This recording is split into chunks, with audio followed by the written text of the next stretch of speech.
C'est en 1991 que je découvre Akira, par un pur hasard, alors que je traîne mes pattes dans un kiosque à journaux toulousain. Cela faisait à peine un an que les éditions Glénat avaient décidé de traduire et de diffuser cette BD dans l'Hexagone. Et je tombe dessus, par le plus beau des hasards. Je ne verrai pas le film, sorti au cinéma en mai de cette même année, mais rattraperai ce retard éditorial en me procurant tous les anciens épisodes de la BD. Et sans le savoir, je commençais, tout doucement, à pénétrer dans un monde immense et vertigineux, à m'engouffrer dans un univers viscéral et déchaîné, à m'aventurer dans une autre dimension, éclectique et subversive.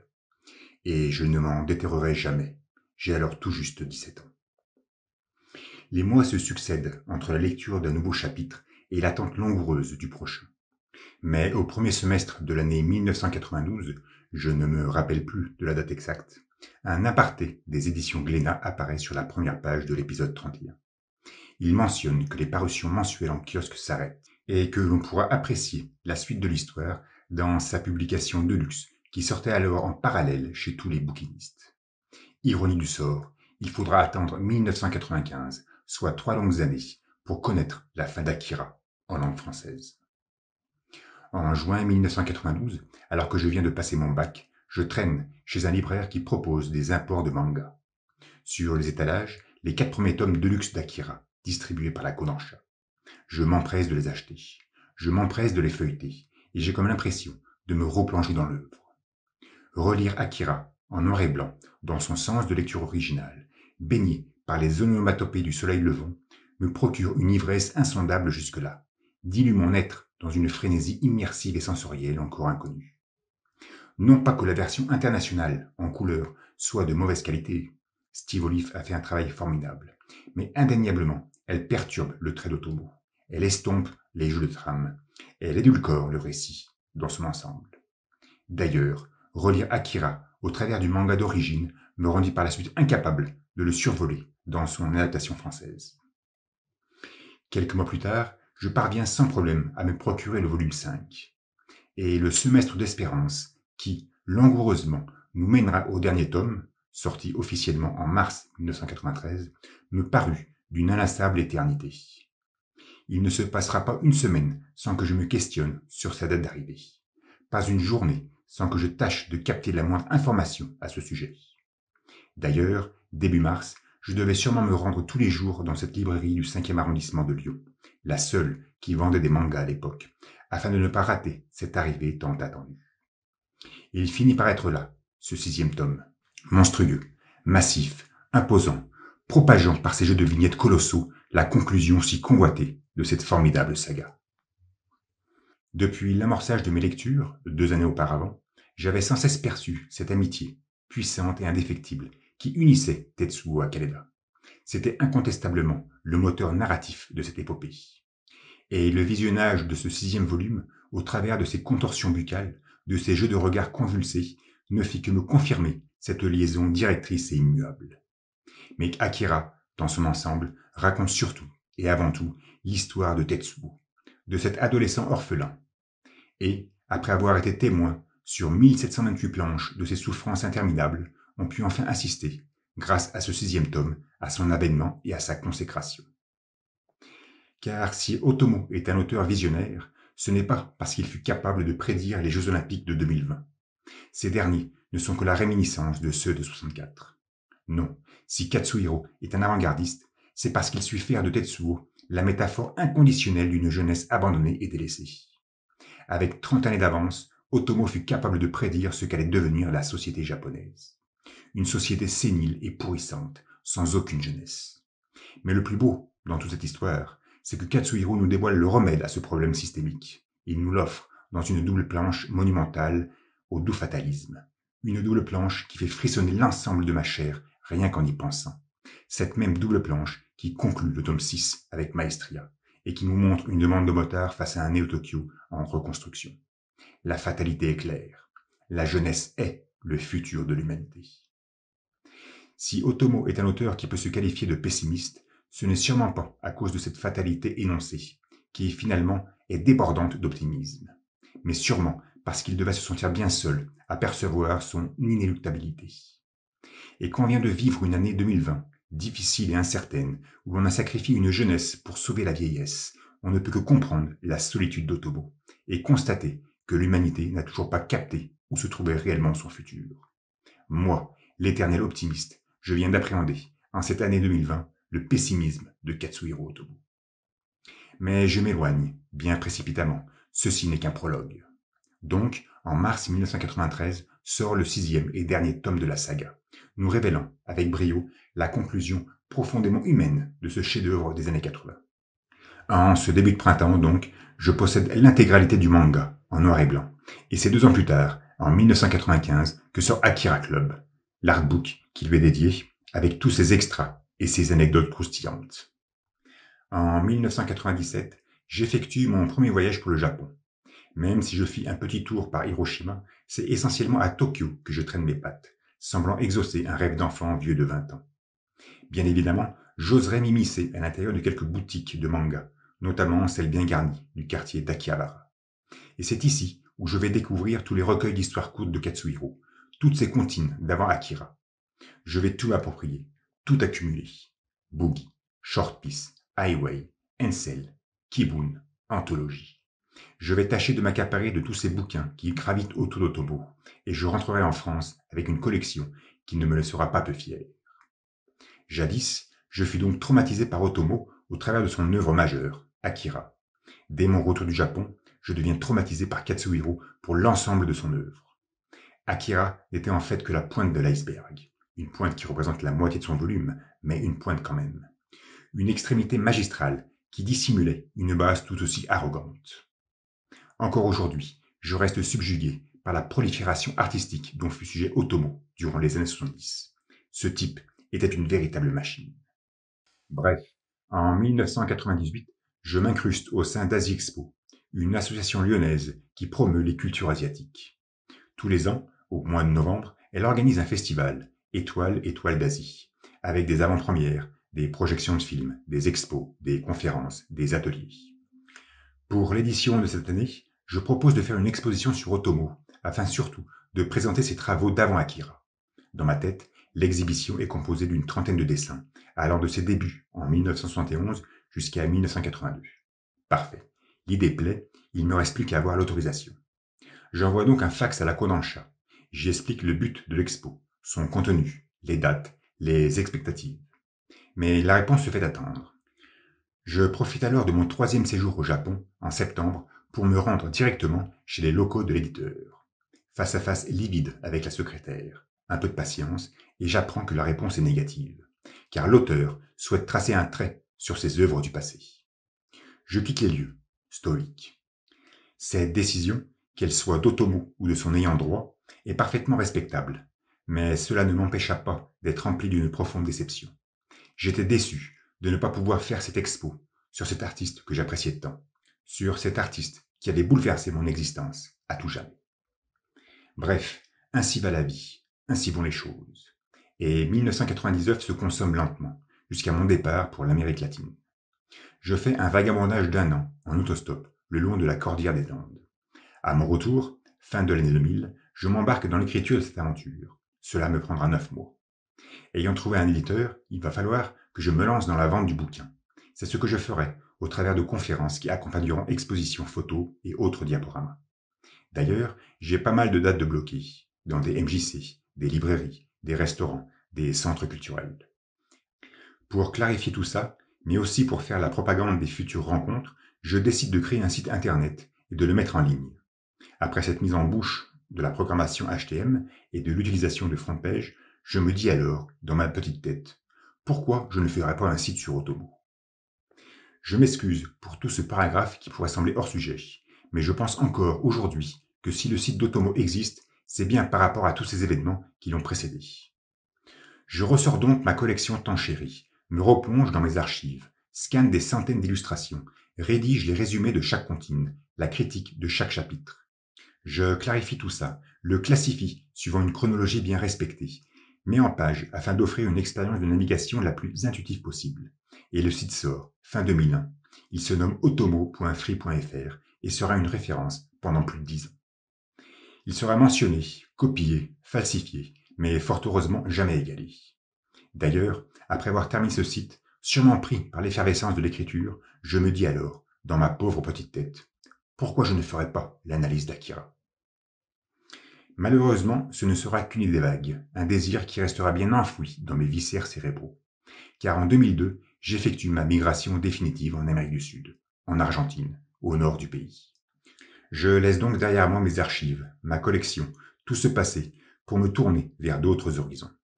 Cependant, je tâche de maintenir le site dans sa forme et aucunement dans son fond, afin qu'il puisse répondre aux normes changeantes du web. En 2005, j'y ajoute même un forum dans le but de mettre en relation des passionnés de manga en général et d'Otomo en particulier. Submergé par les spams, je lâcherai très vite l'affaire. C'est en 2015 que j'effectue la dernière mise à jour du site afin qu'il soit en responsive design et puisse être navigable depuis PC, téléphone ou tablette. Là aussi, ce n'est qu'une refonte structurelle. Le fond, lui, reste inchangé, identique à la rédaction originale de 2001. Il est clair qu'à l'heure actuelle, ce site peut paraître un peu dépassé, mais il est toujours là, ferme et inflexible. Je le reprogrammerai intégralement courant 2021 afin de lui donner sa forme finale et définitive. On voit donc que, loin de l'effervescence bouillonnante des années 90, le temps passe et la vie suit son cours. Mais 2019 pointe le bout de son nez. Et malgré l'éternité qui semble me séparer d'Akira, cette date a su préserver dans mon cœur tout son symbolisme. AD 2019, Néo Tokyo. Un slogan à jamais gravé dans ma chair. Et pour marquer le coup, je commence, début 2018, à faire un digital painting, une compilation de différentes planches d'Otomo afin de lui rendre comme un hommage. Je finalise l'illustration en décembre, juste avant le passage de la nouvelle année. J'aurais pris mon temps. J'amorce donc 2019 avec cet hommage, un visuel que j'insère comme page introductive du site, qui, pour des raisons de sécurité, a changé de direction. En effet, après quasi 2 décennies à avoir hébergé mes sites chez Free, je finis enfin par acquérir un nom de domaine plus conforme. otomo.ampprod.fr sera dès lors son adresse. 2019 suit son cours, et, en juillet, je devais sûrement être embourbé dans un état de mélancolie extrême, résonne dans ma pauvre petite tête. Et si je faisais l'analyse d'Akira? Cet écho viscéral semblait refouler la profonde frustration de n'avoir pu accomplir cette tâche 20 années auparavant. Et je ne pouvais, cette fois-ci, me confronter à un second échec. Je commence donc à recompiler le manga, me replonge dans sa lecture où rien n'a changé depuis les années 90. Au début, je souhaitais présenter cette analyse sous forme de vidéo, faire un slideshow de vignettes clés de la BD et balancer, dans une improvisation chère à mon cœur, l'interprétation tant personnelle que j'avais de cette histoire. Mais c'était grandement sous-estimer l'œuvre et surtout tout ce que j'avais à en dire. Je me lance donc dans la rédaction, scrute chaque planche et tapote au clavier l'exégèse du manga. La première vidéo sort en septembre, après un éprouvant travail d'édition, d'enregistrement, de montage, d'habillage. Et durant les 6 mois qui vont suivre, je vais intégralement me dévouer à cette tâche, à écrire, à éditer, à graver, à monter. C'est pendant cette même période que je m'attelle, en parallèle, à la création du PDF, celui que vous êtes en train de lire en ce moment. Les textes étant sauvegardés sur support magnétique, il ne me restait plus qu'à les mettre en page et les accompagner du visuel adéquat. Durant un semestre donc, mon activité va simplement se résumer à la rédaction de l'analyse et à la mise en ligne des vidéos, à l'autopsie de chaque vignette et au façonnage de leur sens caché. Je me retrouve alors submergé par une vague frénétique et déchaînée qui pousse à retranscrire ma vie en un seul mot: Akira. De plus, plus le temps passe, plus l'histoire défile sous mes yeux et plus l'analyse devient riche et profonde, la composition lourde et pesante, la réflexion minutieuse et harassante. Par exemple, les écrits qui font référence au tome 4 comportent 2 fois plus de caractères que n'importe quel volume le précédent. Et lorsque, mi-avril 2020, je mets en ligne la 9e vidéo, celle correspondante à la fin du tome 4, je ressens une fatigue insoutenable, un épuisement à la fois physique et cérébral, un étiolement qui pousse ma raison à prendre la décision de faire une pause, un break. Il faut que je me calme, que je respire un peu. Malheureusement, nous sommes en pleine pandémie, un contexte sanitaire et mondial qui catapulte ma chair dans l'absurde de Camus. Et le grotesque l'emporte sur ma volonté. Le pathétique conquiert le contrôle de ma vie, et le cirque ambiant m'impose une quarantaine de plus de 7 mois. Durant tout ce temps, mon occupation intellective se concentrera bien sûr sur Akira, mais je serai incapable d'aligner quelques mots, de rédiger quelques phrases, de concrétiser une critique. Je mettrai en ligne la version HTML de l'analyse, directement accessible depuis le site. J'élaborerai des illustrations vectorielles et noir et blanc afin d'accompagner la future conclusion de cette même analyse, mais je ne pourrai prolonger son écriture.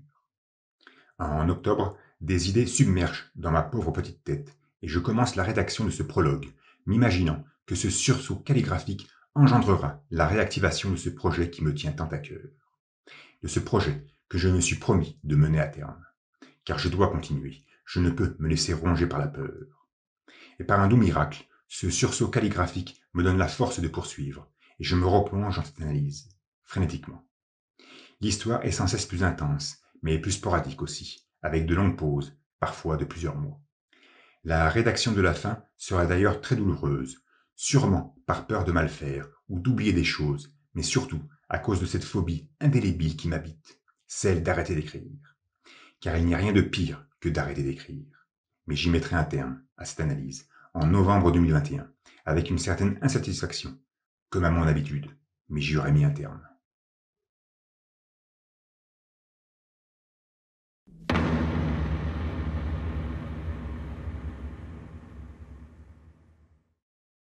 Le 6 décembre 1982, à 14h17, une bombe d'un nouveau genre explose sur la ville de Tokyo. 9 heures plus tard s'enclenche la Troisième Guerre mondiale. Leningrad, Moscou, Kazan, Vladivostok, Irkoutsk, Novosibirsk, San Francisco, Los Angeles, Chicago, Nouvelle-Orléans, Houston, Washington, New York, Okinawa, Berlin, Hambourg, Varsovie, Londres, Birmingham, Paris, New Delhi. Et le monde commença à se reconstruire.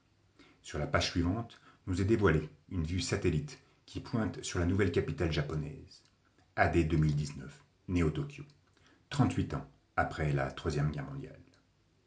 Et tout justement, en 2019, nous y sommes, et j'ai donc décidé de faire une petite analyse de l'œuvre culte de Katsuhiro Otomo, Akira. Mais avant toute chose, je pense qu'il est intéressant de se mettre dans le contexte, de nous plonger dans la situation, de revisiter la chronologie. Car si Akira a vu le jour à la fin de l'année 1982, Katsuhiro, lui, a commencé à dessiner en 1971. C'est plus précisément le 30 décembre 1971 que sort sa première BD, ou plutôt son premier court récit, devrais-je dire, Machiuri no Shoujo. En fait, cette dernière ne fut jamais éditée. Il faudra attendre le mois d'août 1973 pour que la première histoire d'Otomo soit publiée dans les pages du magazine Action Comics, Jusei, une adaptation de Matteo Falcone, la nouvelle de Prosper Mérimée. Donc, de la mi-août 1973 jusqu'à la fin décembre 1982, nous avons 9 années pendant lesquelles Katsuhiro va dessiner, dessiner et dessiner. Une production affolante, et durant cette période, il va pondre 2700 planches. C'est beaucoup plus qu'Akira lui-même, dont 533 seulement pour l'année 1980, ce qui est énorme. Otomo est un mangaka très productif, prolifique. Il va s'attarder sur différentes formes narratives, en usant de l'humour noir, comme il aimait le faire à l'époque. Il va se pencher un peu sur des histoires de sport, avec du baseball. Il s'étalera sur la psychologie. Katsuhiro est un auteur très friand de psychologie. Il se mettra aussi à nous raconter sa rencontre du troisième type. Il va parler de survie, évidemment, de la manière la plus horrible et la plus gore qui puisse exister. De la déchéance avec ses loques et ses cloches qu'il adore mettre en scène. Il nous exposera des drames familiaux, des récits sur l'incompréhensible, des aventures souterraines où les jeunes en sont les héros. Il nous narra des épopées qui n'ont rien à envier à l'Odyssée d'Homère, nous révélera la guerre dans toute sa cruauté et sa splendeur, nous confrontera à l'absurde, bien sûr, toujours. Pendant ces 9 années, donc, Otomo va élaborer son style, il va l'améliorer, il va le peaufiner. Il va passer d'un criminel néophyte, tel qu'on peut le voir dans Boogie Woogie Worlds en avril 1974, jusqu'à un samouraï raffiné, tel qu'il nous apparaît dans le 6e tome de Kibun wa no Senso, paru en décembre 1980. Et donc, durant cette même période, il va s'intéresser à tout type de récits. Des récits d'inclusion, qui feront plusieurs centaines de pages, des récits pour enfants, très courts, de 2, 3, 4, 5 pages. Des rêves d'enfant, bien sûr, qui vont sublimer sa carrière. Des récits de science-fiction, quelques-uns seulement. Des récits prophétiques, dans l'attente du Messie. Et toute cette production, il va nous l'exposer avec une maîtrise parfaite de la couleur, de la perspective et du clair-obscur. Il nous fera survoler les grands espaces comme il nous confinera dans des cadrages à la Ozu, avec une présence, parfois étourdissante et enivrante, du silence et de la solitude. Toutes ces comptines, Otomo va les mettre en image en faisant un usage raffiné du détail. Que dis-je, en faisant un usage maniaco-dépressif du détail, nous obligeant à rester scotchés durant des minutes entières face à une seule illustration. Comme cette fameuse planche qui servit de couverture au recueil du récit Good Weather, sorti en mars 1980, qui demanda, paraît-il, 2 mois et demi à Otomo afin d'être confectionné.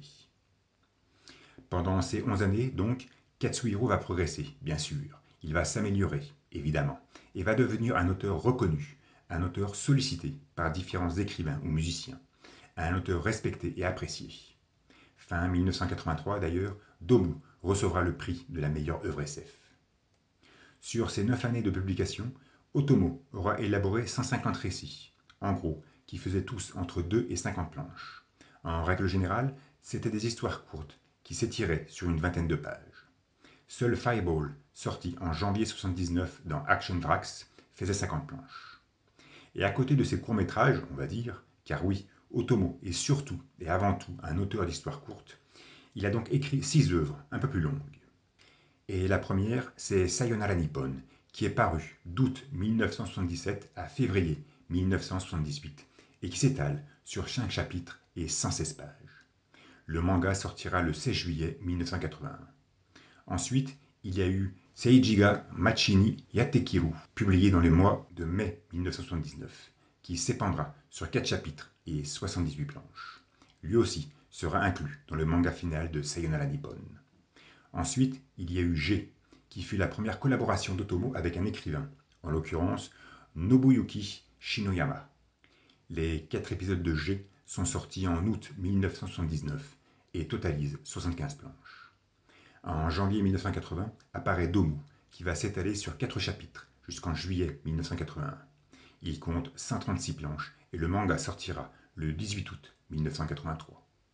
Nous avons plus tard une deuxième collaboration, cette fois-ci avec Toshihide Yaagi, Kibu no Amo Senso, un long récit de guerre qui fera plus de 300 planches, 315 pour être précis, avec une douzaine d'épisodes. Le manga final sortira le 24 janvier 1982.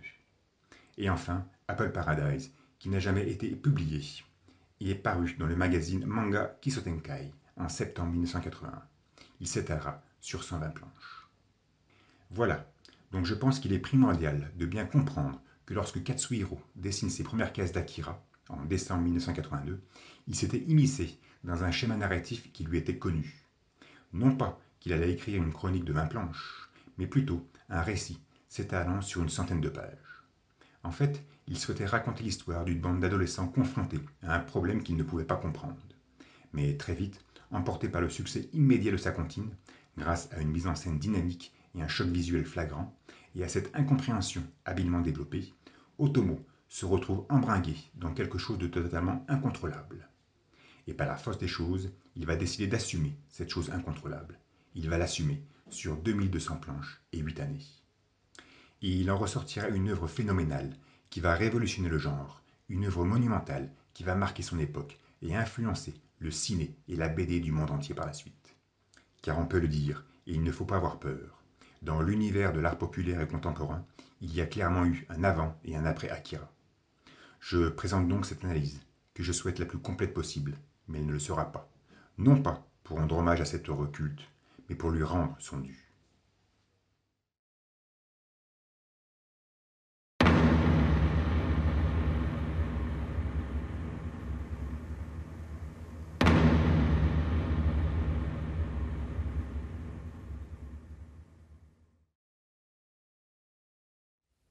Quand Otomo commença à écrire Akira, il souhaitait raconter l'histoire d'une bande d'adolescents confrontés à un problème qu'ils ne pouvaient pas comprendre.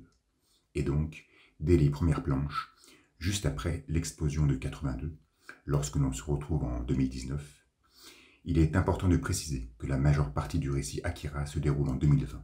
Cependant, il s'amorce en 2019. Otomo dépeint une escouade de motards se rendant dans la vieille ville.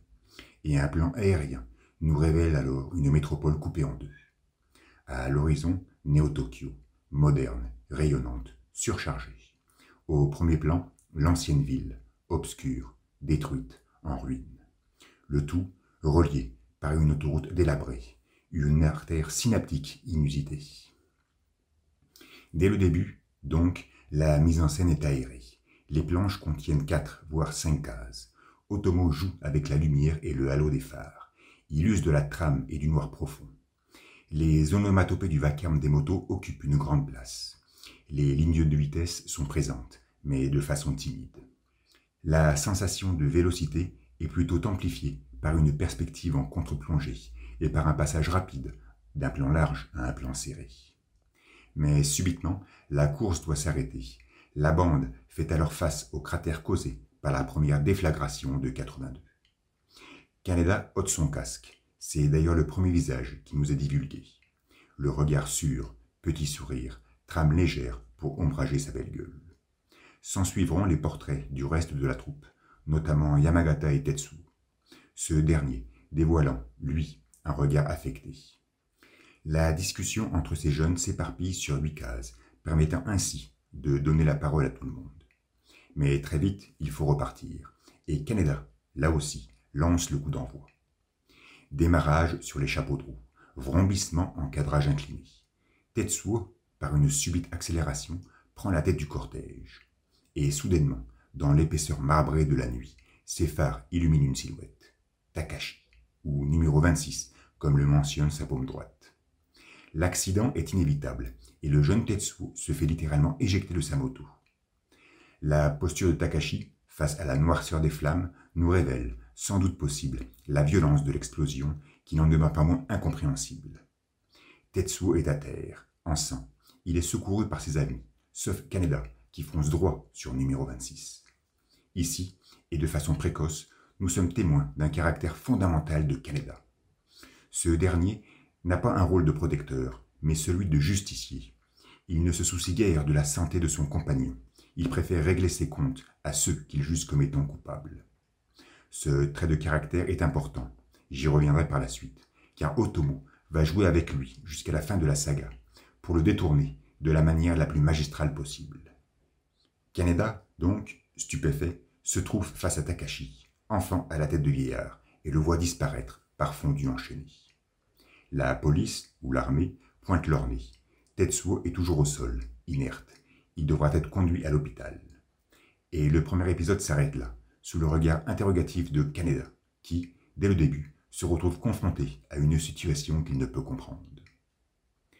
Pour contraster avec la scène nocturne de la veille, nous nous retrouvons le lendemain, en pleine candeur diurne, au pied d'un établissement scolaire.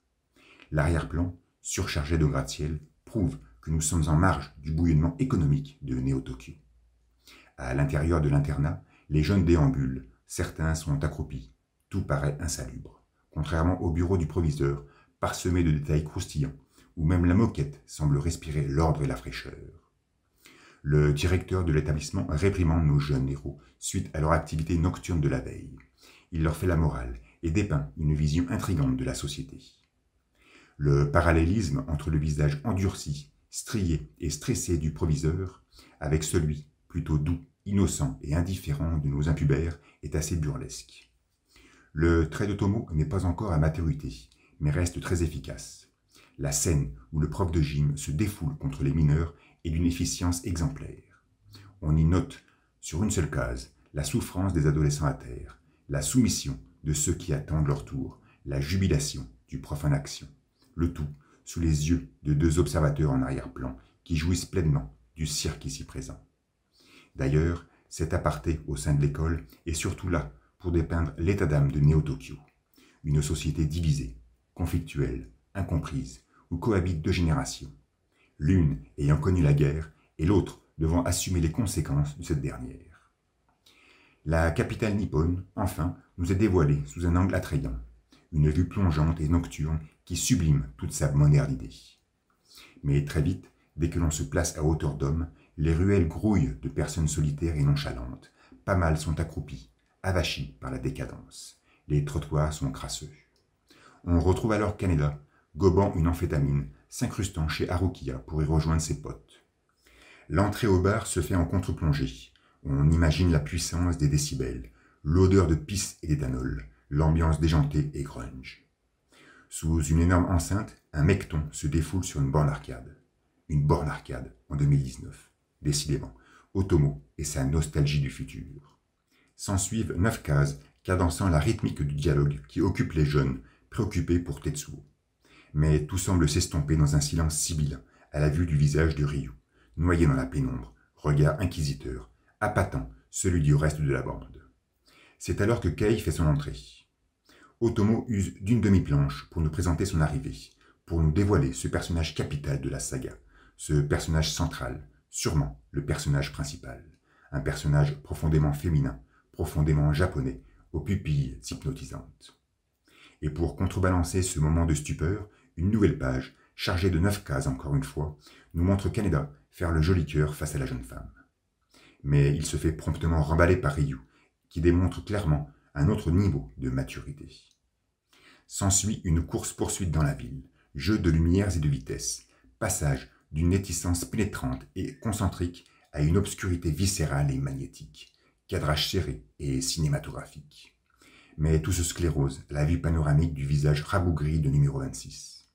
Il semble regarder une émission de télévision au travers des vitrines d'une boutique. Et quand Yamagata se casse la figure et s'ensanglante la main, là aussi, on retrouve un Kaneda totalement indifférent aux infortunes de son ami, mais plutôt soucieux de régler ses comptes au petit vieux. La scène urbaine où les jeunes taquinent le mutant est légèrement tramée, suffisamment en tout cas pour faire ressortir toute la clarté de Takashi, lorsque ce dernier commence à manifester son pouvoir. L'explosion de la vitrine est impactant, combinant à merveille la voracité du souffle émis au statisme de l'instant. Des arrêts sur image que Katsuhiro maîtrise à la perfection, offrant un cocktail d'émotions au lecteur, l'obligeant à s'ébahir face à la beauté de son trait. D'ailleurs, l'ébahissement se fera grandissant au vu des regards pétrifiés de Kaneda, Kai et Yamagata lorsqu'une citerne d'eau leur tombera dessus, générant un incendie qui immobilisera les habitants du quartier. Cet incendie, visible depuis les cieux nocturnes de Neo-Tokyo, introduit, comme sait si bien le faire Otomo avec ses subtiles transitions, l'hélicoptère de l'armée. Tout de suite après, nous faisons la connaissance d'un autre personnage central de l'œuvre, le colonel, tracassé apparemment par cette absence prolongée de numéro 26. Dans les airs comme sur terre, les militaires sont très vite sur les lieux de l'incident, et l'incompréhension devient manifeste aux yeux de Kaneda et sa bande. Sur plusieurs planches, Otomo va alterner les mises en scène.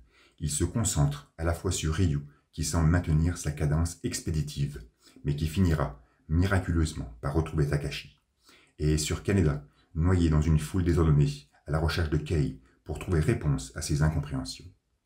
Il sera promptement bloqué dans son élan par une paire de poitrines qui lui attribuera sans gêne aucune la taille d'un gamin de 10 ans. Face à face, Ryu observe Takashi, qui l'observe à son tour. Par ce jeu de cases, Otomo immerge littéralement le lecteur au cœur même de la scène, au cœur même de l'intrigue, jusqu'à ce que Kaneda pointe ses jambes, en contre-plongée. Autre caractère flagrant de cet adolescent, c'est l'insouciance totale dont il fait preuve face aux événements qui l'entourent, cherchant désespérément à régler les comptes du numéro 26. Mais de nouveau, la cadence structurée des dialogues est interrompue par la lueur incandescente des projecteurs de l'armée qui intervient alors. Course échappatoire, coup de feu, Ryu s'enfuit avec le mutant et Kaneda se retrouve coincé dans un cul-de-sac, admonesté par un soldat. Mais Kei fait son apparition, pointant son flingue sur le briscard. Mouvance de l'halogène, clarté qui ruisselle, photo laissant son empreinte rétinienne. C'est sur cette case même qu'Otomo va mettre en scène pour la première fois ce qui deviendra par la suite sa marque déposée, son style propre, son copyright. Ces faisceaux de lumière, combinés à la concentricité du trait, vont léguer à son œuvre un dynamisme et une force narrative sans précédent, qui, peut-être, joueront sur le succès initial d'Akira. Kei tire et tue le soldat, sous les yeux de Kaneda, qui, si on en croit sa stupeur, n'a jamais été témoin d'un tel acte criminel. Cadrage vigoureux et effréné dans les ruelles exiguës, dérapage contrôlé. Ryu, ne lâchant pas d'une poigne le bras droit de Takashi, tente d'échapper à l'armée. Coup de feu, bousculade au cœur d'une foule abasourdie, slalom entre les faisceaux de lumière. Ryu nous est ici présenté comme un personnage plutôt expérimenté, maîtrisant ses gestes et sa posture. D'ailleurs, il est intéressant de faire une petite parenthèse. Lors des histoires courtes élaborées avant Akira, Otomo mettait souvent en scène des individus de type jeune adulte, avec une petite moustache. Et Ryu correspond parfaitement à ce type.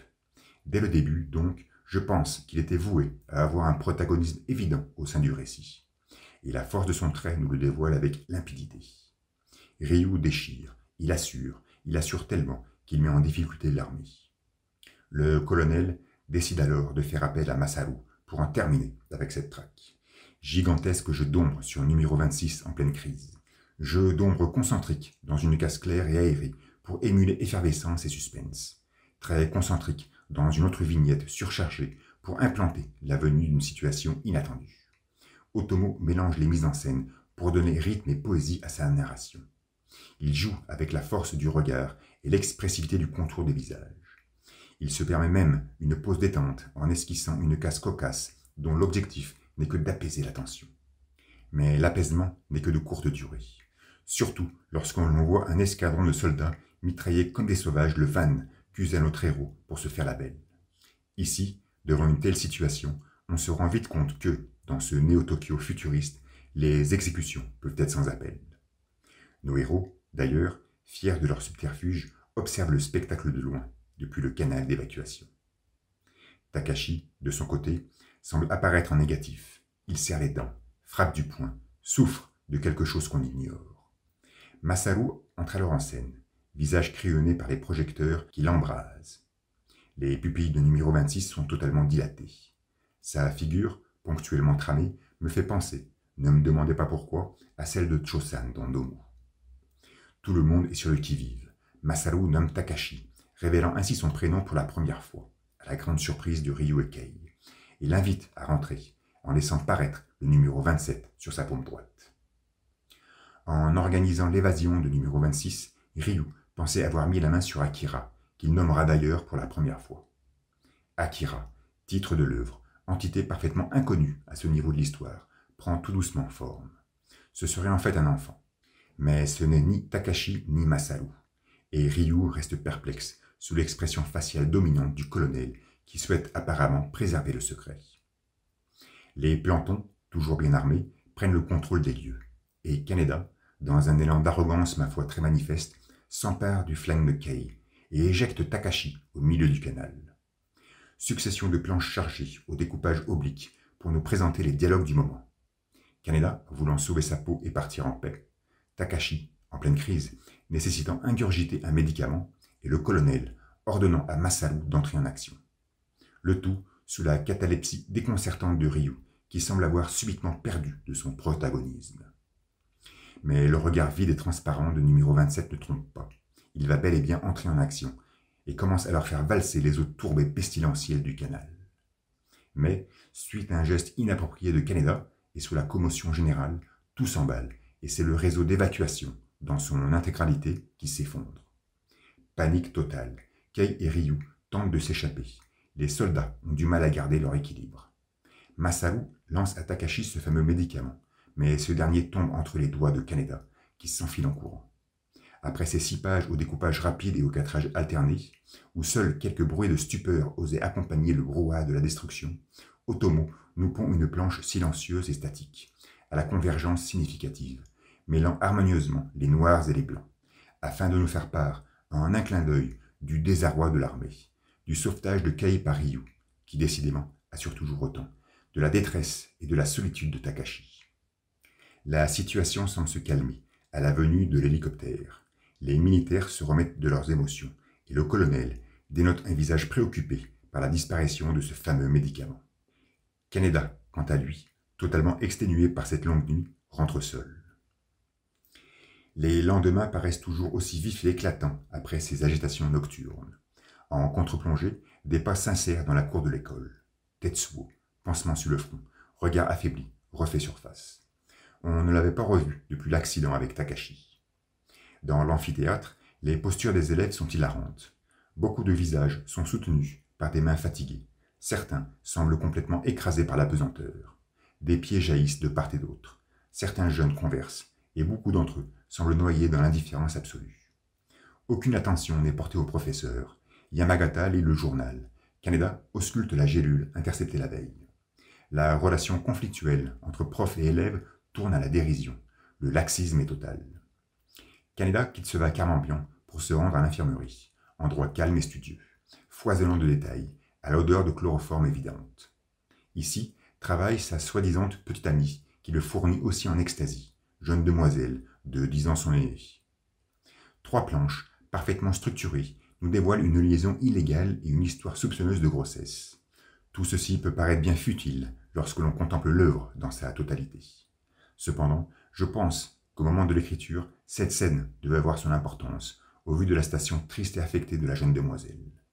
On ne connaîtra d'ailleurs jamais son prénom. Mais toute l'attention est maintenant portée sur Tetsuo. La trame de son blouson semble rehausser sa présence et sa fragilité.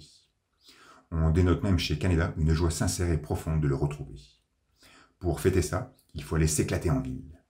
Kaneda retourne à l'infirmerie pour chercher des amphétamines et apprendre par la même occasion que le comprimé capturé la veille est d'une violence extraordinaire et qu'il contiendrait des substances non autorisées.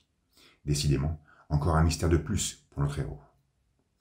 Peut-être est-il important de le préciser, mais au début des années 80, 80% de la consommation mondiale d'amphétamines se fait au pays du soleil levant. En mettant en scène, donc, cette bande de jeunes drogués, Katsuhiro ne fait que dépeindre sa société du moment. Akira, en soi, n'est pas une œuvre de science-fiction, ce n'est qu'une métaphore sociale, une estampe édulcorée d'un Jimpo en pleine mutation.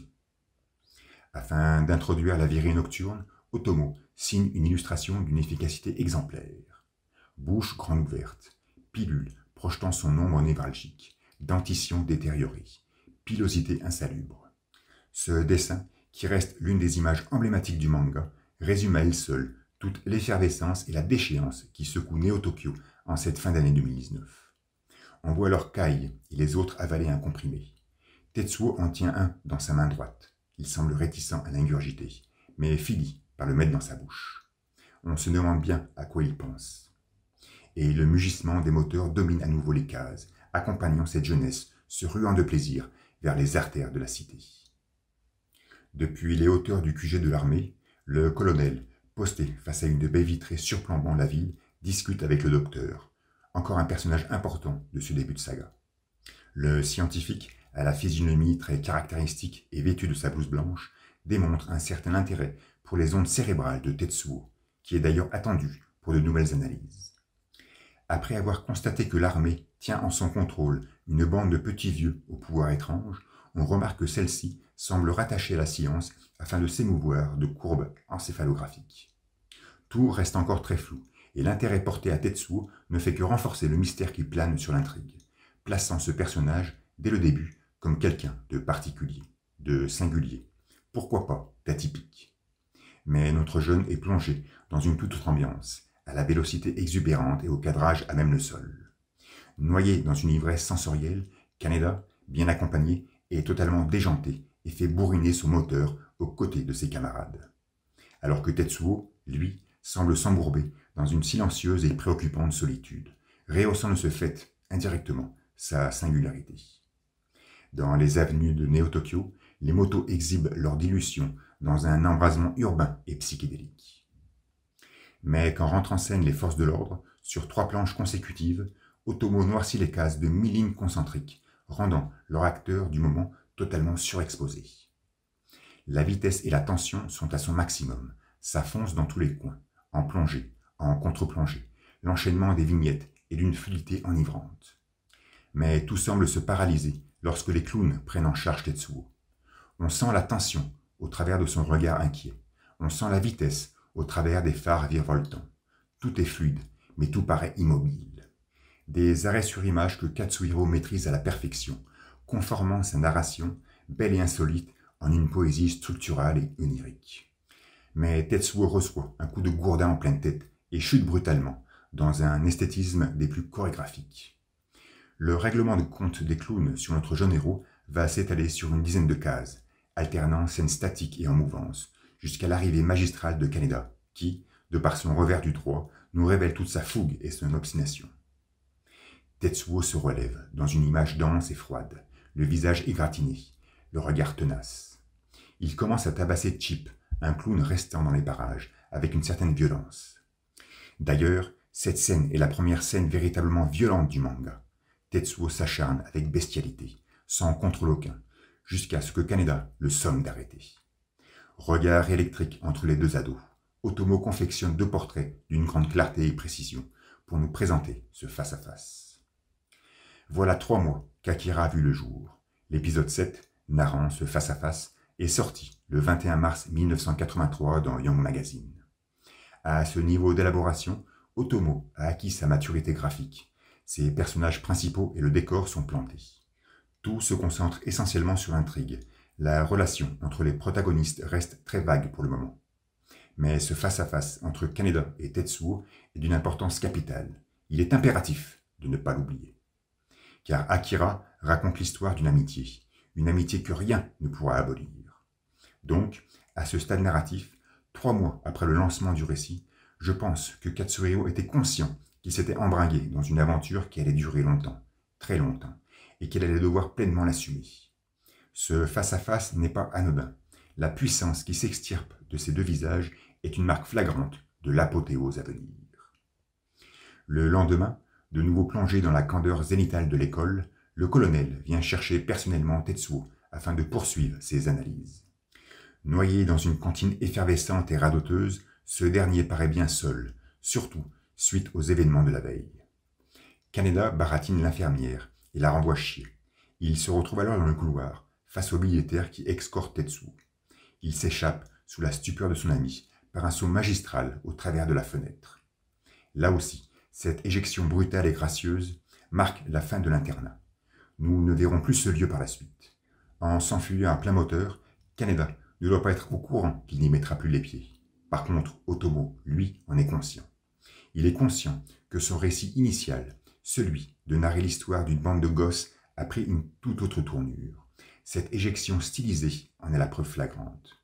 Décidément, cet épisode 7 est d'une acuité rare.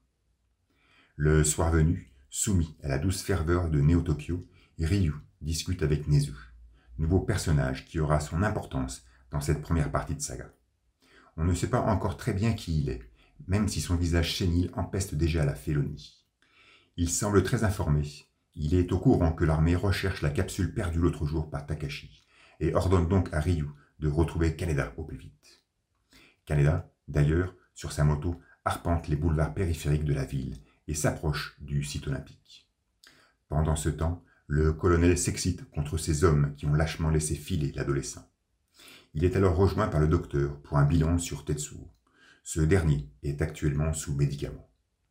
Mais leur conversation est soudainement masquée par l'émergence d'un bruit sourd, une explosion en provenance du complexe sportif.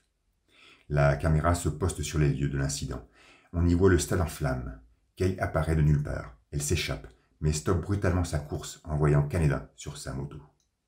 Ce dernier, fardé de son éternel petit sourire, démontre un certain orgueil à se trouver au bon endroit et au bon moment.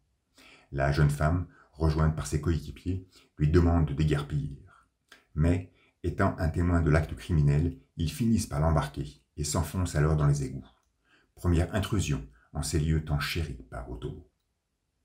Changement de plan, changement d'ambiance. Nous nous retrouvons au laboratoire, où Tetsuo est soumis à des analyses, voire même des expérimentations.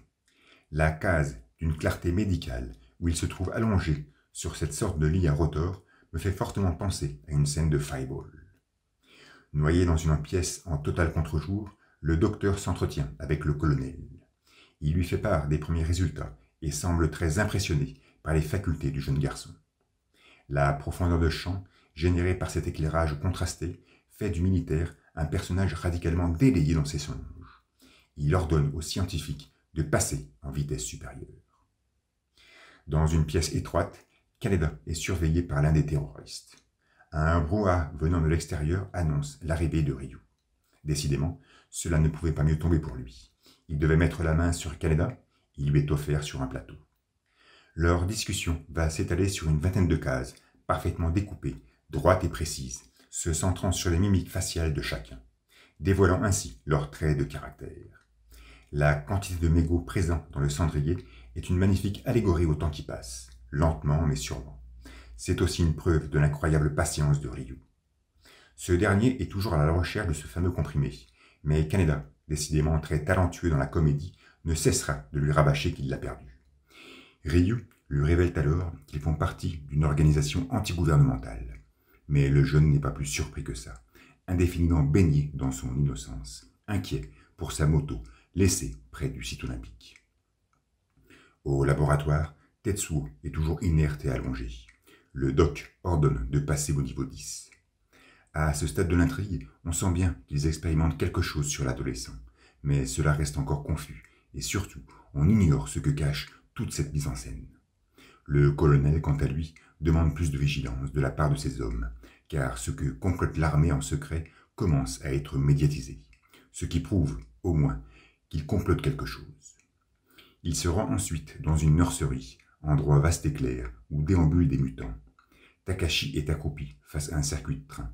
Il semble très affecté. Son visage paraît ici enfantin. Il souhaite regarder la télé, mais le militaire lui interdit toute image violente. Ce dernier se dirige alors vers Masaru, blotti dans son fauteuil. Juste à côté se trouve un lit couvert d'un drap soyeux, et nous faisons la connaissance de Kyoko. Sa main droite, agrippant une poupée, ne peut nous révéler son numéro 25. En revanche, sur sa main gauche, on y remarque une alliance. Le visage de Kyoko est profondément ridé. Elle paraît beaucoup plus vieille. Son état de santé ne doit pas être des meilleurs, vu qu'elle est sous perfusion. Elle raconte son rêve au colonel. Akira va bientôt se réveiller. Elle ne pourra en dire plus et s'assoupit. Stupeur du militaire. La case suivante, intensément chargée et tramée, arrive là aussi à nous dévoiler, d'une manière habile, toute la solitude, le désarroi, la confusion, l'effondrement et tout le silence qui secoue la tête du colonel à cet instant précis. Il sort promptement de la nurserie et expose une figure écarlate, transpirante et convulsée par le stress. Il ordonne à ses hommes de mettre en place l'alerte rouge.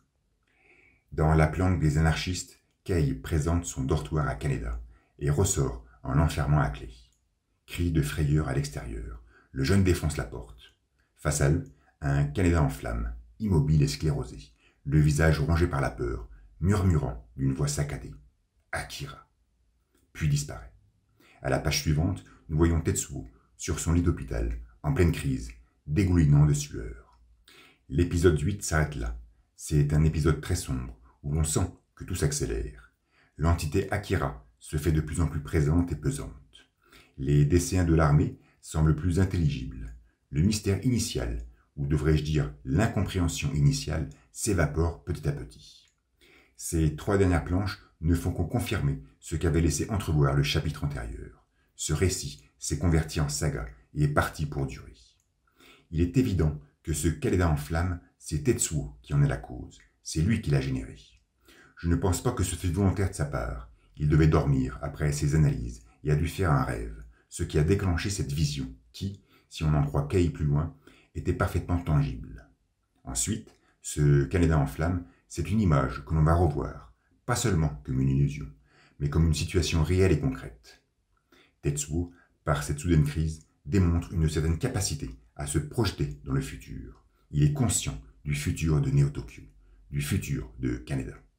Décidément, la relation qui lie ces 2 adolescents est bien plus qu'amicale.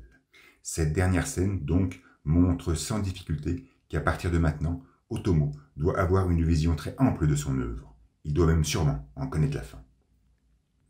L'épisode 9 commence sur la vue plongeante d'un conseil extraordinaire. Le colonel exige une levée de fonds pour faire face au réveil imminent d'Akira. Dans l'assistance, c'est la cacophonie. Beaucoup sont exaspérés par ces dépenses injustifiées depuis plus de 30 ans sur une nurserie et un programme totalement incompréhensible. Dans cette effervescence, ma foi fort politique, on y remarque un siège vide qui pourrait bien être celui de Nezu. Mais l'asseoir ici même et à cet instant précis du récit aurait dénudé tout le mystère que doit dégager ce personnage. Le colonel, lui, est sans appel. Si les fonds pour le projet Akira restent bloqués, ce seront des milliers de victimes et une ville entière à reconstruire. Le militaire démontre une connaissance de la situation qui dépasse toutes celles des autres politiciens. Il gère la sécurité de sa nation avec un mysticisme qui le rend finalement peu crédible. Mais son sens des responsabilités saura lui donner raison. Dans la planque des anarchistes, Kei discute avec Ryu sur la fameuse apparition de la veille. Elle confirme sa tangibilité. Ça ressemblait à l'énergie de Takashi, mais différente, affirme-t-elle. Décidément, dès le début, Kei fait preuve d'un certain don de perception. Elle a une aptitude mentale qui ne lui semble pas indifférente, ni à elle ni à Ryu. À l'hôpital militaire, Tetsuo se plaint de son mal de crâne. Ça passera, lui garantit le docteur. Une nouvelle journée semble poindre ses rayons sur un local à billard. À l'intérieur, pas mal de monde taquine de la boule. L'ambiance est posée et conviviale. Les cadrages cinématographiques nous donnent l'impression d'être dans une salle obscure. Au comptoir, un inhabitué du coin sirote un verre. Il observe et attire l'attention. Soudain, l'armée fait une entrée fracassante dans les sous-sols, toujours à contre-plongée, pour majestifier son intervention. Dans le feu de l'action, elle commence même à faire parler les mitraillettes, déchiquetant un collègue de Ryu, qui parvient, lui, à fuir. Les soldats prennent vite le contrôle des lieux. L'inhabitué est en fait un espion ou un agent secret. Il a une photo de Kaneda sur lui. C'est ce dernier qui est convoité. Ici, on comprend parfaitement que la recherche du comprimé par le colonel reste l'une de ses priorités, mais tout semble bien exagéré. Quelle est l'importance de cette pilule pour générer une telle intervention, pour pousser à exécuter le premier qui bouge? Soit, cette dernière contient des substances illégales et interdites. Par effet domino, cela pourrait causer préjudice à certains ministères ou grandes corporations, et pourquoi pas révéler des histoires de corruption. Mais bref, et je me répète, tout paraît démesuré, disproportionné, extravagant, surtout lorsque l'on sait comment cette même pilule va disparaître. Maintenant, cela permet au moins de sentir toute la tension qui s'est soudainement emparée du récit. Ryu retrouve Kei. Il lui demande de s'enfuir dans les souterrains et lui donne un Hudson, sous le regard jouissif de Kaneda. Là aussi, une réaction étrange de notre héros, vu que, quelques jours auparavant, il pointait une telle arme sur le crâne de numéro 26. Bref, les deux jeunes s'échappent par les égouts, leur seule issue, et parviennent à s'en sortir. Une planche d'une candeur déconcertante et parfaitement aseptisée nous montre Tetsuo qui arrive à ouvrir la porte de sa chambre. Il se trouve devant le médecin de garde qui s'étonne de sa présence. La page suivante, elle, est totalement sombre et ventilée par une bise nocturne. Tetsuo est alors sur les toits de l'hôpital, supplantant Neo-Tokyo et ses néons. Son regard est à la fois vide et turgescent. Il semble surpris, submergé par l'incompréhension. Il est conscient de quelque chose, sans pour autant réaliser ce que cela signifie. Tetsuo s'incorpore tout doucement. On le retrouve ensuite noyé dans la pénombre d'une ruelle, dominée par les buildings en arrière-plan. Il titube, donne l'impression d'être perdu, peut-être souffrant. Une bande de motards passe à ses côtés. Les clowns. Il s'arrête, l'observe, étonné. Mais la vue d'une paire de lunettes sur un sol recouvert de sang nous replace très vite dans les halls de l'hôpital. Je trouve ce plan sublime, et en le revoyant, je ne peux m'empêcher de penser au binocle de Miyako, mais nous y reviendrons bien plus tard. Face à un corps déchiqueté, le colonel et le docteur contemplent, dans l'insensibilité la plus incroyable, le résultat de leurs expérimentations. Le scientifique est impressionné par cette montée en puissance rapide de Tetsuo. Pour lui, il est impératif de lui attribuer un numéro, et ce sera le 41. Notre jeune adolescent fait donc maintenant partie de ce projet secret. Il est devenu, au même titre que Masaru, Takashi, Kyoko et sûrement Akira, un objet d'étude, un produit réfléchi et élaboré par l'armée et la science. On le retrouve d'ailleurs dans cette ruelle ombragée et face au clown. Il est devant Chip, ce même sur lequel il s'était acharné bien des nuits auparavant. Et le bouffon, équipé de son gourdin fait maison, compte bien prendre sa revanche. Lors des publications d'Akira dans le bimensuel Young Magazine, Otomo élaborait une page-titre introduisant chaque épisode. Hormis pour la première, qui nous révélait Neo-Tokyo vu depuis l'espace, celle des 8 chapitres suivants nous présentait Kaneda ou Kei, les protagonistes du moment, en situation, dans un découpage assez strict où l'on pouvait lire le nom de l'auteur en kanji et le titre de l'œuvre en katakana. Pour ce deuxième épisode, sorti le 2 mai 1983, Katsuhiro va confectionner une page-titre s'étalant sur 4 planches, haute en couleurs, prolongeant la narration de son histoire, c'est-à-dire la confrontation entre Chip et Tetsuo. Une page pour dévoiler le nom de l'auteur, et les 3 autres pour faire apparaître les 3 katakana d'Akira. Pour la version Deluxe éditée par la Kodansha, Otomo va réécrire cette scène en noir et blanc et la concentrer sur 3 planches cette fois-ci. Entre les 2 versions, on note peu de différences notoires, hormis peut-être la posture de Tetsuo qui semblait passive dans le magazine et plus active dans le manga. Ce qui est clair, c'est que le final reste le même. La tête de Chip explose, dégueulant sur le sol une barre adipeuse de sang qui se confond alors avec les ombres. Tetsuo va mal, il lui faut de la drogue pour calmer ses douleurs. Les clowns, excellents fournisseurs de ce type de substance, l'invitent à les suivre. De leur côté, planqués maintenant chez Harukiya, Kei et Kaneda exposent leur assise dans une piole au mur squalide. La jeune femme râle de se retrouver dans ce trou à rats. Lui, plus curieux que jaloux, tente d'en savoir plus sur la relation qu'elle entretient avec Ryu. Elle lui affirme que c'est son frère. Mais Kaneda n'est pas dupe. Il commence à s'approcher d'elle, dépose son bras gauche sur son épaule et lui profère des répliques coquines. Kei ne restera pas longtemps de marbre et se verra obligé de le gifler lorsqu'il se sera sauvagement jeté sur elle. Expulsé contre des cagettes de bière, le jeune effronté n'en demeure pas moins satisfait. Il a réussi à mettre la main sur ce qu'il désirait, le pistolet de Kei.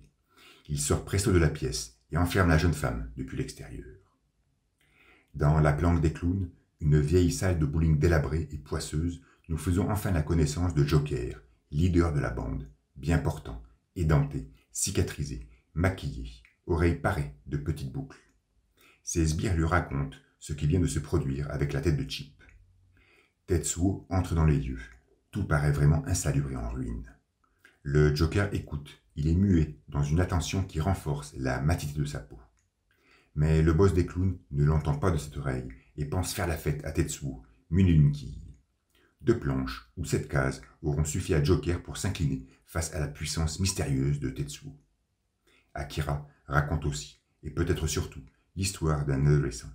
Un adolescent ayant subitement acquis le pouvoir sur le temps, l'espace et la matière. Enfoui dans l'opacité des égouts, Kaneda tente de trouver son chemin, pendant que Kei parvient à se libérer du dortoir. De nouveau à l'air libre, le jeune garçon constate qu'il n'est pas là où il aurait aimé être, c'est-à-dire près de sa moto, mais plutôt dans un endroit où grouillent pas mal de soldats. Le vacarme d'un hélicoptère se fait alors entendre. Le colonel amorce son atterrissage. Une planche de 4 cases nous résume ensuite une scène à la fois ironique et tragique. Des centaines de pilules, de comprimés et de drogues synthétiques en tout genre gisent sur une table. Tetsuo, entouré, avachi, ingurgite 500 000 de yens de dope comme du jus de fruits. Les clowns, médusés, l'observent avec inquiétude. L'avoir comme boss va nous coûter cher. Et de nouveau Tetsuo, désaltéré, apaisé, révèle un visage souriant. C'est la 2e fois que nous voyons le jeune sourire, preuve qu'il doit se trouver, en ce moment même, dans un état d'extrême relaxation. Dans les égouts, Kei s'empresse de retrouver Kaneda. Elle semble connaître les lieux comme sa poche. À l'extérieur, sur une double planche colossale, l'hélicoptère de l'armée, avec le colonel à son bord, atterrit près du site olympique. Cette image, qui fut la page titre de l'épisode 12, sera la seule parmi les 120 qu'Otomo confectionnera tout au long de l'histoire à être réutilisée dans le manga final. Les cases qui suivent sont déconcertantes de vie. On y sent l'intensité de l'embrasement ambiant, le vacarme insupportable qui domine les lieux, la violence insoutenable des pailles de l'hélico. Le militaire, dans un excès de colère, ordonne d'éteindre les projecteurs afin que sa base secrète ne soit pas tant visible. Décidément, l'armée est très cachotière sur ses agissements, mais finalement, cela en a toujours été ainsi. De retour à l'obscurité, nous retrouvons Kaneda, dehors, qui tente de faire sa route. Mais, et de façon bien grotesque, il se fera très vite repérer, puis pourchasser. Juste à l'entrée de la base secrète, le colonel apprend l'intrusion d'un étranger dans les parages. « Tuez-le », répondra-t-il, avec un calme qui contraste énormément avec le trait de caractère qu'on lui connaît. La traque de Kaneda s'initie sur 3 pages, enclavée dans un clair-obscur vigoureux et véloce. Jeu d'ombre projetant une course exacerbée, saut sensationnel pour rejoindre les égouts. Les soldats ne font aucun quartier, ils obéissent aux ordres et tirent farouchement sur l'adolescent qui parvient à déguerpir. Nous voyons ensuite le colonel sur un monte charge. Accompagné du docteur et d'un autre scientifique, il s'enfonce, lentement, dans les entrailles de la Terre. Les cases regorgent de détails incalculables. Une tuyauterie complexe et innombrable envahit alors l'environnement. Posté, droit comme l'exige son grade, le militaire s'enlise dans des songes profonds et hermétiques. Il faudra attendre le film de 88 pour entrevoir, de façon bien résumée je pense, la nature de ces songes profonds. Arrivés au plus bas, les scientifiques s'empressent de se rendre dans une salle vétuste où tout paraît archaïque et anachronique. Ils vérifient le niveau de température de différentes enceintes de Dewar. Tout est normal. Le colonel, lui, est déjà entré dans une pièce où la fraîcheur, palpable, semble émettre un intense rayonnement. Posté face à la chambre froide où sommeille Akira, il s'embourbe dans un monologue métaphysique. La double page où nous est présentée la capsule cryogénique est stupéfiante de sophistication. Infestée de détails organiques, elle ressemble à un être vivant, boursouflé, tentaculaire, cadencé par un rythme tachycardique. En opposition, sa monochromatie la rend sans profondeur, sans âme, glaciale, comme l'être qu'elle doit contenir en son sein. Car Akira se trouve là, enterré depuis plus de 30 ans, caché, camouflé par les générations antérieures, trop apeuré par ce que la science pouvait leur offrir. Ce discours amer du colonel atteste que c'est cette dernière qui fut, dans le passé, et apparemment à des fins civilisationnelles, sûrement pour l'avènement d'une nouvelle humanité, fondatrice du projet Akira. Et en 2020, c'est toujours elle, cette science, accompagnée maintenant par l'armée, qui tente de le faire renaître. Otomo, au travers de cette double planche resplendissante, démontre avec merveille le mariage insécable, l'amour inconditionnel, la symbiose atemporelle qui unit le scientifique au militaire. Nous savons tous, depuis Archimède jusqu'à Oppenheimer, que lorsque la science s'unit à l'armée, c'est toujours à des fins sombres et funestes. Ce projet civilisationnel d'antan se serait-il converti, par la force des choses, en un destructeur de monde? Akira, cryogénisé dans cette capsule tentaculaire et boursouflée, serait-il une arme redoutable, enclavée dans les profondeurs de la Terre pour des raisons qui semblent évidentes à son époque? À ce niveau de lecture, il est impossible de l'affirmer, mais tout nous pousse à croire qu'il en est ainsi. Après cette charge émotionnelle forte, nous revoyons Kei, toujours à la recherche de Kaneda, qui lui tente de deviner sa route au travers du réseau d'égouts, labyrinthique et souterrain. Mais l'armée est à ses trousses, il se retrouve face à un grillage. Les 12 pages suivantes vont narrer les déboires de notre héros, au regard préoccupé, contre 3 soldats pilotant des unités volantes. La cadence est frénétique, les cases sont radicalement noircies par une exubérance de lignes centripètes. Kaneda, visé de plein fouet par les mitraillettes, arme son flingue et tire de façon instinctive. Il touche en plein cœur l'un de ses assaillants qui s'effondre dans les eaux et génère une explosion sourde et opaque. Réaction en chaîne, la voie de canalisation est totalement bouchée par une fumée dense et ténébreuse. Le môme en profite pour se faire la malle. Il court à pleine vitesse et semble rejoindre le bout du tunnel, mais il se retrouve finalement face à un précipice. Kei, à la démarche attentive, pointe sa grâce de l'autre côté. Les jeunes tentent de s'échanger quelques paroles, mais très vite, Kaneda se fait tirer dessus et perd son équilibre. 4 planches, ou 38 cases, nous décortiquent les secondes qui suivent, dans une mise en scène synoptique hors du commun. Tout s'enlise dans une exaltante précipitation. La lecture croise des cadrages au format paysage et portrait, calligraphiés par l'acoustique du moment, pétrifiés par les stupeurs faciales. En effectuant son saut magistral, Kaneda démontre toute sa badassitude. Il est arrogant, il est effronté, il est inconscient, soit, mais quand la situation l'exige, il sait faire preuve d'un courage et d'une agilité surprenante. Par un jeu de force entre la gravité et l'énergie cinétique, son ultime assaillant se crache contre le plafond, alors que lui termine sa course dans les eaux bourbeuses du canal. Des soldats viennent prévenir le colonel de leur échec de capture. Ce dernier reste placide et suggère, d'une voix pondérée, de poursuivre les recherches. Il remonte à bord de son hélicoptère et quitte les lieux avec le même embrasement qu'à son arrivée. Le comportement du chef de l'armée, et sûrement son état de santé, semble intimement lié à Akira. Le fait de s'être rendu là où il sommeille et d'avoir trouvé tout en ordre l'a profondément apaisé, malgré les prémonitions pessimistes de Kyoko. On sent que ce projet l'occupe, le préoccupe et lui tient à cœur. Et il agit de manière posée et responsable, et semble être animé par des envies de grandeur. Cependant, tout reste encore très très flou. De nouveau dans les égouts, Kaneda refait surface et retrouve une Kay heureuse, elle, de le voir sain et sauf. À l'extérieur, toujours proche du site olympique, baigné maintenant par la quiétude, Kaneda parvient à faire démarrer sa moto. Les deux jeunes l'enfourchent. Il se dégage de leur visage un sourire vérace, preuve de leur joie à s'en être sortis indemnes. Ils dévalent alors à pleine vitesse l'autoroute inusitée pour rejoindre la grandeur photogénique de Néo-Tokyo. Une vue plongeante et lumineuse sur un angle de rue crasseux du 17e district nous introduit une nouvelle journée. Harukiya cherche Kaneda qui est en train de faire quelques réglages sur sa moto. Le patron, l'hébergeant gratuitement, pense bien faire travailler le jeune en contrepartie. Malgré la négative de ce dernier et son refus d'être traité comme un esclave, il finira par nettoyer le bar, avant son ouverture, à grands coups d'aspirateur. Il pense alors à Kei et se demande où elle pourrait être. Harukiya lui apprend qu'elle est sortie tôt le matin. Et nous la retrouvons d'ailleurs sous un énorme viaduc, main dans les poches, lointaine, le regard dégageant une certaine amertume. Elle se fait plus souriante en revoyant Ryu, blessé au bras gauche, accompagné par l'un de ses confrères. Une longue discussion s'amorce alors, et elle s'étalera sur 3 pages. Kei raconte son altercation avec ses plateformes volantes près du site olympique. Ryu lui annonce que des sommes colossales ont été débloquées sur des installations proches de ce même site. Décidément, l'idéal olympique ne serait qu'une mascarade pour masquer des décès plus profonds, plus sombres, plus tragiques. Le mystère du projet Akira pourrait s'élucider au sein même de ce lieu. La jeune femme fait preuve d'une vive envie d'être actrice de cette élucidation et souhaite agir aux côtés de Ryu. Mais ce dernier lui conseille pour le moment de surveiller Kaneda. Il ne voudrait pas que l'armée mette la main sur lui, car il est toujours convaincu que le mioche détient cette fameuse pilule.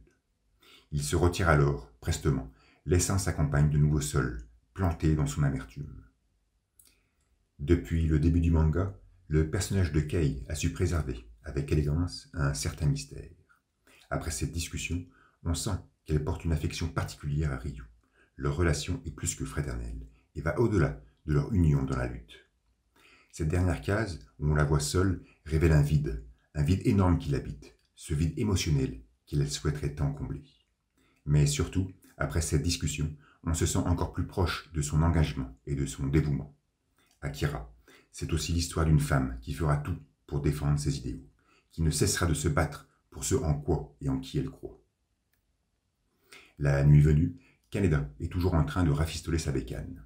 Il extrait du réservoir, sur un regard obnubilé, la capsule interceptée à Takashi, voilà déjà plusieurs semaines.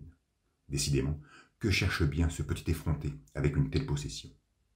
Pendant ce temps, Yamagata et Kai entrent chez Harukiya. D'une mauvaise humeur évidente, ils s'entretiennent avec le patron. Juste après, se profile en ces lieux l'espion, ou l'agent secret de l'autre jour. Il détient 3 photos avec lui, celles de Kei, Ryu et Kaneda. Il observe, écoute et sursaute en entendant de la bouche de Kai le prénom de son ami. Toujours bercée par une démarche nonchalante, Kei refait son apparition. Elle reste discrète à la vue de Kaneda qui, lui, la taquine sur son soi-disant frère. Elle le remet en place, prouvant de ce fait que Ryu est un sujet de discussion sensible. S'extirpe alors de l'intérieur du bar et dans une bousculade tumultueuse, la bande au complet, heureuse de retrouver son camarade. Yamagata est colérique, il raconte les déboires avec les clowns. Ces derniers exécutent de véritables razzias afin d'acquérir de la dope à outrance. Mais le visage de Kaneda change d'expression en apprenant que Tetsuo est devenu le nouveau leader de cette bande. Il n'y croit pas. Pourtant, ses amis sont formels, c'est bel et bien lui. Il s'est totalement transformé. Une transition en fondu enchaîné nous mène alors de la noirceur de sa chevelure à la noirceur de la nuit. Lancés à pleine vitesse, les clowns tabassent sans scrupule un motard qui finit par s'écraser au sol. Au loin, 3 lumières s'extirpent de la pénombre. Une silhouette s'approche, et Tetsuo laisse apparaître un visage qu'on ne lui connaissait pas. C'est le 4 juillet 1983 que l'épisode 14 d'Akira sort dans Young Magazine. Pour l'introduire, Otomo signe une illustration magistrale, une image d'une puissance phénoménale. Un Tetsuo, le regard pénétrant, baigné par son jeune pouvoir. C'est pour moi la plus belle page-titre de toute la saga. Beaucoup d'autres pourront sembler d'une qualité graphique supérieure, ou auront peut-être demandé à l'auteur plus d'heures d'élaboration. Mais celle-ci est unique en son genre, par la force émotionnelle qu'elle dégage, par l'impétuosité qu'elle transmet, par la prépotence de son harmonie. Pendant les 8 années durant lesquelles Otomo va s'acharner à mettre en page Akira, il y a 2 choses sur lesquelles il va exceller. La destruction de Neo-Tokyo et Tetsuo. Tetsuo sera le seul personnage du récit à recevoir une attention particulière dans son tracé, le seul à être montré avec une telle précision et qualité. Katsuhiro va élaborer, tout au long de l'histoire, des dessins d'une complexité prodigieuse pour nous exposer la lente et douce transformation de cet adolescent. Et celle-ci est la première d'une belle série.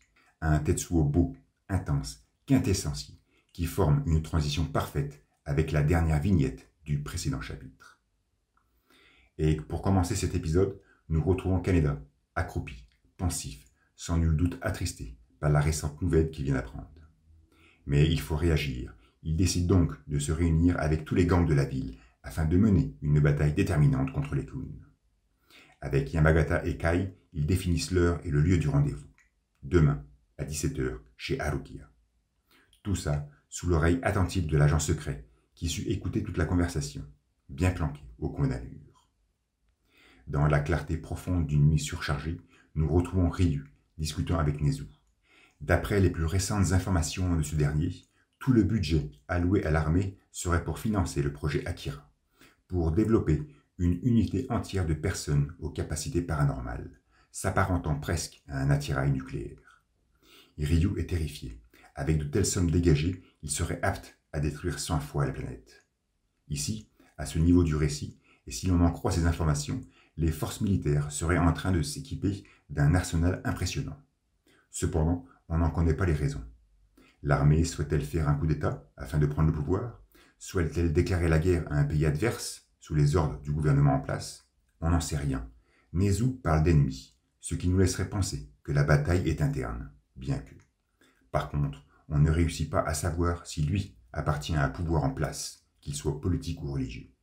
Ce qui est clair, c'est qu'il arrive toujours à avoir accès à des renseignements sensibles. Mais surtout, il parvient toujours et sans difficulté à énoncer un récit dramatique de la situation, afin de mieux convaincre Ryu sur ses agissements. 4 planches nous sont ensuite présentées, afin de compter la bagarre entre l'agent secret, venant tout juste de quitter le bar Harukiya, et l'un des coéquipiers de Ryu. Ce dernier se souvient très bien de ce visage qu'il avait remarqué dans la salle de billard, le jour de l'intervention militaire. Là aussi, difficile de savoir ce qu'avait en tête Otomo en mettant en scène ce genre de situation qui n'apporte rien à l'histoire, hormis le fait de nous replonger dans une perverse nostalgie. La présentation du combat est intéressante, cadencée et rythmée.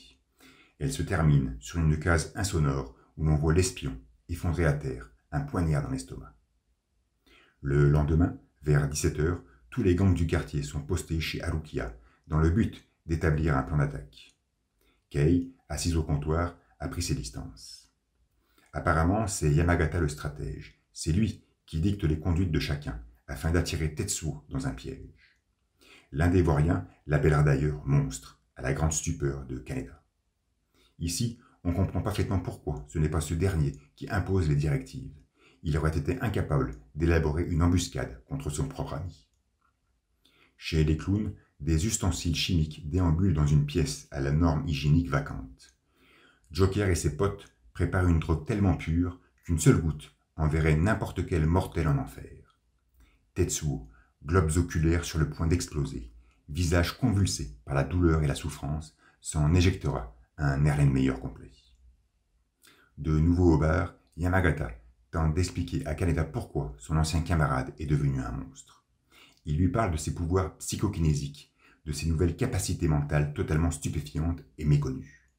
Si Otomo souhaitait raconter l'histoire d'une bande d'adolescents confrontés à un problème qu'ils ne pouvaient comprendre, c'est bien ici que se situe l'apogée de cette incompréhension. Le changement d'état de Tetsuo. Kei, au travers d'un regard magnétique, trouve cela très intéressant et veut en écouter davantage. Kaneda, lui, demeure plus interrogatif. Normal, c'est de son ami qu'il s'agit. Avachi sur une banquette, tubulure à perfusion autour du bras, Tetsuo semble dans un état comateux. Mais il se réveille soudainement, les yeux dilatés, comme porté par une puissance attractive des plus mystérieuses. Il quitte le bowling avec le reste des clowns. Chez Harukiya, entouré de Yamagata et Kei, Kaneda sirote un verre. Affecté, désorienté, il pense à son ami, et ne peut accepter que celui-ci soit un monstre. Une paire de bottes s'affiche alors au-dessus d'un asphalte zébré. L'acoustique d'un moteur confine notre attention dans sa célérité. Et l'épisode s'arrête là, sur une planche hors du commun, avec un Tetsuo, cheveux au vent, bras croisés, sur son chouper, qui dévale les rues à toute vitesse. Son visage, fermé affermi, exhibe une concavité buccale troublante et une pupille translucide, totalement boursouflée par le psychotrope. Regard croisé entre Kai et Kaneda, Tetsuo a été repéré. C'est l'heure d'initier la bataille. Juste après, on se retrouve à l'hôpital, où le colonel vient féliciter la bravoure de son agent secret, allongé sur un lit. Les informations fournies par ce dernier sont précieuses pour le militaire, qui ordonne à ses hommes de ratisser la zone du 17e district. Un face-à-face transitionnel magnifique nous permet de revoir Kaneda, qui demande à Kei de lui prêter son flingue. « Tu sais, je pense qu'il reste encore une balle. » Décidément, notre héros n'a pas froid aux yeux. Commence alors, sur 9 planches, la mémorable guerre des gangs, celle même qui sera mise en scène dans le film. Cadrage ultra-panoramique sur des motards en furie, cadrage véloce sur un lâchage chorégraphique et parfaitement bien orchestré, plan séquentiel au tracé percutant sur la confrontation avec les clowns, éjection de la racaille dans les lieux publics afin de contraster cette guerre des classes, matraquage tenace et figé d'une pétrifiante barbarie. Joker fait alors son entrée, bouche ouverte et regard obstiné. Ils s'y mettent à plusieurs pour lui barrer la route, mais l'ancien boss des clowns ne manque pas de ressources et envoie valdinguer pas mal de monde. Cependant, contre la multiplicité des assaillants leur faisant face, les clowns devront très rapidement abdiquer. Et tout se termine dans une orgie violente et charnelle, musicalisée par le couinement des pneus. Ces 9 pages sont mémorables, soit, mais elles sont surtout uniques, de par leur mise en scène, leur cadence, leur frénésie, leur tension, leur beauté singulière. Du Otomo dans toute sa splendeur et sa maîtrise. On retrouve ensuite Kaneda, accompagné par Kai, à pleine vitesse, sur une case calligraphiée par le bruit du moteur. Alors que Tetsuo, lui, apparaît dans une case de même dimension, rayée par cette même concentricité, mais noyée dans un silence absolu. Ce dernier se fera d'ailleurs pourchasser par quelques renégats à la recherche de vengeance, mais tous finiront leur course sous les roues d'un camion. Yamagata, lui, est posté près d'un hangar, casque sous le bras. Il est rejoint par tous les autres membres du comité final, dans une mise en scène peut-être trop chorégraphiée. Ils attendent Tetsuo, qui nous offre alors un regard opiniâtre et déterminé, totalement estompé par une trame uniforme.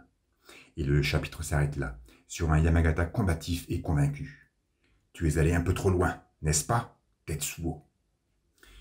Une page titre atypique pour nous présenter l'épisode 16, sorti dans les pages de Young Magazine le 1er août 1983. Le découpage en 6 cases quadrangulaires est toujours présent, mais il nous dévoile ici 6 visages, ceux des protagonistes du moment. Kei, Yamagata, Tetsuo, Kaneda, le colonel et Ryu. On constate que tous pointent leurs pupilles sur la droite, sauf Tetsuo, qui est en opposition totale, et Kei, qui nous fait froidement face. À la simple lecture de cette illustration, donc, on prend conscience de la particularité évidente qui caractérise ces 2 derniers cités. Le premier, émotionnel, est et sera éternellement à contre-courant. La deuxième, intellect, sera faire preuve d'une grande partialité dans ses actes et ses jugements.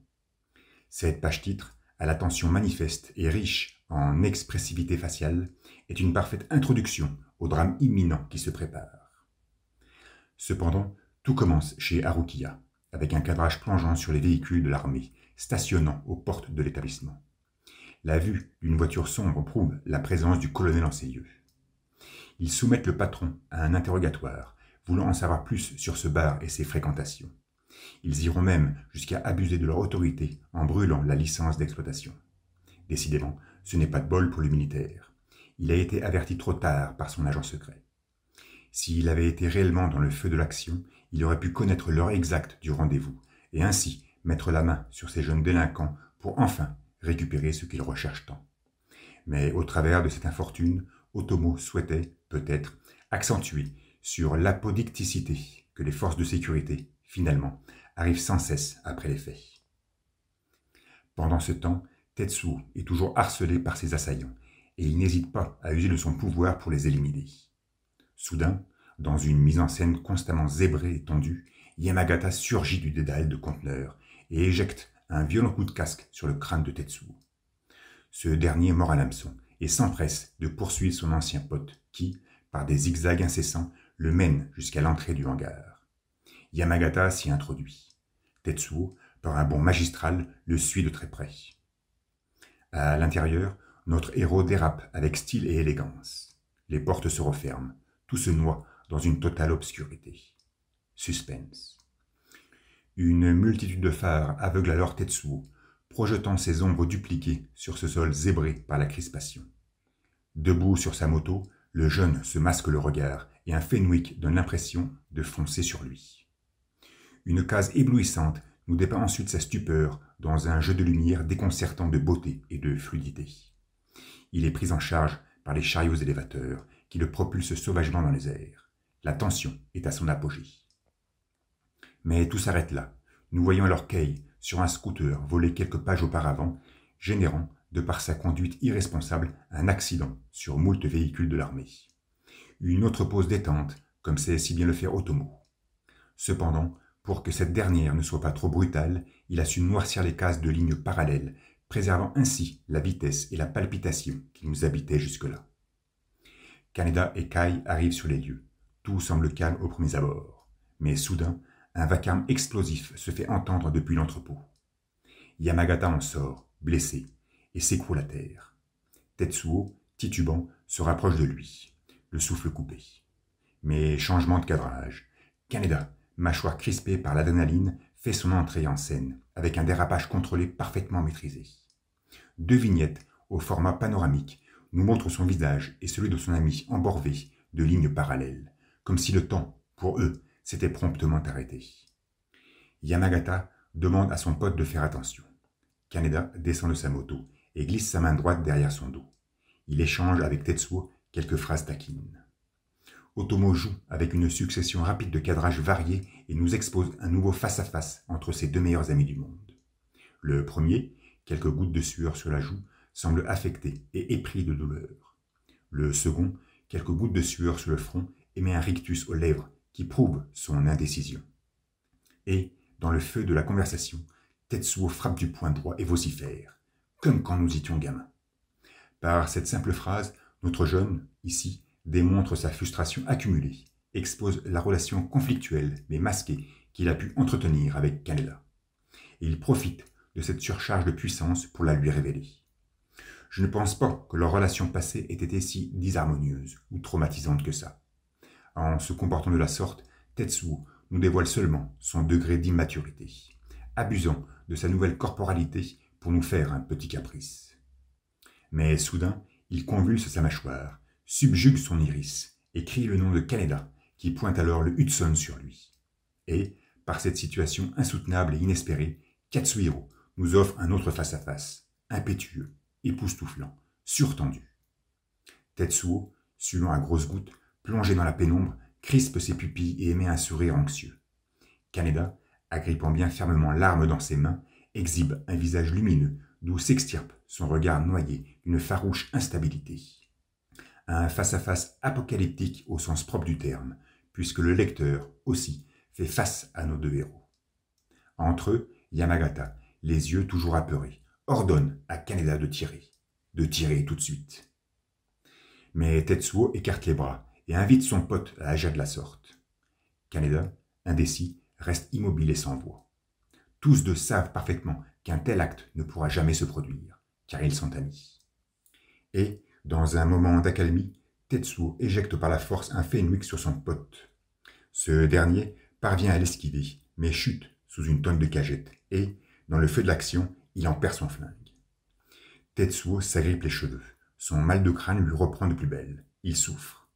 Kaneda s'extirpe des décombres et observe alors Yamagata s'emparer du Hudson. Il se retourne et pointe l'arme face à Tetsuo. Il semble en effet moins hésitant à agir que son ami, qui l'interpelle pour éviter le pire. Mais Tetsuo fait parler son pouvoir, déconnecte Yamagata de toute pratique et l'envoie valser. Les 2 planches qui vont suivre sont les plus tragiques de l'œuvre. Grâce à elles, l'épisode 17 se convertit, sans aucune gêne, comme étant l'épisode le plus dramatique de toute l'histoire. Yamagata se retrouve projeté en arrière, les yeux remplis d'impuissance, et sa tête vient s'écraser contre la ceinture de Kaneda. Le choc est d'une violence inouïe. La blancheur de la case et les trames légères qui colorent les vêtements ne font que raffermir la déjection sanguinolente produite par l'impact. Kaneda est complètement pétrifié. L'image où on le voit criant le prénom de son ami décédé est d'une force immensurable. Le sang qui calligraphie le sol, le bras tendu de Yamagata, tenant toujours fermement le flingue, la posture inclinée de Kaneda, noyé dans une tristesse absolue. Autant de détails qui font de cet instant le plus sombre, le plus funeste, le plus déchirant, le plus tragique de cette épopée. Et cette même image nous démontre aussi qu'Akira, le manga, doit se lire dans sa version originale, en noir et blanc. Le noir et blanc a une énergie qu'aucune mise en couleur ne pourra égaler. Je me souviens encore de l'épisode 6 de chez Glénat, quand Akira sortait en kiosque en 1990. Cette même image avait servi de couverture à l'album, mais rien à voir avec l'original. Aucune comparaison n'est possible sur l'émotion que l'on peut ressentir à la vue de cette scène, lorsqu'on la contemple en noir et blanc. Le noir et blanc possède une force sans équivalent, et Otomo maîtrise cette forme d'expression à son plus haut degré. Yamagata s'effondre au sol, le bras toujours tendu. Kaneda, le visage recouvert de sang, reste muet. Il regarde Tetsuo, affaibli, mais d'humeur apaisée. Il braque alors l'arme contre lui, et, au travers de l'index de Yamagata, tire sur la gâchette en criant « Tetsuo !» À cet instant, je suis persuadé que Kaneda demeure incapable de tuer son ami. C'est pour cette raison qu'il n'appuie pas lui-même sur la détente, mais passe par un intermédiaire charnel. Tetsuo, touché en plein estomac, s'envole au milieu d'une case, là aussi, aphone, figée, bouleversante, comme seul Otomo sait les pondre. Kaneda est encore sous le choc de son acte. Son pote, totalement médusé par ce même acte, se relève et entre dans le hangar. Notre héros enfourche sa bécane et file le rejoindre. Une fois à l'intérieur, il prend conscience, sur une double page foisonnante de détails, du carnage accompli. Un champ de ruines, des corps gisant à même le sol, et Tetsuo, blotti contre un engin défectueux. Sans hésiter, sans même savoir pourquoi, Kaneda fonce droit sur son rival du moment, qui lui ordonne de déguerpir. Car Tetsuo aussi, contaminé par cette amitié, ne souhaite que survienne le pire. Mais le motard poursuit sa quête illogique et finit par s'écraser à terre sous la fureur impitoyable et instinctive de Tetsuo. L'entrepôt s'effondre alors sur lui-même, dans un vacarme retentissant, en deçà du corps inerte de Yamagata, le pistolet invariablement bien agrippé à sa main droite. Juste après, l'armée fait son apparition, donnant une fois de plus raison à Otomo qu'elle arrive toujours après la bataille. Les soldats constatent les dégâts, recensent les victimes, et Tetsuo refait surface, réclamant de la drogue pour calmer ses souffrances. Kaneda, posté en arrière, lui harcèle un violent coup de bâton sur la tête. Le jeune s'écroule au sol. Le colonel fait alors son entrée et somme aux 2 adolescents de cesser leur querelle. Kaneda, en voyant le militaire, se surprend et donne l'impression de sombrer dans une panique évidente. C'est lui qui a la capsule de Takashi, et le colonel se pointe ici même pour la récupérer. Tetsuo, qui semble lire dans les pensées, tente de porter une dernière salve à son pote afin de déchirer son blouson et éjecter la pilule qu'il y avait cachée à l'intérieur. En apercevant le comprimé roulé à terre, Tetsuo s'empresse de s'en emparer sous les yeux écarquillés du militaire. Kaneda, de son côté, vexé de s'être fait substituer la capsule, tâche de maintenir une forme d'humour en invitant Tetsuo à la consommation. Elle a été spécialement conçue pour toi. Le jeune la porte à sa bouche, l'avale, mais le militaire lui ordonne de la recracher. Il pourrait en mourir. Tetsuo, en proie à une douleur inconnue, pousse un hurlement strident et assourdissant. L'acoustique émise paralyse, dans une candeur morbide, toute une case et les sujets lui faisant face. Il s'incurve, brutalement, semblant déchiqueter sa colonne vertébrale. 2 visages, celui du colonel, effrayé, apeuré, inquiet, et celui de Kaneda, foudroyé, abasourdi, désorienté, observent la scène de leurs yeux grands ouverts. Le jeune s'écroule à terre, épris d'une convulsion lancinante pour finir inerte à même le sol. Le militaire se précipite près du corps, implore la venue de l'hélicoptère médical, ausculte le globe oculaire et reste sans voix. Tetsuo serait-il mort? Kaneda crie alors « Va en enfer !» Mais à qui est adressée cette sentence? À son pote, tout juste décédé, ou au colonel? Il est important de bien comprendre qu'à ce niveau de l'histoire, Kaneda n'est absolument pas au courant des expérimentations qui ont été faites sur Tetsuo. Il ne le sera d'ailleurs jamais. En voyant le militaire réagir de la sorte, il donne l'impression, à cet instant, qu'il y voit plus clair. Non pas qu'il soit pleinement conscient que son ami est devenu un cobaye pour la sécurité nationale, mais il doit maintenant être capable de mettre en relation cette tragédie passée avec les agissements secrets de l'armée. Donc il est fort probable que cette dernière phrase soit dédiée au colonel. Face à une telle insolence, le militaire ordonne à ses hommes d'embarquer le jeune et de ne pas se laisser méprendre par son âge. Kaneda, dans un ultime regard, observe Yamagata qui est toujours à terre, les bras constamment en croix. Il hurle son prénom avec morosité. Depuis les hauteurs d'un conteneur, Kei, toujours obnubilé par cette capsule, contemple la scène avec discrétion. Mais soudain, un bruit se fait entendre. Tetsuo cambre son torse et ouvre virulemment les yeux. Sur 2 cases magistrales, densément tramées pour nous faire ressortir la stupeur du colonel, le jeune garçon se redresse, comme s'il revenait du royaume des morts. Son visage, humidifié par la bave, semble être attiré par un zénith incandescent. Une fois sur pied, reprenant son souffle, il nous présente une posture affaiblie, arc-boutée, mais qui domine pleinement la prestance surprise et déstabilisée du militaire.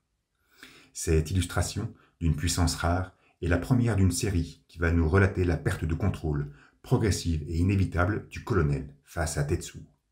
On pourrait presque dire que cette image, d'une poésie déconcertante, marque le début de ce qui va devenir. Kaneda, toujours baigné par sa récente confrontation, se libère des soldats et fonce sur Tetsuo.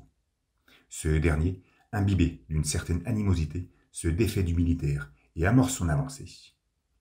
De nouveau en pleine maîtrise de ses pouvoirs, il génère un souffle d'une virulence monstrueuse et fait valdinguer toute la matière environnante. Posté face à une avalanche de débris, Kaneda réagit et se contraint de rebrousser chemin.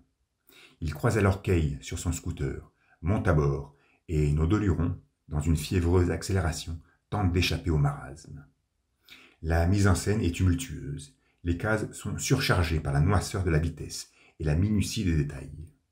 Toujours obstiné par sa quête, Tetsuo lance un nouveau coup sur nos fuyards et leur envoie une grue en pleine poire.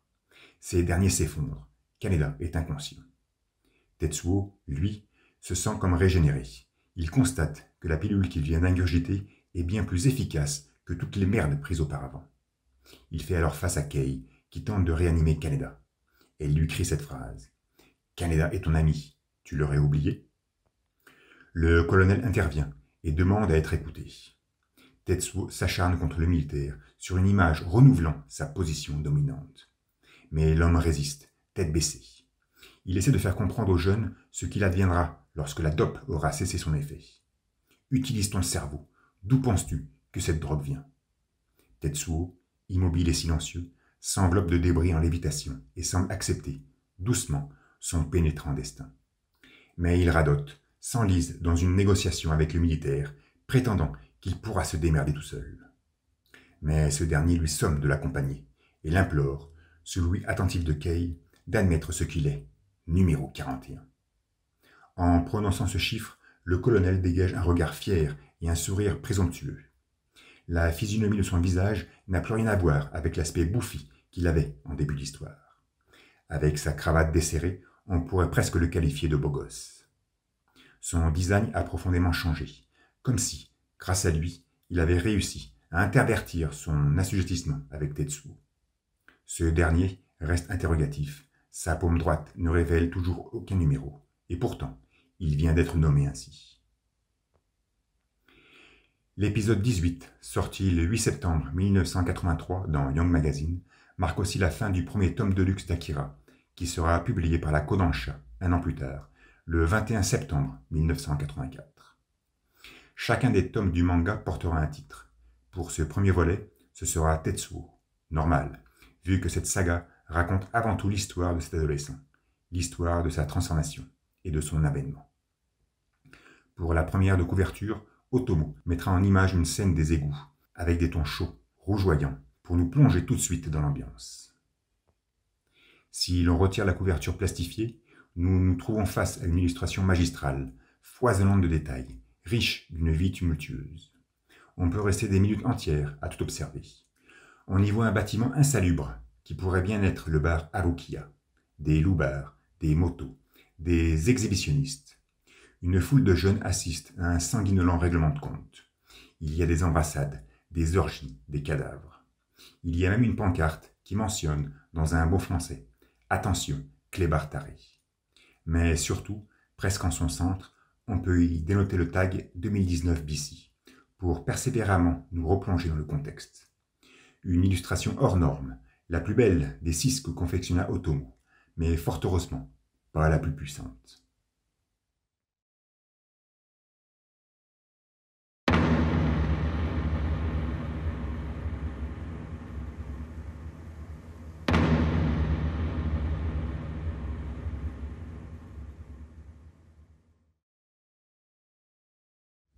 Une double page titre pour introduire cet épisode 19, où nous voyons un enfant au-dessus de la capsule cryogénique. Il est évident que ce gosse est Akira, et qu'il est réveillé. Par cet épilogue, Otomo nous dévoile clairement que le titre de son œuvre est bel et bien un enfant, et que sa résurgence est toute proche. Cette illustration sera redessinée par l'auteur, qui la mettra en couleur, pour inaugurer le 2e tome du manga. Et tout commence dans la nurserie, où nous voyons Masaru, Kyoko et Takashi converser. Tetsuo, sur le point de grimper dans l'hélicoptère avec le colonel, semble percevoir cette conversation. Après avoir lu dans les pensées de Kaneda, il perçoit les paroles des mutants, nous prouvant ainsi que ses sens ont atteint un nouveau seuil de perception. Les mutants affirment que ce dernier est maintenant l'un des leurs, qu'il est très puissant et qu'il pourrait même surpasser Akira. Mais Kyoko connaîtrait les moyens d'entraver cette montée en puissance. De ce banal dialogue s'extirpent 2 informations profondément intéressantes. D'une part, que les pouvoirs de numéro 41 semblent grandissants et inaltérables. Évident. Mais surtout, que si ce pouvoir parvient à être supérieur à celui d'Akira, cela pourrait leur porter préjudice, à eux, les mutants, à eux, les produits, les entités de ce mystérieux projet. Si rien, donc, ne doit se situer au-dessus d'Akira, cela signifie que ce dernier doit être l'artisan d'un accomplissement.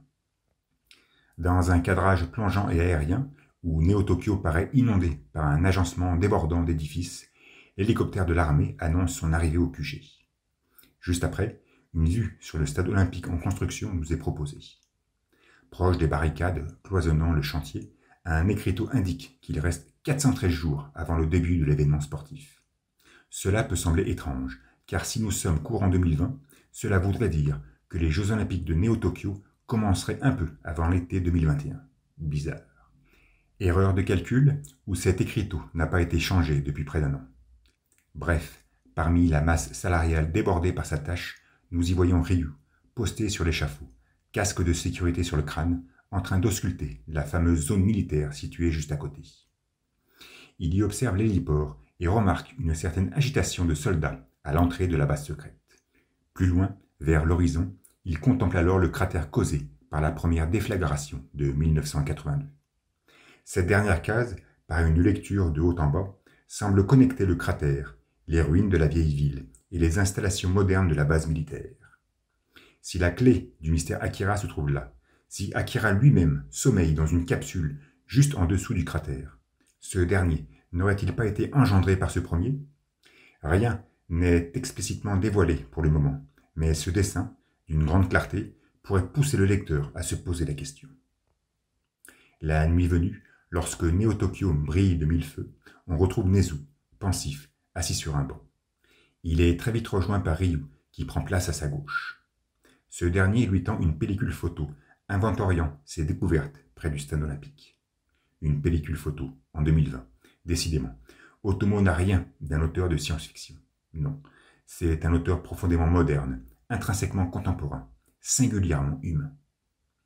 Le dialogue qui occupe nos deux protagonistes s'étale sur deux planches, dans une mise en scène aérée, alternant les cadrages pour procurer fluidité à sa lecture. Nezu fait toujours preuve d'un grand mystère, recevant des informations confidentielles et pertinentes dont il ne peut révéler la source. On sait que tout s'accélère, que le projet est en cours, il semble connaître les desseins de l'armée et dénote une vive envie à les contrecarrer. Nul doute qu'il est déterminé, lui aussi, par une soif de pouvoir. Ryu, quant à lui, démontre bel et bien qu'il n'est qu'un exécutant. Il obéit aux ordres et rien d'autre. Le fond de ses actions est honnête, il est porté par une conviction sincère, celle sûrement de changer les choses, de changer le monde. Lui, qui possédait un protagonisme évident en début d'histoire, n'est en fait qu'une marionnette dont on détend les fils en fin de journée, après usage. Sa posture, avachie sur le banc lorsqu'il se retrouve seul, nous fait clairement penser à ce jouet délaissé. Nezu pointe son ombre vers sa limousine, preuve de son grade, et reçoit un message de son chauffeur, qui lui apprend que Lady Miyako souhaite le rencontrer au plus vite. Il dénote alors un visage préoccupé. Dans la candeur éblouissante du laboratoire, nous apercevons Tetsuo, allongé sur le scanner, éveillé, les poignets attachés, comme si on ne voulait qu'il s'échappe. Il semble parfaitement remis de ses récentes blessures et réclame un peu de musique. Sur 2 pages, nous voyons le docteur s'entretenir avec le colonel. Une conversation laconique, mais qui apporte des révélations pertinentes. D'une part, que le scientifique est véritablement impressionné par les prouesses de Tetsuo. Jamais il n'avait travaillé avec un tel sujet. Ici, on note la nature noble et éthérée des desseins du docteur. Ce dernier agit au nom de la science pour le progrès de cette dernière. Il doit être, au même titre que ses collègues d'une génération passée, animé par des fins civilisationnelles ou pour l'avènement d'une nouvelle humanité. Son visage souriant montre qu'il se trouve dans une extase explicite. Ses expériences et analyses semblent poindre le bout d'un tunnel long de plusieurs décennies. En revanche, cette conversation nous révèle aussi toute l'inquiétude du militaire au sujet de l'attitude numéro 41. Il est impératif de contrôler une telle source de pouvoir, au risque de créer un second Akira. Pour le colonel, le contrôle est primordial, ce qui ne fait qu'attester son sens aigu du devoir et des responsabilités. Ce dernier est véritablement omnubilé par la sécurité de sa nation. Mais surtout, au travers de cette phrase banale, le militaire nous fait clairement comprendre qu'Akira, à son époque, n'a pas su être contrôlé, ce qui a apparemment généré le pire, comme la catastrophe de 82 par exemple, et ceci le terrorise au plus haut point. Nous le savions déjà, et cela nous est maintenant explicitement confirmé. Le projet Akira fut, dans le passé, un projet scientifique, et uniquement scientifique. 38 ans plus tard, l'armée s'unit au projet, aux côtés de cette dernière, pour y influer une notion de contrôle qu'elle n'avait pas à l'époque. Et le colonel, au travers de sa prestance, de sa carrure et de son charisme, est la métaphore parfaite de cette notion de contrôle. Sur une planche ennemie, nous revoyons alors Kei et Kaneda, dans leurs cellules respectives. La première, assise sur un lit, semble concentrée, pensive, préoccupée. Le second, sur les nerfs, frappe du poing, ne supportant cette incarcération. Nous retrouvons ensuite Nezu, qui, dans une cadence vive et rapide, pénètre dans un temple spacieux et aéré. Au fond d'une pièce, il rejoint une personne postée sur une chaise basse. Cette dernière se plaint de son retard. Nezu s'incline, tel un fervent religieux, et fait alors face à Lady Miyako, femme corpulente, à la belle coiffe et parée de petites lunettes rondes. Un halo de lumière se dessine juste derrière elle. Accroupie dans une pose méditative, elle tient un mala dans les mains. Sa tunique, blanche et immaculée, laisse entrevoir une écharpe de couleur. Et soudain, dans la mouvance de son poignet droit, elle divulgue un numéro 19, marqué sur sa paume. Miyako serait donc un mutant, au même titre que Takashi, Kyoko et Masaru. Cependant, elle ne présente pas du tout la même physionomie que ces derniers. Elle ne ressemble pas à un enfant à la tête de vieillard. Son physique a l'air d'être en concordance avec son âge. Cela signifierait-il quelque chose sur ses réelles aptitudes? Sa posture nous mène à penser que c'est une prêtresse, et son influence, au vu de la station courbée de Nezu, doit être très grande. Elle raconte son rêve à son petit rat, un désastre imminent qui changera la face du monde. Mais Akira n'en sera pas forcément l'origine. Ce dernier n'étant qu'un pion au sein de l'échiquier. Les 3 planches qui relatent ce dialogue sont peu chargées, entre 3 et 5 cases, ce qui le rend totalement lapidaire et pondéreux. Tout est très flou, baigné par une subjectivité sacrale. Ceci dit, on ne peut s'empêcher d'y émettre quelques interrogations et conclusions. Tout d'abord, Nezu semble être à l'écoute des directives de Miyako.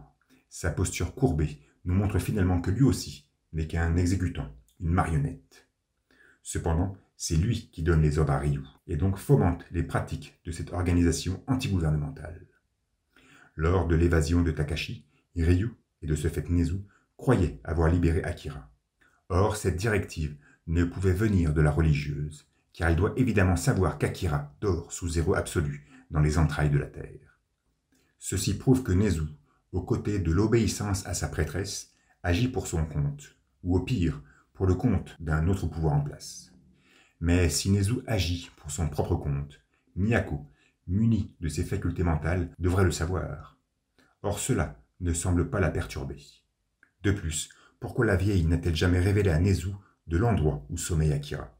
Parce qu'elle le sait, c'est évident, les chiffres sur sa paume droite en sont la preuve. Si Nezu empeste la félonie, Miyako, elle, est une manipulatrice de premier ordre. C'est d'ailleurs pour cette caractéristique même qu'elle est le pilier du récit. Miyako manipule Nezu pour arriver à ses fins. Elle souhaite s'accaparer d'Akira et utilise son petit rat pour y parvenir.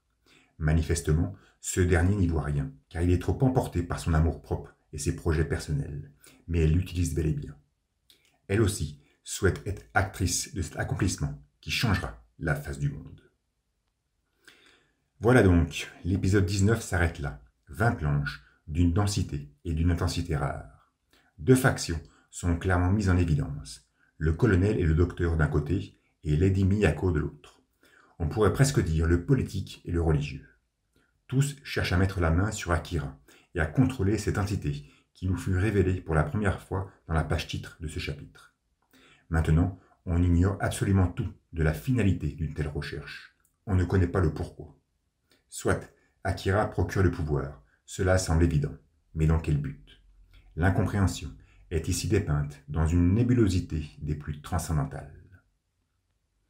Une porte s'entr'ouvre, 2 soldats viennent chercher Kei pour un interrogatoire. Cette dernière, en pleine méditation, est posée sur le lit, droite et sereine.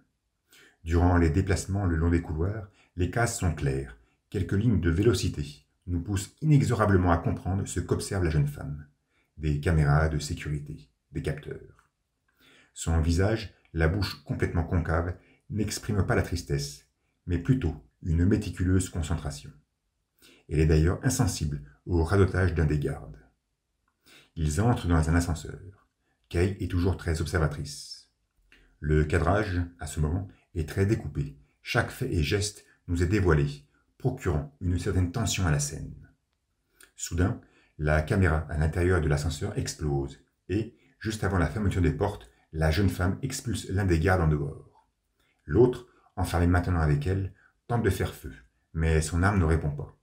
Kei, surprise, lui défonce la mâchoire par un violent coup de coude dans une image qui, là aussi, combine merveilleusement le statisme de l'instant à la vélocité de la percussion. Nous savions notre héroïne agile et expérimentée. Elle démontre ici être une craque au corps à corps. Cependant, suite à cette narration, nous restons profondément dubitatifs. Que s'est-il passé avec la caméra de surveillance et l'arme du soldat? Kei posséderait-elle le pouvoir? Serait-elle manipulée en ce moment du récit? Des interrogations en suspens. Dans tous les cas, elle nous montre une toute nouvelle facette de sa personnalité, combative, intuitive et opiniâtre. Tetsuo, dans une salle spacieuse, fait des exercices quand l'alarme retentit. Son vacarme oppressant semble envahir l'édifice dans son intégralité, poussant Kaneda à la surprise, le colonel à s'emballer et les mutants à s'interroger. Kei, toujours froide et impavide, se défait de ses menottes. Elle est alors armée. Dans une succession de cases noircies par des lignes parallèles, elle se fait prendre en chasse par des soldats, mais répond avec fermeté et sûreté. Dans l'élan de sa course, elle se murmure à elle-même qu'elle doit impérativement joindre Ryu.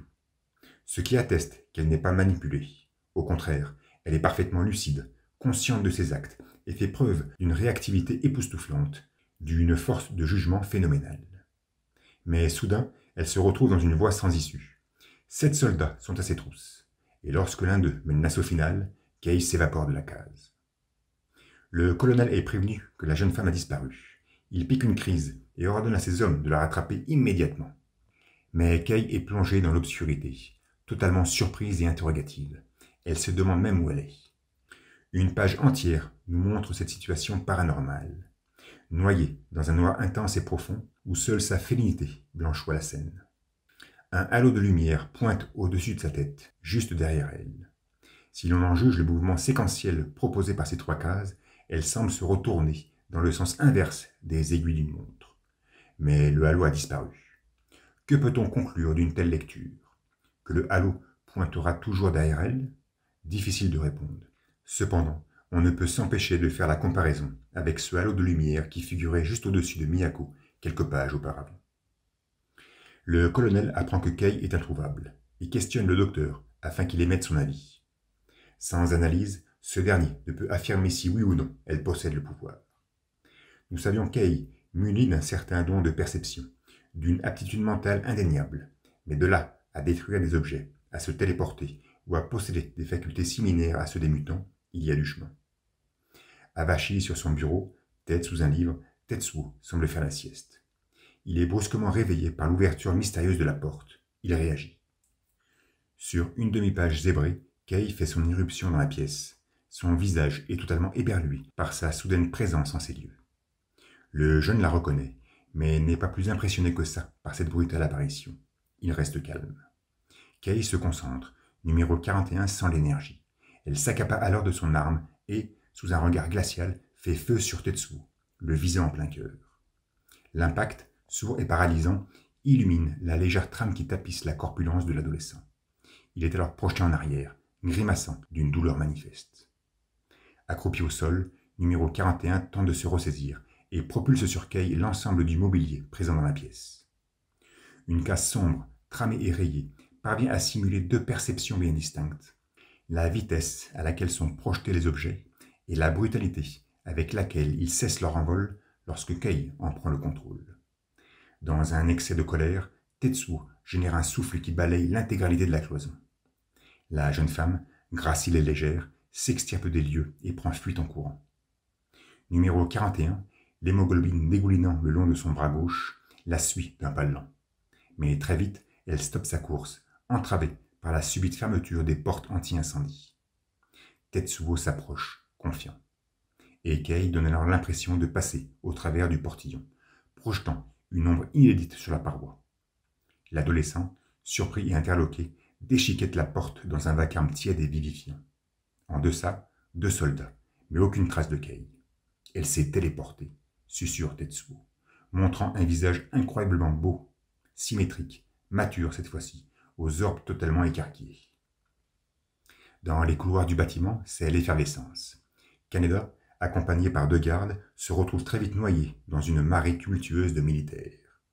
Il lance quelques blagues à ses guides, révélant sa nature profondément innocente, toujours en retrait des préoccupations tangibles qui l'entourent. Mais soudain, le bruit des armes se fait entendre, dans une page ésotérique étendue.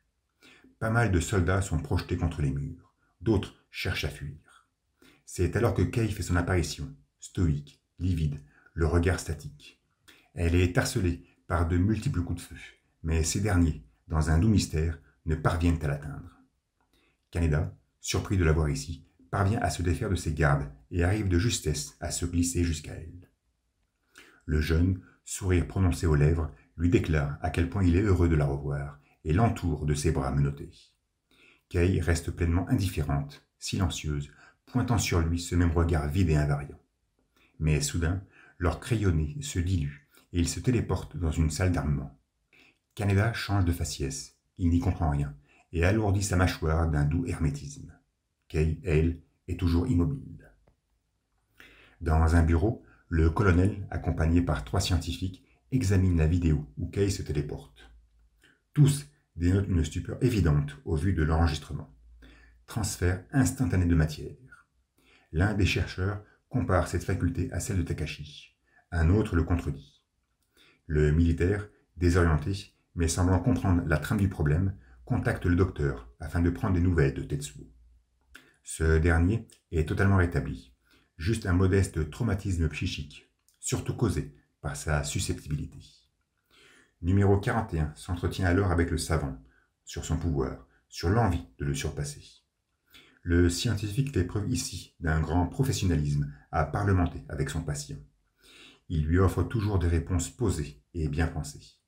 Tetsuo semble être conscient qu'il n'est pas le seul à posséder de telles facultés, et il laisse le docteur sans voix lorsqu'il profère, sans prévenir, le nom d'Akira.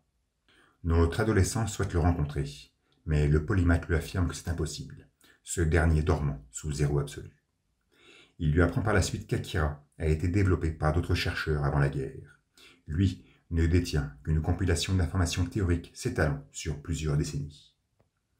Et quand Tetsuo lui demande si le mutant était déjà en sommeil cryogénique avant la Grande Guerre, la réplique évasive du docteur ne fera que confirmer la connaissance réelle qu'il a sur l'origine du conflit.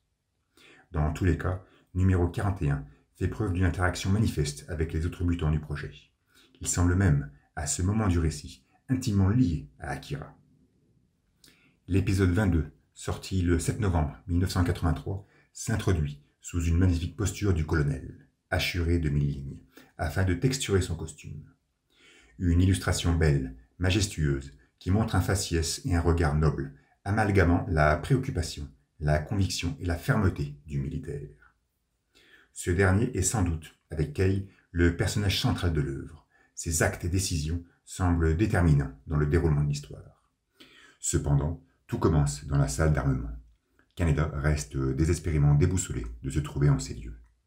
Kei, toujours mouvé dans un comportement incompris, défonce une serrure à code et pénètre dans une vaste et sobre pièce qui s'apparente à un laboratoire d'études. Elle s'approche alors d'une arme massive, connectée à une batterie, une machine de guerre certainement très puissante. Le colonel, de son côté, entre dans la nurserie. Il ne souhaite en aucun cas être dérangé. À l'intérieur, tout est noyé dans un silence viscéral. Les planches aérées, meublées de cases gigantesques et complètement vides de caractère, ne font qu'exalter ce sentiment de quiétude. Kyoko, Masaru et Takashi sont en pleine méditation. Les traits de leur visage dénotent une dose de concentration. La mise en page, plaçant Kyoko au centre face à une peluche en lévitation, nous force à penser qu'elle agit avec l'aide de ses compagnons. Postés dans cet état de recueillement, leur physionomie exalte une certaine beauté, en opposition totale avec cette turpitude dont ils faisaient preuve en début de récit. Mais on retrouve Kei, la machine de guerre en main, qui dégage une salve pour tester l'engin. Kaneda déblatère des paroles qui paraissent toujours hors sujet. C'est alors qu'Otomo nous dépeint un parallélisme facial époustouflant. Au cœur même de la page, 2 cases, sourdement rayées, nous montrent Kei et Kyoko balancés d'une mouvance symbiotique. Même posture, même torsion du cou, même regard inquisiteur, même valse capillaire. Ce syncrétisme visuel, totalement époustouflant, je me répète, nous prouve donc que Kyoko est en train de manipuler Kei, qu'elle lui dicte sa conduite afin d'exécuter un plan bien précis. Les 3 mutants sont éveillés par la présence muette du colonel, qui les interroge alors sur le but de leur agissement.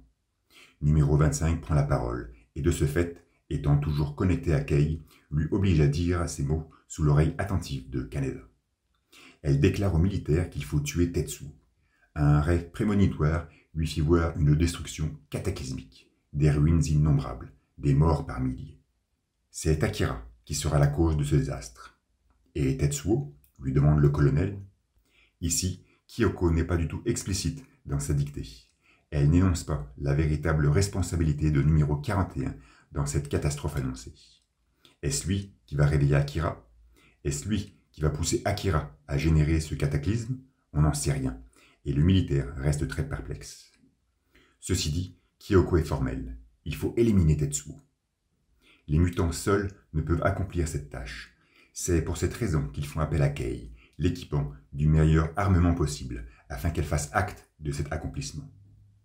Le colonel est évidemment mal à l'aise. Le contrôle lui échappe.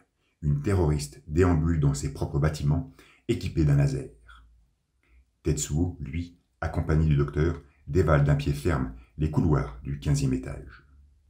Mais dans l'atelier, Kei change de visage, laisse tomber l'arme et pousse un cri aigu et perçant. Surprise de voir Kaneda, elle se demande ce qu'elle fait là.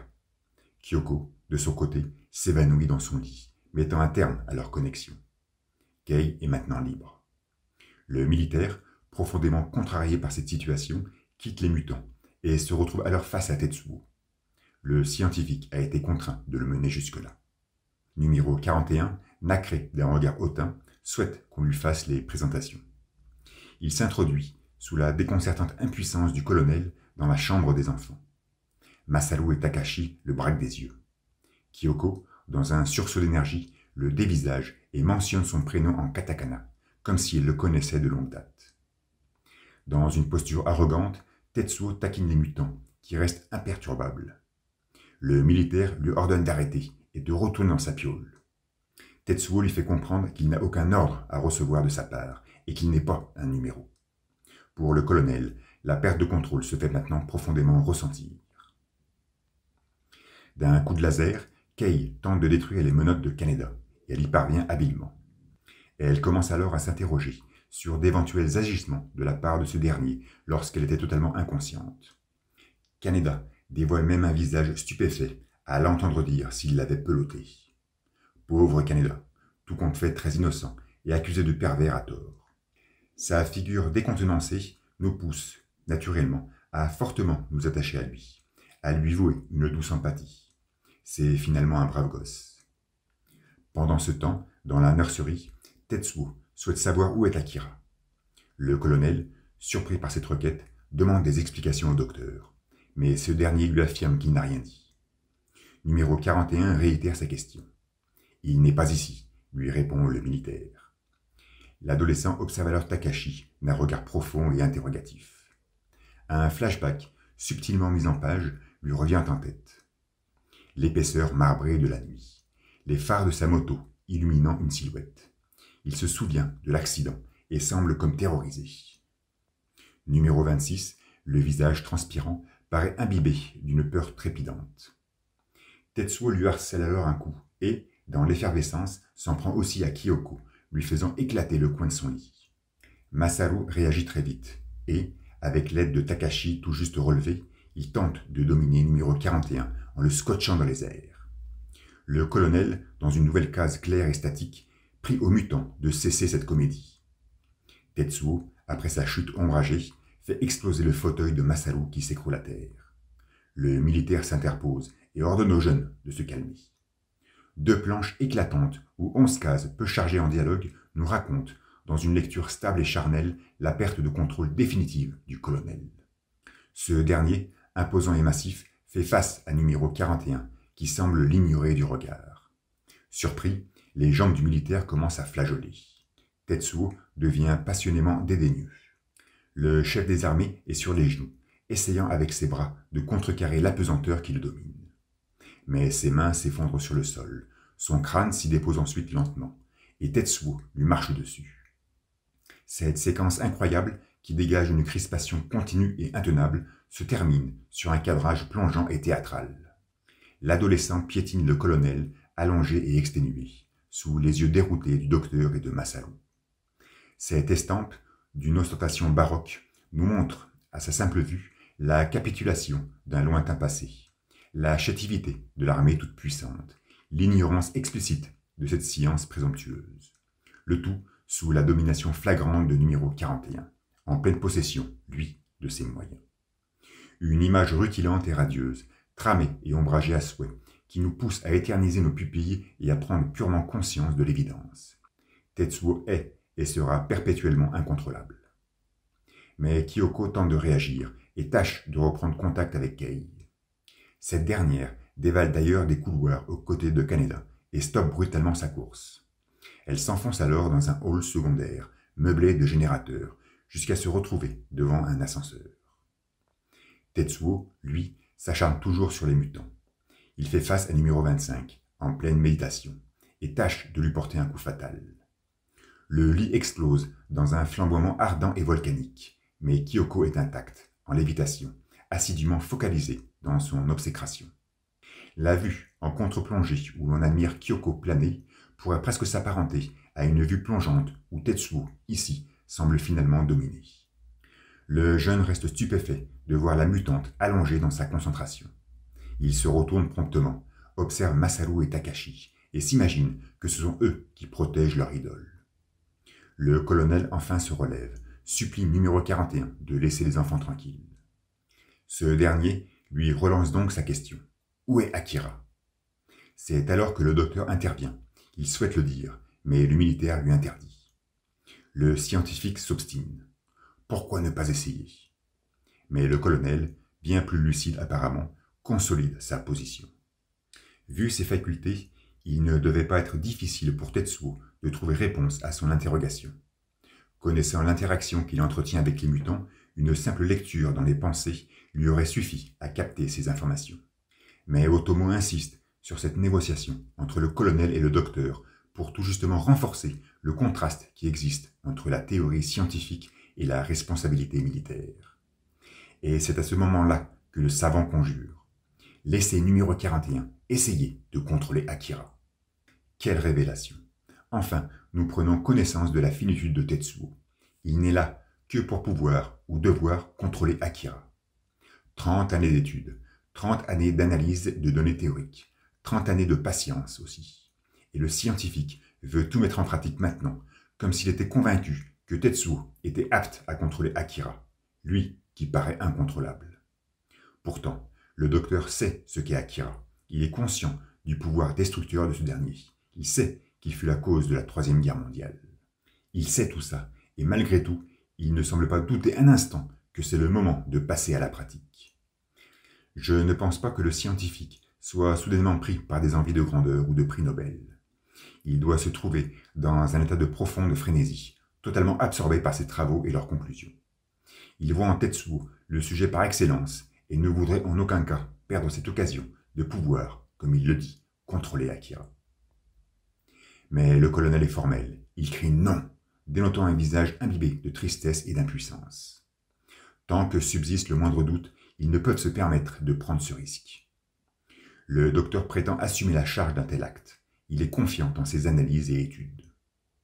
Tetsuo tâche de tranquilliser le militaire en lui proférant des répliques qui pourraient paraître puériles au cœur de cette conversation d'adultes responsables. Mais le chef des armées persiste. Vous n'avez pas idée de ce qu'est Akira. En prononçant cette sentence au savant, Otomo met clairement en confrontation le scientifique, excité par ses expériences et ses théorèmes, voire même son ego, au militaire, dénudé d'une obligation civile et morale. Mais Tetsuo insiste, charme le docteur qui, lui, reste dans l'indécision. Le colonel s'obstine dans sa négative, et numéro 41 lui fait éclater la tête contre le sol, dans une case déroutante, montrant ainsi toute l'impuissance du militaire face au présent fait. Pendant ce temps, Kei et Kaneda se retrouvent sur les toits, dans une image sombre et tramée, pour nous faire ressentir toute la fraîcheur de la nuit. Kei est rapidement interpellé par une lumière vive et brasillante, s'extirpant d'un dôme. Les jeunes s'approchent, grimpent, et se situent alors juste au-dessus de la nurserie. En bas, Tetsuo apparaît. Il est avec le doc, et c'est maintenant où se trouve Akira. Kaneda, le voyant, ne reste pas tétanisé très longtemps. Il envoie un coup de laser qui transperce de sa luisance une case en son milieu. Tetsuo, pétrifié, observe la scène et remarque son ami amorcer sa chute pour finir noyé dans le ramage d'un arbre. Kei le suit de près. Le scientifique et numéro 41 sont médusés, ne comprenant cette soudaine intrusion. Mais à peine remis de sa dégringolade, notre héros, convulsé d'un regard obstiné, commence à tirer sur son pote. Il tire à répétition, dans une composition segmentée et foisonnante, mais Tetsuo parvient à éviter les coups. Ce dernier fait alors parler son pouvoir et provoque un véritable tremblement de terre, déchiquetant en 1000 morceaux le sol bariolé de cette arène théâtrale. Cependant, Kaneda ne perd pas son équilibre et poursuit ses tirs à répétition. À ce moment, il donne même l'impression d'être aux commandes d'une console de jeux vidéo. Il accumule les salves dans tous les sens, avec une passion renversante. Numéro 41 tente de se planquer, mais il se retrouve très vite enfoui dans les décombres. Face au carnage, Kaneda semble se réveiller et change de physionomie pour émettre un timide Tetsuo. preuve qu'il devait être immergé dans une frénésie incontrôlable. Regretterait-il son acte? Il ne faut pas oublier que Kaneda serait incapable de tuer son ami. On voit alors Tetsuo, dehors, amorçant une chute vertigineuse face à l'énorme bâtiment de l'armée. C'est la première fois qu'Otomo met en scène la grandeur architecturale de Neo-Tokyo. Un visuel tétanisant, impactant, noyé dans un dégradé de noir profond, qui enfle la monstruosité de l'édifice. Numéro 41 se crache sur une bâtisse, demeure indemne et dénote une importante satisfaction de maîtriser enfin la téléportation. Dans la nurserie en ruine, Kei et Kaneda se retrouvent face aux mutants et reconnaissent immédiatement Takashi. Kei s'approche. Le parallélisme entre sa figure et celle de Kyoko lui fait comprendre que c'est cette dernière qui l'a guidé jusque-là. La jeune femme lui demande alors qui est Akira. Et Kyoko, de son visage hypnotisant, lui répond que c'est l'un des leurs, qu'il porte le numéro 28 et qu'il est enterré sous le site olympique. Pendant ce temps, le colonel, visage ensanglanté, retrouve ses facultés, se remet sur pied difficilement et expose sa surprise en voyant les jeunes prisonniers en ces lieux. Mais toujours habité par sa fougue obsessionnelle, Kaneda demande à Tetsuo de sortir des décombres. Numéro 25 annonce alors qu'il n'est plus ici, qu'il est parti pour Akira et qu'il faut le stopper au plus vite. Le militaire, fou de rage, comprend de suite que le scientifique lui a révélé la cachette. Mais le docteur se justifie par un mensonge manifeste qu'il n'avait pas le choix, car Tetsuo était devenu hors de contrôle. À aucun moment nous n'avons été témoins de cette scène, ce qui prouve bien qu'elle n'a jamais eu lieu, et que le savant ment. Ce dernier a volontairement dit à Tetsuo où se trouvait Akira, parce qu'il souhaite conclure ses années de labeur, il souhaite assister au réveil d'Akira, il souhaite matérialiser ses décennies d'analyse, d'études et de théories. Encore une fois, par une double case surprenante, Otomo dépeint habilement cette symbiose contrastée entre science et militaire. En haut, le visage du docteur, clairvoyant, immaculé, noble, mais profondément irresponsable et inconscient. En bas, le faciès rempli de sang du colonel, la mâchoire convulsée, le regard pénétrant, démontre avec hargne son sens des responsabilités. Un portrait d'une grande noblesse là aussi, mais plus sombre, plus opaque. Cependant, il est temps pour Kei et Kaneda de déguerpir des lieux. Cette dernière parvient à découvrir la sortie de la nurserie, mais pas mal de soldats grouillent dans les parages. Sur cette page, Katsuhiro va mettre en scène l'échappée de nos deux jeunes, dans une cadence folklorique et burlesque. Ils dramatiseront sur l'état de santé du colonel pour détourner l'attention. Ils tâcheront de se faire discrets pour filer en douce. Mais tout finira très vite dans une escalade de course-poursuite, de dégringolades désopilantes, de coups de feu totalement inefficaces. Et ceci sans aucune retenue et avec une dose d'humour qui permet tout justement de décompresser un peu des tensions passées et certainement futures. Bref, nos deux jeunes arrivent au final de l'escalier. Il n'y a plus de marche pour aller plus bas. C'est alors qu'une silhouette s'extirpe de la pénombre. Un homme, déclarant appartenir à l'organisation qui a comploté l'évasion de Takashi, prétend qu'il peut les aider à sortir du bâtiment. Et nous retrouvons notre fameux espion, ou agent secret, le personnage le plus étrange de toute l'histoire, celui qui engendre des situations hautement insipides au récit. Maintenant, dans ce cas présent, il aura au moins prêté main forte à nos deux héros pour qu'ils puissent s'échapper définitivement de ce lieu affreusement gardé. Car même si Kei ne fait nullement confiance en ce personnage, le vacarme d'une troupe de soldats pointant ses sabots l'oblige à le suivre. Un dessin unique dans Akira nous les montre alors, tous les trois, en ombre chinoise, en train de dévaler un hall. Au travers d'une baie vitrée, Neo-Tokyo semble s'estomper dans l'intimité nocturne. Dans la nurserie en ruine, les soldats tentent de remettre en fonctionnement l'électricité et la climatisation. Dans un coin, Takashi et Masaru écoutent Kyoko. Il n'y a pas qu'une seule direction possible. Nous pouvons choisir notre avenir. Pour elle, le réveil d'Akira semble inévitable. L'important est avant tout le cheminement à épouser pour accéder à cette inéluctabilité. Ses angoisses se diluent alors sous la vue du bâtiment de l'armée, immense, énorme, rendant les gratte-ciels environnants totalement insipides. Là aussi, je ne pense pas que cette planche soit parue dans Young Magazine, mais fut dessinée spécialement pour le manga. Je profite d'ailleurs de cette case pour ouvrir une petite parenthèse. Cet épisode 25, sorti le 19 décembre 1983, marque le premier anniversaire d'Akira. preuve qu'Otomo tient le coup et la cadence. Durant les 2 premières années, c'est-à-dire 1983 et 84, Otomo va maintenir un rythme effréné. Il publiera 20 planches tous les 15 jours, une page titre et 19 pages de récit. Seuls les épisodes 38, 42 et 45, parus fin 84, auront 17 planches. Ce qui représente une production énorme, surtout lorsque l'on contemple le travail accompli, même s'il prétend qu'il aurait pu en faire plus. Pressionné par cette cadence contractuelle, Katsuhiro n'aura pas forcément le temps de mettre en scène tout ce qu'il désirait, ce qui explique ces modestes différences entre la version magazine et la version tankobon. La page contenant cet impressionnant building est extrêmement riche en détails et précisions.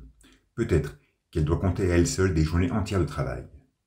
Ce genre d'illustration, donc, Otomo, ou devrais-je dire ses assistants, les élaborait en dehors de son contrat avec Young Magazine pour qu'elle puisse embellir par la suite le manga final.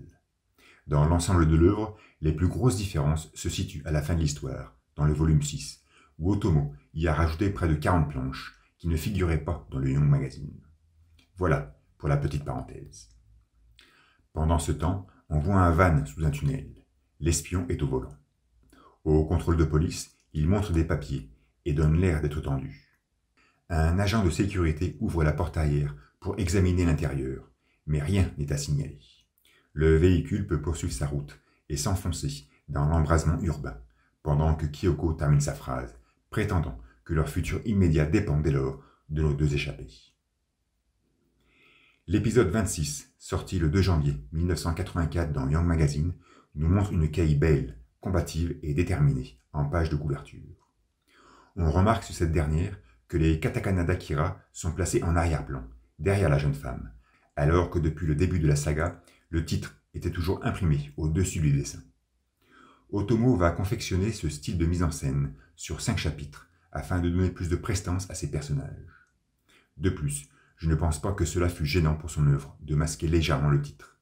Après une année d'existence, ce dernier devait être bien ancré dans l'inconscient collectif. Et tout commence avec une nouvelle journée qui s'amorce sur le site olympique en construction.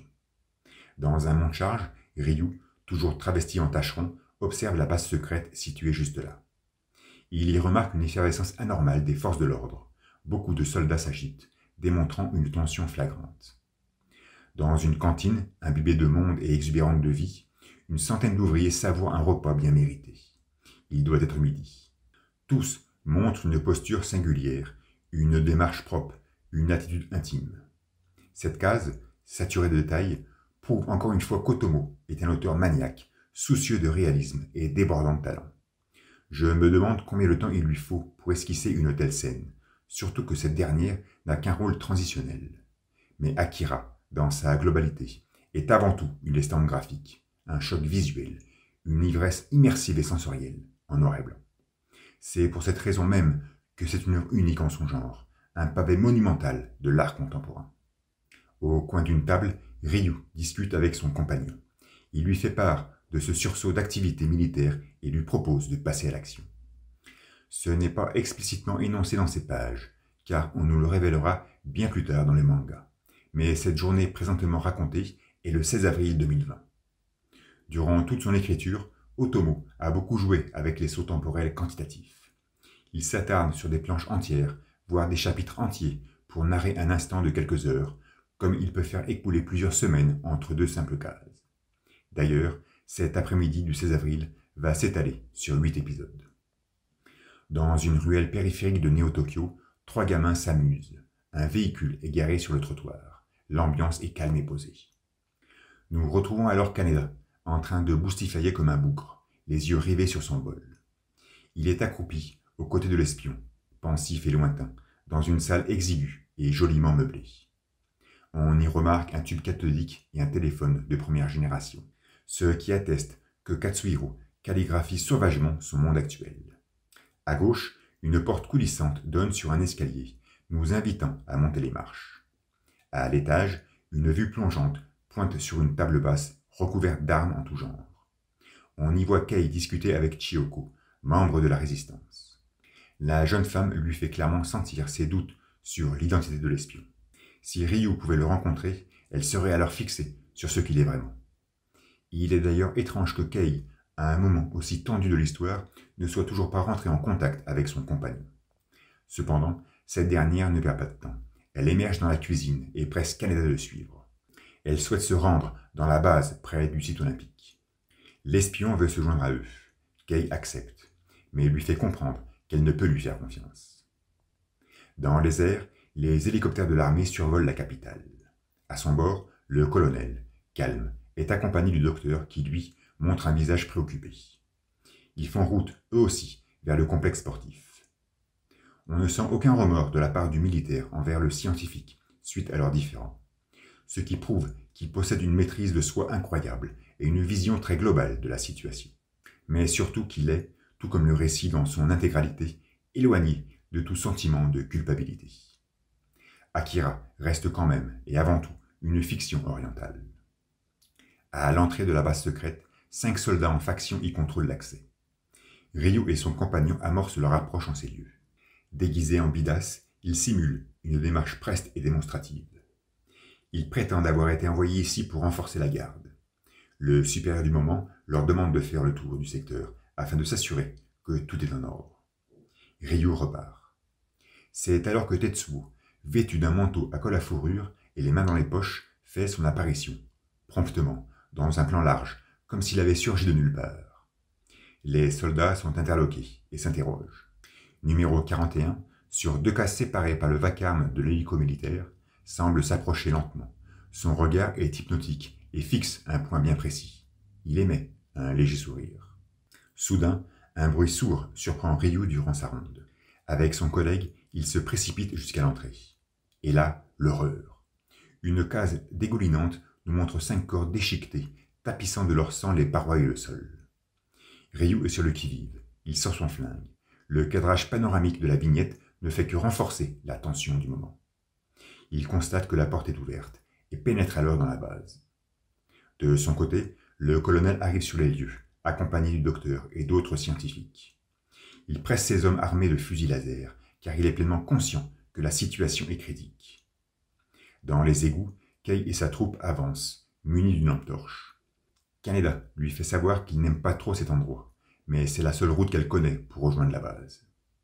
Tetsuo, quant à lui, toujours en vue plongeante, prend place sur le mont de charge et amorce sa descente.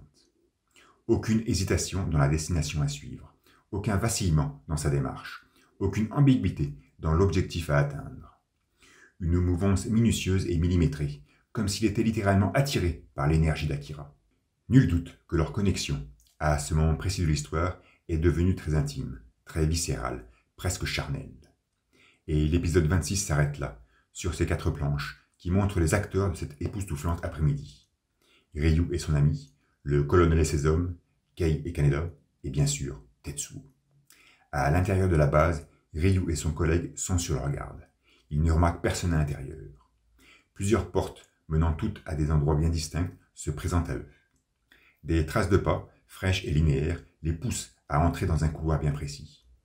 Ryu ne le sait pas, mais ses empreintes sur le sol sont celles de Tetsuo, et Otomo, par une case tout à fait banale, nous montre à quel point ce dernier se trouve soumis à une emprise des plus attractives. Dans les égouts, Kay mène la cadence. Kaneda se remémore d'une situation délicate qu'il vécut en ces lieux.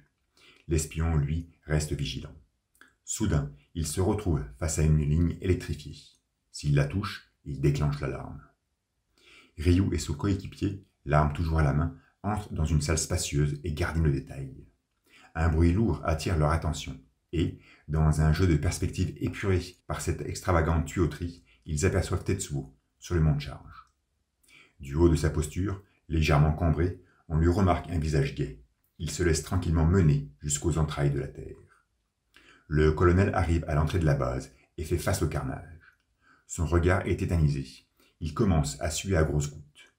Un spasme vigoureux prend possession de sa mâchoire, preuve que le stade critique de la situation a monté d'un grade. Il ordonne à ses hommes de le suivre. Les cadavres attendront. À l'intérieur, il presse son monde, donne des directives brèves et précises. Il demande aux scientifiques de vérifier le système de refroidissement de la chambre d'Akira.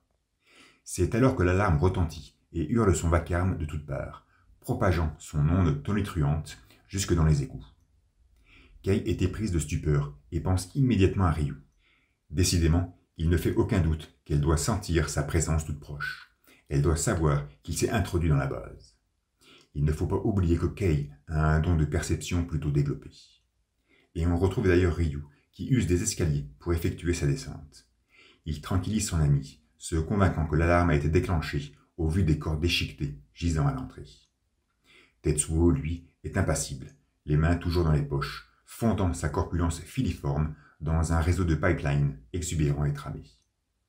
Le colonel reçoit le rapport des scientifiques, tout a l'air normal.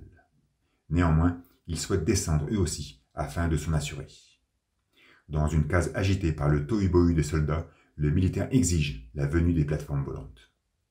Depuis l'obscurité pesante des égouts, une lueur inhabituelle guide nos amis jusqu'à une salle vétuste. Kaneda amorce une approche, personne à l'intérieur. Cependant, la vapeur s'extirpant d'une tasse à café prouve la manifestation récente de quelqu'un en ces lieux. Ils entrent. L'espion les suit d'un pas lent. Ce dernier semble porter son regard sur le bout du tunnel, comme s'il était attiré, lui aussi, par un être en particulier. C'est alors que la radio se met à vociférer un message d'alerte. La voix mentionne la présence d'un garçon sur le mont de charge et qu'il est impératif de stopper sa descente. Tous les moyens sont autorisés. Kay et Kaneda restent estomaqués à l'écoute de ce communiqué. Le jeune fait immédiatement la relation entre le garçon et Tetsuo. Décidément, lui aussi semble intimement connecté à son ami. On retrouve d'ailleurs numéro 41. Il est soudainement rejoint par des unités volantes qui amorcent sur lui un violent mitraillage. 4 planches, imbibées de cases imposantes, aérées, zébrées par ces traits noirs et concentriques, nous montrent les assauts répétés des militaires. Les cadrages s'alternent pour offrir une lecture rapide et précise, où tout est ombragé par la vitesse, sonorisé par le rugissement des salves et des explosions. Mais soudain, la scène s'embrase par la contre-attaque des chasseurs, qui noient Tetsuo dans un halo aveuglant et incandescent, illuminant son visage convulsé par l'acrimonie. Dans leur bureau, les scientifiques se chamaillent sur les causes de cette présente situation.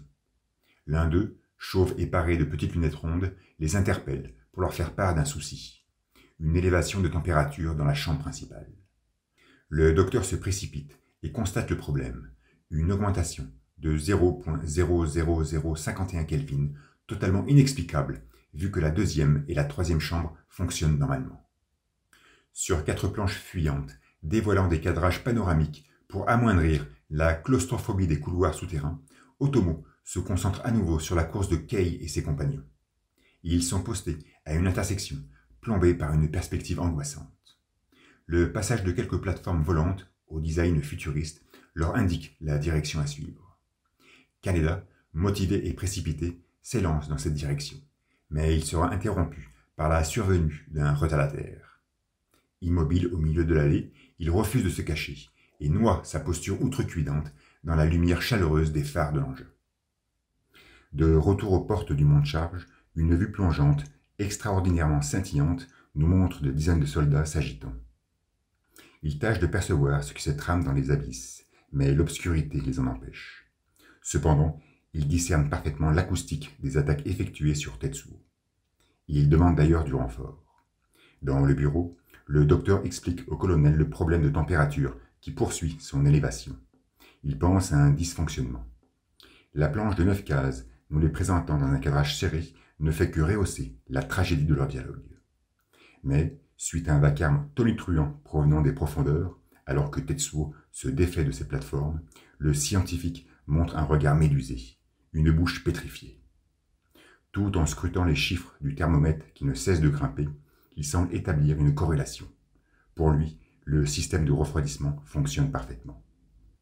Dans les couloirs, le fameux retardataire de tout à l'heure fonce au cœur d'une perspective zébrée et contrastée. Le pilote s'interloque, un corps inerte gît à même le sol. Il freine et contrôle son dérapage. Kaneda se lève alors, lance un cri d'alerte, et Kay surgit de nulle part, castagnant d'un violent coup de poing le soldat qui s'écroule à terre. La jeune femme tente de dominer l'engin, mais il semble apparemment difficile à manier. De retour au mont de charge, les pertes du côté de l'armée ne cessent de croître. Tetsuo poursuit sa défense et envoie valdinguer bon nombre de leurs machines. Mais il est toujours envahi par les tirs, et le dernier militaire en faction se crache sur l'élévateur, provoquant son arrêt. Sous le choc de l'explosion, Tetsuo est même projeté au sol. Nous revoyons ensuite le visage hébété du docteur. Pour lui, cela ne fait plus aucun doute. Akira et Tetsuo sont en résonance. Le premier perçoit la présence du second. Il le ressent à chacune de ses manifestations. Pour lui, il est impératif de cesser les attaques. Ceci nous amène à un paradoxe inévitable. Qu'Akira perçoive les manifestations énergétiques de numéro 41 ne pose aucun problème.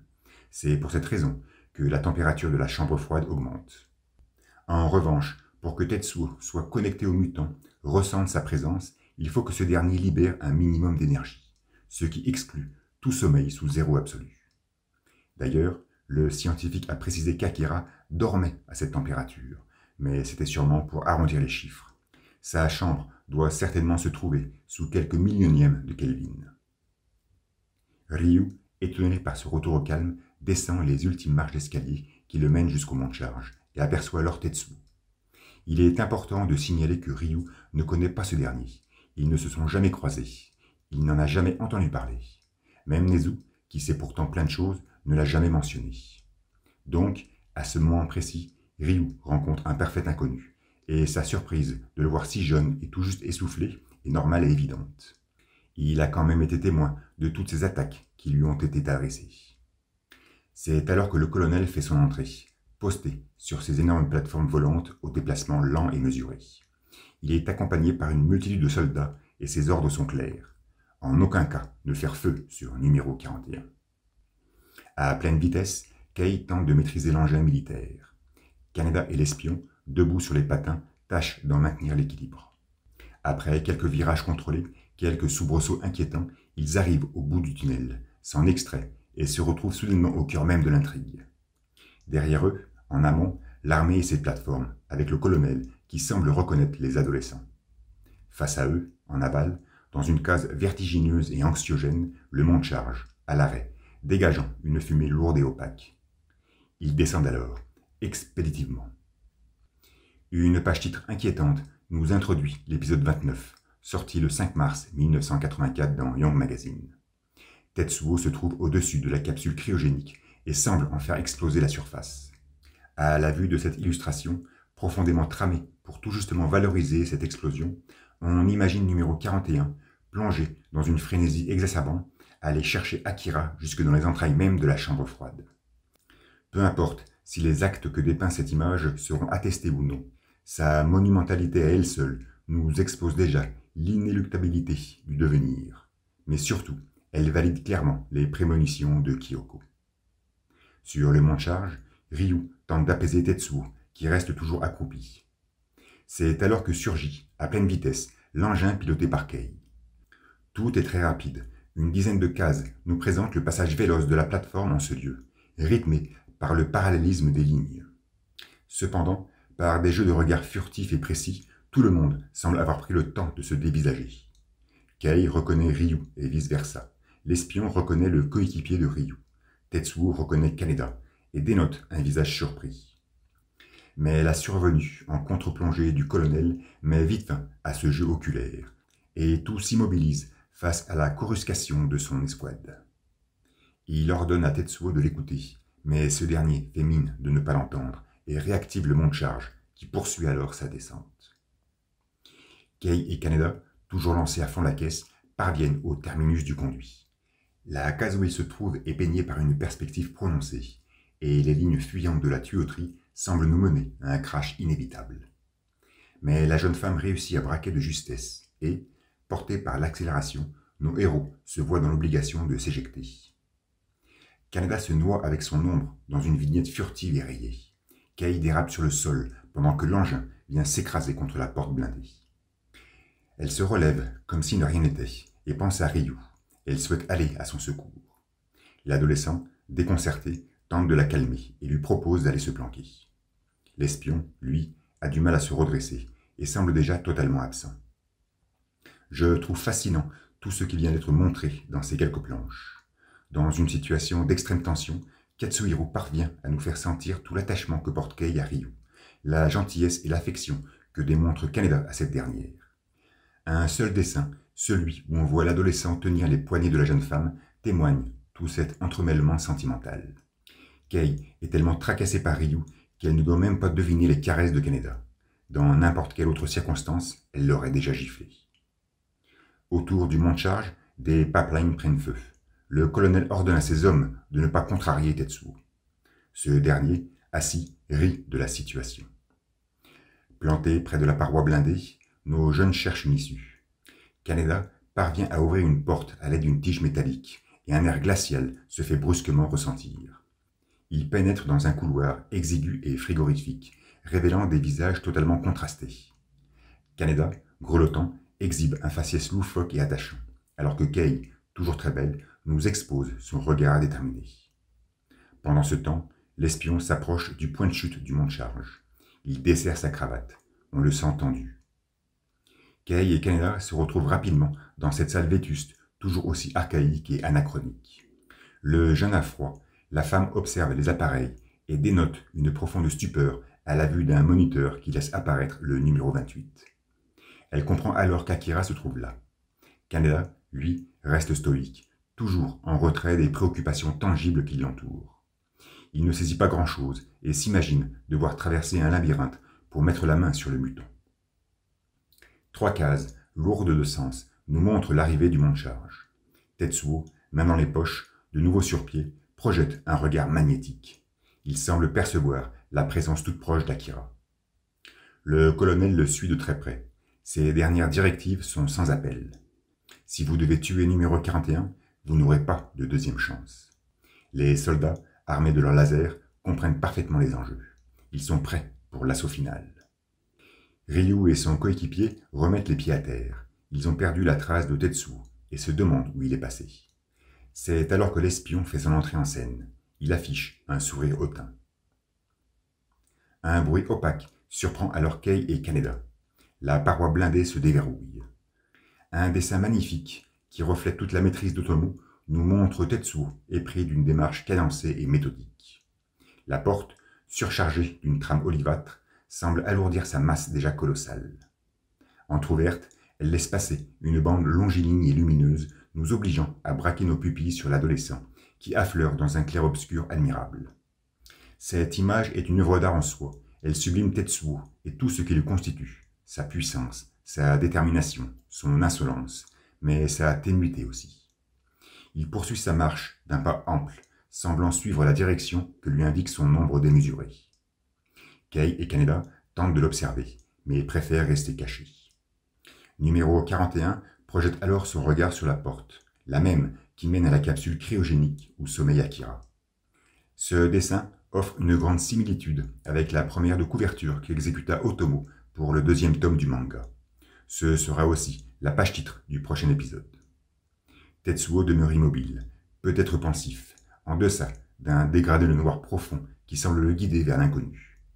Ses orbes oculaires sont boursouflés, mais cette fois-ci par une toute autre classe de psychotropes. Il est impressionnant le parallélisme que l'on peut faire entre ce présent regard et celui qu'on a pu entrevoir lorsque le jeune dévalait les rues sur son chouper. Hormis l'angle de vue et l'inclinaison du visage, les deux paraissent viscéralement équivalents. Je me pose alors cette question. Akira serait-il une drogue? Dans le sens où, une fois notre corps habitué à cette substance, ce dernier en réclamera toujours plus.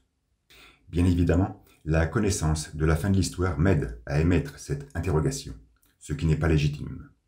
Cependant, la similitude indéniable entre ces deux regards, celui face à la porte et celui sur le chouper, ne fait qu'attester la similitude de cette transe corporelle dans laquelle se trouve Tetsuo, en ce moment face à la porte et sur le chouper, après avoir ingurgité un Erlenmeyer complet d'une drogue tellement pure qu'une seule goutte aurait envoyé n'importe qui en enfer.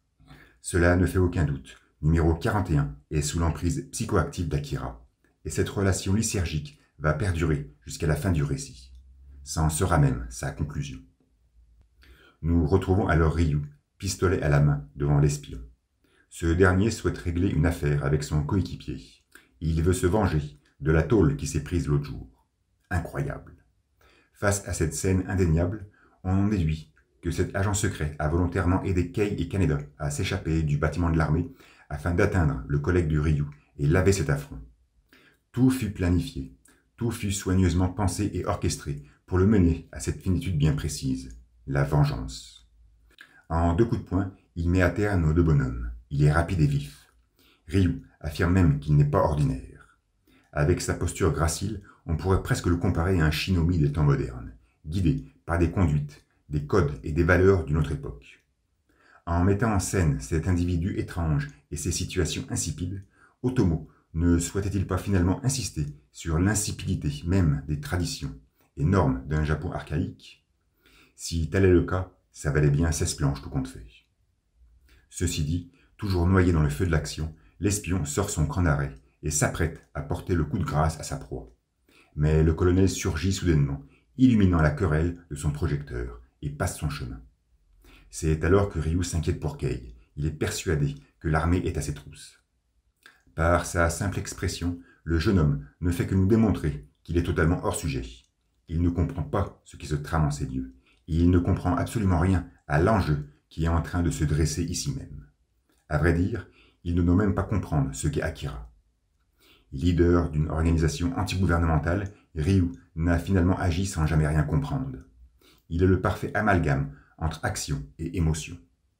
Aucune raison, aucune réflexion, et c'est presque peinant pour ce personnage haut en couleur, attachant, qui avait un protagonisme indéniable en début de récit. Mais ainsi vont les choses, et Ryu s'empresse d'aller porter main forte à sa bien-aimée. Les verrous de la chambre froide se desserrent. Tetsuo, toujours face à la porte, l'ouvre. Le colonel entre alors dans les lieux, accompagné par les scientifiques et sa troupe. Il ordonne à numéro 41 de l'écouter.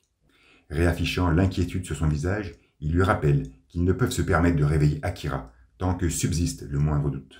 Son pouvoir est au-delà de toute compréhension. Comme emporté par un ultime emballement émotionnel, il supplie même à Tetsuo de stopper son avancée. 2 cases sublimes nous montrent alors l'indifférence de numéro 41.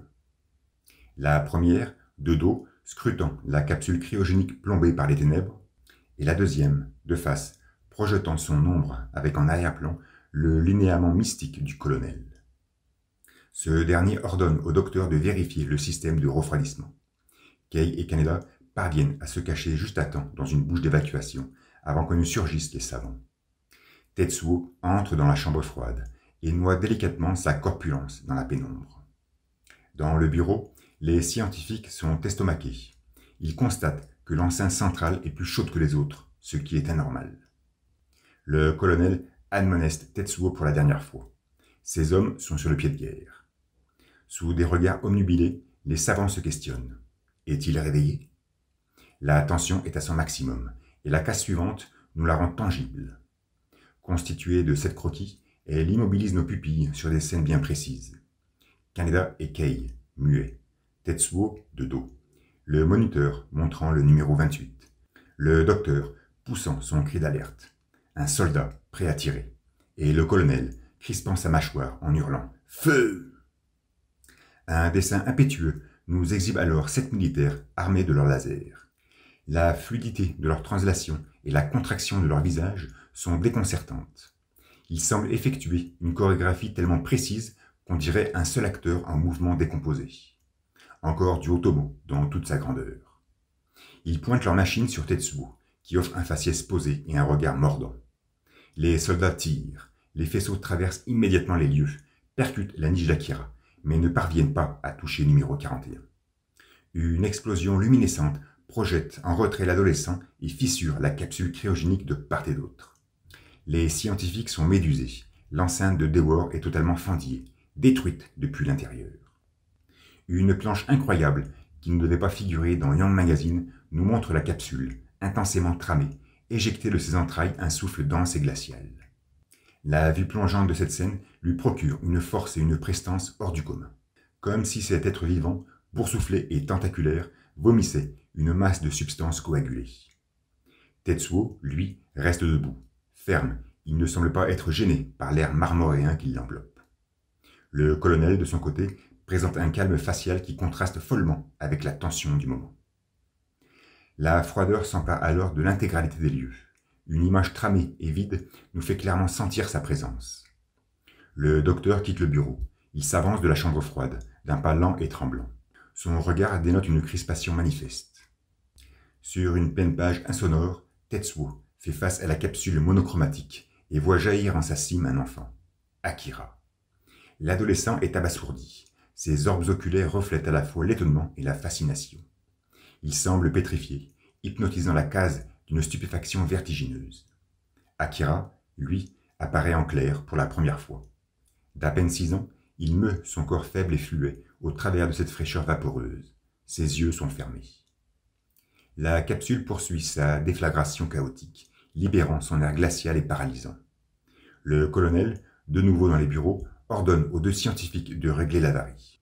Il montre par cette petite crise qu'il est totalement baigné par la méconnaissance de la situation actuelle. Il ne sait absolument pas ce qui se trame dans la chambre froide. Il ne sait même pas qu'Akira est réveillé, encore moins que ce dernier est en train de faire ses premiers pas depuis plus de 30 ans.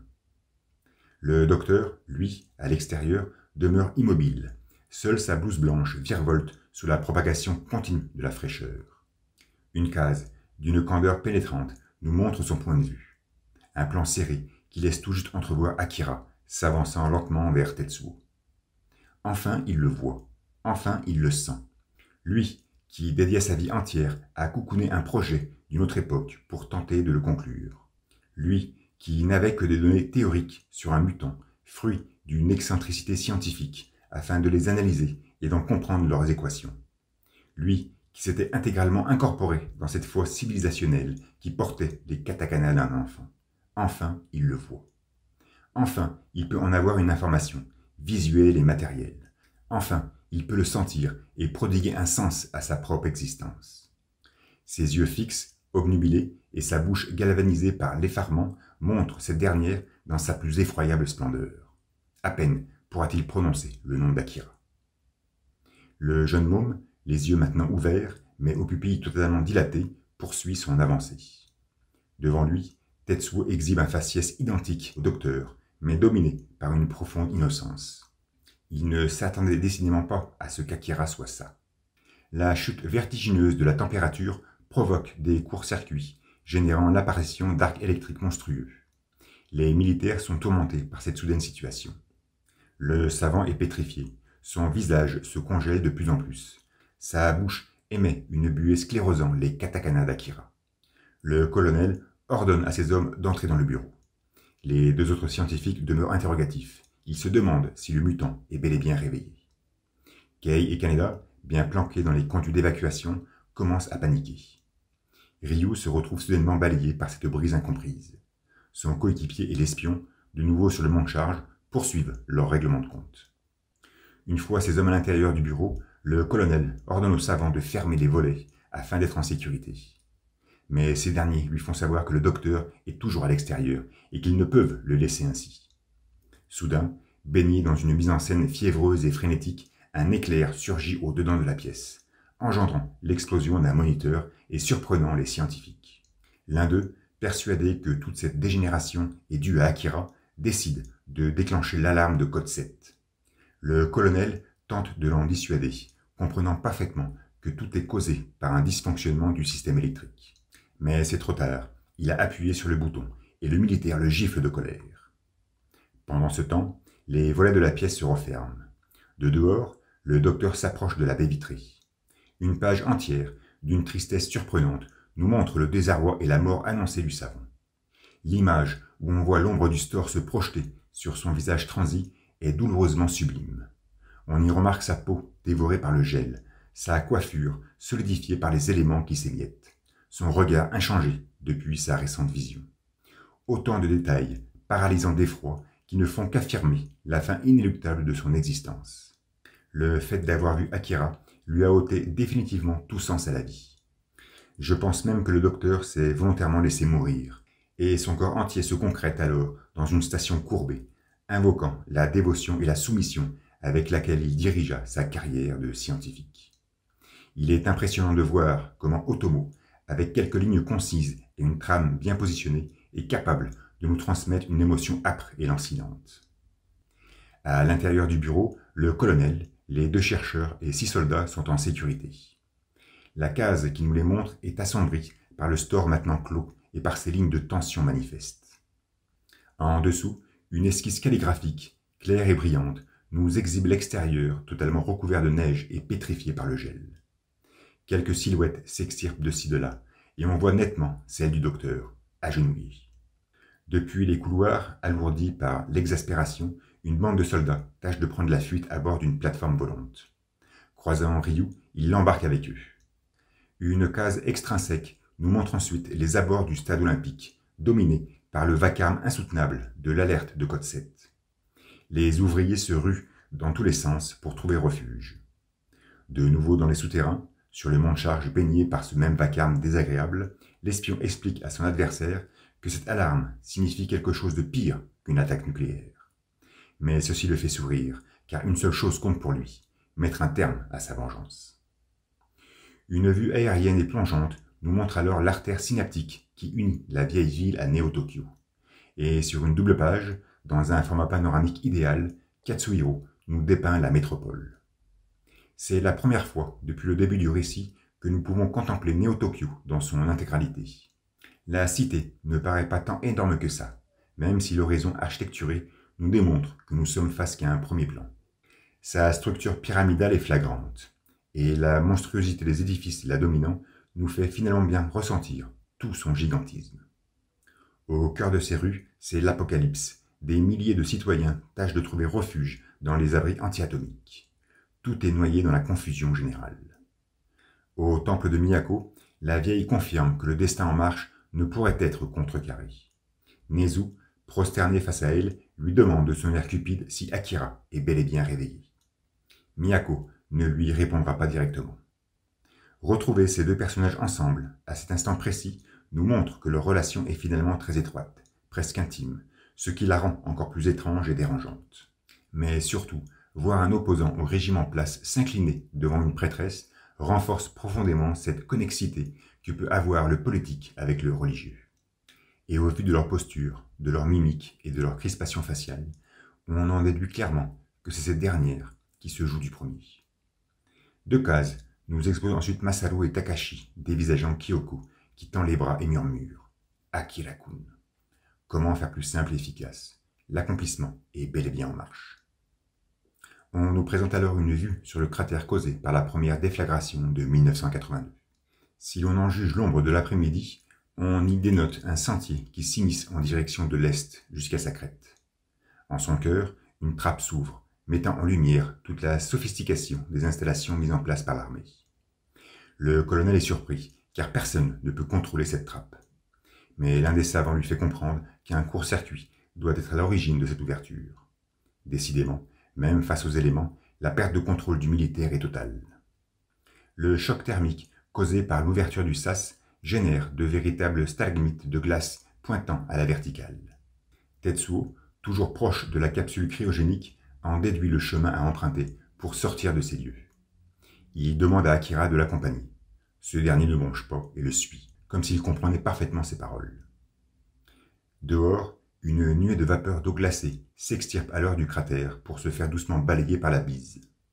L'image, avec le stade olympique en premier plan, nous forcerait à penser que le vent vient du sud. Pourtant, la vue plongeante sur la caldeira et son ombre nous oblige à l'imaginer venant de l'ouest. J'en conclus donc que la bise souffle depuis le sud-ouest. Les militaires sur leur plateforme, avec Ryu à son bord, s'échappent à toute vitesse. 5 planches nous présentent ensuite le déroulement et la fin du règlement de compte entre l'espion et son adversaire. Toujours postés sur le mont de charge recouvert de givre, ils assènent des coups à répétition. Recevant une violente percussion du genou, le collègue de Ryu s'effondre sur une écorche métallique et s'esquinte le dos dans une case communicative et douloureuse. Tout semble perdu pour lui. C'est alors qu'arrive la plateforme, projetant son halo aveuglant. Les soldats, trompés par l'apparence vestimentaire des deux hommes, mitraillent l'espion qui s'écroule au sol. Un dessin cru et lancinant nous expose un plan en contre-plongée où on le voit succomber dans une position sclérosée. L'ami de Ryu est sur le point d'être sauvé, mais, dans un sursaut d'énergie, l'agent secret se relève, tel un zombie, et le poignarde sans hésiter. Les soldats font feu de nouveau, l'exécutant définitivement, et poursuivent leur route. Ryu regrette la perte de son compagnon et demande même aux militaires de faire demi-tour, mais ses paroles ne seront entendues. Kei et Kaneda tentent vainement de trouver une sortie. Ils se retrouvent alors dans un autre conduit, plus vaste, lorsqu'un arc électrique se génère face à eux. Dans les bureaux, le colonel est aussi surpris par ces décharges. Apparemment, le courant est revenu et les ordinateurs se remettent en marche. Le militaire ordonne aux scientifiques de vérifier les moniteurs afin de connaître la situation actuelle et la position de numéro 41. Ce dernier est d'ailleurs en train de monter les escaliers et tâche de se frayer un chemin. Le colonel le repère sur l'un des écrans et sa stupeur est totale lorsqu'il voit Akira juste derrière lui. Il le reconnaît immédiatement et crie d'une voix convulsée. Ce fou a réveillé Akira. Et pourtant, ce sont ces hommes qui ont détruit la capsule cryogénique dans leur effervescence et approximation. Et surtout, numéro 28 s'est manifesté de lui-même. Tetsuo n'a été qu'un acteur indirect de sa réviviscence. Soit, c'est lui qui a engendré toutes ces situations qui aboutirent à cette conclusion. Mais en aucun cas, on ne peut affirmer que Tetsuo fut le responsable unanime du réveil d'Akira. Et je pense qu'il est très important de le préciser, car cela remet définitivement en cause les prémonitions de Kyoko. Contrairement au colonel, les scientifiques sont profondément interloqués par l'apparence de numéro 28. Leur faciès démontre un regard sceptique et dubitatif. Ce qui prouve que ce premier a une connaissance bien plus aboutie du projet que ces derniers, ou dans tous les cas, plus lucide. Mais le militaire s'imprègne très vite d'une frayeur insoutenable. Il est convaincu que le mutant utilisera bientôt son pouvoir. Pour lui, il n'y a plus de doute. Il faut faire appel à toutes les forces armées du pays pour éliminer les deux enfants. Mais c'est impossible. L'enclenchement de l'alerte de code 7 a rendu impraticable une telle action. La planche de 5 cases, où on les voit tous les trois discuter avec leur bouche grande ouverte, dégage un comique qui contraste totalement avec la dramatique du moment. D'ailleurs, je ne peux m'empêcher de penser à Seishu Heiki, le deuxième court-métrage de Memories, en examinant cette page. Il s'y dégage la même atmosphère, un mélange raffiné de burlesque et de tension. Kei et Kaneda poursuivent leur évasion. La clarté de l'image prouve qu'ils semblent s'approcher d'une sortie. Juste au-dessous de la trappe, toujours entr'ouverte, Tetsuo pointe alors son ombre sous la splendeur du jour. Akira se tape les yeux, ne pouvant supporter cette luminosité qu'il avait fini par oublier. Le colonel se ressaisit. Il souhaite utiliser Sol, le satellite militaire, qui peut être piloté depuis les souterrains. Il est catégorique, il faut les éliminer tant qu'il reste encore une chance. Tetsuo, lui, est maintenant à l'air libre. Akira le suit, docilement, et cela le fait rire de vive voix. Kei et Kaneda montent des escaliers. Eux aussi se trouvent proches de l'ouverture du cratère. Mais soudain, la trappe émet un bruit sourd et commence à se refermer. Les deux jeunes amorcent alors une course effrénée. De dehors, dans un plan large, Tetsuo observe le sas se clore. Kaneda dévale les marches à toute vitesse et parvient à s'extraire de la base. Kei, essoufflé et le regard inquiet, prend du retard. Une planche, très chargée en cases, trames et vacarmes, nous montre comment l'adolescent, grâce à un rocher sorti de nulle part, arrive à sauver la jeune femme, in extremis, d'un aplatissement évident. Elle se jette dans ses bras dans une image albâtre, le remercie affectueusement. Nul doute qu'il a dû entrevoir la mort. Mais, une fois que Kaneda lui presse un peu le bas du bassin pour la consoler, Kei se ressaisit et lui flanque une gifle. On en a presque mal à la joue gauche en regardant ce pauvre Kaneda, encore une fois si gentil et attentionné, recevoir ce coup. Mais ceci nous confirme au moins que Kei est, et on le savait déjà, profondément japonaise. Perdus au milieu du cratère, nos deux jeunes se remettent très vite sur pied. Ils remarquent au loin Tetsuo et restent interrogatifs en voyant ce petit garçon l'accompagner, même si Kei donne l'impression de comprendre. Les deux mutants poursuivent leur marche sur l'amont de la caldeira. Les ruines de l'ancienne capitale sont encore visibles. Numéro 41 est intrigué par une lueur zénithale, mais pense que c'est son imagination qui lui joue des tours. Et une case fantastique, là aussi unique dans le manga, nous montre une prise de vue au fisheye, pointant vers le firmament, avec un Tetsuo totalement pétrifié. Ce dessin me rappelle, bien vaguement, le plan final de Yume no Sokyu, comptine relatant un rêve de guerre, sorti en janvier 1977. Au centre de l'image, un éclat inconnu et brasillant semble filer droit sur l'adolescent. La planche suivante est monstrueuse. Un cadrage aérien et silencieux se fait transpercer par le rayon dévastateur de Sol, qui percute la périphérie orientale du cratère. Les cieux tapissés d'un dégradé profond, Les nuages somnolents de façon chaotique, la superficie terrestre gribouillée et presque imprécise, tout ceci oblige nos orbes à fixer le point d'impact, puissant et virulent, et à nous attarder sur ce cataclysme à venir. Les cases postérieures ne feront que renforcer la violence de la frappe. Kay et Kaneda semblent faire face à un dôme atomique et contemplent le sol se déchiqueter dans l'embrasement. Tetsuo, comme perdu dans une magma en fusion, se fait littéralement éjecter, alors qu'Akira, lui, reste sur pied. Ce qui prouve la précision de ce présent tir, qui était clairement destiné à numéro 41, dont l'ombre paraît se projeter contre un amas de poussière lourd et dense. Le colonel, depuis les bureaux et au travers des moniteurs, arrive parfaitement à distinguer l'envol du jaune et comprend que la première salve a été un échec. Nous nous élevons alors jusqu'aux confins de l'espace et apercevons le satellite Sol qui amorce un deuxième tir. La vue spatiale sur la côte japonaise est d'ailleurs assez difficile à interpréter. Le nouvel impact s'exhibe sur une double page et est tout aussi violent. Il fissure la lithosphère dans une conflagration sourde et resplendissante, semblant faire ressurgir par sa force les ruines d'antan. Akira est cette fois-ci éjecté dans les airs. Tetsuo l'appelle, preuve que leur connexion est toujours en vigueur. Kay et Kaneda, se tenant fermement par la main, tentent de s'échapper et se mettent à l'abri derrière la stabilité d'un rocher imposant. La trame de leurs pantalons est d'ailleurs la seule entité perceptible au cœur de ce marasme chaotique. Numéro 41 crie de nouveau le nom d'Akira. On le sent préoccupé, car ce dernier est sur le point de se faire écraser par un débris rocailleux. Mais Tetsuo réagit et, révélant une profonde empathie dans sa contorsion faciale, provoque l'explosion du caillou, sauvant le mutant d'une mort certaine. C'est fou comme en si peu de temps, numéro 41 semble s'être attaché au jeune môme. On pourrait presque les imaginer liés par une relation fraternelle. Akira s'écroule à terre et effectue des roulés-boulés incessants. Tetsuo, lui, se fait percuter par une masse compacte et obscure. Il est pris de court, et le choc est d'une violence insoutenable. Kay et Kaneda cherchent à fuir, mais cette première stoppe sa course en apercevant le gosse débouler tout proche. Tetsuo est essoufflé. Il est empêtré dans les décombres, et un nouveau tir de sol le télescope de plein fouet, noyant sa silhouette dans une clarté dévastatrice. Kay décide de s'avancer du môme pour lui porter secours. Il est alors inconscient.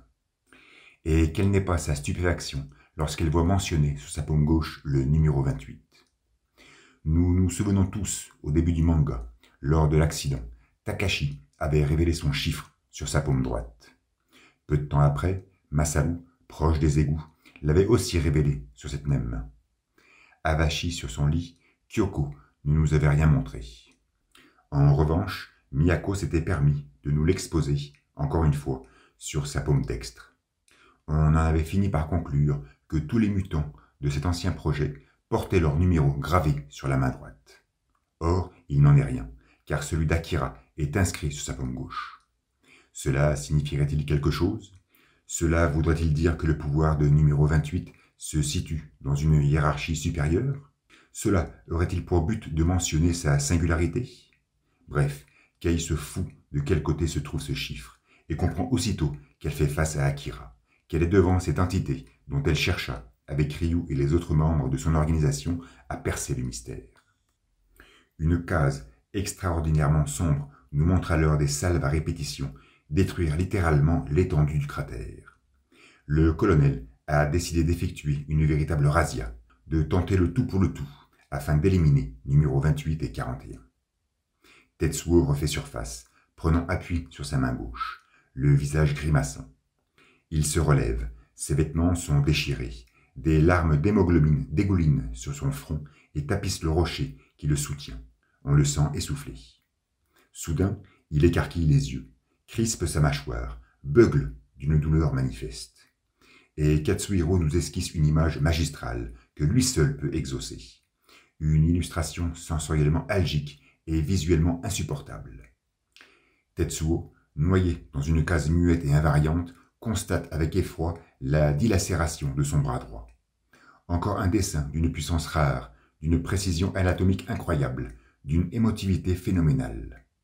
La contraction de sa main, bannie maintenant de son corps, nous pousse à sentir toute la souffrance que doit éprouver l'adolescent à ce moment. Son regard, fixant ses phalanges crispées, ne fait que renforcer la stupeur calligraphiée par sa mâchoire. Une image qui mélange deux qualités clairement divergentes. Sa beauté visuelle qui nous oblige à contempler passivement les faits et son atrocité théâtrale qui nous procure une dose de dégoût et de répulsion. Une illustration hors norme, encore une fois, qui démontre bel et bien qu'Otomo est un artiste talentueux, charnel et profondément humain. Tout est parfait dans cette esquisse.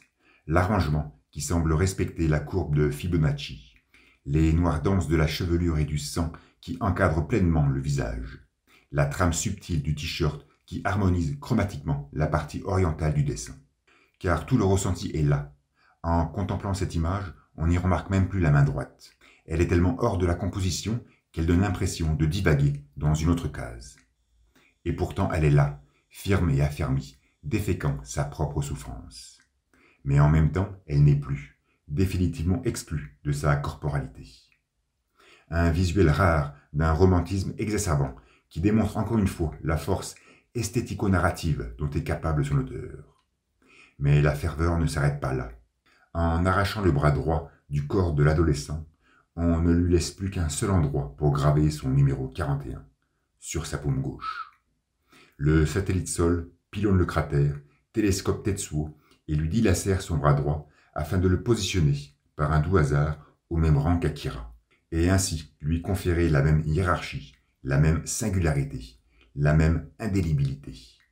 Et ceci, finalement, ne fait que renforcer cette relation lysergique qui unit nos deux enfants.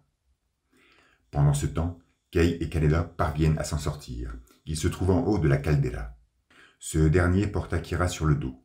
Cette première émet un timide Ryu, prouvant, une fois de plus, le véritable centre de ses préoccupations.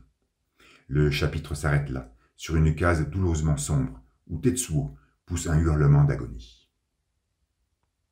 L'épisode 33, sorti chez Young Magazine le 7 mai 1984, marque la fin du deuxième tome de luxe du manga, qui sera publié par la Kodansha le 4 septembre 1985. Ce dernier portera le titre de Akira, normal vu que l'on assiste à son réveil. Pour la première de couverture, Katsuhiro va contraster avec le tome 1 en mettant en scène des tons froids qui coïncident parfaitement avec l'atmosphère de ce volume, où tout se joue autour de la capsule cryogénique. Pour cette esquisse, Otomo va redessiner la page titre de l'épisode 30, la fameuse porte blindée, la mettre en couleur et y ajouter Tetsuo, le bras droit ensanglanté, projetant son ombre invariante. Une très belle image, harmonieuse, au visuel impactant. Pour la couverture cartonnée, nous restons dans les mêmes tonalités cyan. Et si l'illustration du premier tome était la plus belle, celle-ci est incontestablement la plus puissante. Un sol déchiqueté par les tirs à répétition du satellite militaire. Sur la droite, on peut y remarquer Kei et Kaneda, agrippés l'un à l'autre, tâchant de garder leur équilibre. Ils pointent leur regard sur la gauche de l'image, où l'on distingue à peine Tetsuo, visé de plein fouet par les salves meurtrières. Aucune trace d'Akira. Une estampe incroyable qui potentialise indubitablement le déchaînement des éléments. Et la petitesse de numéro 41 ne fait que renforcer cette puissance perceptive.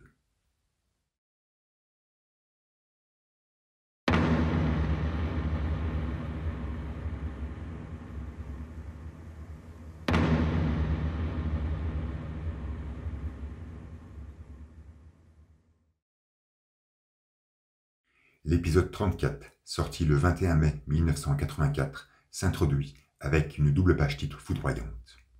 À l'instar du 10e chapitre, cette dernière fait partie intégrante du récit. Elle est la prolongation de l'histoire. Après s'être fait déchiqueter le bras droit, Tetsuo reçoit une énième salve du satellite Sol, et son corps se confond alors avec la roche en décomposition. Un visuel impactant, et je pense que Katsuhiro va s'inspirer de cette illustration pour élaborer la couverture cartonnée du deuxième tome du manga, qui sera publié 1 an et demi plus tard. Comme toujours, cette image sera mise en couleur par l'auteur pour introduire le volume 3. D'ailleurs, au sein de ce dernier, Otomo y rajoutera une planche, colorisée elle aussi, où l'on voit clairement la lueur du rayon de sol percuter de plein fouet l'adolescent. Difficile de s'imaginer Tetsuo, au vu de cette estampe, ressortir vivant d'un tel télescopage. Proche des ruines de la vieille ville, Kei et Kaneda observent de loin la scène, embrasée par l'explosion. Ce dernier, portant toujours Akira sur son dos, dénote un visage inquiet et prononce discrètement le prénom de son compagnon. Et une vue aérienne nous montre le cratère, pilonné par les impacts, d'où s'extirpe une épaisse fumée, nous forçant à croire que Tetsuo n'a pu s'en sortir vivant. Kaneda crie alors son nom de nouveau, dans une sonorité ténébrante cette fois-ci. C'était son ami, il l'aimait, le respectait, et nul doute qu'il doit être envahi, à cet instant précis, par une profonde tristesse. D'ailleurs, Tetsuo et Kaneda ne se reverront que 5 années plus tard, durant l'épisode 101, 1157 planches plus loin. Depuis les bureaux de la base secrète, les scientifiques observent les moniteurs qui leur offrent des images détaillées de la caldeira. En ce lieu aussi, tout semble être noyé dans un retour au calme. Une case claire, fouillée et silencieuse nous montre le colonel, avachi sur le sol, se soutenant le front. Il paraît comme effondré par la responsabilité de ses présents actes. Tout fut précipité, le déclenchement de l'alerte de code 7, l'utilisation du satellite pour pilonner le cratère afin d'exécuter numéro 28 et 41. Le militaire s'est laissé emporter par ses émotions, et sa position atonique démontre nettement sa difficulté à assumer. En le voyant dans sa désespération, on pourrait presque supposer qu'il est conscient qu'Akira et Tetsuo sont toujours en vie. S'il était sûr d'avoir éliminé les 2 enfants, je ne pense pas qu'il exhiberait une telle attitude. Sur une case carrée, montrant la structure pyramidale de Néo-Tokyo, un édifice majestueux domine le premier plan, le temple de Miyako. Sur le balcon, Nezu observe le ponant à la longue vue et offre son interprétation des faits à la prêtresse. Il a l'air d'en savoir beaucoup sur Sol, sur sa date de lancement, sur l'équipement militaire qu'il embarque. Mais la vieille ne semble pas l'écouter.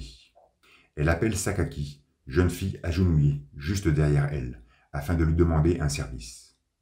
Nezu s'offusque, prétendant qu'il a toujours été à sa disposition. Mais Miyako lui fait comprendre que la situation a énormément évolué et qu'il n'est plus en état de se confronter à elle.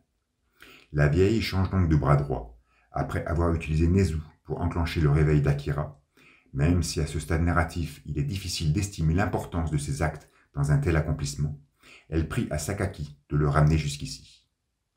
Elle n'en donne pas les raisons, l'ordre est simple et concis. Les 2 planches, nous montrant Miyako marchant aux côtés de l'enfant, concentrent surtout les dialogues sur la tristesse de cette première. En effet, elle s'excuse auprès de sa disciple de ne pas lui laisser la chance d'être une belle femme. La prêtresse enverrait-elle Sakaki au fourneau? Il ne fait aucun doute que la vieille est consciente de la difficulté de la tâche. Elle sait que son élève n'en ressortira pas vivant, ce qui nous oblige instinctivement à penser que tous les événements qui vont suivre seront d'une grande tension et dangerosité. Mais cela n'affecte en rien Sakaki, qui console sa maîtresse et lui démontre de ce fait son entière dévotion. Ces 15 dernières vignettes, joliment cadrées, nous révèlent à la fois la petitesse de Miyako, qui fait facilement une tête de moins que Sakaki, mais aussi toute son envergure spirituelle. Le personnage reste encore très mystérieux sur ses desseins, sur sa fonction au sein du récit, mais on parvient sans peine à ressentir toute l'influence qu'elle peut transmettre à ses proches. La case où on l'aperçoit seule dans une vue plongeante vertigineuse nous fait transparaître aussi toute sa fragilité. Dans une ruelle exiguë, Kei refait surface en s'extirpant d'une bouche d'égout. Elle est surprise par le silence qui domine les lieux. Au coin d'un mur, elle observe et constate une ville déserte, baignée par un sentiment de ruine. Dans une avenue apparemment commerciale, quelques personnes sortent d'un magasin et saccagent les vitrines dans une ambiance de fin du monde. Kaneda fait surface à son tour. Il retire Akira de la bouche et se trouve soudainement face à une security ball. La machine donne l'air de l'examiner. L'adolescent reste sans voix. Puis, la boule reprend son chemin. Kaneda, toujours baigné par ses mimiques loufoques, tente d'avertir Kei, mais la jeune femme lui demande de se taire. Ils observent l'acte de vandalisme dans une case où Otomo peut enfin se laisser aller à ses fantasmes en mettant en scène des situations qu'il ne peut et ne pourra jamais contempler dans son Japon natal, que ce soit en 1971, 1982 ou même 2020.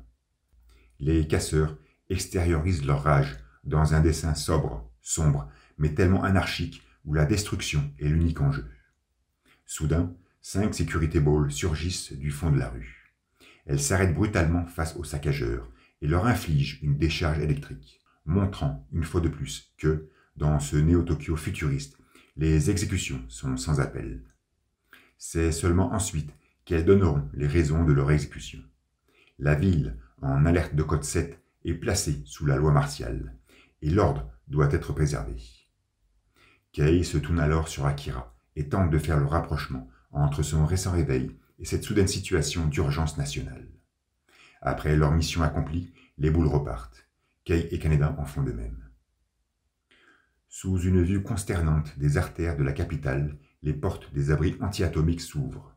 L'alerte est levée et passe au niveau 6. Les habitants se retrouvent enfin à l'air libre et la ville va pouvoir se remettre de ce mini-chaos dans lequel elle fut noyée.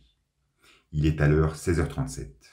L'après-midi du 16 avril 2020 arrive tout doucement à sa fin. Le chapitre 35 s'introduit avec une Security Ball. Cette dernière porte d'ailleurs le numéro de l'épisode. On remarque aussi que les katakana d'Akira apparaissent de façon très réduite. Durant les prochaines parutions, Otomo va s'essayer à différentes formes de présentation de ses pages-titres, usant de diverses typographies. Mais je souhaite surtout profiter de cette image pour ouvrir une grande parenthèse. N'ayant pas vu le film lors de sa sortie en France en mai 1991, je me souviens par contre très bien de la sortie de la VHS en location ou à la vente au début de l'année 1992. Sur la jaquette, il était fièrement mentionné qu'Akira, le film, était une œuvre cyberpunk. À cette époque, connaissant seulement le manga, j'avais du mal à capter où se trouvait cette ambiance dans le récit. Mais le terme était en vogue, à la mode, j'ai donc interprété ceci comme un frémissement au sein du courant. Cependant, presque 30 années après, Akira est toujours décrété comme tel. Et 30 années après, je ne comprends toujours pas pourquoi on le qualifie comme tel. Surtout que la mode est passée. Le cyberpunk confronte l'homme et la machine au travers d'une relation tellement ambiguë qu'il devient difficile de discerner l'un de l'autre. Dans un tel univers, les intelligences artificielles et humaines sont tellement semblables que l'on ne sait plus qui est qui, ce qui provoque un malaise existentiel tel qu'on peut le ressentir à la lecture d'Appleseed ou de Gun. Dans Akira, il n'y a pas d'IA, il n'y a pas de machine. Ou si, il y en a, ce sont les Security Balls.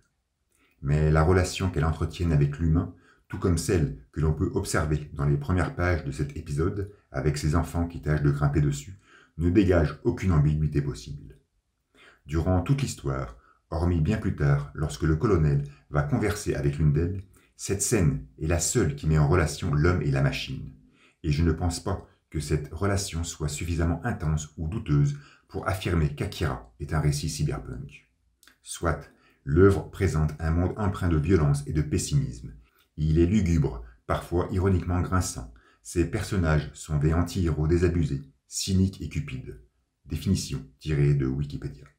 Mais il manque le plus important, la machine. Il est incontestable qu'Akira est une œuvre de science-fiction. C'est une œuvre punk, mais plus liée à l'anthropologie, à la psychologie, à la biologie et à la génétique plutôt qu'à la machine. Donc non, Akira n'est pas cyberpunk. L'œuvre culte d'Otomo ne positionne pas l'homme face à sa technicité, à ses technologies ou à son progrès. Elle le positionne face à lui-même. Ce qui en fait un récit indubitablement plus déchirant et profond. Voilà pour la grande parenthèse. Les jeunes mômes sur la machine se font alors disputer par deux soldats zolant dans le coin. Ils déguerpissent en vitesse, laissant paraître une attitude bien rebelle pour leur âge. L'un d'eux nous apprend que ces machines sont capables de résister à une attaque nucléaire et aux radiations, ce qui prouve que la phobie atomique est toujours très présente dans ce Japon de 2020. Depuis les hauteurs des appartements, nous voyons Chiyoko observer la rue au travers d'une fenêtre. Les 6 cases qui nous la dévoilaient au début de l'épisode 26 ne laissaient en aucun cas paraître sa future importance. Mais la retrouver de nouveau sur scène, en ce moment même, nous confirme bel et bien que son rôle sera primordial. Chiyoko va être une véritable mère protectrice pour Kei, d'un soutien permanent, une conseillère avisée et lucide. Et elles ne se quitteront plus jusqu'à la fin du récit. Kei l'appelle d'ailleurs Oba-san, qui signifie tante en français, à ne pas confondre avec Oba-san, qui signifie grand-mère. Cependant, On ne saura jamais s'il existe une relation parentale entre ces deux personnages, même si je pense que Kay la nomme ainsi par pure affection. Dans la cuisine, Kaneda est toujours en train de boustifailler comme un bougre, mordant du regard son bol avec appétit. Nous ne connaissons pas grand-chose sur le passé proche et lointain de l'adolescent, mais le fait de le voir sans cesse s'alimenter prouve qu'il a dû manquer de beaucoup de repas. Kaneda a donc dû avoir faim durant son enfance, et l'hystérie dont il fait preuve à la vue d'un plat nous le démontre sans difficulté. Kay, quant à elle, est accroupie près d'une porte coulissante et semble fixer Akira, qui dort profondément. Chiyoko lui apprend que la ligne téléphonique est coupée, ce qui préoccupe la jeune femme, très inquiète pour Ryu. Sur le pinacle d'un building du centre-ville, un conseil extraordinaire est levé. Les mandataires liés de près au projet Akira se chamaillent sur cette présente situation. Leur désarroi est total. D'une part, parce que le projet n'est plus trop secret, les médias s'étant accaparés de l'histoire, mais aussi par tous les dégâts matériels causés par l'alerte de code 7, qui aurait coûté la vie à 370 personnes. Le colonel est assis, en dehors de l'assistance. La courbure de son dos évoque cet effondrement qui le caractérisait dans la base secrète. Mais ses yeux sont fermés. Il semble pensif. Et en une case, il les ouvre, laissant paraître un regard rempli d'assurance et de détermination. Il démontre dans cette simple esquisse, et avec grande facilité, qu'il est toujours doyen de la situation, qu'il possède ce contrôle qui lui est si cher. Et la vignette, nous le montrant de dos, face à cette cacophonie politique, ne fait qu'affermir cette maîtrise de soi et de ses actes dont il est tant épris. Dans une sorte de palais de justice, le chef de l'armée doit répondre de ses actes, l'usage du satellite militaire et le déclenchement de l'alerte de code 7. Il s'en sort habilement, prétextant des avaries informatiques et accusant une force radicale qui cherche à créer un effet de panique. C'est alors qu'on envoie Nezu dans l'assistance, prouvant de ce fait qu'il représente bien cette force perturbatrice. On pourrait donc en conclure que les actions du petit rat, au travers de son organisation antigouvernementale, avaient des fins politiques.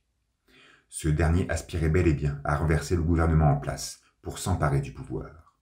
Et son rapprochement avec Miyako ne serait là que pour donner un air mystique à sa quête. À la sortie du palais, le colonel se fait harceler par des journalistes qui le questionnent surtout sur le projet Akira. Le militaire suit son chemin sans répondre. Nezu observe la scène depuis son officine. Soudain, le téléphone sonne. Kay est au bout du fil et souhaite discuter avec le politicien. Le petit rat transpire. Elle lui parle d'Akira, lui dit qu'il est avec elle et propose de le rencontrer. Là, j'ai personnellement beaucoup de mal à comprendre l'attitude de Kay. Pourquoi contacte-t-elle Nezu? Elle ne le connaît pas, ne l'a jamais croisé. Comment s'est-elle procuré son numéro de téléphone? Pourquoi ne patiente-t-elle pas afin de retrouver Ryu et de prendre une décision à ses côtés? Beaucoup de questions qui me font penser qu'Otomo s'immisce ici dans une facilité scénaristique, même si ce qui va suivre me contredira, bien que. Mais à ce moment précis de lecture, l'incompréhension de l'acte de Kay reste manifeste. Dans tous les cas, Nezu jubile, révélant encore une fois toute sa félonie. À bord de sa limousine, le colonel pique une petite crise. Il désire maintenir la loi martiale afin de se donner le temps de retrouver Akira. Là aussi, je trouve très bizarre que le militaire ne mentionne pas Tetsuo. Pense-t-il que ce dernier est mort? C'est bien cette impression, visiblement, qu'il souhaite dégager. À moins que pour lui, seul numéro 28 présente un réel danger pour la sécurité nationale. Une Kay qui en impose sur la page titre de l'épisode 36, sorti dans Young Magazine le 18 juin 1984. Avec ses lunettes et ses mains dans les poches, elle dégage une certaine assurance, tout en s'enrobant d'un style rétro, intensifié par l'arrière-plan. On remarque que le titre est maintenant écrit en romaji, avec une fonte de type Broadway. Le nom de l'auteur est toujours en kanji, mais dans un style très typographique cette fois-ci. Sur un pont enjambant une autoroute, on retrouve notre héroïne patientant, mais elle est très vite rejointe par Nezu. Du haut d'un modeste édifice, nous voyons Sakaki dominer la scène. Nul doute que pour accomplir sa tâche, cette dernière a décidé de suivre le petit rat, et c'est finalement pour ça que Kay a pris contact avec lui, et non avec Ryu. Elle observe. Nos deux protagonistes conversent. Kay raconte son épopée dans la base secrète, mais Nezu la joue rapide, et demande à la jeune femme de lui apporter Akira. Elle accepte, sous l'oreille attentive de Sakaki, qui sait maintenant où trouver le numéro 28. Nezu laisse une carte à Kei. Dessus y figure l'adresse où elle devra se rendre. Décidément, le politicien est très prudent en ne mentionnant oralement cette dernière. On pourrait presque croire qu'il se sent observé à cet instant précis. Preuve, peut-être, qu'il ne fait nullement confiance en Miyako. Au dépourvu, la jeune femme lui demande s'il a reçu des nouvelles de Ryu. Le politicien répond par la négative. Kei repart, se plongeant dans l'agitation urbaine, avec cette même démarche nonchalante, comme à chaque fois qu'elle pense à son compagnon. Au sein du QG de l'armée, le colonel monte les marches, paisiblement, afin de rejoindre Takashi, Kyoko et Masaru. Il questionne alors numéro 25 pour savoir si Tetsuo est toujours en vie. Quand même, cela me semblait bizarre que le militaire ignore à tel point celui qui devait contrôler Akira. Mais Kyoko lui répond d'un air posé « Je ne peux pas dire ». Que faut-il comprendre par cette répartie? Avec la connexion passée qu'entretenaient le numéro 41 et les autres mutants, il est difficile de croire que Kyoko, qui l'avait nommé pour la première fois comme si elle le connaissait de longue date, ne puisse savoir s'il est en vie ou non. Elle doit le savoir, mais ne veut le révéler. Soit pour ne pas perturber le colonel avec l'adolescent et se concentrer uniquement sur le jeune môme, soit pour le préserver. Mais si elle souhaite préserver Tetsuo, quelles en sont les raisons? Surtout qu'elle ne désirait que sa mort il y a peut-être plusieurs semaines. Le militaire lui émet alors sa deuxième question. Où est Akira? Si le colonel formule une telle demande, c'est qu'il doit supputer qu'il est en vie. Cependant, Kyoko lui donne la même réponse évasive. Au lieu donc de se morfondre dans des incompréhensions interminables, je pense qu'il est préférable d'accepter les faits. Nos trois mutants sont en déconnexion totale avec Akira. Ils sont incapables de sentir sa présence, ce qui laisserait sous-entendre une véritable différence de potentiel entre eux, et ce qui expliquerait, peut-être indirectement, la paume sur laquelle est gravé leur numéro. Cependant, Masaru justifie sa consoeur en prétendant qu'Akira a les yeux ouverts, mais qu'il ne peut pas encore voir. Une excuse qui n'arrive malheureusement pas à légitimer une telle carence. Les mutants supplient alors le colonel de les laisser sortir pour chercher le numéro 28. C'est l'un des leurs, et ils veulent le revoir. Le militaire se sent rassuré. Sa venue en ces lieux était tout justement pour leur demander ce service. Le soir bien entamé, Kei retourne dans sa demeure. Elle sursaute en faisant valser le reflet lumineux de ses lunettes. Elle a l'impression d'être suivie, mais elle se tranquillise. À l'intérieur, elle retrouve Kaneda, toujours en train de se goinfrer. Dehors, divagant d'un pas lent et silencieux, Sakaki s'immisce dans la ruelle exiguë. Nous revoyons ensuite Nezu, qui pénètre dans ses appartements. Ryu est là, à l'attendre. Il est alors bandé de toutes parts. Il tâche de raconter ses altercations vécues dans la base secrète et prétend savoir où se trouve Akira. Le politicien ne porte que peu d'attention à son discours et lui fait comprendre que l'organisation a changé de plan. À partir de maintenant, ils vont attaquer directement le gouvernement. Ils auront bientôt une nouvelle arme pour ça. Nezu quitte les lieux en remerciant Ryu pour son excellent travail et révèle de ce fait que son attitude est très similaire à celle de Miyako. Il substitue ses pions au gré de sa stratégie manipulatrice. Les 4 planches structurées de ce présent dialogue sont un peu plus perturbantes. Tout d'abord, les discussions passées entre Ryu et Nezu se faisaient toujours sous la fraîcheur nocturne des rues de Néo-Tokyo, dans un environnement sombre qui renforçait admirablement le mystère du politicien. Ici, nous les retrouvons dans un espace confiné, soit mais clair, lumineux. Et cette blancheur picturale semble miraculeusement révéler la véritable nature de Nezu. À partir de maintenant, nous connaissons parfaitement ses desseins. D'autre part, comment Ryu, rebelle, militant, anarchiste, peut-il rester sans réaction face à la luxure qui enveloppe son supérieur? L'appartement est joliment meublé, avec sa cheminée et sa bibliothèque, décoré de toiles artistiques et de sculptures indigènes. Le contraste est saisissant avec son mode de vie souterrain et poussiéreux. Ceci nous prouve 2 choses, soit que Ryu n'est qu'un grand ingénu, soit que Nezu sait s'entourer de personnes facilement manipulables de par leur émotivité. Dans tous les cas, c'est pitoyable pour Ryu, et la vue plongeante nous dévoilant sa soudaine solitude est pleine de tristesse. Elle évoque même sa prochaine décadence. Nous retrouvons ensuite Kei discutant avec Chiyoko sur ce fameux rendez-vous. Kaneda feuillette un magazine et fait mine d'être absent. Là aussi, on pourrait presque parler d'une baisse de protagonisme pour notre jeune héros. Il n'a plus la même prestance des premiers épisodes. Lui, qui semblait toujours en retrait des préoccupations tangibles qui l'entourent, est maintenant placé au second plan, à l'écart des conversations sérieuses. À l'étage, Akira dort profondément. C'est alors que Sakaki, toujours très silencieuse, entre dans la chambre et embarque l'enfant avec elle. Dans les toilettes, Kaneda urine en susurrant la mélodie. Il entend soudainement du bruit, monte les marches et aperçoit Sakaki qui prend la fuite avec le môme. Il tâche de s'approcher, mais il est promptement éjecté par une force inconnue et s'effondre en bas de l'escalier. Sakaki est déjà sur les toits, elle traîne Akira.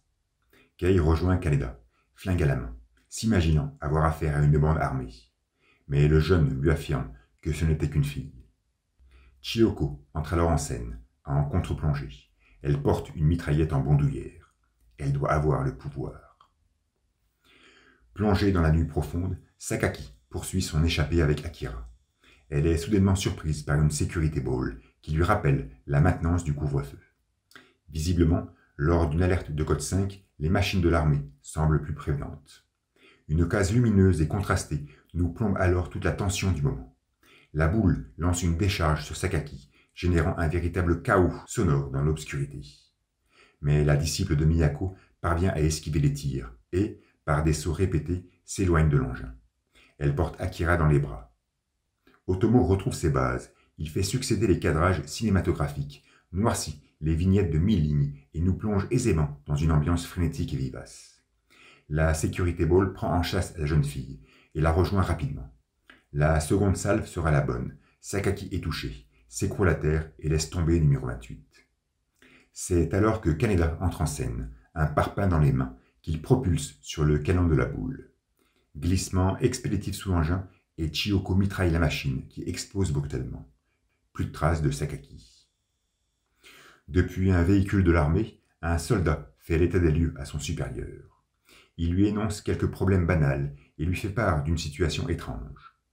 Un gamin, le bras esquinté, serait allé dans un hôpital se faire soigner. Il aurait refusé de montrer sa carte d'identité. Par ce simple rapport, on prend donc conscience que Tetsuo est bel et bien vivant, mais il reste apparemment à l'écart. Le soldat reçoit ensuite une alerte de la Ball 95, qui aurait été détruite. Il demande du renfort. On retrouve alors nos amis, près de cette même sphère en flammes, reprendre leur souffle. Sakaki, qui finalement tient toujours Akira par la main, poursuit son échappée. Soudain, baignée par un jeu d'ombre épuré et stylisé, elle se trouve face à 5 security balls qui tâchent de l'encercler.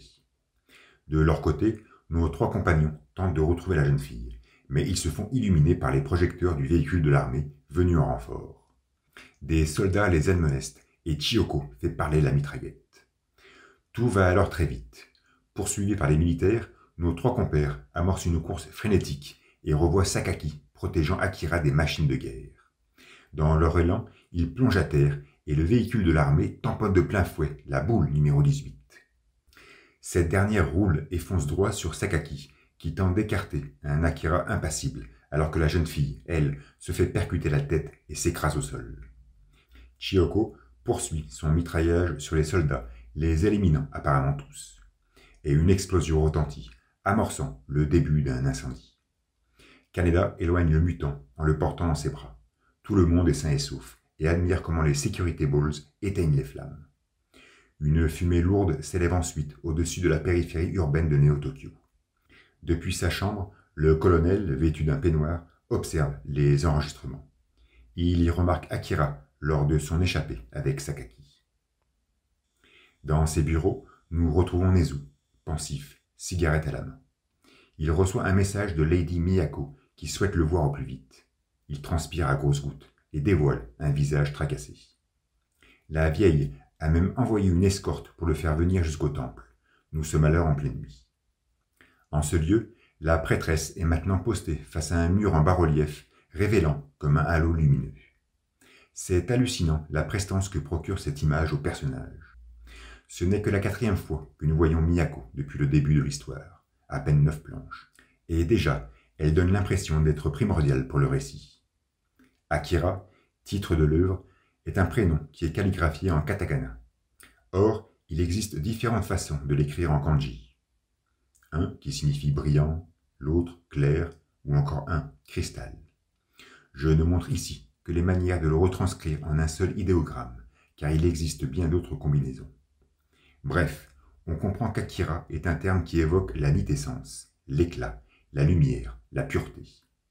Et ce bas-relief, présent derrière Miyako, semble être une représentation fidèle de ces termes tout juste cités.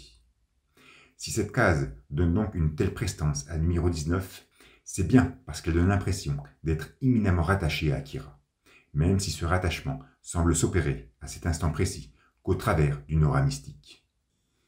Elle se montre son petit rat, car elle a appris de la bouche de Sakaki que les personnes possédant numéro 28 en ce moment travaillent pour lui. Nezu se défausse, agenouillé et bouillonnant. Il affirme même qu'il n'est plus en contact avec eux. Miyako, toujours très calme et maîtresse de la situation comme d'elle-même, détourne habilement sa phrase et fait comprendre à son jeune rat qu'elle souhaite être informée du déroulement futur de la situation. Nezu acquiesce. Les 2 cases suivantes, où Miyako déballe son monologue ésotérique, sont d'une tension extrême. Voir les 2 visages, dans un point de vue parfaitement vertical, confère au visuel un dramatique insoutenable. La prêtresse, au travers d'une habileté rhétorique juteuse, fait entendre aux politiciens qu'il n'est qu'un misérable, mais ses paroles sont dites de telle manière que tout peut être sujet à interprétation. Nezu demeure figé, il est comme envahi par une peur et un trouble insoupçonné. Il se retire des lieux. C'est la dernière fois que nous verrons ces 2 personnages ensemble, et leur relation reste cependant très confuse. Miyako utilise clairement Nezu pour arriver à ses fins, même si ces dites fins ne sont pas explicitement révélées.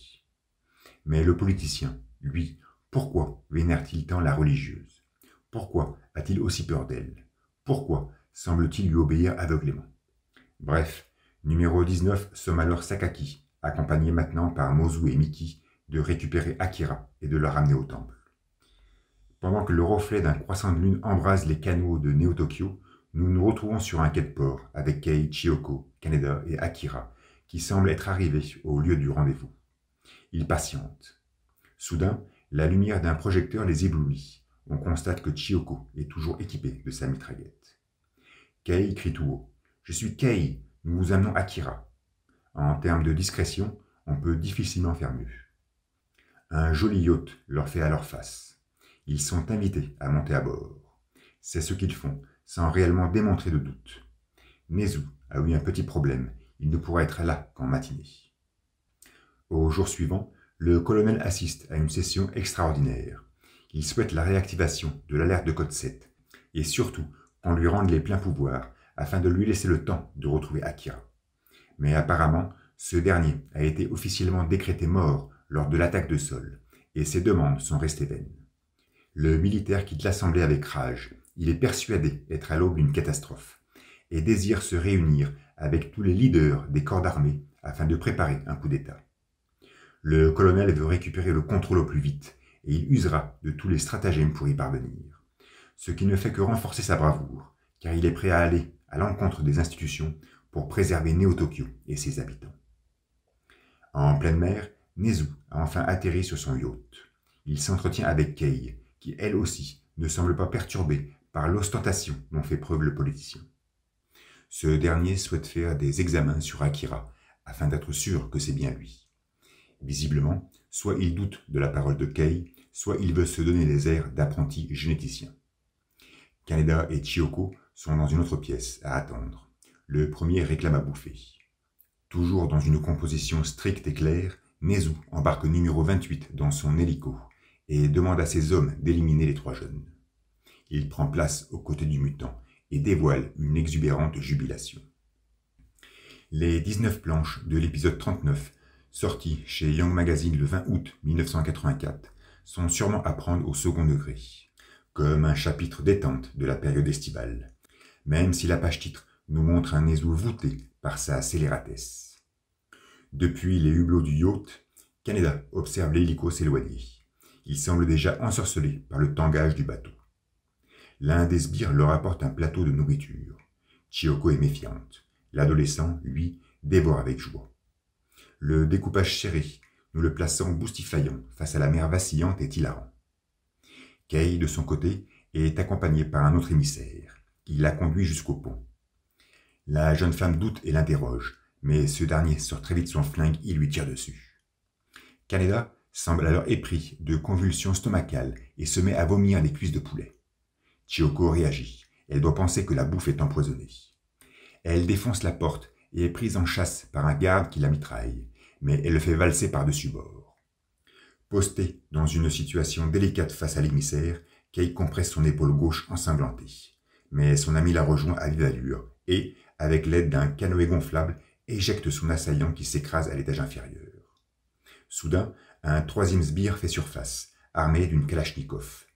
Mais il se retrouve aspergé par une gerbe phénoménale de Kaneda, qui lui balancera une cagette pour le mettre hors d'état de nuire. La panse entièrement vidée, l'adolescent se sent maintenant beaucoup mieux, même s'il est incapable de savoir ce qui lui a donné la nausée, le tangage du yacht ou la qualité douteuse de la nourriture. Bref, nos trois héros neutralisent l'unique rescapé présent dans l'embarcation en le ligotant dans la cuisinette. Une case s'attarde ensuite à nous montrer un nœud volontairement simple à délacer. Nos jeunes montent à bord d'un canoë et prennent la fuite. Le sbire se défait de la corde, il n'est même pas surpris par la facilité de son geste.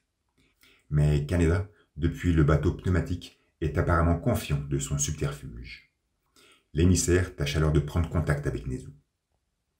On retrouve d'ailleurs ce dernier dans ses bureaux. Il discute avec l'un de ses agents qui l'informe sur la préparation du coup d'État par le colonel. Il reste sans voix.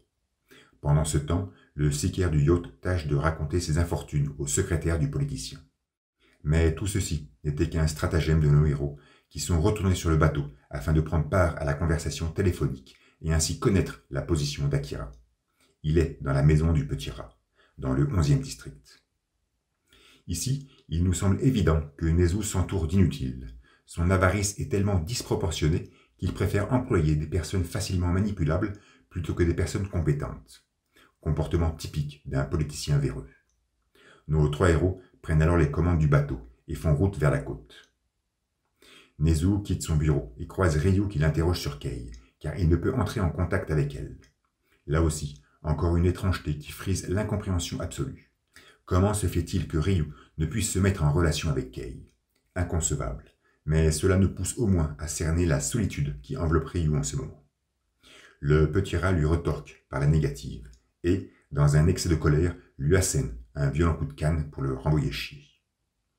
Nezu ne supporte pas les questions indiscrètes. Il est habitué à commander, à diriger, non à répondre. Sa soudaine réaction est celle qu'il doit appliquer lorsqu'il se trouve confronté à une personne capable et compétente. Car oui, Ryu est compétent, et même s'il semble totalement hors sujet, il nous a toujours dévoilé un acharnement sincère dans ses actions et une vivacité d'esprit non négligeable. Le politicien monte dans sa limousine et quitte les lieux, sous l'observation de Sakaki, Mozu et Miki. Dévalant à toute vitesse les rues de Néo-Tokyo, il se retrouve très vite face à un barrage de l'armée qui s'expose dans un cadrage ostentatoire. Le véhicule s'arrête. Un soldat demande au conducteur son autorisation pour circuler en plein couvre-feu.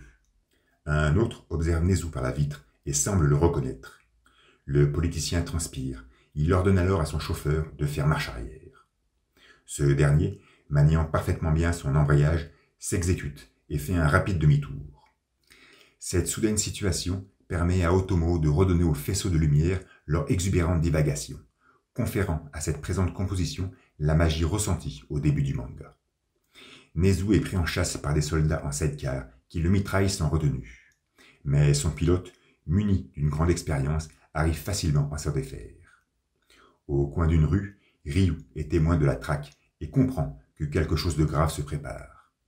Il enfourche sa bécane et décide de le suivre. Du haut d'un modeste édifice, Sakaki et ses compagnes observent la scène dans son ensemble. Elle donne l'impression de disparaître dans les cieux nocturnes. Une très belle transition qui pousse inévitablement notre regard à poindre sur l'hélicoptère du colonel qui survole la capitale avec les mutants. Kyoko semble sentir la présence d'Akira, mais tout reste très flou. Dans les rues de Néo-Tokyo, les chars de l'armée, dans une ambiance à la Kibunwamo Senso, prennent possession de la métropole. Une faction, située sur un pont enjambant le canal, se fait soudainement prendre en charge par le yacht de Nezu, qui vient se cracher sur les engins. Une explosion s'ensuit alors. Ceci fut la parfaite diversion pour que nos héros, au moyen du canoë, puissent accoster tranquillement sur les berges. Ils ne perdent pas de temps, et, sous la cadence de Kei, ils filent en direction de la demeure de Nezu, car cette dernière, par un doux miracle, sait où elle se trouve. À ce moment précis du récit, nous ignorons l'heure qu'il est. Nous savons juste que la nuit est déjà bien entamée. Et il est primordial de bien s'imaginer qu'au prochain lever de soleil, Akira va se manifester et dévaster Néo-Tokyo. 8 épisodes vont narrer les péripéties de cette folle nuit, de cette course-poursuite dans la ville à la recherche de numéro 28. Tous les acteurs participant à cette traque nous ont été montrés. Nezu et ses hommes inexpérimentés, le colonel accompagné des mutants et de son armada, Miyako au travers des actes de Sakaki, Miki et Mozu, Kei, Chiyoko et Kaneda qui ne font partie d'aucun clan, et Ryu bien scellé dans sa solitude. Finalement, le schéma narratif d'Otomo est toujours le même, une histoire qui s'étale dans le temps, mais où seuls les moments forts nous sont densément racontés. La nuit de la traque de Takashi, en début de récit, s'échelonnait sur 4 épisodes. L'après-midi, avec la guerre des gangs, en englobait 5. La soirée de l'échappée du bâtiment militaire couvrait 6 chapitres. L'après-midi du 16 avril, 9. Sur les 48 épisodes qui composent les 3 premiers tomes de luxe du manga, plus d'une trentaine se concentrent sur 5 demi-journées. C'est-à-dire que sur une chronologie s'étalant sur 4 mois environ, j'estime que cette nuit pré-apocalyptique doit se situer dans les derniers jours du mois d'avril, donc de fin décembre à fin avril. Plus de 60% de la narration se focalise sur une quarantaine d'heures, soit à peine 2 jours. Il ne faut pas oublier qu'Otomo est avant tout un conteur d'histoires courtes. Il va à l'essentiel. Et pour nous relater Akira, il use de la même technique. Il développe les moments forts et il en sera ainsi pour la deuxième partie du manga. Dans le QG de Nezu, ces hommes sont en pleine effervescence. Ils ont été mis au courant du coup d'État et s'inquiètent pour leur patron. Pendant ce temps, Kaneda parvient à s'immiscer dans la propriété. Toujours porté à toute vitesse dans les rues de Néo-Tokyo, le véhicule de Nezu se fait maintenant pourchasser par des security balls qui le prennent en sandwich.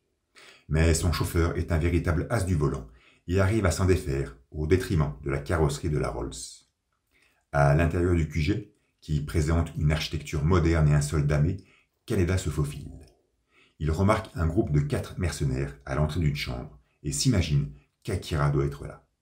Soudain, un sbire surgit en hurlant que Nezu a été attaqué. Il demande du renfort et laisse un patibulaire à la garde.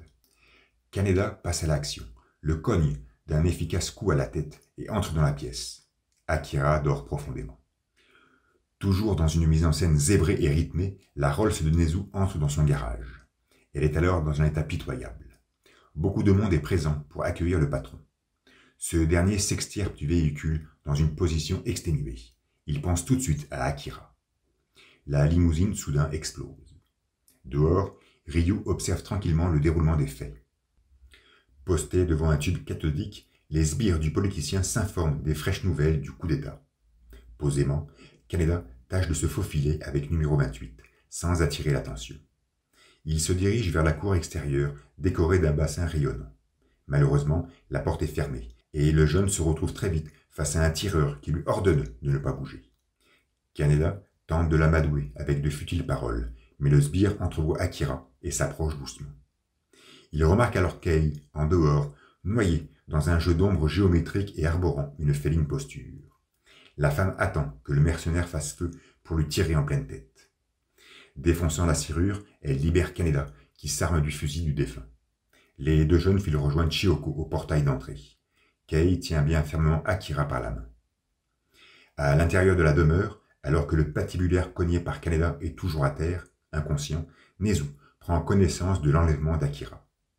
Posté face au lit où dormait le mutant, il contemple avec rage les graffitis laissés par l'adolescent, qui s'était même pris le temps de lui adresser un message cocasse. Dehors, les jeunes s'enfuient en courant, mais ils sont très vite assommés par des coups de mitraillette. Ils se planquent sous un arbre. Kaneda tente de faire feu à son tour, mais semble mal maîtriser son arme. Depuis les balcons, un forcené s'excite sur nos héros, mais Miki se trouve juste derrière et le met hors d'état de nuire. Près du portail d'entrée, des gardes sont surpris par ce prompt retour au silence. Ils ont été informés que l'enfant a été kidnappé. C'est alors que Chiyoko leur fait face. Sans se faire attendre, elle fonce sur les deux lascars et, en 8 cases cadencées par des lignes de célérité, leur défonce la mâchoire dans des images bruyantes et douloureuses. Elle est très vite rejointe par Kei et Kaneda, et nos 3 héros sortent de la propriété avec numéro 28 en leur possession. Cependant, un rescapé refait surface et pointe sa mitraillette sur les fuyards, mais il s'effondre subitement. Mozu, posté juste derrière, lui a fait valser la cage cérébrale. Les disciples de Miyako ont volontairement apporté une aide précieuse à nos 3 jeunes pour qu'ils puissent s'échapper. Il est évident qu'elle préfère extirper Akira à ces derniers plutôt qu'à Nezu et à son armada. Courant à pleines enjambées dans les rues nocturnes de Neo-Tokyo, nos héros projettent une ombre massive et précise. Kei souhaite rejoindre l'un de ses contacts qui ne réside pas très loin. Mais subitement, il se retrouve face à Sakaki, qui arbore un regard pénétrant au travers d'une double case transitionnelle. Sa voûte cérébrale paraît surdimensionnée. Kaneda est confiant, il veut lui faire sa fête et commence à la menacer avec son fusil. Mais la jeune fille est rapide, elle prend son envol, se faufile à la droite de Chiyoko et fonce sur Kaneda, qui tente de lui asséner un coup. Sakaki l'évite et l'adolescent s'effondre au sol. 6 cases nous présentent cette scène et on peut clairement dire que sa lecture n'est pas des plus évidentes. Porté par la cinétique de son geste, Kaneda a dû s'affliger un coup à lui-même. Bref, le jeune est à terre, inerte, et Sakaki est rejointe par ses amis. Elles entourent alors Kei et Chiyoko, qui tâchent, elles, de protéger Akira. Les ombres portées apparaissent en négatif, ce qui laisserait supposer la manifestation du pouvoir. Mozu et Miki semblent concentrés, elles fixent hardiment leur objectif. Sakaki s'avance des femmes d'un pas confiant. C'est alors que toutes sont surprises par un vacarme venant des cieux. Elles pointent leur regard en l'air et remarquent l'hélicoptère du colonel qui s'approche. Kyoko a apparemment su localiser Akira, même si je pense qu'elle a surtout senti les énergies des disciples de Miyako. Le militaire effectue sa descente. Les pales génèrent un bruit et un souffle impétueux qui obligent Sakaki et ses consoeurs à reculer d'un pas, pendant que Kei, couverte par Chiyoko, tente de couvrir Akira. Depuis le hublot, la fraîcheur des mutants est palpable. Takashi démontre un visage ébahi. Nul doute qu'il doit apercevoir son habit de laboratoire, qu'il n'a pas revu depuis plus de 30 ans. Kyoko, elle, essaie de se dresser afin de contempler la scène, alors que Masaru, lui, paraît totalement stoïque. C'est comme si seul numéro 26 dégageait une certaine émotion, mais peut-être est-ce le seul à voir Akira en ce moment. Une image impactante pour introduire cet épisode 42, sorti le 1er octobre 1984 dans Young Magazine. Un Kaneda, flingue à la main, entouré par 22 soldats. Le jeu de trame est tout simplement somptueux. La texture des chemises militaires met parfaitement en évidence notre héros, qui pointe son arme sur le lecteur et arbore un regard rempli de détermination. On pourrait presque s'imaginer, à la vue de cette page-titre, un futur affrontement entre les forces de l'ordre et nos 3 protagonistes. Pourtant, il n'en sera rien. Leur impact au sein de l'intrigue sera très minime. Il est peut-être important de signaler qu'une semaine avant la publication de ce chapitre, le volume 1 de luxe du manga sortait dans les librairies nippones. L'hélicoptère de l'armée fait donc face à Akira. Dans la cabine, Kyoko se cambre afin d'observer la scène. Takashi demeure figé. Le colonel ordonne à ses hommes d'encercler le secteur au plus vite et d'y contrôler les accès. À terre, le courant d'air est violent et Sakaki profite d'un moment d'inattention pour s'emparer de numéro 28. Elle s'échappe aussitôt avec lui. Kei réagit, elle sort son flingue, mais Mozu la déstabilise d'un coup de genou alors que Miki inflige à Chiyoko une salve du pouvoir. Kaneda, qui était toujours effondré au sol, se relève miraculeusement et tâche de flanquer un coup de crosse à Mozu qui l'esquive en s'envolant. Mais elle retombe dans les bras de Chiyoko qui la sangle énergiquement. Elle s'évanouit. Dans une mise en scène inaltérablement rapide et au cadrage serré, Kaneda tente cette fois-ci de frapper Miki. Et encore une fois, tout s'embourbe dans une lecture loin d'être évidente, avec sûrement un cognement de crâne entre les 2 personnages. Miki est à terre, se tapant les yeux. Kaneda effectue la même mimique, mais bien postée sur ses 2 jambes. Kei presse son monde, elle est unanime, Il faut retrouver Akira avant que Nezu et ses hommes ne mettent la main dessus. La jeune femme montre ici un semblant de lucidité et donne à sa traque un sens plus précis. Et en effet, les soldats du petit rat sont bien dans les rues, à la recherche du mutant. 2 d'entre eux aperçoivent d'ailleurs Sakaki, dévalant avec Akira. Ils la prennent en chasse. La disciple de Miyako tâche de se faufiler dans les vénelles labyrinthiques du quartier, mais se retrouve soudainement face à Nezu. Ce dernier, toujours soutenu par sa canne, est accompagné par quelques mercenaires bien armés. Sans même se faire attendre, il dévoile à la jeune fille toute la dévotion qu'il porte à Miyako, comme s'il devait instinctivement se confesser. Mais il finit très vite par combler son discours de paraboles subjectives. Les desseins du politicien sont évidents. Il est avide de pouvoir et souhaite s'approprier d'Akira pour assouvir cette avidité. Mais on n'en connaît toujours pas la finalité.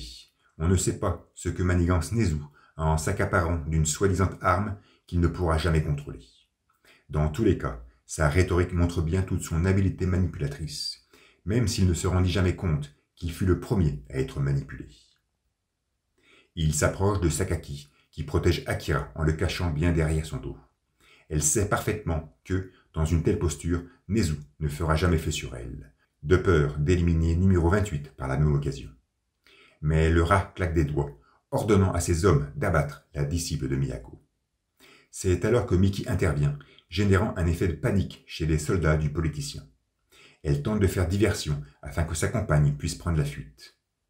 Continuellement baignée par ces mêmes cadrages serrés, Nezu somme de tirer. Mais Miki est véloce, elle évite les salves, et les mercenaires finissent par se fusiller entre eux. Sakaki en profite pour effectuer son envol, soutenant fermement Akira autour de son bras droit. Le politicien a été pris de vitesse. Un missile catapulté par l'armée explose alors et illumine l'atmosphère nocturne de Néo-Tokyo.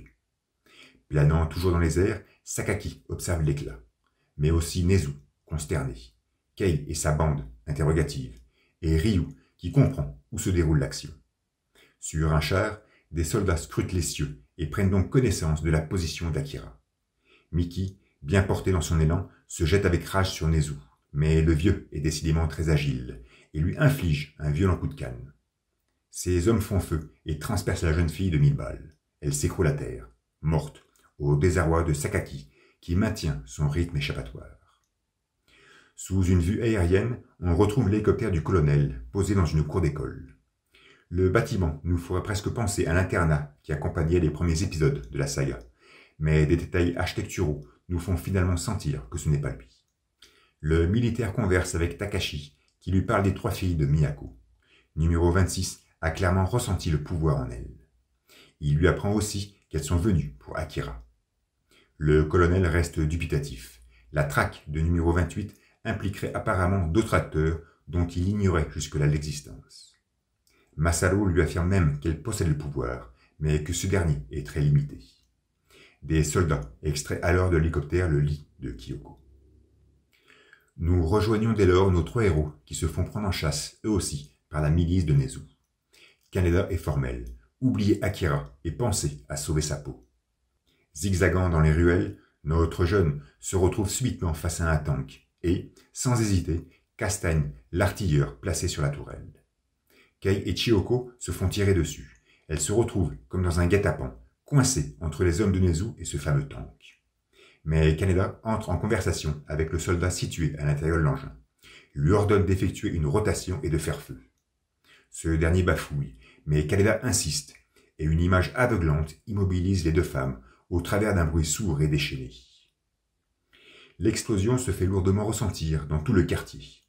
Les hommes de Nezu semblent même jeter les armes, tant ils furent apeurés par cet obus qui frisait leur tête. Chiyoko remarque alors Kaneda sur le tank, qui invite ses compagnes à monter à bord. Nos 3 héros prennent possession de l'engin, et vont donc s'éclipser de l'intrigue sur pas mal de planches.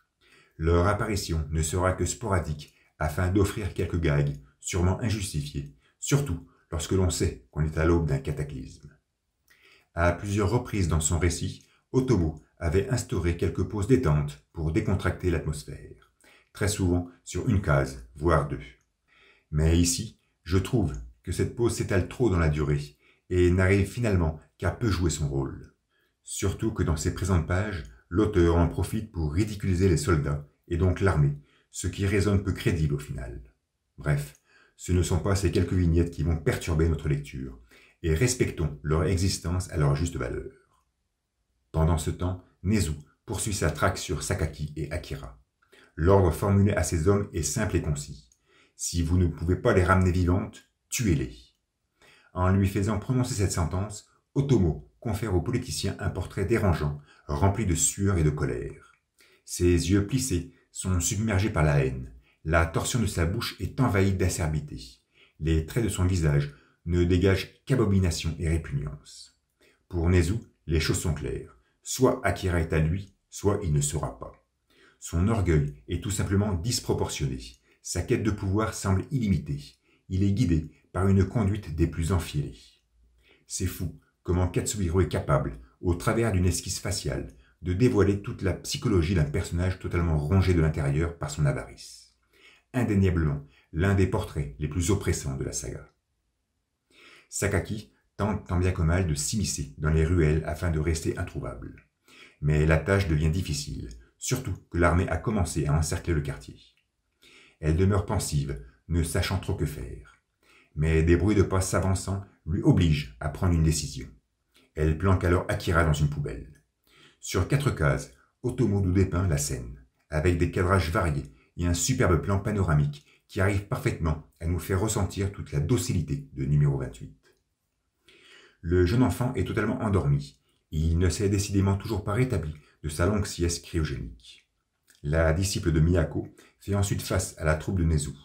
Elle augmente sa vitesse et propulse sa silhouette rayonnante afin de s'éloigner. Elle est aussitôt prise en chasse. Pendant ce temps, Ryu zone dans le coin et observe les hommes de son ancien chef en pleine course-poursuite. Des cases zébrées de 1000 lignes maintiennent la tension à son maximum. Cette fois-ci, pour nous présenter les altercations entre l'armée et la garde rapprochée de Nezu. L'acharnement est manifeste des deux côtés, mais les militaires, équipés d'un meilleur arsenal, parviennent à prendre le dessus. Sakaki, quant à elle, entre en contact avec Mozu pour l'informer qu'Akira est en lieu sûr, et que l'objectif est maintenant de conduire toute cette armada le plus loin possible du quartier. Les deux jeunes filles vont utiliser la même technique, se faire passer pour numéro 28, afin de guider les chars de l'armée en d'autres lieux. Sakaki y parvient habilement, en empêtrant l'engin de guerre dans une rue trop exiguë. C'est alors que nous revoyons Ryu, toujours très seul, qui entend des bruits s'extirpant d'une poubelle. Il s'interroge, s'approche. Mozu, quant à elle, se retrouve très vite dans un cul-de-sac, illuminé par les projecteurs d'un tank. Elle se compresse le ventre et semble essoufflée par sa récente course. Le soldat, étant convaincu d'être face à Akira, tente de la tranquilliser. Mais elle commence à faire léviter les briques du mur et, malgré les consignes de Sakaki de ne pas attaquer, les envoie violemment contre l'engin qui explose. Mozu pend-elle, elle paraît très affectée. Il est indéniable que les disciples de Miyako ont le pouvoir, mais elles ne peuvent en faire qu'un usage parcimonieux. Elle fatigue assez rapidement. C'est alors que Takashi lui fait face. Il est accompagné du colonel qui reste surpris par les prouesses de la jeune fille. Il l'interroge sur son entraînement. Ce dernier a toutes les raisons d'être plongé dans l'incompréhension. Lui, qui se croyait doyen d'un projet scientifico-militaire développant des unités entières de personnes aux capacités paranormales, se retrouve soudain confronté à la concurrence. Ce qui prouve bien que le colonel, malgré toute sa prestance, sa classe et son charisme, n'est qu'un simple pion au cœur de cet immense échiquier. Mais Mozu le renvoie à chier et commence à attaquer Takashi. C'est la première fois que l'on admire une manifestation tangible du pouvoir. La disciple de Miyako fait déferler sur numéro 26 une véritable décharge énergétique qui, grâce aux lignes incurvées de vélocité, nous divulgue toute sa force tourbillonnante. Takashi est touché de plein fouet. Un souffle oblige même le militaire, posté juste derrière, à se protéger le visage. Il est préoccupé pour l'enfant. Mais numéro 26 maîtrise la situation. Au travers d'un dessin présomptueux, il dépressurise ce souffle et s'en extirpe en créant un vortex brasillant. Otomo confère alors à Takashi un trait qu'on ne lui connaissait pas. Mozu s'inquiète, elle commence même à prendre peur. Et le mutant de l'armée lui envoie une salve meurtrière qui déchire le sol, devenu soudainement incandescent, puis la comprime face au mur, dans une brutalité palpable et apparente. Sous le regard insensible du colonel, Mozu s'effondre sur l'asphalte poussiéreux et ordonne à Sakaki de fuir le plus loin possible. Takashi perçoit immédiatement les vibrations de cette dernière et tâche de la localiser. Une esquisse fabuleuse nous montre alors le profil de numéro 26, fondu dans une contention assidue. Je trouve ce portrait d'une beauté incroyable. Il majestifie Takashi à sa juste valeur, lui confère une prestance jamais vue auparavant et une élégance remplie d'un gai savoir serein et assumé. Je m'excuse si je me répète, mais je trouve numéro 26 dans cette case emplie d'une délicatesse phénoménale. Sakaki, de son côté, reste immobile. Elle semble envahie par une peur manifeste. Takashi parvient facilement à la localiser. Ici, je me pose une question. Comment les mutants du projet peuvent-ils arriver commodément à détecter les disciples de Miyako et non Akira? Surtout lorsque l'on connaît la connexion affective qu'ils ont pu avoir avec ce dernier durant leur enfance, au début des années 80. Je sais parfaitement que numéro 28 est encore bien endormi, mais Tetsuo réussissait sans peine à s'enrôler dans son attraction, alors qu'il roupillait, soi-disant, sous zéro absolu. Dans tous les cas, de la manière dont nous sont présentés les faits, cela démontre finalement que les mutants du projet sont très éloignés de la singularité d'Akira, contrairement à Tetsuo, qui paraissait beaucoup plus s'y corréler. D'ailleurs, Masaru s'entretient avec Kyoko et lui demande si elle sent quelque chose, mais numéro 25 lui répond par la négative. Elle ne voit rien, mais subodore qu'ils sont maintenant très proches d'Akira. Ici, Kyoko n'anticipe aucun désastre à venir. Elle semble loin de ses anciennes prémonitions où Tetsuo devait être l'instigateur d'une destruction cataclysmique.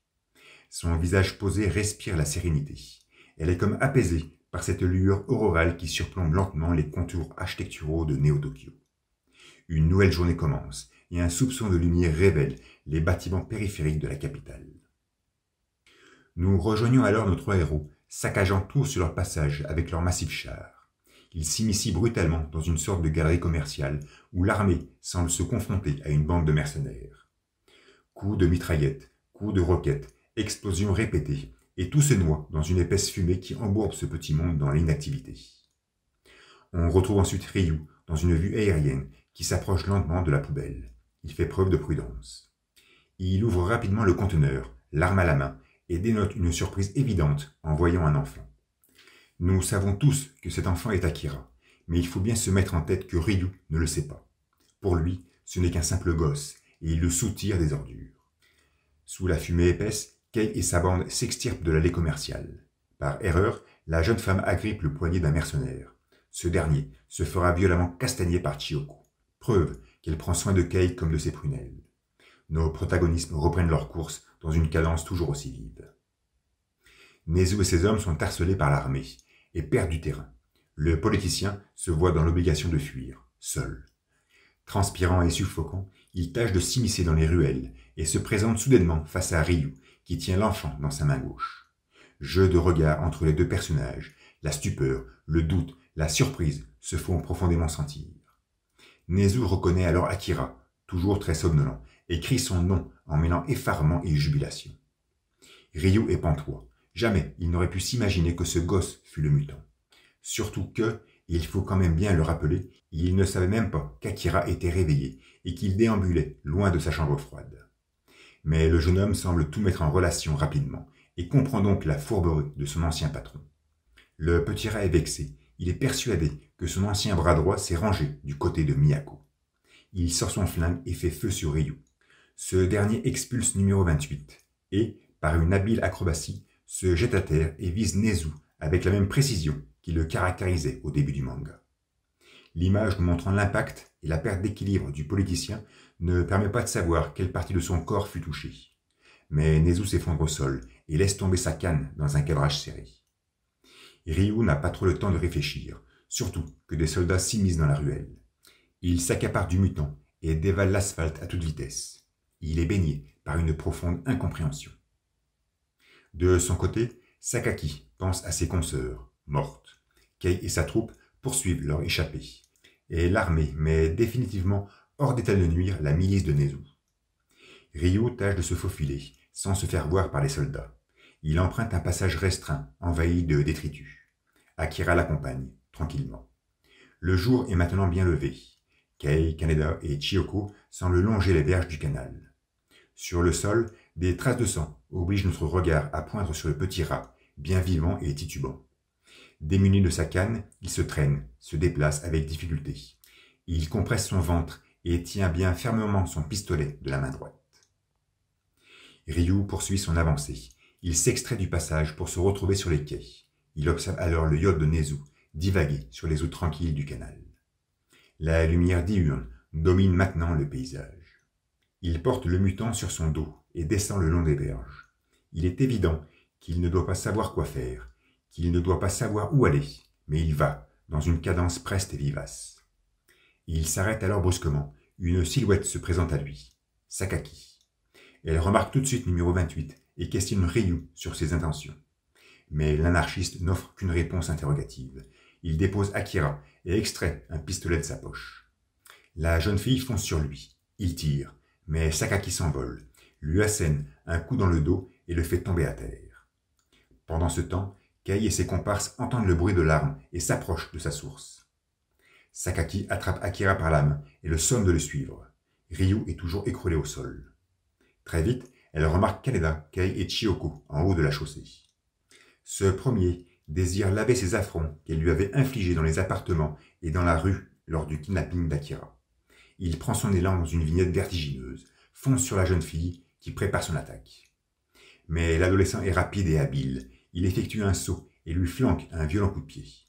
Sakaki s'écroule sur le bitume, pendant que Kaneda jubile. Il est décidément toujours aussi badass.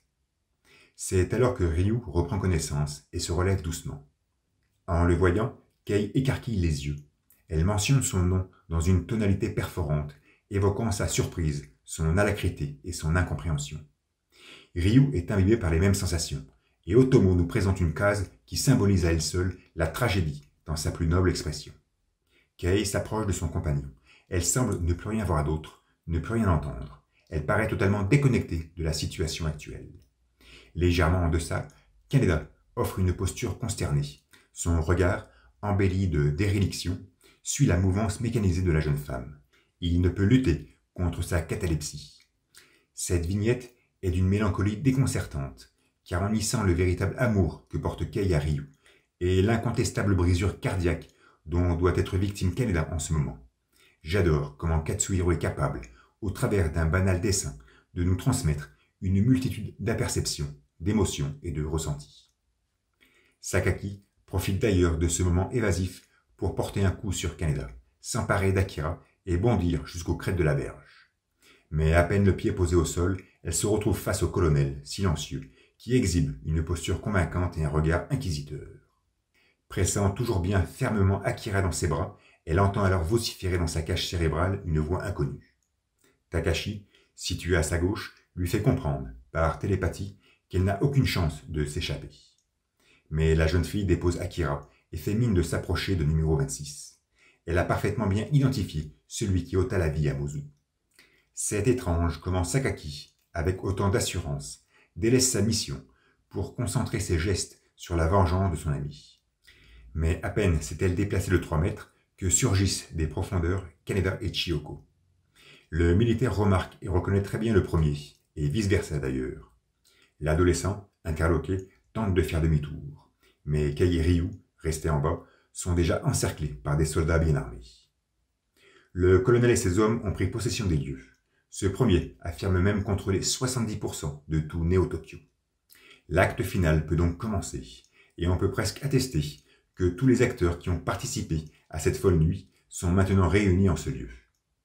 Et un dessin fabuleux d'Otomo dévoile cet acte final au travers d'une perspective épurée et harmonieuse.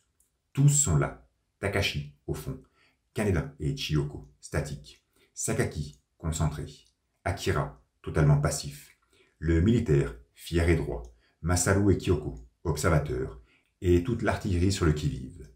Kei et Ryu sont invités à rejoindre cette petite bande. Kaneda et le colonel se dévisagent. Le premier s'efforce de décompresser, alors que le second ne fait qu'affirmer sa domination de la situation. Mais soudain, Chiyoko, portée par je ne sais quel délire, tente de prendre possession d'Akira. Elle sera très vite stoppée dans son élan par des soldats bienveillants. Le chef de l'armée ordonne à ses hommes d'embarquer tout ce petit monde. On le sent subitement exténué. Mais Sakaki, les yeux remplis de hargne, regarde Takashi et commence à le charger.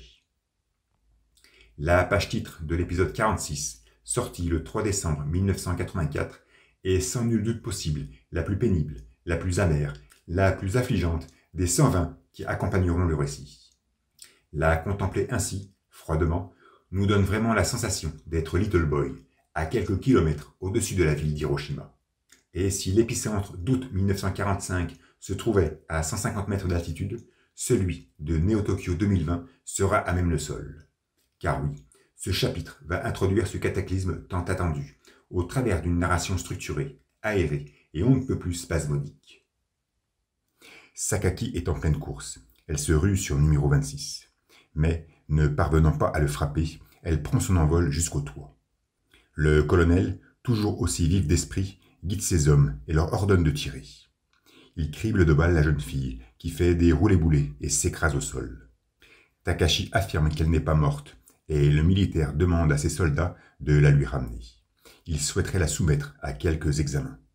Décidément, même entravé par une pression phénoménale, le chef de l'armée reste lucide et pense à la prolongation de son projet. Kyoko se redresse de son lit. Avec Masaru, ils appellent Akira, qui semble effectuer pour la première fois des pas issus de sa propre volonté. Takashi s'approche de son ancien ami de laboratoire. Il semble très ému.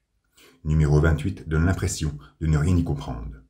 Il semble écouter la vocalise de son compagnon sans pour autant la cerner. Il donne l'impression de contempler sa physionomie sans pour autant la reconnaître. Soudain, confiné dans une vignette étroite et tramée, des souliers font craquer le plancher d'une bâtisse saccagée. Le colonel se retourne, interloqué. Une case détaillée et silencieuse nous l'affiche face à un taudis en ruine. Il est immobile, comme plongé dans une profonde incertitude, et démontre timidement son inquiétude. C'est alors qu'une main droite, détenant un pistolet, s'exhibe à notre regard sous tension. À la vue de l'arme et des phalanges qui le soutiennent, on en déduit immédiatement que c'est Nezu. Et le dessin subséquent nous montre Takashi, accompagnant Akira, se faire soudainement perforer le crâne. L'image est impactante, taciturne, figée. Le seul détail de la trépanation nous procure un sentiment colossal de chagrin et d'anxiété. La candeur de l'esquisse suivante est monumentale. Elle assombrit parfaitement la dramaturgie du moment. Le militaire se retourne. On a l'impression qu'il n'a pas encore réalisé ce qu'il se passe. Masaru est comme épris de convulsions, se tortillant au creux de son fauteuil. Le jeu d'ombre, délicatement tramé, renforce humblement la clarté de l'impact. Un jet d'hémoglobine s'extirpe timidement de la tête de Takashi. Akira, lui, reste stoïque, toujours imbibé par son allure paisible. Les 6 vignettes suivantes nous montrent, en caractère réduit, mais noyé dans un silence insurmontable, l'ahurissement du colonel, la crainte de Kaneda, l'effarement de Masaru, l'angoisse de Kei, l'hébétude de Kyoko, l'indifférence d'Akira, alors éclaboussée par des larmes de sang. Sur les hauteurs des appartements, d'où est parti le coup de feu, nous voyons bel et bien Nezu, pistolet à la main, ayant tâché d'accomplir sa directive, mais s'étant ridiculement trompé de cible. Soit Akira était à lui, soit il n'était pas. Et c'est numéro 26 qui aura fait les frais de cette surcharge d'orgueil. Le colonel tente de réagir en ordonnant à ses hommes de tirer au-dessus d'une fenêtre. Et pendant que Takashi poursuit sa chute inéluctable devant l'exaltation grandissante de ses confrères, Nezu se fait cribler de balles dans un mitraillage percutant et vorace. Numéro 26 rugit sourdement. Son regard est déconcertant de tristesse. Sa tombée semble s'effectuer au ralenti, comme si le temps s'était soudainement dilaté. En résonance, Masaru et Kyoko sont très vite emplis d'une douleur incontrôlable. Nul doute qu'ils doivent ressentir la mort au travers de leur ami. Les 2 mutants présentent un visage convulsé par une ténébreuse céphalalgie. Ils commencent d'ailleurs à hurler. Akira réagit alors. Ses yeux donnent l'impression de grandement s'ouvrir. Il ausculte voracement numéro 26 d'une pupille phosphorescente. La composition fortement tramée de la page suivante impose un contraste évident avec la candeur des planches passées, comme si les photons répondaient à de nouvelles lois. La physionomie de Takashi est graphiquement insoutenable. Un jet de larmes s'expulse de ses orbes. Sa mâchoire est éprise d'une impétueuse lancination. Numéros 25 et 27 ne semblent plus supporter le martèlement cérébral dont ils sont victimes. Leur bouche est tiraillée par l'agonie. Akira donne l'impression de ressentir cette douleur. Il serre les dents, plisse les yeux. La case où il apparaît à côté de Takashi projette une ombre surréelle, conférant à l'espace une courbure insolite. Numéro 28 commence à se compresser la tête, se mimétisant habilement à Masaru et Kyoko. Dans les débris d'un édifice sûrement proche des événements, une silhouette fait surface, exposant des contours qui nous sont familiers. Tetsuo. Le jeune est de retour dans un clair-obscur saisissant et mentionne d'une vive voix. Ah, Akira. Je ne pense pas que numéro 41 soit un témoin oculaire de la scène. Il n'est pas au courant de qui compose cette dernière.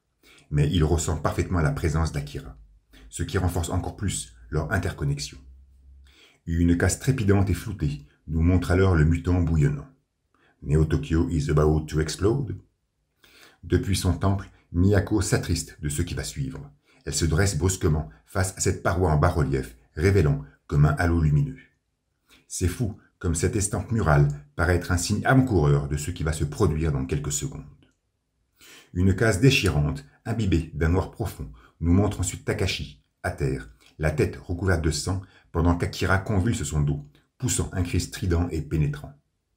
La posture de l'enfant, poétisée par cette contre-plongée ténébreuse, est douloureuse, poignante, désespérante.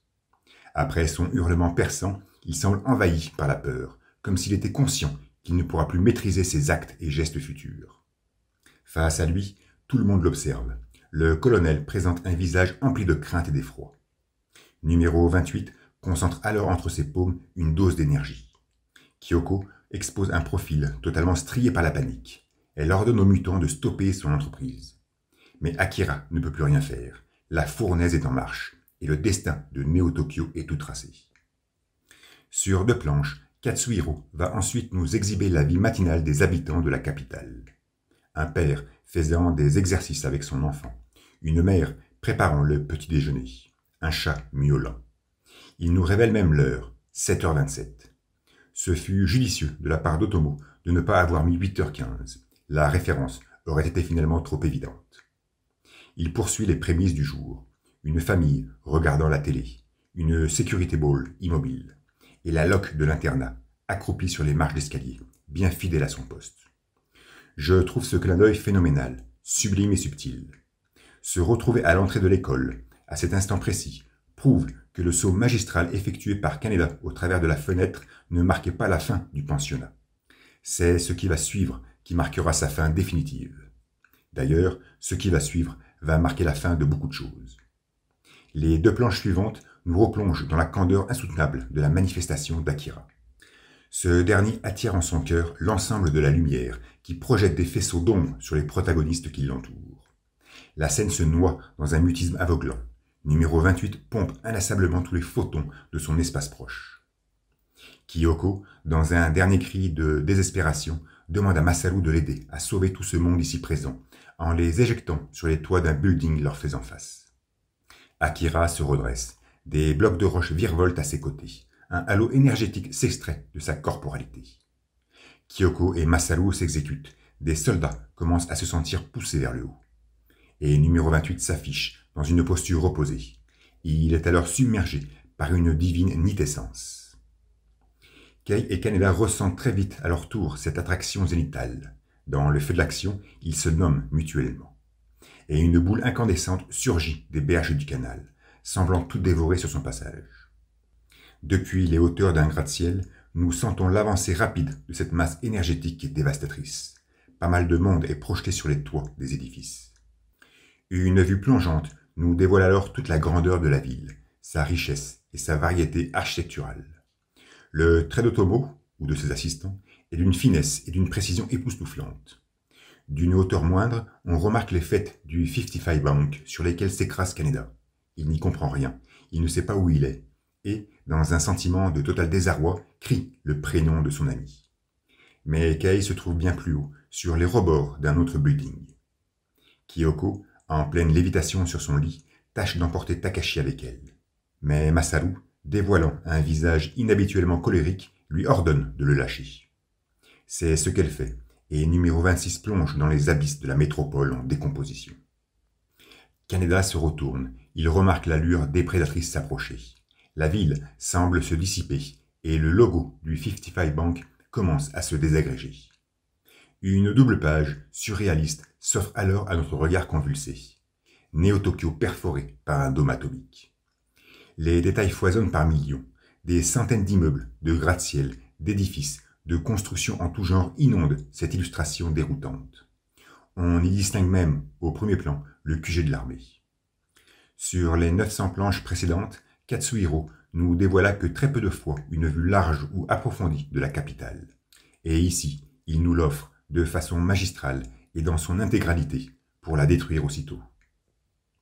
Nous revoyons ensuite Nezu, entouré de son sang en suspension, se faire balayer par le souffle. Toutes les prémonitions avaient prédit le réveil et la manifestation prochaine d'Akira. Certaines avaient mentionné Tetsuo comme responsable unanime de ce présent désastre. Et pourtant, tout fut déclenché par ce petit rat, par son avarice, son orgueil et sa soif de pouvoir. Même s'il est difficile, ou peu évident, d'établir son degré d'implication dans le réveil propre de numéro 28, il est indéniable que son coup de feu raté est l'origine officielle du déchaînement du mutant. Je dis officiel, car nul doute que Masaru et Kyoko ont leur part de responsabilité. Leur crise encéphalique, ressentie à la mort de Takashi, fut le parfait détonateur pour Akira, comme si celui-ci n'avait besoin que d'un simple stimulus pour exprimer son pouvoir. Cependant, en y réfléchissant bien, Nezu était le pantin de Miyako. Cette dernière le manipulait à sa guise pour arriver à ses fins. La première de ces fins était le réveil de numéro 28, et nous pouvons affirmer, de façon bien maladroite, que ce fut une réussite. La seconde de ces fins était de s'accaparer du mutant, et là, ce fut un échec évident. Maintenant, en aucun cas, je ne prétendrai que la vieille souhaitait la destruction de Néo-Tokyo. Elle n'a pas manié Nezu pour qu'il rate son tir et vise la tête de Takashi, afin que ce désastre annoncé se présente. Car elle n'aspire pas au désastre, mais est bel et bien un accomplissement qui changera la face du monde. Et cette présente manifestation d'Akira, tout comme celle de 1982, n'incarne en rien cet accomplissement. Les 1300 planches restantes se chargeront de nous le raconter. Bref, la corpulence fétide de Nezu disparaît dans l'explosion, et nous revoyons Sakaki, semblant se relever de ses blessures. Elle implore sa maîtresse, et Miyako donne l'air de l'accueillir à bras ouverts, baignée par une candeur mystique. Dans son temple, numéro 19 pleure le décès de la jeune fille. Et pourtant, elle savait qu'elle ne sortirait pas vivante de cette traque. Elle s'était même excusée auprès de sa disciple de ne pas lui laisser la chance d'être une belle femme. Autant d'anecdotes qui font de Miyako un personnage profondément profond. Je sais, cela ne veut rien dire. Un personnage d'une richesse infinie. Un personnage captivant, séduisant et incompris. Le véritable pilier fondateur du récit. J'adore Lady Miyako.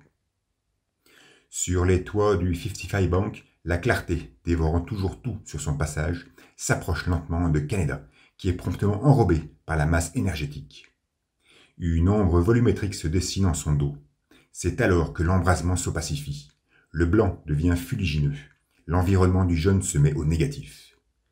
Et une image bouleversante, cicatrisée d'un bruit aigu, nous montre un Kaneda en flammes, le même que nous avions pu observer en début d'histoire, suite à la première crise de Tetsuo. Il est indéniable qu'à cet instant précis, il se passe quelque chose de rare.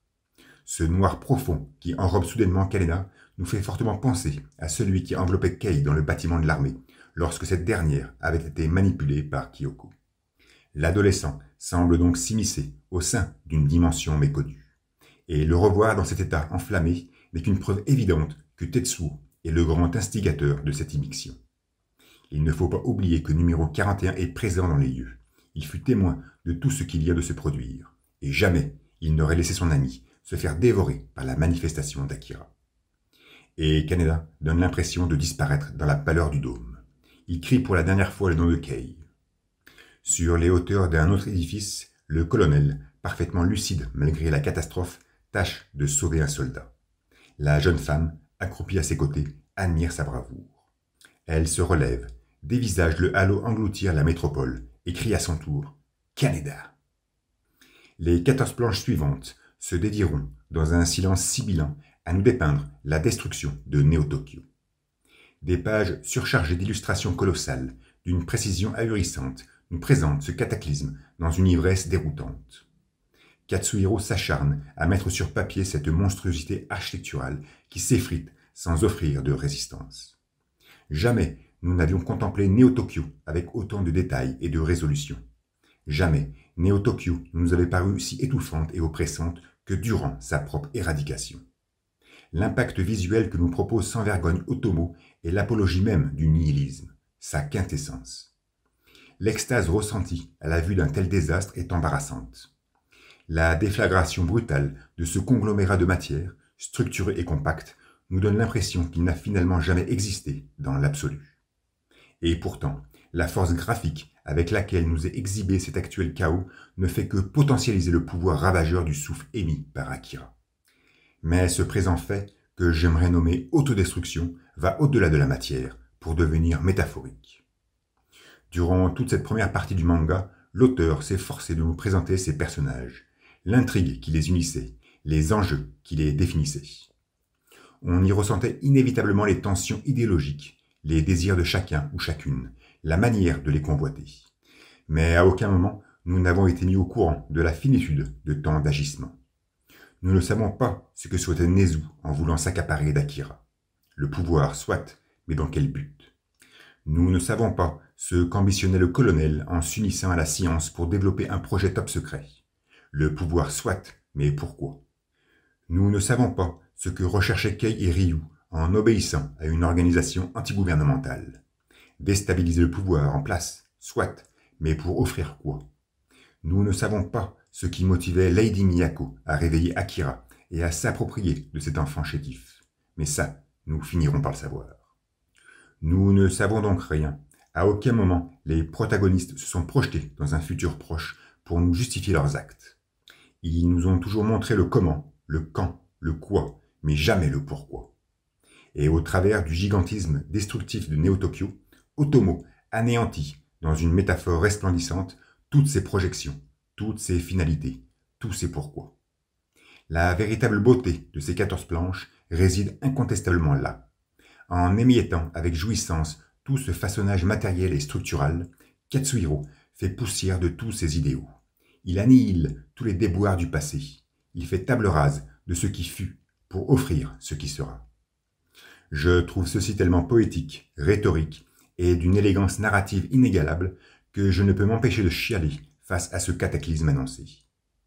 L'impétuosité symbolique de ce choc visuel ici présent exprime le nihilisme dans toute sa splendeur. Car non, Akira n'est pas une œuvre cyberpunk, ce n'est pas une œuvre de science-fiction. Oui, Akira est une œuvre nihiliste.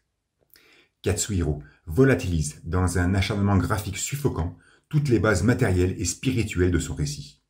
Il efface toutes les quêtes, toutes les traques, toutes les luttes, toutes les convoitises, toutes les cupidités, toutes les passions, tous les déboires, toutes les souffrances, toutes les peines, toutes les questions, avec la même prépotence qu'il éradique Néo-Tokyo de la surface du globe. Et on ne peut que le féliciter de ce courage, car il en faut. Preuve, encore une fois, qu'Otomo est un artiste ingénieux, accompli, contrôlant parfaitement le fil de son histoire. Une vue aérienne nous montre ensuite l'épicentre de la détonation, enveloppé d'un vortex nébuleux. Néo-Tokyo est devenu ruine. Après avoir subi la déflagration déprédatrice de numéro 28, les eaux salées de la baie se chargent d'engloutir sa superficie. Des God Rays se manifestent au travers de la masse nuageuse qui opacifie alors la capitale décapitée. Les rues sont inondées, une Security Ball émerge des flots, prouvant de ce fait qu'elle peut parfaitement résister à une attaque nucléaire. Sur un gratte-ciel posté à l'horizontale, Ryu est le premier survivant que nous entendons. Il appelle Kei. Surgit ensuite de nulle part Chiyoko, avec force et fermeté, qui vocifère le même prénom. Face au désastre accompli, nous retrouvons alors la jeune femme, balayée par une fine brise, fragilisée, le visage endeuillé et le regard divagant. Sur les hauteurs d'un building incliné, Kyoko et Masaru montrent une posture exténuée. Le colonel, fier mais sûrement dévasté lui aussi, contemple le néant dans une image sourde, accentuant le martèlement qui doit secouer son cortex. Que doit-il ressentir à ce moment précis? Dans les rues humectées, des cadavres s'exhibent sans relâche. Une flopée de survivants marche en direction du monastère de Miyako. la prêtresse a converti son édifice en centre de refuge, preuve que son influence devait être importante dans les entourages. Elle pense à Sakaki et les fêtes de son temple semblent dominer le champ de ruines qui lui fait face. Un halo de lumière vient alors égayer l'opacité des vestiges urbains et pousse indirectement notre regard à se porter sur une silhouette. Des pas s'avancent sur une surface devenue soudainement marécageuse. Et on reconnaît immédiatement Tetsuo, qui affleure dans un clair-obscur admirable. Aucune hésitation dans la direction à suivre, aucun vacillement dans sa démarche, aucune ambiguïté dans sa destination. Sur un plan large, noyé dans la noirceur, nous observons avec effroi l'unique partie intacte des berges du canal. La caméra s'approche, lentement, discrètement, et nous distinguons Akira, accroupi, en train de faire léviter des cailloux. 2 mètres derrière lui se dépose intuitivement Tetsuo. Sa tenue vestimentaire est déplorable. Son regard est fixe et peigné de sérénité. Encore une esquisse époustouflante d'Otomo pour nous présenter le héros de son épopée. Ici, l'adolescent paraît simplement calligraphié, mais la structure chaotique des traits qui le composent semble s'harmoniser avec sa posture invraisemblable. La cambrure de son bassin et l'inclinaison de son cou, renforcées par cette calligraphie, donnent à Tetsuo une prestance sans égale, une sublimité hors du commun, une beauté, encore une fois, olympienne. Son ombre, d'un noir profond, déchiqueté, décousu, projette inconsciemment sa crête sur Akira, qui se retourne alors et contemple le numéro 41. Ce dernier offre un visage en paix, on lui dénote même un léger sourire. Nul doute qu'il doit être heureux de retrouver son jeune frère. Le mutant, quant à lui, paraît affecté, des larmes dégoulinent le long de sa joue droite. Difficile de donner un sens à ce visuel. Pleure-t-il toujours après s'être manifesté? Regrette-t-il son acte? S'émeut-il de revoir Tetsuo? Contempler Akira s'attendrir de la sorte est très perturbant. Je dirais même que cette situation est inappropriée. Cependant, elle est là, et on ne peut qu'accepter sa noble et douce présence. Mais les God Rays poursuivent leur percée, et nos 2 impubères s'élèvent jusqu'à leur source pour, semble-t-il, écrire un nouveau récit. L'épisode 48, sorti le 7 janvier 1985 dans Young Magazine, Akira a alors tout juste 2 ans, marque aussi la fin du 3e tome de luxe du manga, qui sera publié par la Kodansha le 1er septembre 1986. Ce volume portera le titre de Akira 2, normal, vu que l'on assiste à son déchaînement tant attendu.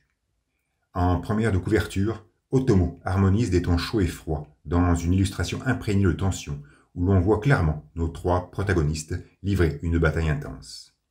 La prestance de Chiyoko est manifeste, et on peut presque dire que ce tome 3 l'aura parfaitement bien introduite et mise en valeur. Sous la décadence progressive de Ryu, il fallait apporter un soutien à Kei, qui ne peut rester seul. Et Chiyoko, au travers de sa force, de sa volonté, de sa corpulence, représente, sur toute la ligne, cette égide tant souhaitée. Pour la couverture cartonnée, dominée par les tons rouges cette fois-ci, l'auteur va s'inspirer de la page titre de l'épisode 41 pour placer Kei et Kaneda sur un sol damé, celui de la demeure de Nezu, exposé de façon totalement isométrique. Une image simple et sobre qui positionne Kei toujours au premier plan, preuve que c'est bien elle qui impose la cadence et le rythme.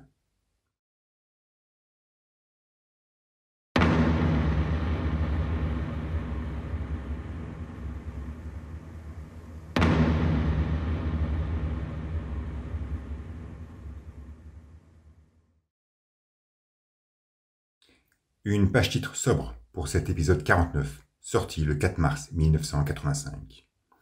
Pas d'illustration d'Otomo, mais juste les katakana d'Akira, calligraphiés par Hiroshi Hirata. Ce tracé, donnant l'impression d'avoir été peint à même le sol, accompagnera les premières planches de l'histoire sur 23 chapitres. Nous constatons aussi que la police du nom de l'auteur a changé, et on y distingue clairement le S de la possession. Par cette simple lettre, Katsuhiro nous fait comprendre qu'Akira lui appartient, et n'appartient qu'à lui seul. Et tout débute sur la vue d'un hélicoptère survolant les ruines de la cité. Son pilote semble faire l'état des lieux et de la situation. Il slalome dans ce délabrement urbain et constate la présence de survivants, qui gesticulent les bras en guise d'appel. Il amorce son atterrissage. À peine à terre, le Birotor est pris d'assaut par une foule hystérique que tentent de calmer les hommes d'équipage, ces derniers n'étant là que pour apporter une assistance médicale. Mais c'est chose vaine, et ils se font braquer par un mercenaire armé qui leur précise que l'hélicoptère et toute sa cargaison sont réquisitionnés au nom de l'Empire. Stupeur des secouristes, et des mains habiles, munies de bombes aérosols, taguent les kanji du Grand Empire de Tokyo sur la paroi métallique de l'hélico. Ici, d'emblée, une perturbation se fait ressentir au niveau du graffiti. Tokyo n'est pas écrit avec ses idéogrammes officiels. On reconnaît très bien le Kyo, capitale, mais le To, qui signifie Est, a été changé par Dong, qui en est la traduction, mais en chinois. Il est d'ailleurs intéressant de constater que juste au-dessus figurent deux autres sinogrammes, Wansui, qui signifie vive. On se retrouve donc bien avec le slogan Vive le Grand Empire de Tokyo, mais composé d'un subtil mélange entre caractères japonais et chinois. Cette manière d'écrire était, paraît-il, fréquente en époque de guerre, ou couramment utilisée par les personnes âgées. Bref, les mercenaires commencent à désosser l'engin et déclarent l'équipage prisonnier de l'Empire. Son sort dépend maintenant du seigneur Akira. Tout va très vite dès les premières planches, et on se sent perturbé par la chronologie. Tout d'abord, après une catastrophe telle que la destruction de Neo-Tokyo, les secours, qu'ils soient nationaux ou internationaux, ne prennent que quelques jours pour arriver. Or, un empire a été formé, et ceci, je pense, demande quand même beaucoup plus de temps pour s'instaurer. Soit, durant l'assaut de l'hélico, le leader des mercenaires prétend que c'est nouveau et que ça vient de sortir. Mais la tonalité avec laquelle il vocifère semble on ne peut plus humoristique. De plus, lors de l'atterrissage, on a senti une certaine réticence de la part des sauveteurs, preuve que ce n'était pas la première fois, ou qu'ils ne devaient pas être les premiers à venir par ici. Et quand on voit l'efficacité avec laquelle l'abordage a été mené, on comprend bien que ce fut pas non plus le premier. Donc, niveau temporel, j'ai du mal à me situer. Un mois me paraîtrait bien pour laisser le temps à une conjoncture politique de s'installer, mais trop long pour que surviennent les premiers secours. Une semaine me procure une sensation contraire. Donc difficile de trancher, même si dans la tourmente, tout peut aller très vite quant à l'édification d'une nouvelle organisation sociale. Une vue panoramique sur un lagon qui pourrait être l'épicentre de la récente catastrophe nous est alors offerte. On sent la légère bise mouvoir les quelques nuages qui le surplombent.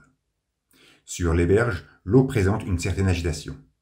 En profondeur, des plongeurs palment avec aisance au travers des ruines submergées. Ils se faufilent lestement. Sur des façades qui, avec détail et minutie, poursuivent leur érosion grâce au passage du temps, ils font surface et grimpent jusqu'à la cime d'un bâtiment. Ils se retrouvent face à un gars zonant par là, mais l'éjectent par-dessus bord. Et 6 hommes, à l'allure athlétique, s'extraient de leur combinaison. On y reconnaît tout de suite Yamada, d'Apple Paradise, manga qui ne fut jamais publié. Et on a l'impression qu'Otomo lui redonne une vie en le dessinant sur ses pages. C'est d'ailleurs lui, il porte le même nom, qui prend la parole et transmet les directives.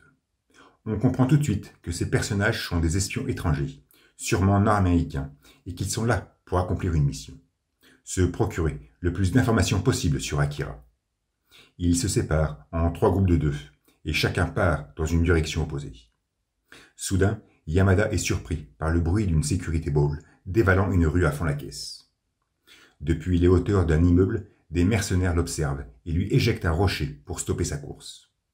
À l'arrêt, elle est tout de suite prise en chasse par une bande de mectons qui la mitraillent en son cœur avec une rapidité et une vivacité étonnantes. La boule explose. Yamada comprend que ces jeunes rebelles sont expérimentés et que l'attaque a été parfaitement bien planifiée. Peut-être pas tant que ça finalement, car la sphère, toujours en flammes, reprend son chemin. Une vue plongeante sur une ruine entourée d'eau nous montre une foule en pleine ovation. Au-delà d'un rideau s'extraient 2 personnages, l'un derrière l'autre. La multitude est en furie. Elle mentionne les mots de Daikaku-sama, que l'on pourrait traduire par l'éveillé, au sens bouddhiste du terme. Et un plan rapproché nous révèle alors Akira et Tetsuo, tels des acteurs s'engageant dans une arène théâtrale. Ce dernier porte une longue cape tramée qui couvre la partie droite de son corps, et le premier est rehaussé d'un petit poncho. Ils observent cette populace qui ne cesse d'acclamer numéro 28. Ce dernier prend place sur un trône. Tetsuo contemple et son regard se concentre sur un amputé de l'assistance qu'il fait léviter devant la foule ébahie. Numéro 41 descend de quelques marches. L'estropié est toujours dans les airs. Un plan serré nous montre ensuite Akira, bien assis. Il donne l'impression d'être habillé, tel un grade de l'armée, avec ses médailles et son écharpe bicolore. Il est flegmatique, on pourrait presque l'apparenter à une poupée que l'on vient tout juste de déguiser. L'éclopé est déposé sur une colonne en béton sortant des eaux. L'image suivante cadre sur nos deux acteurs, nous obligeant à ne pas savoir qui agit. L'estropié est épris de stupeur, il est guéri, sa jambe est guérie, et il lève les bras en criant au miracle. La foule exclame sa gratitude à son sauveur, au grand Akira. Tetsuo remonte les marches et s'agenouille face à son illuminé. Son visage est lisse et serein. Quelle scène perturbante. En à peine 16 planches, nous avons l'impression d'être devant une toute autre histoire. Le style graphique est le même, mais tout paraît autre. La suite des événements a l'air assez proche du récent cataclysme, mais tout semble si éloigné dans le temps. L'effet nihiliste des précédents chapitres a parfaitement joué son rôle. Nous nous retrouvons face à de nouveaux personnages, à de nouvelles relations, dans une nouvelle structure narrative. Presque à se demander qui est qui fait quoi. Otomo donne l'impression de se replonger dans ses débuts, en tant que mangaka, où il dépeignait des univers sombres, crades, très underground, même si Neo Tokyo le paraissait déjà. Et l'aura mystérieuse qui s'offre brutalement au lecteur dans ces présentes pages procure une certaine dysphorie et une envie irrémédiable d'en savoir plus. La foule est toujours compactée autour du repère d'Akira. Un individu semble s'en extraire, à contre-courant. Une colonie d'affamés et d'estropiés le croise. Il suit son chemin, sans même regarder. On voit alors son visage, bandé, où seuls ses yeux rehaussent sa tristesse. Et on reconnaît tout de suite Kei, qui se plonge dans cette destruction urbaine, avec une démarche non nonchalante cette fois-ci. Soudain, elle est accostée par une horde de malfrats, au look rétro-punk amusant. Il la dévisage avec un certain appétit. La jeune femme tente de s'enfuir, mais elle est encerclée par ses honnards qui se font exhibitionnistes. Kei se masque le visage. En retrait, surgit alors une silhouette, Chiyoko, qui avance d'un pas sûr. Elle reçoit les réprimandes du reste de la bande, mais elle est calme, confiante, bien que la tension augmente. Et sur 2 planches, Otomo va faire balayer des cases claires et précises, assombries par 1000 lignes pour nous dévoiler encore une fois toute la force et la dextérité de Chiyoko. Elle va littéralement, de manière crue et sans retenue, faire exploser le crâne de ses opposants grâce à un massif lance-roquettes. Pendant ce temps, Kei est à nouveau accostée par l'un d'eux, et elle s'en défait au moyen d'un joli coup de tête. Mais toutes ces véloces traînées qui donnaient rythme et tension à cette scène disparaissent lorsque surgit un autre gaillard, armé d'un fusil à pompe. Il fait feu sur nos protagonistes, mais son canon semble être empli d'une poudre humide, et ses tirs n'ont aucun effet. Chiyoko, toujours aussi calme et maîtresse d'elle-même, amorce sa roquette, et, dans une magnifique vignette qui révèle toute sa grâce et son élégance, elle propulse le missile sur cette bande de vauriens. Tout explose dans un plan humoristique, soudainement devenu large et ouvert. Les 2 femmes se remettent de leurs émotions et poursuivent leur route. Décidément, tout semble plus cruel dans ce nouveau récit en formation. Par une très belle transition de cases aériennes, architecturalement très précise, nous nous approchons, posément, jusqu'à une foule divagant au travers d'une ruelle parsemée d'échoppes. Nous voyons Yamada et son coéquipier se frayer un chemin et pénétrer dans une cantine bondée de miséreux. Ils prennent place au comptoir et demandent une boisson au patron, un rastaman paré de lunettes de soleil, qui découpe alors du pain. Ce dernier leur explique que le troc est devenu le moyen de paiement en vigueur, les billets de banque n'ayant plus cours ici. L'espion lui tend une montre et commence à l'interroger sur la situation actuelle, prétendant n'y rien comprendre, car sorti que très récemment des refuges. Yamada démontre sans peine sa faculté d'intégration. Il maîtrise la langue, preuve qu'il doit avoir des origines japonaises, et pose les bonnes questions, preuve qu'il a très bien étudié le terrain dans lequel il s'est foutu. Le Rastaman lui parle de ce grand empire, situé dans les quartiers ouest de la ville. Il lui précise que tout ce qu'il sait provient des rumeurs qu'il a pu entendre, preuve que les événements qu'il raconte sont récents. Nous nous trouvons donc face à une chronologie moderne par rapport à la destruction de Neo Tokyo. Il lui expose ce culte voué à Akira sur ce monde meilleur qu'il souhaite mettre en place, aux côtés du jeune qui l'accompagne, Tetsuo. Et à peine ce prénom sortira de la bouche du barman qu'une case lourde de sens nous montre le colonel dans un état déplorable et loqueux. Il sirote un verre et prête attention à la conversation. Il a clairement tout entendu. Il faut vraiment se concentrer pour le reconnaître. Avec son bonnet, son écharpe crade et sa barbe de 3 jours, il a considérablement changé. Lui, qui rêvait de contrôle absolu, procure maintenant l'impression d'avoir perdu jusqu'au contrôle même de sa vie. Lui, qui contrôlait 70% de toute la capitale, se retrouve à écouter les ragots de comptoir pour s'informer de ce qui se passe. Son portrait est déroutant, asphyxiant, et le revoir juste quand le prénom de Tetsuo refait surface est d'une habileté narrative raffinée. Car si Akira fut le projet d'une science présomptueuse dans le début des années 80 pour l'avènement d'une nouvelle humanité, numéro 41, lui, fut bien la création du militaire en plein 2020, afin de donner une notion de contrôle à ce même projet. Et savoir son poulain toujours en vie et baigné par des envies de grandeur doit lui causer des remords insoupçonnés. Le colonel fut indéniablement très lié à Tetsuo. Leur attachement passé fut très dense et intense. On pourrait presque parler de relations parentales entre eux deux. Le militaire a dû supporter et affronter moult situations pour faire de numéro 41 ce qu'il ne put finalement jamais être. Que doit-il penser en ce moment? Nul doute qu'il doit sentir une colossale frustration, surtout si l'on ajoute la destruction de Neo-Tokyo, qui doit lui peser lourdement sur les épaules.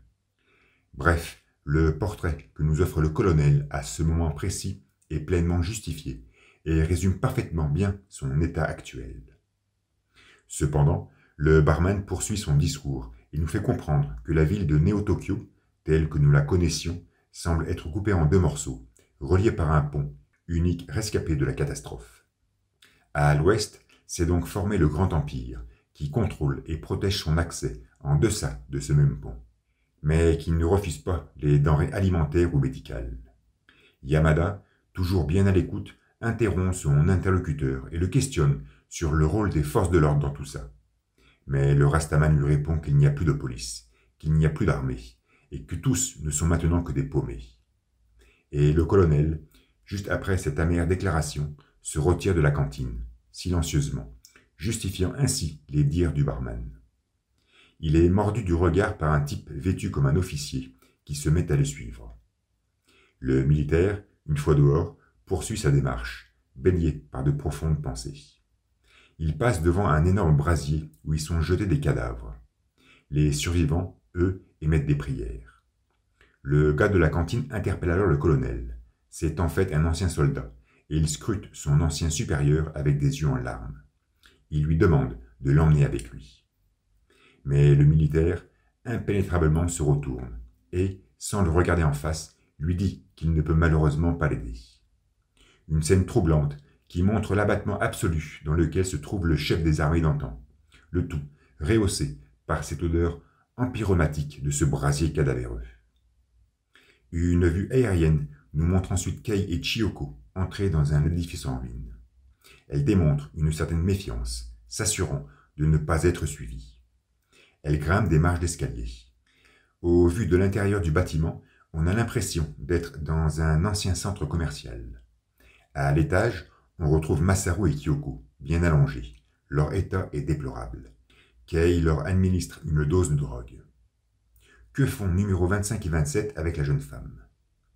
Lors de la manifestation d'Akira, ces derniers avaient réussi à sauver pas mal de monde en les envoyant sur les toits d'un haut building. Nous avions même clairement vu Kei et le colonel côte à côte. Les 2 mutants ne devaient pas être très loin. Après la catastrophe, ces 4 personnages devaient forcément être les uns proches des autres. Donc pourquoi les enfants n'ont-ils pas été pris en charge par le militaire? C'est quand même avec lui qu'ils ont passé la plus grande partie de leur vie, dans la nurserie. Ils y ont entretenu une forte et longue relation. Il est indéniable que Kei et Kyoko ont eu une connexion très intense lorsque cette dernière avait manipulé cette première dans le QG de l'armée.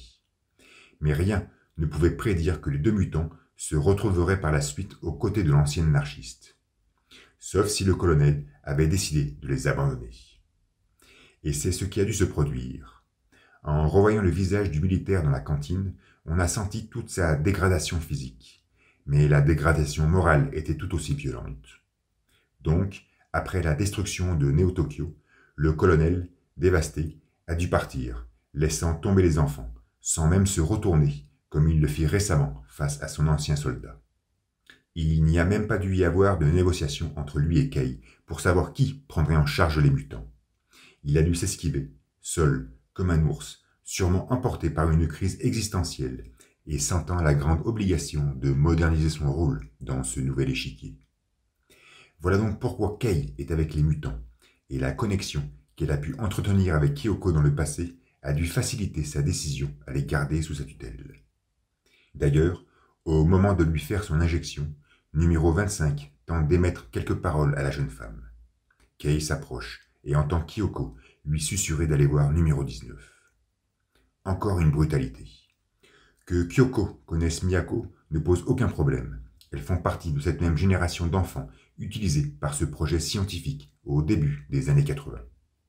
Mais pourquoi numéro 25 ne l'a jamais mentionné durant toutes ces décennies?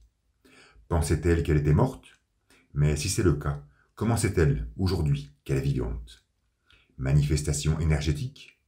Peu importe, car la transition est phénoménale. Et à peine Kyoko murmure numéro 19 de sa bouche convulsée, que nous nous situons immédiatement dans la cantine avec Yamada, écoutant le barman lui parler de Lady Miyako. Il lui apprend qu'elle est à l'Est, qu'elle apporte une aide considérable aux victimes, que son influence est grandissante, et qu'elle aussi, apparemment, aurait de super pouvoirs. Il ne fait aucun doute que numéro 19 doit utiliser ses facultés pour soigner les malades, ce qui expliquerait peut-être cette énergie ressentie par Kyoko. Une perception impossible dans le passé, car Miyako avait des disciples, et ce sont eux qui généraient une manifestation tangible du pouvoir. On se souvient tous comment numéro 25 arrivait à détecter Sakaki, Miki ou Mozu, alors qu'elle était incapable de sentir Akira. Mais ceci voudrait-il dire que la prêtresse cherchait à ne pas être perçue? Cherchait-elle à être jugée comme morte? Tellement de questions qui ne font qu'exalter le mystère Miyako. Bref, nous retrouvons la vieille dans son temple, postée sur sa chaise basse, face à ce même mur en bas-relief, maintenant détérioré sur sa partie droite. Son visage sointe, s'embourbe dans une douce opacité. Elle semble angoissée, presque en communication télépathique. Omaega. Et nous voyons Tetsuo, les yeux noyés dans un profond égarement, donnant l'impression d'avoir discerné ce message télépathique. Il demeure lointain. Un plan plus large nous le montre sur un pilier, face à un énorme croissant de lune. La nuit vient tout juste de tomber. Mikité fait son apparition, un nouveau personnage que nous prendrons le temps d'étudier. Il est accompagné par 3 garçons, qui ont été désignés pour faire partie de la garde rapprochée d'Akira. Décidément, ce délire de grand empire a l'air on ne peut plus sérieux. Devant l'ombre impressionnante d'un numéro 41 perché, Mikité donne à ses candidats un comprimé qu'ils devront avaler pour parfaire le test. Les jeunes se questionnent, et Tetsuo surgit alors face à eux, miraculeusement. Il leur précise, au travers de l'illustration la plus célèbre du manga, au travers du dessin le plus imprimé sur t-shirt, que l'ingurgitation d'un tel cachet est sans danger. Encore un crayonnage fort de numéro 41. Les cheveux en bataille, les pupilles hypnotisantes pointant fermement vers sa droite, cette bouche grande ouverte, d'où s'extirpe une langue éclatante, et en son cœur, une pilule réfléchissant ce doux clair de lune. Légèrement en contre-plongée, ce cadrage ostentatoire fait ressortir en Tetsuo à la fois sa plénitude et son dévergondage, le postant, par la force des choses, comme acteur et victime d'une irrésistible farce. Les 3 garçons, rassurés, avalent le comprimé. Ils ne font preuve d'aucune hésitation. Ils s'accroupissent face à Mikité, et Tetsuo leur positionne un caillou, finement taillé par ses soins, à leurs pieds. Il leur demande de faire léviter cette pierre, uniquement grâce à leur force psychique. Les jeunes se concentrent, l'un d'eux fait le zouave en affirmant que c'est impossible. Mais numéro 41 approche son ombre impétueuse et lui fait éclater la cervelle dans une case atrophiante. Les 2 restants semblent à fond dans le projet. Ils entrent en transe et le galet s'élève, timidement. Mais une douleur cérébrale convulse leur tête.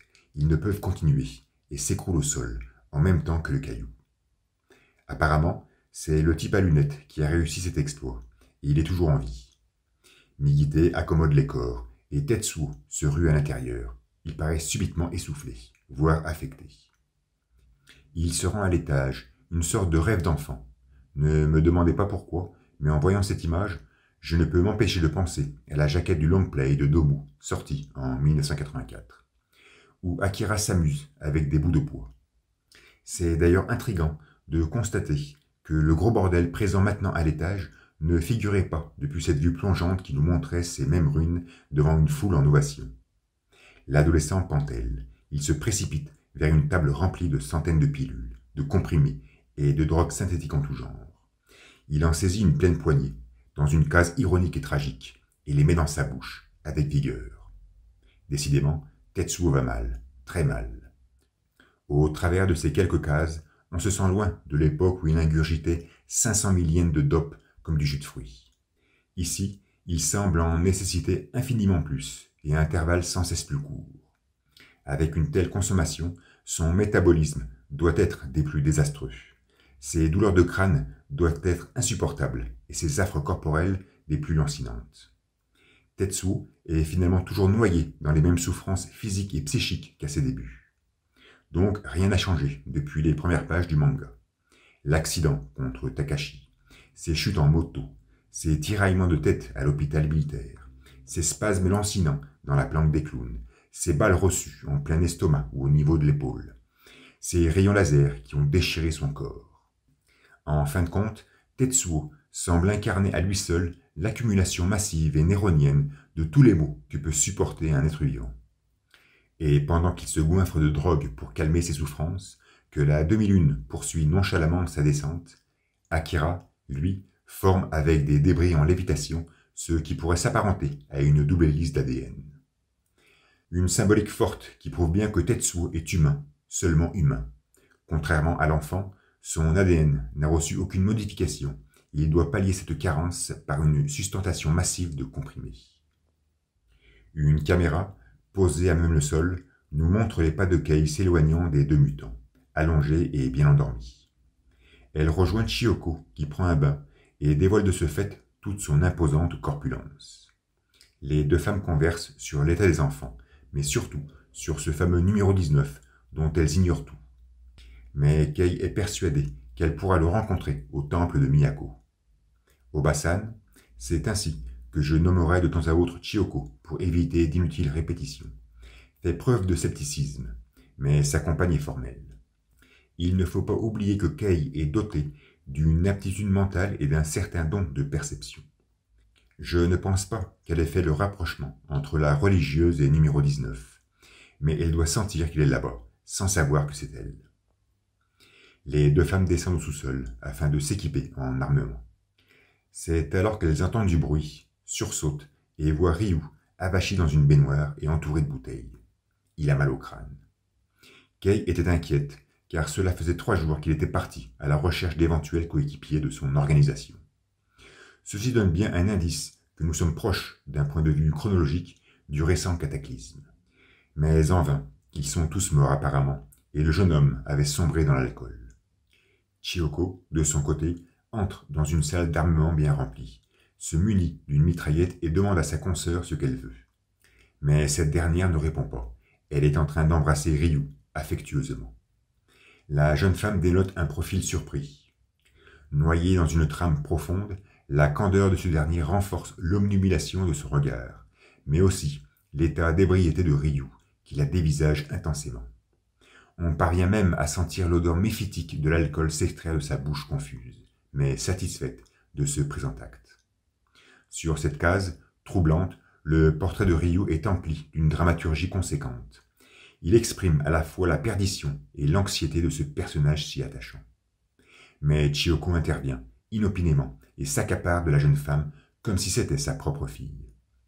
Elle ordonne à Ryu d'aller prendre une douche froide et sort prestement de la pièce en agrippant sa compagne. Et c'est en montant les marches d'escalier que Kei tombe en larmes et avoue tout l'amour qu'elle porte à Ryu. Enfin, une révélation écrite. Sur toutes les planches passées, Otomo en avait dédié quelques-unes, baignée de subtilité, sur cet attachement émotionnel qui unissait ces deux personnages. Mais jamais nous n'avions pu en avoir une confirmation. C'est maintenant chose faite. Et le plus douloureux dans tout ça, c'est qu'après s'être déclarée aussi tristement, elle ne reverra plus jamais son compagnon. Les événements vont prendre une telle tournure qu'ils n'auront même plus l'occasion de se croiser. Chiyoko flanque alors une claque à Kei, encore une fois, comme si c'était sa propre fille. Il lui fait comprendre qu'elle fait erreur, qu'elle ne peut rester émotionnellement attachée à Ryu. Et ce dernier persiste seul, effondré dans sa baignoire, dans une image remplie d'amertume et de lipémanie. Devant l'architecture périclitée de la cité, et sous l'ensoleillement du matin, nous retrouvons Yamada et son collègue, qui décident d'aller faire un petit tour. Mais ils sont soudainement surpris par un coup de pistolet. Ils changent de direction. Dans une vignette zébrée et bruyante, un gars à casquette court à toute vitesse, mais il trébuche et s'écrase à terre. Au moment de se relever, une ombre atypique se prosterne face à lui, un sbire de l'Empire, facilement reconnaissable grâce au bandeau qu'il arbore sur le front. Il le domine du regard et le traite d'espion, mais il m'est difficile de savoir si c'est l'un des collègues de Yamada. D'ailleurs, ce dernier pointe son nez et demande ce qu'il se passe. C'est alors que Migite intervient et propose d'effectuer une exécution publique afin d'affirmer l'influence de l'Empire. Sur une succession de cases albâtres et lumineuses, il adresse un discours fort politisé à son peuple, réuni autour d'une autoroute aérienne délabrée. Il parle de ce pays, encore fragile, sans loi ni constitution, mais qu'il faut préserver des invasions extérieures, qu'elles soient soviétiques, états-uniennes ou même japonaises. Et pour ça, il veut leur faire une démonstration du pouvoir que possède cette jeune nation. Et le sbire de tout à l'heure se prépare. Il change de bandeau, avale un cachet, s'insinue dans une sorte de transe compulsive et concentre sa force sur cet espion, accroupi au sol et les bras liés. Les yeux du bourreau se dilatent, du sang s'éjecte de ses narines, ses veines se boursouflent et, au cœur d'une image statique, entourée par la populace éberluée, la tête du mouchard explose, dans un bruit sourd et brasillant. Et Migite entre en scène, les mains en l'air, afin d'accueillir les acclamations de son peuple et remercier la bénédiction de son sauveur. Cette dernière scène arrive à nous montrer sans peine que Migite est pleinement actif dans la construction du grand empire de Tokyo. Il semble présent sur tous les fronts, fonctionnel dans tous les domaines, et il gère astucieusement la cohésion de ses habitants. Il use même, avec habileté, des rituels sacrificiels pour parfaire cette uniformité. C'est un excellent locuteur, il fait preuve de maturité et démontre incontestablement sa responsabilité, non pas dans la création, mais dans la consolidation de cet empire. Il est indéniablement envahi, lui aussi, par des envies de grandeur, et ses mimiques s'apparentent fortement à celles de la comédie. Par contre, on ne sait pas d'où il vient. À aucun moment, dans la première partie du manga, nous l'avions aperçu. Ceci ne fait que renforcer le mystère de ses origines, de ses convoitises, de ses décéans. Kei et Chiyoko se frayent un chemin au travers des décombres remplis de détails graphiques. Elles croisent une sécurité ball bariolée des tags du Grand Empire et s'immiscent lentement dans les quartiers est de la ville saccagée. Elles traversent un camp de réfugiés, bondé de tentes de fortune. L'ambiance de désolation est rehaussée par une odeur miasmatique.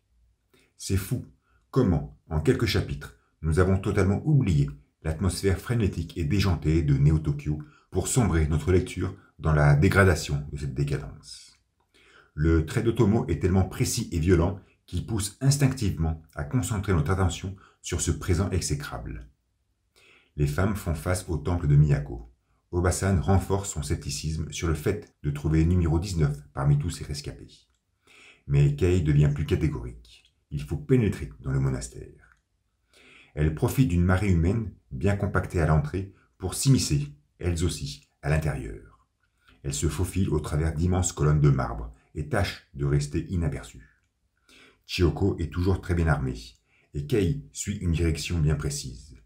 Elle ne sait pas où elle va, mais elle est persuadée que c'est par là. Il est indéniable que Kei possède certaines aptitudes, qu'elle s'est avérée être un médium confirmé.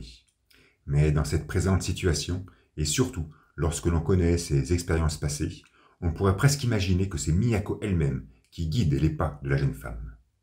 De ce fait, on serait en droit de penser que numéro 19 a dû entrer en connexion avec Kyoko pour faire transmettre un message à Kei.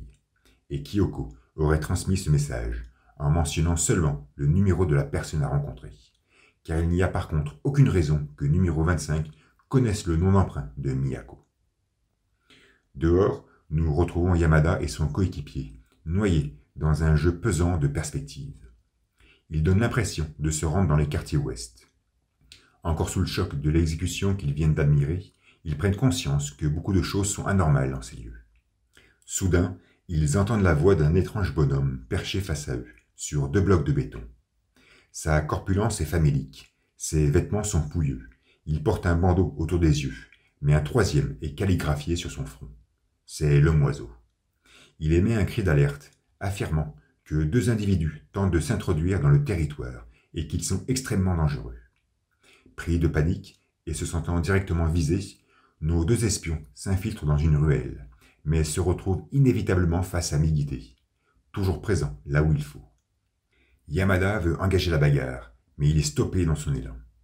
Le sbire de tout à l'heure s'expulse d'une fenêtre dans une image immobile et tressaillante, et, toujours dans les airs, reçoit les consignes de son supérieur. S'il ne peut pas les capturer vivants pour une exécution publique, qu'il les tue.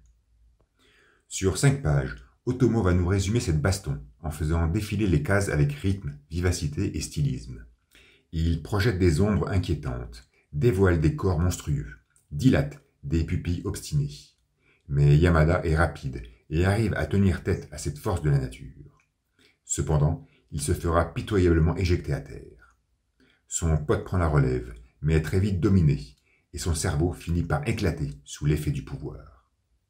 Le sbire, après un tel effort, réclame de la drogue. Il est visiblement très débilité. Et Yamada s'élance avec fermeté, profitant de ce moment de faiblesse pour lui infliger un violent coup du droit.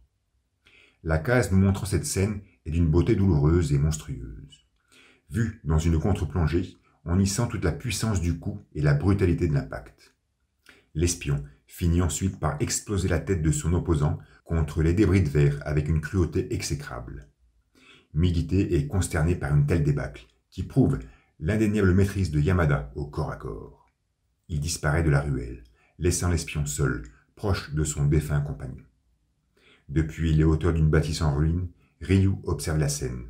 On le sent plus sobre. Une page titre épique pour introduire cet épisode 54, sorti dans Young Magazine le 20 mai 1985. Un amas de pilules, sur fond tramé, semble s'éparpiller aux 4 coins de l'image. Ces drogues synthétiques sont le véritable emblème de l'histoire. On a croisé leur existence tout au long du récit. Et dans ce présent chapitre, on va leur connaître une toute nouvelle fonctionnalité. On remarque que les katakana d'Akira sont inclinés à 90 degrés, obligeant le lecteur à tordre son cou pour les lire à la japonaise. En les disposant de cette manière, Otomo avait l'impression que la calligraphie d'Hirata dévoilait le nom de l'enfant en romaji, et dans une lecture occidentale. Et on ne peut le contredire dans cette sensation, même s'il faut pas mal d'efforts pour apprécier un tel déchiffrement. Et tout commence dans le temple de Miyako. Kei donne le sentiment d'être arrivé au but, et elle est alors positionnée face à ce mur en bas-relief, semblant former un halo de lumière. La prêtresse la rejoint, soutenue par sa canne, et empoignant fermement un mala dans sa main. Elle affirme qu'elle les attendait, preuve qu'elle a dû participer à leur cheminement jusqu'en ces lieux. Chiyoko, toujours très douteuse, pointe son arme sur la religieuse, qui reste imperturbable. Kei souhaite quand même avoir une preuve que c'est bien un numéro 19. Et Miyako révèle sa paume droite, mentionnant parfaitement bien ce numéro. La jeune femme est surprise, car seuls les enfants du projet possédaient une telle marque. Et la prêtresse lui affirme qu'elle se rappelle très bien du laboratoire, il y a plus de 30 ans. Elle tend à Kei un sac de comprimés qu'elle devra remettre à Kyoko et Masaru pour calmer leur douleur. Autre stupeur de la jeune femme. La vieille connaît très bien numéro 25 et 27. Elle lui déclare que leur relation, autrefois, fut très brève. Ils auraient été rapidement séparés. Mais elle se souvient très bien d'eux. Elle ordonne à Kei de les ramener ici même, lorsqu'ils iront mieux. Les 2 femmes repartent, sans vraiment comprendre grand-chose. Miyako, qui avait tant fait pour essayer de récupérer Akira dans le passé, veut maintenant mettre la main sur Kyoko et Masaru. Que cherche-t-elle?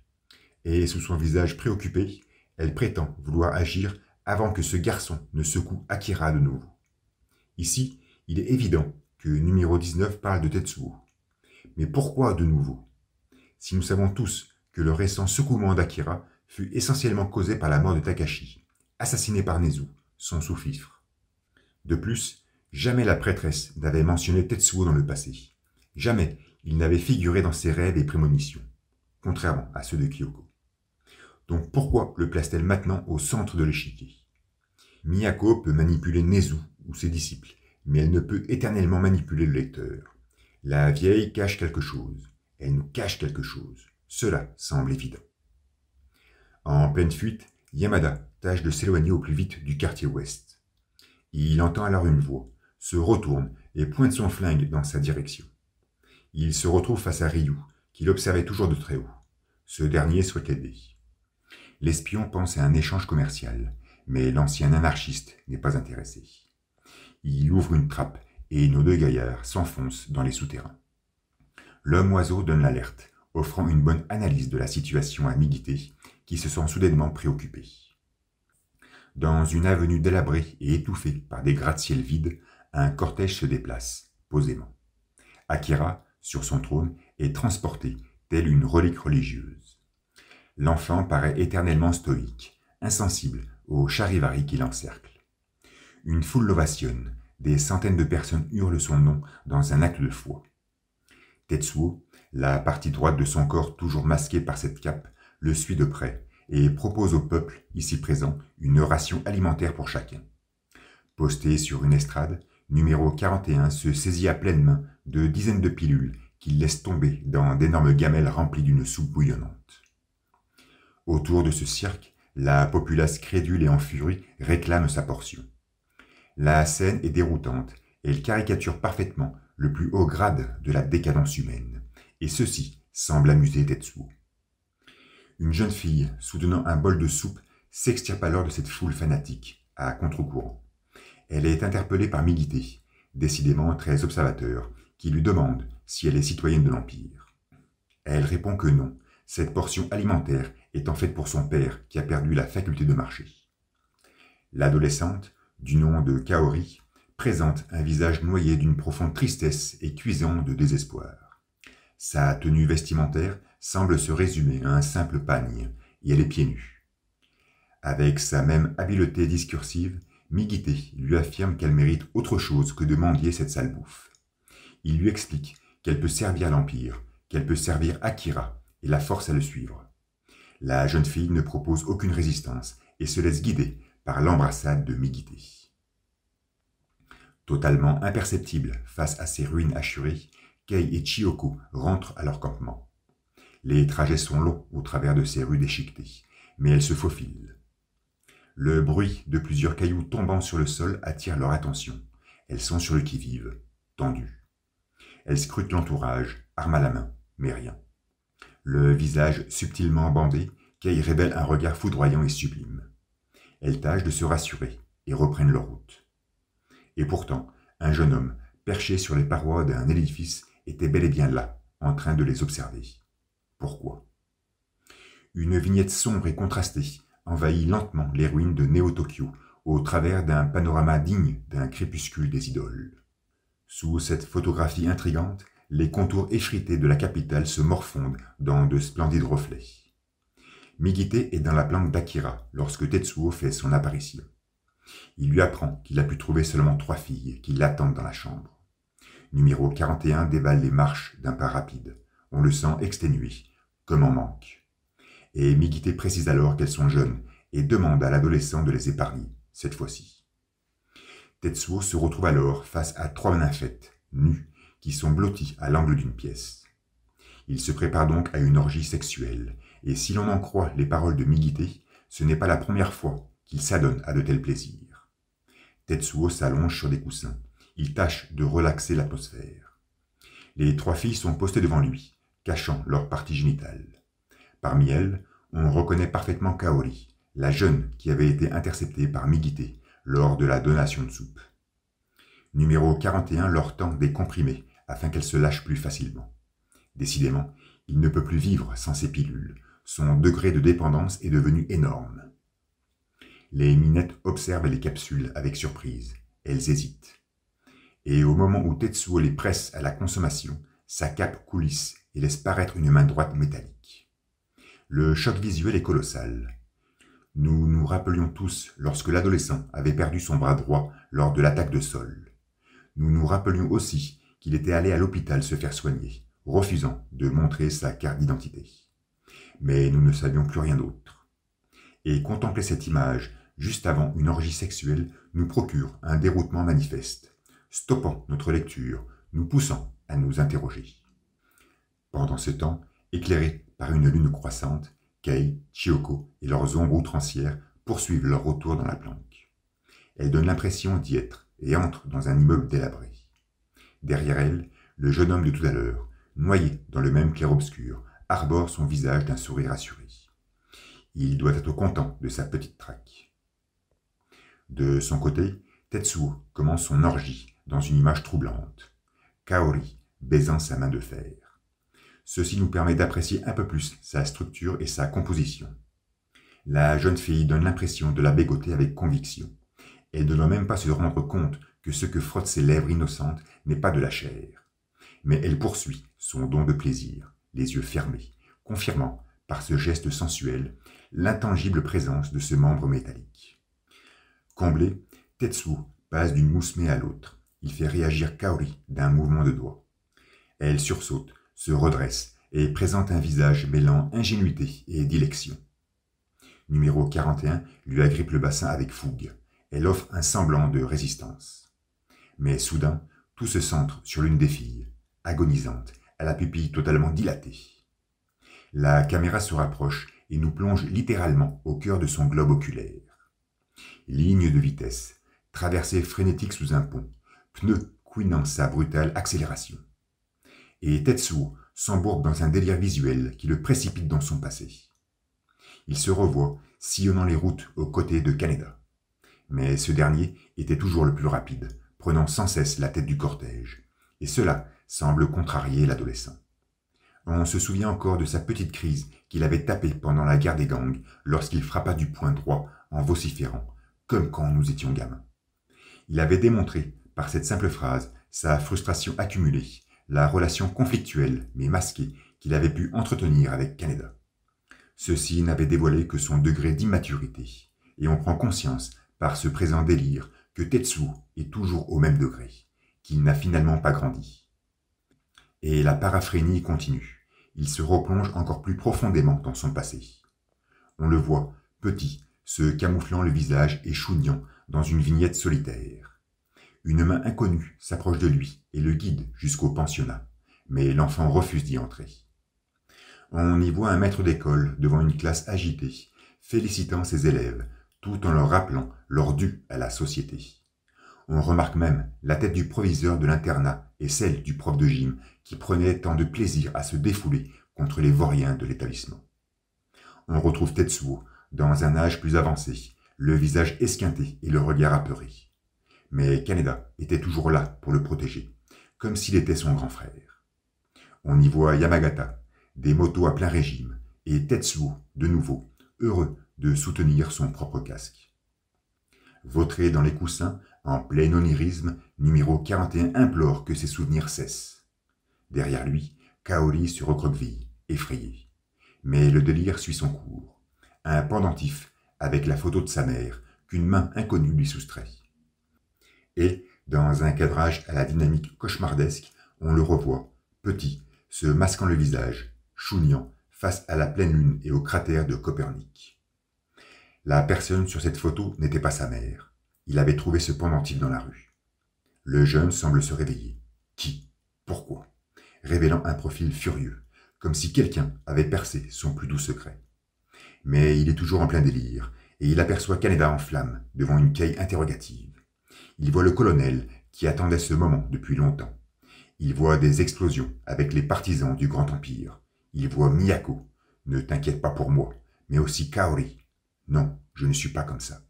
Et au vu de leur mimique faciale, on pourrait en déduire que ce ne sont pas elles qui parlent, mais bien Tetsuo. Et on retrouve alors ce dernier, dans une mare d'amphétamine, épouvanté, mais se convainquant que ce n'est qu'une hallucination. Il aperçoit Akira, la lune, et à nouveau Kaneda, qui le définit clairement comme le roi de ce gros bordel. Et Tetsuo se réveille, crispé, hurlant « Kaneda !» Que peut-on dire de ces 5 planches qui nous ont violemment plongés dans une ivresse fiévreuse et inquiétante? Tout d'abord, que Tetsuo va mal, mais ça, on le savait. Son passé le hante, le trouble. Tetsuo fut incontestablement un enfant fragile, à l'adolescence difficile et abandonné, apparemment par ses parents.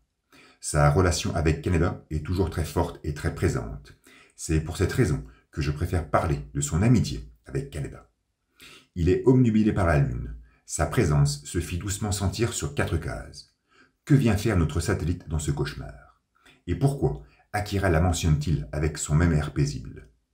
Mais surtout, Tetsuo se projette dans le futur, et ce n'est pas la première fois. Souvenons-nous, durant sa première crise, à l'hôpital, lorsqu'il fit apparaître un Kaneda en flammes dans les souterrains. Au travers de cette occurrence, il avait prédit l'éradication de Néo-Tokyo et la disparition de son ami. Cependant, dans ce présent délire, le Kaneda en flammes que nous observons n'est pas celui de la manifestation d'Akira, car il se trouve face à Kei et se demande où il est. On pourrait presque croire que Kaneda est vivant et que Tetsuo en est parfaitement conscient. Ce qui serait tout à fait normal, car c'est quand même lui qui l'a sauvé de la destruction de Néo-Tokyo en l'immisçant dans une dimension méconnue. La vue du colonel est aussi une projection tangible dans le futur. Ces 2 personnages ne se sont pas croisés depuis leur quiproquo près de la chambre cryogénique de numéro 28. Et le discours du militaire semble prédire une prochaine confrontation entre lui et son jeune poulain. Pourquoi? Pour la seconde vision de Kaneda, bien concrète cette fois-ci, si on se concentre sur sa posture et son phrasé, on pourrait presque penser à une scène de la guerre des gangs. Cependant, sa tenue vestimentaire diffère. Donc là aussi, nous nous trouvons face à une anticipation, ce qui atteste que Kaneda est toujours dans la course. Et pour revenir sur numéro 28, si son apparition est réellement une projection temporelle, cela signifie que la Lune aura son importance dans un futur proche. Et je pense qu'il est crucial de rappeler que jamais nous n'avons entendu parler Akira. Ce mot sera-t-il le premier qu'il mentionnera de sa bouche? Et enfin, la vue des militants de l'Empire en pleine confrontation nous évoque la venue d'un violent conflit. Ceci dit, toutes ces prémonitions futuristes mettent en scène des protagonistes connus de Tetsuo, des personnes avec qui il a eu des relations passées et charnelles. Les visions suivantes sont plus dérangeantes, car numéro 41 ne connaît pas Miyako, il ne l'a jamais vue. Il a dû sûrement entendre parler de son existence, mais il ne s'est jamais frotté à elle. Il la rêve. Troublant. Nul doute qu'il va la croiser très prochainement, afin de mettre un terme à ce trouble. L'apparition de Kaori désoriente aussi, parce qu'elle non plus, il ne la connaît pas, ou tout du moins, trop peu pour qu'elle puisse s'immiscer si facilement dans son délire. À peine a-t-elle baisé ses doigts métalliques. Et il fait feu sur toute la force de cette apparition. Si l'on en croit les dires de Migite, ce n'est pas la première fois que Tetsuo s'adonne à ce genre de plaisir sexuel avec des jeunes filles. Et si l'on en croit toujours cette même source, lors des orgies passées, toutes ces filles avaient trouvé la mort, car aucune n'avait pu résister aux effets de la drogue. Donc, sur plusieurs orgies successives, pourquoi Tetsuo s'engouffre-t-il dans un délire durant celle qui nous est présentée ici même? Quelle est la différence entre celle-ci et les antérieures? Son passé reste le même. Son amitié avec Kaneda ne s'est pas évaporée. Le colonel et Miyako existent toujours dans sa tête, l'un plus que l'autre. S'il voit le futur, il n'y a aucune raison que sa vision change d'un jour à l'autre. Si Akira doit dire lune, il le dira. La seule différence, donc, entre cette présente orgie et celle d'avant, c'est Kaori. Cette dernière se trouve à un endroit donné et à un instant donné, là où elle n'était pas lors d'un événement antérieur. De ce fait, et cela semble indéniable, le déclic fondateur de ce récent délire, c'est Kaori. Et c'est très fort comme message. Sur une simple vignette, banale et furtive, Otomo nous dépeint ce personnage, qui pour moi est le plus beau de la saga, comme l'inspiration cathartique de numéro 41. Ce qui laisserait présager, toujours dans le futur proche, une importance capitale de cet être fascinant. Et oui, je vais encore me répéter, mais Kaori est incontestablement le personnage le plus beau du manga. Et enfin, pour en finir avec ce délire, la vision, véritablement cauchemardesque, de Tetsuo noyé dans une mare d'amphétamine. À vrai dire, il ne semble pas se noyer, car on le sent soutenu par une base concrète. Il donne plutôt l'impression de se faire submerger par ce conglomérat de pilules, comme si ces dernières voulaient l'avaler, prendre l'entière possession de son corps et de son esprit. Ici, pas de projection passée ni future, mais bel et bien la réalité crue et absurde de son doux présent. Tetsuo est donc conscient du ravage somatique que lui causent ces comprimés. Bref, il se réveille, crispé, hurlant « Kaneda !» dans une acoustique pétrifiante. Il tâche de se relever. La musculature des deux filles, mortes, gît juste derrière lui. Il est conscient que ce ne fut qu'un rêve et présente un visage perplexe. Il se retourne, observe la troisième gamine blottie contre un coussin. Tremblotante, c'est Kaori. Elle n'avait pas avalé le comprimé, préférant le garder pour son père malade. C'est à ce moment qu'elle révèle son prénom à Tetsuo. Ce dernier lui demande de l'attendre, preuve qu'une connexion s'est établie entre deux, et il se rend d'un pas pressé à l'extérieur, où il rejoint Akira, qui continue de former, avec des débris en lévitation, cette double hélice d'ADN. Numéro 41 est persuadé que ce présent délire fut causé par le jeune môme, qui se serait introduit dans sa tête. Leur esprit serait comme entré en synchronisation. Mais là aussi, pourquoi Akira aurait-il attendu ce moment pour effectuer cette expérience? On peut donc dire que l'affirmation de Tetsuo ne peut pas être prise avec objectivité. C'est ce qu'il s'imagine à cet instant précis. Et, se sentant audacieux, il souhaite réaliser la même expérience. Il souhaite s'introduire à son tour dans la tête d'Akira. Il se poste face au mutant, dans une image perturbante, en contre-plongée, où on le soupçonne convaincu et maître de soi. Mais la posture gracile et décontractée de numéro 28 nous fait tout de suite sentir l'orientation vectorielle de ce jeu de force. Tetsuo se concentre. Akira le mord d'un regard embarrassant et horrifique. Les yeux de l'adolescent se plissent, sursautent et, face à cette même posture gracile d'Akira, Tetsuo concrète son corps et pousse un gueulement qui pourfend le silence matinal. Kaori réagit. Elle entend ce vacarme résonner dans la pièce. Et nous voyons Tetsuo, le visage épouvanté, s'écrouler sur les coussins. Il ne peut émettre de parole. La jeune fille tente de s'approcher, interrogative, mais elle ne voit qu'un garçon blotti, tel un enfant submergé par une peur incomprise. Depuis les marches d'escalier, Migite et ses hommes s'inquiètent de ce récent bruit. Ils ont parfaitement reconnu la voix de numéro 41, mais sont aussi parfaitement conscients que ce ne fut pas un cri de jouissance. Et nous examinons de nouveau Tetsuo, le visage tramé, transpirant et convulsé par l'épouvante. Qu'a-t-il vu en s'immisçant dans la tête d'Akira? Numéro 28, lui, est toujours dehors, paisible, à jouer avec ses débris en lévitation. La double hélice d'ADN introduit cet épisode 56, sorti dans les pages de Young Magazine le 17 juin 1985. Constitué de pierres, de pièces métalliques et de débris en tout genre, son élaboration représente le passe-temps favori d'Akira. À plusieurs reprises, nous avons pu voir le jeune enfant former cet agencement structuré, mais celui-ci, présent dans cette page-titre, est particulièrement bien détaillé. On sent donc, au travers de sa précision, qu'Akira, le manga, se concentre finalement sur l'humain, sur sa base héréditaire.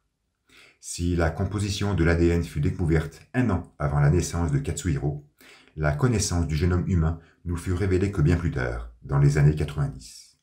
Donc, en plein 1985, Otomo s'immisce dans une discipline méconnue, très obscure, ce qui fait de son manga culte une œuvre plutôt avant-gardiste. Nous remarquons aussi, sur cette illustration, que le nom de l'auteur est de nouveau écrit en kanji, dans un style très calligraphique cette fois-ci, proche de celui d'Hirata. Et il en sera ainsi jusqu'à l'épisode 71. Mais tout commence dans les soubassements de Neo-Tokyo en ruine. Ryu et Yamada savourent des boîtes de conserve. Le premier raconte des légendes urbaines que le second écoute en tentant d'en cerner la morale. Mais l'ancien anarchiste essaie juste de conquérir la confiance de l'espion et souhaite connaître la situation au niveau international. Yamada lui apprend que les Russes ont envahi le nord du pays, qu'un gouvernement provisoire aurait été mis en place il y a 1 mois, mais sans grande conviction. Quant aux Américains, ils sont dans le coin, mais gardent leur distance. Tous ont apparemment peur d'Akira, et dans ce climat de pseudo-guerre froide, ça peut se comprendre. Ryo est désespéré. Il en conclut que Néo-Tokyo est totalement coupé du monde, abandonné par tous. Et, dans une image troublante, à la contre-plongée oppressante, l'espion lui répond, sauf par Akira. Ce dernier se fera par la suite très discret sur les ambitions de sa venue en ces lieux, malgré les désirs de Ryu d'en savoir plus. Les deux hommes retournent à l'extérieur et donnent l'impression de faire route ensemble. Même si ce présent dialogue n'en dit pas plus sur l'objectif final de Yamada, nous prenons connaissance d'une vérité chronologique non négligeable. La manifestation d'Akira aurait eu lieu il y a un peu plus d'un mois. Si cette dernière s'est déroulée fin avril, on peut donc en déduire que nous sommes à la fin mai, début juin de l'année 2020. Dans la planque d'Akira, les pantins de Migite extraient les corps des deux filles mortes. Ce dernier est consterné. Il ne peut converser avec Tetsuo, qui semble être dans un état inhabituel. C'est alors qu'un sbire monte en courant les marches d'escalier et lui fait part de sa découverte. Il aurait observé deux femmes, bien armées, dans des appartements, en train d'administrer de la drogue à des enfants à la tête de vieillard. Au vu du bandage qui toise sa chevelure, on reconnaît tout de suite ce gaillard qui avait suivi nos deux héroïnes jusqu'à leur cachette. Il serait resté en position toute la nuit afin de surveiller leurs faits et gestes. Migite est interrogatif, car il a entendu numéro 41 lui parler de ses vieux enfants. Il ordonne aux sbires de poursuivre sa vigilance et de ramener les mômes tout en prenant bien soin d'eux. Migite guide alors son regard sur ce rideau le séparant de Tetsuo et se questionne sur ce qu'il pourrait faire avec de tels gosses. À l'intérieur, en deçà de ce même rideau, nous voyons Kaori, assise face à la vapeur d'une infusion. Elle est enveloppée d'une couverture et donne l'air d'être fatiguée. Ses yeux sont lointains et semblent pointer en direction de numéro 41. Ce dernier est avachi sur les coussins, voutré. Il montre un visage invariant, ses globes oculaires envahis par une douce terreur. Depuis leurs appartements en ruine, Kei observe un partisan du Grand Empire faire la garde. Chiyoko, bichonnant son armement, lui propose d'opérer une attaque. Mais Kei juge cela trop risqué. Il ne faut surtout pas exciter numéro 25 et 27.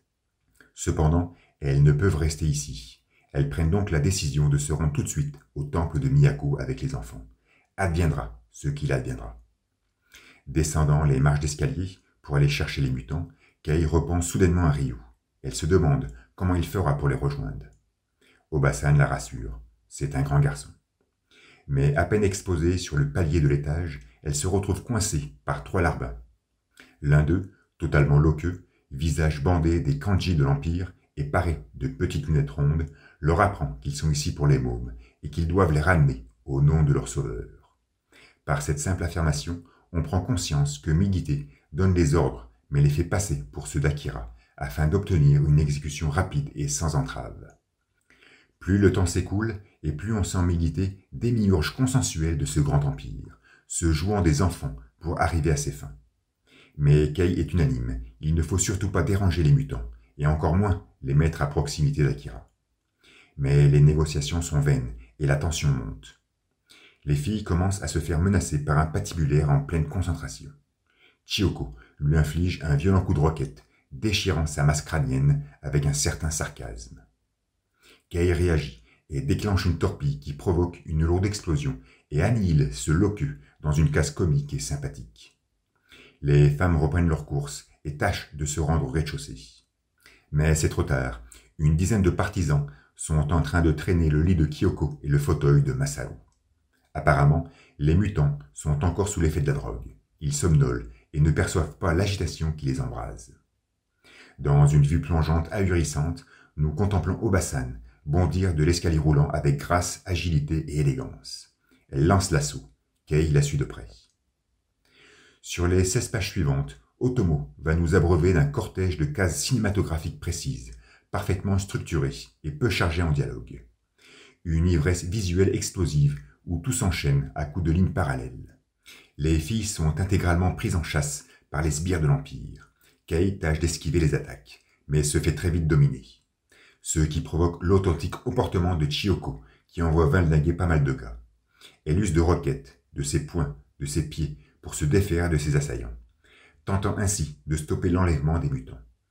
Mais il y a du monde, et bien qu'Obasan soit une véritable force de la nature, elle ne pourra que récupérer Masaru, toujours léthargique sur son fauteuil.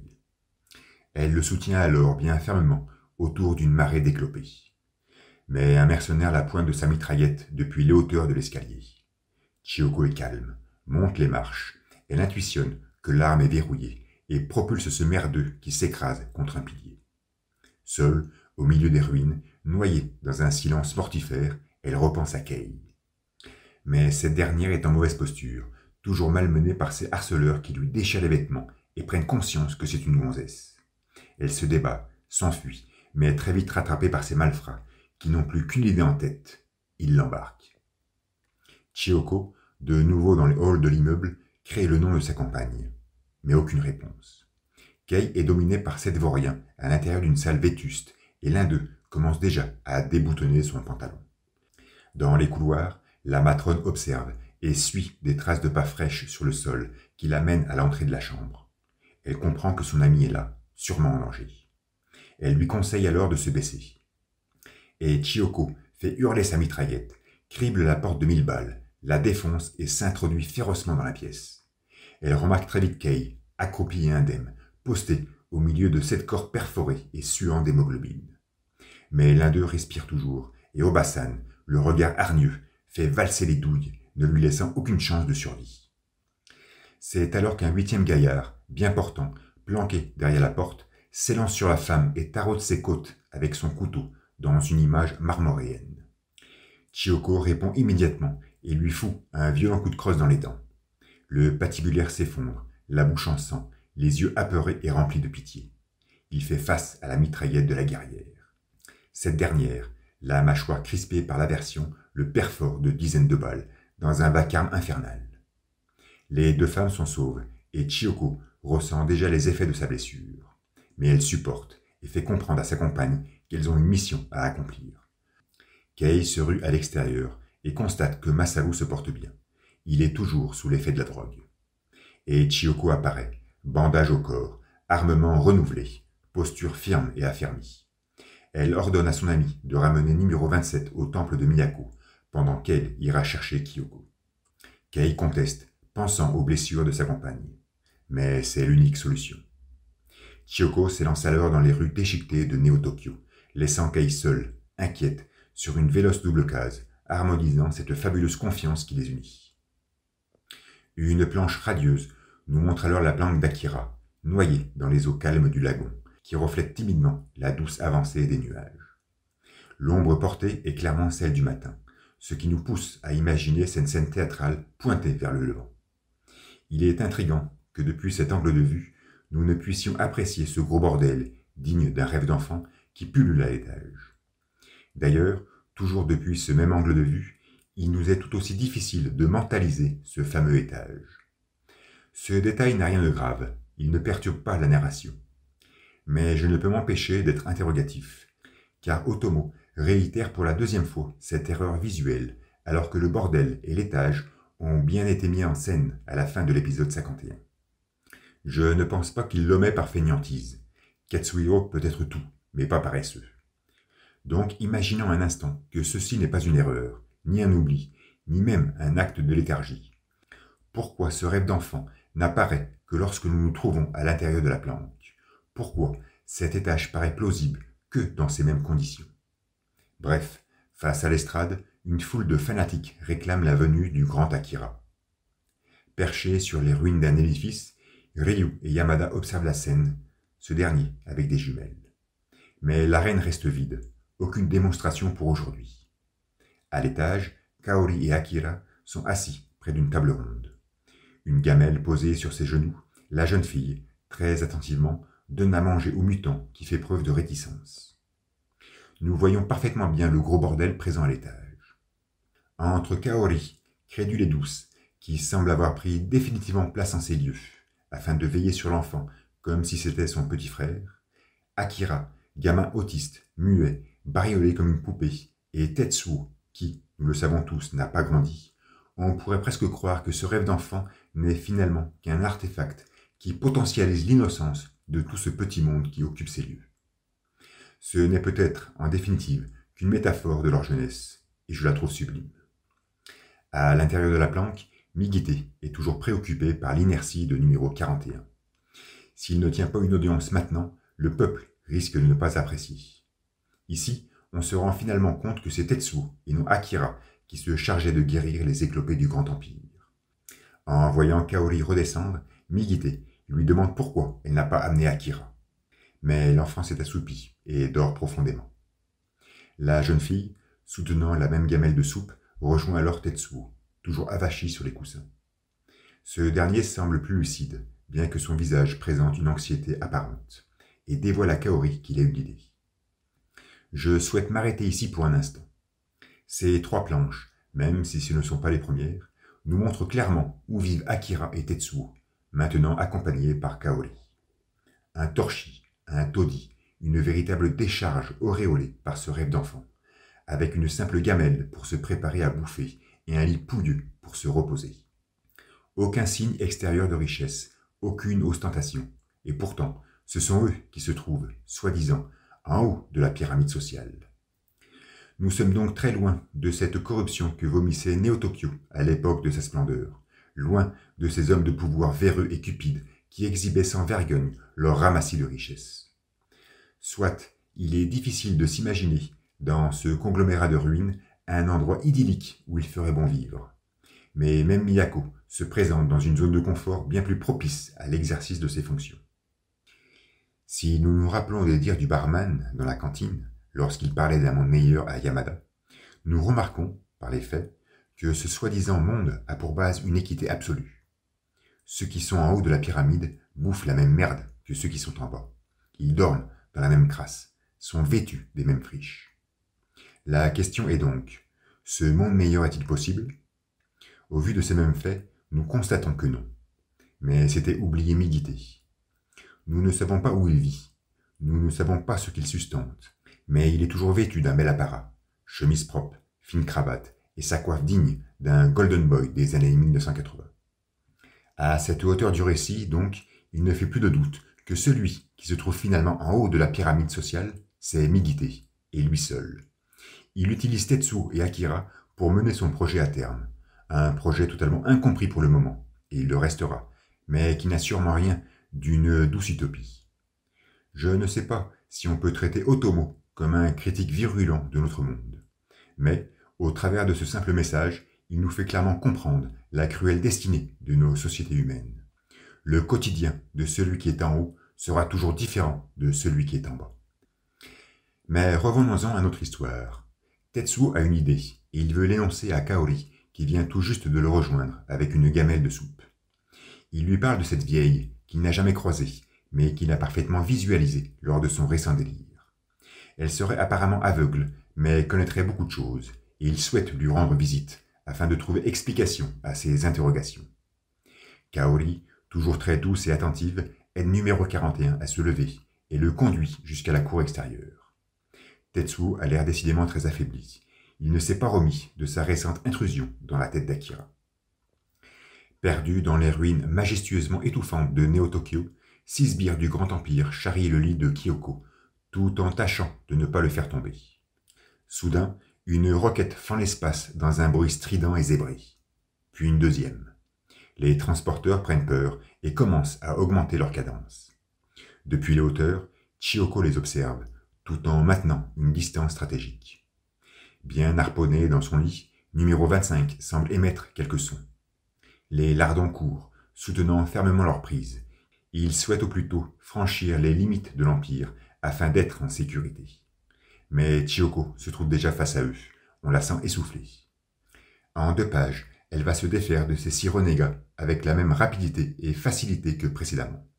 Coup de pied, coup de poing, coup de feu, et tous finiront effondrés au sol, le corps mutilé et saignant. Et c'est au moment où Obasan retire les cordes au comprimant numéro 25 que l'homme-oiseau vocifère son cri d'alerte dans une case lui donnant l'air d'être à des centaines de mètres d'altitude.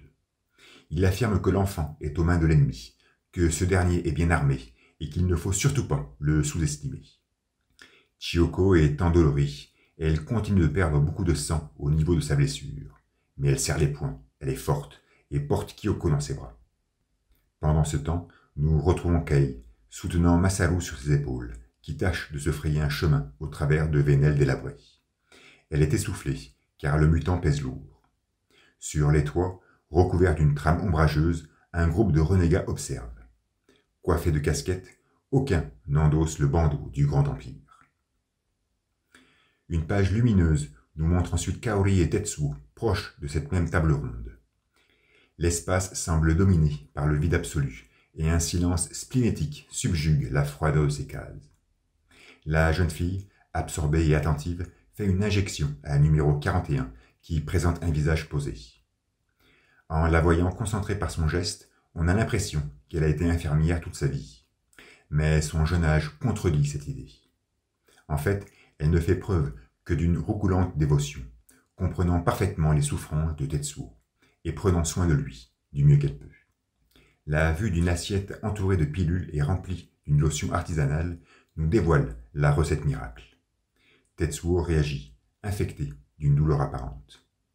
Kaori le contemple de ses yeux doux et lui demande s'il va bien, rehaussant son aura protectrice. L'adolescent se redresse avec difficulté. Sa main de fer donne l'impression de trembler.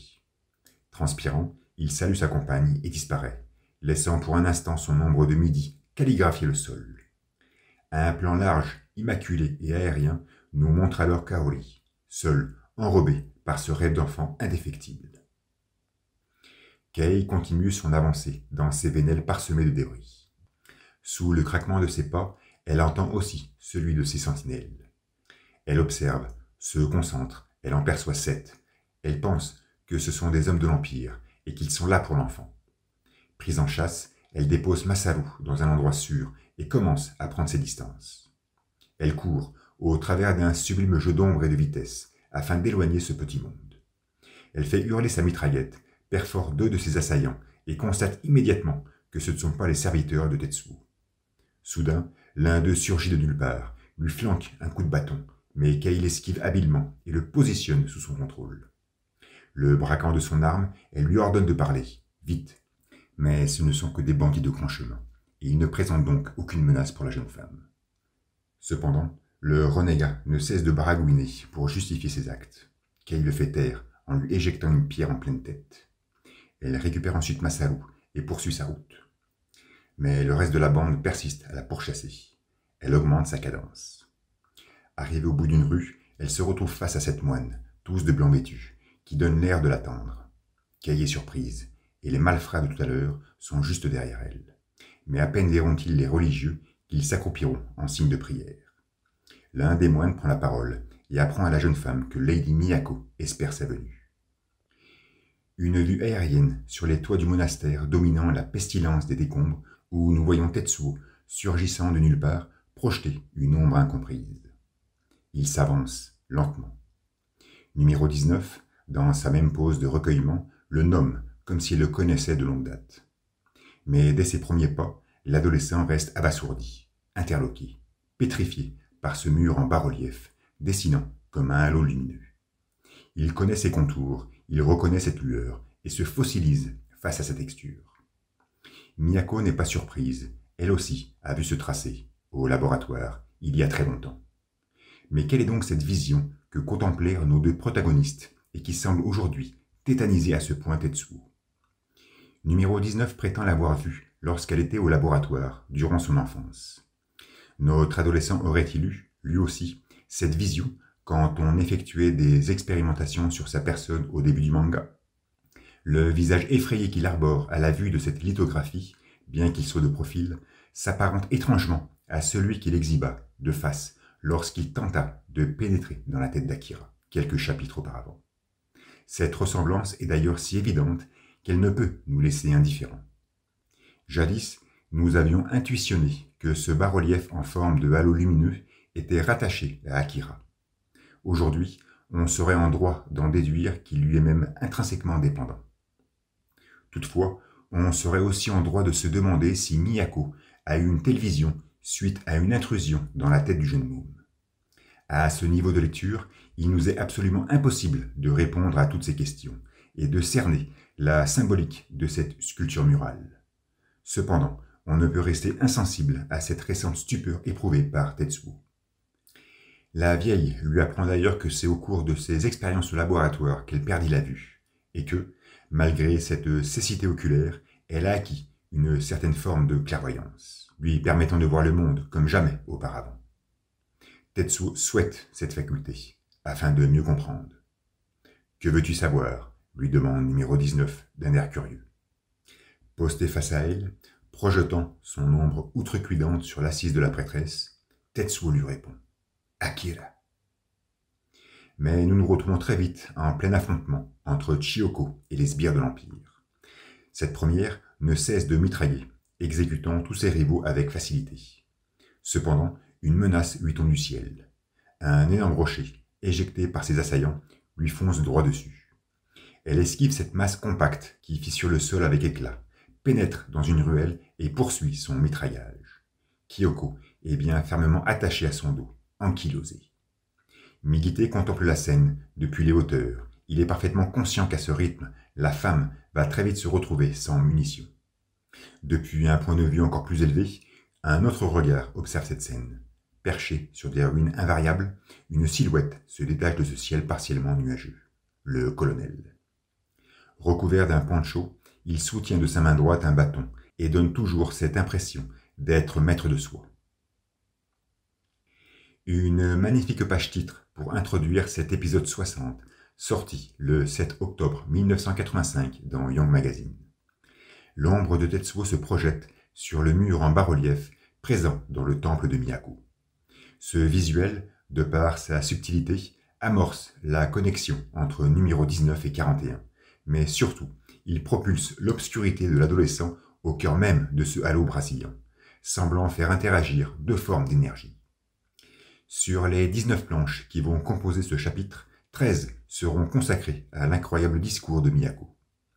J'en profite aussi pour rappeler que, dans son ensemble, Akira est constitué de 120 épisodes. Nous nous trouvons donc, avec celui-ci, au centre névralgique de l'œuvre. Finalement, ce n'est pas la manifestation d'Akira qui scinde cette fabuleuse fiction en deux, mais bel et bien le sermon de numéro 19. Car ce dernier va avoir un impact décisif sur l'évolution psychologique de Tetsuo, et donc sur le récit. Car il ne faut pas oublier, Akira, le manga, raconte avant tout, et surtout, l'histoire de cet adolescent, de sa transformation, de son avènement. Petit clin d'œil aussi, pour dire qu'un mois plus tôt, le 4 septembre, sortait le volume 2 deluxe du manga dans toutes les librairies nippones. Donc, suite à la demande de Tetsuo, Miyako entame sa conférence. Elle l'introduit par un apport historique où tout aurait débuté dans les années 1960. Une bande de chercheurs, épaulée par le ministère de la Défense, aurait commencé à collecter et analyser des données. Elle n'en sait pas plus, visiblement, ce qui laisse planer un doute certain sur l'objectif d'une telle collecte et le domaine d'études qu'elle englobait. À partir des années 1970, un groupe de personnes possédant en amont des caractéristiques particulières, auraient été réunis par ces scientifiques afin d'être soumis à une nouvelle technique d'apprentissage et de formation. Nous comprenons alors que le projet financé par le ministère de la Défense avait pour but, semble-t-il, de mettre en place des êtres surdoués. L'objectif n'était donc pas explicitement militaire, mais visait bien à améliorer l'espèce, une sorte d'eugénisme programmé. Mais s'incruste très vite dans le projet un scientifique excentrique et controversé, spécialisé dans la psychologie et le système nerveux central. Il aurait commencé à effectuer des expériences plutôt louches sur des cobayes humains, et les résultats obtenus, même s'ils étaient très débattus par ses collègues, proposaient une avancée spectaculaire, engendrant d'énormes progrès. Deux versions des faits existeraient alors. L'une prétendant que le ministère était intégralement impliqué dans l'histoire. L'autre postulant que seul cet érudit en question, excentrique, était l'unique responsable de ce qui se faisait dans les laboratoires. Selon Miyako, personne ne connaît la vérité. Cependant, si nous remontons à l'époque où le colonel, après s'être lentement enfoncé dans les entrailles de la Terre, se postait, fier et droit, face à la chambre froide d'Akira, il s'était alors embourbé dans un monologue métaphysique. À cet instant, il avait clairement affirmé que l'enfant avait été caché là, camouflé par les générations antérieures, car trop apeuré par ce que la science pouvait leur offrir. Je ne sais pas par quel mystère le militaire avait obtenu cette information des faits, mais il est évident que sa déclaration pencherait plutôt pour la deuxième citée. bien que. D'ailleurs, en y repensant, je vois dans le docteur, ce même qui mit fin à son existence lors du réveil de numéro 28, la parfaite incarnation de cet érudit excentrique des années 1970. Bref, malgré toute sa clairvoyance, Miyako non plus ne peut trancher, et Tetsuo, très attentif à son récit, lui demande en quoi consistaient ses expériences. Elle lui fait part alors de ces tubes en verre, plus fins qu'un vaisseau sanguin et remplis d'une émulsion salée. Ces tubes auraient été insérés dans le cortex des patients et stimulés selon un schéma très spécifique pour créer une variation dans la composition génétique des neurones. La solution obtenue aurait été par la suite injectée dans ces mêmes cobayes afin de générer une modification globale de leur ADN. D'un point de vue visuel, c'est après cette révélation que nous nous engouffrons dans un doux flashback où nous voyons des scientifiques accompagnant une flopée de bambins sortir d'un bus. Car oui, ces expériences se faisaient sur des individus de très jeune âge. Miyako prétend que l'on attribue un numéro aux enfants, mais seuls ceux ayant développé un réel potentiel recevaient un numéro supérieur à 20. Et une photo de famille, troublante, nous est révélée. 5 éminents chercheurs, debout et droits, et 7 mioches, bien assis sur leurs chaises. On reconnaît tout de suite Kyoko, Masaru et Takashi. Un siège vide nous fait comprendre qu'Akira n'est pas là. Il est d'ailleurs surprenant de ne pas voir numéro 28 sur ce cliché. Le visage distrait de Kyoko pourra nous faire croire qu'elle le regarde, au loin, dans une autre pièce, peut-être en train de recevoir un traitement spécial. Mais cela reste étrange, car à cette époque, rien n'empêchait aux scientifiques d'attendre une journée, voire une semaine, afin de regrouper les enfants du projet et se prendre en photo tous ensemble. Bref, cette image n'en demeure pas moins bouleversante. J'y vois en elle une parfaite prolongation des politiques eugéniques menées par le Japon au début des années 1930. Même si cette fantaisie était déjà bien présente dans le pays à la fin du XIXe siècle. Finalement, ce projet, alors sans nom, avait bien pour but l'avènement d'une nouvelle humanité. Et si réellement, comme le mentionna Miyako dans l'énoncé de la première version des faits, le gouvernement soutenait cette entreprise, on peut en conclure que ce n'était pas l'humanité qui était visée, mais plutôt la société japonaise dans sa singularité. Et quand on sait que les lois eugénistes ont été abrogées au Japon en juin 1996, on comprend qu'Otomo touche un point très sensible de sa société en décriant de telles pratiques. Bref, Tetsuo ricane, ces mioches auraient mérité une autre décoration qu'un simple chiffre. Mais, pendant que nous contemplons Akira observer sa paume gauche gravée du numéro 28, ainsi que tous ses compagnons effectuer cette même mimique, on voit d'ailleurs très bien Kyoko regarder sa main droite, Miyako continue son discours dans une manière crue et annonce qu'Akira détruisit Tokyo. Aucune explication, aucune raison. La vieille est aussi mystérieuse que cette image nous montrant ces 8 gosses regroupés où seuls Kyoko, Masaru et Takashi apparaissaient non tramés. La première converse avec une autre petite fille, le second fait face à Akira, le troisième est seul. Takashi est totalement en retrait, isolé, embrassant fermement son ours en peluche. C'est aussi le seul qui n'offre aucune expression faciale. Ses yeux sont nimbés d'une profonde tristesse. L'illustration suivante nous expose, sur une double planche, un cratère béant au milieu d'un Tokyo en ruine. Que faut-il conclure de la succession de ces deux cases? Font-elles partie d'une continuité chronologique? Akira s'est-il manifesté juste après ce fameux regroupement, où tous ces gamins paraissaient jovieux sauf Takashi? La tristesse et la solitude évidente de ce dernier furent-elles le stimulus du déchaînement énergétique d'Akira? Y avait-il une relation puissante, une amitié sincère qui unissait ces deux enfants? Étaient-ils frères? Et pourquoi Takashi semble-t-il si triste? Beaucoup de questions, et j'aurais pu prolonger la liste, mais je pense qu'il est plus judicieux de respecter la narration de Miyako. Car si elle ne donne aucune raison au cataclysme du 6 décembre 1982, c'est soit qu'elle ne les connaît pas, soit qu'elle ne souhaite les révéler. Cependant, j'aimerais juste émettre un parallèle entre cette éventuelle amitié, voire fraternité, qui pourrait unir Akira à Takashi avec celle qui unit Kaneda à Tetsuo. Un parallèle que je ne désire en aucun cas développer, mais juste mentionner. Juste en deçà de l'explosion, nous voyons un enfant, avachi au milieu du cratère.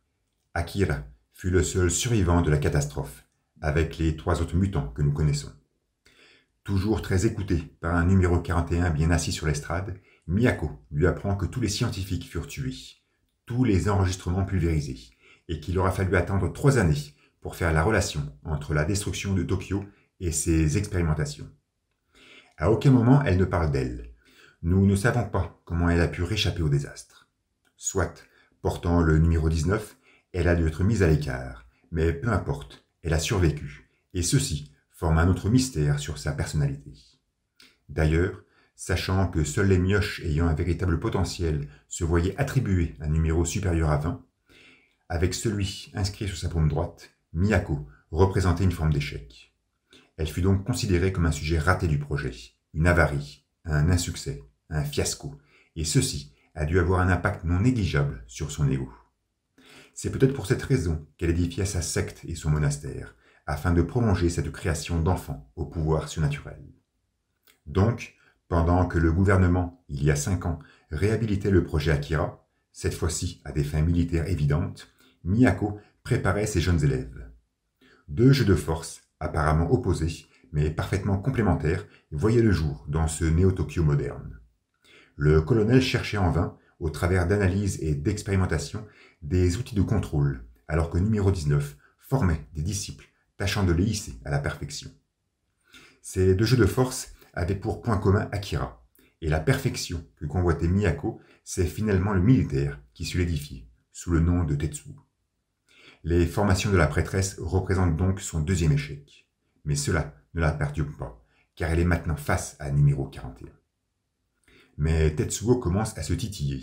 Il se lève, projette son ombre sur la paroi en bas-relief, offrant une 2e page titre, et essaie de faire comprendre à Miyako que cette histoire est bien jolie, mais qu'elle n'élucide en rien l'énorme puissance d'Akira.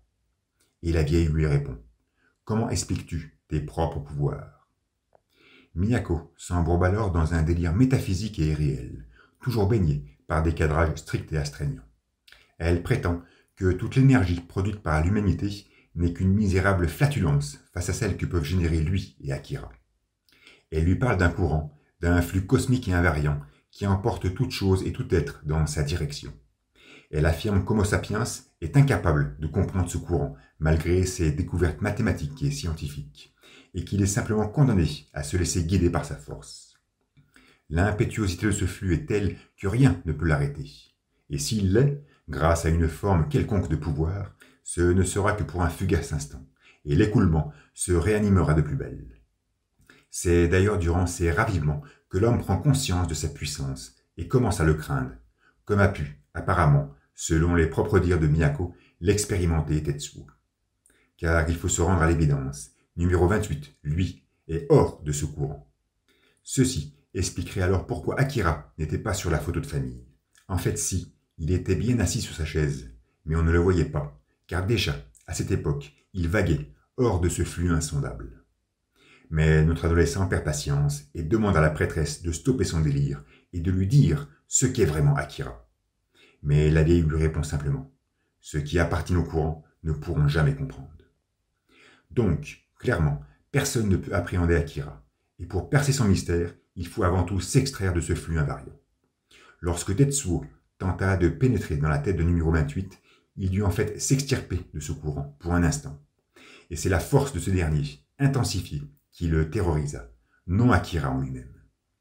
Ce qui pourrait nous laisser croire que l'air pétrifié qu'arbora le jeune homme en contemplant ce mur en bas-relief n'était qu'une réminiscence de cette fluctuation ravivée.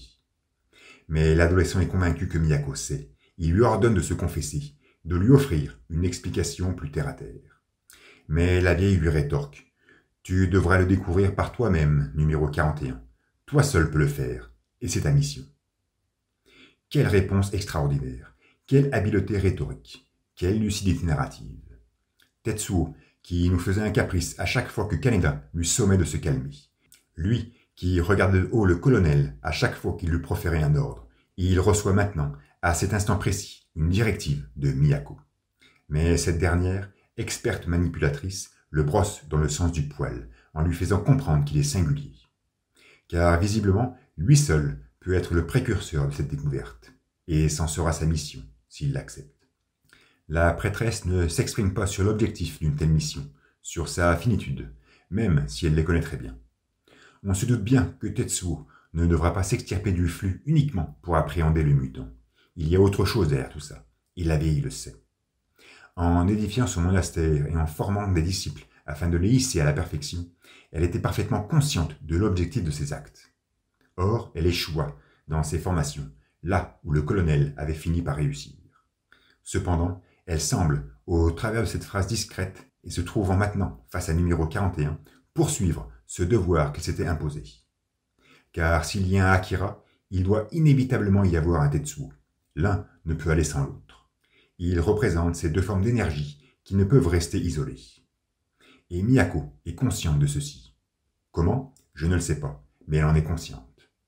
Et c'est d'ailleurs intéressant de voir, grâce à tout cet agencement de cases structurées, à quel point le colonel, dans le passé, était finalement hors sujet. Il ne cessait de nous démontrer une connaissance précise du projet. Il semblait cerner la puissance d'Akira, d'en appréhender sa magnitude. Il élabora d'ailleurs Tetsuo afin de contrôler cette source de pouvoir. Mais numéro 41 n'a pas pour fonction de contrôler le jeune môme. Il doit juste le comprendre. Et ça, le militaire en était totalement inconscient. Il n'en savait rien, contrairement à Miyako. Tetsuo doit donc s'extraire de ce courant invariant afin de comprendre Akira. C'est sa mission, et il l'accomplira s'il le désire, s'il l'accepte, si sa volonté le lui permet. Tout dépend de lui et de lui seul. Mais l'adolescent ne veut pas de ce job. Il ne souhaite pas réitérer cette expérience traumatisante où il sentit son corps exploser. Et Miyako, d'un ton acrimonieux, lui demande s'il a peur. Là, on peut clairement parler de provocation de la part de cette dernière. Elle le défie, le nargue, le pousse à bout et l'exaspère. Mais Tetsuo reste sur sa position. Plus jamais il ne renouvellera une telle expérience. La vieille lui révèle alors que son pouvoir est l'équivalent de celui d'Akira, mais qu'il ne peut l'utiliser intégralement en ce moment. Numéro 41 demeure interrogatif sur le maintenant. Les drogues permettent en fait à ce dernier de pleinement libérer son pouvoir, mais limitent énormément son potentiel. Le jeune affirme que ce sont que des soins supplémentaires. Et, en entendant cette phrase, on semble entendre le « ne t'inquiète pas pour moi » qui accompagnait le visage de Miyako lors du récent délire de Tetsuo. Ce dernier doit donc arrêter les cachetons. C'est le deuxième ordre de la vieille, et il est, là aussi, parfaitement bien énoncé. L'adolescent ne pourra vaguer dans la plénitude que lorsqu'il aura nettoyé son corps de toute influence, abandonné tout désir, surmonté toute faiblesse, et surtout lorsqu'il parviendra à se contrôler par lui-même. Mais numéro 41 renvoie chier la prêtresse, se fichant royalement de cette leçon de morale. Pourtant, selon Miyako, il n'y a pas d'autre moyen d'approcher Akira, pas d'autre moyen pour le comprendre, mais aussi pas d'autre moyen de mettre un terme à ses affres. Tetsuo reste sans voix. La nuit tombée, nous nous retrouvons dans le repère de numéro 28. Ce dernier vient de se réveiller. Kaori, sourire aux lèvres, lui apporte une tasse de soupe vaporeuse. On la dénote heureuse dans sa nouvelle fonction de bichonner le mutant. Non pas qu'elle doit se sentir utile, mais cela doit lui procurer une joyeuse satisfaction. Pendant ce temps, Chiyoko tente tant bien que mal de se défaire d'une multitude d'assaillants. Elle décoche ses ultimes balles et se trouve dans une mauvaise posture. C'est alors que Migite fait son apparition. Il est accompagné par le jeune à lunettes, ce même qui avait réussi le test PK voilà quelques jours. Lui, qui avait été désigné pour faire partie de la garde rapprochée d'Akira, se retrouve finalement être un exécutant de notre Golden Boy. Il commence à exercer son pouvoir, fait léviter des rochers et les propulse sur Chiyoko. Cette dernière n'a d'autre recours que la fuite. Soutenant toujours bien fermement Kyoko dans son dos, elle amorce une course rapide, mais fait soudainement face à un précipice. Aucune issue possible, la voilà coincée entre ce trou béant et l'ombre imposante de ce guerrier d'élite. C'est alors que quelques lascars se ruent sur elle, en brandissant des bâtons. Ils lui portent des coups, mais Obasan, dénotant un visage empli de fatigue et d'endolorissement, parvient à se défaire de ses inexpérimentés. Le sbire à lunettes commence à perdre patience et décide de lui infliger une salve du pouvoir. Il se concentre, plisse ses yeux, tuméfie ses veines, crispe sa mâchoire, et une trame tourbillonnante s'extrait de sa corpulence.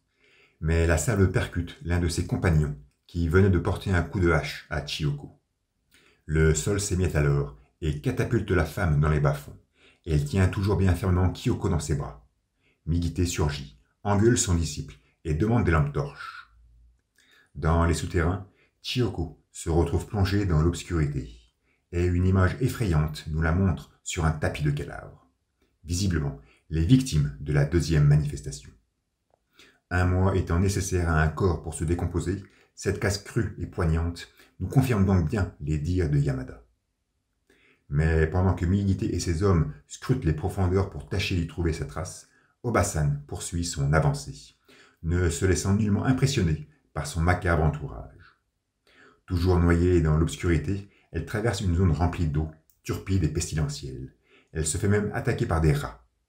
Mais la femme, imperturbable, parvient à refouler ses rongeurs, se dévouant pleinement à la protection de numéro 25. Elle escalade une colonne de béton, dépose la mutante et reprend son souffle. Elle est soudainement surprise par la présence d'une silhouette qui lui fait face, noyée dans un harmonieux contre-jour. Le colonel. Chiyoko couvre immédiatement l'enfant de son bras droit. Elle n'a toujours pas reconnu le militaire, contrairement à lui. Mais, après l'avoir entendu parler, elle retrouve très vite la mémoire, et, dans sa stupeur, criera « Le capitaine des armées ». Le colonel reste pensif, observe longuement les tresses de Kyoko et reconnaît tout de suite l'enfant. Lorsqu'il épiait, du haut d'un immeuble dégradé, l'affrontement entre Chiyoko et les hommes de Migité, il n'avait apparemment pas pris conscience que la mutante se trouvait sur le dos de la femme. Même perché à une telle hauteur, cet important détail ne lui aurait jamais échappé. Ce qui nous oblige indéniablement à penser que, durant toutes ces rondes effectuées dans ce Néo-Tokyo en ruine, le colonel n'était en rien préoccupé par les enfants. Il ne recherchait même pas leurs traces. Non, durant ces rondes interminables, il ne faisait qu'analyser la situation. Pourquoi pas étudier les positions de l'Empire, afin de mieux comprendre ce qu'il s'y passe. Le militaire prépare donc quelque chose. Il examine le terrain pour mettre en place une stratégie. Il est donc très surpris en voyant Kyoko. Il demande même à Chiyoko où il l'embarque. Mais cette dernière le renvoie chier. Cela ne le regarde pas. Cependant, des bruits d'hommes se font entendre depuis les profondeurs. Il l'invite alors à le suivre, sans perdre de temps. Nos 2 personnages, avec Kyoko toujours bien enlacée dans les bras d'Obasan, retournent à l'air libre, arpentant les décombres, non sans difficulté. Un plan large nous est ensuite offert, joliment tramé par les lueurs aurorales, où la qualité graphique de buildings délabrés encadre le temple de Miyako. Une transition parfaite, vu que nous nous retrouvons à l'intérieur, où Tetsuo, agenouillé contre un pilier en marbre, semble plongé dans des songes à rallonge. Il scrute finement du regard numéro 19 qui somnole sur sa chaise basse. Dans sa main gauche, une capsule se fait visible. Il l'examine et se demande « Pourquoi moi ?» Il ziote à nouveau la vieille, comme s'il attendait une réponse de sa part. Mais elle dort profondément. Sur 2 cases synoptiques, Tetsuo se téléporte du cloître de Miyako jusqu'à la cime du temple. Depuis là-haut, appuyé par une vue plongeante suffocante, on a vraiment l'impression de se trouver à des centaines de mètres au-dessus du niveau de la mer. Un plan plus large nous montre ensuite Tetsuo, minuscule, posté sur l'édifice religieux, qui révèle cette fois-ci toute sa monstruosité. Sa cape baignée par les vents, numéro 41 paraît surpris par cette eau bavennant. Pendant ce temps, Kei, toujours escortée par les bonzes de la prêtresse, continue sa route jusqu'au monastère. Elle pense à sa compagne et dénote un visage inquiet. Planqué derrière une tente de fortune, un gars observe la scène et reste interrogatif à la vue des moines de Miyako y transportant un enfant et accompagné d'une femme. Il ne lui en fallait pas plus pour qu'il émette un joli sourire. Il file à grandes enjambées. Tetsuo, toujours perché sur les crêtes de l'édifice religieux, poursuit ses songes. Il pense à ce courant invariant. Il est indéniable que sa conversation avec numéro 19 ne l'a pas laissé indifférent. Ce déferlement de paroles l'a profondément impacté. Ça doit bouillir dans sa pauvre petite tête. Le colonel et Chiyoko, eux, continuent leur avancée dans les décombres. Le premier semble connaître les ruines de Néo-Tokyo comme sa poche, preuve qu'il a dû les parcourir à maintes reprises. Il se retourne afin de s'assurer que la femme va bien, mais elle commence à balser des yeux et perd l'équilibre. Le militaire, dans un acte réfléchi et rapide, parvient à contrecarrer sa chute à l'aide de son bâton. L'image nous exposant cette scène est d'une grande beauté. Elle révèle toute l'habileté du colonel, mais surtout, elle nous montre que, même dans l'effondrement, Chiyoko jamais ne laissera tomber Kyoko. Cette femme a une force de caractère phénoménale. Elle est rongée par une obstination infinie. Obasan est vraiment un personnage magnifique, d'une essentialité primordiale pour ce récit, dans son ensemble. Bref, le militaire semble se retrouver seul, perché sur les hauteurs architecturales, avec 2 êtres sous sa responsabilité. Dans la planque d'Akira, les premiers rayons du levant baignent la pièce d'une lueur diaphane. Tetsuo surgit soudainement, face au lit où dort profondément Kaori aux côtés d'Akira. Silencieux, il les contemple, mais demeure toujours bien noyé dans ses songes viscéraux. Kaori sursaute, se retourne, mais personne. Elle mentionne alors, interrogative, le nom de Tetsuo. On retrouve ce dernier sur le trône, dans une image impétueuse et prépotente, sa cape virevoltante, la bouche concave et le regard ferme. J'adore comment Otomo met en scène numéro 41. Même si ce ne sont que des esquisses furtives et sans prétention, il arrive sans cesse à lui conférer une puissance hors du commun. Je sais, car je vais me répéter, mais Tetsuo est bien le seul personnage du récit à avoir reçu une telle attention dans son tracé. Le seul qui exhibe un graphisme prétentieux. Le seul à offrir cette mouvance voluptueuse. Tetsuo a changé ma vie, et je profite de cette case pour vous le révéler. Et même si le personnage en soi est fascinant, je crois que c'est plus la façon dont Katsuhiro l'esquissa qui m'a indubitablement révulsé. Bref, le jeune est assis, face au soleil levant. Des cachets s'expulsent de sa paume gauche. Il les regarde avec appétit. Il donne l'impression de lutter contre une force inconnue qui lui obligerait à les avaler. Sa douleur. Mais il semble tenir le coup, suant à grosses gouttes, maintenant son poing ferme, refusant de les appréhender. Pendant ce temps, l'homme-oiseau pousse un cri d'alerte. Il apprend à Migite et ses sbires que le mutant et la jeune femme ont su trouver refuge dans le temple de Miyako. Ils ont été convoyés par ses moines, et ceci représente un affront pour le grand empire de Tokyo. Miyako doit payer. Nous retrouvons d'ailleurs la vieille, accroupie sur sa chaise basse, dormant toujours profondément. Elle est réveillée par l'un de ses sous-fifres, qui lui apprend, dans une position inclinée, que l'escorte est de retour au monastère. Baignée par la lumière du matin, Kei dévale les énormes halls et revoit la prêtresse. De suite, cette dernière lui demande où se trouve numéro 25, preuve qu'elle était parfaitement consciente de son absence. Kei lui explique les complications rencontrées et lui affirme que Chiyoko la ramènera au temple, coûte que coûte. Elle lui fait pleinement confiance. On retrouve d'ailleurs Obasan, allongé, affaibli, qui ignore où elle est et qui s'inquiète pour Kyoko. Même dans un état de santé aggravé, la femme s'obstine à ne penser qu'à l'enfant. Le colonel apparaît, il l'écoute murmurer et la porte sur ses épaules. Durant leur traversée, Chiyoko, dans un semblant d'effort, demande aux militaires d'amener Kyoko vers numéro 19, que l'autre mutant est déjà là-bas. L'homme réagit. L'autre mutant? Masaru? Mais Obasan ne veut parler. Elle s'évanouit.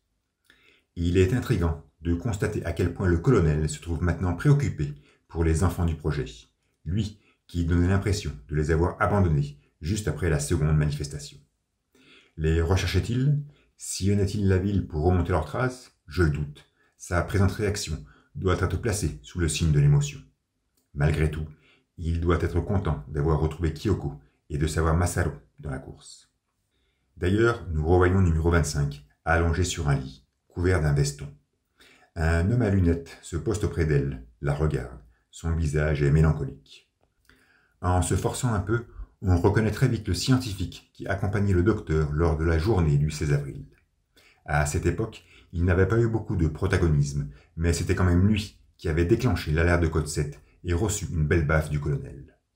À cet instant, son état est calamiteux, preuve que le laps de temps écoulé depuis la destruction de Neo-Tokyo fut très commotionnant.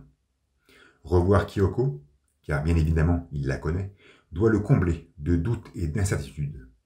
Il déambule dans des couloirs et des pièces surchargées de détails, où croulent des machines électroniques et des câbles électriques. Il prend place sur un fauteuil, dans une case tout aussi fouillée, et fait face à un moniteur divulguant une image spatiale de la baie de Tokyo. Il donne décidément l'impression de gérer les commandes du satellite militaire seul. Un cendrier, rempli de mégots, nous pousse à comprendre qu'il travaille dur, que ses nuits sont courtes. Il cherche d'ailleurs des allumettes. La posture du colonel semble insignifiante en deçà des vestiges en ruine. On le sent affaibli. Porter Chioko ne doit pas être une mince affaire. Il fait alors face au QG de l'armée, totalement détruit. Contempler cet édifice, dans ce triste état, nous imbibe d'un chagrin évident. C'était la seule construction qui nous fut exhibée durant la première partie du manga, à l'époque où Neo Tokyo resplendissait de mille feux. Otomo le peignit à plusieurs reprises, nous révélant tout son gigantisme et son imposante stature. Le revoir dans ces conditions, émietté, décrépit, prouve bien qu'aucune institution, qu'aucune force politique, aucune autorité étatique ne peut être épargnée par la puissance d'Akira. Le militaire poursuit son avancée et fait face à une sécurité ball qui bloque l'accès au bâtiment. Un simple « c'est moi » de la part de ce dernier oblige la boule à rétrocéder. Voici la seule relation tangible entre l'homme et la machine qui nous sera dépeinte tout au long de l'histoire. Et je m'excuse, je vais paraître rébarbatif, ennuyeux, sûrement bourrin, mais prétendre qu'Akira, le manga, est un récit cyberpunk uniquement pour cette planche, c'est, à mon sens, déprécier les 2200 autres qui le composent et font de ce classique une œuvre intrinsèque, substantielle, viscérale, charnelle, cérébrale, profondément humaine. Bref, le colonel entre dans le QG. Dans la planque d'Akira, des cris lourds et déchirants s'extraient de l'extérieur, en deçà du rideau. Dehors, Kaori est avec Akira, les pieds dans l'eau, qui joue avec des pierres. La jeune fille se redresse, surprise, et montre un minois radieux, mais préoccupé. Numéro 28 ne réagit pas et poursuit ses constructions comme un enfant de son âge. Au-dedans, nous retrouvons Tetsuo, le souffle court, agenouillé face à un ramassis de pilules. Son visage est convulsé, dégoulinant, il lutte contre la tentation. Une capsule dans la main, il l'observe et finit par la faire exploser d'un pincement de doigt, comme s'il expulsait, par ce simple geste, toute la souffrance qui le contamine en ce moment même. Perché sur les hauteurs proches du repère, Yamada scrute aux jumelles. On se demande presque quelle information il recherche. Ryu le rejoint, le taquine, lui proposant de se rendre directement là-bas et contempler les faits de ses propres yeux, et non au travers d'épaisses lentilles. Soudain, une embarcation traverse les eaux du lagon, avec Migite à son bord. Il souhaite parler à la numéro 41. Mais ce dernier est toujours face à ce même ramassis de capsules, se recroquevillant sur lui-même pour résister à la tentation. La trame de sa tête renforce le poids de sa douleur. Il serre les dents, s'avachit sur le sol, cogne du poing. Le supplice enduré est trop intense. Il ne peut supporter et, dans un élan irréfléchi, se saisit d'une dizaine de comprimés qu'il porte à sa bouche. La case, exhibant son visage incliné et paré d'un regard lumineux, est tiraillante. Elle est anxiogène, commotionnante. Ses gélules, s'engouffrant dans sa gorge, montrent clairement son incapacité à surmonter ses calamités et à accepter ses afflictions. Elles sont l'allégorie parfaite de son impuissance, la métaphore inconditionnelle de son déchirement. Migite entre alors dans les lieux, à l'improviste, fait un résumé de la situation à numéro 41 et réclame de l'aide. Ce dernier lui demande de partir. Migite insiste, mais se fera renvoyer chier. Tetsuo, rongé par son impuissance, souhaite être seul. Le Golden Boy retourne dehors, colérique. Il s'avachit sur le trône et réfléchit un instant. S'il ne peut recevoir l'aval des mutants, il agira par lui-même.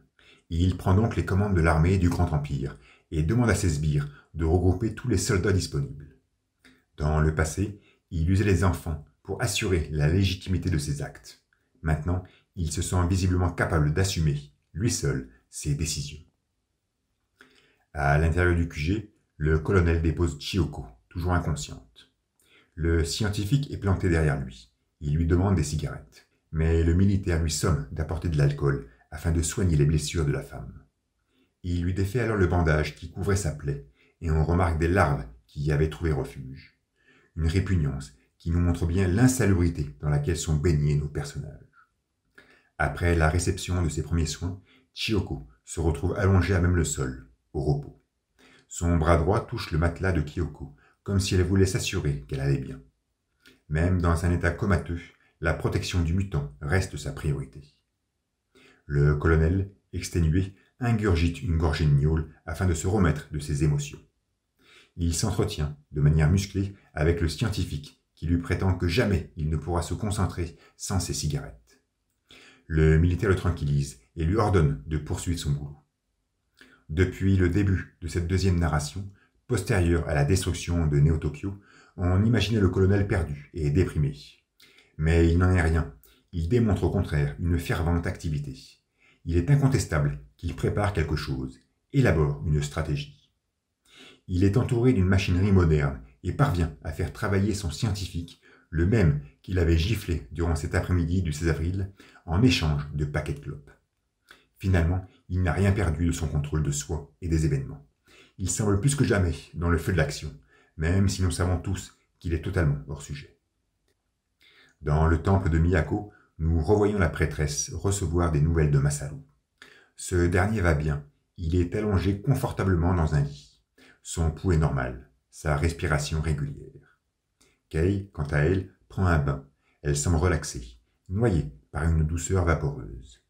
Elle se pare d'un kimono, s'essuie les cheveux et déambule silencieusement le long des couloirs. La clarté des vignettes renforce la sobriété de sa cinématique. Elle se retrouve sur un balcon, face aux ruines de la capitale. Sous cet angle de vue, l'altitude ne paraît pas si extravagante. Au travers d'un regard tracassé, elle pense à sa compagne, Obasan. Elle est alors rejointe par la prêtresse, qui prétend contempler ce panorama apocalyptique au travers de son regard. La jeune femme serait une excellente médium, et même si nous la savions munie de facultés mentales non négligeables, Miyako lui confirme ce don dans une paraphrase empreinte d'éloquence. Elle l'invite ensuite à manger. Nos deux personnages, accompagnés par un moine au visage austère, commencent une lente marche dans les couloirs. Kei, curieuse, demande à la vieille dame pourquoi elle ne se trouvait pas dans le laboratoire avec les autres mutants du projet. Et numéro 19 lui répond que, lors d'une expérience, elle mourut. Elle avait à peine 10 ans. Les scientifiques de l'époque, soumis à une forte pression extérieure, tâtonnaient dans leurs recherches et se seraient servis de toute une bande de gamins pour effectuer des expérimentations à haut risque afin d'ouvrir la voie au numéro 20. Miyako, faisant partie de cette bande d'enfants, serait tombée dans le coma, aurait été retirée du projet et placée dans un état de mort temporaire pendant 13 années. Il est fou de voir comment la vieille se déballe aussi facilement à Kei, alors qu'elle était restée totalement muette sur sa propre personne durant son entretien avec Tetsu. De plus, elle prétend fermement que les scientifiques étaient soumis à de fortes pressions extérieures. Or, au cours de son précédent monologue, elle avait mentionné deux versions possibles des faits, soit que les savants agissaient sous les ordres du gouvernement en place, et donc soumis à une forme de pression extérieure, soit qu'ils agissaient pour leur compte, ou au pire pour le compte de cet érudit excentrique, et donc sans pression extérieure. Miyako avait même insisté sur le fait que personne ne connaissait la vérité. Or, dans ce présent récit, elle fait clairement comprendre à Kei que ce projet était bel et bien une initiative gouvernementale, et que la recherche de résultats semblait être une priorité.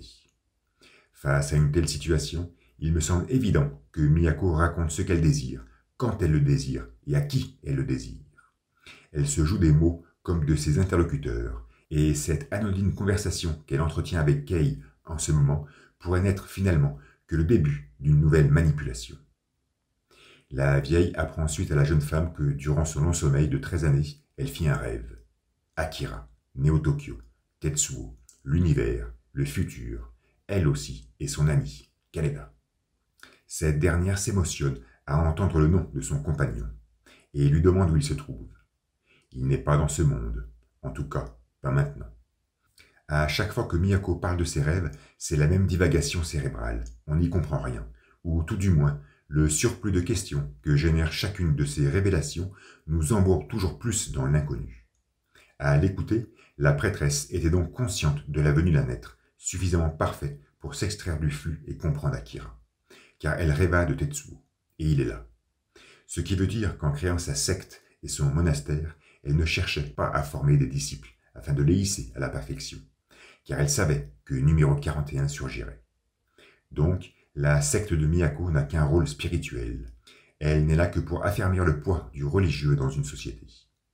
Ensuite, la vieille prétend avoir rêvé du futur. Mais quel déroulement présentait ce futur? Et ses actes présents Vont-ils le contrecarrer ou à l'inverse le guider, ce futur? Si on se réfère au passé proche, lors de la destruction de Néo-Tokyo, la prêtresse savait parfaitement que ceci allait advenir. Elle ne cessait même de le raconter à son petit rat. Et pourtant, elle n'a rien fait pour empêcher cette atrocité. Au contraire, en manipulant Nezu, on pourrait presque dire qu'elle a tout fait pour que cela se produise. Donc, il en sera de même pour ce devenir actuel. Ses actions s'accorderont avec sa concrétisation. Durant sa conversation avec Tetsuo, elle lui a indirectement ordonné de cesser la dope pour pleinement développer ses facultés, afin de s'extraire du flux et comprendre Akira. Tout ceci sonne très poétique, très métaphorique, mais c'est le futur dont rêva Miyako, et elle est en train de préparer le terrain pour qu'il s'accomplisse. Le problème, bien sûr, c'est Tetsuo, incontrôlable et à contre-courant. Reste donc à savoir si ce dernier acceptera sa mission, mais la vieille semble tout faire pour ça. Dans tous les cas, ceci donne un pouvoir phénoménal à Miyako. Elle connaît l'avenir et peut donc jouer avec des prémonitions qui auront un impact significatif sur ces sujets. Et on remarque, lors de cette lente marche qu'elle effectue aux côtés de Kei et de ce moine au visage austère, à quel point elle est appréciée et vénérée par son peuple. Numéro 19 représente la métaphore parfaite du pouvoir religieux, manipulation. Pendant ce temps, sous les lumières scintillantes du matin, l'homme-oiseau vocifère un cri d'alerte. Il appelle tous les partisans de l'Empire à se réunir pour être le moteur d'une grande armée. À terre, Migite, toujours joliment vêtu, motive ses sujets en les équipant de mitraillettes et de munitions. Même sans l'aval des enfants, il contrôle sublimement son monde. On pourrait presque dire que toute l'aura mystique du pouvoir qui fut exhibée durant ce mois a parfaitement bien joué son rôle catalyseur. Et la jeune milice se met en marche, sous la cadence rythmée de ses cris de ferveur. Depuis les hauteurs, Yamada guette ce cirque aux jumelles et se demande pourquoi une telle armée. De nouveau face au QG, le colonel monte les escaliers de l'édifice, absorbé. À l'intérieur, tout est calme, les moniteurs sont éteints, le silence règne. Il fait valser son visage, observe. Un léger bruit l'oblige à entrer dans une pièce obscure. Il y remarque le scientifique, bloqué dans un coin. Après de succinctes interrogations, le savant, apeuré, laisse tomber un marteau. Il n'en fallut pas plus pour pousser le militaire à bout.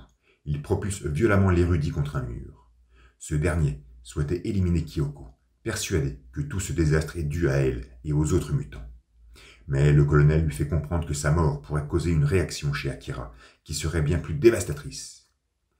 J'ignore s'il faut prendre sa phrase au sérieux, mais on sent bien par là que le militaire reste traumatisé par la manifestation de numéro 28, suite au décès de Takashi.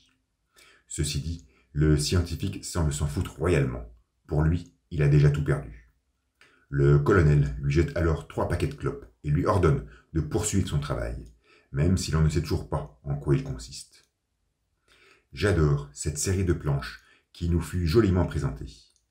On y remarque 3 formes de pouvoir, 3 formes de manipulation.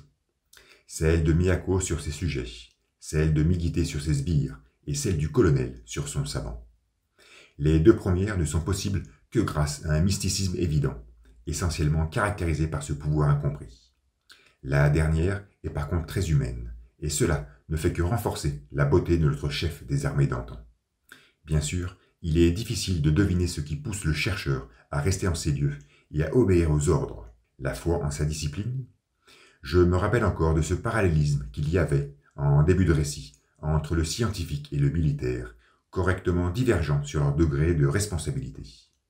Ici, ces 2 disciplines se retrouvent côte à côte, mais sont unies maintenant par leur dévotion, leur conviction. Nos 2 protagonistes semblent agir avec compromission, chacun dans leur coin, et c'est cette dernière qui colmate leur symbiose. Soit, nous ne savons pas quel est exactement le travail du savant. Nous ignorons ce que trame le colonel, même si le délire récent de Tetsuo nous force à croire à une confrontation prochaine entre ces 2 personnages. Bref, ceci renforce le fait que le militaire reste toujours très maître de lui-même et contrôle finalement très bien sa situation. Dehors, au bas des escaliers de la planque d'Akira, nous le voyons avec Kaori en train de profiter de la fraîcheur matinale. Le mutant, les pieds dans l'eau, poursuit ses constructions d'Apacheta. La jeune fille, sourire aux lèvres, observe la dilution des cieux. On la sent heureuse.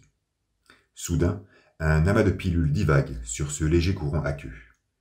Numéro 28 se redresse, stoïque, et arrête son regard sur cette mouvance, comme s'il avait été interpellé. Kaori en fait de même, le visage surpris. Elle comprend parfaitement que ce sont les cachets de Tetsuo, et se demande comment ils sont arrivés jusque-là. Et nous voyons alors numéro 41, assis en amont des marches, tranquille, affirmant « J'ai tout jeté. Je n'en ai plus besoin.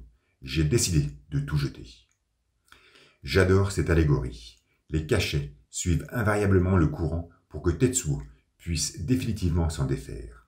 Quelle poésie. Il exhibe même un frêle sourire. Lui aussi semble être heureux. Kaori et Akira le regardent. Ce dernier dénote une posture et un visage qu'on ne lui connaissait pas. Quelque chose est sérieusement en train de changer. Numéro 41, lui, se relève et savoure la venue de cette bise et de sa légèreté. La prophétie Miyako est en marche. Les ruines submergées de Néo-Tokyo pour nous introduire cet épisode 64 sorti le 16 décembre 1985 dans les pages de Young Magazine. Depuis septembre, c'est la 4e fois que le délabrement urbain de la capitale nous est divulgué en page titre. L'une avec un colonel observateur sur ses fêtes, une seconde avec ses obscurs bas-fonds, une autre avec la pointe du temple de Miyako, inaltérée, et celle-ci dévoilant la venue d'une tempête imminente. Jamais Otomo ne nous avait autant présenté la ville lorsqu'elle était intacte. En fait si, juste une fois, pour l'épisode 45.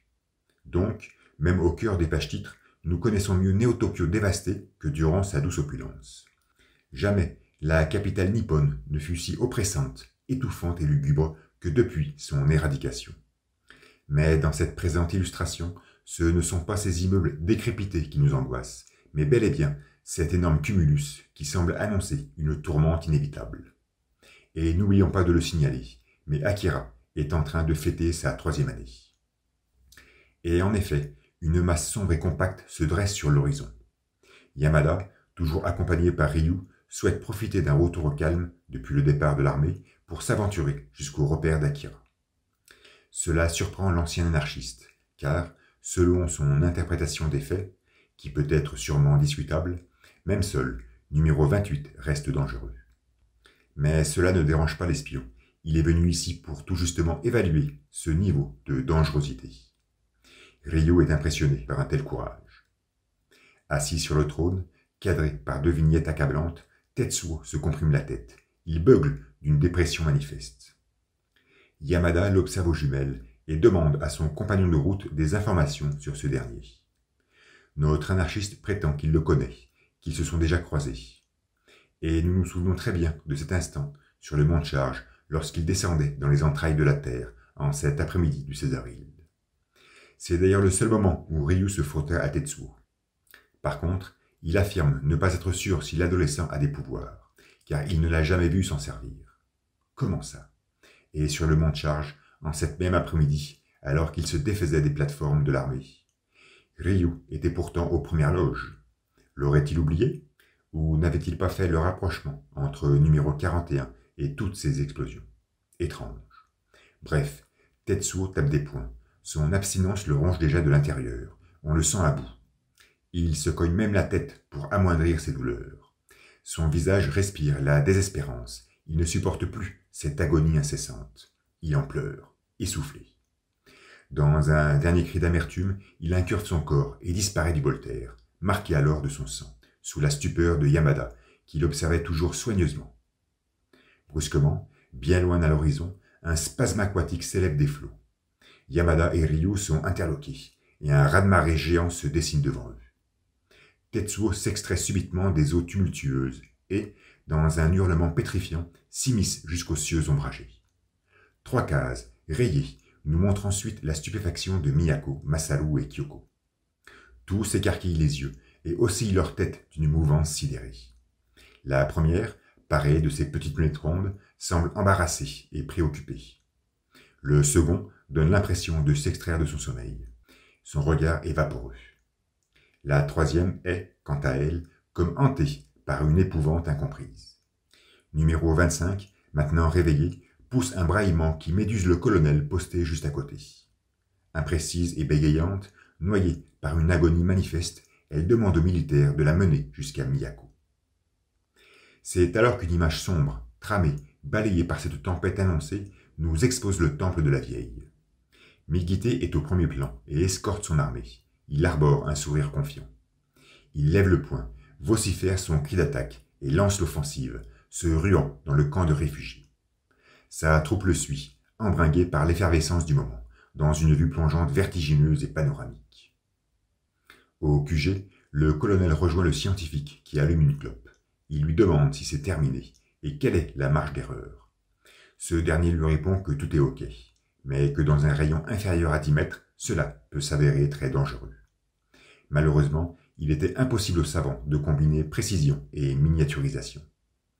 Indéniablement, il parle d'une arme, mais nous n'en connaissons pas sa structure ni sa fonction exacte. La seule chose qui importe pour le militaire, c'est qu'elle puisse tenir dans sa poche. Mais avant de s'en servir, il doit mettre Kyoko en lieu sûr.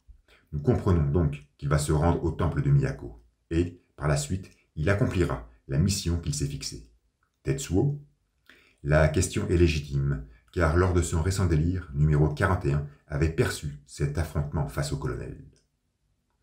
Mais nous nous retrouvons très vite sur les eaux salées de la baie, toujours aussi tumultueuses et rayonnantes. Le ciel est plombé, un éclair le fendille et donne l'impression de s'approcher vélocement de la berge, celle même où se trouvent Ryu et Yamada, apeurés et surpris. Les deux hommes se font balayer par les flots et sont projetés à terre. Tetsuo est juste derrière eux. Un dessin très maladroit nous le montre s'extrayant de la marée, la cape au vent. Il demande à Yamada si tous les bateaux militaires qui divaguent au large des côtes sont de ses connaissances. L'espion écarquille les yeux, sue à grosses gouttes, ne comprenant comment le jeune a pu capter une telle information. L'adolescent prétend même que tous les canons de ses navires pointent sur Neo-Tokyo. Yamada sort son flingue, il commence à s'irriter. Et Tetsuo lui demande alors « Vous êtes venu ici pour tuer Akira ?» L'espion est consterné, surpris par une telle affirmation qui semble n'être qu'une simple vérité. Ryu, bouche hébétée, est sous le choc de la révélation. Tetsuo trame son visage, épris d'une violente colère, comme s'il ne pouvait supporter que l'on pointe des ogives sur son empire, mais surtout que l'on puisse s'en prendre à un numéro 28. Il génère une authentique décharge, propulsant nos deux acolytes aveuglés, et se convertit en un éclair foudroyant afin de se téléporter. 3 cases nous décrivent son évanescent cheminement, disparaissant de la côte, s'engouffrant dans les airs et s'écrasant sur la crête d'un immeuble. Ryu et son compère observent la scène, estomaqués et sans voix. Le ciel s'assombrit alors, tourbillonne et laisse paraître le ricanement de Tetsuo, comme si cette tempête annoncée n'était que le fruit de son emportement. Au temple de Miyako, Migite fait face à un moine et demande à voir la prêtresse, mais cette dernière n'est apparemment pas disponible. Notre Golden Boy prétend qu'un enfant et une femme sont cachés en ces lieux et ordonne à ce qu'ils soient remis au Grand Empire. Mais le bonze, toujours très courtois, persiste dans sa négative à les recevoir. Claquement de doigts de Migite, qui nous fait étrangement penser à celui de Nezu lorsqu'il portait son offensive sur Sakaki. Et le religieux se retrouve criblé de balles, dans une image crue et effroyable.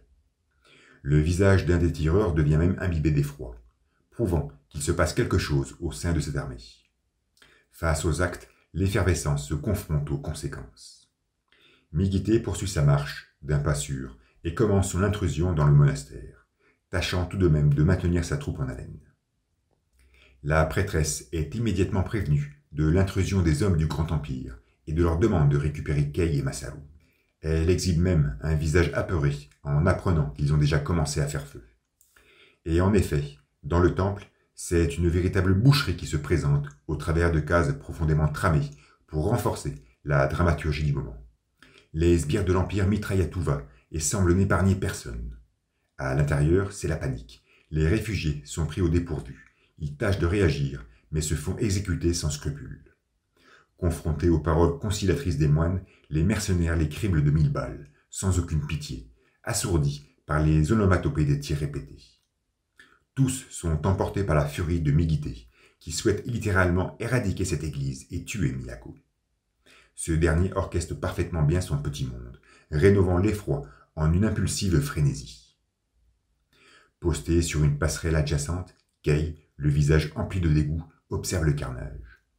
Elle se fait prendre en chasse par l'un des sbires, mais lui flanque un violent coup de coude.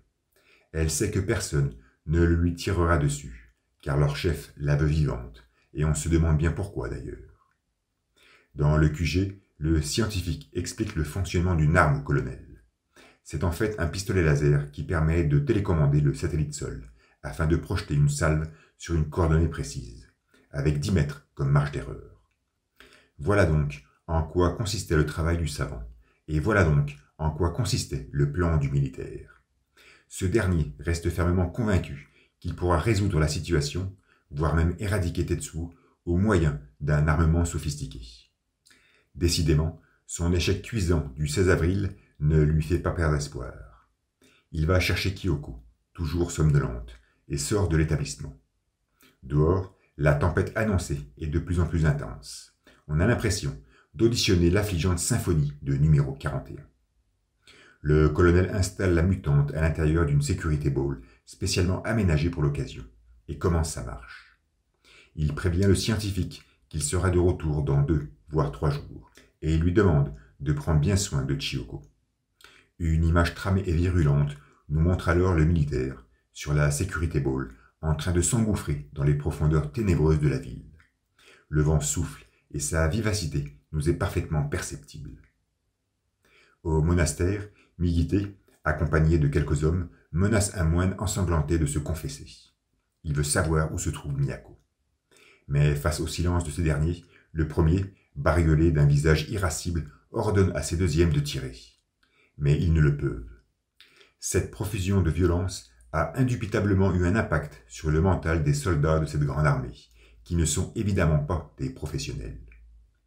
Dans sa chambre, Kei a quitté son kimono pour se vêtir en concordance avec la situation. Elle enfile ses bottes, charge sa mitraillette, et sa case se cicatrise soudainement d'un bruit aigu. Elle se retourne, stupéfaite, comme si elle connaissait cette stridente sonorité. Et sur une double page, Otomo nous dévoile Tetsuo, avachi sur les hauteurs de l'immeuble, la bouche entr'ouverte, le regard vide. Il donne l'impression d'être mort. Le centre de l'image pointe sur sa pupille droite, qui nous rappelle clairement celle de cette jeune femme, agonisante, la nuit de son délire. Et encore une fois, on a la folle impression de se sentir littéralement attiré au cœur de ce globe oculaire. Sur toutes les doubles planches confectionnées depuis le début de l'histoire par l'auteur, c'est la première, et ce sera aussi la seule, qui nous montre le visage d'un de ses personnages. Et le contempler ainsi est tout simplement époustouflant. Numéro 41 se vrille, il vit toujours, son regard est tyrannisé, il donne le sentiment de lutter contre une coercition mystérieuse. Un plan large nous l'exhibe alors, balayé par les vents, dans un dessin obscurci par la tourmente, où il susurre, de façon saccadée, le prénom de son ami, Kaneda. Et nous revoyons Kei, dans sa chambre, face à un Kaneda en flammes. La jeune femme tente de s'approcher, dans une case identique à celle conceptualisée par Tetsuo durant son récent délire. Kaneda pose d'ailleurs la même question. Où suis-je? L'ardente manifestation disparaît, promptement, diffusant sa brisure reluisante et laisse Kei seul dans un semblant d'amertume. À l'instar de la première apparition, en début d'histoire, qui fut clairement engendrée par Tetsuo lorsqu'il se trouvait sur son lit d'hôpital, cette dernière est aussi causée par lui, maintenant sur les crêtes d'un édifice en ruine. Pourquoi Tetsuo génère-t-il des Kaneda de ce style? Indéniablement parce que c'est la seule personne qu'il a, c'est son ami, et dès qu'il se sent dans une situation mêlant complication et solitude, il pense à lui, car il n'a que lui. Dans quel but Tetsuo génère-t-il ces images? La première était clairement une projection dans le futur. À l'hôpital, numéro 41 avait catalysé son ami en train de se faire engloutir par la masse énergétique d'Akira, et c'est ce qu'il se produisit. Dans cette soudaine scène, Kaneda n'a pas changé d'état, il semble toujours sur le point d'être submergé par la deuxième manifestation. C'était comme si, depuis sa dimension, il divaguait dans une temporalité invariable, dans une chronologie figée, se questionnant inlassablement. Ici, par conséquent, pas de projection dans le futur. Cette représentation se déroule bien dans l'actuel présent, et elle avait d'ailleurs été anticipée par Tetsuo durant son délire. Kaneda, interrogatif, semble donc communiquer à Kei qu'il est toujours en vie, mais ne sait pas où. Et enfin, pourquoi ce Canada en flammes apparaît-il seulement face à Kay? Si réellement numéro 41 est l'instigateur d'un tel visuel, la question devrait plutôt se postuler sous cette forme. Pourquoi Tetsuo fait-il apparaître ce Canada en flammes face à la jeune femme? Soit, cette dernière possède certaines facultés. C'est un excellent médium. De ce fait, elle serait plus propice à percevoir une telle imagerie. Mais nous savons que c'est faux, car Canada lui-même avait pu observer son double incandescent dans la planque des anarchistes. En fait, si Kay distingue ces informations, c'est surtout parce que numéro 41 les lui envoie. Donc je répète la question. Pourquoi Tetsuo fait-il apparaître un Canada en flammes face à Kay? Posé sous cette forme, on y voit un triangle. Pas un triangle amoureux, bien que, mais un triangle relationnel évident, ayant pour crête commune Canada. Le côtoiement entre Kay et Tetsuo est trop infime pour avoir un véritable poids. Ils se sont à peine croisés au QG de l'armée, et même si leur rencontre fut plutôt musclée, elle n'en demeure pas moins très brève. Par contre, Canada, lui, est profondément attaché à Tetsuo, par leur amitié sincère et pérenne, et aussi à Kay, par cet amour flagrant qu'il lui porte. Et si la jeune femme n'est pas apte, pour le moment, à cerner cette puissante fraternité qui unit les deux adolescents, numéro 41, lui, est parfaitement conscient de l'attachement que porte son ami à cette dernière. Je ne souhaite pas parler ici de crise de jalousie.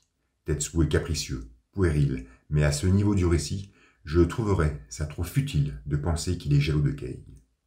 Non, en fait, numéro 41 est rattaché à Canada par le quantitatif, et ce dernier l'est à Kay par le qualitatif. Cet hologramme incandescent, donc, statique et passif, passe de l'un à l'autre en respectant cette cinématique. Tetsuo fait apparaître Canada pour des raisons quantitatives, il n'a que lui, et le projette face à la jeune femme pour des raisons qualitatives. C'est à Kay que Canada veut se confier. Je ne pense pas qu'il y ait une intention ou une volonté de la part de numéro 41. C'est juste un jeu de force qui s'opère instinctivement entre lui et la jeune femme. Et cela se produisit 2 fois à l'identique. Jadis, dans la chambre d'hôpital, et maintenant, depuis la cime de cet immeuble délabré. La première était clairement à titre prémonitoire. La seconde, elle, se présente plus comme une prise de contact en temps réel. Bref, pour la seconde fois, Canada disparaît et laisse Kay seul avec son amertume. Dans le cloître de Miyako, un moine ensanglanté, à bout de souffle, surgit alors et ordonne à sa maîtresse de s'échapper au plus vite. Secouru par ses confrères, il s'écroule au sol, pendant que Migite fait son apparition, avec sérénité et tranquillité. Ce dernier, comme tout bon politicien, ne tarit pas d'éloges sur la religieuse. Il lui prétend que cette guerre n'est menée que pour la gloire d'Akira, de Tetsuo, mais d'elle-même aussi. Néanmoins, numéro 19 n'est pas dupe. Elle perçoit parfaitement les intentions de Migite, et sait qu'il n'agit que pour ses ambitions personnelles.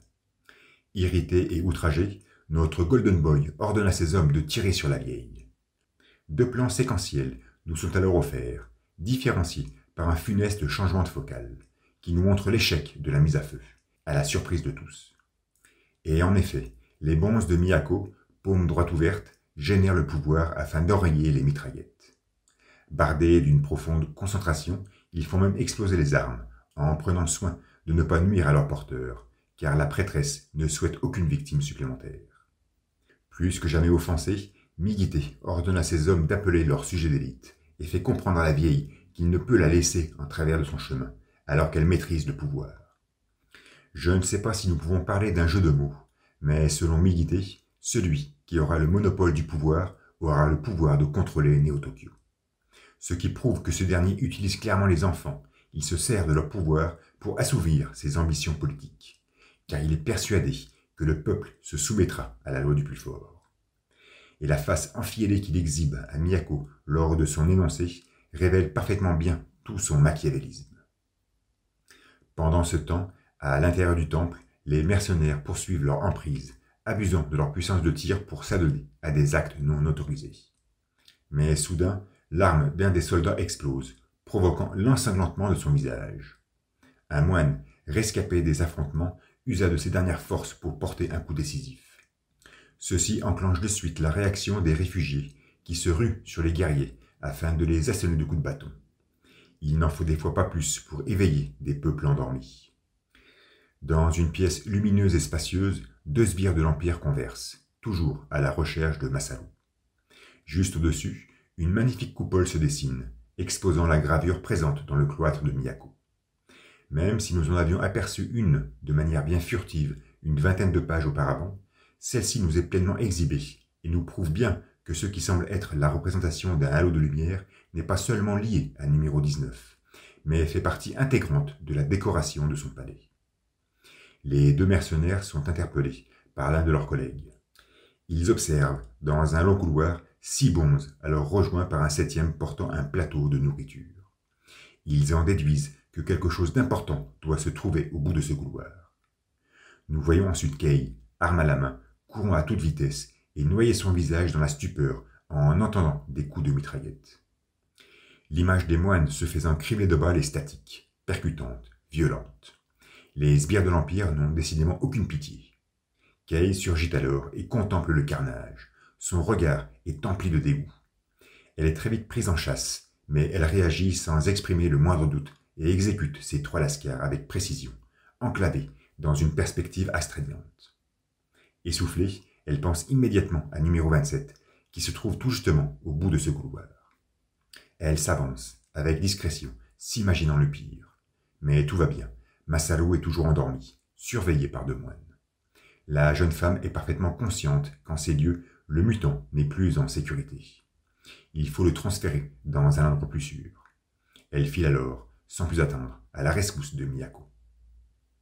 Nous nous retrouvons d'ailleurs dans son cloître, avec le fameux sbire, paré de lunettes rondes, en train de mener une lutte contre la garde rapprochée de numéro 19. J'adore comment Otomo nous présente ce prodigieux guerrier d'élite, baigné par un design radical et enrobé d'un charisme évident.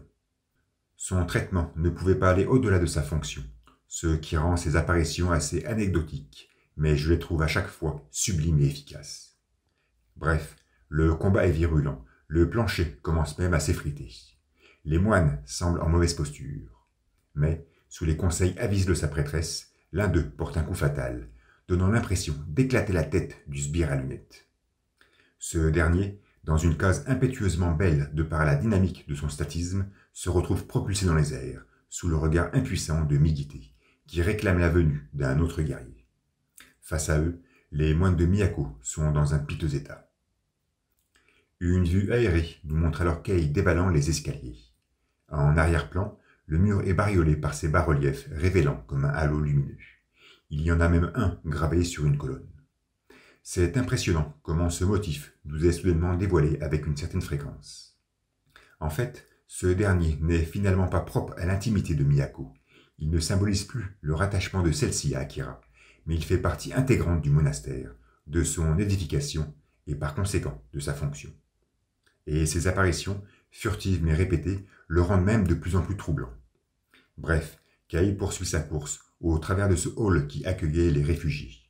Bon nombre sont à terre, d'autres continuent de bastonner les mercenaires de l'Empire. Parmi ces derniers, un type réagit au passage de la jeune femme, comme interpellé. Et nous nous postons alors face à Kai, qui semble avoir reconnu Kei. Ils ne s'étaient pas revus depuis leur rencontre chez Harukiya, avant la guerre des gangs, donc ça fait un bail. Mais Kai a apparemment une bonne mémoire, et c'est indéniablement surprenant de retrouver ce personnage après tant de chapitres d'absence. Dans tous les cas, Kei court toujours à vive allure, déterminé que l'état anémique de cette armée dépend énormément de l'état dans lequel se trouve celui qui la dirige. Et la jeune femme s'engouffre dans ce long couloir qui arbore lui aussi ce bas-relief, révélant comme un halo lumineux. Il donne même l'impression d'être la prolongation et le débouché de ce hall décrépité. Une 11e apparition en page titre pour Kei, avec ce 67e épisode sorti dans Young Magazine le 17 février 1986. Tout au long de ces illustrations introductives et des milliers de planches qui ont jonché cette histoire, nous avons pu assister au développement de ce personnage fascinant, incontestablement le personnage central de l'œuvre. Kei est sur tous les fronts, elle est présente et active sur toutes les situations clés du récit, faisant sans cesse preuve de détermination, d'impartialité et de prise de jugement réfléchi. Et cette esquisse qui nous est présentée ici semble être, de par sa vaporeuse apparition, son regard et sa fermeté, l'amalgame de tous ces qualitatifs. Mais surtout, En contemplant plus poétiquement cette image, on ne peut, cette fois-ci, nier à quel point Kay est profondément féminine.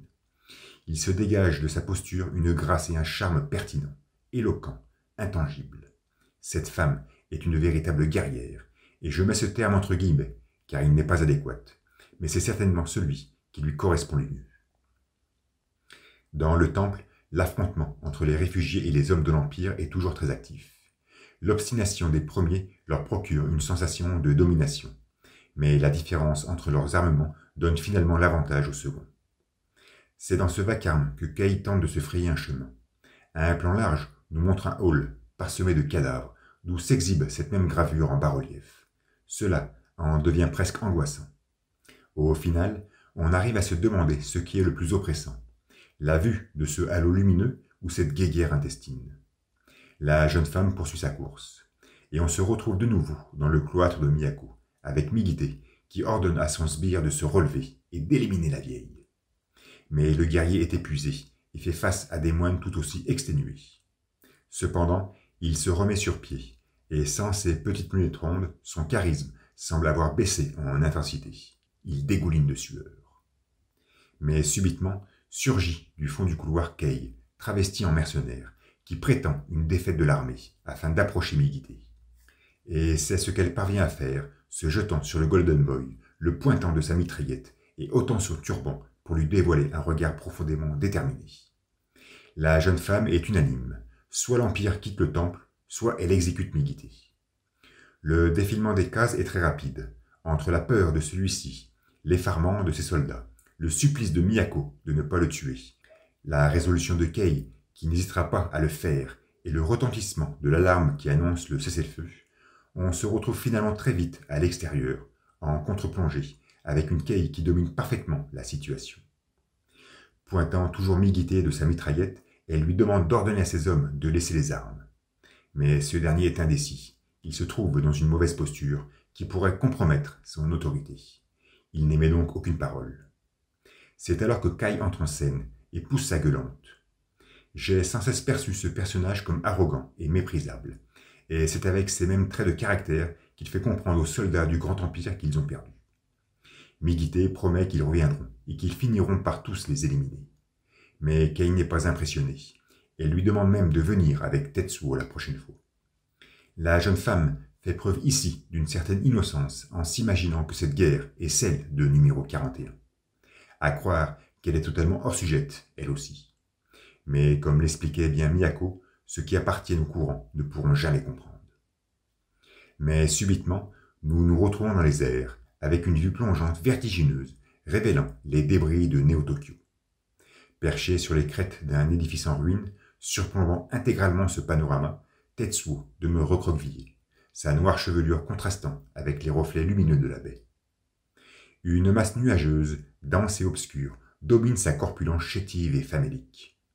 Un courant d'air violent et invariant fait valser sa cape déchiquetée, générant une sonorité grave et répétée, cadencée par un rythme cardiaque. Courbé par sa décrépitude, le jeune reste insensible à ce flux nébuleux qui l'enveloppe. Il donne alors l'impression de divaguer dans une douce perdition. La vue de ses côtes, au travers de sa chair pétrifiée, renforce l'état léthargique dans lequel il semble se noyer. Le courant fuligineux poursuit sa flagellation périodique. Tetsuo demeure immobile, s'incorporant dans un tunnel sans fin qui finit par obstruer son champ de vision.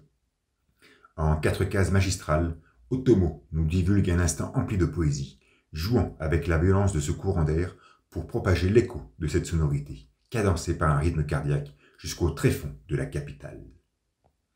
Mais Kay, dans une posture arrogante et fière, fait toujours face à Migite. Ce dernier lui fait comprendre qu'elle regrettera de ne pas l'avoir éliminé pendant qu'elle le pouvait. En prononçant ces paroles, il démontre d'ailleurs la même arrogance. Mais la femme se retourne, consternée, et entre au palais. C'est alors que Kay l'interpelle et tâche de lui faire remémorer l'époque où ils s'étaient croisés chez Harukiya. Kay semble en effet se souvenir, et nos deux jeunes laissent paraître leur euphorie dans le dessin, et on peut l'affirmer haut et fort, le plus horrible de toute la saga. Tout est nul dans cette vignette. L'expression faciale de nos deux lurons, le cadrage imprécis, le contraste entre leur joie et la déchéance des deux loques en arrière-plan. Horrible, incontestablement le crayonné le plus nul effectué par Otomo dans Akira. Elles ne sont pas nombreuses les cases de ce style, peut-être 2 ou 3, mais celle-ci porte bien la palme. Et en la voyant, je ne peux m'empêcher de me poser cette question. Si Akira, le manga, avait été esquissé avec la même qualité déplorable que cette présente vignette, aurait-il été aussi impactant? Impossible. Akira est un choc visuel, une brutalité graphique, une ivresse immersive et sensorielle, en noir et blanc. Je ne veux pas affirmer que la forme de l'œuvre prend le dessus sur le fond, car l'histoire en elle-même est percutante. Mais c'est quand même bien le tracé de Katsuhiro qui confère à ce récit toute sa grandeur et son envergure. Bref, on ne peut que le remercier de ne pas avoir pondu autant d'images de ce style. Cela aurait été incontestablement trop indigeste. Donc, Kei et Kai sont contents de se retrouver, et ils converseront sur 5 planches, parlant brièvement du passé et de sa nostalgie, dévoilant leur concevable fatigue de vivre une telle situation, se questionnant sur Kaneda et son devenir, mais démontrant avant tout leur détermination de poursuivre ce qui fut commencé, se motivant mutuellement l'un l'autre. Les 2 jeunes se remettent sur pied et retournent à l'intérieur. Migite, indéniablement offensé et énervé, s'éloigne du monastère. Il guide une troupe visiblement éparpillée dans sa compréhension et son intérêt sur un tel conflit. Notre Golden Boy réclame plus de soldats à ses côtés, plus d'armement, plus de moyens. Il souhaite réitérer une nouvelle offensive dans la prochaine heure. Pendant ce temps, le colonel tâche tant bien que mal de se frayer un chemin au sein de ces décombres poussiéreux. Perché sur la Security Ball, il observe au loin le temple de Miyako, qui se confronte à cette tourmente nébuleuse, calligraphiée par l'écho de cette sonorité grave et répétée. Dans les couloirs, cadencé d'un pas ferme et décidé, Kei rejoint la prêtresse et lui demande d'évacuer les lieux avec Masaru. Mais la vieille est catégorique, elle ne bougera pas. Ce n'est pas par hasard si elle s'est retrouvée ici avec le mutant. Ils resteront là afin d'accomplir ce qui doit être accompli. Mais Kei insiste, elle lui fait comprendre qu'elle ne pourra rien faire une fois morte. Mais Miyako lui répond que cela importe peu. C'est impressionnant comment numéro 19, dans une situation véritablement critique, s'obstine à proférer des phrases aussi évasives. Que doit-elle faire avec Masaru en ce lieu? On n'en sait rien, seule elle le sait. Mais elle apporte une affirmation essentielle. Son temple sera l'échiquier d'un imminent avènement. Resté à l'extérieur du cloître, Kai observe le dehors et dénote une certaine forme d'agitation dans le camp de réfugiés. L'armée du Grand Empire est de retour. Il va de suite prévenir Kei, et en effet, les mercenaires, avec Migite à leur tête, sont en train de mettre le feu au temple de fortune. Face à ce brasier, ce dernier est totalement envahi par la rage. Il souhaite tout cramer, tout anéantir, et ses cris de ferveur semblent s'accoupler avec ceux de l'homme-oiseau, qui domine cette fournaise pour motiver ses troupes. Le colonel poursuit sa lente avancée, environné par cette architecture étouffante. Un bruit de moteur l'interpelle. Les sbires de numéro 41 sur un camion et armés jusqu'aux dents. Il s'interroge. Encerclés par les flammes, les réfugiés décident de se rendre à l'intérieur du temple, et une véritable marée humaine, compacte et apeurée, s'agglutine alors aux portes d'entrée. Kei observe la scène et comprend parfaitement que si les mercenaires se noient dans cette masse, il sera impossible de les discerner. Elle retourne au cloître, Kai la suit comme un petit chiot. Du côté de l'armée, le camion de tout à l'heure vient d'arriver, avec sa belle cargaison. Migite expédie les directives et prend possession d'un lance-roquette. Il est prêt pour le 2e round. À l'intérieur du monastère, Kei demande au moine de lui apporter Masaru. Si Miyako ne veut pas l'accompagner, elle souhaite au moins mettre numéro 27 en sécurité. Mais la prêtresse l'interpelle. Elle perçoit une énergie autour du bâtiment. Elle sent que sa poitrine va exploser. Il est évident que ce que subodore Miyako à cet instant précis ne nous sera pas dévoilé à la case suivante, avec l'impact d'une roquette sur le toit du temple. Son appréhension se porte indubitablement au-delà de ce conflit. La vieille devine ce clapotement incessant qui surplombe son monastère. Elle discerne l'écho de cette tourmente nébuleuse, de plus en plus présente et constante. Elle sent Tetsuo divaguer dans sa douce perdition. Qu'est-ce que ça signifie? Et en effet, une roquette percute la toiture de l'édifice. Une autre s'écrase à sa base. Kei est parfaitement consciente qu'ils ne pourront plus s'échapper. Elle décide donc d'aller trouver refuge tout en haut de la tour principale. D'ici, ils pourront anticiper. les sbires de l'Empire poursuivent leur pilonnage, endommageant toujours plus le temple religieux. Migité propose même une récompense à celui qui fera valser cette fameuse tour. Il jouit du spectacle et espère que Miyako, à l'intérieur, en fait tout autant. Le colonel, dans une lutte sans relâche contre les éléments, semble se trouver très proche du monastère. Il donne d'ailleurs l'impression d'observer la fournaise.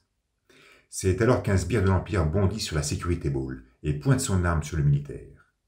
Accompagné par 2 acolytes, il le menace de mort et dénote un visage agité, impétueux et tourmenté. Scandé par une mise en scène structurée, le colonel tâche de garder son calme. Au travers d'un jeu de regard, il est reconnu par l'un de ses anciens soldats, qui semble avoir incorporé la milice de l'Empire.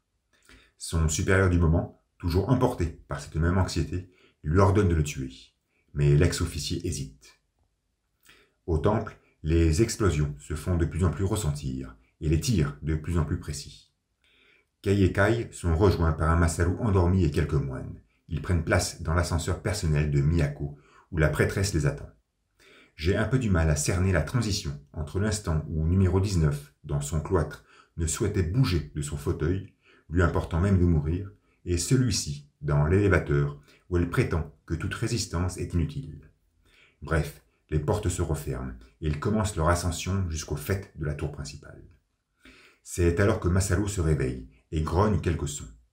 Dans sa surprise, la vieille lui demande de localiser Kyoko, mais le mutant semble encore bien endormi.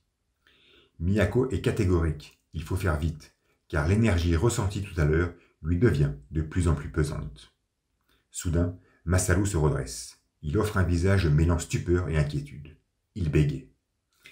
Et nous contemplons de nouveau son faciès, rehaussé cette fois-ci par une dose de subjugation, se fondant sur une vue panoramique tramée par la virulence de cette tourmente annoncée. Sur les crêtes d'un édifice en ruine, dominé par cette perspective nébuleuse, Tetsuo s'est maintenant mis sur pied. Il est littéralement balayé par l'impétuosité de ce courant invariant.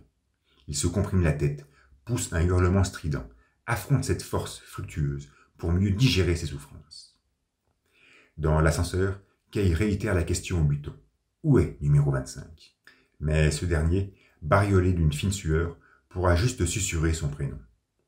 Et nous retrouvons Kyoko, à l'intérieur de la sécurité ball, crier le nom de son compagnon. À l'extérieur, le sbire de l'Empire, ce même qui ordonna à son soldat d'exécuter le colonel, se fait alors surprendre par l'ouverture du sas de la boule. Il en perd l'équilibre. Remarquant de suite la mutante, il somme à l'un de ses sous-fifres d'aller prévenir Migité de cette découverte. Numéro 25, parfaitement lucide mais tremblante, supplie aux militaires de faire vite, d'aller sur la tour afin de rejoindre Masaru. Le colonel est interloqué. Quelle tour ? Il tâche de s'approcher, mais se fait cribler de balles par le mercenaire, toujours guidé par cette constante anxiété. Le militaire est à terre, agonisant, une mitraillette pointée à quelques centimètres de son front, face à un hystérique lui criant « Meurs !» La case suivante nous montre une arme identique, à une différence près, soutenue de la même manière, vociférer son bruit meurtrier. Mais c'est l'ancien soldat qui fait feu, tuant son supérieur actuel, afin de sauver le colonel d'une mort annoncée. Près de la fournaise, Migité est tenu au courant sur la localisation de l'autre enfant. Il jubile et ordonne à son mercenaire de retourner sur les lieux avec plus d'hommes et de ramener la fille en vie. Le militaire, lui, est soutenu par son ancien soldat. Il marche sur une colline de débris et converse.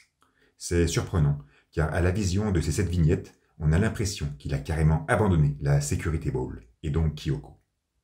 Soudain, une image venant de nulle part immobilise nos pupilles sur une scène troublante, fardée par un jeu de lumière oppressant et pétrifiant. L'officier se fait canarder sous le regard impuissant du colonel.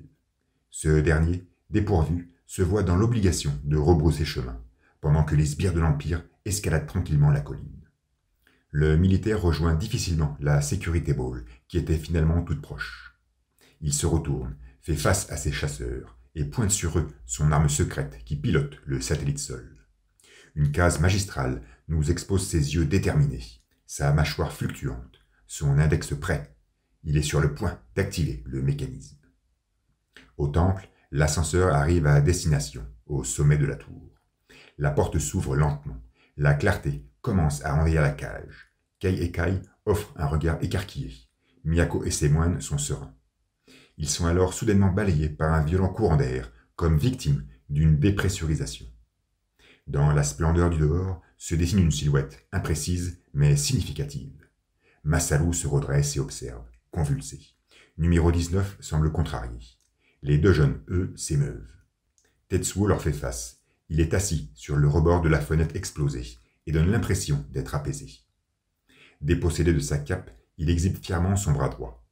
En arrière-plan, Néo-Tokyo en ruine, la clarté du lagon et cette tourmente tant attendue. Une page titre intrigante pour introduire cet épisode 70, sorti le 7 avril 1986 dans Young Magazine. On a l'impression d'observer une manifestation concrète et tangible de ce que stipulent les bas-reliefs qui abondent dans le temple de Miyako. Ces bas-reliefs, que je ne cessais de comparer à un halo lumineux, se faisaient d'ailleurs de plus en plus oppressants de par leur exhibition répétée. Et en voyant cette présente image, on pourrait croire que cette oppression touche à sa fin. De plus, la sensation qu'elle procure, celle de voir une explosion de lumière, nous est confirmée, surtout si on la met en relation avec la case qui nous montrait Akira sur le point d'éradiquer Néo-Tokyo dans l'épisode 46. Entre l'émanation des photons et le jeu d'ombre, la similitude est assez frappante. Cependant, lorsque Tetsuo alla visiter la prêtresse pour s'entretenir avec elle, il émit une frayeur évidente à la vue de ce bas-relief. La vieille lui révéla même qu'elle avait eu, elle aussi, cette hallucination au laboratoire. Or ceci ne pouvait être l'analogie d'une explosion de lumière générée par Akira, car cette vision eut lieu, tout justement, durant ses expérimentations. Ce visuel intrigant, donc, qui nous est proposé en page titre, doit être ce que vit Tetsuo en tentant de pénétrer dans la tête d'Akira. Or, ce que vit numéro 41 à cet instant, d'après les dires de la prêtresse, n'était que le ravivement du courant invariant. Cette illustration, éclectique, semble donc nous montrer le bout de cet exaltant tunnel. Et les gravures en bas-relief, qui abondent dans le monastère de la Vieille, par simple syllogisme, doivent dévoiler cette même extrémité. Bref, Tetsuo se trouve en haut de la tour du monastère, dominant la ville et baigné par les vents. Là aussi, depuis ce point de vue, on a l'impression de culminer à des centaines de mètres d'altitude. Il fait face à Kei, Kai, Miyako et Masaru, tous surpris de le voir en ce lieu. Ses cheveux en bataille, le regard lointain, il semble posé, mais démontre finalement une grande détresse en réclamant des médicaments. La vieille le sermonne, objectant que son comportement est honteux, que ces affres qui le martèlent sont son destin. Alors profites-en, lui hurle-t-elle, en arborant un visage très similaire à celui qu'elle offrit durant le délire de Tetsuo. Faut-il en conclure que numéro 41 est condamné à souffrir? Lors de leur récente conversation, Miyako avait ordonné aux jeunes d'arrêter la drogue afin de pleinement libérer son pouvoir pour s'extraire de ce courant invariant et cerner Akira. De plus, elle lui avait fait comprendre, peut-être de façon bien implicite, que c'était aussi le seul remède à tous ces maux. Pour la vieille, donc, Tetsuo n'a pas trop de choix. Soit il accepte sa mission, c'est-à-dire s'approcher d'Akira, soit il accepte son destin, c'est-à-dire souffrir éternellement. Ce dilemme, finalement intrinsèque à toute existence humaine, nous est planté par Otomo sur deux cases, furtives et banales, séparées par un portrait douloureux de l'adolescent, qui pointe alors un regard désapprobateur, comme si cette destinée humaine lui était tout compte fait intolérable. Toujours épris par l'effet de surprise, Kai se lance sur Tetsuo afin de lui mettre un coup de poing. Un comportement fort incompréhensible qui montre bien le niveau du personnage. Mais Kei le stoppe, car elle sent que quelque chose ne va pas. Bien qu'elle ne le connaisse pas, n'oublions pas que lors de sa confrontation au QG de l'armée, elle était manipulée par Kyoko. La jeune femme démontre ici une intuition qui ne peut nous laisser indifférents. Et en effet, numéro 41 est au plus mal. Ses yeux se nimbent d'une langueur inquiétante. Il dégouline de toutes parts, un flux baveux s'extrait même de sa mâchoire crispée. Il est à bout et réclame encore, d'une voix tremblotante et répétée, de la drogue. De son côté, le colonel est toujours sous la menace des mercenaires qui le mitraillent avec ferveur. Il pointe son laser sur ces derniers, sur leur front, leurs mains, leurs bras, fournissant aux satellites les meilleures coordonnées possibles. Et, paré d'une concentration suffocante, il enclenche le mécanisme. Immédiatement, une lueur semble poindre au zénith du firmament, plombée par un épais nuage. Une vue spatiale nous montre que Sol fonctionne parfaitement. Et son rayon longiligne transperce la voûte céleste et vient percuter la surface terrestre de plein fouet, déblayant une ruine adjacente. L'explosion est intense, sourde et resplendissante. Elle surprend Migité et ses hommes. Elle pousse le colonel à trouver refuge proche de la Security Ball. Elle immobilise Kei et Kai, les plongeant dans l'incompréhension. Tetsuo se retourne, pointe son regard sur ce jet fulminant qui projette sur le plancher saupoudré d'éclats une ombre précise et particulière. Il s'agrippe inconsciemment le bras droit, comme si ce dernier gardait en mémoire le déchirement dont il fut victime en cet après-midi du 16 avril. Des larmes de sang semblent même dégouliner le long de ses phalanges métalliques, comme une réaction purement pathogène. Les yeux complètement écarquillés, la bouche incurvée par l'épouvante, numéro 41 se retrouve aspiré dans les airs, attiré par une force inconnue qui laisse Kei et Kai radicalement obnubilés et abasourdis. Dans les cieux, les nuages sont totalement entraînés par un courant de convection qui propulse Tetsuo sans cesse plus haut, le condamnant à l'impuissance. Dans la planque, Akira et Kaori sustentent une soupe froide.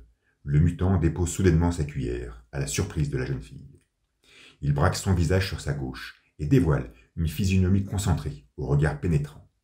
Il donne l'impression d'entrer en connexion avec Tetsuo qui poursuit, lui, son ascension incontrôlable, beuglant un cri significatif. La calligraphie de son trait est tremblotante, tout comme celle que confectionna numéro 28 juste avant sa manifestation. Néo-Tokyo serait-elle sur le point d'exploser?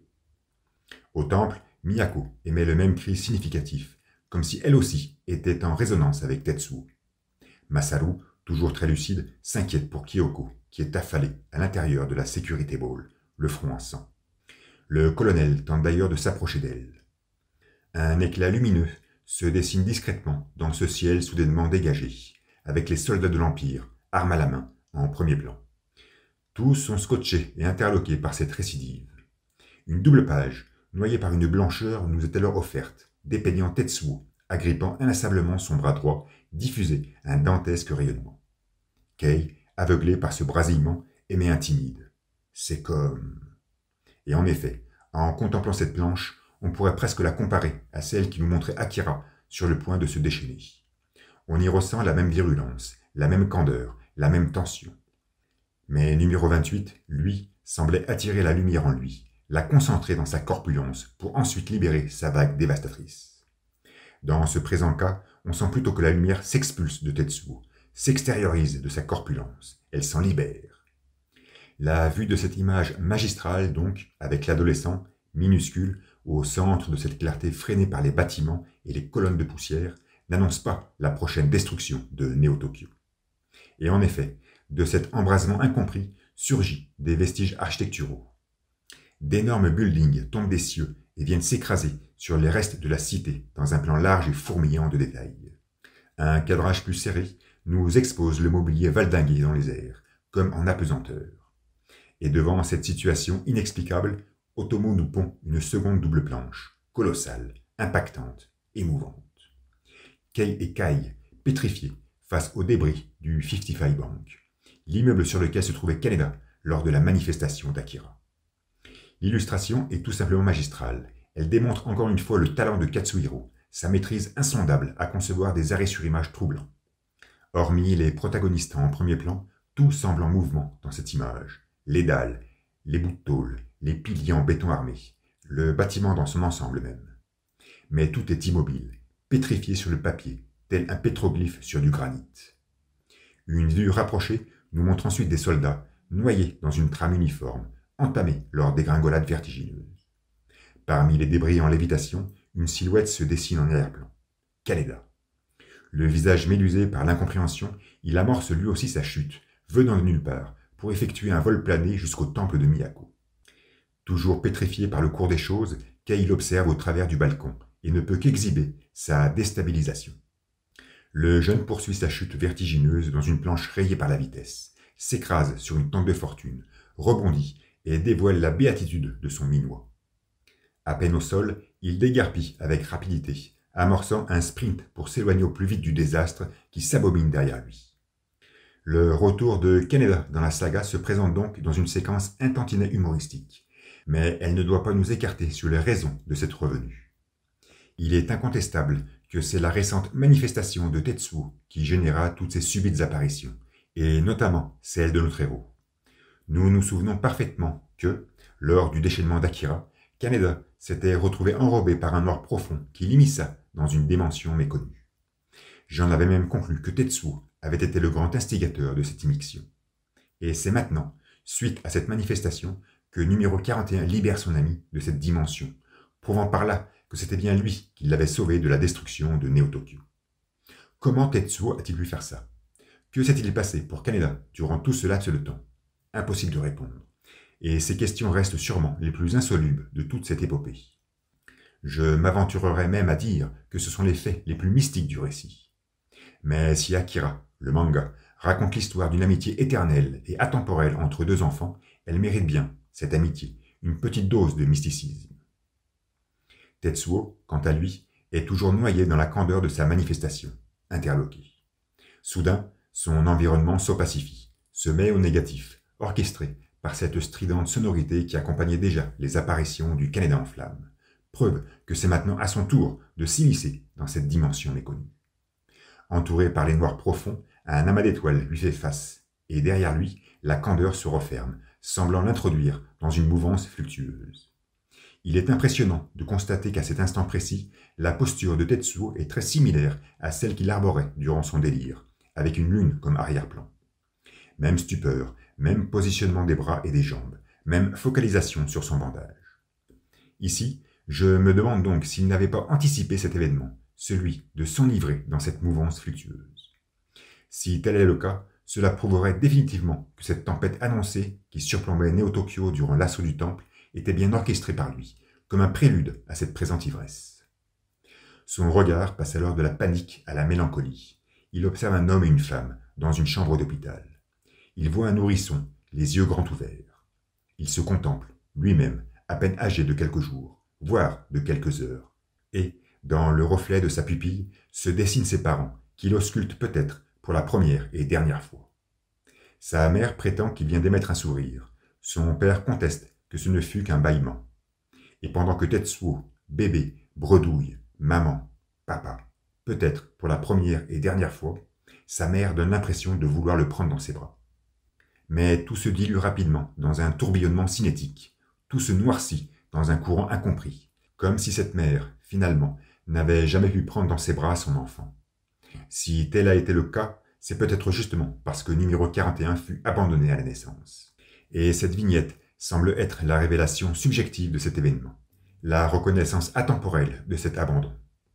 La case suivante nous montre Tetsuo, barbouillé de sang, venant tout juste de sortir du ventre de sa mère. Il hurle, les médecins tâchent de lui retirer le cordon ombilical. Son corps de nouveau-né, soudainement devenu opalescent, s'embringue discrètement dans des traînées de vitesse. Il arbore un visage déconcertant qu'il est impératif de ne pas oublier. Lors de son délire, Tetsuo s'était déjà projeté dans le passé, mais n'était pas allé au-delà de l'internat. Ici, il va beaucoup plus loin. Il revit l'instant initial de son existence. Il assiste à sa propre naissance, peut-être à son propre abandon, et semble ressentir toutes les douleurs que peuvent procurer cette première expiration, suivie d'une telle condamnation. On pourrait presque se demander si toutes ces souffrances incessantes dont fut victime Tetsuo durant cette histoire n'étaient finalement pas liées à cette réminiscence et à cet abandon originel. Mais tout se fossilise, nous nous positionnons subitement dans une aire de jeu. Une bande de 5 gamins bastonne un 6e, à terre, Tetsuo. Le passage à tabac terminé, ce dernier se retrouve isolé, chougnant. À 4 pattes, il tâche de récupérer son robot en plastique brisé, mais ses mains s'agrippent à un monticule de pilules, lui offrant une seconde vision cauchemardesque, comme si ces affres n'avaient qu'un seul et unique remède. Car si Tetsuo, durant sa jeunesse, consomma de la drogue, ce n'était pas pour s'envoyer en l'air, mais bien pour pallier à ses souffrances incessantes, qu'il ne pouvait supporter ni accepter. À présent, il hurle d'agonie, ne tolérant une telle fatalité, et l'éclat d'une galaxie l'absorbe alors en son cœur. De nouveau dans l'air de jeu, face à son Gundam décomposé, il incline la tête et voit Kaneda derrière le grillage. Ce dernier, immobile, l'observe. Il ne lui est pas venu en aide, car c'est certainement leur première rencontre. Ils ne sont pas encore amis. On pourrait presque s'imaginer que ce saut temporel, de la maternité jusqu'à cette ère de jeu, résume toutes ces longues années de solitude éprouvées par Tetsuo. Abandonné par ses parents, le jeune garçon n'a finalement retrouvé une compagnie qu'au travers de Kaneda. En plus d'avoir eu une adolescence difficile, Tetsuo a vécu une enfance solitaire, laissée tomber par tous et délaissée par la société. Mais numéro 41, toujours aspiré par cette folle précipitation, exhibe les mêmes affres sur son visage, comme s'il voulait refouler toutes ces années d'abandon. Assidûment balayé par ce flux incessant, il dénote alors un regard surpris. Son environnement est alors devenu opalescent. Dehors, proche du temple de Miyako, les édifices poursuivent leur chute, conférant au paysage un chaos persistant. Kei et Kai restent visiblement médusés. Les moines tâchent de protéger Masaru et la prêtresse. Cette dernière affirme même que Tetsuo est en train de revivre la traumatisante expérience de sa naissance, et peut-être, bien que ce ne soit pas mentionné, celle de son abandon. Face à cette destruction, Migite semble désemparé. Le colonel, quant à lui, trouve refuge sous la sécurité ball. Mais Tetsuo est toujours emporté par ce courant invariant. Son visage est sidéré. D'énormes blocs de pierre se dessinent à lui, formant une double hélice d'ADN. S'enfoncerait-il encore plus profondément dans le passé, jusqu'à entrevoir la conception même de son génome? Réponse indécise, car submergé par une allégorie trop flagrante, le jeune ne fait finalement face qu'à une forme démesurée de celle élaborée par Akira durant ses passe-temps favoris. Numéro 41 s'agenouille sur l'une des roches, se questionne et tout s'accélère. Le flux se ravive, les cailloux se désagrègent, la candeur domine de nouveau son champ de vision. C'est alors qu'une double planche phénoménale nous est exposée, bariolée de 1000 lignes, avec en haut une esquisse effarante, monumentale, montrant Tetsuo envoûté par une célérité infinitésimale. En bas, 3 cases synoptiques nous proposent un travelling sur Akira, parfaitement imperturbable, qui nous mord de son regard pénétrant. À la vue de ce jeu de vignettes, je ne peux qu'en conclure que Tetsuo vient de s'extraire du flux. Il délaisse soudainement son appartenance à ce courant invariant dont Miyako faisait tant l'éloge. Il quitte définitivement ce monde qui condamne Homo sapiens à être guidé par la fatalité. Et si l'on en croit la prêtresse, donc, Tetsuo est maintenant en mesure de comprendre Akira. Et surtout, il se libère de tous ses maux, mettant un terme à cette souffrance incessante. En contemplant simplement l'image du haut, celle bariolée par toutes ces lignes concentriques, on se rend compte que ce qui pourrait sembler être un halo de lumière n'est finalement que l'extrémité du tunnel, la porte de sortie de cette constante fluctueuse. Et en la considérant ainsi, je ne peux que penser à la page titre du chapitre antérieur, et donc à ce bas-relief présent partout dans le temple de Miyako. Car c'est bien ce que représente cette sculpture murale, la sortie de ce courant invariant. Lors de leur entretien, la prêtresse avait révélé à Tetsuo connaître cette lueur, qu'elle l'avait perçue au laboratoire. Depuis sa confession avec Kei, nous savons que la vieille faisait partie d'un groupe d'enfants sur lequel furent effectuées des expérimentations à haut risque, afin d'ouvrir la voie au numéro 20. C'est durant ces expériences qu'elle entrevit le bout du tunnel. Durant ces expériences qu'elle faillit s'extraire du flux, mais elle en mourut, ou plutôt sombra dans un coma de 13 années. Cette vision fut donc la dernière que perçut Miyako avant de s'éteindre, et elle lui fut tellement traumatisante qu'elle décida d'orner son temple de 1000 de ces représentations. Un visuel qui avait un but décoratif, soit, mais surtout un but fonctionnel, car indirectement, il préparait ses futurs disciples à un tel événement. De plus, toujours lors de cette cruciale rencontre, Tetsuo resta tétanisé à la vue de ce bas-relief. C'était en fait cette vision qu'il avait eue lorsqu'il tenta de pénétrer dans la tête d'Akira, quelques jours auparavant. Afin d'accomplir cet acte, il devait tout d'abord s'extraire du flux, mais la force de ce dernier, ravivé, fit presque exploser son corps. On constate donc que s'extirper du courant n'est pas chose aisée. Il est même fort probable d'y trouver la mort, et numéro 19 est bien placé pour l'affirmer. D'ailleurs, en forçant Tetsuo à stopper les cachetons pour tout justement s'exclure de ce flux, la vieille ne cherchait-elle pas finalement à l'éliminer? Rien n'est explicite dans le récit pour déclarer une telle chose. Je mentionne ceci seulement à titre de curiosité, même si je ne le pense absolument pas.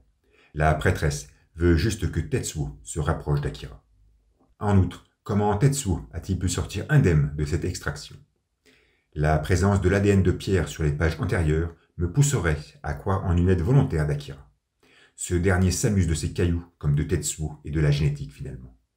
Et les 3 cases synoptiques, nous le montrant sur ses raies de vitesse se muant en marge d'escalier, évoquent très bien l'accueil qu'il prodigue à numéro 41 au bout de ce tunnel. Pourquoi maintenant? Là aussi, en voyant le regard mordant et pénétrant d'Akira, je ne peux m'empêcher de penser à celui qu'il exhibait lorsque Tetsuo avait fini par jeter toutes ses pilules.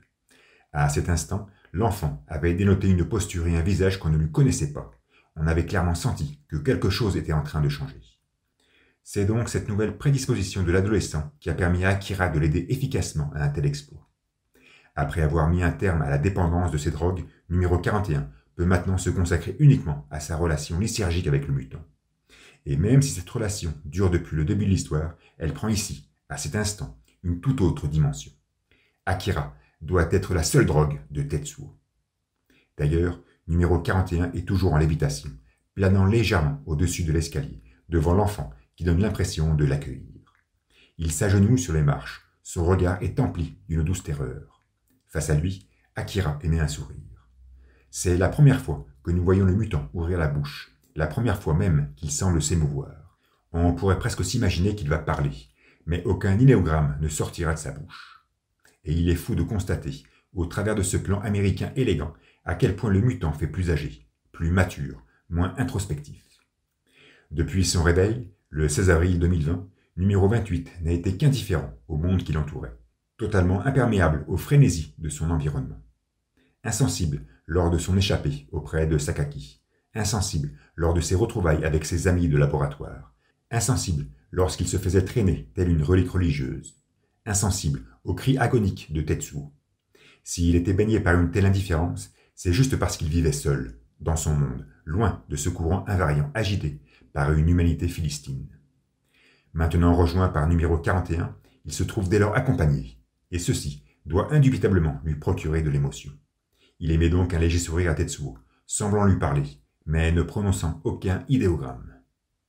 Notre adolescent est paralysé, son visage est tramé par un mélange d'effroi et de fascination, comme si, à la vue de ce sourire, une sonorité pénétrante le galvanisait de l'intérieur. Mais numéro 41 doit bien comprendre qu'il vient de mettre un terme à la solitude éternelle du mutant, lui qui vécut tant d'années dans sa propre solitude. Finalement, Tetsuo offre une compagnie à Akira comme Kaneda lui offrit la sienne lors de son enfance. Kaori, toujours à l'intérieur de la planque, s'inquiète de la soudaine disparition de l'enfant. Elle sort. Distinguant son bras gauche posé sur la coudoir du trône, elle le gronde sans grande fermeté, mais reste stupéfaite en voyant Tetsuo agenouillé devant l'assise. La posture de l'adolescent est identique à celle qu'il arborait suite à leur démonstration face à un peuple en émoi.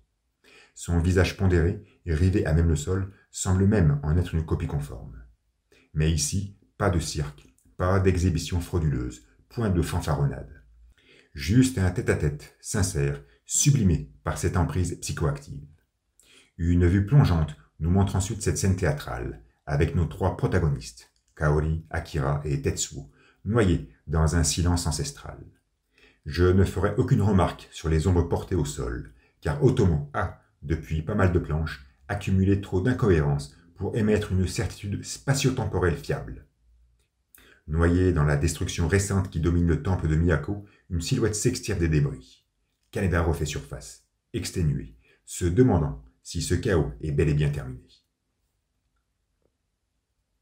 L'épisode 71, sorti le 21 avril 1986 dans Young Magazine, marque aussi la fin du 4e tome de luxe du manga, publié par la Kodansha le 10 juillet 1987.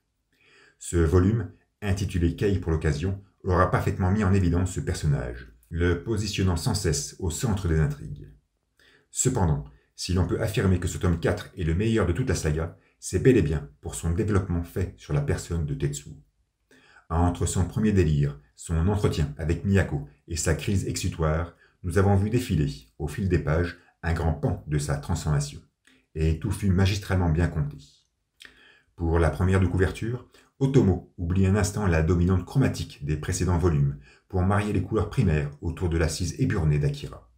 Une très belle image qui parvient sans retenue à faire ressortir l'aspect ludico-décoratif de numéro 28.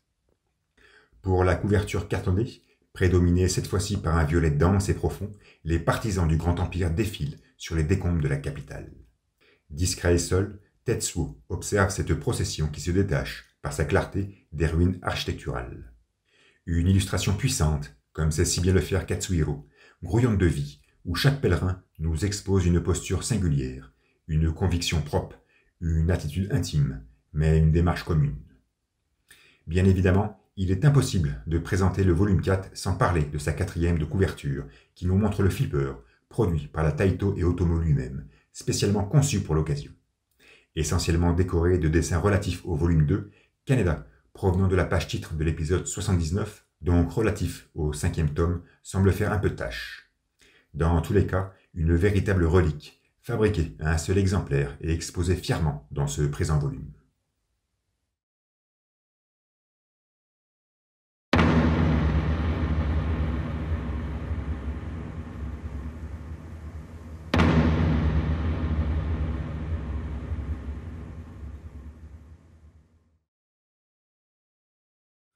Une double page titre pour introduire cet épisode 72, sorti dans Young Magazine le 19 mai 1986. Un porte-avions militaire accompagné d'une frégate. Indéniablement, ces navires de guerre sont ceux qu'observa Tetsuo lorsqu'il surgit des eaux tumultueuses et rayonnantes, avant de se trouver face à Ryu et Yamada. Voilà quelques chapitres. Cette illustration confirme donc la présence des forces armées internationales non loin des côtes de Neo-Tokyo. Depuis le début de la narration, nous avons pu prendre conscience à quel point Akira, le manga, était profondément japonais, voire même profondément tokyoïte. Une localité poussée à son paroxysme si l'on admet que tout se joue dans une connexion relationnelle entre une vingtaine de personnages. Mis à part la venue des secours et les révélations faites par Yamada à Ryu sur la situation globale, nous n'avons jamais été mis au courant de ce qui se passait sur Terre. Aucune information tangible sur les interactions entre la capitale nippone avec le reste du monde. Rien de tout ça, mais c'est compréhensible, ce n'est pas le sujet de cette histoire. Cependant, l'épisode 72, avec sa page titre, semble offrir une direction un tantinet plus internationale au récit. De plus, nous y remarquons une nouvelle police de caractère pour écrire le titre de l'œuvre et le nom de son auteur. Elle se maintiendra telle qu'elle jusqu'à la fin de la saga. Cette illustration sera mise en couleur par Otomo afin d'introduire le tome 5 Deluxe du manga, qui sortira en décembre de l'année 1990. Et tout commence dans les airs, entre une masse nébuleuse compacte et une mer tourmentée, avec la venue d'un hélicoptère aux abords de ce même porte-avions. La fossile et le marteau peint sur sa tôle usée prouvent son origine soviétique. Il atterrit. Le professeur Dubrovski descend de l'appareil et est accueilli par Mike, un autre savant. Les deux hommes s'entretiennent. Leur conversation est assez hermétique, car il manque au lecteur un contexte historique évident. Cependant, la situation semble être tendue. Les circonstances actuelles mettent en désarroi l'armée qui fait appel à la science pour trouver réponse à ces incompréhensions. Dubrovski se sent même comme Galilée, preuve que le professeur doit être conscient de la valeur de ses énoncés et de l'implication qu'elle pourrait avoir dans un futur proche. Il retrouve ensuite l'amiral, patriarche américain sénile, posté maladroitement devant le drapeau de sa nation. Ils font allusion à l'effervescence qu'aurait pu causer l'abordage des Russes au nord du Japon, fait révéler par Yamada quelques épisodes auparavant. Ceci dit, tous semblent apprécier l'effort coopératif amorcé par les deux grandes puissances. Il ne faut pas oublier que, en cette année 2020, nous sommes toujours en pleine guerre froide. S'il nous était impossible de comprendre les raisons du troisième conflit mondial juste après la manifestation d'Akira en décembre 1982, il nous est tout aussi difficile de deviner les tensions internationales provoquées par la toute récente destruction de Neo-Tokyo. Ceci dit, le mystère diplomatique qui règne sur ces présentes pages ne doit pas nous dévier de cette union solennelle qui nous est nouvellement présentée ici, celle de l'armée à la science. La première partie du manga nous avait divulgué, avec pédantisme, ce mariage insécable, cet amour inconditionnel, cette symbiose atemporelle, sûrement très tokyoïte, qui unissait le scientifique au militaire. L'une responsable, orgueilleuse et avide de prix Nobel, l'autre lucide, consciente et avide de contrôle. Dans ce présent cas, les qualificatifs changent. La première semble plus posée, modérée et diplomate, alors que la seconde ne démontre qu'une profonde ignorance, jouant d'une force de frappe qui ne demande qu'à être activée par l'appui d'un bouton. Nul doute qu'il sera très intéressant de voir comment Otomo va nous développer cette nouvelle union qui se présente maintenant sous un aspect plus international. Bref, Mike propose à Dubrovski d'aller au laboratoire afin de connaître le personnel scientifique déjà présent sur le navire. Ceci nous permet indirectement de prendre conscience, sur plusieurs cases, de la sophistication de ce dernier. En deçà d'une porte gardée par deux soldats, armés et attentifs, nous pénétrons dans une pièce vétuste, agréablement détaillé, où 4 chercheurs analysent des documents. Un moine est accroupi sur le canapé adjacent. Au travers d'un panorama contrasté, tous pointent le regard rongé par la fatigue sur l'entrée. Les présentations peuvent commencer. Nous faisons donc connaissance de Joris, seule femme du groupe, de Stanley Simons, de George Hawke, du professeur Bernardi et de Karma Tanguy, en provenance du Tibet. Tous semblent savoir à qui ils ont affaire, et à les entendre se complimenter, on serait en droit de penser que nous faisons face au gratin de l'investigation scientifique à l'échelle mondiale. Et trouver un bonze parmi l'assistance pourrait paraître quelque peu surprenant. Pas tant que ça, finalement, car même la science doit se rattacher à sa dose de mysticisme. Ceci dit, Karma Tanguy reste à l'écart, prosterné sur le sofa, pendant que nos 6 professeurs prennent place autour de la table afin d'analyser des documents. Mais avant ça, ils décident de nommer leur projet de recherche. Dubrovsky propose Juvénile A, avec un grand A, comme Akira. Tout le monde est d'accord, et la caméra s'éloigne du porte-avions pour subtilement s'avancer au rythme de son tangage jusqu'aux berges de Néo-Tokyo, effritées et colossales. Aux portes du temple de Miyako, un groupe de réfugiés grimpe les escaliers. À contre-courant, Kei se ferait un chemin et dénote sa stupeur en revoyant Kaneda. Ce dernier, parfaitement noyé dans cette masse d'éclopés, la contemple à son tour. Nos 2 lurons se rapprochent l'un l'autre, lentement, et la joie se traduit sur leur visage apaisé. Ils écartent les bras, prêts à s'offrir une belle embrassade. Mais c'est Kai, plus vif et rapide, qui s'élance sur le cou de son ami. S'imaginant soutenir le corps de la jeune femme, Kaneda exprime toute sa jubilation. Mais, ne sentant aucune protubérance mammaire pressionner son thorax, il se laisse très vite porter par l'étonnement. Cependant, il n'en reste pas moins surpris et heureux de retrouver son camarade toujours en vie. Il ne s'était pas revu depuis la guerre des gangs. Kai en pleure, Kei est ému. Kaneda, lui, est balancé entre ces 2 empathies. Soudain, une security ball s'extrait progressivement de l'amas poussiéreux. Juste en deçà, le colonel, soutenant Kyoko dans ses bras, titube avec difficulté. Il demande à être mené vers Miyako. Les rescapés le dévisagent avec surprise, impressionnés par l'approche de son ombre décousue et flamboyante. Le militaire, dans un cadrage mettant pleinement en valeur sa bravoure et sa ténacité, poursuit son avancée, lentement. Numéro 25, sûrement nimbée d'un profond coma, paraît morte, inerte. Le cortège de réfugiés s'ouvre alors sur son passage. Depuis les hauteurs de l'escalier, nos 3 héros observent la scène et Kei écarquille les yeux. Malgré son état déplorable, le colonel a parfaitement remarqué et identifié les jeunes qui le reconnaissent à leur tour. Kaneda, ne donnant nullement l'impression qu'il divagua plus d'1 mois dans une dimension méconnue, hurle « la pieuvre !» avec une stupeur qui semble le positionner sur les quais de Néo-Tokyo, juste avant sa destruction.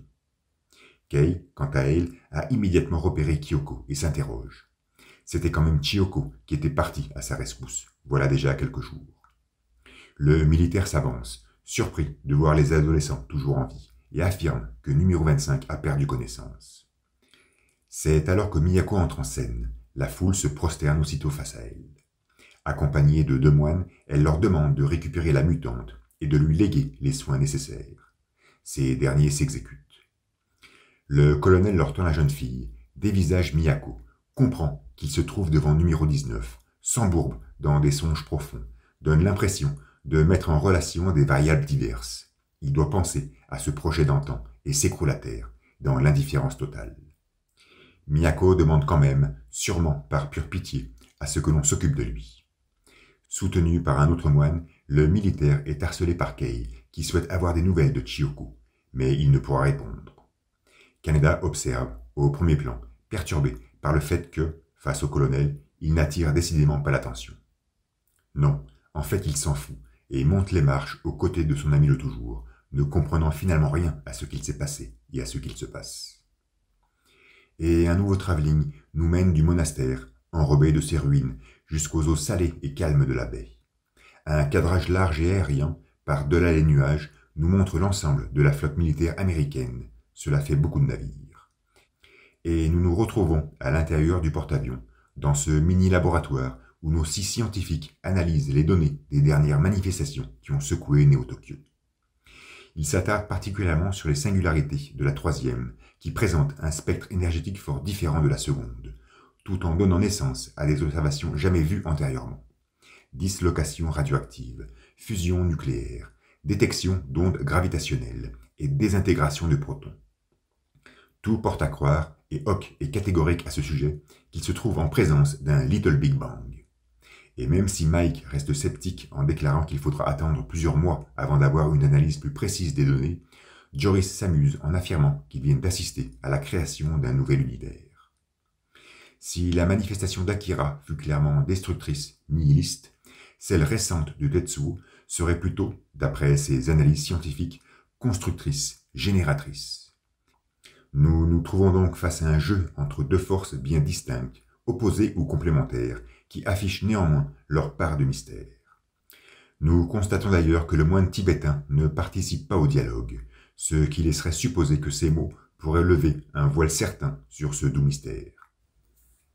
Attablés aux côtés de l'amiral, nos scientifiques poursuivent leur discussion, tout en sustentant un savoureux repas.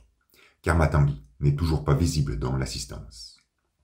Il parle de représentation énergétique en 3 et en 2 dimensions, ce qui rend le chef des armées totalement blasé et apathique.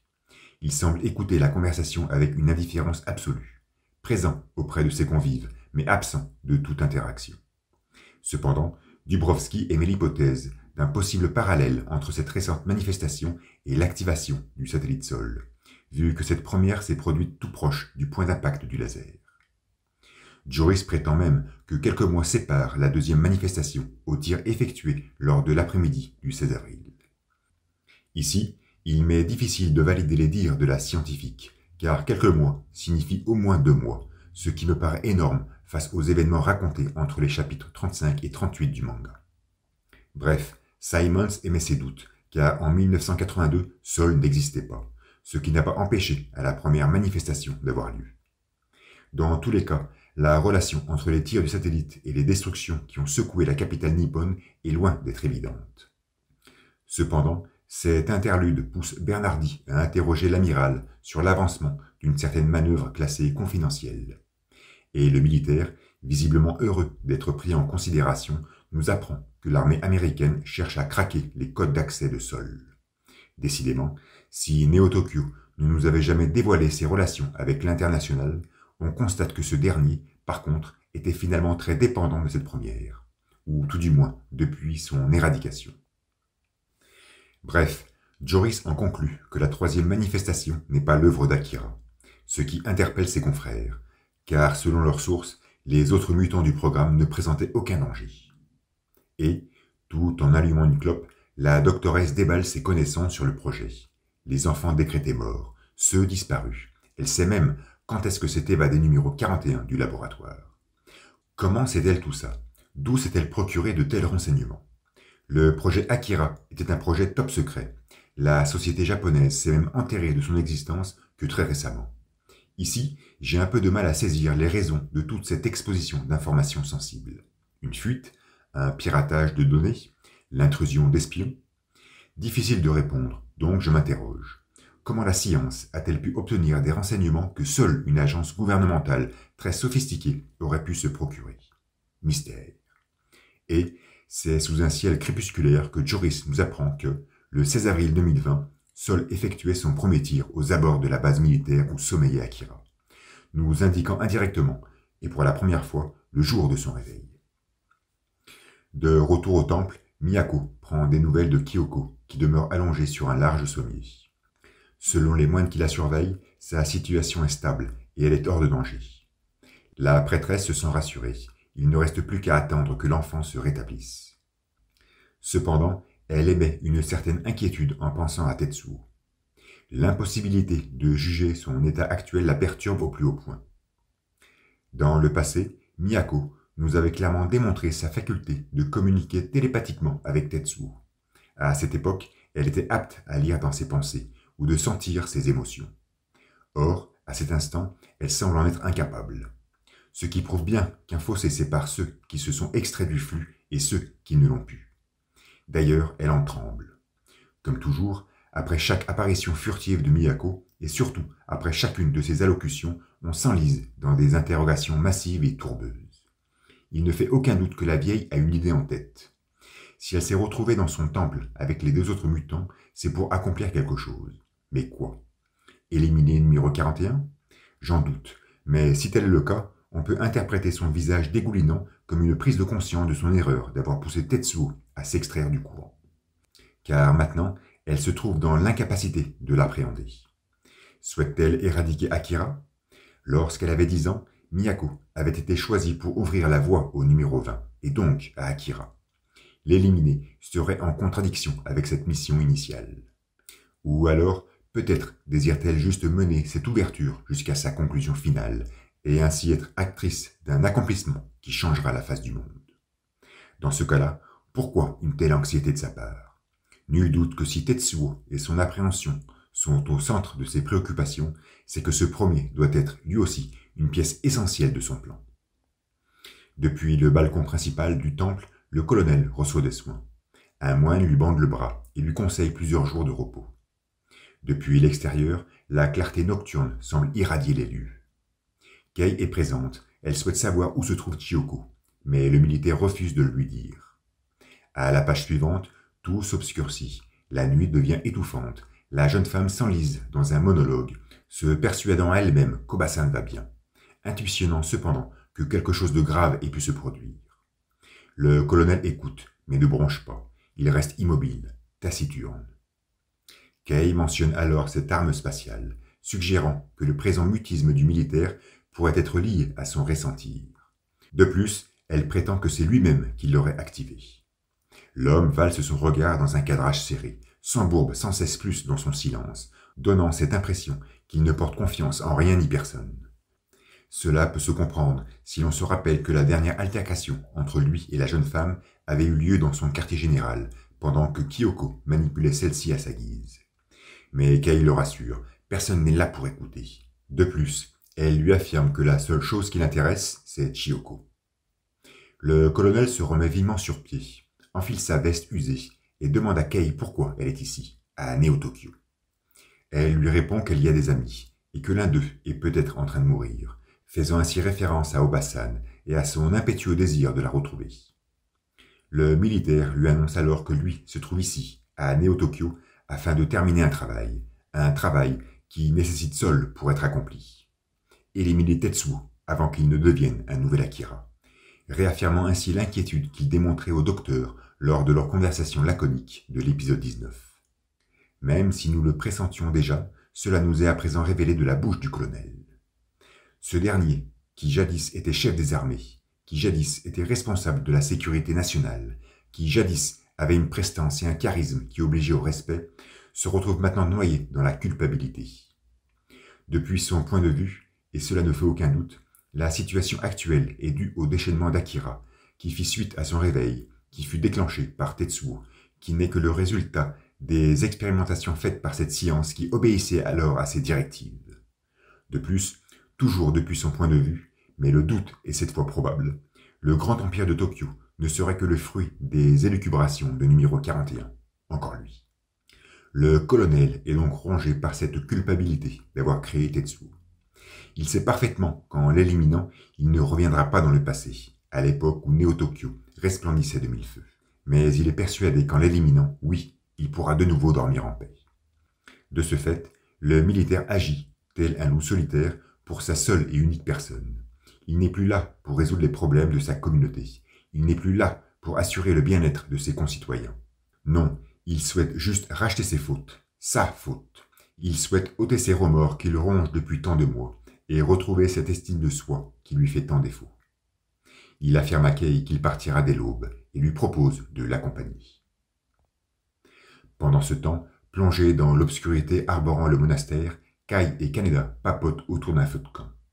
Ce dernier ne semble absolument pas surpris par le saut temporel dont il fut victime, révélant encore une fois sa nature profondément innocente, en retrait des préoccupations tangibles qui l'entourent. Son pote le remet à jour, lui parle du Grand Empire et lui affirme même que c'est Tetsuo qui dirige tout ça. Kaneda réagit, étonné de savoir son ami toujours en vie. Et il ne faut pas oublier que la dernière fois qu'il le vit, c'était le jour où il se fit pilonner par les tirs du satellite Sol. Surpris donc, ou heureux de savoir son ami en vie. Le rictus buccal que dévoile Kaneda ne permet pas de trancher sur cette question. Et c'est sûrement volontaire. Ceci dit, le jeune veut de nouvelles fringues, et Kai l'invite à le suivre, jouant sur un certain mystère afin de lui présenter le reste de la bande. Les deux adolescents s'éclipsent dans la profondeur nocturne. Baigné par un halo brasillant, Kai fait son apparition et rejoint ce feu de camp. Elle appelle Kaneda, mais personne. Elle souhaitait certainement le prévenir de son imminent départ avec le colonel, un geste affectueux qui ne peut nous laisser indifférents. Perdus dans une trame omniprésente, les deux jeunes continuent leur marche. La mise en page est serrée, surchargée en vignettes et abondante de dialogues. Kai poursuit ses déclarations, révélant ce quotidien morbide qui sonne comme une nouveauté aux oreilles de Kaneda. Ils pénètrent dans des ruelles délabrées, s'engouffrent dans des vénelles de plus en plus surveillées et pointent leurs jambes à l'entrée de l'hôtel Vénus, manifestement un ancien bordel. Au-dessus de la porte se trouve une statue d'Aphrodite sur sa coquille. Kaneda l'observe. Cette première semble symboliser le retour de ce dernier dans la saga, tout comme la peinture de Botticelli symbolisait le retour du nu dans l'art de la Renaissance. Les jeunes s'introduisent. Quelques confrères sont là à prendre des nouvelles sur la récente confrontation entre les sbires de l'Empire et Miyako. Et Kai invite Kaneda à passer au travers d'un rideau. Nos iris se noient alors dans une case détaillée, harmonieusement tramée, nous présentant une vaste pièce emplie de résidus mécaniques. Moteurs, pots d'échappement, pneus, amortisseurs, radiateurs, le tout accompagné par un mobilier rétro et un lino déchiqueté. Au centre, un patibulaire, crâne dégarni et teint bronzé, semble réparer une moto. Il se retourne. C'est Joker. Kaneda, surpris de le revoir, arbore un regard menaçant. Mais il exhibera très vite un sourire, finalement heureux de retrouver son ancien rival. Tous trois se remettent à converser, se replongeant sans complexité à l'époque de la guerre des gangs. Ennemis en s'étant reculés, ils doivent maintenant s'unir pour affronter la même menace. Tetsuo, encore lui. Kaneda ne semble pas si enthousiaste, contrairement à Kai et Joker, qui démontrent une frénétique envie de vengeance. La haine que portent d'ailleurs ces derniers sur numéro 41 peut paraître excessive, mais elle dut sûrement être rétroalimentée par tous ces mois de cohabitation. Cependant, Kaneda souhaite avant toute chose changer de fringue. Dans le camp de réfugiés, Kei laisse une lettre à Kaneda, lui expliquant qu'elle va chercher Chiyoko avec le colonel. Noyée dans l'obscurité du levant, elle révèle une posture nonchalante. Elle est alors armée d'une mitraillette. Elle est très vite rejointe par le militaire et ils commencent leur route. Ce dernier lui fait comprendre qu'en cas de problème, il ne pourra pas lui venir en aide, ce qui démontre bien l'état de faiblesse dans lequel il se trouve en ce moment précis. Un dessin sublime, profondément tramé et assuré à souhait, nous les montre, tous les deux, s'éloigner du temple de Miyako. Un nouveau jour se lève. À l'hôtel Vénus, Kaneda se vêt d'une combinaison qui arbore le même design qu'avait conceptualisé Tetsuo durant son délire. Un détail qui en dit long. Kai et Joker stoppent leur conversation pour lui faire visiter les lieux. Ils entrent dans une sorte de garage où est parqué tout un tas de motos, et notamment la sienne, plutôt bien préservée. Le jeune s'avance d'elle, pieds nus, projetant une ombre hésitante sur cette carcasse rutilante. Il lui montre ensuite une plateforme volante récupérée par Kai dans les souterrains. Joker s'est chargé de la restaurer, même s'il est lourdement aidé dans cette tâche. Nous nous introduisons alors dans le monastère, avec un cadrage symétrique sur ce bas-relief en forme de halo lumineux, même si nous savons maintenant que ce n'en est plus un. Lady Miyako apprend que Kei est parti avant l'aube avec le colonel. Ils auraient emporté des médicaments avec eux. Ceci irrite la vieille au plus haut point, car la présence de Kei lui est indispensable. Elle ordonne à ses hommes de la chercher et de la ramener au plus vite. Des sbires se rendent même jusqu'à l'hôtel pour prévenir Kaneda que la prêtresse veut la voir. Ce dernier est surpris, mais on l'avise que c'est en relation avec la disparition de la jeune femme. L'adolescent enrobe alors son visage dans la candeur, on le sent préoccupé. La case suivante nous montre d'ailleurs Kei, immobile, comme si on devinait qu'on parlait d'elle. Le colonel l'interroge, mais tout va bien. Ils poursuivent leur difficile avancée dans les décombres. Perché sur sa colonne, l'homme-oiseau est en pleine méditation. Il observe, fait valser sa futile chevelure, émet un sourire. Il perçoit le cheminement de nos deux protagonistes. Un plan large en contre-plongée nous expose alors la planque d'Akira, blanchoyée, par la timide venue de nuages matinaux. Migité monte les marches face aux ombres du levant. Il soutient son bras droit ensanglanté. On le sent de mauvaise humeur. Il cherche Tetsuo, crie son prénom, mais personne. Kaori apparaît subitement et lui explique que l'adolescent a soudainement disparu avec Akira. Migité, fou de rage, s'apprête à gifler la jeune fille. Mais son geste est arrêté par le tremblement inopportun de la terre. Les secousses persistent, nos deux personnages, apeurés, tâchent de garder leur équilibre. Et sur plusieurs cases, la composition se calligraphie d'une sonorité grave et répétée. Elle divulgue ces mêmes katakana qui accompagnaient Tetsuo avant sa récente crise. Par leur modeste présence, on en conclut tout de suite que ce tremblement de terre fut causé par numéro 41, et que son déclenchement n'eut lieu que pour empêcher l'acte barbare de Migité. Par cette simple subtilité graphique, on se rend compte à quel point Tetsuo tient follement à Kaori. Ryu et Yamada sont surpris par ces secousses inattendues. Kei et le colonel évitent de justesse des débris qui chutent juste derrière leurs pas. Ils demeurent perplexes. Estompée dans son brouillon architectural, la ville semble se ruiner toujours plus. Au monastère, Miyako sent la tranquillité revenir et s'imagine Tetsuo perdre de plus en plus le contrôle sur lui-même. C'est alors que Kaneda surgit en ces lieux. Petit cafouillage avec les moines, et il finit par recevoir la directive de la prêtresse. Chercher Kei et la ramener ici. Son importance est primordiale. L'adolescent demeure surpris par cette primordialité, mais il le sera encore plus lorsqu'une seconde secousse sismique se fera perceptible. Et de nouveau, les immeubles s'effritent. De nouveau, les katakana diluent l'écho de leur sonorité, cadencée par un rythme cardiaque, jusqu'aux oreilles attentives d'une Kaori apeurée. Une page-titre magistrale pour introduire l'épisode 76, sorti le 4 août 1986 dans les planches de Young Magazine. Le bras droit de Tetsuo. Un crayonné clair et limpide qui édulcore totalement la frontière entre le métallique et l'organique. On ne peut s'empêcher, à la vue de cette illustration, de sentir toute la tension musculaire de cette tôle galvanisée, toute la dimension artérielle de ces tubes diélectriques, toute la fragilité osseuse de ces articulations boulonnées. Mais cette abondance de détails ne serait rien sans cette subtile absence de trame qui laisse apparaître le chiffre 41 au cœur de la paume. Finalement, Tetsuo porte bien son numéro sur la main droite, à l'instar de Kyoko, Masaru, Takashi ou Miyako. Tout ceci, et de façon bien poétique, contredit à merveille la fatalité du tir de sol et prouve que notre héros est, tout compte fait, singulièrement différent d'Akira. Incontestablement, la page-titre la plus subliminale de tout le manga. Elle révèle la tragique destinée de Tetsuo, son incorporalité naissante, son évanescente finalité, mais aussi sa ferme allégeance à ce numéro qui changera à jamais le cours de l'histoire. Les secousses sismiques se sont arrêtées net et, face à un Migité en effroi, Akira surgit de nulle part, son poncho virevolte sous l'effet de sa venue. Tetsuo est juste derrière lui, son visage est apaisé, sa chevelure est plus courte et son coloris plus clair. Kaori émet un franc sourire, heureuse de le retrouver. Et pendant que numéro 28 le mord de son regard embarrassant, l'adolescent s'approche, lentement, divulguant une certaine gaieté. Il est surprenant de le contempler sous une telle apparence. Incontestablement, son physique a changé depuis qu'il s'est extirpé de ce courant invariant.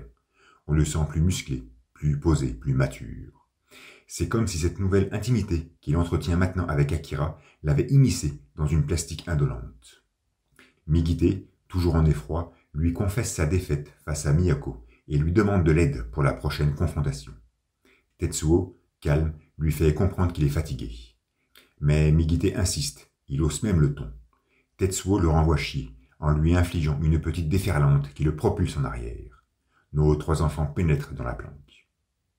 À l'étage, Kaori accommode Akira sur son lit pouilleux. Il semble déjà bien endormi.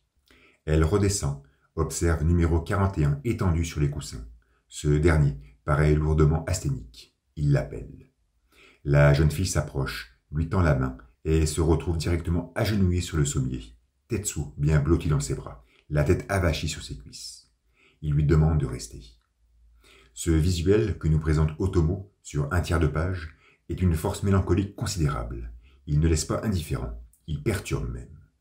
Le poing gauche serré, la jambe contractée par un spasme inconscient, les sourcils froncés, la bouche entr'ouverte et la mâchoire crispée. autant de détails anatomiques qui nous montrent que Tetsuo va mal, qu'il souffre et trouve réconfort dans les bras fluets de Kaori. Pourtant, Miyako lui avait promis que s'il s'extirpait du flux, il pourrait soit comprendre Akira, mais surtout mettre un terme à ses affres. Or, nous voyons ici, au lendemain matin de son exploit, qu'il est indéniablement sujet au même tiraillement lancinant et interne. Cela signifierait-il que Tetsuo est toujours dépendant de ce courant invariant, ou cela confirmerait-il sa propre singularité? Peu importe, car si durant tout son passé, le jeune surmontait ses douleurs grâce à l'absorption d'amphétamines, il les surmonte aujourd'hui, à cet instant précis, grâce à la douceur de Kaori. Et c'est incontestablement ça le plus essentiel. Abandonné juste après sa naissance et laissé pour compte, l'adolescent a grandi sans aucune affection parentale, et c'est la première fois que nous le voyons étreint dans les bras de l'autre. Non pas qu'il est en train de découvrir l'amour, je ne souhaite surtout pas tomber dans ce cliché réducteur, mais il doit être en train de vivre, à cet instant précis, une expérience traumatisante pour sa fragile personne. Et en voilà un qualificatif parfait pour cette esquisse. Ce visuel que nous présente ici Otomo sur un tiers de page est tout simplement traumatisant. Il marque le début de ce qui doit advenir. Pendant ce temps, au large des côtes, sur une succession d'images tramées, le porte-avions de l'armée se prépare à prendre de plein fouet un tsunami. L'alerte retentit. Les membres de l'équipage observent la déferlante s'approcher. Les scientifiques, toujours bien blottis dans leurs pièces exiguës, dénotent une certaine tranquillité. La vague harasse le navire avec une force colossale, faisant valdinguer les bimoteurs et propulse au sol bon nombre de personnes. Sur les 8 vignettes qui nous résument cet événement, toutes sont muettes de dialogue, et toutes sont couvertes de katakana pour accentuer la coriacité du bruit ambiant, et donc de l'impact causé par cette fureur de la nature.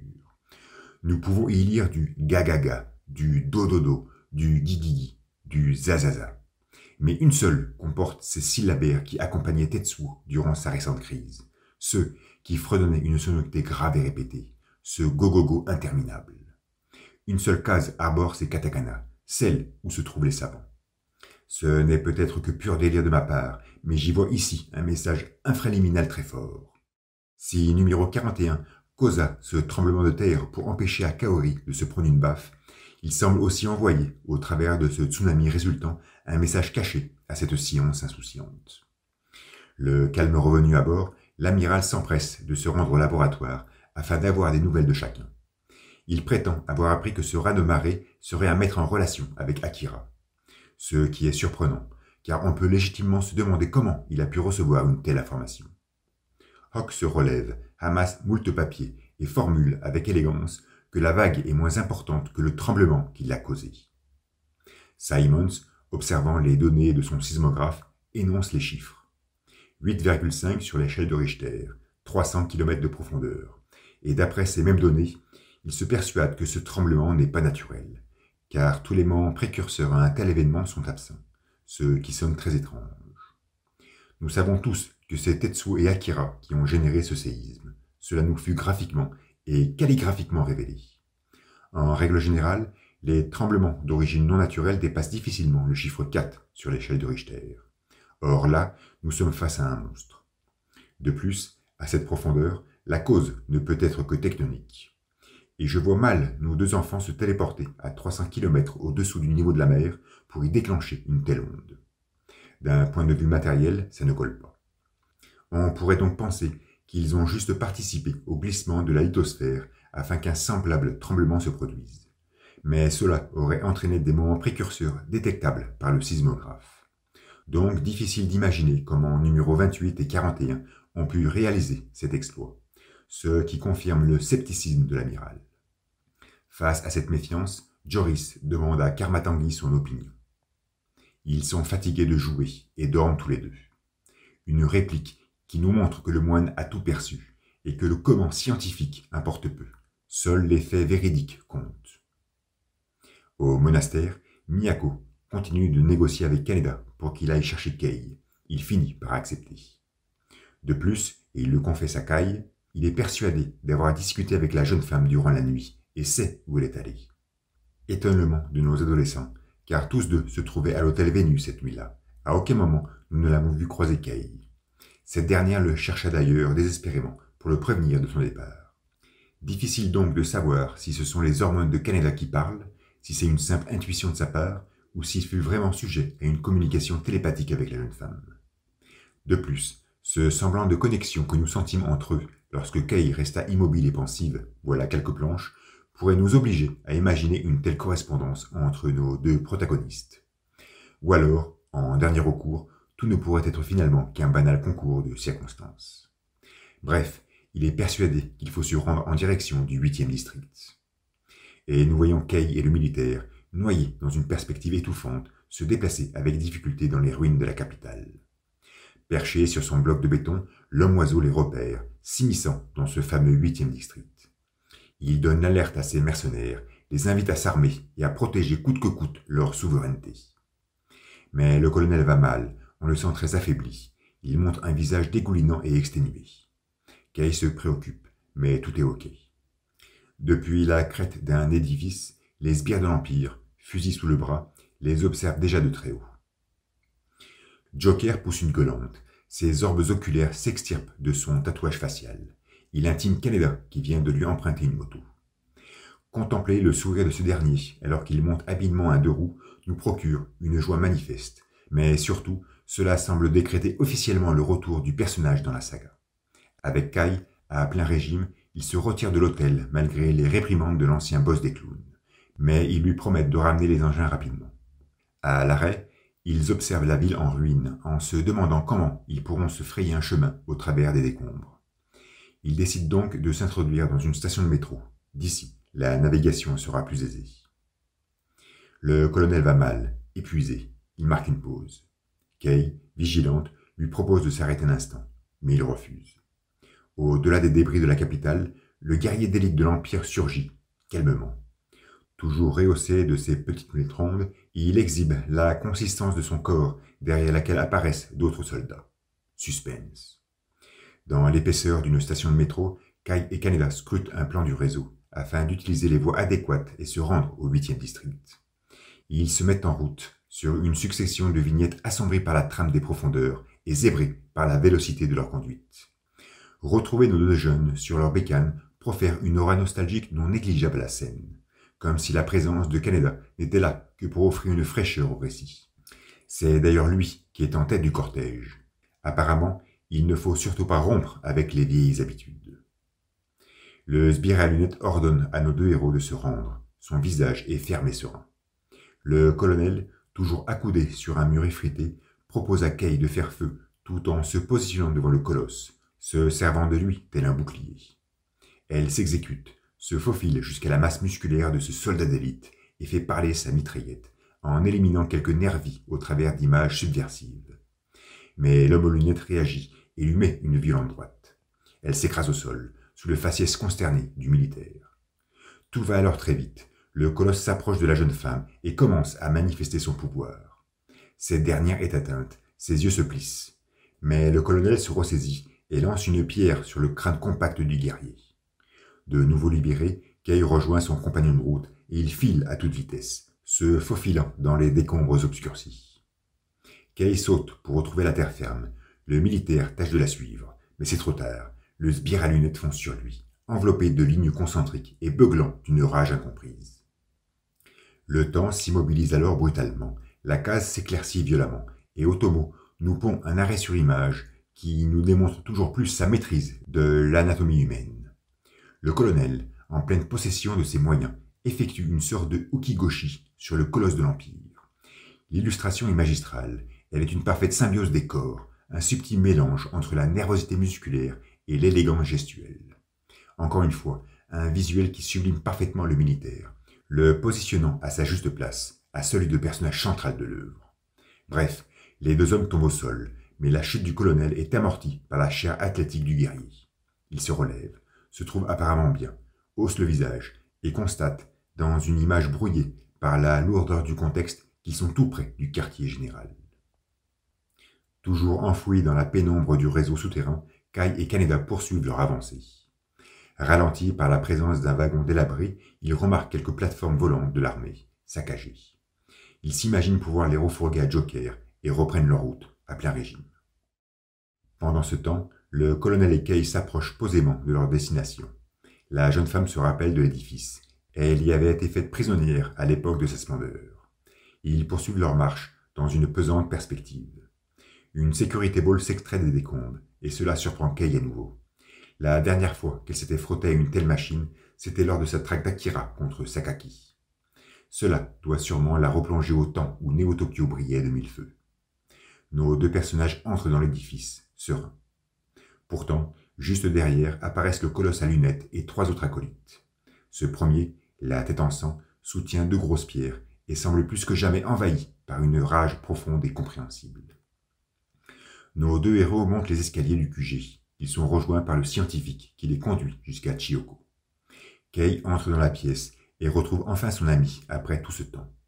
Cette dernière est allongée à même le sol, inerte et inconsciente. À gauche de son oreiller se trouve une gamelle d'eau tiède dans laquelle viennent se sustenter des rats. La jeune femme porte son ouïe sur la poitrine d'Obasan et sent qu'elle va bien. Elle émet d'ailleurs un sourire. Mais dehors, la troupe de l'Empire fait maintenant face à la sécurité ball. Le sbire à lunettes amorce l'assaut en lui jetant un caillou, et ses compagnons finalisent l'attaque en mitraillant son cœur. Dans une voie de métro souterraine, obscure et légèrement inondée, Kai et Kaneda poursuivent leur avancée. Soudain, ce dernier, embelli d'un visage plutôt efféminé, démontre un certain étonnement. Une lueur brasillante se fait sentir au loin. Et apparaît face à nos jeunes moteurs une Kei en flamme, envoûtée par cette stridente sonorité, dans le même style que ce Kaneda observait à 2 reprises par le passé. Les adolescents contrôlent leur dérapage dans une mouvance lumineuse chère à Otomo et restent stupéfaits devant cette irruption qui pousse leur faciès à s'épandre d'une stupeur incomprise. L'ardente occurrence lévite au-dessus des eaux, commence une approche langoureuse vers Kaneda, traverse son corps avec véhémence et disparaît, promptement, diffusant une brisure reluisante et noyant le jeune homme dans une frayeur évidente. Le regard rivé sur un résidu vaporeux, Kaneda demeure sans voix. Incontestablement, il doit repenser à cette vision qu'il avait eue de lui-même lorsqu'il se trouvait dans la planque des anarchistes au début du manga. Et il doit repenser à cette vision et revoir son être dans une posture identique se faire ensevelir par l'énergie d'Akira. Pour lui, il n'y a aucun doute, une pareille manifestation est signe de mauvais présage. Il s'imagine alors Kei en danger. Pas de temps à perdre, il faut reprendre la route, et nos deux adolescents démarrent sur les chapeaux de roue. Cette apparition, qui nous avait été annoncée dans la page titre de ce présent épisode 78, ne peut se laisser résumer d'une telle manière, aussi prompte et évasive. Il nous faut donc réamorcer la lecture de ces 4 planches magistrales. Cette Kei en flamme présente les mêmes aspects que ce Kaneda évanescent qui émergea face à la jeune femme, dans la planque des rebelles ou dans le temple de Miyako. Ces 2 précédentes manifestations avaient été commises par Tetsuo. Nous en avons déjà longuement parlé, et cela semble acquis. On serait donc en droit de penser que cette présente irruption pourrait être aussi due à la numéro 41. Mais avant de lambiner sur le pourquoi, recensons les personnages du manga qui seraient aptes à une telle prouesse. Tous les mutants du projet, bien évidemment, Masaru, Kyoko, Akira et Miyako. Kei, pourquoi pas, et bien sûr Tetsuo. La dernière fois que nous vîmes numéro 25 et 27, ils étaient endormis, affaiblis et donc pas en état de s'attarder sur un pareil acte. Akira, lui, est en train de roupiller sur son lit pouilleux. De plus, il est au-delà de ce monde, vaguant hors de ce courant invariant. Il n'a de ce fait aucune raison de générer cette apparition. Kei, nous venons de l'apercevoir en danger aux abords du quartier général. Elle pourrait tout à fait user d'un tel stratagème pour prévenir son compagnon afin qu'il presse son arrivée. Mais premièrement, elle n'est pas au courant que le garçon la recherche. Et deuxièmement, même si elle nous a souvent démontré ses facultés, Kei a toujours agi en tant que médium, en tant qu'intermédiaire.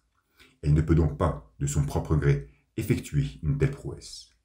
Lady Miyako, la dernière fois que nous la vîmes, c'était dans son temple. Elle était en train de supplier Kaneda de lui ramener la jeune femme. Elle se fit d'ailleurs très insistante, dévoilant tout l'attachement qu'elle lui porte. Ce serait quand même bizarre que la vieille, après avoir discuté face à face avec Kaneda, lui envoie cette messagerie pour qu'il presse sa course. Elle avait déjà été très claire lors de son élocution au monastère. Donc cette apparition ne peut pas être due à Miyako. Il ne reste plus que Tetsuo. La dernière fois que nous le vîmes, il était blotti dans les bras de Kaori, sa tête avachie sous ses cuisses, donnant l'air de vivre une expérience traumatisante pour sa fragile personne. Nous nous souvenons très bien, lors des 2 jaillissements du Canada en flammes, dans quel état se trouvait numéro 41, sur son lit d'hôpital ou sur les faîtes d'un édifice en ruine. Il présente ici les mêmes affres, et de ce fait les mêmes conditions initiales pour générer une telle manifestation. Donc cela ne fait aucun doute. À ce moment précis de lecture, Tetsuo est conscient du retour de Kaneda, et il lui projette une caille en flammes en pleine face. Mais pourquoi? Dans le passé, Tetsuo matérialisa à 2 reprises son ami scintillant face à Kei, mettant ainsi en évidence ce triangle relationnel intrinsèque, ayant pour crête commune ce même Kaneda. Mais sur ces 2 manifestations antérieures, ce dernier flamboyait toujours de manière statique, immobile, figée, l'assujettissant à cette passivité dans laquelle allait l'introduire la 2e manifestation d'Akira. Or, sur cette présente apparition, érigée par Tetsuo, je le rappelle, la caille brasillante se meut. Elle se déplace en direction d'un Kaneda charnel et réel cette fois-ci, mais toujours aussi statique et passif. Elle se meut, puis se fond en lui, comme si elle souhaitait, au travers de cette cinétique déterminée, l'arracher de ce lieu, l'emmener avec elle, le condamner à suivre cette même direction. Si le Kaneda en flammes, passif, anticipait un Kaneda de chair tout aussi passif, noyé par l'atomisation de numéro 28, cette caille en flammes, active et mouvante, semble présager un autre Kaneda, de chair, actif cette fois-ci, contraint de se remuer dans une orientation bien précise. Le triangle relationnel est donc toujours bien établi, et Kaneda en reste plus que jamais cette crête névralgique. Tout comme c'était lui qui était visé lors de la première apparition, prévoyant sa prochaine dilution sous le dôme destructeur de Neo-Tokyo, c'est encore lui qui est visé par cette fluctuation gracile et embrasée. Tetsuo, plongé dans les bras de Kaori et dans une circonstance traumatisante, conceptualise une caille mouvant sa nudité enflammée vers un Kaneda empli de stupeur pour tout justement le prévenir d'un avènement proche. Ce dernier est directement concerné par cette apparition. C'est lui qui sera bientôt confronté à une situation préoccupante, et l'image de Kei est là pour le lui faire entendre. Mais l'adolescent ne peut se morfondre dans un tel raisonnement. Il ne peut se donner le temps de penser à tout ça, car il imagine son ami en danger, et souhaite la rejoindre au plus vite. Il démarre donc sur les chapeaux de roue. Sur la case suivante, nous revoyons d'ailleurs Kei, enrobée d'un noir profond. Elle est absorbée, évasive, et semble administrer des soins à Chiyoko. Le scientifique s'approche d'elle et lui demande ce qu'elle compte faire. Elle pense demander de l'aide à Miyako, afin de rapatrier sa compagne. On sent indéniablement Kei inquiète pour son amie, et sa seule préoccupation est de la ramener au plus vite dans un lieu sûr. Pendant ce temps, le colonel est en train de se faire quelques injections. Il est toujours mal en point. Soudain, un bruit glauque résonne depuis les bas-fonds de l'édifice. Le savant s'étonne. Le militaire, lui, prend conscience qu'ils ont été suivis. Et en effet, les sbires du Grand Empire montent les marches d'escalier, et le colosse à lunettes donne les directives. Kei rejoint hâtivement le colonel. Il décide de passer à l'action. Et sur 6 planches, Otomo va nous immiscer dans cette bataille au travers d'un séquençage rapide et précis. La jeune femme se rue à l'extérieur afin d'attirer l'attention de ses mercenaires, ce qui laisse le temps et la place aux militaires d'agir, et de nous exposer encore une fois toute son agilité. Sur 4 cases, il se défait, muni d'un simple bâton, de ses adversaires avec aisance et grâce. Au dehors, pas mal de renforts est présent, mais la sécurité Ball, toujours en état, entre en scène et en neutralise quelques-uns avant de définitivement s'éteindre. Kei, pas trop actif durant cette bataille, observe la boule. Elle a alors une idée.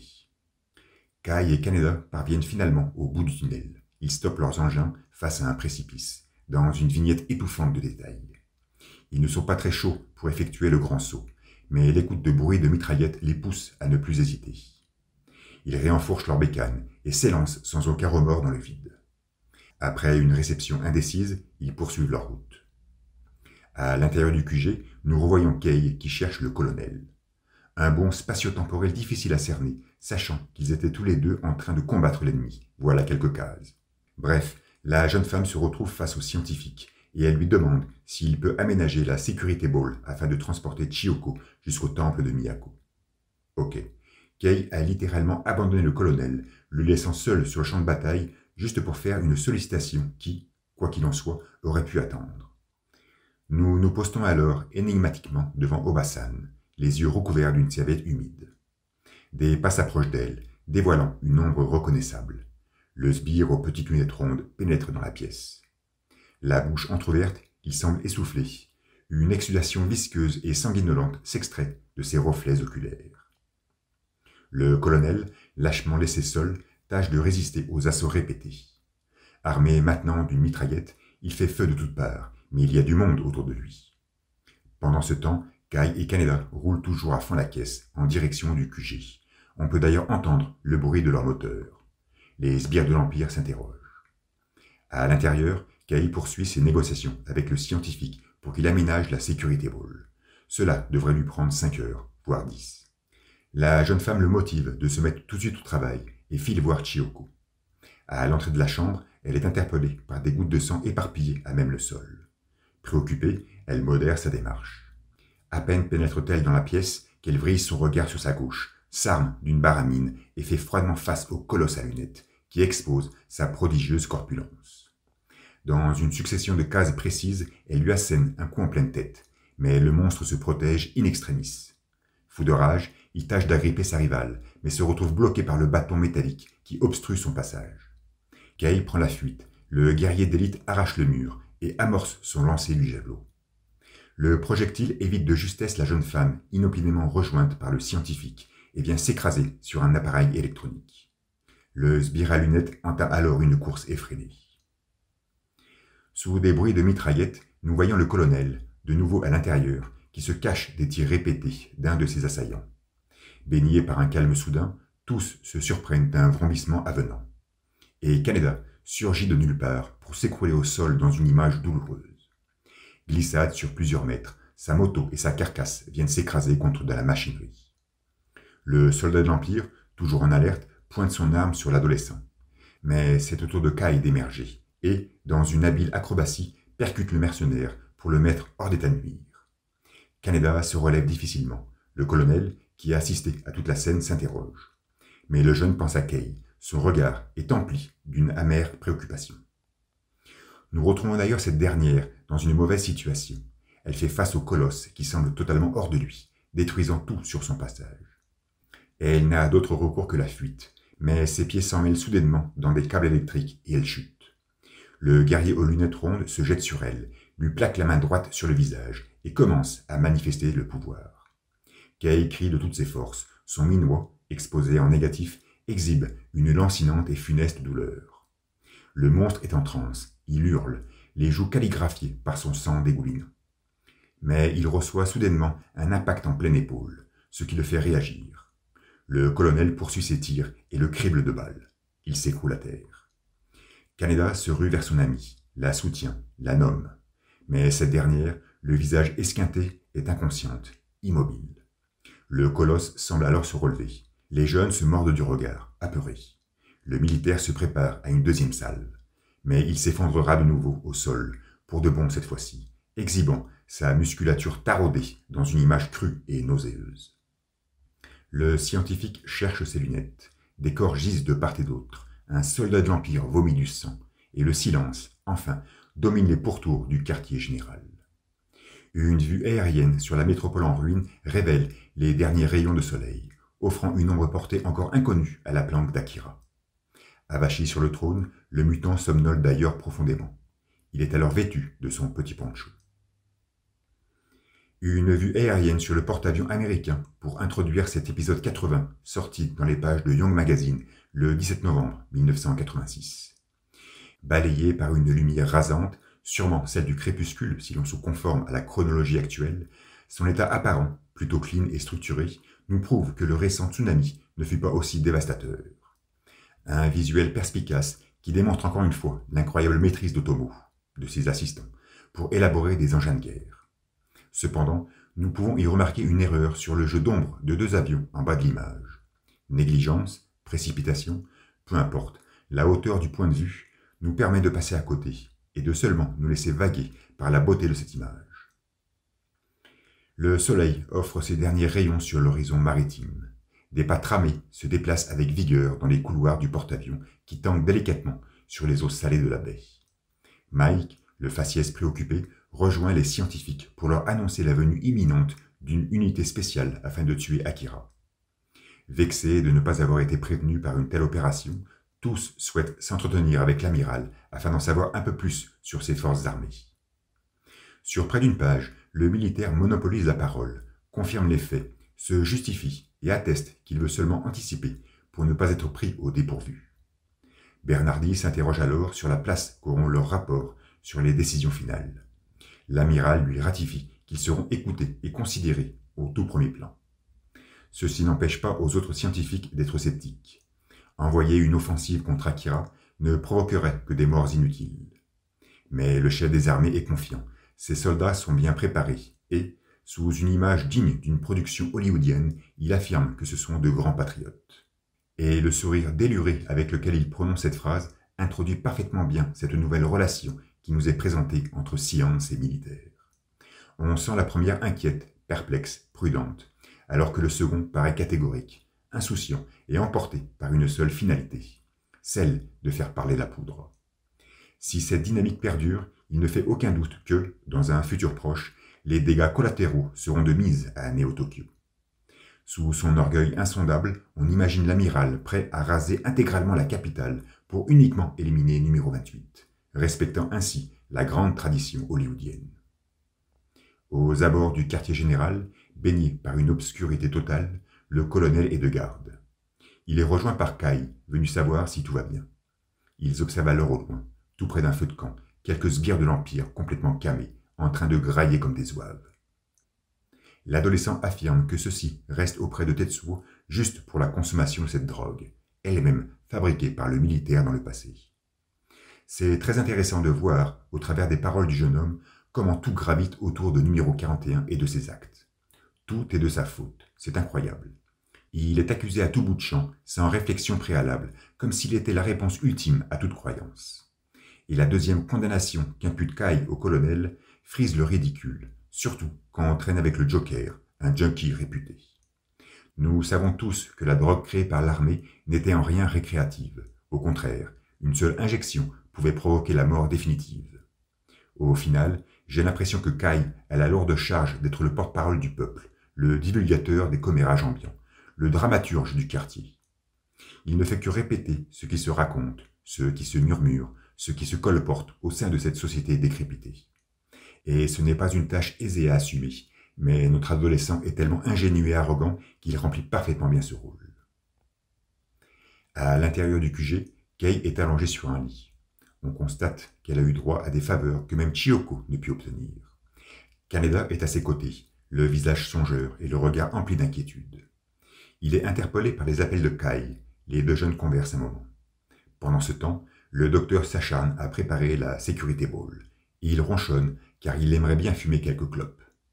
C'est impressionnant de voir à quel point cet homme a le cœur sur la main, toujours disponible, toujours prêt à rendre service. Où trouve-t-il la force pour offrir un tel dévouement? Qu'est-ce qui l'oblige à rester ici et à répondre aux caprices d'une bande de jeunes pandards? Nul doute qu'il doit être animé par sa déontologie scientifique.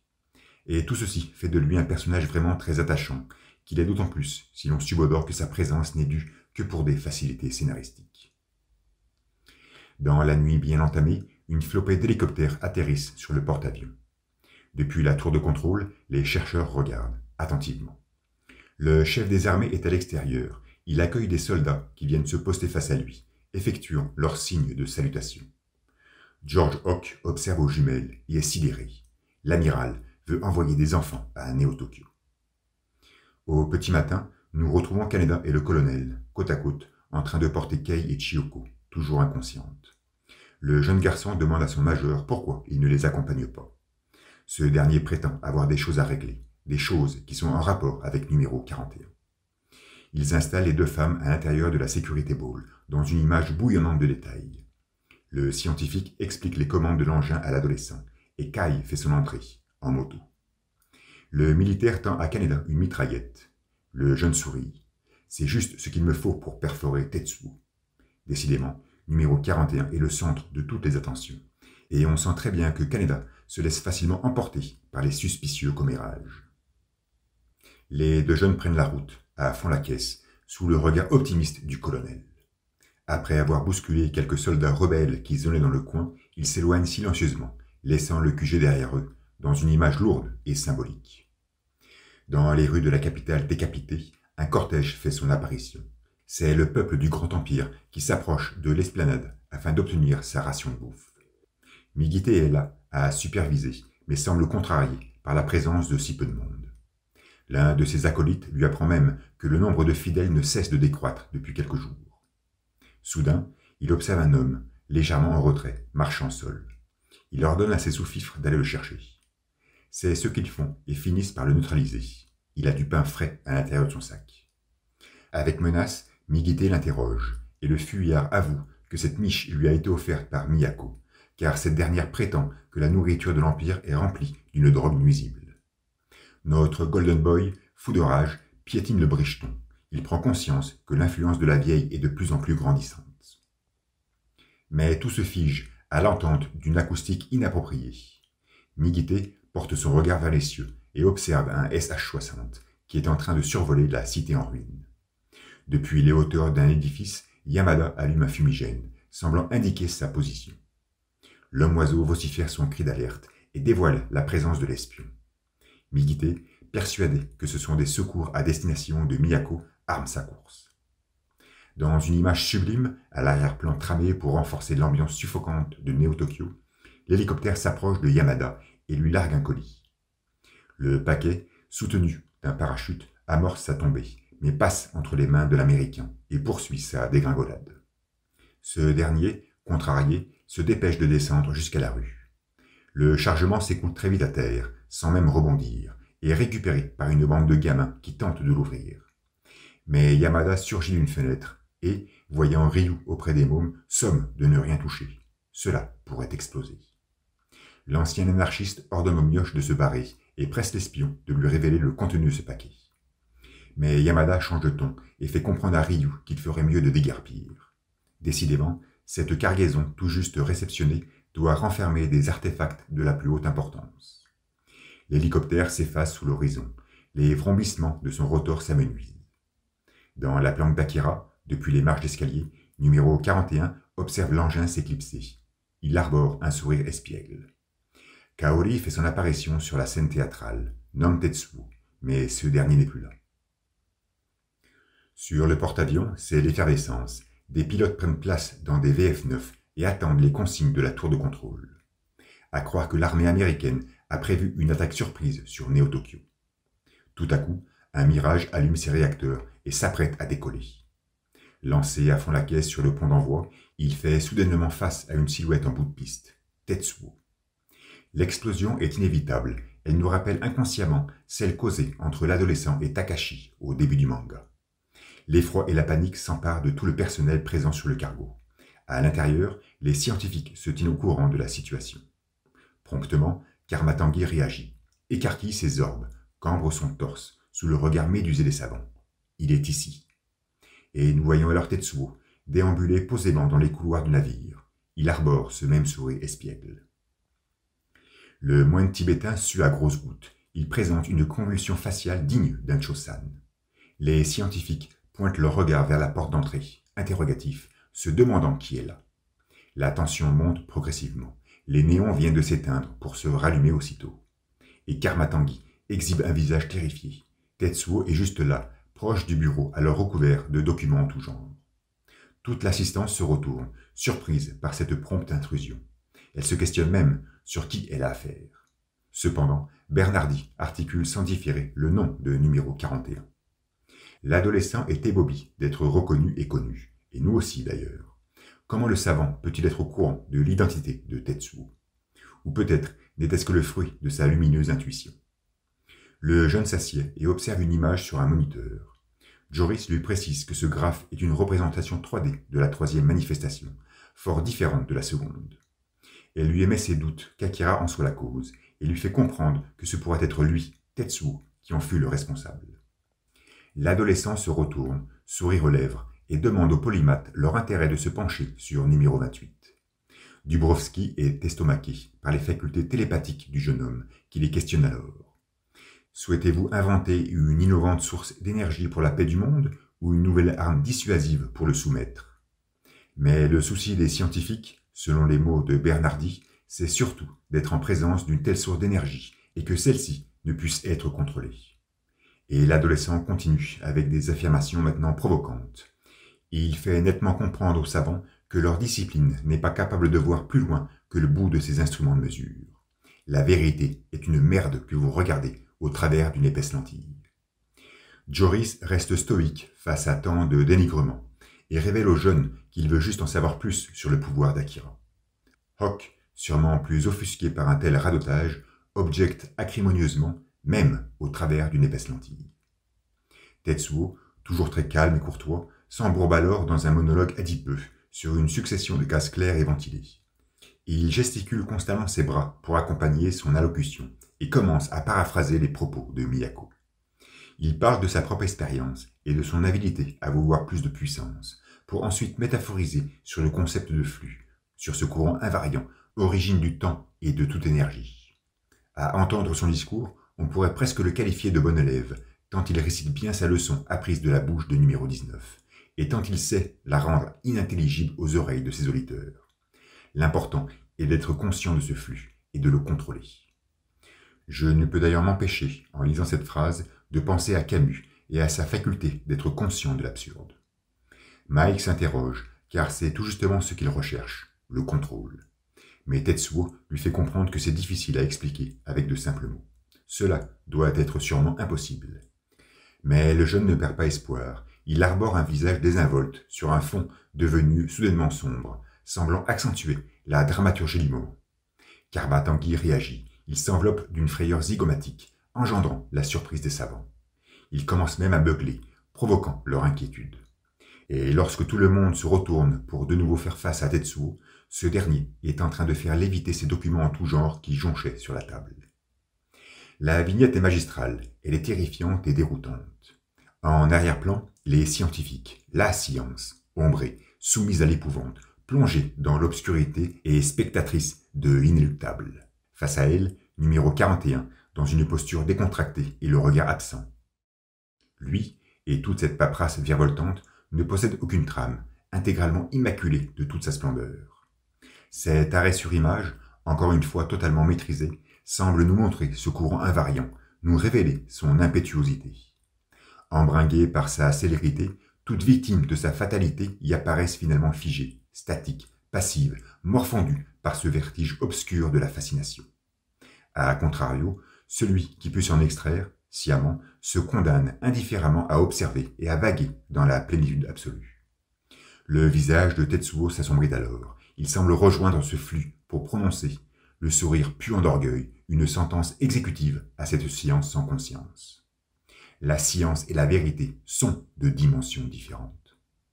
Par cette phrase singulière, transcendant les théories relativistes, numéro 41 nous fait comprendre que la vérité existe, unique et intangible, mais qu'elle est tout simplement inaccessible, même au travers d'épaisses lentilles. Finalement, le monde ne serait plus une question de volonté, de représentation ou d'interprétation, mais bel et bien une entité intellectualisable.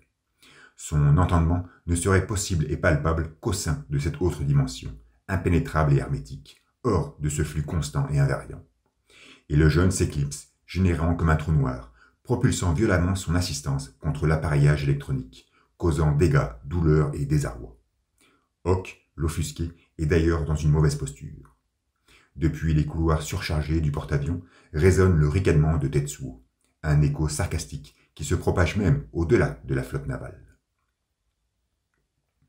Perchée sur le balcon de la tour principale du temple, Miyako observe le levant.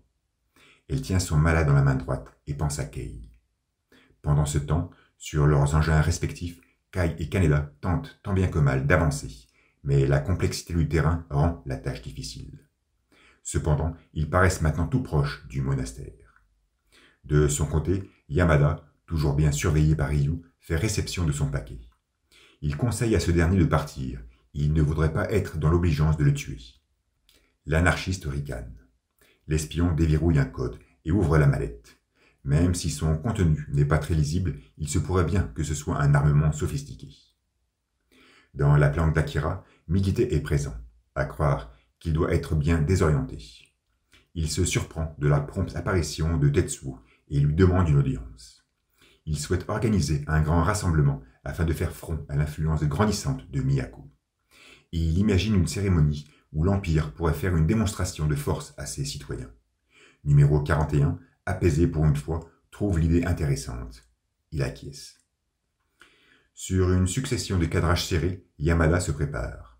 Sa gestuelle nous est parfaitement décortiquée.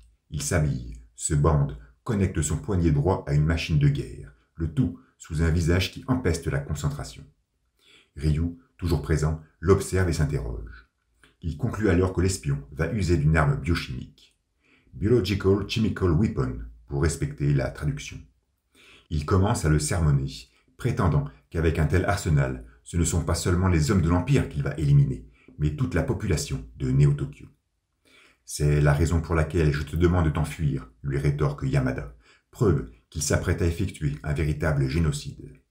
Mais Ryu, fou de rage, refuse cette situation et tente d'arrêter l'espion. Mais ce dernier lui colle un bel uppercut, lui réclamant de ne pas le sous-estimer et de faire attention à la direction du vent. Encore un détail qui dénonce la venue d'un prochain carnage.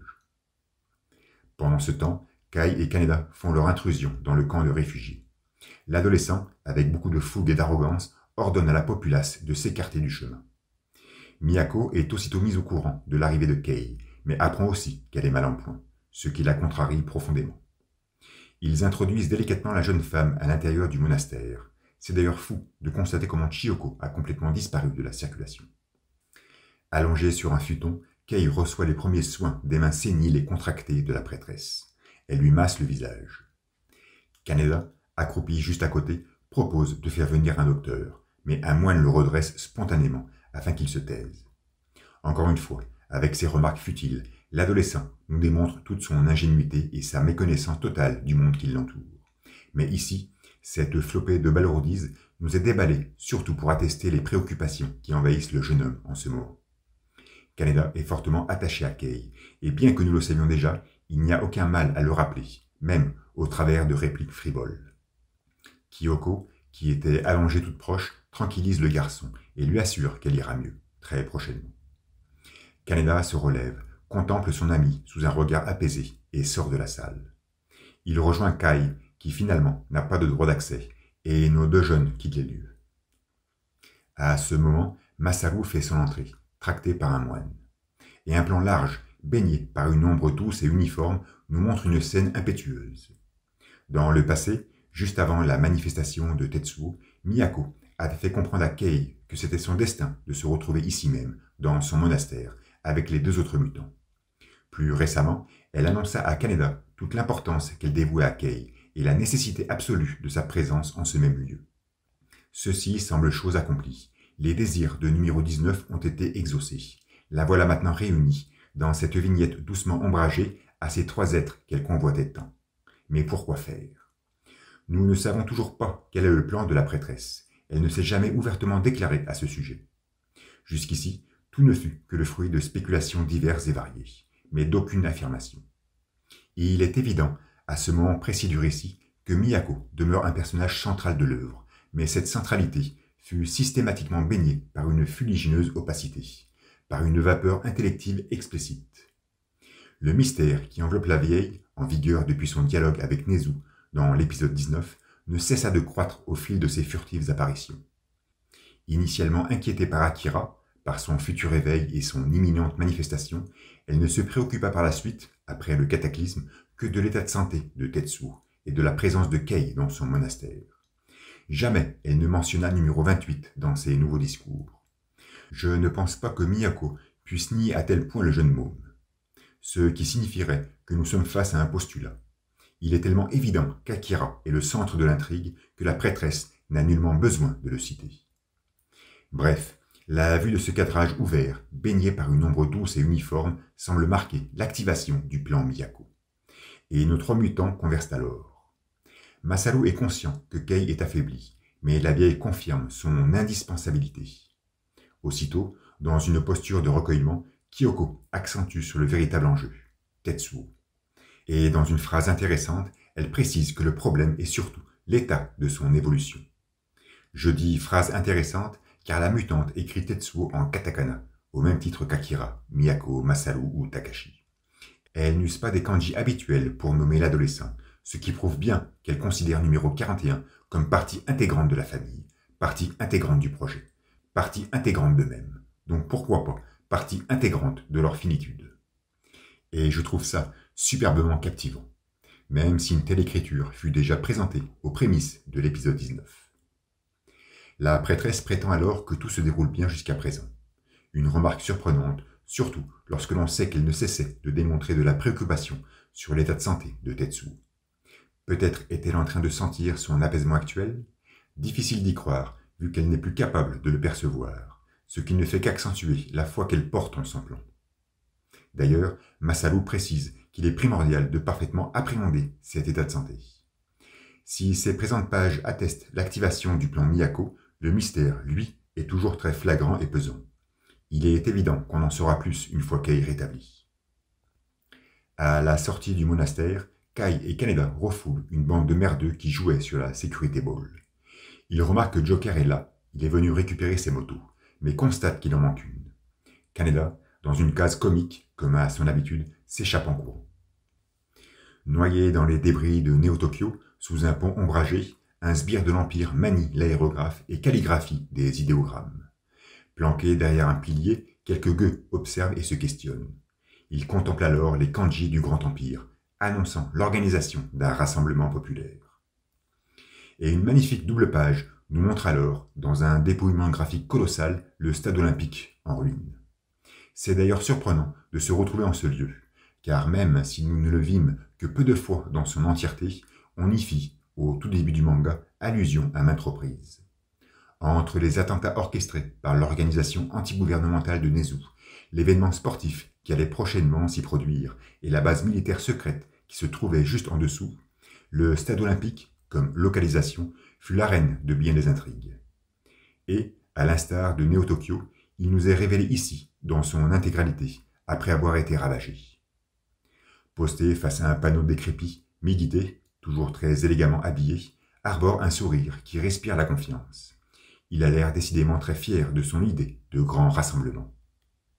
Au milieu des édifices périclités, la voix de l'homme-oiseau se fait entendre. Perché sur les hauteurs, dans une vue plongeante vertigineuse, il invite tous les citoyens de l'Empire à assister à ce rassemblement, précisant avec vigueur que c'est une obligation. La populace écoute ces paroles avec consternation. Les festivités auront lieu dans l'enceinte du complexe sportif, en honneur au Daikaku-sama. À terre, un sbire vocifère aussi sur son microphone, ordonnant à ce même peuple de ne pas se laisser influencer par Lady Miyako.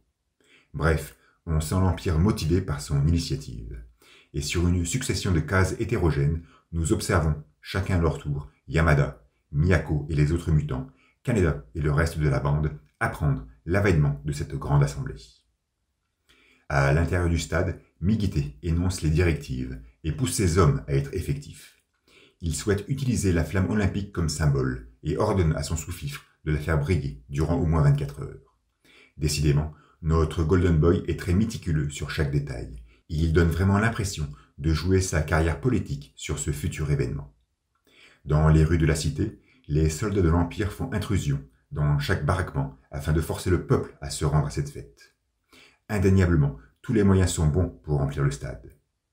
Ce qui renforce encore plus le message politique d'une telle manifestation et de ce fait la position centrale de Migite dans l'instauration de cette monarchie. Mais bref, de gré ou non, nous commençons à voir, sur plusieurs attroupements dispersés, des gens marcher nonchalamment en direction de l'arène sportive. Leurs pas sont guidés par les recommandations d'un sbire, qui précise même que c'est le premier événement officiel du pays. Un plan séquence nous montre alors cette foule en train de pénétrer dans le stade.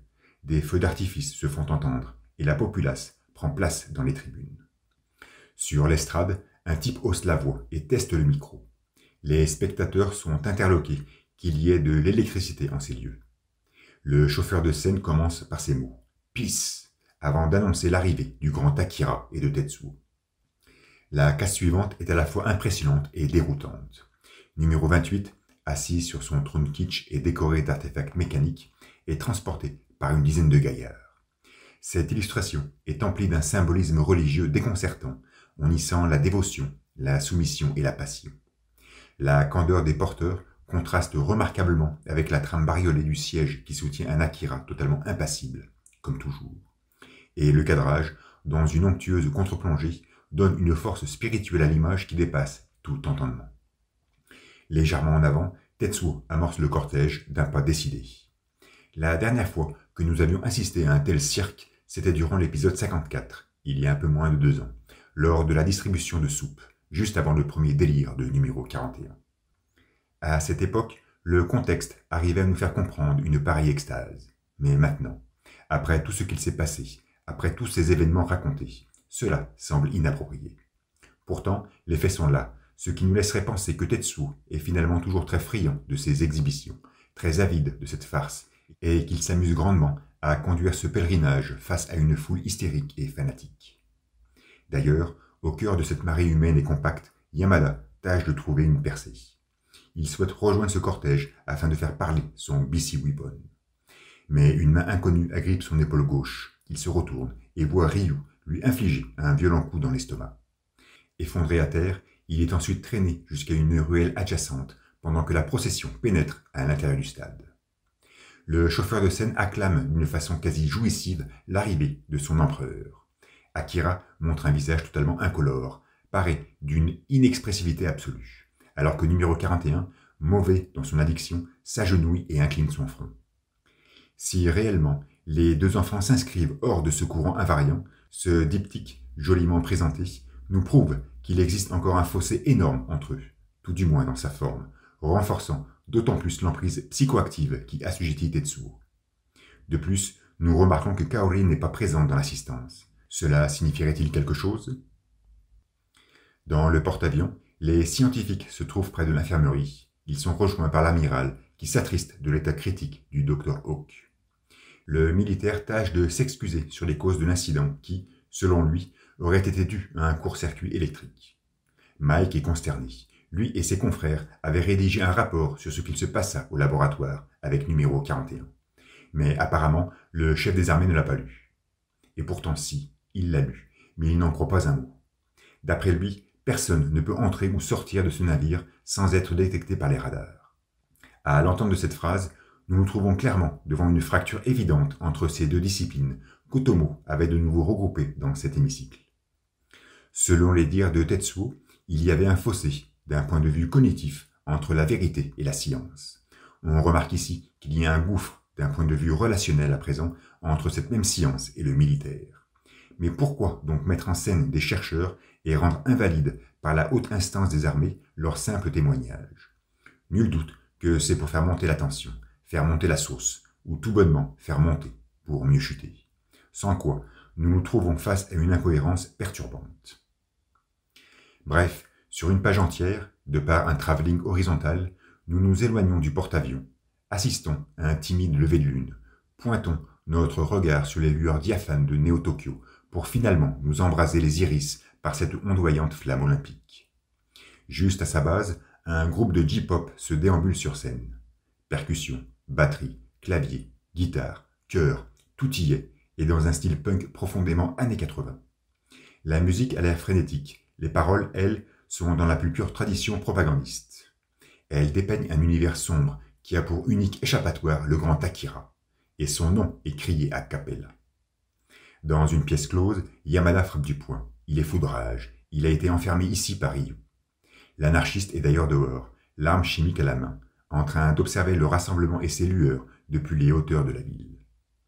Au stade, une distribution de bouffe s'opère, et on commence à voir des gamelles remplies de soupe aux comprimés. Dans les tribunes, c'est la déchéance. Certains s'exhibent, d'autres sont complètement amorphes, quelques-uns pris. Sur l'arène, le chauffeur de scène annonce la suite du spectacle. Avachi sur un siège, Tetsuo semble désabusé. En arrière-plan, Akira, lui, est droit comme un i. Un contraste des postures qui force au sourire et prouve que numéro 41 n'est finalement pas si friand que ça. Migite vient alors converser avec lui, le suppliant de faire une petite démonstration de ses pouvoirs. Nous savons tous que notre Golden Boy fut très minutieux dans la préparation de ce rassemblement. Il semblait même y jouer sa carrière. Cette soudaine demande fait donc partie de son programme. Elle fait partie de son plan politique. Ce qui explique l'absence de Kaori dans l'assistance, sa seule présence pouvant influencer grandement le comportement de Tetsuo. Et ça, Migite le sait, C'est pour ça qu'il ordonne à la jeune fille de rester dans la planque d'Akira, afin de pouvoir tranquillement faire sa demande de démonstration à numéro 41. Mais ce dernier hésite d'un mouvement de tête. Migité insiste. Il prétend que cela unira le cœur des gens. Pendant ce temps, l'un des sbires de l'Empire fait léviter un caillou, sous la huée du public. Il tire la tronche, et c'est sûrement en le voyant aussi désabusé que Tetsuo finit par accepter la proposition de Migité. Le jeune se lève, posément, et amorce son avancée sous les émois d'une foule médusée. Un plan magnifique nous le montre de dos, plombé par la nuit profonde, la cape tourbillonnante, avec un halo sélénique scintillant au-dessus de sa tête. Il observe notre satellite, qui projette au sol une ombre précise. Il se retourne ensuite vers Akira. Que dirais-tu de la Lune, par exemple? Numéro 28 exhibe son faciès impassible, déroutant, ouvre la bouche et lui retorque « La Lune ».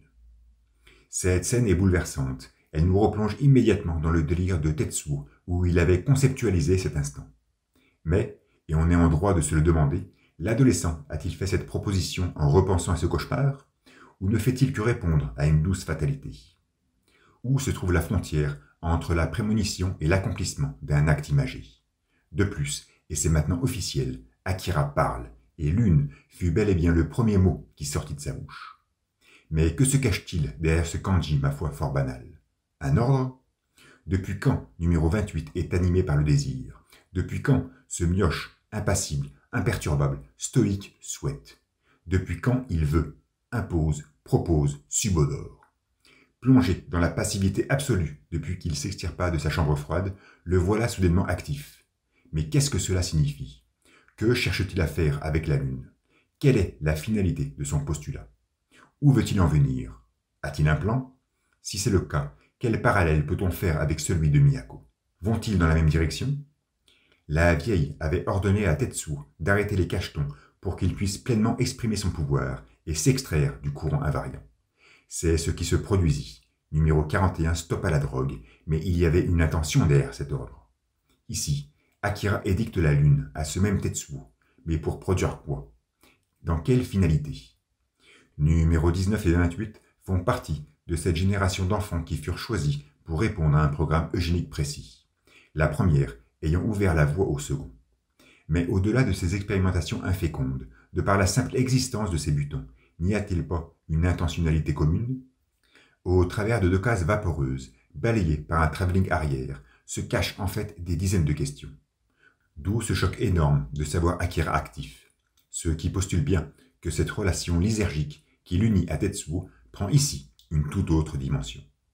Bref, Tetsuo acquiesce et observe de nouveau notre satellite. Il disparaît alors, promptement, faisant valdinguer le parquet de l'estrade dans une image invitant à l'ébahissement. Le public est consterné, il tâche d'apercevoir l'adolescent. Akira, lui, pointe son regard en direction des cieux. Et une illustration colossale s'offre à nous. Emmitouflé par le ténébreux mutisme de la nuit, le stade olympique illumine ses gradins sous un clair de lune. On resterait des minutes entières à contempler ce visuel, tant il est lénitif et mélancolique. Mais la caméra effectue son zoom sur le firmament, s'approche de notre satellite, et une double page impétueuse nous montre alors Tetsuo, lévitant dans l'espace tête en bas, faire face au cratère de Copernic, tout comme son soi enfantin y faisait face lors de son délire passé. La pesanteur le dépose ensuite mollement sur l'étendue sélénique. Il entame une marche. Et, dans la profondeur du silence, il commence à convulser son visage, à écarquiller ses orbes pour générer une véritable explosion sur la croûte lunaire. Il s'extrait du sol un impressionnant geyser de matière qui offre toute sa dimension lorsque nous le considérons de très haut. Sur Terre, dans un laboratoire astronomique, des scientifiques se pressent et s'excitent pour observer ce phénomène. Depuis le porte-avions, Mike et ses confrères usent d'une paire de jumelles pour contempler l'événement. Sur les gradins du stade olympique, le peuple du Grand Empire admire ce spectacle à l'œil nu, car il est parfaitement visible ainsi, sans le besoin d'une épaisse lentille. La science et la vérité sont de dimensions différentes. Un autre cadrage spatial nous montre alors cette catastrophe et tout son gigantisme, avec en arrière-plan la planète bleue. Mais sur cette case, il y a un réel souci d'éclairage. Si nous sommes en époque de pleine lune, depuis cette dernière, la Terre devrait se contempler à contre-jour, recouverte d'un liseré lumineux, avec pourquoi pas le soleil très loin au fond. Or, ici, l'embrasement est latéral, et cette même illumination sera réutilisée à la page suivante, lorsque Tetsuo s'apostera sur un débris rocheux. Bien évidemment, cette dernière image est d'une poésie fabuleuse. Voir le jeune, ainsi, en train d'observer sa planète, est d'un onirisme soporifique. Mais l'éclairage est mauvais. Nous savons tous qu'Otomo use de la lumière et surtout des ombres à des fins purement esthétiques. Il est avant tout à la recherche d'une beauté visuelle, et on ne peut que le féliciter de ce choix. Cependant, dans ce cas présent, je me demande si c'est une erreur de sa part ou vraiment une recherche d'esthétisme. Tâchons d'imaginer Tetsuo, blotti sur son rocher, en train de contempler une terre en contre-jour, enrobée de son halo rayonnant, où seul l'éclairage urbain scintillerait, suggérant de ce fait la baie de Tokyo. Cela n'aurait-il pas fait un visuel percutant? Bien évidemment, je chipote, bien que, car nous savons tous qu'ici, sur cette dernière case, l'important n'est pas cette terre et son illumination. Ce n'est pas cette vue féerique d'un Tetsuo qui considère sa planète. Non, ce qui est perturbant, à ce moment, c'est d'observer le jeune homme blotti contre un rocher, comme s'il était agenouillé sur une partie démesurée de cet ADN minéral élaboré par Akira durant ses passe-temps favoris. Le parallèle est troublant entre cette image et celle que nous aperçûmes lorsque Tetsuo s'apprêtait à s'extraire du flux. À croire que notre héros est sans cesse guidé par numéro 28, sans cesse subordonné par sa volonté, sans cesse soumis à son emprise psychoactive. En considérant cette illustration, j'ai vraiment l'impression que les spéculations mentionnées antérieurement se confirment. Akira serait finalement plus actif qu'on ne le pense. Depuis le début de la publication d'Akira dans les pages de Young Magazine, Otomo a maintenu une cadence très soutenue, avec 2 épisodes par mois environ. En cette mi-février 1987, nous en sommes à 85 chapitres, ce qui représente 1500 planches en un peu plus de 4 ans. Colossal. Mais le 16 mars de cette année, pas de parution dans Young, et Katsuhiro préviendra ses lecteurs avec une illustration digne de lui-même. Apparemment, il est malade. Et si l'on en juge le caractère caustique de cette image, nous pouvons en déduire qu'il est dans un état équivalent à cette lune récemment effritée par Tetsuo. Indéniablement, la cadence infernale qu'il sut préserver durant tout ce temps a fini par avoir raison de sa santé. La vie d'un mangaka au Japon, quel que soit son statut, est loin d'être un long fleuve tranquille. Bref, c'est le 6 avril que paraît l'épisode 86, après 2 mois d'absence, et tout débute sur une vue spatiale insonore. Un satellite, qui n'est pas Sol, se fait percuter par des débris lunaires. Ces derniers poursuivent leur course jusqu'à l'atmosphère terrestre pour zébrer les cieux de centaines d'étoiles filantes. À terre, les eaux entament leur déchaînement. Une tempête climatique est sur le point d'éclater. Dans le stade, le speaker observe le spectacle et entre dans un délire poétique et pathétique. Sur les tribunes, le public est en pleine ovation. De grosses gouttes commencent soudainement à tapoter le sol, éteignant la flamme olympique. Et les sbires de l'Empire, soumis aux ordres de Migité, abritent Akira sous une longue bâche. L'enfant est distant, mais pointe toujours son regard vers les cieux. Une masse nuageuse se met alors à recouvrir le complexe sportif. Des éclairs pourfendent l'arène, électrocutant le peuple déchu. Un mugissement énorme résonne depuis les hauteurs d'un immeuble. Un bloc de béton s'y arrache et tombe là où se trouve Ryu, qui est touché de plein fouet. Toujours enfermé dans sa pièce, Yamada entend tout ce vacarme et constate que la porte vient de s'ouvrir sous le poids d'un rocher. L'espion sort immédiatement, voit l'anarchiste inconscient et prend connaissance du spectacle abasourdissant. Subitement, Tetsuo réapparaît au centre de l'arène, dans une image flamboyante et virulente. Il se rapproche d'Akira, qui l'observe attentivement. « Je suis maintenant de retour », s'exclame-t-il, l'air apaisé et satisfait. Des vagues gigantesques commencent à percuter les berges de Néo-Tokyo, inondant encore une fois la ville de flots tumultueux et dévastateurs. Dans le temple de Miyako, qui semble être à l'écart de tout ce désastre ambiant, la prêtresse s'entretient avec les autres mutants. Elle est indéniablement surprise par le pouvoir de numéro 41. Elle ne s'attendait pas à une croissance aussi brutale. Tous s'accordent que, dans ce nouveau contexte, les moments de répit seront rares. C'est pour cela qu'ils ne doivent plus perdre de temps. La vieille veut clairement amorcer son plan, mais Masaru lui fait savoir que Kei n'est toujours pas rétabli. Miyako acquiesce, mais reste catégorique. Elle ne peut plus se donner le luxe d'attendre. De plus, Kyoko lui précise que si cette montée en puissance de Tetsuo se prolonge, cela pourrait affecter Akira. Et je me rappelle alors des premières planches de l'épisode 19, sorties il y a déjà bien longtemps, lorsque le colonel embarquait Tetsuo dans son hélicoptère après la guerre des gangs. À cet instant, Kyoko conversait avec ses confrères, leur affirmant que les pouvoirs de l'adolescent étaient grandissants et qu'ils pourraient même surpasser ceux d'Akira. Durant son élocution, on avait senti que rien ne pouvait être au-dessus de numéro 28, comme si ce dernier devait être l'artisan d'un accomplissement. Et dans ce présent actuel, maintenant calfeutré dans le monastère, les prémonitions et doutes de Kyoko semblent enfin se concrétiser, confirmant bien ce ressenti et cette évidence incontestable que ce jeune môme se doit d'être actif. Mais la prêtresse est confiante. Selon elle, Tetsuo contrôle son pouvoir, même s'il n'aura bientôt plus la capacité physique de le contenir. Pour elle, tout est question de préserver cet équilibre délicat, comparant subtilement numéro 41 à notre satellite désormais perforé.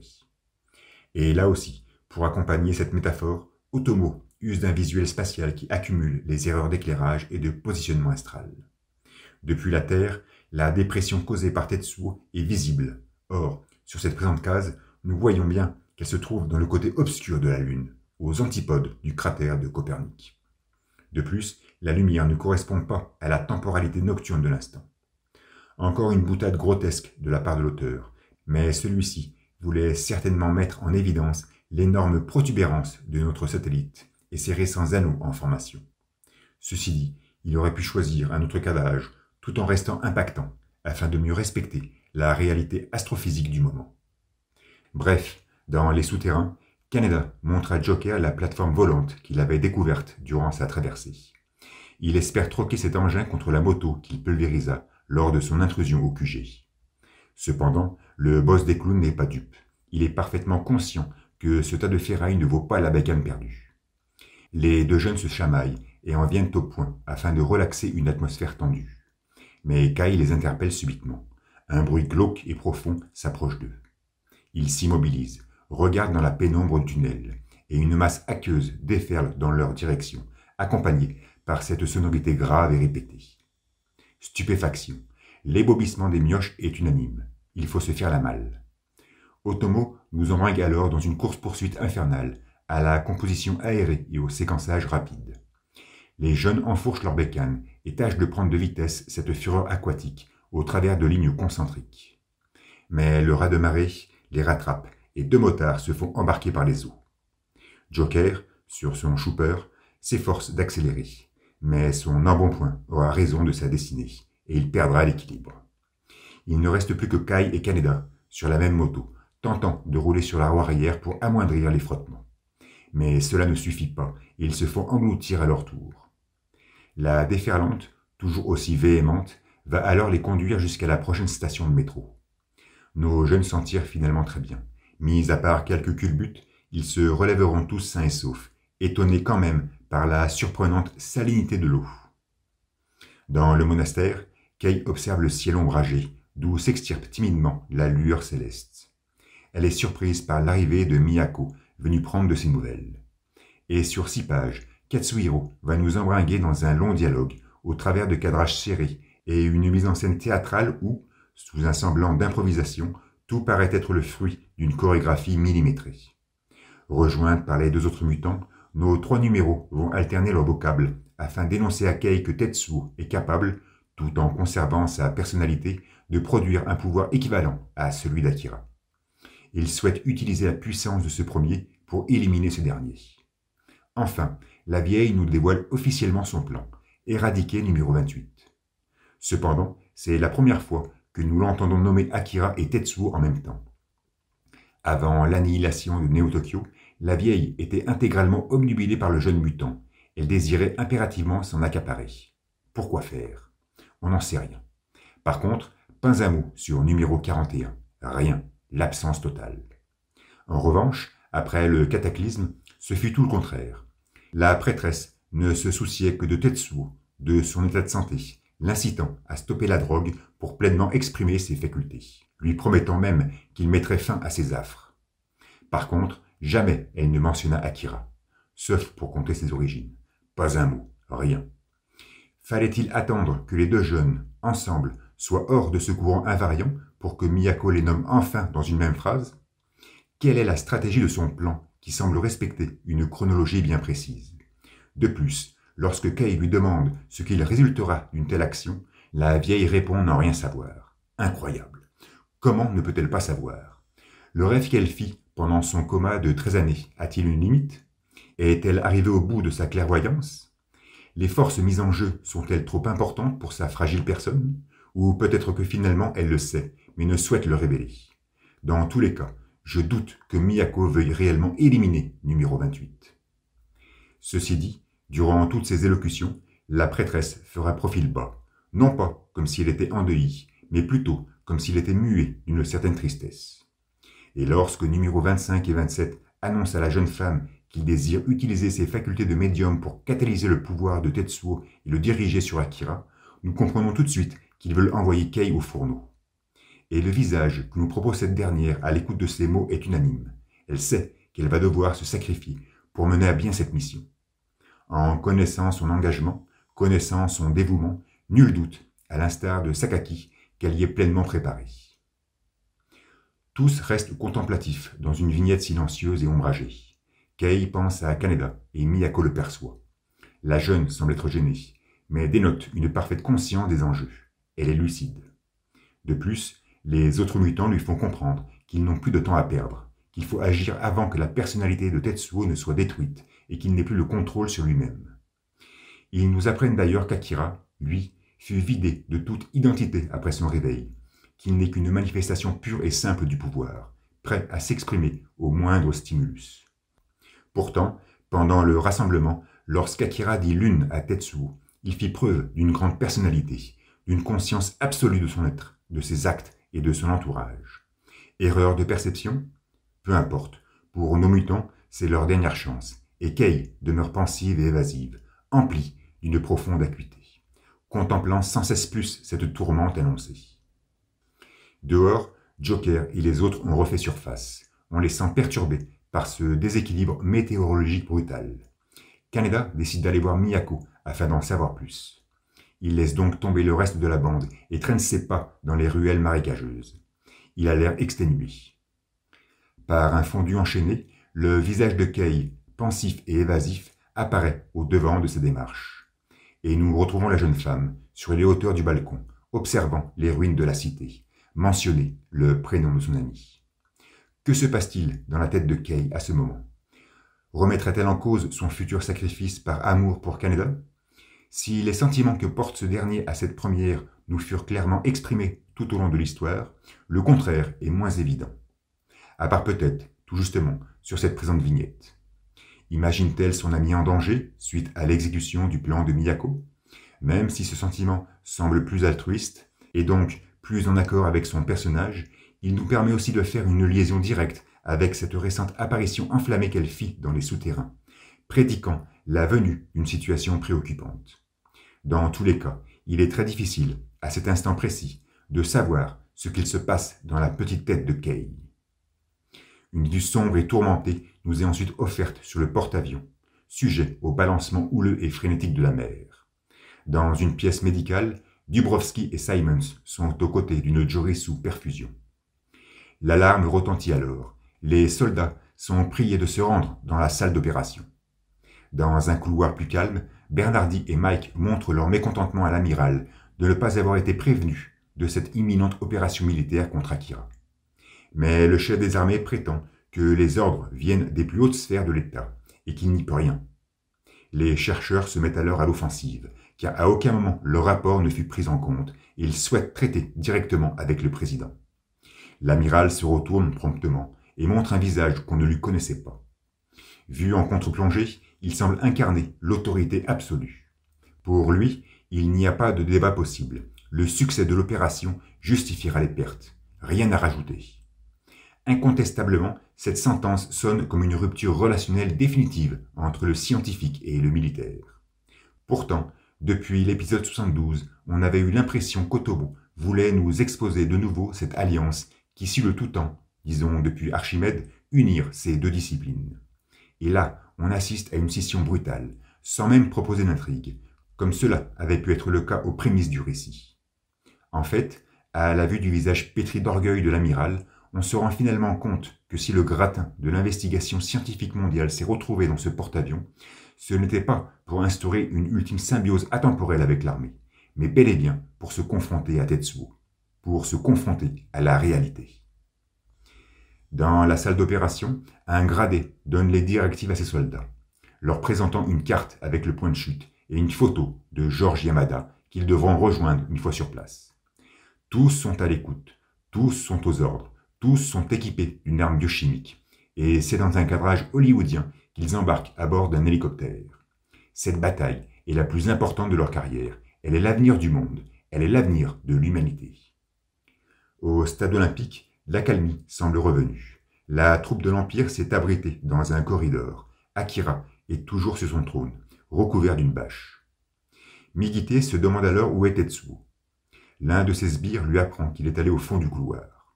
Soudain, un hurlement frissonnant résonne depuis les profondeurs. Numéro 28 se redresse, observe de son regard malaisant. Il est indéniablement en connexion, il sent quelque chose. Le Golden Boy ordonne à son sous-fifre d'aller voir. Ce dernier s'exécute et s'approche de la source sonore d'un pas rapide, mais il cesse brutalement sa course. Son visage se pétrifie dans une troublante torpeur. Et nous remarquons Tetsuo dans une case obscurcie par la trame, à genoux, la bouche grande ouverte, les orbes oculaires éclatants, le bras droit complètement métamorphosé en un amas de chair sirupeux et gluant. L'image est perturbante, dérangeante, inquiétante, déroutante. Elle nous emplit d'une profonde incompréhension, nous plonge dans une abstrusion évidente. On serait presque en droit, à sa simple vision, de se dire « c'est quoi ce délire ?» Mais son herméticité est trop forte, et notre visage se pétrifie à son tour dans une troublante torpeur. Le sbire recule instinctivement.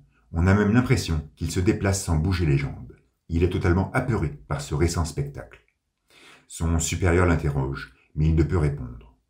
C'est alors que numéro 41 s'approche d'un pas lent, couvrant la partie droite de son corps, celle qui s'est convertie en un amas de chair visqueux et poisseux. Il sue à grosses gouttes, serre les dents, on le sent perplexe et imbibé d'une profonde incommodité. Migite lui demande s'il va bien, et Tetsuo, dans un visage dégoulinant de douleur, lui répond que oui, il n'y a pas à s'inquiéter. L'adolescent, toujours envoûté par ce malaise incompris, lève les yeux au ciel, se questionne, et un fondu enchaîné nous montre la lune décorée de son béant cratère. Cette sublime vignette nous met intrinsèquement en corrélation ce nouveau satellite qui illumine notre firmament et l'état actuel de Tetsuo. Indéniablement, la subite transformation de son corps est due à ce récent déferlement énergétique qu'il accomplit sur l'étendue sélénique. Et quand on y réfléchit plus calmement, c'est quand même Akira qui lui postula la Lune depuis l'arène du stade olympique, le guidant directement vers cet exploit inédit. Ceci nous oblige donc à croire qu'au final, numéro 28 s'était bel et bien immiscé dans le cortex de Tetsuo lors de son récent délire, juste après cette orgie sexuelle, pour convenablement le préparer à un tel acte. Ce qui démontre qu'Akira est on ne peut plus actif, et qu'il répond à une dialectique exécutive précise, et le choix de la Lune est loin d'être anodin.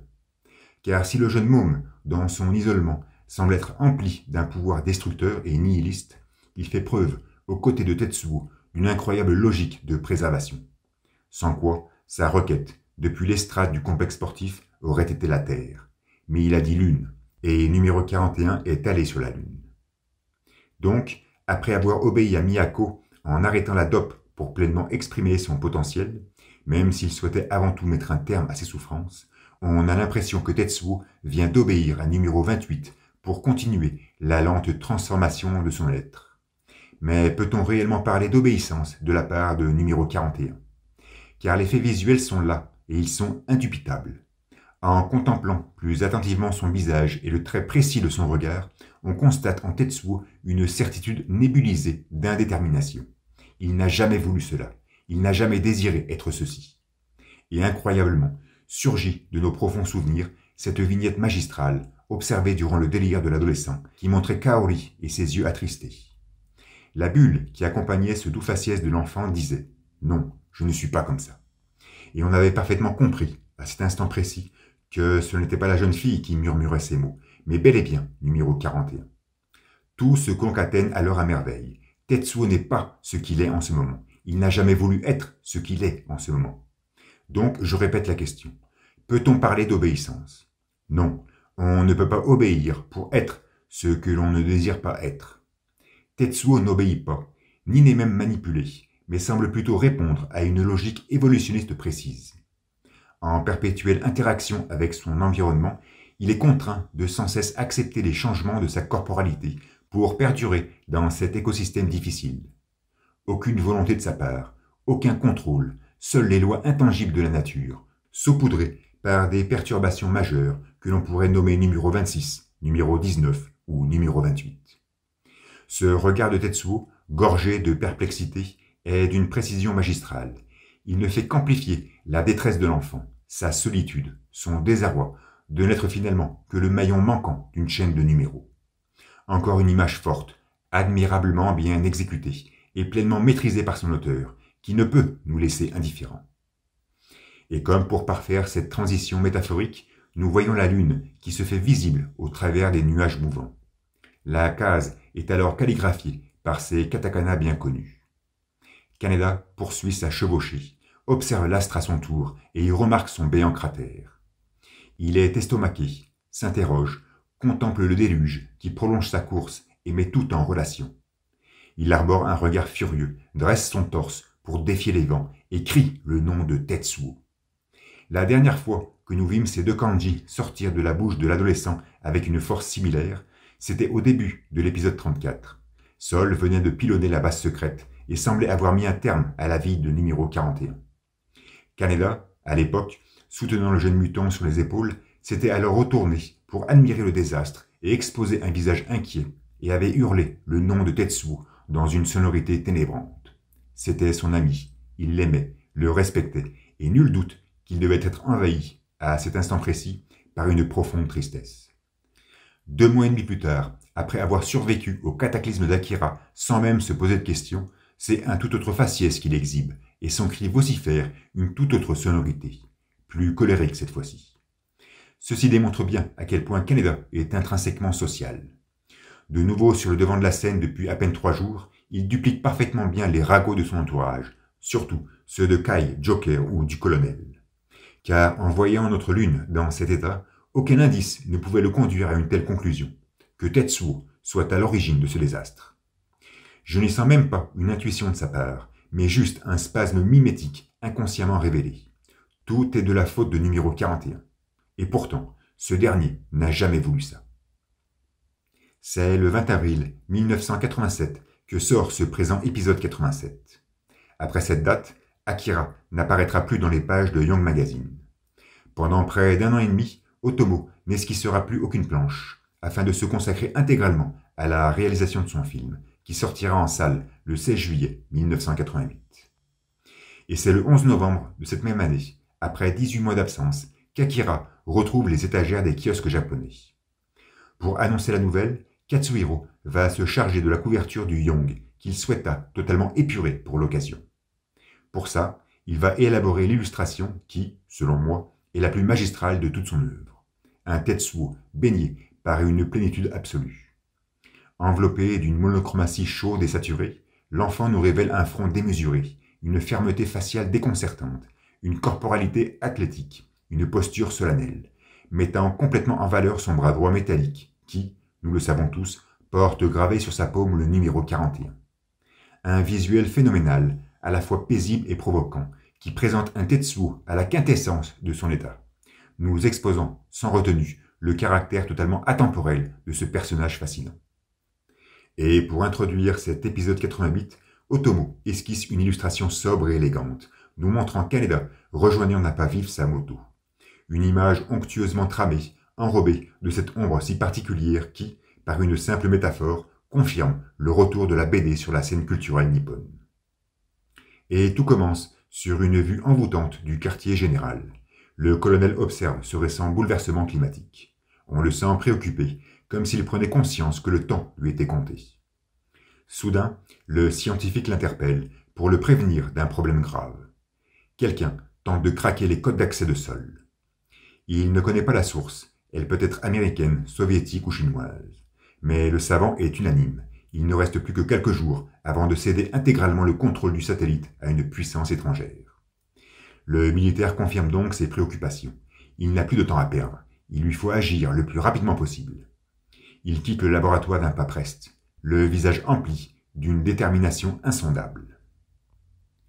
Plongé dans la profondeur de la nuit, le porte-avions devient l'arène d'une effervescence martiale. Depuis le ponton, un hélicoptère décolle, sous le regard avisé de l'amiral et face à la consternation des scientifiques. À bord de l'engin, le chef d'unité donne les dernières directives à ses jeunes soldats. On sent clairement que ceci n'est pas un exercice, mais bel et bien une mission de la plus haute importance. Et dans un travelling opacifié par la pesanteur nocturne, nous nous retrouvons au temple de Miyako. Kaneda vient d'y faire son entrée et appelle Kei. Des moines lui apprennent qu'elle est avec la prêtresse, en pleine cérémonie, et que tous deux ne peuvent être dérangés. L'adolescent ne prend pas garde à ses requêtes et se force un passage. Il est plutôt stressé. Sur la case suivante, nous voyons la jeune femme plongée dans un bain vaporeux. Ses cheveux sont mouillés et son visage est un doux mélange entre mélancolie, tristesse et une paix intérieure profonde. Numéro 19 lui demande alors si elle est décidée. Kei se redresse. La vieille lui tend une serviette, tout en lui affirmant qu'elle ne peut rien promettre. La jeune femme se saisit du linge, regarde Miyako avec considération et, exhibant son corps vigoureux et intégralement nu, lui garantit qu'elle fera de son mieux.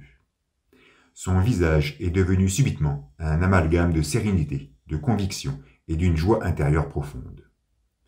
Proche du balcon principal, Kyoko et Masaru conversent et tâchent d'apporter des précisions sur cette présente cérémonie de purification. Au demeurant, on serait en droit de se demander si tout ceci n'est pas encore une mise en scène de Miyako, ou si réellement c'est une étape primordiale de son plan. D'ailleurs, la prêtresse, à la coiffe totalement disproportionnée, fait son apparition. Elle est accompagnée par une Kei concentrée. La vieille demeure confiante, satisfaite de sa mise en scène et se joint avec enthousiasme aux deux autres mutants. Cependant, Kaneda fait promptement intrusion dans l'arène. À son stress s'ajoute une colère évidente due à la gêne que lui portent les moines présents ici même. Il souhaite demander à numéro 19 si cette récente tempête fut causée par Tetsuo, comme s'il était primordial pour sa petite conscience de mettre un coupable sur les événements actuels. Mais aucune réponse ne sera émise, démontrant très bien que la recherche d'un bouc émissaire n'a nulle raison d'être au sein d'une telle intrigue. Nous retrouvons ensuite Kei et Kaneda conversant dans le balcon principal. Le jeune lui parle de son plan avec Joker et ses potes pour traquer Tetsuo. Miyako et les autres mutants s'éclipsent doucement de l'esplanade, préférant leur laisser une certaine intimité. L'adolescent est interloqué par cette soudaine quiétude. Kei, sous un regard profondément divagant, lui demande alors de rester avec elle jusqu'au petit matin. Une requête qui démontre très bien que la jeune femme est consciente que ce sera sûrement sa dernière nuit. Kaneda est surpris par une telle proposition. Il doit indéniablement se souvenir de tous ces remballements, de toutes ces injures, de toutes ces accusations, de toutes ces baffes, de tous ces vents dont il fut la victime dans le passé. Cependant, il se ressaisit et révèle une profonde jubilation, comme si sa savoureuse patience avait finalement porté ses fruits. Nos deux tourtereaux se dévisagent. Kei affiche un regard vide et invariant. Le jeune homme, lui, donne l'impression de s'être intégralement métamorphosé. Il exhibe un faciès méconnaissable, surmonté d'une pénétrante maturité. Le silence s'empare furtivement des lieux. La clarté du balcon contraste modérément avec les lueurs diaphanes de la nuit.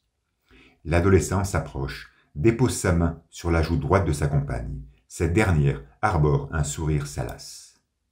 L'ombre de Kaneda recouvre lentement le visage de Kei. Leurs lèvres ne sont plus qu'à quelques centimètres l'une de l'autre. Un plan large nous donne l'impression qu'ils s'embrassent langoureusement. Mais il n'en est rien. Le jeune sursaute, contourne sa bouche d'une grimace corrosive et amère, se redresse, virevolte son torse. Quelque chose de bizarre est en train de se passer. Nul doute que la mémoire sensitive de Kaneda est très développée. Il doit repenser à cette soirée vécue dans le QG de l'armée, auprès d'une Kei alors manipulée par numéro 25. Elle dégage à cet instant précis la même froideur, la même impavidité, la même indifférence. Et Kaneda trouve cela bizarre. Il doute que Miyako soit derrière tout ça, et, au travers d'une tonalité ferme et ulcérée, demande à Kei des explications.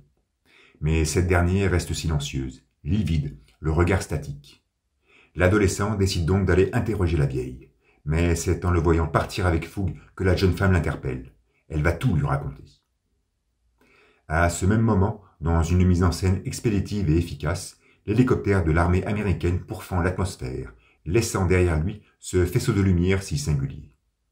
Les soldats, sans hésitation, se jettent dans le vide pour diluer leur masse dans les eaux salées de la baie. Tout se fait rapidement, et l'engin militaire édulcore sa silhouette dans une vue sépulcrale d'un Néo-Tokyo oppressé et oppressant. « Catalyseur » crie alors Kaneda, écoutant le discours de Kei. Cette dernière lui explique que les mutants veulent se servir de cette faculté afin de ne faire qu'un avec elle et combattre Tetsuo. Pourquoi ment-elle? Pourquoi n'énonce-t-elle pas le véritable plan de Miyako, celui d'utiliser les pouvoirs de numéro 41 pour porter un coup fatal sur Akira? Souhaite-t-elle protéger son compagnon pour qu'il ne s'implique pas dans cette histoire avec ses amis? Mais Kaneda hausse le ton, refuse une telle action de sa part, se doutant parfaitement qu'elle y risque quelque chose. Et pendant que nous voyons les soldats américains à bord d'un canoë lutter contre la tempête, Kei poursuit ses justifications. Elle semble même paraphraser le colonel en prétendant devoir arrêter Tetsuo avant qu'il ne devienne un nouvel Akira. Kaneda est fou de rage. Pourquoi les mutants ne se débrouillent-ils pas seuls? Et pourquoi cette tâche devrait-elle incomber à la jeune femme? Mais cette dernière, dans une posture calme et apaisante, lui révèle qu'en agissant de la sorte, elle se sent utile et qu'elle le fera pour ses amis morts et pour ceux qu'elle souhaite garder en vie. À l'écoute de ces mots, qui doivent le toucher personnellement, l'adolescent reste bouche bée. Néanmoins, il se ressaisit très vite et, démontrant une profonde animosité envers la vieille, s'apprête à quitter les lieux. Mais Kei lui confirme que sa décision est prise. La cérémonie de purification fut exécutée à cette fin. Ce qui prouve que la mise en scène de Miyako n'était qu'une simple formalité, embordée d'un folklore somatisant. Un temps mort plombe brutalement l'atmosphère dans un silence sibyllin, et Kaneda se retourne. Il pointe violemment du doigt la jeune femme, affirmant qu'il tuera Tetsuo avant elle.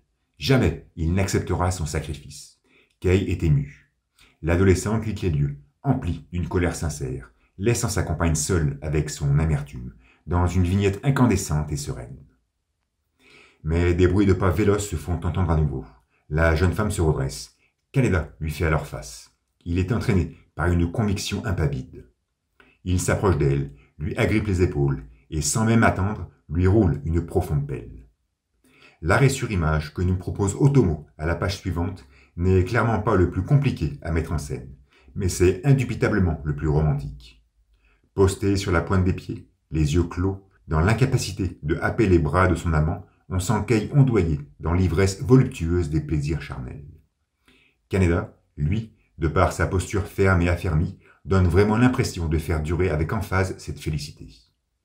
Les deux bouches se séparent, lentement. La jeune femme présente un regard et une concavité buccale identiques à ceux qu'elle émit lorsqu'elle s'extirpa du baiser de Ryu. Fier de son acte, Kaneda lui promet que la prochaine fois, oui, il restera toute la nuit avec elle. L'adolescent quitte le monastère. Kei demeure assise, de bonne humeur. Un sourire sincère s'extrait de ses lèvres lénifiées. Le déluge poursuit son avancée sur les berges de la capitale. De puissantes vagues submergent ce qui servit de planque à Akira, ses marches d'escalier et son trône impétueux, pour n'en faire que des ruines sous-marines. C'est comme si cette présente déferlante aqueuse n'avait pour but que de nettoyer la ville, de la lessiver dans son entièreté. En fait, si Akira dit lune durant le grand rassemblement, c'est sans nul doute par instinct de préservation, sans quoi il aurait dit terre, mais surtout pour combler son désir de décrasser notre monde, de le purifier. Après sa deuxième manifestation, qui détruisit Néo-Tokyo dans une mise en scène nihiliste, les eaux avaient recouvert les ruines de la cité, mais tout était très localisé dans l'espace. En perforant la Lune, le bouleversement des marées devient global et affecte ainsi toutes les mégalopoles côtières de la Terre. En dictant Lune, donc, depuis le stade olympique, numéro 28 était pleinement conscient de la dimension universelle de sa requête, semblant de ce fait préparer le terrain à la venue de cet événement qui changera la face du monde. À croire qu'Akira est toujours animé par cet objectif pour lequel il fut créé à la fin des années 70, cet objectif eugénique qui devait engendrer l'avènement d'une nouvelle humanité. Néo-Tokyo a beau porter ce nom, elle a en elle tout comme le reste de notre planète, quelque chose de profondément vieux, sénescent, archaïque, périmé, qui nécessite une catharsis océanique pour évoluer vers des horizons plus cléments. Voilà pourquoi Akira prononça lune aux oreilles d'un Tetsuo attentif, et que ce mot fut le premier qui sortit de sa bouche. Je n'y vois pas d'autre explication. Donc, la catharsis suit son cours, la ville s'inonde de plus en plus, ne laissant visible que les faîtes des buildings décrépits. Plus à l'ouest, le stade olympique exhibe sa désintégration dans des lieux plus cléments. À l'intérieur, dans un hall bariolé de détails en décomposition, Akira dort paisiblement sur un moelleux canapé. Kaori l'observe d'un regard contemplatif, elle semble heureuse.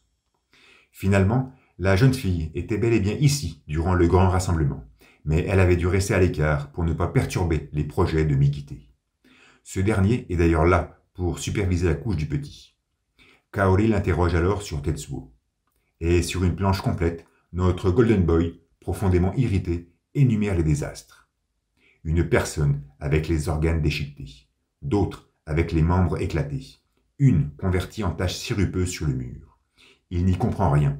Numéro 41 est devenu complètement fou, et plus personne ne souhaite s'approcher de lui. Kaori quitte le hall et déambule dans les couloirs. Elle remarque que le vent a cessé. Elle y croise les sbires de l'Empire qui fredonnent la chansonnette. Dans une succession d'images glauques et morbides, on les voit nettoyer le revêtement couvert de sang et entasser dans un seau des restes humains. Maintenant, on appréhende mieux l'irritation de Migite et le désastre qui a pu se produire ici récemment. Cela en devient même incompréhensible. Kaori continue d'avancer, effrayé par cette vision cauchemardesque, où l'odeur de putréfaction doit lui donner la nausée. On lui annonce que numéro 41 est au fond du couloir. La jeune fille poursuit son cheminement. Elle se rappelle alors des dires de Migite. Il est impératif de tranquilliser Tetsuo.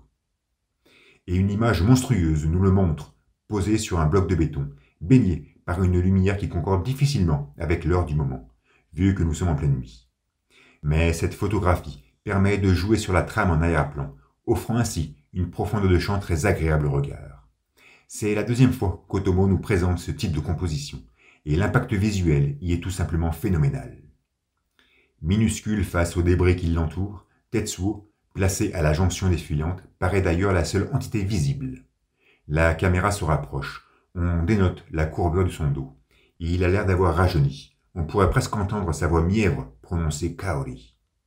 Celle-ci est maintenant tout près, épouvantée par un splash sanguinolent qui tapisse le coin d'un mur.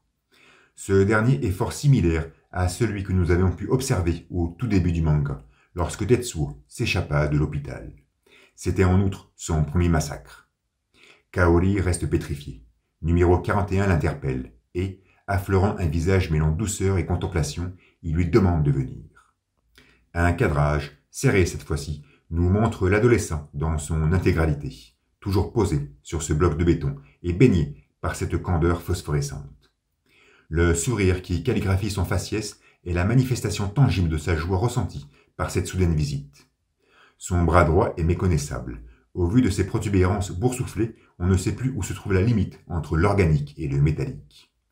Mais le jeu de lumière est tellement bien maîtrisé que, noyé dans cette blancheur visuelle, il finit par totalement disparaître de l'image, entièrement dilué dans sa trame.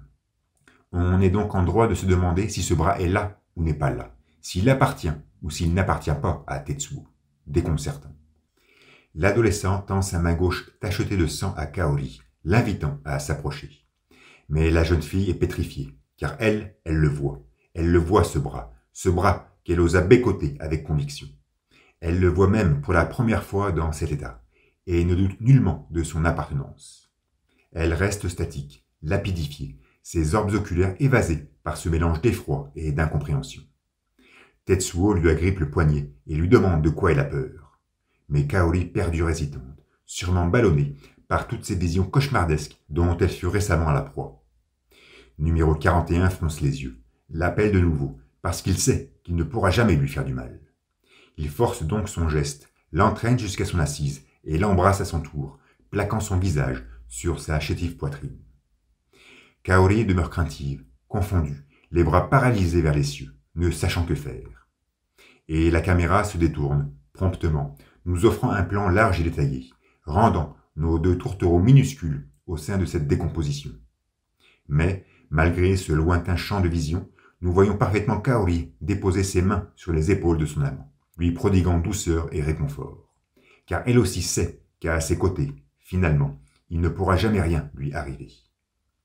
À l'hôtel Vénus, Kaneda fait son entrée fracassante. Il tâche d'attirer l'attention de son assistance, mais se fait prendre une droite par Joker. Après cet interlude comique, qui provient que Kaneda n'est là que pour détendre l'atmosphère, il tente d'expliquer à ses coéquipiers le plan entrepris par Miyako et Kei. Le jeune est unanime, ils n'ont pas de temps à perdre, il faut agir tout de suite. Mais Kei s'efforce de ramener son pote à la raison. Sans armes, il est difficile de préparer une offensive. Mais Kaneda persiste, il n'y a pas de temps à perdre, et demande le soutien de Joker. Ce dernier reste pensif, accroupi, et finit par craquer. Il décide de conduire ses collègues dans sa caverne d'Alibaba. Ici se trouve un véritable arsenal. Beretta, Kalachnikov, mitraillettes, grenades, tout y est. Mais le boss des clowns garde le meilleur pour la fin et dévoile son petit bijou, un canon laser de l'armée. Surpris de voir à quel point Kaneda est familier avec cet attirail, il s'en était servi dans le QG du colonel et il les emmène alors dans une autre pièce, plus obscure cette fois-ci. Et là, retirant avec virilité un long drap soyeux, il met au grand jour, sous le regard ébahi de ses amis, une plateforme volante peinte à son effigie. C'est lui-même qui l'a confectionnée, et visiblement, il en est très fier. Au stade olympique, sur une planche intégrale, un plan séquence nous achemine, de par les débris, jusqu'à un matelas poisseux où se trouvent Kaori et Tetsuo. Ce dernier est avachi sur les genoux de cette première, qui lui profère de fines caresses sur la chevelure. Elle est méticuleuse, attentive, absorbée, et nous fait comprendre, par ce simple geste, que toujours elle sera aux côtés de son amant, que jamais elle ne l'abandonnera. Numéro 41, lui, couché en position fétale, se recroqueville sur son bras droit. Son visage est dégoulinant, sa mâchoire hérissée, son regard algique. Indéniablement, il souffre. Au travers de cet enlacement, saupoudré d'une dramaturgie manifeste, il ne fait nul doute que nos 2 tourtereaux, eux, passeront la nuit ensemble. Un nouveau jour se lève au pied de l'édifice Ginza, et je pense qu'il est essentiel de le dire, mais la fin de cette journée marquera aussi celle de la saga. La radiographie des 12 prochaines heures, peut-être un peu plus, va donc se résumer en 494 planches, regroupées en 28 épisodes, et s'étaler sur plus de 16 mois. Incontestablement, la journée la plus longue du manga. Le récit d'Akira, dont la publication débuta en décembre 1982, je le rappelle, couvre une chronologie d'environ 7 mois, de fin décembre 2019 jusqu'à juillet 2020, le tout sur 2158 pages, 120 épisodes et 8 années d'exécution. Et il est important de préciser que 75% de toutes ces planches se concentrent sur la narration de 11 journées, voire demi-journées. La traque de Takashi, 70 planches. L'altercation près du stade olympique, 68 planches. La guerre des gangs, 93 planches. Les déboires dans la nurserie, 116 planches. L'après-midi du 16 avril, 179 planches. La traque d'Akira, qui inclut la destruction de Neo-Tokyo, 199 planches. La journée du monologue de Miyako, 117 planches. Les conflits au monastère, où tout se termine par la crise de Tetsuo, 219 planches. Le périple de Kei et du colonel jusqu'au QG, 102 planches. Le grand rassemblement, 88 planches. Et cette dernière journée, 494 planches. Avec un tel schéma narratif, on constate qu'Otomo se concentre surtout sur les moments forts de son histoire, pouvant ainsi pleinement se laisser aller à sa mise en scène vive et éclectique, à ses cadrages cinématographiques et à son montage percutant. Bref, nous nous trouvons face à un choix d'écriture qui a pour seul objectif l'impact visuel. Car oui, et je me répète, mais Akira est une estampe graphique, un choc rétinien, une ivresse immersive et sensorielle, en noir et blanc. Donc, tout s'amorce au pied de l'édifice Ginza. Les soldats américains tâchent de se regrouper sous un pont. Malheureusement, pas mal d'entre eux n'ont pu survivre à l'abordage, et d'autres sont grièvement blessés. Mais ceux qui sont en forme décident de commencer l'opération et de trouver le lieutenant Yamada. Durant leur marche dans les rues saccagées de la capitale, ils entendent une voix qui annonce l'intrusion de militaires qualifiés comme dissidents du Grand Empire. C'est l'homme oiseau. Toujours perché sur son bloc de béton, il affirme même que les ennemis sont venus ici pour tuer Akira et qu'il faut impérativement les combattre. Depuis la ruelle, les soldats tâchent d'éliminer ce clabaudeur, mais leurs balles ne peuvent l'atteindre. C'est alors que des pas apparaissent à la base du bloc et une silhouette, opaque et véloce, se précipite sur lui. Nous reconnaissons immédiatement Yamada, qui, dans une gestuelle précise, envoie valdinguer l'homme oiseau dans les airs. La hargne qui envenime son visage nous prouve à quel point il espérait ce moment depuis longtemps. La cresserelle s'écrase au sol dans un bruit visqueux, et Yamada rejoint la terre ferme afin de saluer ses soldats. Bienvenue, ceci est votre champ de bataille. Depuis les hauteurs d'un immeuble, Ryu scrute la scène et est conscient que quelque chose se prépare. Le plan large, nous le montrant face aux ruines, est sublime, tellement sublime qu'il efface totalement sa présence, le rendant éthéré, au même titre que sa fonction dans le récit. Ryu est finalement condamné à n'être qu'un simple observateur. Au stade, Migite apprend de la bouche de ses sbires que l'homme oiseau est mort. Il se serait écrasé au sol. Intrigué, il tâche d'en savoir plus, de connaître la raison de ce décès. Des soldats aux yeux bleus qui seraient venus de la mer, lui répond l'homme lanterne, emmitouflé dans sa capuche et masqué par ses petites lunettes rondes. Migite en conclut de suite que ce sont les Américains. Il donne l'alerte. Effervescence sous les gradins, coûte ce monstre pour réveiller la milice du Grand Empire. Mais l'enthousiasme n'est pas spécialement au rendez-vous, la plupart des gars étant shootés, endormis ou boustifaillant comme des affamés. Postés sur l'architecture périclitée du stade, 2 types viennent prendre la relève pour la garde. Ils ne savent pas trop ce qu'il se passe, mais soupçonnent une attaque de Miyako. Une analyse de la situation qui peut surprendre, mais qui démontre bien à quel point la jeunesse de l'Empire fut plutôt bien formatée.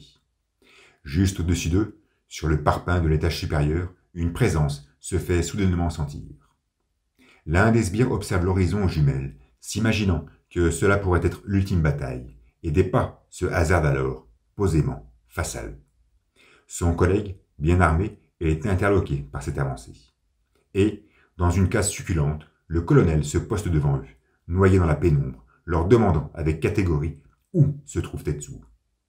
Les 2 jeunes restent tétanisés par cette incomprise venue. Le militaire n'est pas cet ennemi attendu, mais cela confirme sa présence en ces lieux, et qu'il est, plus que jamais, dévoué à accomplir sa mission. Migite est fou de rage, il donne l'impression d'être totalement dépassé par les événements. Il rejoint 2 pions qui font la garde près de la couche de Tetsuo, et demande à l'un d'eux d'aller chercher Kaori. Pourquoi donc Kaori? Que souhaite-t-il faire avec la jeune fille?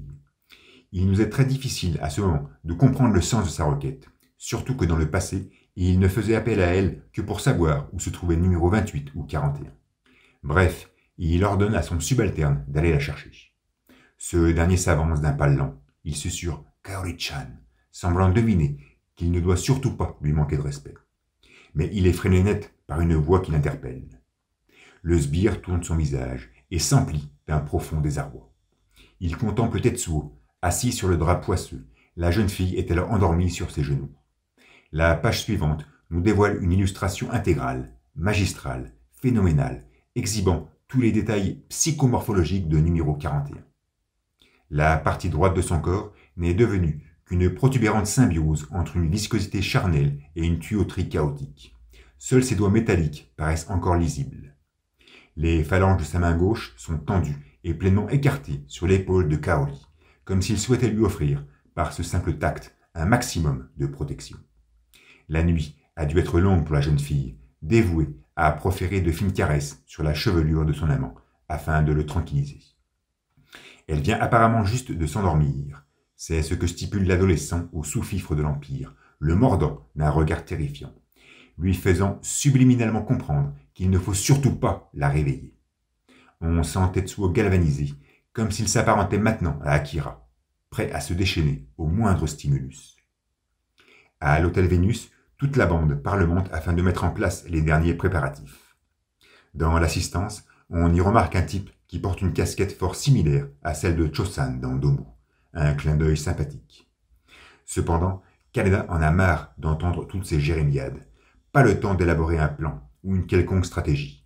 Il veut de suite partir pour le stade. On se demande d'ailleurs comment il sait qu'il faut se rendre là-bas. Il s'empresse de se diriger dans le garage où se trouve la Security Ball, cette dernière est totalement rénovée. C'est vraiment impressionnant comment ces jeunes sont doués en mécanique. Faire une telle mise au point en si peu de temps est un véritable exploit. Bref, Kaneda pousse sa gueulante, obligeant à tout le monde de se bouger les fesses. Pendant ce temps, Joker entre dans une extase jouissive gargantuesque. Il vient de mettre en marche sa plateforme volante. Sur le porte-avions, un dirigeable a été mis en place. Mike converse par radio avec une Joris rétablie, et l'amiral observe tout ça de haut. Ce dernier prend d'ailleurs des nouvelles sur le piratage de sol, mais son ingénieur lui explique que c'est plus compliqué que prévu. Le militaire contemple alors le dehors et semble envahi d'une réelle préoccupation. Preuve que cette armée est finalement plus lucide que ce qu'elle laissa supposer jusqu'à présent. Sur une succession de cadrages serrés, Simons, à l'intérieur du dirigeable, s'entretient avec Bernardi, qui procède à quelques réglages en dehors. Leur jeu de regard n'accompagne qu'un dialogue feutré d'inquiétude. On ne sait rien sur l'investigation qu'il s'apprête à effectuer. L'engin largue les amarres, amorce son envol silencieux et plonge Mike et Bernardi dans une douce appréhension. Le couloir du stade, enfoui dans un clair-obscur oppressant, s'expose de nouveau à nos yeux médusés. Migité est angoissé par ce retour au calme et ordonne à son deuxième sbire d'aller voir ce qu'il se passe. Le jeune n'est pas très rassuré, mais tâche de s'avancer d'un pas lent. Soudain, des tuyaux s'extirpent du sol qui se fissure, et la cloison s'écroule alors, l'envoyant valdinguer. Plongé dans une trame uniforme, Migité demeure pétrifié, exhibant des yeux rongés par l'épouvante. Devant lui, un amas de matière compacte et illisible se dresse en deçà d'un épais nuage de poussière. Il est à genoux, semblant implorer une divinité. Mais face à la mouvance de cet amas, il ne lui reste plus que la fuite. Un pan du stade s'écroule alors de nouveau, dans un bruit sourd et corrosif. Légèrement en retrait, le colonel remarque ce dôme de poussière et s'interroge. Et c'est maintenant à son tour d'être surpris par cette fluctuation tubulaire. Des gaines passent entre ses jambes et viennent se regrouper aux abords de la paroi. Le militaire est ébloui, il ne peut exclamer un mot. Il observe ces tuyaux se conglomérer dans la confusion pour finalement prendre, dans une harmonie cabalistique, la forme de Tetsuo. L'adolescent est de nouveau matérialisé. Son corps semble être sous perfusion. L'arabesque de ses yeux nous prouve qu'il n'y comprend rien. Le colonel reste médusé. À peine pourra-t-il mentionner le nom de son jeune poulain. La dernière fois qu'ils se virent, c'était aux portes de la chambre cryogénique, juste avant le réveil d'Akira. Mais quel stimulus provoqua ce soudain déchaînement de numéro 41 ? Je doute que ce soit l'approche des sbires de l'Empire jusqu'à sa couche qui causa ce désastre. Cela demeure trop insignifiant, même s'il ne fallait surtout pas extraire Kaori de son profond sommeil. Son surgissement face au colonel nous démontre qu'il sentit parfaitement sa présence. Normal. Mais je ne pense pas que Tetsuo ait de la rancœur envers le militaire, qui fut comme un père adoptif pour lui. Non, s'il en veut à quelqu'un, c'est à cette science, bien plus qu'à cette armée qu'il a manipulée à sa guise. D'ailleurs, Tetsuo ne porte aucune importance au colonel, il ne le regarde même pas, mais s'embourbe plutôt dans un spasme algique et déplorable. Une vignette convulsive nous le montre, apprêtant fermement un tuyau, les yeux emplis d'une haine viscérale, pointant ses pupilles meurtries sur la flotte navale et sur cette science insouciante. Il se dégénère alors de nouveau, laissant le militaire seul, statique, la commande du satellite sol bien pressé dans sa main droite. Il a clairement été pris au dépourvu et ne put activer le dispositif. De son côté, Migité poursuit sa fuite. Il est désespéré et se demande réellement quoi faire. Incontestablement, la situation lui échappe. Dehors, l'armée américaine est présente dans les lieux. Yamada observe aux jumelles les successives déflagrations et se questionne. Avec ses soldats, il pénètre silencieusement à l'intérieur du stade. L'image du couloir effrité, dilué dans une trame ombrageuse, nous donne vraiment l'impression qu'il s'immisce tout droit dans l'inconnu. Un Tetsuo en pleine composition pour esthétiser la page titre de l'épisode 93, sorti dans Young Magazine le 20 février 1989. Une scène que nous avions déjà contemplée au chapitre antérieur, mais qui nous est ici présentée avec plus de précision, tant au niveau morphologique que psycho-affectif. Je me souviens encore de la planche introductive de l'épisode 14, publiée il y a près de 6 ans, nous montrant un Tetsuo beau, intense et quintessentiel. Je ne sais pas si pour cette présente illustration, nous pouvons user des mêmes qualificatifs, mais il n'empêche que l'intensité est toujours aussi palpable. Otomo n'aura cessé, tout au long de son manga, d'exceller dans son art, d'affiner son trait, de pousser au maximum son perfectionnisme pour nous dépeindre Tetsuo, qui, quel que soit son état, reste un personnage inconditionnellement beau. Et cette image ne déroge pas à la règle, elle est la parfaite manifestation de cette inexorable incompréhensibilité. Un plan aérien nous montre alors le porte-avions. On y sent pas mal d'agitation sur le pont. Des pilotes sont en train d'effectuer des vols d'entraînement. Dans le salon, nous pouvons voir l'amiral assis sur son bureau, pensif, silencieux. Mike, Bernardi, Dubrovski et Karmatangi sont aussi présents et arborent la même posture. Le militaire souhaite connaître la destination de Simons et le but de sa sortie. Mais personne ne répond, preuve que la relation entre cette science et cette armée est définitivement rompue. L'amiral insiste, stipulant qu'il est responsable de toutes les personnes qui occupent son navire. Mais aucune réaction de la part des savants. Karmatangi est même en pleine méditation. Soudain, le moine écarquille les yeux, semblant mettre un terme à sa cogitation, et le porte-avions trépide alors de tous les côtés. S'imaginant une attaque extérieure, toute la flotte se prépare à une éventuelle riposte. L'amiral entre en communication avec son officier pour en savoir plus, mais aucun éclaircissement ne peut être apporté. Et le navire tremble à nouveau, conformant sa structure dans une ondulation précise. Le Tibétain réagit, il est conscient qu'ils sont recherchés, et la machinerie présente dans le salon s'effondre brutalement sous une sonorité systolique. La chair de Tetsuo se matérialise alors, en deçà de cette machinerie, semblant presque ne faire qu'un avec elle. Le chef des armées est estomaqué, et ses yeux sont emplis de frayeur. Numéro 41, maintenant à genoux, contrôle sa mouvance. Il porte un regard inquisiteur en direction du moine, comme il aurait pu le faire face à Miyako, et lui demande ce qui arrive à son anatomie. Karmatangi, devant l'hébétude des scientifiques, lui répond que cette dernière ne suffit plus pour supporter une telle énergie qui doit sans cesse s'épandre vers d'autres corporéités. Le pouvoir essaie d'échapper à l'entrave que représente ton corps. Suite à cette phrase, nous voyons une main retirer une arme d'un tiroir. Tetsuo, s'agrippant toujours à son épaule droite, est persuadé que ce ne sont que des conneries. Et sans même se faire attendre, dans une image expéditive, l'amiral tire à bout portant sur l'adolescent, le touchant en plein cœur, sous les regards médusés de son assistance. Numéro 41 contemple ce jet de sang s'extraire de sa masse pectorale. Son visage se contorsionne. On se demande s'il rigole ou s'il grogne de douleur. Mais c'est dans un ricanement bien explicite que son corps se dilue, et Tetsuo disparaît dans une case virulente, plongeant le salon dans un soudain répit. Mais ce retour au calme n'est que de courte durée. Le navire se remet de nouveau à trembler, et Tanguy perçoit parfaitement la présence de l'adolescent. L'amiral reçoit alors un message de la tour de contrôle. Son officier lui annonce que les commandes du porte-avions ne répondent plus. Un lance-missile est d'ailleurs en train de s'activer, tout seul. Le militaire souhaite aller voir en personne ce qui se passe. Il demande à ses invités de rester ici. Une fois sorti de la pièce, son corps se sclérose. Il est englouti dans un couloir boursouflé et semble faire face à la triste réalité. Tetsuo possède l'entièreté de son navire et une roquette vient de se propulser d'elle-même.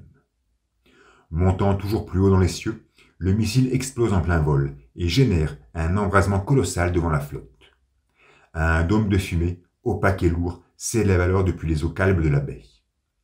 Noyé dans cette soudaine candeur et accompagné par ces katakana qui lui sont maintenant propres, Tetsuo s'extirpe du pont.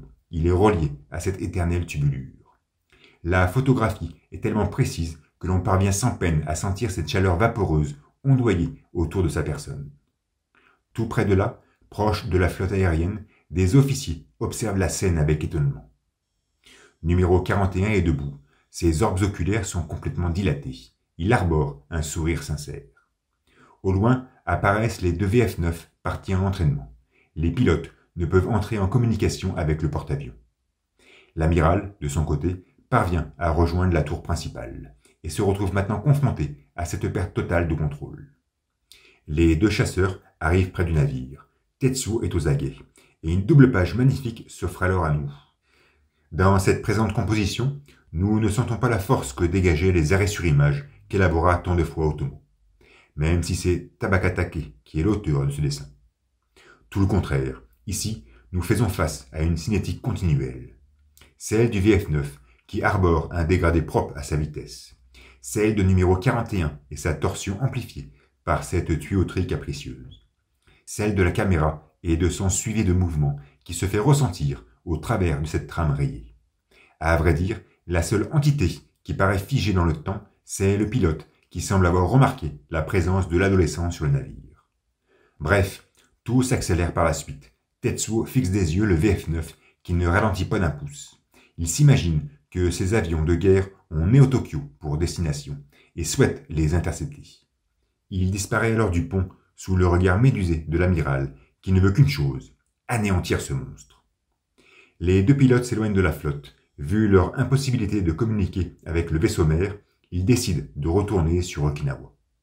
Mais dans une case lumineuse et lénifiante, Tetsuo apparaît soudainement face à l'un des bimoteurs et s'accroche à sa carlingue. Au porte-avions, tout le système informatique est de nouveau opérationnel. Numéro 41 n'étant plus connecté au navire, il est maintenant contrôlable par l'armée. L'agitation est grande dans la tour principale. Otomo aligne les vignettes réduites et riches en dialogue afin d'accentuer cette effervescence. Scrutant ce qui se passe dans les airs, un officier remarque que la carrosserie d'un des VF9 est en train de s'éroder. L'amiral prend les jumelles, observe à son tour et y voit Tetsuo rongeant toujours plus le fuselage. Dans un excès de colère, il ordonne à ses hommes d'envoyer tous les missiles inimaginables sur cet avion et de le détruire au plus vite. Son adjoint lui fait comprendre qu'un de leurs compatriotes est à bord. Mais peu importe, il faut pulvériser ce chasseur, l'éradiquer. Il assume l'entière responsabilité de cette décision. Dans les airs, Tetsuo semble ricaner. Le pilote du VF9 est plongé dans un stress flagrant. Il ne peut plus contrôler son engin.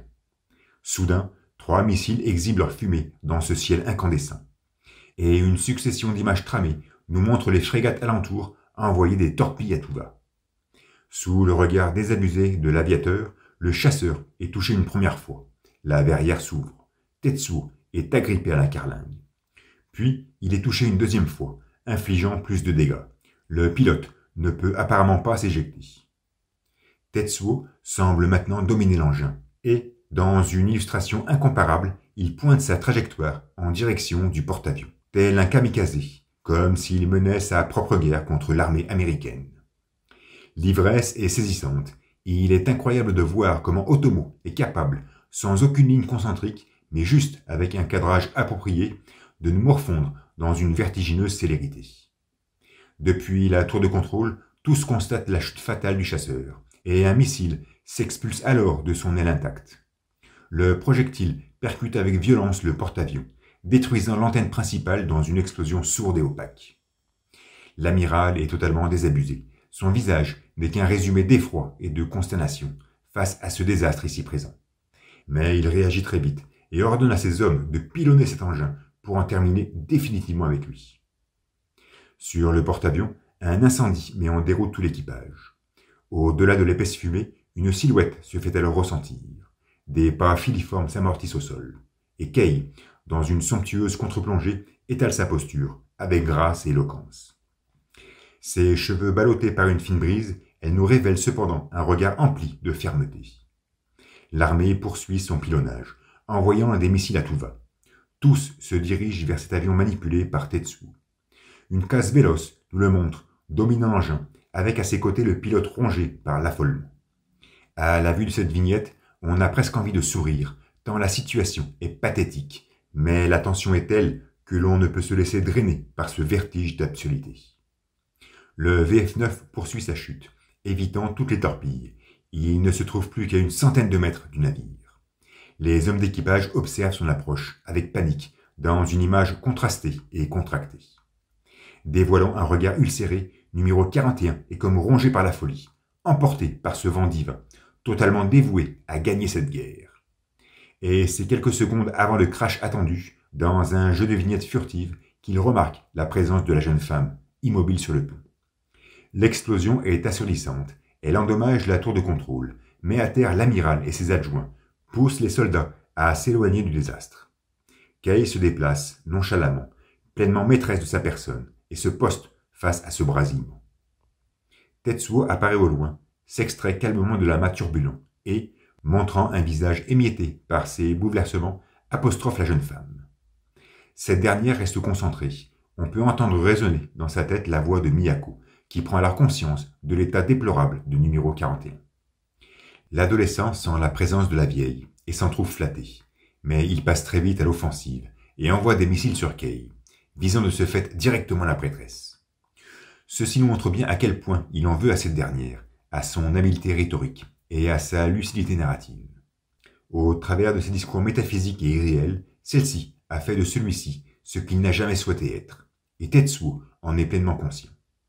La jeune femme se retourne, posément. Elle démontre son inquiétude à mener un combat dans un endroit aussi peuplé. Mais, soudainement enveloppée par de la tuyauterie, elle panique de se trouver immobilisée. Miyako lui demande de se calmer. Numéro 41 ricane. Les projectiles poursuivent leur course dans une scène haletante. La jeune femme est prise au piège. Mais in extremis, elle parvient à neutraliser les torpilles, conjurant leur explosion, et, au travers d'une posture outrecuidante, propulse un torpedo sur Tetsuo. La déflagration est aveuglante, l'adolescent est à peine projeté en arrière. Mais, face aux champignons de fumée qui se dressent devant elle, Kei ne peut s'empêcher de crier le prénom de Tetsuo-kun, comme transporté par une inquiétude profonde. À la vue de cette vignette, on distingue très bien l'anxiété de la jeune femme.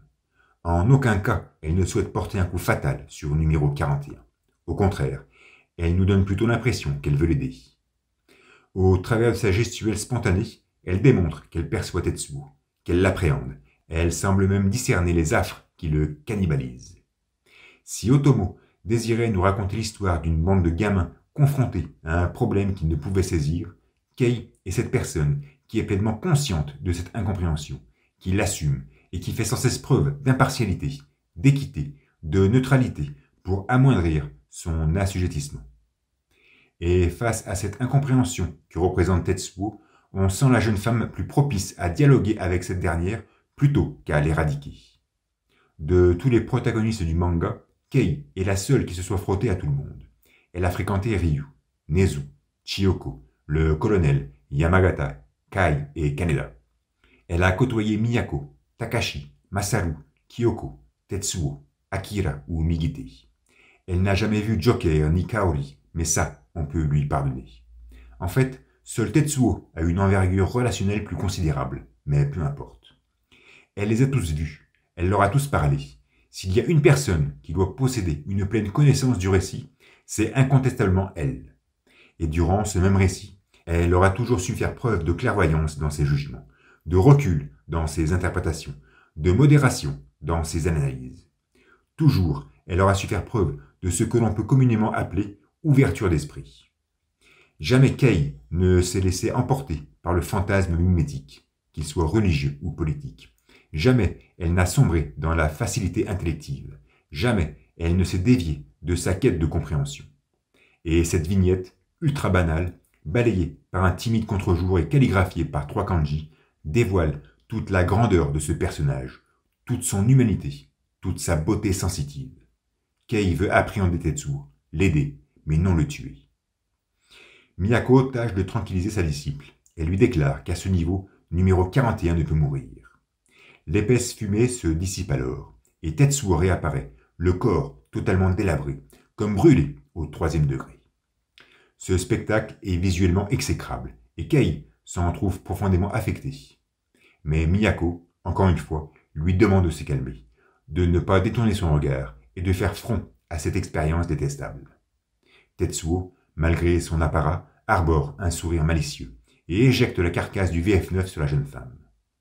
Cette dernière, enveloppée par la tuyauterie, ne peut se libérer. Et l'avion de chasse poursuit sa course, sous une sentence de numéro 41 qui semble être directement dédiée à la prêtresse. Meurs! La carlingue déchiquetée est maintenant face à Kei. Elle s'écroule au sol avec fracas et, sous le regard médusé de Tetsuo, la jeune femme parvient à s'échapper. De nouveau baigné par le silence de sa solitude, l'adolescent perd l'équilibre, s'agrippe le front et s'affaisse sur la tôle de l'engin, supportant ses souffrances corporelles. Nous nous retrouvons alors instantanément dans le cloître de Miyako, avec ce bas-relief si singulier en tache de fond. Kei ouvre subitement les yeux, comme s'il venait de s'extraire d'un soudain cauchemar. Elle est entourée des 3 autres mutants, et Miyako lui demande si elle va bien. Au regard de sa posture, on comprend tout de suite que la jeune femme ne se trouvait pas physiquement sur le porte-avions, mais qu'elle s'y était juste télétransportée, mentalement.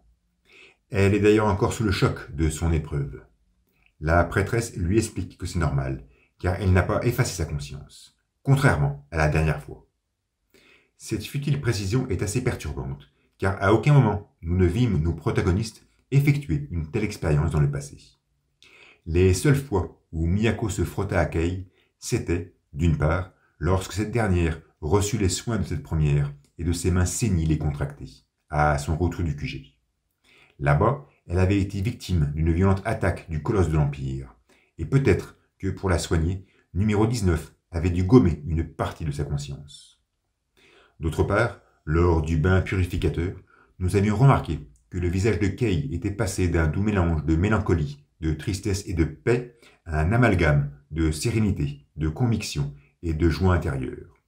Cette transition de l'un à l'autre fut-elle possible grâce à un effacement de sa conscience? Ceci prouverait finalement que cette mise en scène orchestrée par la prêtresse avait un véritable objectif de purification, diluer le passé de Kei pour pleinement la préparer à ce futur combat. Bref, encore des subtilités de la vieille qui ne sont là que pour nous embrouiller.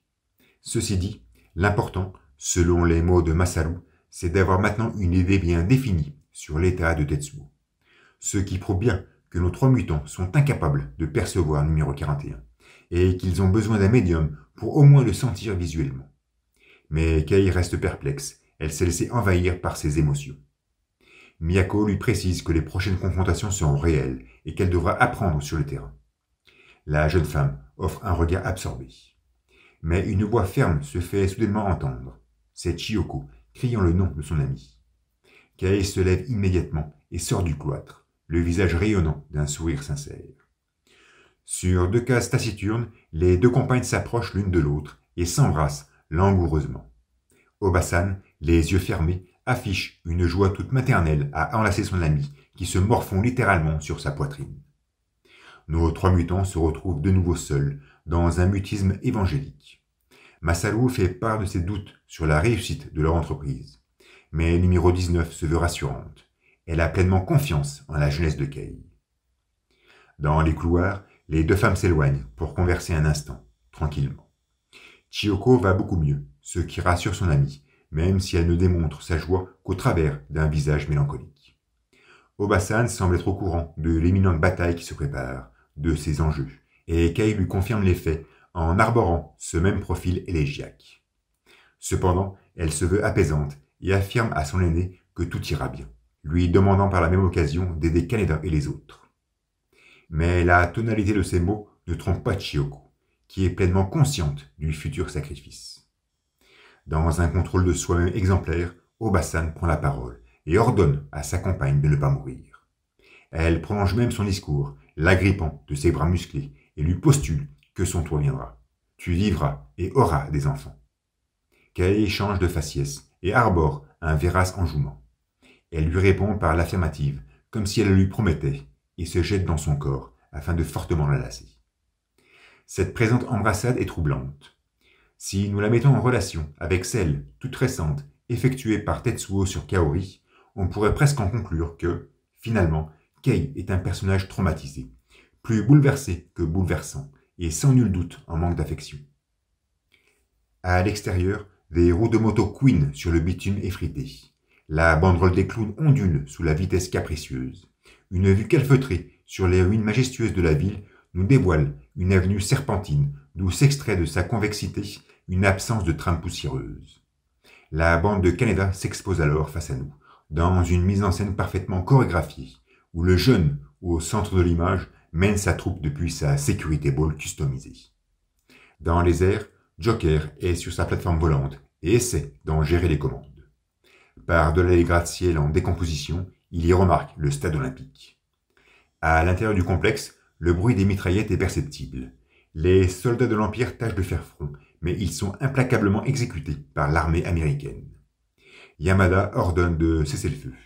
Au vu des cadavres qui jonchent à leurs pieds, on s'imagine le carnage déjà bien amorcé. Il fait alors comprendre à ses compagnons que la cible est Akira, et tous poursuivent leur avancée. Mais une silhouette se présente au fond du couloir. C'est l'homme lanterne. Le lieutenant met en garde ses soldats. Il sent ce présent personnage très différent des autres. Celui-ci prend d'ailleurs la parole et énonce qu'il veut venger la mort de l'homme oiseau. Sans plus attendre, les Américains décident de faire feu et criblent de balles ce sous-fifre de l'Empire. Mais au-delà de l'épaisse fumée, dans une image atrocement fabuleuse, ce dernier reste sur pied et tend son bras droit pour exhiber une main qui soudainement s'agrippe au vide. L'un des soldats est touché, son cœur semble avoir cessé de battre et, sous l'effarement de ses compagnons, il s'écroule à terre. L'homme lanterne, le poing serré, expose alors un visage mêlant fermeté et satisfaction. Il est impressionnant, en même pas 10 apparitions, comment ce personnage a su imposer sa prestance. Son code vestimentaire, ses petites lunettes rondes, sa stature, son aura mystique, autant de détails qui nous obligent au respect et à la fascination. Dans le hall principal, Akira est toujours englouti dans son profond sommeil. À côté de lui, Migite dénote sa contrariété. Il ronchonne. C'est lui, après le cataclysme, qui avait récupéré le jeune enfant mêlé aux débris et qui le hissa au rang d'empereur. Et il se remémore alors tout ce chemin accompli pour finalement en arriver là, à une débâcle évidente et imparable. Même si nous supposions déjà que notre Golden Boy était l'instigateur de toute cette farce politique, cela nous est maintenant clairement confirmé par ses propres mots. Soudain, le sol se met à trembler, un bruit sourd se fait entendre, générant l'effritement des murs et la stupeur de Migite. Mais quand ce dernier se retourne, il fait face à un Akira éveillé, agenouillé, embelli de son regard mystérieux et déconcertant. Ces récentes secousses l'ont décidément extirpé de son sommeil. Au même moment, Kaori se réveille à son tour, comme s'il était corrélé au jeune môme, ou sensible à ses trémulations. Elle se redresse, nomme Tetsuo, et se surprend de se voir entourée de décombres, alors qu'elle s'était endormie sur les cuisses de son amant, dans un lieu parfaitement clos et hermétique. Cela prouve bien que numéro 41 l'avait profondément protégée durant sa dernière mutation en ces lieux. La fille se lève, contemple le désastre et s'interroge. Elle remarque soudainement Tetsuo, vautré sur un bloc de béton. Une vapeur dense et compacte s'extirpe de sa corpulence. On comprend donc que ce récent tremblement fut causé par sa survenue, et Akira en fut étrangement perturbé. Kaori écarquille les yeux. Elle est ébouriffée. Des roues de moto stoppent promptement leur course. Celles de la Security Ball en font de même. Kaneda et sa bande observent le panorama. Ils se trouvent face au stade décrépité. Sans se faire attendre, l'adolescent pousse son cri de guerre, et tous nos jeunes, dans une mise en scène chevaleresque, s'incrustent au cœur de l'arène sportive. L'épisode 96, sorti dans les pages de Young Magazine le 3 avril 1989, marque aussi la fin du 5e tome de luxe du manga, qui sera publié par la Kodansha le 11 décembre 1990. Ce volume s'intitule Kei 2, développant parfaitement ce personnage, avec ses prises de décision unanimes. Pour la première de couverture, Otomo nous élabore un Tetsuo impétueux, emmitouflé dans sa tuyauterie et dominé par une émeraude froideur. À la vue de l'arrière-plan, on comprend tout de suite qu'il se trouve dans le porte-avions américain, et son regard, qui pointe catégoriquement vers l'objectif, dévoile une aura accusatrice des plus explicites. Un visuel splendide et singulier qu'Otomo avait dans un premier temps imaginé sous les tons chauds, à l'instar de la couverture du Young. Mais il opta pour ce deuxième résultat, évitant ainsi une répétition redondante. Pour la couverture cartonnée, Katsuhiro va réutiliser la page titre de l'épisode 72 et l'aquarellée d'une dominante verte. Pas d'illustration originale donc pour ce présent tome, ce qui pourrait nous laisser penser qu'Otomo, à cette époque, devait être très occupé.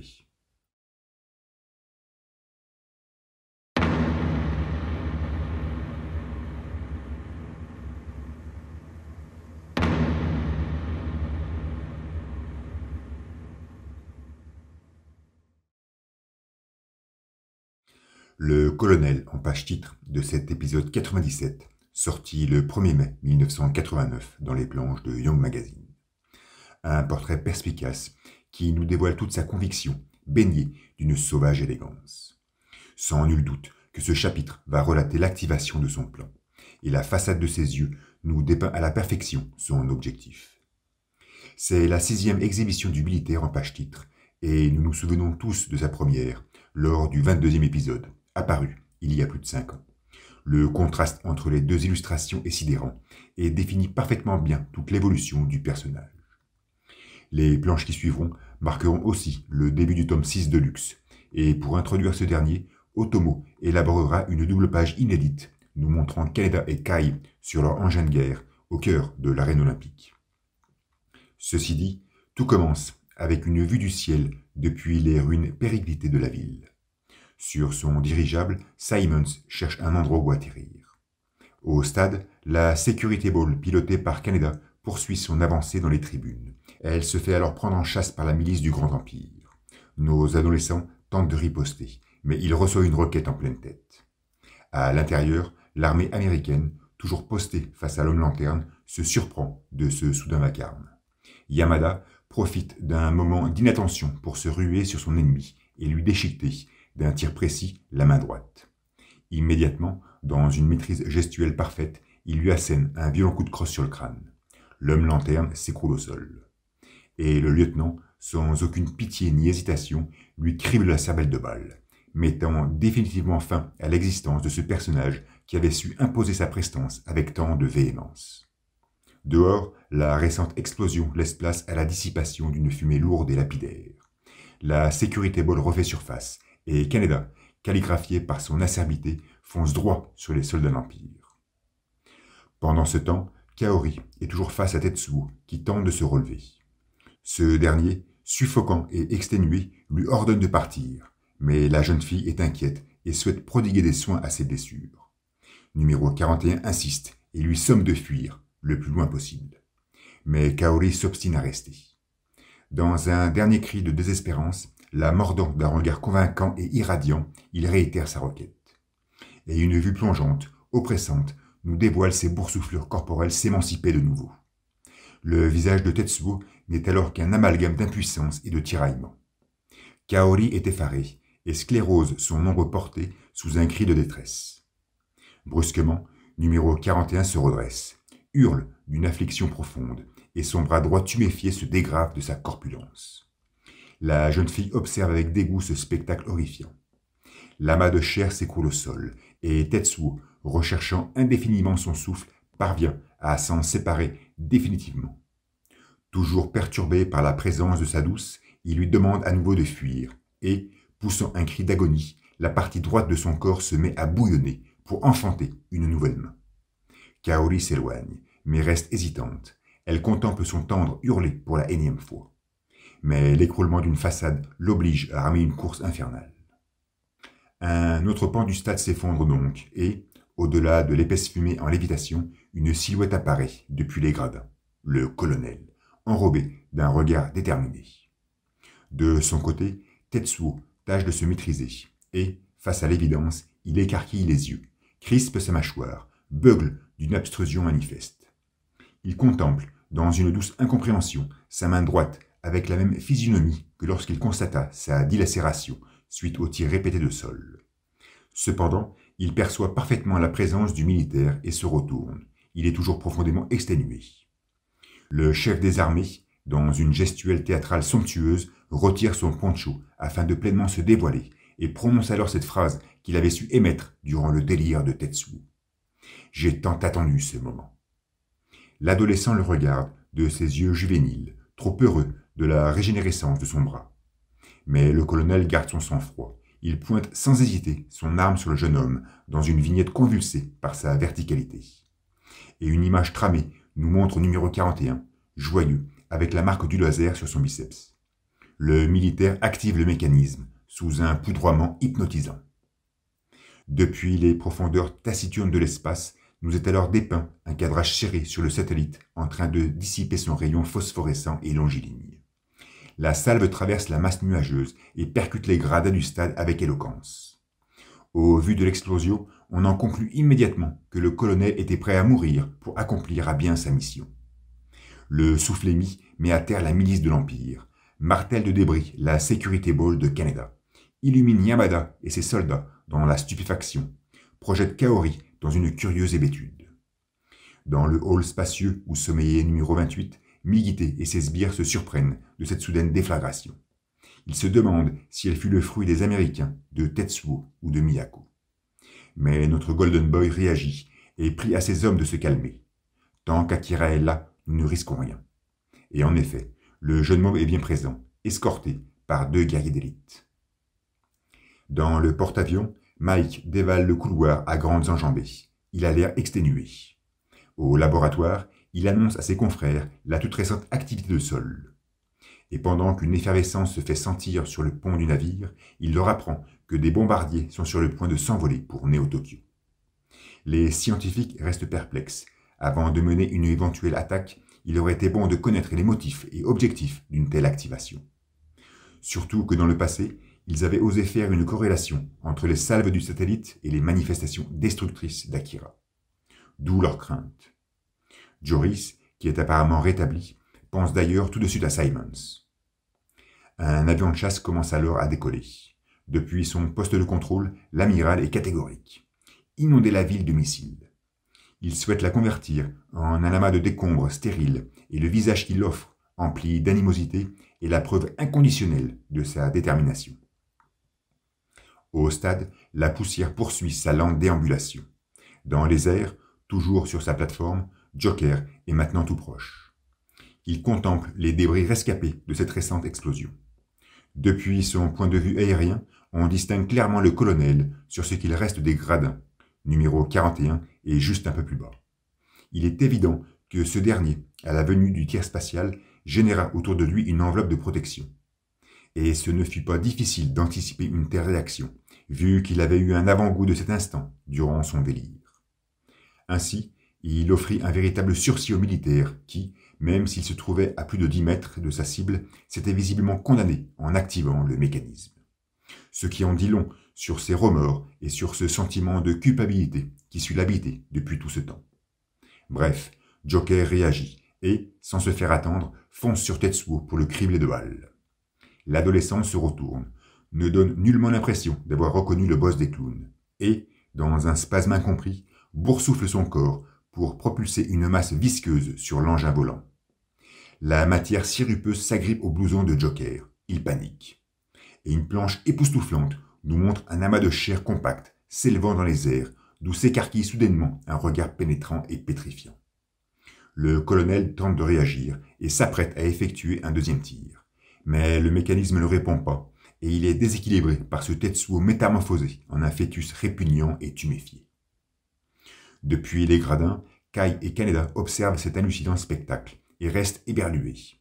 Il est clair qu'ils ne doivent rien y comprendre. Ils se font très vite surprendre par la destruction du stade qui poursuit son cours sous la chute brutale de cette matière fétale. Toujours élancé dans sa course échappatoire, Joker revient cependant à la charge et perpétue son mitraillage, provoquant de véritables geysers poisseux sur le crâne de Tetsuo.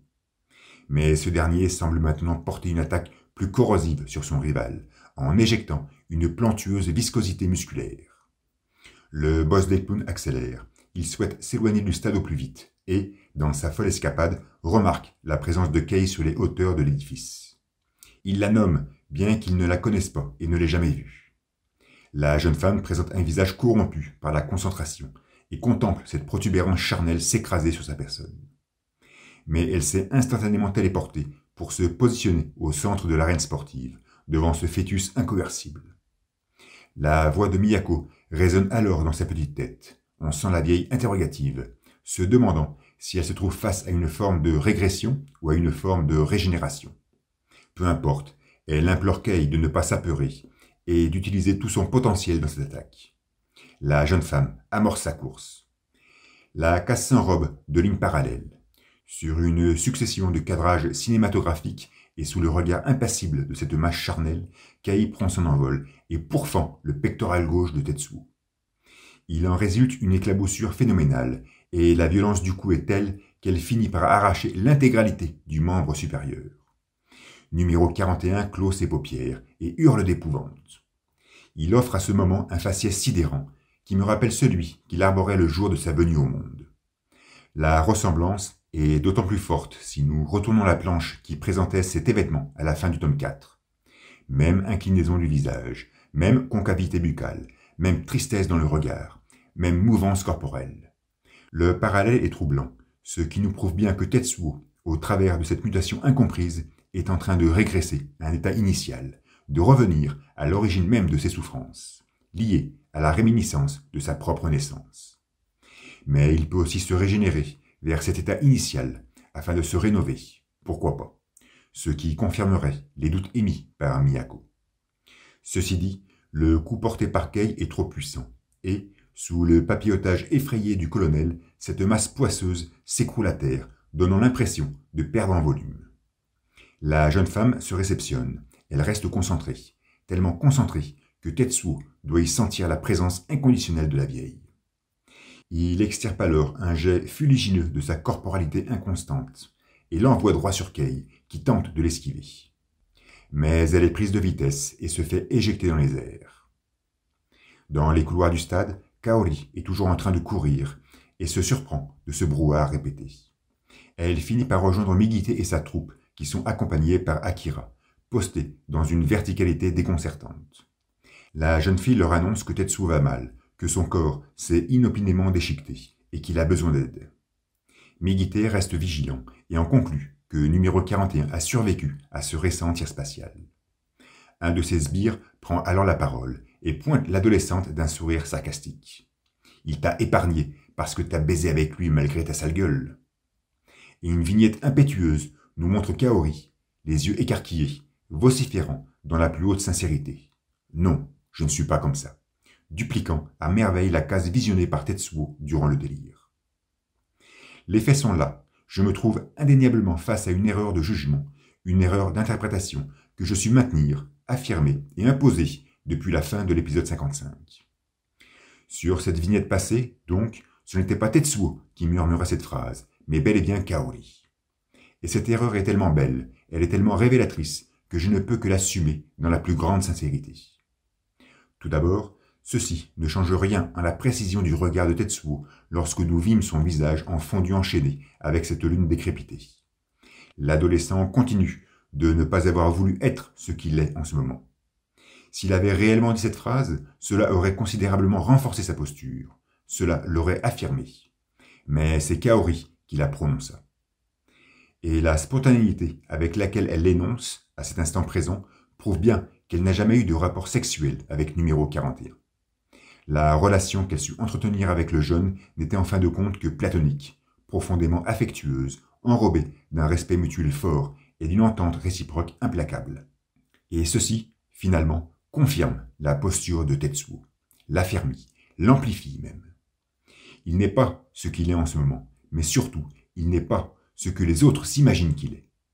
En fait, on pourrait presque dire que durant tout ce temps passé ensemble, Kaori s'est plus comportée comme une mère pour l'adolescent, comme cette mère qu'il n'a jamais eue. Seule elle sut le réconforter, seule elle sut l'accompagner, seule elle sut l'écouter, seule elle sut lui pardonner. Et lorsque l'on prête bien l'oreille à la réplique sarcastique du sbire de l'Empire, on en déduit que ce dernier n'a rien compris à Tetsuo. Migite et ses sous-fifres non plus d'ailleurs, le colonel encore moins, Kaneda et le reste de la bande sûrement pas. Tous ont été incapables de percevoir les tourments du jeune homme, ses affres, ses peines. Tous furent infoutus de discerner sa véritable personnalité. En fait, seul Kaori a compris Tetsuo, probablement Kei dans une moindre mesure, et Miyako, pourquoi pas, ce qui en dit long sur la sensibilité féminine. Et pour finir, le fait que ce soit Kaori qui dise ces mots prouve bien que Tetsuo avait conceptualisé cet instant durant son cauchemar, et potentiellement celui qui va suivre. C'est sûrement pour cette raison qu'il lui ordonna, voilà quelques planches, de fuir le plus loin possible. Mais la jeune fille resta dans le stade afin de demander de l'aide, et elle croisa Migite. Donc, et cela devient maintenant irréfutable, Kaori fut bel et bien le déclic fondateur du délire de numéro 41. Et elle en est même, à l'unanimité, son inspiration cathartique. Cependant, notre Golden Boy motive sa troupe. Il souhaite mener une offensive sur Tetsuo, s'en remettant à la puissance de ces deux colosses et à la protection d'Akira. J'adore d'ailleurs comment nous est exposé le jeune môme lors de son élocution. Il a l'air totalement absent, mais à la fois tellement attentif. Migite précise à ses hommes de viser la tête, et de viser juste. Kaori est horrifiée. Elle tente de le raisonner. Mais celui-ci ne veut rien entendre. Il repousse la jeune fille et poursuit sa marche. Numéro 28 devance le cortège. Il servira de bouclier en cas de problème. Mais son visage impavide nous montre bien qu'il n'en saura rien. Kaori réagit. Elle amorce une course trépidante afin de prévenir Tetsuo. Elle file donc à toute vitesse le rejoindre, mais Migite sort son flingue et l'exécute à bout portant, sans éprouver la moindre hésitation. Une vignette albâtre nous dépeint alors cet instant douloureux. La jeune fille est touchée à l'omoplate droite et se cambre cruellement sous la pression de l'impact. Embringuée par la cinétique de sa cavalcade, elle s'écroule à terre, dans un silence mortifère. Sur deux planches majestueuses, au travers d'un séquençage synoptique affligeant, nous voyons cet amas de chair s'agglutiner pour posément se conformer en Tetsuo. L'adolescent se redresse, difficilement, et expose son anatomie entièrement nue. Son visage demeure pétrifié par ce qu'il vient de lui arriver. Il remarque le colonel sur sa gauche, avachi au sol, mais toujours en vie. Et son cou tourbillonne alors. Il perçoit l'impact de la balle sur l'omoplate droite de Kaori. Il perçoit sa cruelle cambrure. Il perçoit sa chute silencieuse. Et son profil s'emborve au travers d'un dessin précis et impétueux, une commotion irréprimable. À l'intérieur du stade, nous retrouvons Kai et Kaneda, mal en point suite à leur dégringolade. Ce dernier se ressaisit et tâche de réactiver la sécurité ball. Après avoir soutiré les débris qui encombraient l'engin, ils reprennent leur folle course. Écroulé au sol, le corps de Kaori s'expose dans une case lumineuse qui met parfaitement bien en évidence le dégoulinement de son sang. À la vue de cette esquisse et de sa dramaturgie, je ne peux m'empêcher de repenser à la mort de Yamagata et me demander, finalement, si ce ne serait pas cet instant-ci qui serait le plus sombre, le plus funeste, le plus déchirant, le plus tragique de toute cette épopée. La jeune fille respire toujours, mais son corps est sclérosé dans une position incurvée par l'entrelacement de ses membres. Son cou, oblique, comme disloqué de sa colonne vertébrale torsadée, dirige ses pupilles vers le fond du couloir. Agonisant, mais ne donnant nullement l'impression de souffrir, elle prononce difficilement de ses lèvres entr'ouvertes le nom de Tetsuo. Elle observe, d'un regard diaphane, les hommes de l'Empire qui poursuivent leur marche dans l'indifférence absolue. Mais ces derniers se retrouvent soudainement face à Yamada, qui réagit rapidement. Il prévient ses soldats que l'enfant en tête du cortège est Akira. Immédiatement, Migite ordonne de tirer sur l'ennemi, pendant que les deux colosses de l'Empire protègent instinctivement numéro 28. Décidément, lui, qui devait servir de bouclier en cas de problème, se voit enrobé d'une fortification humaine des plus impénétrables. Les militaires américains se mettent à l'abri derrière des blocs de béton afin de faire front à la fusillade. Tous enclenchent leurs armes biochimiques. Notre Golden Boy demande à son guerrier d'élite de passer à l'action. Une masse musculaire se poste donc au milieu du couloir et, écarquillant sauvagement ses yeux, fait parler le pouvoir. Dans une cadence cinématographique, les roches qui servaient d'abri aux Yankees explosent, forçant les soldats à rebrousser chemin. Cependant, l'un d'entre eux, suite à une habile acrobatie pour esquiver les salves énergétiques, parvient à tirer. Une aiguille se plante alors sur l'épaule gauche du colosse. Il ricane. Le jeune Américain ne le perd pas des yeux, prêt à balancer une deuxième décharge. Mais soudainement, un spasme vigoureux convulse le visage tramé du guerrier d'élite. Il agrippe sa gorge, épris d'une suffocation méconnue, et s'écroule au sol, comme une merde. Migite est impressionné, et comprend qu'il ne faut surtout pas rester dans le coin. Il ordonne donc à ses hommes de fuir en vitesse et de rassembler leurs forces dans un autre endroit. Une planche viscérale et lumineuse vient ensuite couper ce rythme de lecture frénétique et passionnant. Indéniablement, cette page ne figurait pas dans le Young Magazine, mais fut clairement rajoutée par Otomo pour l'édition de luxe. Nous y voyons Kaori, dans sa même position sclérosée, agonisante aux côtés de son flux sanguin. Face à elle, Tetsuo, intégralement nu, la contemple les poings serrés. Nul doute qu'il doit être affecté par cette funèbre vision. Et dans un dernier souffle, les yeux en larmes, la jeune fille murmure d'une élocution saccadée. « Tetsuo, je savais que tu viendrais. Mais maintenant... » Migite est toujours à pleines enjambées. Il dépêche ses hommes et, ayant rebroussé chemin, se retrouve de nouveau face au cadavre de Kaori. Mais cette fois-ci, Tetsuo est à ses côtés. Notre Golden Boy se surprend de cette présence et dénote presque un regard gêné. Derrière lui, ses sbires continuent de mourir les uns après les autres, touchés de plein fouet par les BC Weapons. Migité, sans même émettre le moindre remords, demande de l'aide à numéro 41. Mais ce dernier ne prête aucune attention à l'agitation qui l'entoure, et encore moins aux jérémiades de ce premier. Cependant, l'armée américaine poursuit son avancée, et les soldats de l'Empire tombent comme des mouches. Il ne reste plus qu'un artilleur et un guerrier d'élite, qui soutient fermement Akira, pour accompagner Migité. Mais soudain, 2 aiguilles viennent s'enfoncer sur l'épaule de Tetsuo. Le jeune ausculte avec agacement ses broches malencontreusement greffées sur sa peau. Il se redresse et, sous le regard effrayé de Yamada, boursoufle son bras droit.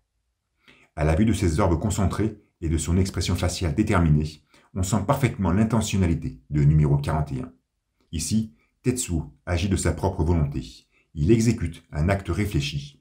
Il mute son enveloppe charnelle dans un contrôle de soi absolu. Lorsqu'il est avec Kaori, il ne faut surtout pas le déranger. S'extirpe alors de son être un amas de muscles visqueux qui pourfend le couloir et perfore, sans retenue, les soldats américains. Maintenant intégralement converti en cette masse sirupeuse, la corporéité de Tetsuo commence à ébranler le plafond. Migité et ses 2 hommes observent la scène dans une frayeur zygomatique déconcertante. Yamada est paralysé. Ses yeux sont totalement écarquillés par l'épouvante. Lui, qui passa tant de temps à Néo-Tokyo, qui vit tant de choses étranges en ces lieux, semble contempler la réalité pour la première fois. La toiture s'écroule alors. Migité amorce sa fuite. Son artilleur vient de se faire ensevelir. Kaori est toujours au sol, sclérosé, dans une identique posture, et en parfaite sécurité, sous la masse charnelle de numéro 41. Ceci démontre bien que, même si cette mutation n'est pas aussi intentionnée qu'on ne pourrait le croire, la protection de Kaori, elle, est le fruit d'un instinct primitif des plus cogités. Cependant, Yamada reste parfaitement concentré. Il retire sa cape avec classe et s'apprête à utiliser le pic 24. Migité s'enfuit à grands pas, s'éloignant des éboulements causés par la pression corporelle de l'adolescent. Mais il est pris de vitesse, et des blocs de béton s'abattent sur lui. Il s'écroule à terre, inconscient. Le lieutenant américain se couvre d'un casque. Il fait face à cette morphologie gluante qui a maintenant l'apparence d'un nouveau-né. Il est parfaitement concentré, le regard déterminé, prêt à tirer son gaz bactérien, spécialement conçu par le génie génétique. Il appuie sur la gâchette. Le projectile s'élance à toute vitesse et vient percuter le pectoral droit de Tetsuo. Ce dernier pousse un hurlement strident.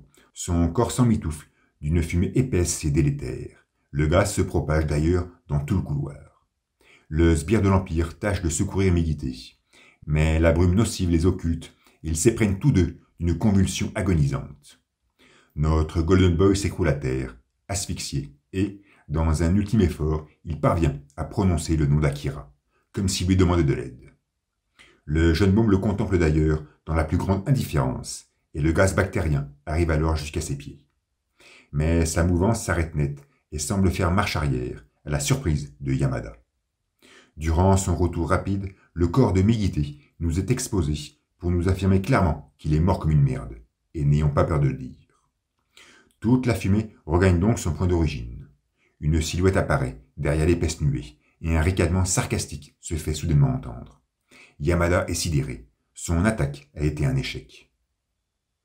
Au temple de Miyako, la prêtresse est surprise par ce qu'il vient de se passer. Numéro 41 aurait recouvré ses pleines facultés. Ceci prouve au moins que la vieille est capable de sentir quelque chose. Et pour justifier ses dires, Otomo nous pond un portrait de l'adolescent tout simplement envoûtant, enveloppé d'une douce photographie. Et en contemplant plus attentivement sa figure et le trait précis de son regard, on constate en Tetsuo une certitude nébulisée, cette fois-ci de détermination. La prêtresse est unanime, c'est comme si on lui avait injecté une sorte de drogue. Les autres mutants sont surpris. Toujours posté face à l'Américain sous tension, l'adolescent ne comprend pas ce qui lui arrive. Ses souffrances se sont tout bonnement évaporées. Il réagit alors brusquement et tourne son visage sur Kaori. La jeune fille demeure sclérosée dans la même position, mais maintenant avachie sur des débris bétonnés. Ce qui prouve bien que son corps fut intégralement préservé et protégé durant cette récente crise. Tetsuo s'approche d'elle, la nomme, mais celle-ci n'offrira comme réponse qu'un regard mortifère. Sans prévenir, une aiguille de la BC Weapon percute l'épaule gauche de numéro 41. L'adolescent fronce les sourcils de douleur, mais se ressaisit immédiatement. Il observe froidement l'Américain d'une pupille exutoire. Le casque de Yamada se disloque en 1000 morceaux. Le Yankee s'enivre alors dans un mutisme absolu. Ses yeux expriment une peur lancinante. Il s'agrippe le visage, souffre, son anatomie se convulse sous un dôme invisible. Son crâne se déchiquette sous une pression imparable. Et il finit par éclater, déféquant de toutes parts une gerbe intestinale et sanguinolente. Une violente explosion apparaît brutalement depuis les gradins du stade. Au temple, le minois de Kyoko s'enrobe subitement d'une crainte profonde. Si numéro 41 contrôle de nouveau son pouvoir, cela signifie que Kei est en danger. Ce qui nous laisserait supposer que, finalement, un Tetsuo maître de ses pouvoirs, c'est un Tetsuo intégralement vide d'affliction. La prêtresse acquiesce, elle paraît contrariée. Vous avez raison, mais... Ici, la vieille n'est pas très explicite. Elle semble vouloir dire que le ressentir de Yamada était une variable événementielle qu'elle ne pouvait pas prédire. Mais quoi? On n'en sait rien. Numéro 19, comme à son habitude, ne termine pas ses phrases, pour nous laisser vaguer dans l'incompréhension, même si on peut extrapoler, en s'imaginant que finalement, ce renouveau inattendu de Tetsuo pourrait être une bonne chose pour la suite de son plan. Bref, nous retrouvons Kei, noyé dans les débris, qui tâche de se relever, lentement. Miyako l'appelle.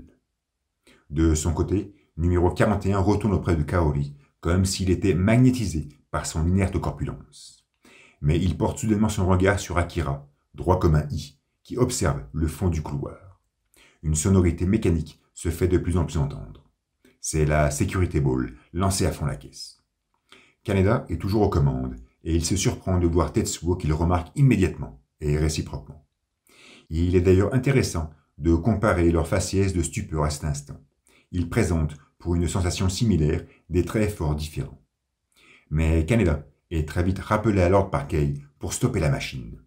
L'adolescent freine sec, à quelques centimètres de numéro 28, qui n'aura même pas bougé, même pas bronché. Kaneda s'étonne de revoir le mutant, mais il est aussitôt interpellé par Tetsuo, intégralement nu. Enfin, ces deux meilleurs amis du monde se confrontent de nouveau l'un à l'autre. Officiellement, la dernière fois que leurs regards se croisèrent mutuellement, c'était durant cet après-midi du 16 avril, dans les tunnels souterrains. L'un se trouvait sur le mont de charge, l'autre sur une plateforme volante, et ils se virent de façon bien furtive.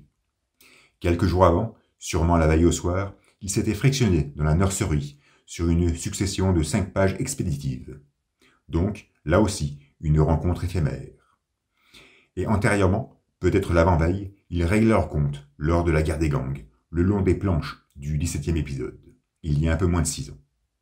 C'est fou, comme le temps passe vite. Et pourtant, à aucun moment nous ne les sentîmes éloignés l'un de l'autre. À aucun moment nous ne les perçûmes scindés, chacun dans leur monde. Et l'interpellation de numéro 41 va tout à fait dans ce sens. En s'inquiétant de l'absence du reste de la bande, il donne vraiment l'impression de n'être qu'au lendemain de cette fameuse guerre des gangs.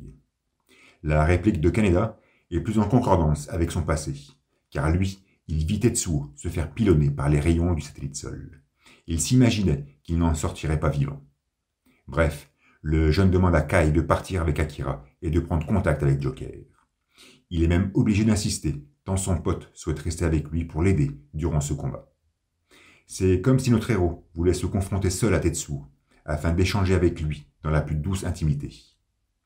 Kai installe numéro 28 dans la Security Ball. Kaneda soustrait l'arme laser de sa mallette, précisant bien à son camarade de ne pas être trop brusque avec l'enfant. Pendant ce temps, Tetsuo s'empare de la combinaison d'un Yankee et se vêt d'un geste indolent. Kai fait marche arrière, le visage plein de colère. Kaneda, maintenant équipé, arbore un regard grimé d'une confiance implacable. 22e apparition en solo pour Kaneda sur cette page titre de l'épisode 102, sorti dans Young Magazine le 17 juillet 1989. L'adolescent propose une posture qui concorde parfaitement bien avec la chronologie de l'histoire, vu qu'il est équipé d'un laser et se trouve devant son pote Tetsuo. Même si son expression faciale et son accoutrement vestimentaire diffèrent, on perçoit pleinement le clin d'œil fait à l'affiche promotionnelle du film. Bien évidemment, Kaneda est le personnage qui se retrouve le plus de fois en page-titre. Cependant, sa présence est en baisse, car il fit 17 apparitions sur les 48 premiers épisodes, équivalent aux 3 premiers tomes, et 7 apparitions dans les 18 chapitres qui conforment le tome 1. Incontestablement, lorsqu'Otomo commença à esquisser les premières planches d'Akira, qui, dans sa tête, se voulait être un récit de quelques centaines de pages, Kaneda devait en être le héros, le protagoniste principal. Sa présence était d'ailleurs prohibitive en début d'histoire. Il occupait une case sur 3.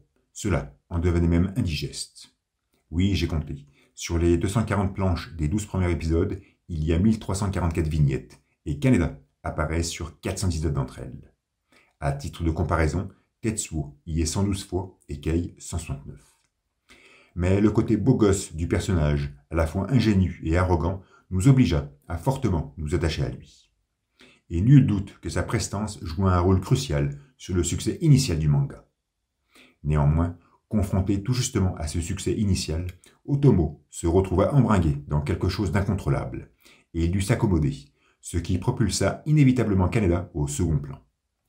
En effet, après la guerre des gangs, notre héros ne put faire le poids devant une Kei déterminée, contre une Miyako mystérieuse, à un colonel classe ou un Tetsuo en résonance. À part boustifailler comme un bougre et exhiber un faciès loufoque et attachant, Kaneda n'apportait pas grand-chose à l'intrigue.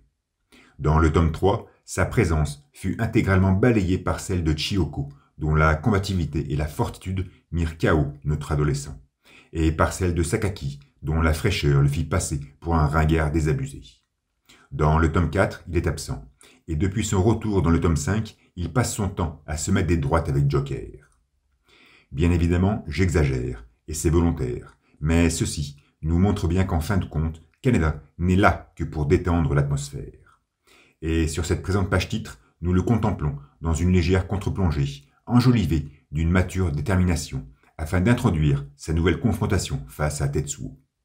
Un visuel noble et impactant qui met parfaitement bien en valeur notre personnage et, malgré son sourire narquois, nous rend palpable cette soudaine tension atmosphérique.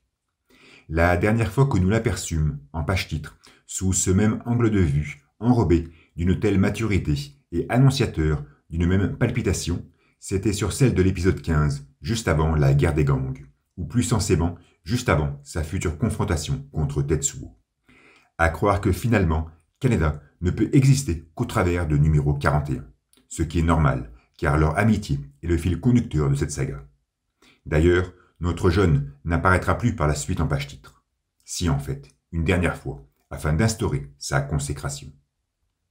Nos deux potes se retrouvent donc face à face. Ils échangent leurs paroles sous des airs condescendants, semblant se replonger au lendemain de la guerre des gangs.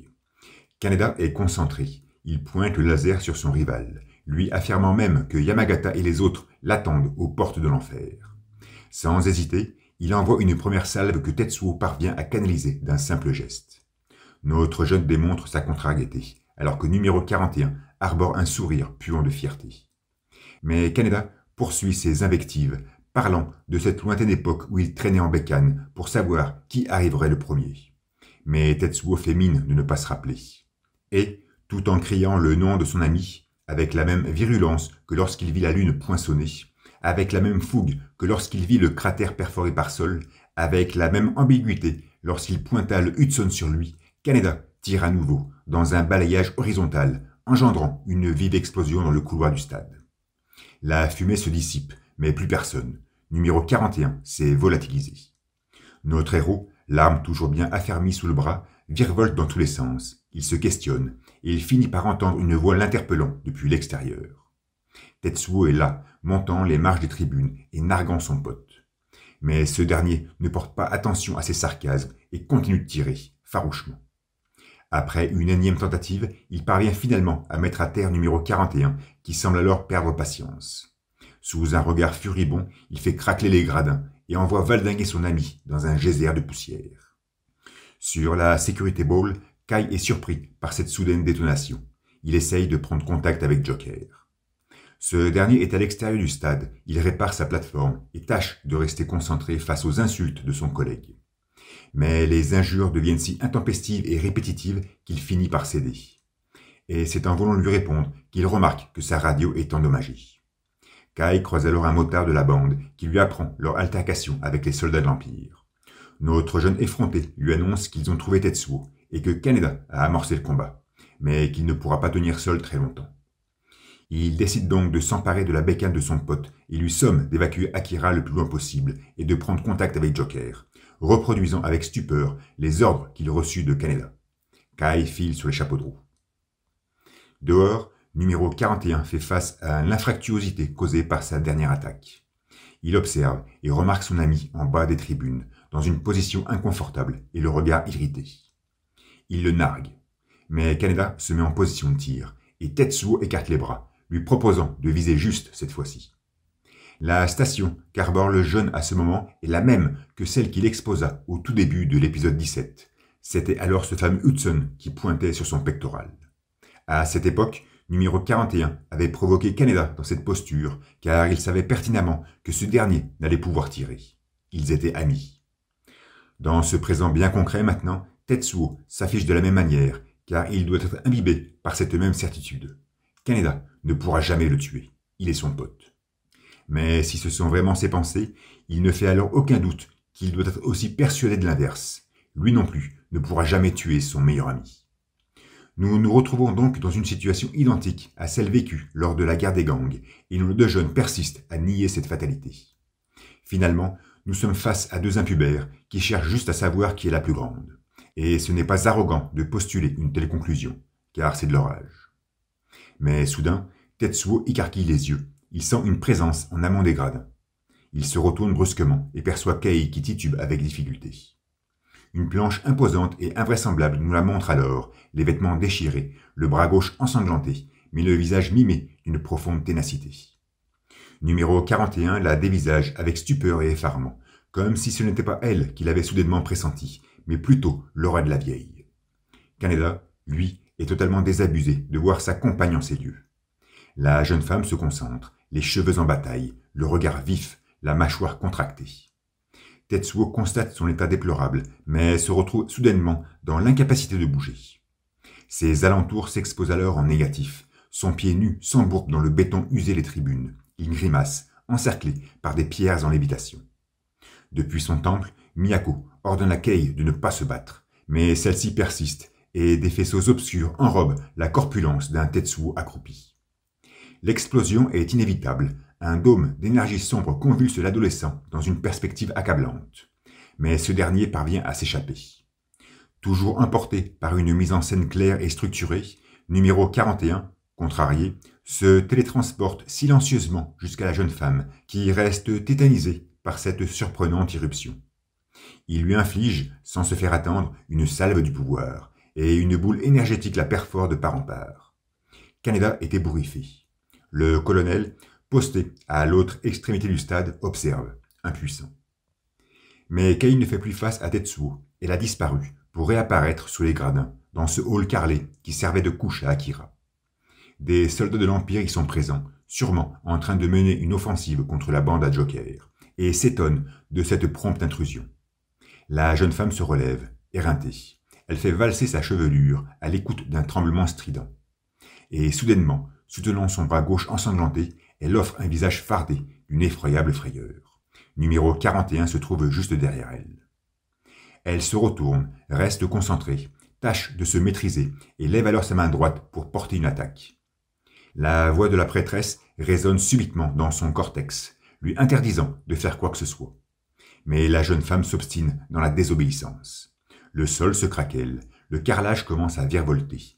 Tetsuo ressent la pression énergétique et ses paupières se contorsionnent dans l'amertume. Kei poursuit son acte. Elle mimétise à la perfection la posture des moines de Miyako et inflige un coup fatal sur l'adolescent qui se volatilise. Si le plan de la prêtresse consistait réellement à utiliser la puissance de Tetsuo pour éliminer Akira, on se rend compte que celui-ci n'est pas appliqué pour l'instant. Même s'il nous est difficile de conceptualiser le déroulement d'un tel plan, il ne fait aucun doute qu'à ce moment, Kei dégage de véritables offensives sur numéro 41. Elle l'attaque de plein fouet. Cela semble évident, à moins qu'il y ait entre les vignettes des sous-entendus visuels qui nous échappent. Ce qui nous oblige à nous questionner sur le comportement de Kei, vu que quelques chapitres auparavant, elle paraissait inquiète pour Tetsuo. Elle donnait même l'impression de vouloir lui venir en aide. Nous avons tous constaté que la jeune femme ne porte aucune attention aux recommandations de Miyako, ce qui laisserait supposer que cette première agit pour son compte. Kei agit de son plein gré, elle souhaite se prouver quelque chose. Elle, qui fut en manque d'affection, qui est psychologiquement bouleversée, veut s'attester à elle-même qu'elle est capable de quelque chose, seule. Et même si elle n'a absolument rien à nous démontrer, ses attaques successives contre Tetsuo ne sont que la marque de sa détermination, de son obstination à vouloir rester en vie. Sûrement pour être auprès de Kaneda, mais surtout pour tenir la promesse qu'elle fit à Obasan. Après la destruction de la Lune, suite à l'élocution des mutants, la jeune femme nous avait présenté un visage unanime sur l'acceptation de son futur sacrifice. Elle décida même de prendre son bain de purification pour transcender cet accomplissement. Mais à cet instant précis du récit, on prend conscience que Kei ne souhaite plus se sacrifier. Au contraire, elle fait preuve d'une combativité exceptionnelle. Seuls 2 événements ont pu engendrer un tel retour de situation. Le baiser langoureux de Kaneda ou les recommandations sincères de sa consoeur. Bref, numéro 41 a disparu de l'arène. Kei est essoufflé. Mais soudainement, le mur se fissure et une vignette colossale nous montre le hall se désintégrer, son sol se disloquer sous une ondulation impondérable. Les hommes de l'Empire se font éjecter. La jeune femme tâche de maintenir son équilibre. Et, noyée par une poussière albâtre et des débris divagants, la silhouette de Tetsuo affleure dans un clair-obscur admirable. Son visage est rayonnant de fierté, son regard sagace, son sourire cynique. Il est apparemment content de son petit tour de passe-passe. Dans les couloirs, le pote à Joker est toujours dans la Security Ball, à l'arrêt. On dirait qu'il n'arrive pas à mettre en marche la machine. Akira est là, impassible, mais il ouvre promptement la bouche, pour la seconde fois. Il m'appelle.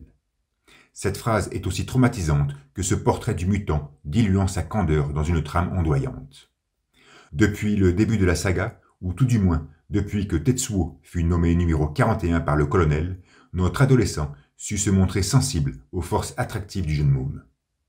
Déjà, dans le QG de l'armée, face au docteur, il semblait entendre ces 3 katakana vibrer dans sa cage cérébrale. Pendant l'après-midi du 16 avril, il était totalement attiré par la chambre cryogénique et par l'envoûtement de numéro 28. Après la destruction de Néo-Tokyo, il dévalait les rues marécageuses, s'harmonisant à un magnétisme bien précis. Même lorsqu'il s'extirpa du flux invariant, sa course se termina vers ce point gravitationnel que représentait le mutant. Je ne dirais pas que durant tous ces instants, Akira appelait notre adolescent, mais plutôt que Tetsuo réagissait comme s'il répondait à ses appels. Cette emprise psychoactive, dont je fis allusion assez fréquemment dans le passé, ne se manifestait que dans un seul sens, de numéro 41 jusqu'à numéro 28. Et ici, à ce moment précis, devant ce portrait ingénu, cette emprise change de sens, ou tout du moins, elle semble s'expliciter de façon plus interactive. Non pas que Tetsuo appelle Akira, mais ce dernier se comporte comme s'il répondait aux appels du premier. À ce moment du récit, donc, quelque chose est en train de changer. La relation lysergique qui unit nos 2 enfants devient dès lors totale, comme s'ils se nécessitaient mutuellement. Mais pourquoi maintenant? Les faits sont là, et ils parlent d'eux-mêmes. En recevant en pleine poitrine ce gaz bactérien spécialement conçu par le génie génétique, Tetsuo avait retrouvé son apparence normale, soit, mais plus que tout, ses affres s'étaient pleinement évaporés. Il aura donc fallu attendre que numéro 41 soit vidé de toute douleur, qu'elle soit interne ou externe, pour que sa connexité avec Akira puisse devenir totale et symétrique. Et je me rappelle alors de l'intense dialogue entre Miyako et Tetsuo. La prêtresse avait ordonné à l'adolescent d'arrêter les cachetons afin qu'il puisse pleinement exprimer son potentiel. Mais elle lui avait aussi promis qu'en agissant de la sorte, ses affres disparaîtraient et qu'il pourrait comprendre Akira. La vieille avait raison. En fait, lorsqu'elle lui ordonna d'arrêter la drogue, c'était avant tout pour mettre un terme à ses douleurs, puisque c'est seulement sous cette condition, et sous cette condition seule, qu'Akira pourra intégralement se connecter à lui. Car le jeune môme, apparemment, est déjà imperméable à toute souffrance. La dramaturgie que procure la vision de son portrait séraphique en est une preuve surprenante. Maintenant, on appréhende mieux le tout récent « mais » implicite que proféra la prêtresse à ses confrères suite au tir de Yamada. la vieille a beau être évasive, on finit toujours par comprendre sa rhétorique. Dominant les ruines périclitées de la cité, le dirigeable fait soudainement son apparition. À terre, Simons prélève des données. Il est alors surpris par la survenance d'une acoustique inappropriée. Perché sur un immeuble face au stade, Ryu se retourne, intrigué par cette même sonorité. Depuis le temple de Miyako, un moine observe aux jumelles. Il est estomaqué. Une flopée de bombardiers s'extirpe de l'horizon nuageux. Dans une ruelle, Chiyoko, seul, reconnaît pleinement ce bruit. Au pied de l'arène olympique, Joker continue de réparer sa plateforme. Il perçoit ce grondement et en déduit parfaitement sa provenance orientale. Et une vue plongeante nous montre cette flotte aérienne avec les ruines de la capitale en toile de fond. Au sol, les gens du peuple réagissent et s'imaginent que c'est la Croix-Rouge qui vient leur apporter des vivres. Beaucoup se précipitent afin de réceptionner les précieuses cargaisons. Mais dès les premières explosions, ils prennent conscience de leur erreur de jugement et des mégatonnes de bombes s'écrasent sur la ville, prolongeant sa pulvérisation. Les obus sont lâchés sans réflexion ni objectif précis. Ils détonnent dans le plus beau des hasards, causant mort et destruction. Le monastère de Miyako est d'ailleurs touché et la prêtresse ordonne à ses moines de protéger Masaru et Kyoko, quoi qu'il en soit. La vieille priorise indéfectiblement la vie des mutants avant la sienne, ce qui signifie que l'exécution de son plan a plus besoin d'eux que d'elle-même. C'est ensuite au tour du stade olympique d'être en proie aux explosions.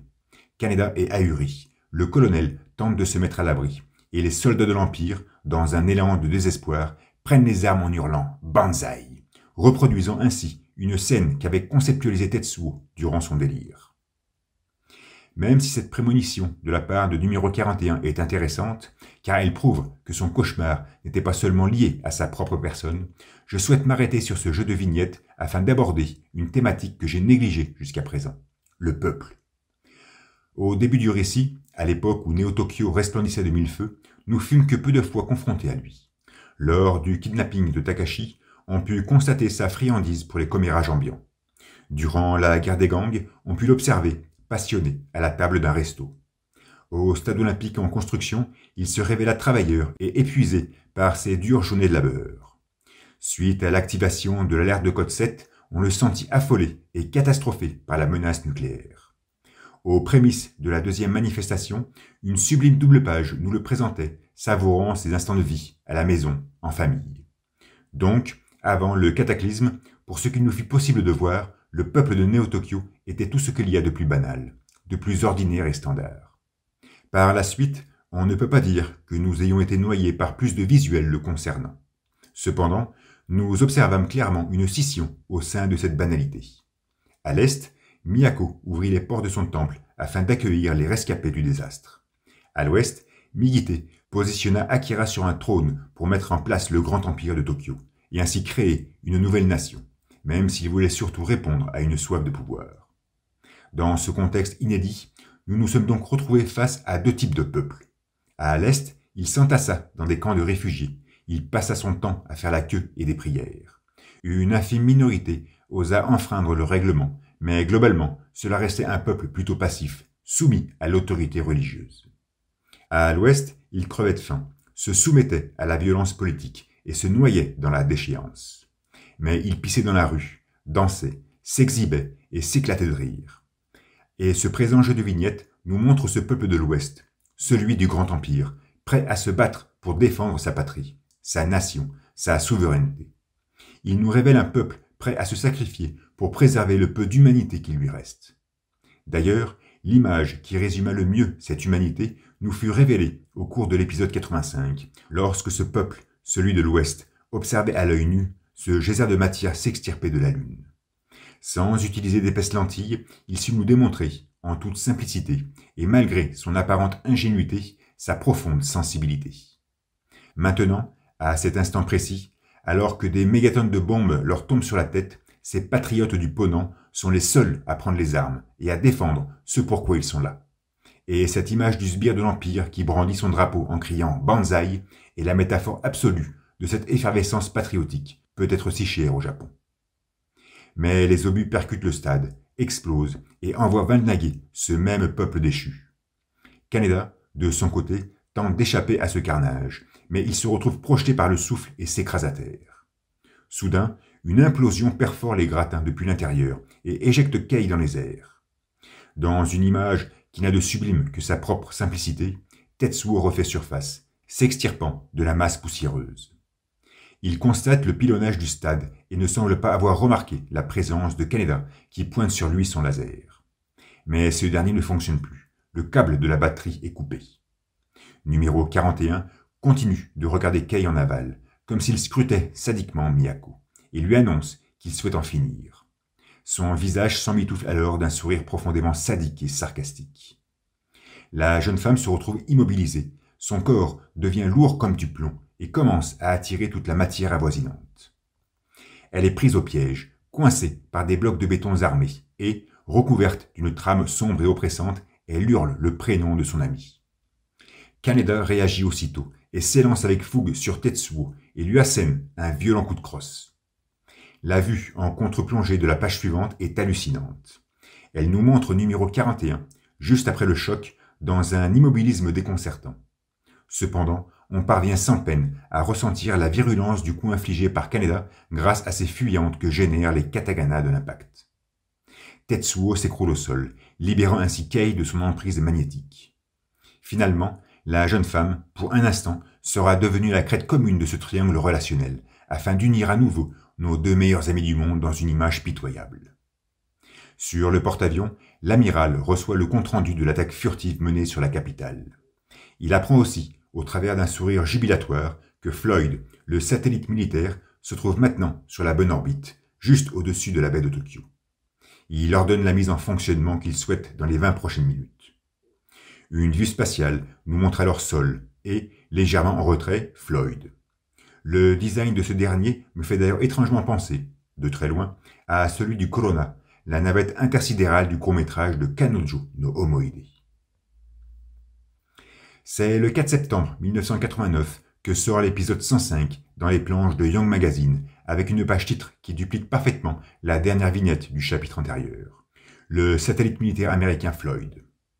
Sa construction, faite d'un agencement archaïque de tôle usée, est en totale opposition avec son esthétique épurée et futuriste.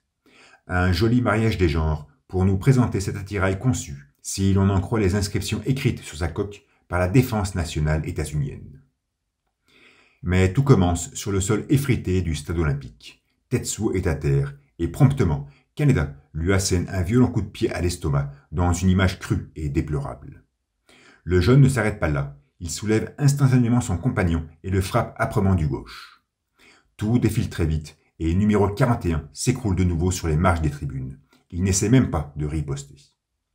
Kaneda, dans une position dominante et en pleine possession de ses moyens, lui demande, après un tel punch, comment va sa tête de drogué. À croire qu'il a toujours connu Tetsuo sous médicaments, mais qu'il ne put finalement jamais percevoir les atroces souffrances qui le tourmentaient.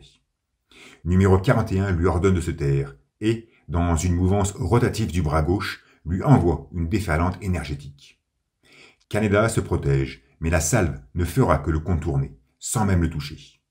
Cependant, elle aura déclenché une avalanche de débris qui débute son indolente dégringolade sur nos adolescents. Tous deux sont d'ailleurs abasourdis, ils écarquillent les yeux.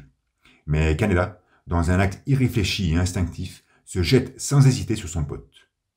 Emporté par son élan, il entraîne Tetsuo dans sa chute, et, grâce à une cabriole difficile à conceptualiser de par sa mise en scène imprécise, il lui afflige une violente strangulation.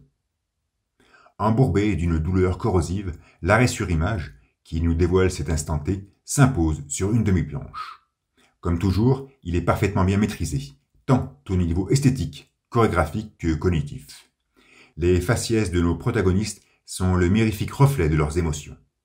Kaneda, les yeux ouverts, le regard droit, la mâchoire charpentée par la détermination, semble nous montrer que, finalement, il serait peut-être capable d'assassiner son ami. Le visage de Tetsuo, lui, est tout autre. Ses orbes et sa bouche se déforment dans un profond désarroi, ne répondant qu'à un stimulus nociceptif. Son pied gauche, tout comme sa main d'ailleurs, est victime d'une crispation convulsive qui marque clairement l'instantanéité de cette violence théâtrale. A contrario, les poings de Kaneda s'affirment dans une mélodieuse pression qui ne fait qu'enjoliver la vivacité et l'intentionnalité de son geste. Immobilisé à jamais, Comme pour souligner leur inséparabilité, la force de Coriolis se fait perceptible autour de nos deux impubères, mais semble pourtant être incapable de les séparer, comme si l'énergie de leur amitié était finalement trop intense, trop magnétisante. Encore une fois, un visuel magnifique, signé Otomo, parfait de par sa composition, sa prosodie corporelle et le génie émotionnel qu'il dégage. Kaneda fait un roulé-boulé pour faciliter sa réception. Tetsuo, lui, tourmenté par l'asphyxie, s'agrippe la gorge et beugle d'une vocifération baveuse. Un flux d'hémoglobine s'extrait de ses cordes vocales. Il réagit alors, inopinément, et envoie une deuxième salve énergétique sur son pote, mais celle-ci ne fera qu'à peine l'effleurer, prouvant qu'il a encore retenu son coup. C'est son ami. Toujours épris d'un toussotement intermittent, il le mord de son regard en larmes et lui demande, d'une parole saccadée, de ne pas s'approcher. Mais Kaneda ne porte aucune importance à ces injonctions et s'avance dans une posture impavide et élégante, emporté d'une gestuelle noble et déterminée. Tetsuo réitère immédiatement sa requête, dans une calligraphie identique à celle qu'il proféra dans le hangar, durant la guerre des gangs, lorsque Kaneda se jeta droit sur lui, aux commandes de sa moto. À cette époque, il avait crié ces 4 caractères par peur qu'il ne survienne le pire. Il les prononce de nouveau, aujourd'hui, sûrement pour les mêmes raisons. Mais Kaneda poursuit son impassible avancée. Il prend la parole, l'arabesque de sa bouche devient catégorique. Il semble que tu n'arrives pas à cibler correctement tes pouvoirs. En articulant ces mots, il donne vraiment l'impression d'être conscient que son ami jamais ne pourra lui faire du mal. À moins qu'il l'imagine à bout de force, ce qui serait ingénu de sa part. Mais Tetsuo le braque des yeux, dans une expression faciale ulcérée et inondée de sueur lacrymale. Il tousse, récupère son souffle, se noie dans un mutisme viscéral qui adoucit humblement les traits de son visage. Ceux de Kaneda se durcissent, son regard devient pénétrant et il demande soudainement à son pote ce qui lui est arrivé. Devant le silence de ce dernier, il se fait alors persistant, agrippe les sangles de son gilet et l'attire jusqu'à ses orbes furieux pour le positionner aux premières loges de sa requête.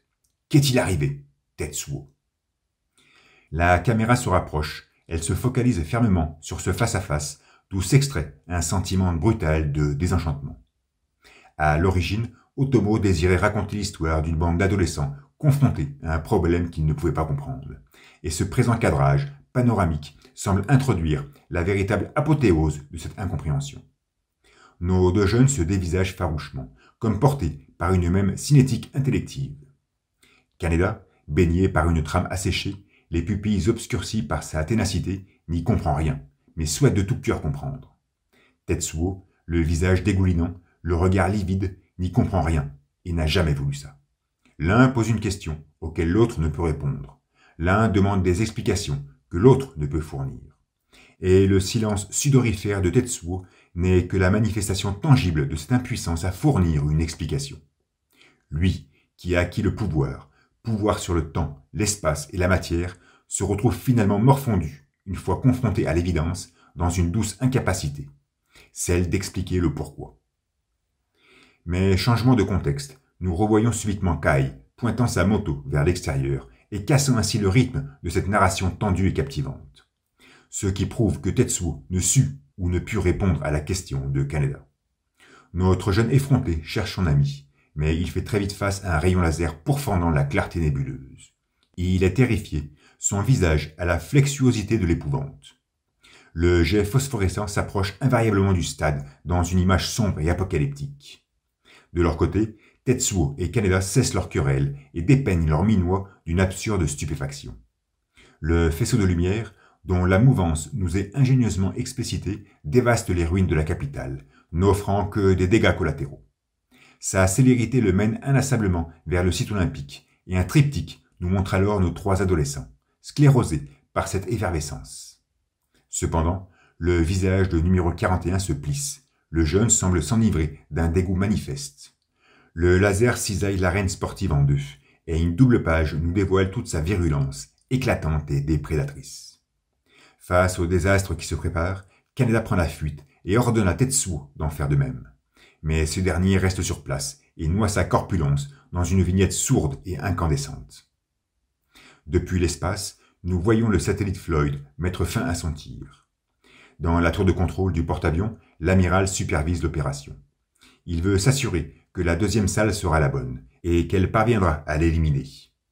Il ne fait aucun doute que sa cible prioritaire est Akira, et qu'il sait parfaitement où il se trouve, sur le site olympique. Cette géolocalisation précise ne put lui avoir été fournie que par ses soldats partis sur le terrain.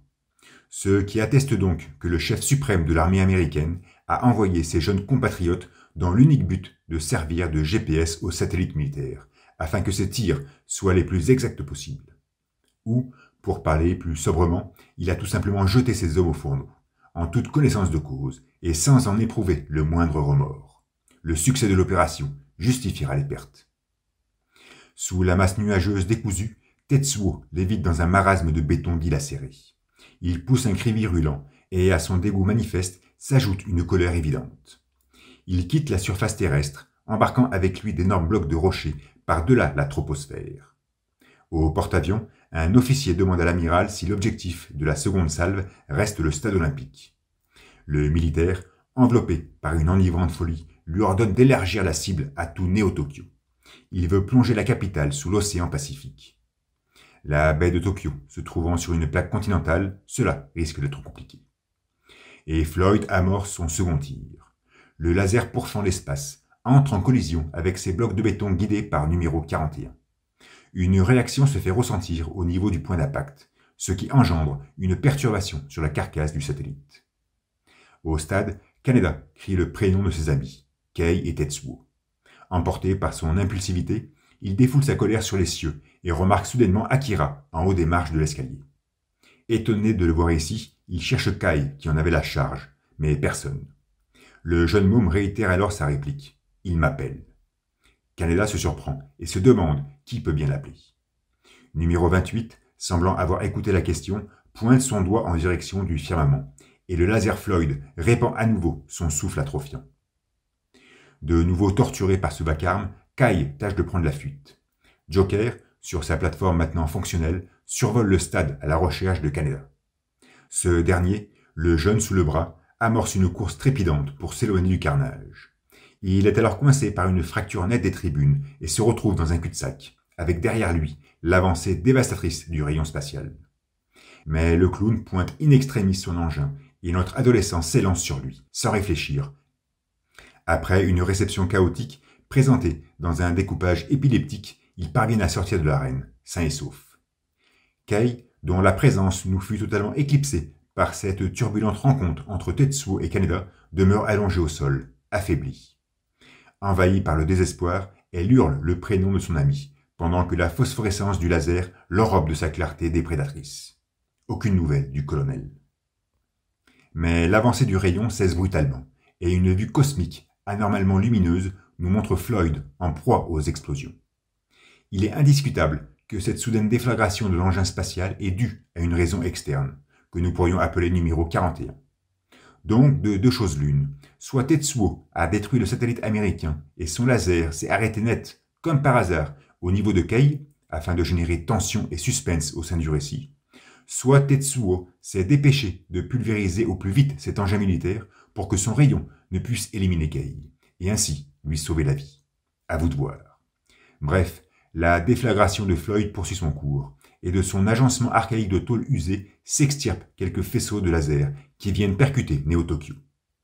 Le monastère de Miyako est même touché de plein fouet. Donc là aussi, de deux choses l'une. Soit parmi ces quelques jets qui télescopent aléatoirement la ville, quelques-uns heurtent, comme par hasard, l'édifice religieux, soit que, parmi tous ces jets hypothétiques, Tetsuo tâche d'en guider une paire afin qu'elle frappe intentionnellement le temple de la vieille. À vous de voir. Bref, la tour principale est touchée. Elle s'effondre même. À l'intérieur, c'est la panique. La prêtresse ne souhaite qu'une seule chose, que Masaru et Kyoko ne meurent pas, démontrant encore une fois que leur présence est indispensable à l'exécution de son plan. Numéro 19 ne mentionne à aucun moment Kei, une autre de ses pièces maîtresses, preuve que la jeune femme est bien en vie et n'a nullement succombé au tir du satellite. Au centre de contrôle du porte-avions, des appareils électroniques explosent. Plus rien ne peut être piloté depuis le navire. L'amiral étale sa colère, ordonnant à ses hommes de résoudre l'avarie. Mais le problème est plus grave que prévu. Floyd a quitté son orbite et se dirige droit sur la Terre. Une planche suffocante nous relate alors, dans un bouillonnement succulent de détails érodés, la chute attractive et fatale de l'engin. Dans un parfait contraste, le chef de l'armée américaine offre un visage illuminé par la panique. Ses orbes oculaires sont totalement boursouflés par la hantise. Et Floyd pénètre dans la stratosphère. Son agencement de tôle devient incandescent. Sur la crête d'une de ses parties en décomposition, nous voyons Tetsuo, minuscule, à quatre pattes, la figure contorsionnée par une détermination irréfutable. Nous parvenons sans peine à lire, dans la calligraphie de son regard irascible, la destinée de son emballement. Et sur 16 planches, la quasi-totalité de l'épisode 107, Otomo va nous relater, dans une mise en scène alternant tension et narration, cette descente aux enfers de l'armée américaine. Car oui, le satellite Floyd se dirige tout droit sur le porte-avions. D'après un officier, l'impact aura lieu dans moins de 30 minutes. L'amiral est catégorique. Utilisez toutes les forces disponibles pour le contrecarrer. Effervescence sur toute la flotte. Des missiles pointent leurs ogives vers les cieux. Des VF-9 décollent avec furie. Au laboratoire, on annonce aux scientifiques qu'ils doivent immédiatement évacuer le navire, mais ces derniers exigent des explications. Cependant, pour Karmatangi, il est trop tard. Il est déjà là. C'est alors que le rayon laser se manifeste à nouveau et envoie une décharge sur les eaux calmes de l'océan. La déflagration tétanise l'amiral, qui ne peut croire en ce qu'il voit, et génère un véritable tsunami qui submerge littéralement le porte-avions.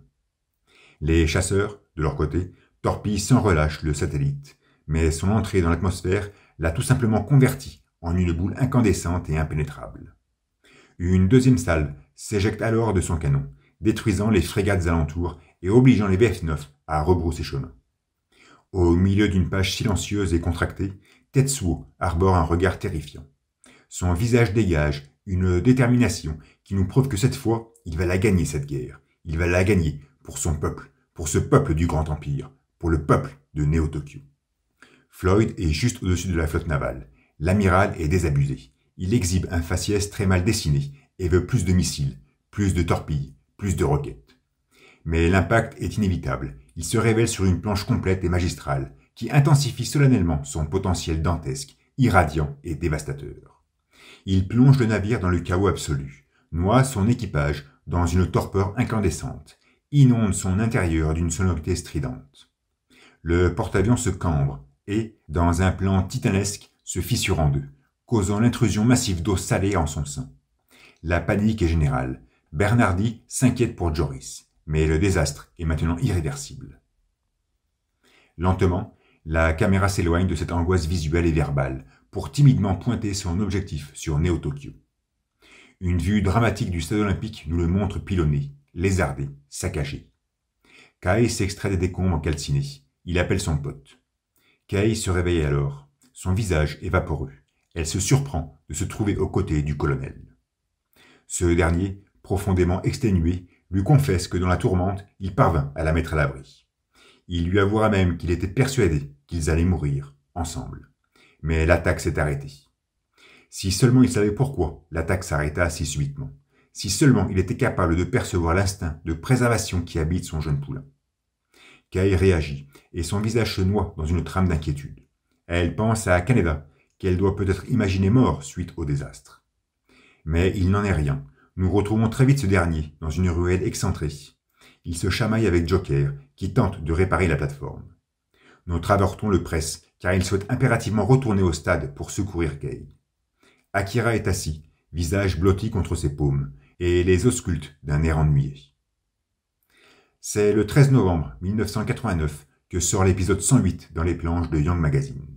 En page titre, nous y voyons Kaori, debout, droite, le visage incliné, diluer sa silhouette dans une trame crépusculaire.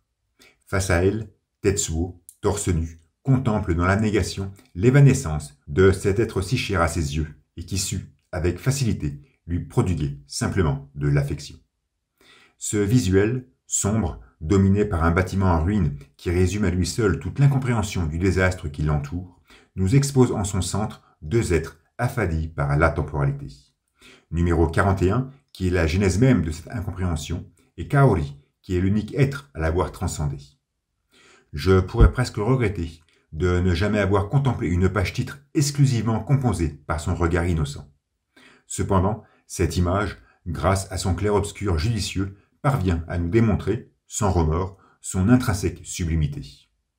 Donc oui, je vais me répéter, mais Kaori est incontestablement le personnage le plus beau du manga, et cette page-titre lui rend le parfait hommage qu'elle mérite. Mais nous nous retrouvons très vite au stade. Baigné par sa photographie crépusculaire, une image incandescente nous présente Tetsuo, seul sur un amoncellement de débris. Il nomme son amante avec abstrusion, et cette dernière apparaît de manière fuligineuse devant lui. Ses contours semblent s'accorder à une ondulation aléatoire qui déchire sa physionomie, et de ses paupières presque closes ne s'extirpe qu'un regard vide et invariant. Ce visuel, troublant, hermétique, nous montre bien Kaori en train de se matérialiser. N'oublions pas qu'elle était encore, tout récemment, à l'intérieur du stade, dans une position sclérosée, agonisante aux abords de son flux sanguin. Face à cette vision spectrale, numéro 41, toujours très calme, lui demande si elle l'entend. Kaori, au contour plus précis maintenant, lui répond par l'affirmative. Mais elle reste peinée, car malheureusement, elle ne peut le voir. L'adolescent, dans un vent de panique, lui agrippe les épaules, bien réel et charnel, et lui fait comprendre qu'il est là, juste à ses côtés. Mais tout est obscur pour la jeune fille, et, expirant son dernier souffle imaginaire, elle s'effondre crûment sur le torse de son amant. Tetsuo sent que tout est fini, que cet être si cher à ses yeux a maintenant disparu, qu'il n'est plus, même s'il peut encore enlacer son corps dans ses bras affermis.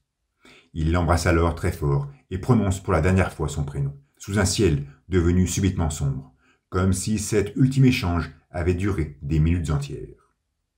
De son côté, Joker pète un câble. Il ne peut pas réparer la machine sous cet éclairage nocturne. Kaneda perd d'ailleurs patience et décide d'aller au stade retrouver Tetsuo. Réaction étrange, vu qu'il y a quelques pages, il souhaitait porter secours à Kei. Selon lui, il faut attaquer tout de suite, pendant qu'il ne contrôle pas totalement son pouvoir. Notre adolescent s'imagine-t-il que, lors de sa récente confrontation contre numéro 41, ce dernier retenait ses coups par manque de contrôle et non parce qu'il ne voulait lui faire de mal? À ce niveau-là, ce n'est même plus de l'ingénuité, mais bel et bien un entêtement schizophrénique. Kaneda continue de nier l'évidence. Il décide donc de se rendre au stade et ordonne au clown de ramener Akira chez Miyako. Une case intempestive nous montre alors le mutant réagir, tournant son visage sur la droite, comme s'il percevait un hypothétique appel. Joker conteste, ne voulant rester à l'écart, mais Kaneda lui affirme que c'est un problème personnel entre lui et Tetsuo, réitérant cette posture qui nous pousserait à croire qu'il souhaite encore s'entretenir avec lui d'homme à homme. Mais le clown hausse le ton, il refuse de se convertir en une banale babysitter. Il désosse brutalement son engin et déclare qu'il viendra avec lui. Pendant ce temps, Akira se dresse, pointant toujours son anatomie sur cet horizon incertain et commence une marche hypnotique. Son absence totale de regard nous laisserait supposer qu'il n'y a aucun vacillement dans sa démarche, aucune ambiguïté dans sa destination, aucune hésitation dans la direction à prendre. Kaneda l'interpelle, mais le mutant maintient son allure, langoureusement. Notre jeune décide alors de le suivre. D'un geste vivace, Joker soutient la mitraillette de son engin et court prestement jusqu'à eux. Pendant ce temps, Tetsuo se fraye un chemin sur les décombres poussiéreux. Il porte Kaori dans ses bras. La bouche entr'ouverte, la jeune fille donne vraiment l'impression d'être toujours en vie. Mais l'inertie de son humérus contredit très vite cette sensation. Les yeux clos, numéro 41 semble concentré dans sa tâche. Il est alors convoyé par une douce introspection. L'obscurité de l'environnement rend leur corpulence resplendissante et aphone, pendant que l'entrelacement de leurs membres conforte leur attachement passionnel. Ils s'éloignent du stade olympique, derrière lequel se dresse une masse nuageuse digne d'une prochaine tourmente. Sous la pénombre d'un édifice en ruine, Ryu observe la scène. Son regard suit la démarche imperturbable du jeune homme qui file en direction de l'ancienne base militaire. Cette dernière s'expose dans son cadrage le plus connu, mais sous un contraste inquiétant, tel une allégorie de l'éternel retour. Au temple de Miyako, les dégâts sont considérables. L'architecture du bâtiment est très endommagée. Les victimes se comptent par centaines. C'est dans un hall rempli de sang et de cadavres que la prêtresse vient faire l'état des lieux. Elle ordonne à ses moines de ne s'occuper que des vivants. Elle rejoint ensuite les deux autres mutants dans une pièce à part. Kyoko semble être très mal en point. Elle est reliée par des électrodes à une machinerie complexe, ce qui prouve qu'elle fut très affectée par le récent bombardement américain, mais aussi par les tirs suspects de Floyd. Elle réclame d'ailleurs des médicaments. Malheureusement, l'entrepôt a été détruit et la vieille n'a plus que quelques gélules en sa possession.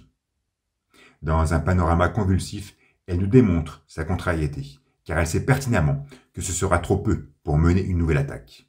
Elle prend contact avec Kay. Et nous revoyons cette dernière, assise sur les ruines du stade, aux côtés du colonel. Elle entre en connexion et se met à parler toute seule. Le militaire reste pantois. Kay demande alors où se trouve Tetsuo. Nous n'entendons pas la réponse de numéro 19, mais la jeune femme offre un faciès angoissé en l'écoutant. Au temple, la prêtresse lui annonce que le temps leur est compté, à cause d'une pénurie de stupéfiants. Kay s'interroge ensuite sur Akira. Une vignette ombragée nous montrant le mutant accompagné des deux adolescents discutants énonce explicitement la réponse. La jeune femme s'inquiète. Si Kaneda est proche d'Akira, c'est qu'il est en danger. Mais la vieille lui fait clairement comprendre que peu importe qui est là, au moment venu, elle ne devra pas hésiter. Kay acquiesce et se déconnecte de la conversation. Elle sursaute de retrouver subitement le colonel face à elle. Ce dernier prétend avoir toujours su qu'elle avait ça en elle. Évident, il se trouvait quand même aux premières loges lorsque Kyoko l'a manipulé à sa guise dans son QG. Il l'interroge alors sur les mutants. Ils vont bien. Il prend des nouvelles d'Akira. Pour l'instant, c'est stable. Et, sous un regard plus troublant, il lui demande pour Tetsuo. Incroyable, le colonel ne vient pas de nommer son jeune poulain numéro 41. Je ne sais pas pourquoi cela me perturbe, car le militaire l'interpella à maintes reprises par son prénom, notamment dans le QG ou dans les souterrains avant l'éveil d'Akira. Mais il le faisait en général lors d'altercations musclées, lors de face-à-face explicites, ou durant des moments de tension évidente entre lui et l'adolescent. Sinon, au quotidien, au travers d'élocutions neutres ou lorsqu'il le mentionnait à un tiers, toujours il prononça le numéro. Et à cet instant, alors qu'il parle de lui à la troisième personne, il emploie les idéogrammes, et ça me perturbe. J'y ressens ici une profonde abnégation de la part du militaire, comme s'il avait décidé de cesser toute intervention contre le jeune, comme s'il venait de se défaire de toute responsabilité envers ce dernier. Ou plus simplement, le colonel vient de jeter l'éponge. Donc, il lui demande pour Tetsuo, et Kay, offrant ce même faciès angoissé, lui répond silencieusement. Tetsuo-kun, maintenant, La case adjacente nous montre alors numéro 41, soutenant toujours Kaori dans ses bras, tangenté la direction que lui indique son ombre. Il pénètre dans la chambre froide et se trouve devant la capsule cryogénique où sommeilla Akira pendant plus de 30 années. Ceci n'est donc plus une allégorie, mais bel et bien un retour aux sources, et je reste cependant dubitatif sur les angoisses ressenties par Kay. Kaneda et Joker sont toujours en train de suivre Akira. Ce premier est d'ailleurs exacerbé par l'insensibilité relationnelle dont fait preuve le jeune môme. Il se doute bien que quelqu'un l'appelle, mais il ne peut savoir qui. Pourtant, depuis le stade olympique, Akira avait bien pointé du doigt Tetsuo. Mais Kaneda n'eut le temps de faire le parallèle, surtout à l'approche du rayonnement de Floyd. Après une conversation stérile avec le clown sur les différentes manières de communiquer, comme si c'était une thématique primordiale de l'œuvre, une silhouette fait son apparition au fond de la rue. Joker réagit et braque sa mitraillette sur l'horizon. Mais c'est Chiyoko qui présente sa musculature, toujours aussi attentive et bien armée. Elle se surprend de retrouver le jeune homme, car la dernière fois qu'elle le vit, c'était sur les quais, juste avant la destruction de Neo-Tokyo. Notre adolescent se réjouit de la voir en pleine forme, car pour lui, elle était dans un état comateux grave. Obasan apprend à Kaneda qu'elle le cherchait, parce que Kay s'inquiétait de son imprudence. Cependant, malgré ses conversations languissantes, Akira n'arrête pas sa démarche paramétrée. Il poursuit sa progression au travers de panoramas tout aussi féeriques qu'apocalyptiques, de par leur composition, leur photographie, leur sinistre beauté. Il passe devant le stade olympique, mais le jeune môme continue d'avancer, pour finalement pénétrer au cœur de l'ancienne base militaire. Décidément, notre mutant perçoit parfaitement les appels de numéro 41. Pendant ce temps, au large des côtes, une flopée de canoës récupère les survivants du récent désastre vécu par la flotte américaine suite à la chute du satellite Floyd. Tous sont rapatriés jusqu'à une frégate avoisinante dans une succession de cadrages sombres et oppressants. Non loin, le porte-avions poursuit sa descente aux enfers sous le regard consterné de Mike et Bernardi, qui nous fait subtilement comprendre que l'amiral, le haut chef des armées, resta à l'intérieur du navire, afin d'y suivre la même destinée. Au monastère, Miyako a rassemblé ses meilleurs disciples, à vrai dire les seuls rescapés, vu que pas mal d'entre eux ont trouvé la mort durant la destruction. Elle est parfaitement consciente qu'ils n'ont pas un pouvoir équivalent à celui des mutants, mais ils savent l'utiliser. Ces moines serviront de bouclier à numéro 25 et 27. Ils ont été entraînés pour ça. Les deux enfants, toujours très silencieux et attentifs, se surprennent. Et sur une succession de cadrages panoramiques, le visage de Miyako se contracte, il se crispe. Elle annonce que la mission de ses disciples va au-delà de la mort, et qu'elle leur a déjà présenté ses condoléances les plus sincères. La vieille est donc parfaitement consciente de ce qu'il va se produire. Elle envoie clairement ses adeptes au fourneau, et stipule même qu'elle les a entraînés pour ça. Au final, après une simple remémoration, on voit que numéro 19 envoya bon nombre de personnes au fourneau, en toute connaissance de cause. Sakaki et ses consoeurs, on pourrait presque dire Nezu, Kei, ses meilleurs élèves. Cela me fait involontairement penser à la phrase qu'énonça l'amiral aux scientifiques sous un air autoritaire. Le succès justifiera les pertes. On a l'impression que Miyako fonctionne avec la même logique.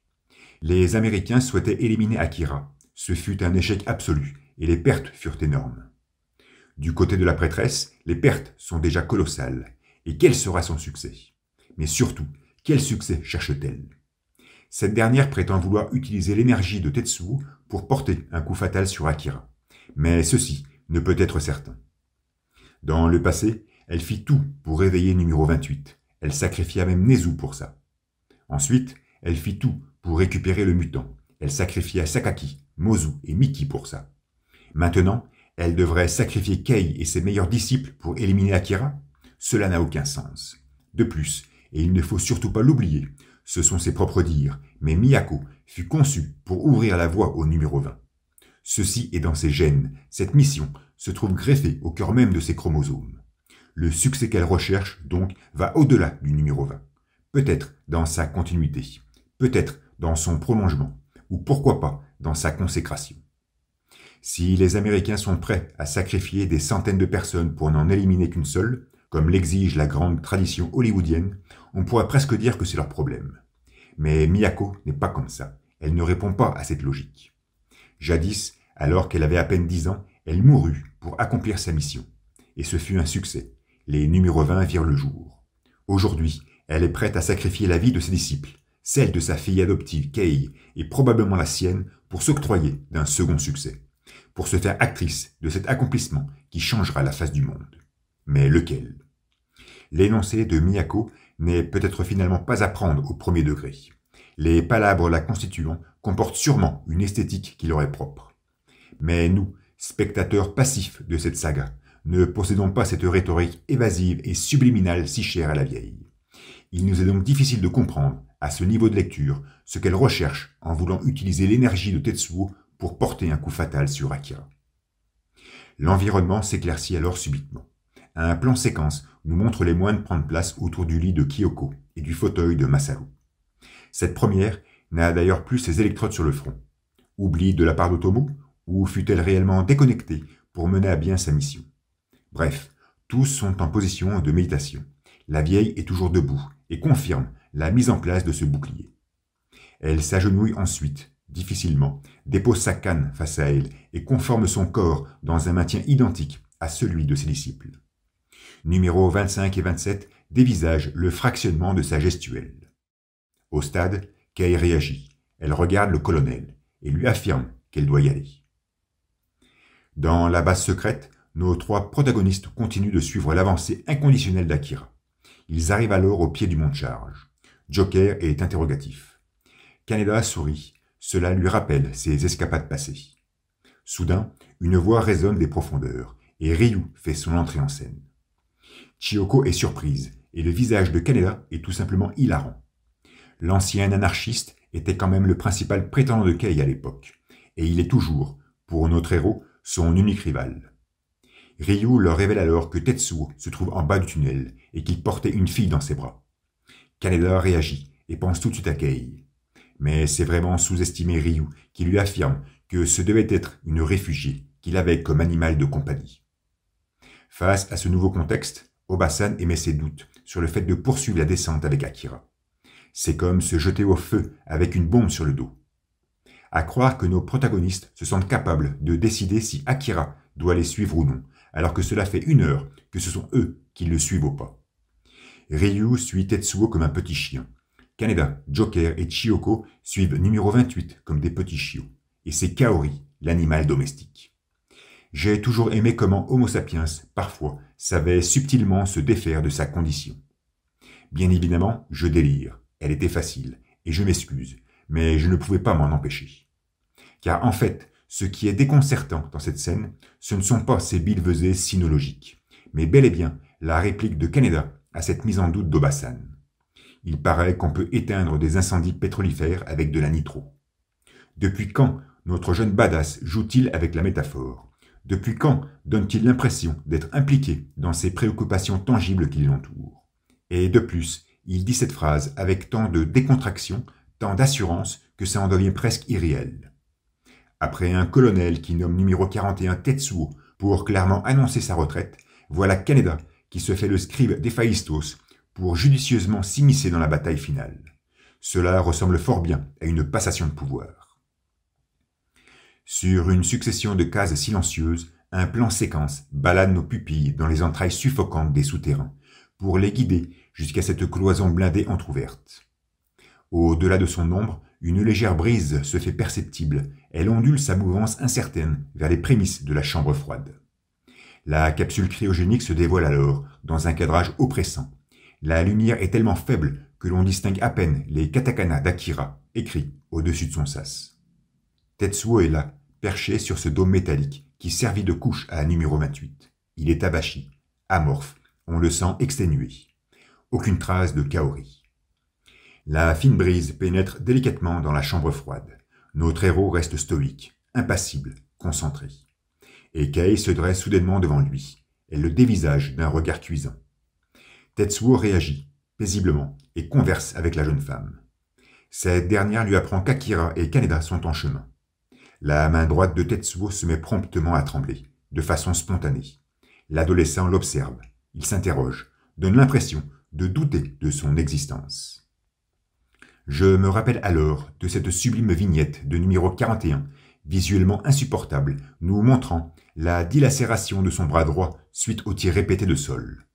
Au travers d'une composition fibonaccienne, la main vacante, détachée de sa corpulence, n'était plus, et pourtant on ne voyait qu'elle, déféquant sa propre souffrance. Je me rappelle de ce cadrage serré, baigné par une candeur phosphorescente, où Tetsuo, assis, interpella Kaori. Les protubérances boursouflées de son bras droit étaient là, mais le jeu de lumière était tellement bien maîtrisé qu'elles avaient fini par disparaître de notre champ de vision, totalement diluées dans sa trame. Finalement, le bras droit de Tetsuo semble être ceci, quelque chose qui est et qui n'est pas à la fois, quelque chose de visible et d'invisible en même temps. Et à cet instant, numéro 41 regarde sa main trembler avec cette même confusion, comme si elle n'existait pas, malgré la sensation tangible qu'elle lui procure. Cela me fait penser à ces soldats qui, durant la guerre, ont perdu un bras et continuent, pendant des années, à sentir une douleur à ce membre chimérique. Voilà ce qu'est le bras droit de Tetsuo. Ce n'est qu'une simple métaphore. Peu importe qu'il se fasse arracher du reste de son corps, peu importe qu'il ait une apparence robotique ou cybernétique, peu importe qu'il ressuscite par un doux miracle. Ce bras droit, intrinsèquement inexistant, n'est qu'une analogie. Il n'est que l'analogie des souffrances de numéro 41. Il n'est que la matérialisation palpable de ses tourments. Il n'est que l'artefact inconditionnel de ses douleurs. Kei ressent d'ailleurs très bien ses vibrations sensorielles. Numéro 41 s'agrippe vigoureusement à son biceps. Il divulgue un sourire amer pour masquer ses supplices qui, eux, existent, et il émet un funeste glousement. La jeune femme l'observe scrupuleusement, nimbée d'un contrôle de soi absolu. Mais Tetsuo commence à crisper sa mâchoire, à disloquer ses orbes oculaires. Son front démesuré se tapisse d'une sueur scintillante. Il demande alors à Kei si elle sait ce qui lui arrive, si elle sait ce qui se passe dans son corps. De leur côté, nos 4 intrépides poursuivent leur descente le long des escaliers du tunnel. Akira est toujours là, mais ne devance pas le cortège. C'est alors qu'ils aperçoivent l'élévateur, qui n'a pas dû bouger depuis l'activation de l'alerte de code 7. Kaneda, joyeux, s'empresse de monter dessus, afin de voir comment le mettre en marche. Mais n'y connaissant rien, il fait très vite appel à Joker. De nouveau dans la chambre froide, Tetsuo hurle d'un rire forcé. Kei est toujours devant lui, imperturbable. À ce stade, il est impossible de savoir si elle a répondu ou non à la récente question. Mais numéro 41 aligne les sentences. Elle a dit que c'était ma mission. Elle m'a piégé. Elle est venue récolter. Elle, la vieille Miyako. Son épaule se bouffit alors. Son visage se contorsionne violemment. Il souffre, mais tente de supporter. Tâche de se maîtriser. Sous des hurlements saccadés, sa colonne vertébrale s'incurve. Son torse s'affaisse sur la paroi fissurée de la capsule. Sa main droite se boursoufle. L'air lui manque, mais il parvient malgré tout à susurrer d'une sonorité huileuse. Canada. Son corps commence silencieusement à muter. Il beugle de toute sa résistance, et ses pupilles résignées nous prouvent qu'il ne pourra pas tenir longtemps. Alors il endure, et, de sa bouche baveuse et horrifiée, tente de donner une suite à ses palabres. Aide-moi. Au travers de son regard distendu, amplifié par cette monochromatie lumineuse, on sent tout le désespoir du jeune homme. N'ayant plus Kaori à ses côtés pour l'apaiser, il ne reste plus que son meilleur ami pour lui venir en aide. Et l'implorer est devenu sa seule issue, son seul remède, son unique solution. Kei se met rapidement sur le qui-vive, arborant une posture déterminée. Et Tetsuo explose, sa chair se tuméfie, se dilate et fait valdinguer le plafond de la chambre froide. Glacés par ce récent vacarme, Kaneda et Chiyoko s'interrogent, pendant que Joker essaie de mettre en marche la plateforme. Mais il est soudainement surpris par l'éclosion d'artefacts électriques. L'élévateur s'active alors, tout seul, et commence sa langoureuse descente. Akira amorce quelques pas taciturnes. Ryu l'observe, intrigué. Et le jeune môme se positionne au bord du mont de charge. Il nous exhibe un sourire et une joie faciale que jamais nous ne vîmes auparavant. Cela en est presque angoissant. À plusieurs reprises, numéro 28 nous divulgua un visage ou une posture dérangeante lorsqu'il sembla se connecter à Tetsuo. J'omettrai le tête-à-tête dominateur du mutant juste après son réveil, car la surprise de le voir pour la première fois supplanta toute autre émotion. J'omettrai aussi ses retrouvailles face à numéro 41, juste après l'éradication de Neo Tokyo, où il nous présenta ses joues en larmes. Son regard attristé était perturbant, mais devait plus être corrélé à sa récente manifestation qu'à cette subite connexion avec l'adolescent. Par la suite, après la mise en place du Grand Empire, Akira se montra totalement indifférent au comportement et aux humeurs de Tetsuo. Indifférent lorsque ce dernier s'agenouilla face à lui lors d'une cérémonie populaire. Indifférent lorsque ce dernier se goinfra de gélules pour calmer ses affres pendant que lui s'amusait à faire léviter des cailloux. Indifférent, assis sur son trône, pendant que ce dernier alimenta son peuple déchu. Indifférent, en train de patauger dans l'eau, pendant que ce dernier hurlait d'agonie pour résister à la tentation. À vrai dire, et j'omets volontairement ce regard embarrassant et horrifique qu'il nous présenta après le premier délire de numéro 41, c'est véritablement à la suite de l'abandon des cachetons par ce dernier qu'Akira nous dévoila toute sa connectivité avec Tetsuo. Durant cet instant, il dénota une posture et un visage qu'on ne lui connaissait pas, et on sentait, invariablement, que quelque chose était en train de changer. Après ça, l'exhibition de son faciès intrigant ne cessa de s'exposer à nos yeux consternés. Juste avant la crise de Tetsuo, alors qu'il sustentait une soupe froide, le mutant avait soudainement braqué son visage sur sa gauche, dévoilant une pupille pénétrante. Perturbant. Après cette même crise, c'est lui-même qui accueillit numéro 41 de son extirpation du courant, en lui léguant un sourire sincère et des paroles silencieuses. Déconcertant. Suite à leur petite distraction sismique, le jeune môme mordit l'adolescent d'un regard à la fois vigilant et protecteur, glaçant. Après le grand rassemblement, alors que Tetsuo se confrontait à sa première mutation, numéro 28 se redressa et l'observa de son iris malaisant. Intrigant. Durant son affrontement contre Kei, alors émancipé de toute douleur, l'adolescent avait fait réagir Akira, qui énonça une phrase tout aussi troublante que son portrait dilué dans une trame ondoyante. Traumatisant. Après la mort officialisée de Kaori, le jeune môme s'était subitement mis sur pied pour amorcer une marche sans ambiguïté ni vacillement, afin de rejoindre son homologue. Surprenant. Et à cet instant précis, alors que la chair de Tetsuo est en train de se tuméfier, Akira nous exhibe un sourire et une joie faciale que jamais nous n'aperçûmes auparavant. Cela est d'autant plus angoissant que ce n'est pas la première fois que numéro 41 mute. Il le fit involontairement suite à l'attaque de Joker à l'extérieur du stade. Il le fit volontairement face à un Yamada désabusé à l'intérieur du stade. Et jamais nous ne vîmes Akira réagir lors de ces deux transformations. Or, pour cette présente métamorphose, oui, il réagit. Oui, il divulgue un visage intrigant. Oui, il se passe quelque chose. Ce qui pourrait nous laisser croire que cette nouvelle mutation est singulière et que nous ne verrons peut-être plus jamais Tetsuo sous son apparence humaine. Bref, et ceci ne fait donc plus de doute, mais c'est bel et bien Akira qui mit en fonctionnement la plateforme afin de répondre aux appels de l'adolescent boursouflé. Un sentiment de perplexité nous envahit en contemplant la page titre de l'épisode 111, sorti le 8 janvier 1990 dans Young Magazine. Les petites lunettes rondes de Miyako, ébréchées, traînant sur un parquet recouvert de débris. À la vue de cette image, aérée mais oppressante, on ne peut s'empêcher d'y voir la mort prochaine de la prêtresse. Difficile cependant d'imaginer cet événement révélé dans les planches de ce présent chapitre, vu que le cœur de l'action se situe actuellement aux portes de la chambre froide. De plus, en observant cette monture détériorée, je ne peux m'empêcher de penser à cette paire de lunettes que nous contemplâmes dans l'épisode 9. Cette dernière appartenait au médecin de garde de l'hôpital militaire, qui avait été déchiqueté par Tetsuo lorsque celui-ci s'évada. Cela avait d'ailleurs été son premier carnage.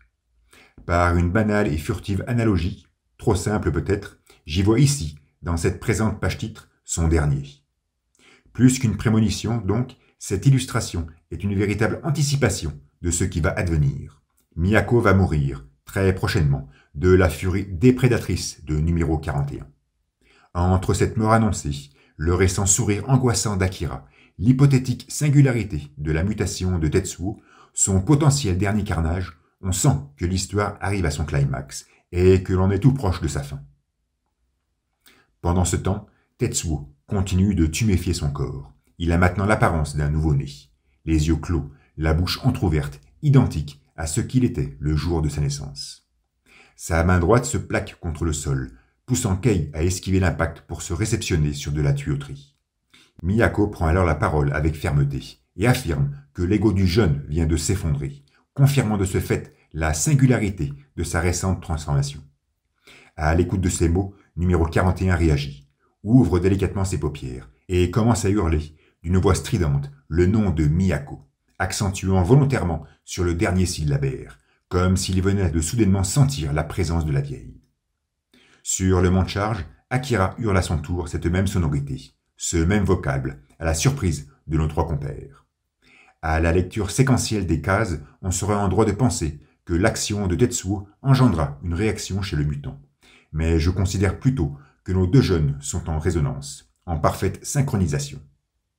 Et numéro 28 rehausse la voix, intensifie son cri saccadé, vide sa cage pulmonaire avec vigueur, poussant Tetsuo à se dresser toujours plus haut, pour hurler toujours plus haut.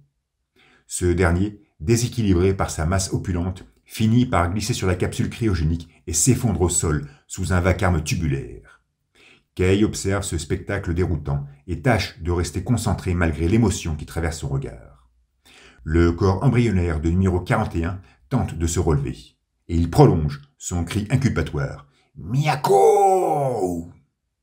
Kei se redresse et, semblant deviner ce qui pourrait se produire, lui promet qu'elle ne le laissera jamais aller jusqu'au temple. À croire que la jeune femme ne comprend pas l'amalgame perceptif qui tourmente Tetsuo à cet instant. L'adolescent pointe d'ailleurs très vite ses paupières morbides sur Kei et lui propulse avec vigueur un jet de matière charnelle. Par ce geste, on se demande s'il lui somme de se taire ou s'il souhaite frapper de plein fouet la prêtresse dont il ressent indéniablement la présence.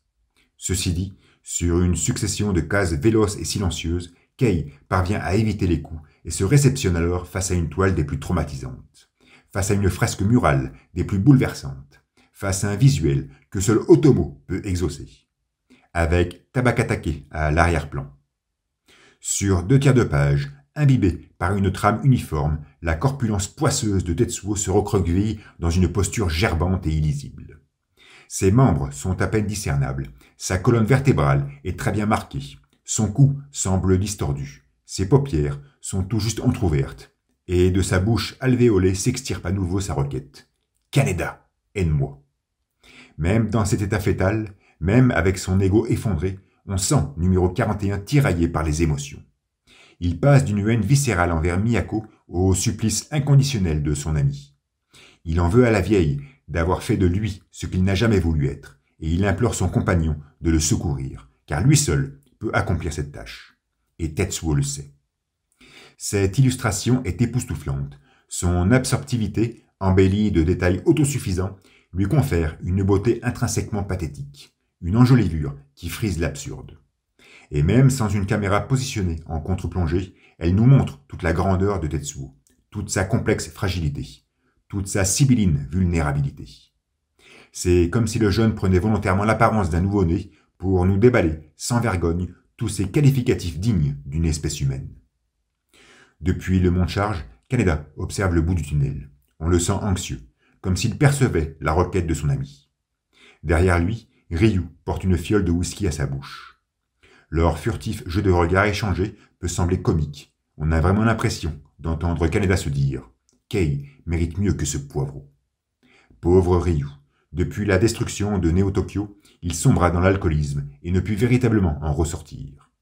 Mais ici, sur l'élévateur, face à ces écorchures métalliques qui abondent sur la plateforme, il repense à son pote qui fut tué par cet espion que j'avais qualifié comme étant le personnage le plus insipide de l'histoire. C'est fou, on avait fini par l'oublier celui-là. Et cette crise nostalgique de l'anarchiste nous le remet en scène, poignardant avec fougue son collègue. Attristé, il déverse alors l'hydromel sur cette entaille galvanisée et acérée, se traitant d'incapable et d'inepte. Pauvre Ryu. Pendant ce temps, dans la chambre froide, Tetsuo et Kei s'affrontent violemment. La jeune femme se prend de plein fouet une attaque qui convulse son corps sous un dôme d'énergie sombre. De leur côté, Masaru, Kyoko et Miyako tentent de résister, afin d'offrir une brèche à Kei pour qu'elle puisse s'échapper. C'est ce qu'elle parvient à faire et s'éjecte dans les airs, au moment même où le mont de charge arrive à son terminus, sous une nuée de vapeur. Dans sa chute, la jeune femme percute la capsule et s'écrase au sol. On la sent très affectée. La masse fétale semble se rapprocher d'elle. Elle décide alors de pénétrer dans l'enceinte de Dewar et se tétanise à la vue de son corridor glauque et oppressant. Au bout du couloir, on y aperçoit d'ailleurs Kaori, avachie contre la paroi, convertissant son sommeil éternel en un sommeil cryogénique. C'est sûrement pour cette raison que Tetsuo la planqua ici même. Il devait s'imaginer, par un pieux symbolisme, qu'elle pourrait continuer à vivre et ainsi préserver sa douce jeunesse. Kei poursuit son avancée au cœur de la capsule. Elle croise le corps de la fille, qu'elle voit pour la première fois. Derrière elle, un conglomérat charnel et visqueux la scrute d'un regard inquisiteur, comme s'il ne fallait surtout pas déranger Kaori durant son sommeil. Des pédoncules musculaires se rapprochent très vite d'elle, et Kei se retrouve coincée contre la paroi, sans aucune possibilité de s'échapper. Mais soudainement, Joker entre en scène et commence à faire parler sa mitraillette, perforant l'omoplate de Tetsuo, le poussant ainsi à rebrousser chemin et à extraire ses pédoncules de l'enceinte. Kaneda s'introduit dans la chambre froide et observe ce spectacle avec stupeur. C'est alors qu'Akira se met à crier, dévoilant le visage d'un mioche capricieux qui porte presque à sourire. Ryu et Chiyoko se surprennent et subodorent que la situation peut se compliquer si le jeune mutant reste là. La première ordonne donc au second de partir avec l'enfant, en n'oubliant pas de lui donner un flingue, au cas où. Encore un geste et une décision qui prouvent bien que tous, ici, ne comprennent rien à ce qu'il se passe. Tous sont à 1000 lieues de discerner quoi que ce soit. Finalement, et c'est normal, nos protagonistes ne peuvent agir qu'avec les moyens qui sont à leur disposition. Bref, Ryu s'éloigne avec le jeune môme, pendant que Joker poursuit avec fureur son mitraillage. Tetsuo reçoit les salves en pleine tête, hurle silencieusement et ouvre brusquement les yeux, braquant ses pupilles dans une direction bien précise. Un cadrage aérien nous montre son point de vue, et ce sur quoi son attention se polarise. Le clown qui vide ses cartouches avec ferveur, Chiyoko qui pointe son arme mais n'ose tirer, et surtout Kaneda, immobile, sclérosé, ankylosé, tétanisé. La focale s'approche de son visage rongé par l'incompréhension, de sa mâchoire crispée par l'impuissance. Tetsuo le mord toujours du regard et crie de manière saccadée, le prénom de son ami. Posément, son corps commence à se diluer. Une épaisse fumée s'extrait des pores causés par les salves à répétition. De sa main droite, il semble simuler une gestuelle qui invite à la compassion, un ressenti accentué par la douce contre-plongée de la scène. Joker a cessé ses tirs, comprenant leur inefficacité, et observe avec stupeur, tout comme ses deux compagnons, le rapetissement progressif de ce fœtus dans une case devenue soudainement lumineuse. À la page suivante, un triptyque phénoménal nous montre les visages de nos trois héros, dans un état cataleptique, bouche bée, ne pouvant émettre le moindre son. Face à eux, et au vertige qui les statufie, Tetsuo retrouve sa forme humaine, dans une vignette épurée, contredisant avec brio ce que le sourire d'Akira avait pu nous laisser croire. Ce n'est pas sa dernière mutation. Ou peut-être que ça aurait dû l'être, mais une force mystérieuse est venue la contrecarrer, offrant à cette vignette vaporeuse un semblant d'espoir. Tout s'assombrit alors autour de Kaneda. Son visage dégouline de sueur, il est effaré par ce qu'il voit. La parabole de ses orbes ne fait qu'accentuer l'incompréhension qui le tourmente. La blancheur de sa peau ne fait que confirmer le chagrin qui le paralyse. Il s'approche modérément de Tetsuo, ne le quittant pas des yeux. Ce dernier, à genoux, dans une position de supplice, le nomme pour la dernière fois. Kaneda poursuit sa lente avancée. À sa peine vient s'ajouter un sentiment de colère qui exalte son profond désarroi. Il ne peut croire que ce qu'il voit est son ami. Numéro 41 lui lance un regard empli de pitié et de désespoir. Il lui demande, pour la dernière fois, de l'aider. Kaneda est estomaqué. Joker lui ordonne de se reculer pour en terminer au plus vite. Mais le jeune ne porte aucune attention à ses directives, se focalisant uniquement sur son ami, sur son meilleur ami. Tetsuo est désemparé. Il subodore que tout est fini, qu'il est foutu. Après avoir revécu sa naissance durant sa dernière crise, il donne l'impression de vivre, à cet instant, sa propre mort. Kaneda est envahi par l'impuissance. On sent qu'il voudrait faire quelque chose, mais qu'il ne sait pas quoi. Le clown poursuit ses injonctions. Numéro 41 est à bout. Son corps commence à se ballonner. Il lève sa main gauche pour recevoir l'aide de son ami, qui reste ébaubi, effrayé, horripilé par l'évidence. Soudain, un plan séquentiel de 3 cases nous montre Tetsuo, encore reconnaissable, la mâchoire grande ouverte, les pupilles dilatées, qui s'emborvent d'une frayeur viscérale. Face à lui, Kaneda, désarmé, désorienté. Et de nouveau Tetsuo, le faciès strié par les boursouflures, les gencives atrophiées, les yeux plissés, qui tâchent de se contenir. Ce dernier profil est visuellement insupportable. Il enveloppe notre âme d'une souffrance et d'une douleur sans égale.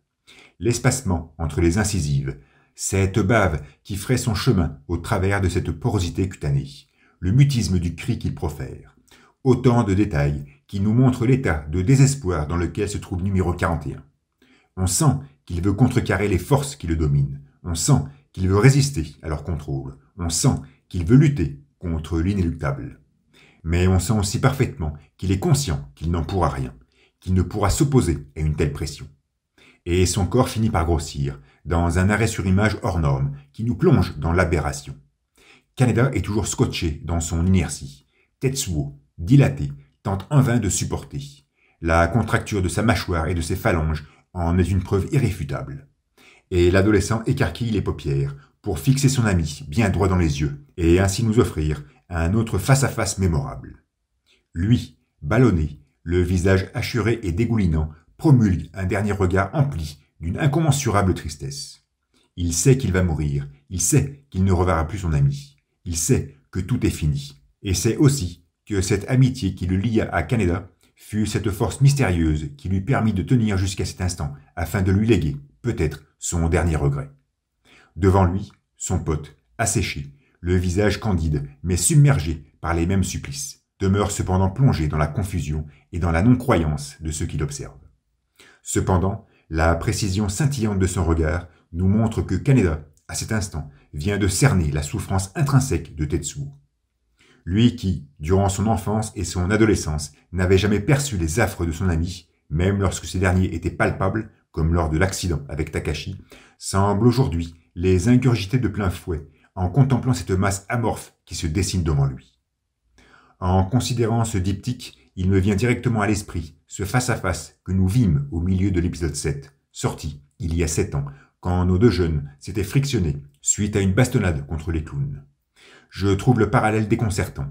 Il est évident qu'Otomo esquissa cette présente dualité en repensant à celle de mars 1983, comme un clin d'œil. Cependant, je reste convaincu que lorsque Katsuhiro crayonna le face-à-face du 7e chapitre, il le fit en totale connaissance de celui qu'il nous présente sur cette même page, car il savait comment tout cela allait finir. Il savait que tout se terminerait ainsi. Ce jeu de regard est bouleversant. Il annihile le temps et sa prolongation, et fait de cette planche de l'épisode 112 la plus traumatisante de toute l'œuvre.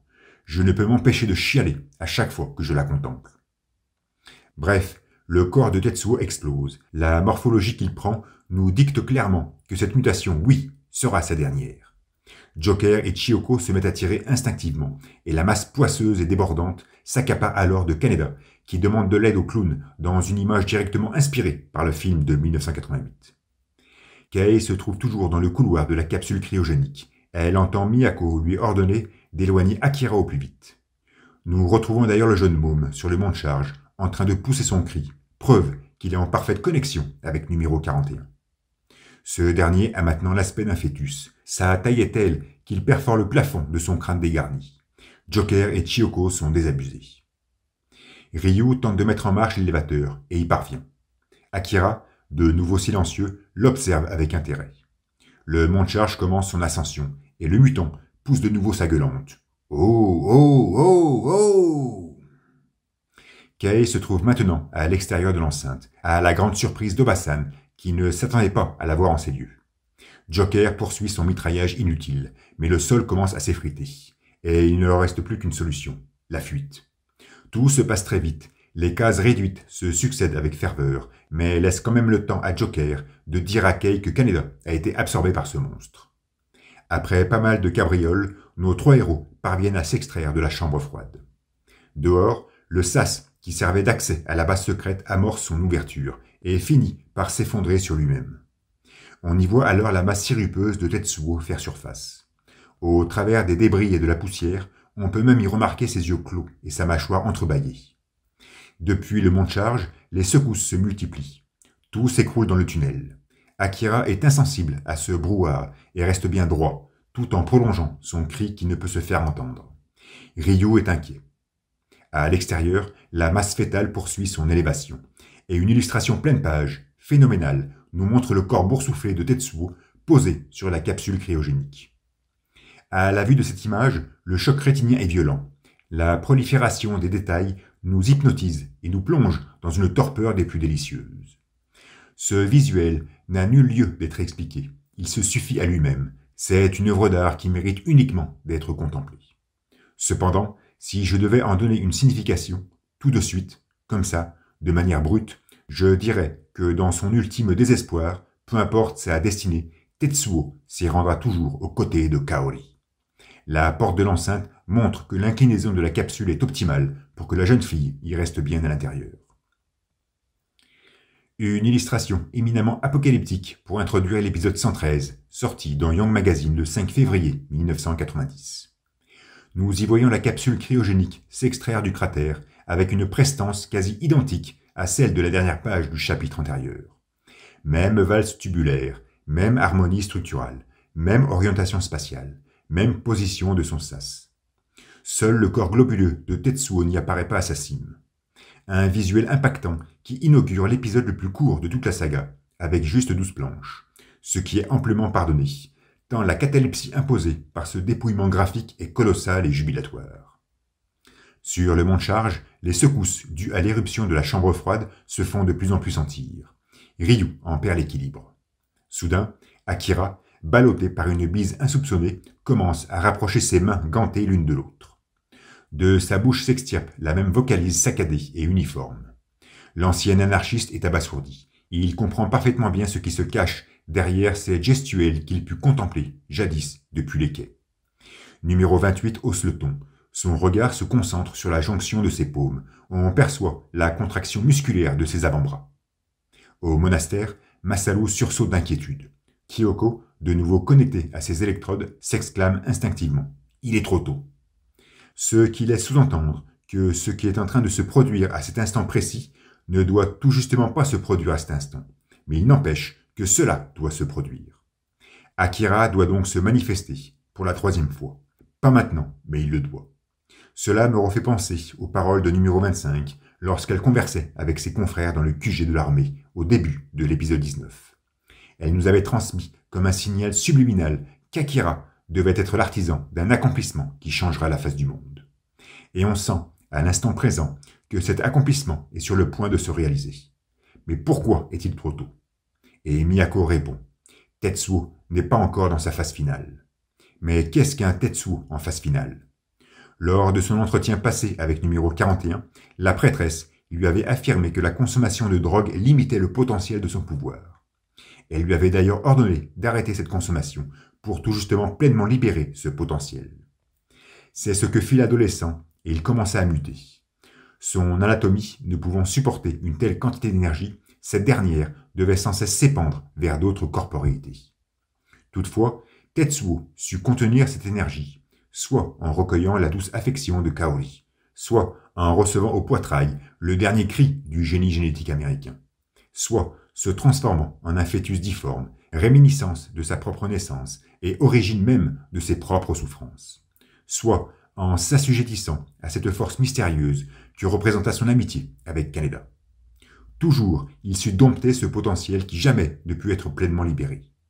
Ce serait donc ça, un Tetsuo en phase finale, un Tetsuo évanescent, déféquant inlassablement ce pouvoir le contenant. Il ne faut pas oublier que le plan officiel de Miyako était d'utiliser l'énergie de numéro 41 pour éradiquer Akira.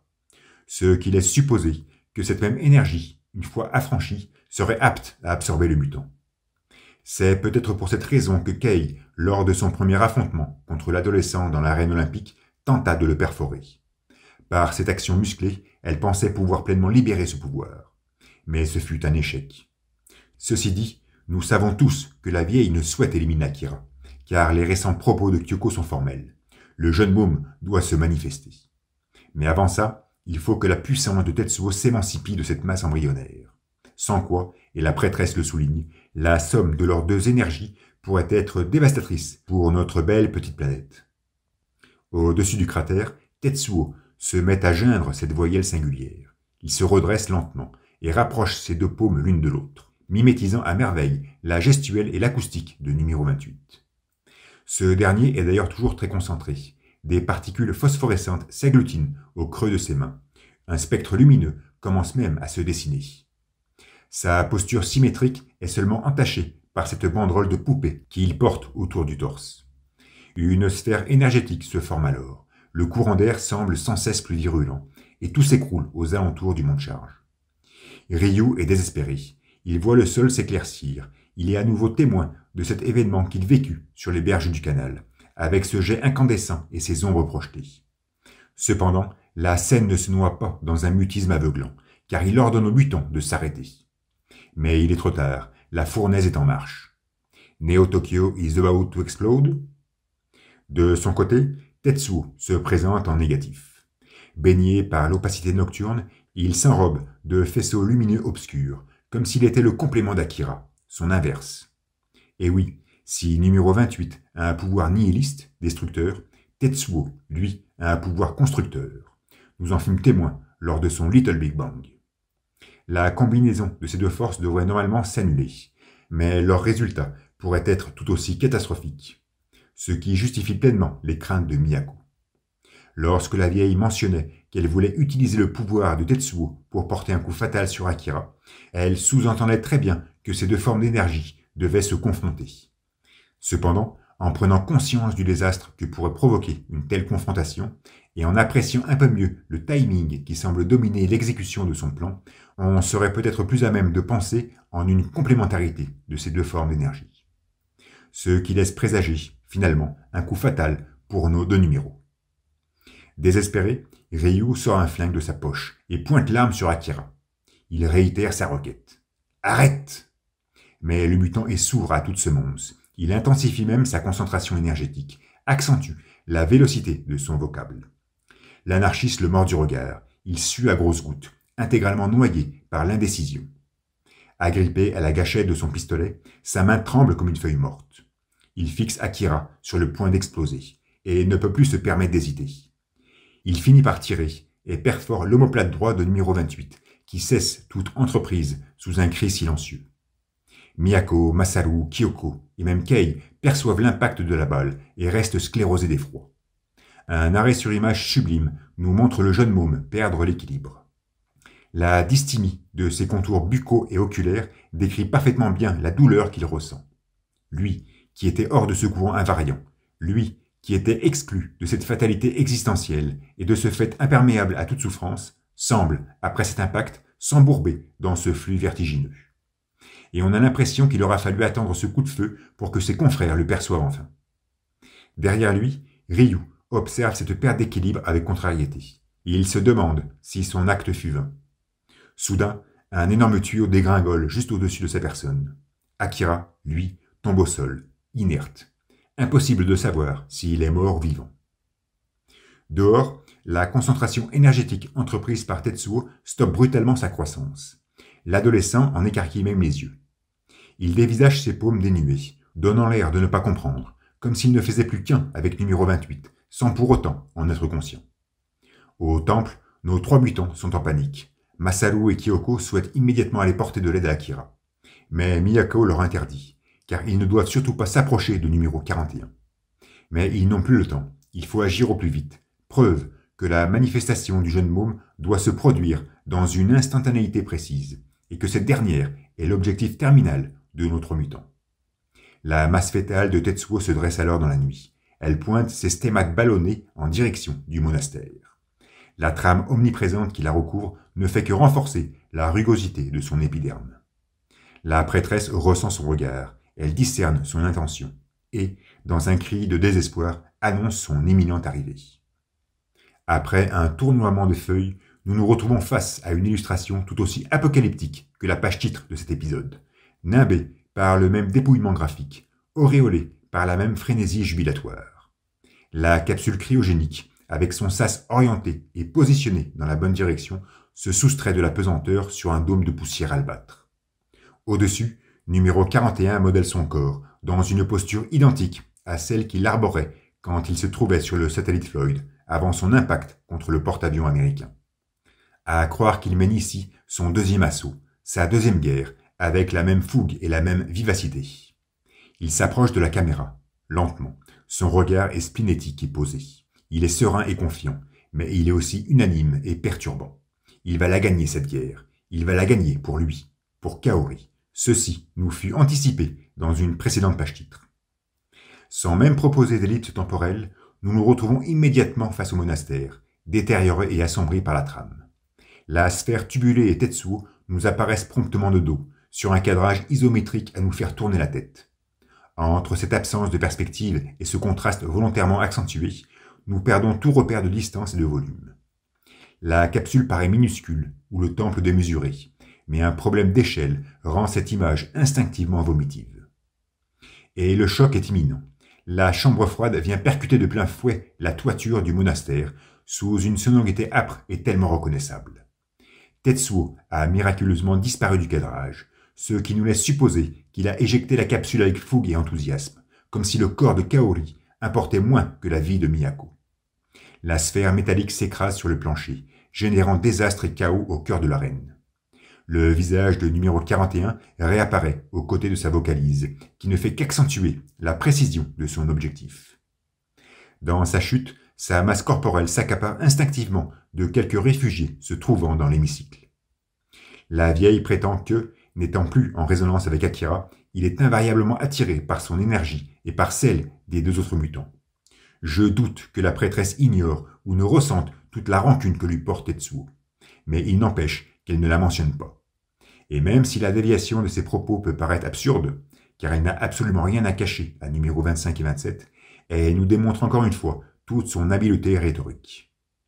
Bref, elle demande à Kyoko et Masaru de se rendre auprès d'Akira, afin de l'aider à libérer son pouvoir. Elle, de son côté, tentera d'en finir avec Tetsuo, ou tout du moins de le mener jusqu'à sa forme finale, ce qui prouve qu'elle s'en sent parfaitement capable. Donc pourquoi a-t-elle envoyé Kei accomplir cette tâche, si elle aurait très bien pu le faire elle-même? Je repense alors à Kaneda, qui s'était fâché contre sa compagne après son bain de purification. Et il était persuadé que cette mission qu'elle venait de lui révéler ne concernait que les mutants et qu'en aucun cas elle ne devait s'y impliquer. Même si notre jeune effronté avait eu cette réaction par simple amour pour Kay, il n'empêche qu'il mettait le doigt sur un point bien précis. Pourquoi la vieille ne s'est pas occupée elle-même de cette besogne? Dans tous les cas, Miyako est exaltée et catégorique. Il faut libérer le potentiel d'Akira, quoi qu'il en coûte. Ce qui laisse présumer qu'elle est très confiante sur la conclusion de sa prochaine confrontation. Mais surtout, elle devient unanimement explicite sur l'objectif de son plan. Et elle nous le révèle enfin dans toute sa clarté gutturale. Akira doit s'éveiller pour la 3e fois. Et même si on l'avait senti profondément peiné lors de la 2e manifestation, on comprend que la configuration actuelle, un Tetsuo proche de l'effondrement, la rende plus propice à tant d'exaltation. De son côté, l'adolescent, ou tout du moins le fœtus biscornu qui le conforme, poursuit son désastre, endommageant toujours plus le temple. Les murs craquellent, le sol se fissure de toutes parts, et la salle où se trouve la prêtresse s'écroule sur elle-même, éjectant Masaru hors de son fauteuil. Numéros 19 et 25 hurlent de détresse, et sur 6 vignettes véloces, zébrées et cruelles, les disciples de la vieille nous exhibent tout leur dévouement, se donnant la mort pour sauver l'enfant. Masaru va bien, juste un choc à la tête, il s'en remettra. Miyako semble perdre patience et appelle fermement Kei. Le portrait qu'elle nous offre pour accompagner son cri n'a rien d'exceptionnel. Il est expressif à souhait. Mais je ne peux m'empêcher d'être traumatisé par l'obscure profondeur de ces petites lunettes rondes. Même si nous pûmes les apercevoir intégralement ancrés sur des plans très larges, ces verres oculaires se présentaient toujours sous forme d'un dégradé de trame qui simulait leur reflet spéculaire et de ce fait toute la clairvoyance de la vieille. L'opacité indéniable dans laquelle il s'expose sur ce présent cadrage est perturbatrice. Elle attire notre regard dans les tréfonds les plus anxieux et intimes de Miyako, ce qui renforce la dramaturgie de son appel et le besoin inconditionnel qu'elle a de Kei. Nous retrouvons d'ailleurs la jeune femme dans les souterrains, en train de grimper les escaliers avec Chiyoko et Joker. Les secousses, toujours bien présentes, font valdinguer la tuyauterie. Fort heureusement, ils accèdent rapidement à un long couloir, ce même qui conduit au réseau d'égouts de la ville. Ils décident de l'emprunter. C'est quand même étrange qu'ils ne s'inquiètent pas pour Ryu, qui était parti avec Akira. Ils auraient pu au minimum rejoindre le mont de charge, à moins que la dangerosité des lieux ne le leur permît. À se demander s'ils sont conscients que numéro 28 est à terre, une balle dans le corps. Pourtant, Kei avait donné l'impression d'avoir senti l'impact du coup de feu. Bref, ils poursuivent leur avancée, mais Kei reste à l'entrée du tunnel, dans une position affermie. Elle prétend qu'elle doit y aller, démontrant qu'elle a parfaitement entendu l'appel de Miyako. Obasan s'interroge et lui demande où elle doit aller. Sa compagne, le regard empli de détermination, lui répond alors « Tetsuo est toujours ».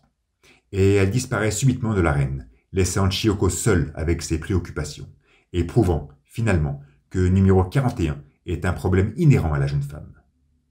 Au monastère, invariablement ballotté par les tremblements, numéro 19, dans une gestuelle précise et juvénile, défait sa coiffe et nous révèle ainsi toute la splendeur de sa chevelure. Elle réitère sa requête à Kyoko et Masaru d'aller rejoindre Akira et, divulguant une gaieté sincère, leur présente ses adieux. Après ces petites lunettes rondes, c'est au tour de sa concavité buccale de nous étonner. Jamais, durant tout le récit, nous ne vîmes Miyako sourire. Et la mimique faciale qu'elle nous offre à cet instant précis dépeint parfaitement la joie intrinsèque qui la contamine. Indéniablement, la prêtresse est heureuse, car sa mission arrive à son terme. Il ne faut pas oublier que Miyako a été conçue pour ouvrir la voie au numéro 20. Et elle quitte alors prestement la pièce saccagée, accompagnée par 4 sbires. Elle les interroge sur l'avancée de l'évacuation des lieux. Le temple sera entièrement vide dans 10 minutes, ce qui nous laisse bien présager la future éradication de l'édifice religieux. Soudain, Tetsuo apparaît, perforant une cloison, et, instinctivement, il pointe ses pupilles sur la vieille, qui reste impressionnée par ce qu'elle contemple. C'est quand même la première fois qu'elle voit numéro 41 dans cet état. Elle demande à ses disciples de se maintenir concentrés. Ces derniers enrobent la prêtresse et se mettent en position de combat, dans un style on ne peut plus chorégraphique. Tetsuo leur fait face, et Miyako lance son cri de guerre. Une puissance vague énergétique taraude la corpulence fétale de l'adolescent, qui s'écroule à terre dans un vacarme poussiéreux et silencieux. Les moines paraissent essoufflés, et la vieille émet son deuxième sourire, sûrement très satisfaite par cette récente attaque. Pour elle, il n'y a plus d'autre alternative. Il faut taquiner numéro 41 pour nourrir sa haine et sa colère afin qu'il libère l'intégralité de son pouvoir. Ce qui prouve bien qu'elle est parfaitement consciente de l'animosité que lui porte Tetsuo. Ceci nous pousserait presque à croire que la relation qu'elle entretint avec le jeune n'avait que pour seul objectif cette rancune, comme si elle savait que cette haine viscérale serait le cheminement adéquat à cette libération d'un potentiel nécessaire à l'accomplissement de son plan. Sur une page incandescente et immaculée, nous retrouvons Masaru qui se remet lentement de sa chute. Kyoko lui demande s'il se sent bien et lui propose d'y aller. Les deux mutants se donnent la main et disparaissent subitement de la salle, laissant pantour les moines chargés de les surveiller. De son côté, numéro 41 se redresse en hurlant à nouveau ce vocable si singulier, preuve qu'il est toujours profondément alimenté par son inimitié envers la vieille. Cette dernière ordonne à ses disciples de ne pas se distraire, de poursuivre le forcing. Tetsuo résiste, nonchalamment, et le mur se fissure. Cette paroi, gravée de son bas-relief en forme de halo, se fracture. Il se cisaille, se fractionne en deux, créant une rupture dans notre lecture séquentielle. Car nous savons tous que ce bas-relief n'est pas la représentation graphique d'un jet de lumière, mais bel et bien l'analogie de ce courant invariant. C'est comme si de cet affrontement allait résulter une scission profonde de son impétuosité, une perturbation atemporelle de sa fatalité, une prise de conscience unanime de son acceptabilité. Les moines enrobent toujours la prêtresse et tâchent de contrecarrer l'attaque. Mais le jeu de force s'équilibre et numéro 41 résiste au travers de cases calligraphiées par ses katakana à la sonorité grave et répétée. Face à cette folle pression, l'un des disciples ne peut se contenir et finit par s'aplatir contre le mur, tel un Chosan désemparé. Furtivement, une silhouette cisaille le champ de vision de Tetsuo. C'est Kei qui fait son retour et se réceptionne, vigilante. Le fœtus la suit du regard et dépolarise ainsi brièvement son attention. Miyako profite de cet instant pour porter une attaque. Viser l'épaule droite, comme si elle savait que c'était la partie de son corps la plus susceptible. Les moines s'exécutent, ils concentrent leur pouvoir et font éclater le deltoïde de Tetsuo, qui fronce à nouveau ses sourcils. Kei est consternée, elle demande de vive voix d'arrêter, car Kaneda se trouve à l'intérieur de cet agrégat. L'expression faciale qu'elle offre à la dictée de ces mots n'est en rien concordante avec l'émotion qu'elle devrait dégager. On la sent plus surprise que paniquée. Ceci dit, au niveau du bras droit de Tetsuo s'extrait soudainement un conglomérat de masse charnelle, comme si l'énergie qui se libéra de cette récente déflagration s'était instantanément convertie en matière, respectant ainsi les lois d'équivalence. Miyako reste concentrée et ordonne maintenant de viser le torse. C'est alors au tour de la paroi pectorale de voler en éclats. On sent numéro 41 hurler de douleur, même si aucune sonorité ne s'extirpe de ses cordes vocales. Un perturbant cadrage panoramique sur son visage nous le montre embelli d'un profond désarroi et d'une tristesse explicite. Les giclures de matière blanchâtre qui le taraudent ne font qu'accentuer cette détresse manifeste. Il s'écrase au sol, dans un vacarme cuisant, pendant que Kei tente de se maintenir sur pied. La prêtresse, toujours emportée par sa frénésie, sait qu'il va revenir à la charge. Et sous le regard interrogatif de ses jeunes disciples, des bouts de substance éparses finissent par rejoindre la masse corporelle de Tetsuo. À cet instant, la lecture de son anatomie est complètement indéchiffrable. Son apparence de nouveau-né n'est plus. Ce n'est devenu qu'un conglomérat de chair difforme et atrophiée, qu'un artefact poisseux voué à croître indéfiniment. Chaque attaque reçue ne fait que libérer une énergie qui se transforme aussitôt en matière, et ainsi de suite. C'était comme si cette souffrance initiale déféquée à chaque impact se convertissait en toujours plus de souffrance, condamnant Tetsuo à un cycle infernal et perpétuel. Totalement hypertrophiée, cette masse charnelle finit par toucher le plafond de l'arène et détruit le toit du monastère sous la consternation des réfugiés postés à l'extérieur, légèrement à l'écart. À l'intérieur, les cloisons et les piliers poursuivent leur dégringolade, emportant quelques moines avec eux. Miyako, décidément très lucide, est catégorique. Ce n'est pas encore terminé. Mais nous nous retrouvons très vite dans les entrailles de la Terre, dans ces souterrains redevenus subitement calmes. Un plan large nous montre le mont de charge, uniformément tramé, et la caméra s'avance afin d'éclaircir notre champ de vision. La plateforme est recouverte de débris tubulaires, et dans son coin supérieur droit, le corps d'Akira jonche, à plat ventre, inerte. Numéros 25 et 27, noyés dans l'obscurité, mais se tenant toujours la main, planent avec délicatesse et s'approchent de lui, dans un silence mortifère. Une fois au sol, il l'appelle, et le jeune môme semble se réveiller. D'une voix saccadée, et au travers d'un regard mielleux, il murmure le nom de ses amis, démontrant de ce fait qu'il est pleinement conscient de leur présence.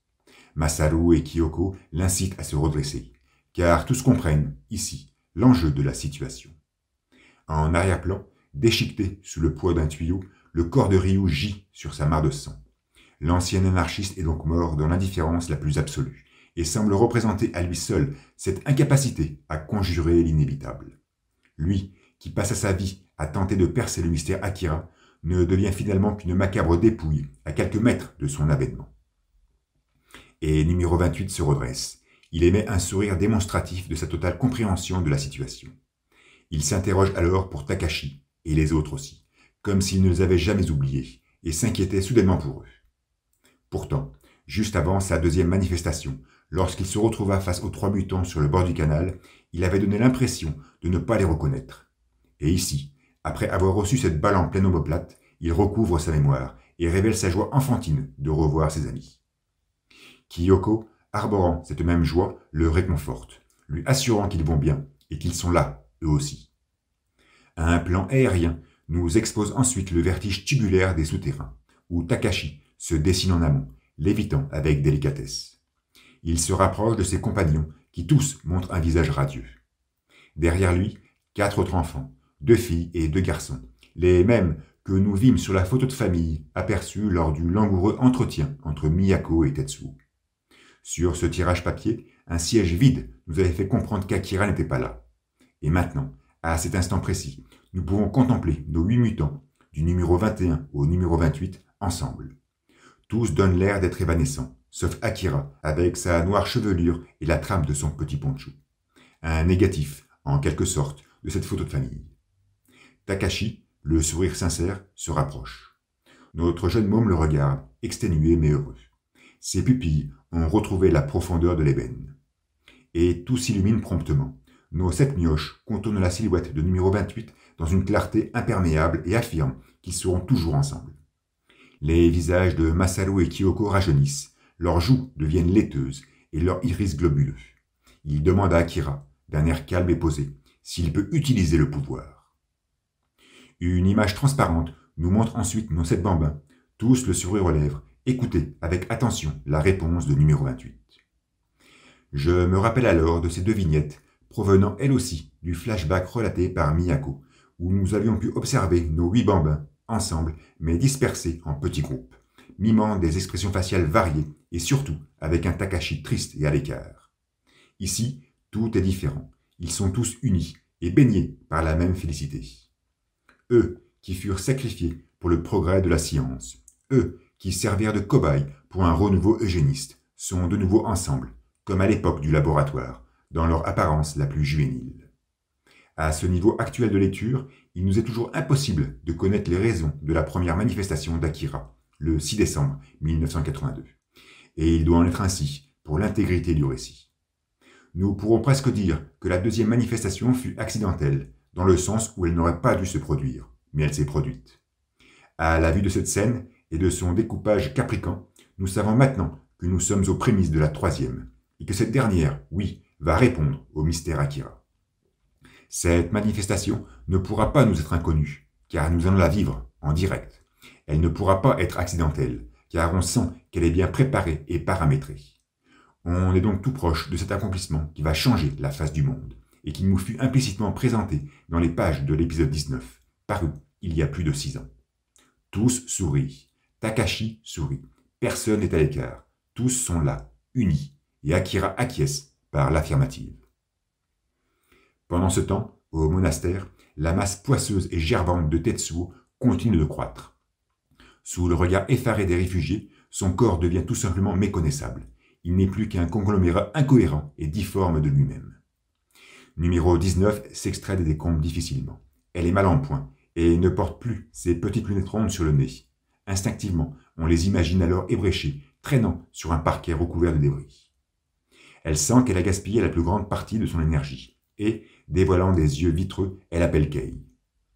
Soutenue par l'unique moine rescapé, elle observe la poussée de numéro 41, qui a définitivement perdu toute apparence humaine. La jeune femme arrive près de Miyako. Cette dernière lui fait comprendre que Tetsuo est presque à bout, et qu'elle seule pourra terminer la besogne. Le vacarme soudain de la destruction coupe l'audition de la conversation, et la prêtresse conclut sa phrase en affirmant que cela peut fonctionner. Kay acquiesce et disparaît de l'arène. Nous ne savons pas ce que lui a suggéré Miyako, mais la jeune femme s'exécute sans discuter. Tetsuo, ou tout du moins ce qu'il en reste, pointe alors son regard oppressant sur la vieille et lui afflige une violente salve du pouvoir. Le sol se dilacère sous une sonorité grave et répétée. Numéro 19 tente de maintenir son équilibre. Son disciple la protège en hurlant son dernier cri dans une image vibrante et solennelle. Son corps brandi tel un bouclier réapparaît en croix au travers d'un amas poussiéreux, mais une tumultueuse décharge finit par dévaster l'ensemble du monastère, engouffrant les réfugiés dans une rafale de torpeur. Numéro 41 hisse alors sa putréfaction charnelle par-delà l'obscurité nocturne. Il ne cesse de prendre du volume. L'ouverture de sa bouche nous confirme son perpétuel désarroi. Une vignette silencieuse, balayée par les vents, nous montre alors des ruines décomposées, d'où s'extrait une silhouette. Soutenue par un bloc de béton, Miyako prend tout doucement possession du cadrage pour nous dévoiler son état jouissif au travers d'un sourire presque sadique. Ses vêtements sont déchiquetés et son corps ensanglanté. Ses yeux sont ouverts et ses pupilles bien visibles. Sa dentition est parfaite et son ricanement véridique, car elle sait qu'elle ne mourra pas si facilement. La voir ainsi est un spectacle déconcertant et pathétique. Mais une planche contrastée nous propulse instantanément dans les profondeurs de l'espace. Kay, concentrée et retenant sa respiration, se retrouve devant la carlingue de Sol. Elle s'en approche, dépose ses doigts sur cette tôle froide et compose de ce fait un jeu d'ombre et de lumière féerique. Son regard est des plus perturbants. En observant son faciès, on ne la reconnaît pas. Elle me fait penser à un mixte entre Sakaki et Kaori, et elle-même aussi. Indéniablement, elle s'apprête à activer le satellite. Sur Terre, la main droite de Tetsuo s'extirpe de la brume poussiéreuse. Elle s'approche lentement de numéro 19 qui reste soutenu sur son bloc de béton. La main s'avance, doucement, posément, montrant de l'hésitation, malgré les invitations explicites de la prêtresse. De l'extrémité de ses phalanges poisseuses s'extrait des pédoncules qui semblent former d'autres mains, tout aussi poisseuses. Sa mouvance est nonchalante, comme si Tetsuo ne souhaitait, finalement, porter le coup fatal.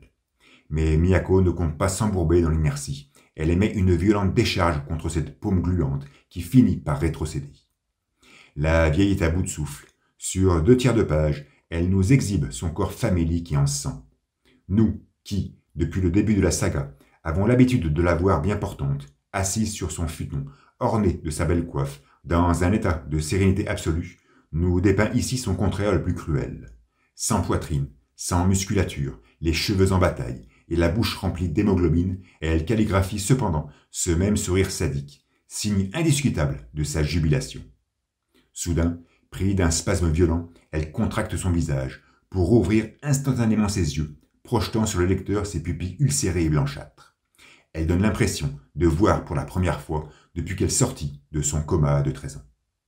Comme épris d'un arrêt cardiaque, elle dégueule une mare vomitive et sanguinolente avant de tomber. Dans sa chute, elle parvient néanmoins à susurrer le prénom de Sakaki. Et elle s'écrase au sol, comme une merde, dans un découpage et une cadence qui, et je ne sais pas pourquoi, me fait penser à du Katsuhiro lors de ses débuts. Cru, sans retenue, perturbant, virulent, authentique, spontané, vrai, du Otomo, quoi. Depuis le silence de l'espace, Sol expulse sa salve et enflamme l'atmosphère de son rayon dévastateur. Le laser percute les abords du temple, plutôt en retrait par rapport à cette masse charnelle en tuméfaction. Ce qui nous laisserait supposer que le tir fut très imprécis. Mais il parvient néanmoins à inonder les vignettes suivantes d'une lueur incandescente et stimulante. Tout s'embrase dans les alentours, et le visage de Tetsuo immobilise son regard sur ce flux thermogénique, comme s'il était envoûté par cet appel venu des cieux. Son corps se met d'ailleurs à fluctuer en direction du point d'impact. Indéniablement, Il est attiré par cette source d'énergie dont il a tant besoin pour perdurer.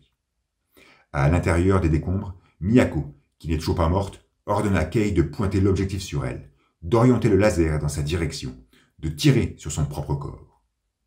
Après l'armée américaine, qui avait utilisé ses soldats comme GPS pour le satellite Floyd, c'est au tour de la prêtresse de jouer ce rôle pour pousser Sol à viser juste.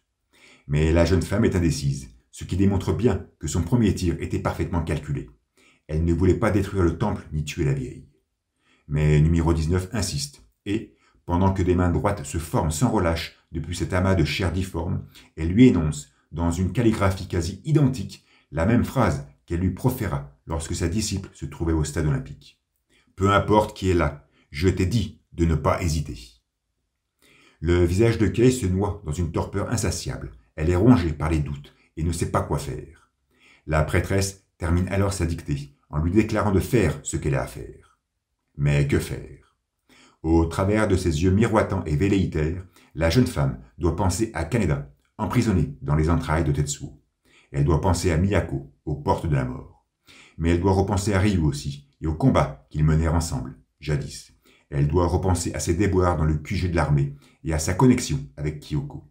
Elle doit repenser à ses escapades dans les souterrains et aux tirs de sol qu'elle vécut à la première personne. Elle doit repenser à la fourberie de Nezu et à la destruction de Neo-Tokyo. Elle doit repenser à la bravoure d'Obasan et aux odeurs méphitiques des camps de réfugiés. Elle doit repenser à ses retrouvailles avec Kaneda et à ses combats menés auprès du colonel. Elle doit repenser à ce bain de purification et aux conséquences de ses décisions. Elle doit repenser à ses affrontements contre Tetsuo et aux cauchemars visuels de ses mutations. Elle doit repenser à tout ça et doit bien se demander en quoi le tir de sol pourra mettre un terme à tout ce vécu. Elle n'en sait rien, car elle aussi, finalement, n'y comprend rien. Elle n'en sait rien, la vieille le sait, mais elle n'en sait rien. Donc, de deux choses l'une, soit Kei fait ce qu'elle a à faire, et ainsi risque de se morfondre dans des songes à rallonge, risque de se confronter à une indécision éternelle, soit elle obéit à Miyako, tout de suite, et lui tire dessus, sans comprendre le sens de son acte.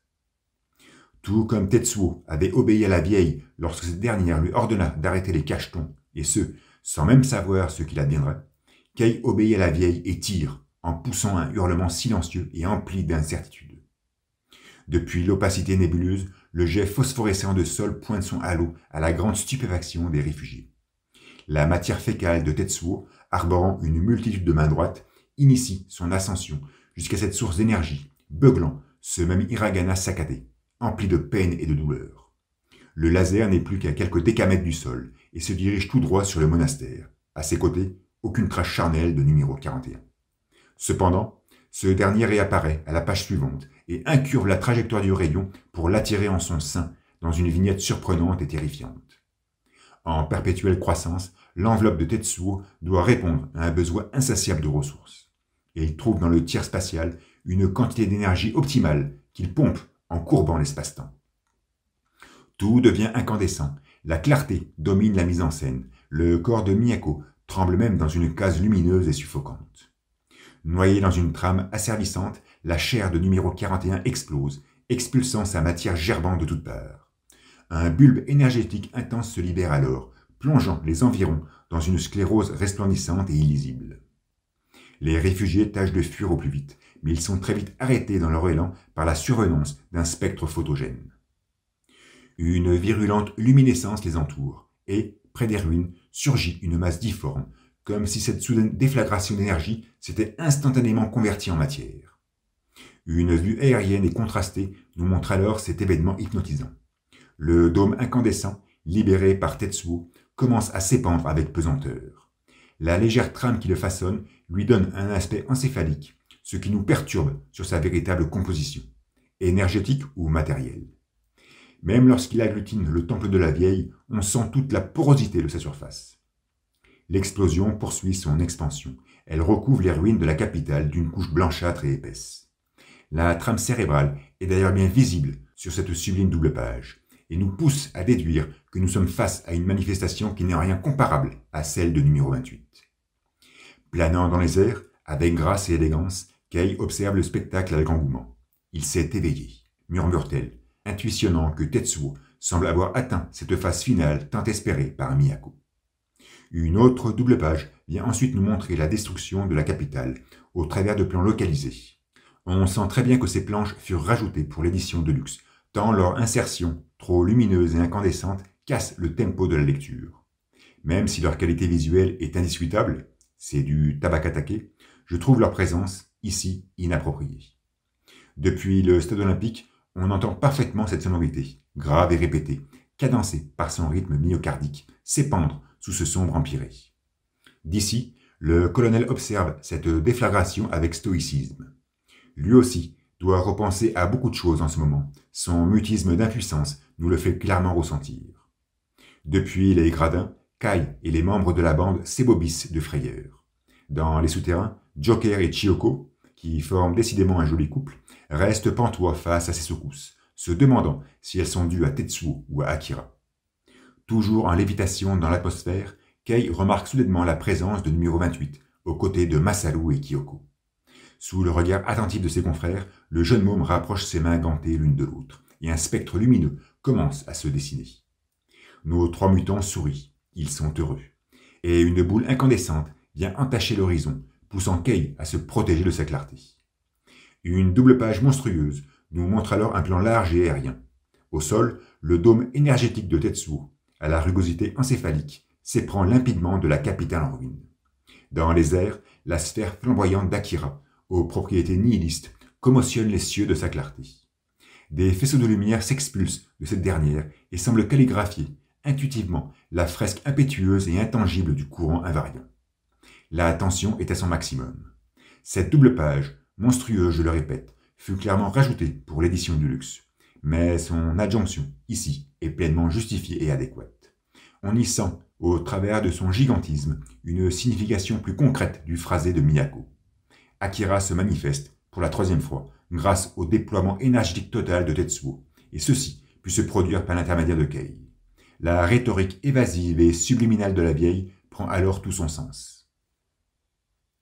Une page titre lumineuse pour introduire l'épisode 117, sorti le 21 avril 1990 dans Young Magazine. La masse énergétique de Tetsuo, globuleuse et visqueuse, en train d'araser la capitale décapitée. Dans leur version magazine, ce présent chapitre et celui qui le suit totalisèrent en tout 30 pages. Dans le tome de luxe, ils en comporteront 64, soit un rajout de 34 planches. Hormis les 10 doubles pages qui, je pense, ne figuraient pas dans le Young, Otomo élaborera 14 planches inédites et en modifiera sûrement quelques autres. Me basant sur l'édition de luxe pour faire ces analyses, je serais bien évidemment incapable de savoir à quoi ressemblait la mise en scène dans sa version magazine. Ceci dit, elle devait être fort différente, et Katsuhiro a dû bien se prendre la tête pour effectuer ce remaniement, vu que le 6e tome du manga sortira avec beaucoup de retard, en mars 1993, générant de ce fait un trouble incommensurable chez les éditeurs internationaux. Mais ça, c'est une autre histoire. Dans tous les cas, on sent vraiment que l'on est proche de la fin. La masse énergétique de Tetsuo croît inlassablement par-delà les ruines de la cité. La façade d'un Mitsui Building semble nous plonger au cœur du quartier de Shinjuku. Depuis un camp de réfugiés, Simons observe le spectacle avec stupéfaction. Il y voit le dôme à peine tramé de numéro 41 face à celui resplendissant de numéro 28. Sur le sol, on distingue d'ailleurs clairement ces deux ombres portées. Il est estomaqué et s'imagine être devant deux Akira, nous démontrant de ce fait que, sans épaisse lentille, le scientifique est incapable d'interpréter le monde. Au point de jonction, on sent l'épiderme flasque et charnel, peut-être trop humain, de Tetsuo se dresser au-dessus de sa surface. Il présente la même porosité que lorsqu'il ensevelit le monastère de la prêtresse. Il s'élève, entre en contact et donne l'impression de pénétrer dans la masse énergétique lisse et immaculée du jeune môme. Kei, toujours en lévitation dans les airs, s'exclame posément. Il est incorporé par Akira. Et une sublime double page, suffocante et dantesque, nous montre alors cet instant, l'instant de fusion entre numéro 28 et 41. L'instant T, tant attendu par Miyako. Lorsque, depuis le mont de charge, le mutant avait commencé à s'exciter face à un Ryu désemparé, Kyoko avait explicitement affirmé qu'il était trop tôt. C'est pour cette raison qu'elle se rendit auprès du mutant avec Masaru, et que nous la vîmes 4 planches auparavant, aux côtés d'Akira. c'était pour lui dire à quel moment il devait exprimer son pouvoir. Et il l'exprima.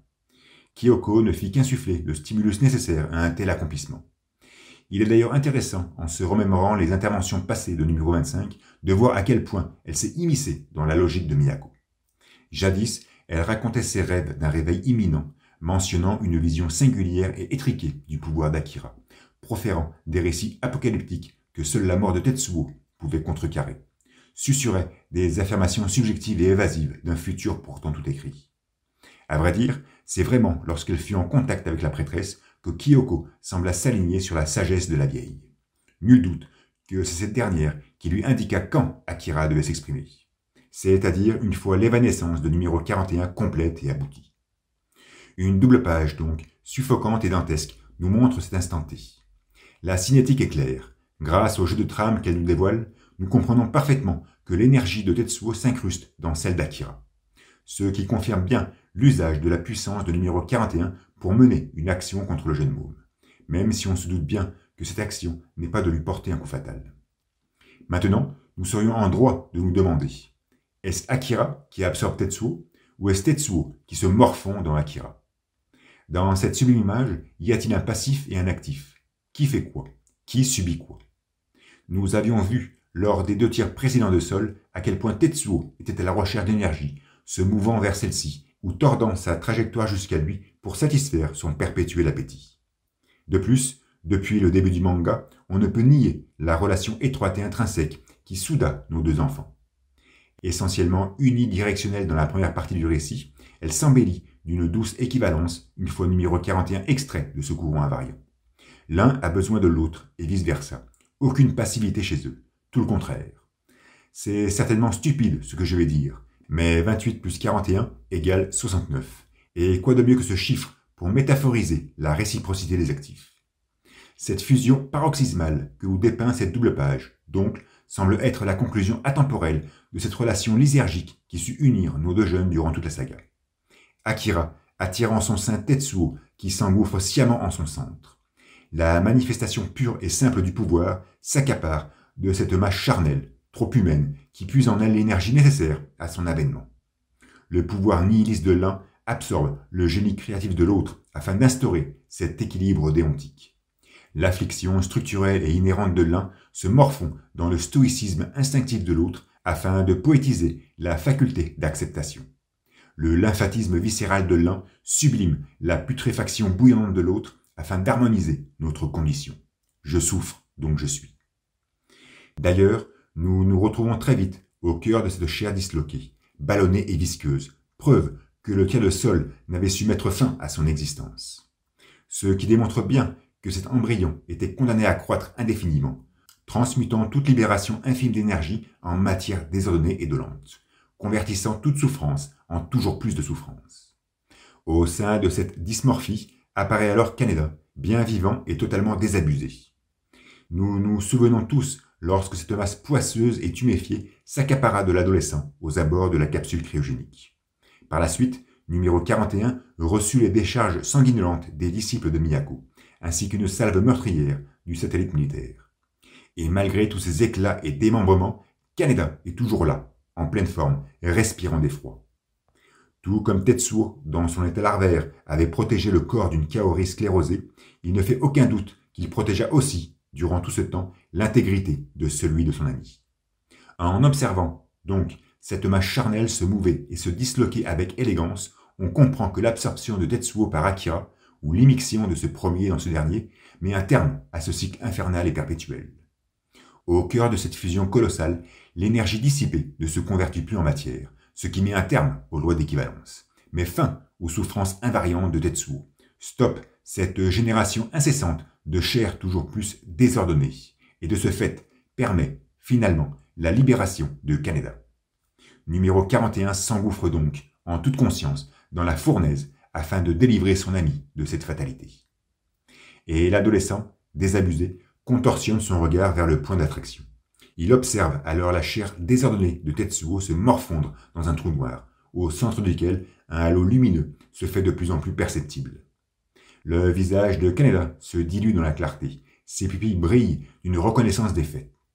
Il semble revivre quelque chose qu'il vécut, semble revoir quelque chose qu'il vit, jadis. Et une autre double page, gargantuesque, s'offre à notre regard médusé. Kaneda, minuscule, donne l'impression de s'engouffrer dans ce courant invariant pour ensuite s'en extraire. Nous savons tous que cette célérité n'expose pas sa palpabilité pour lui, mais plutôt pour la chair flasque et tuméfiée de Tetsuo. Pourtant, et nous en fûmes témoins, numéro 41 s'était extirpé de ce flux lors de sa crise. Il fut même accueilli par Akira suite à cette sortie, et leur relation, dès lors, s'était intimement accentuée. On se souvient tous du discours adipeux de Miyako face aux jeunes, où elle l'avait incité à stopper la drogue pour pleinement exprimer son pouvoir, et comprendre Akira. Elle avait d'ailleurs ajouté, de façon subtile, que c'était aussi le moyen de mettre un terme à ses affres. Or, après l'exploit de Tetsuo, nous avons pu constater que ses souffrances étaient toujours présentes, que le fait de s'être positionné hors de ce courant n'avait su y mettre un terme. Le jeune s'était donc retrouvé fracturé, déchiré, ce qui ne fit qu'amplifier la mécanique de sa métamorphose. Et Akira est là pour extraire irréversiblement cette douleur, et Tetsuo s'engouffre pour irrévocablement y mettre un terme.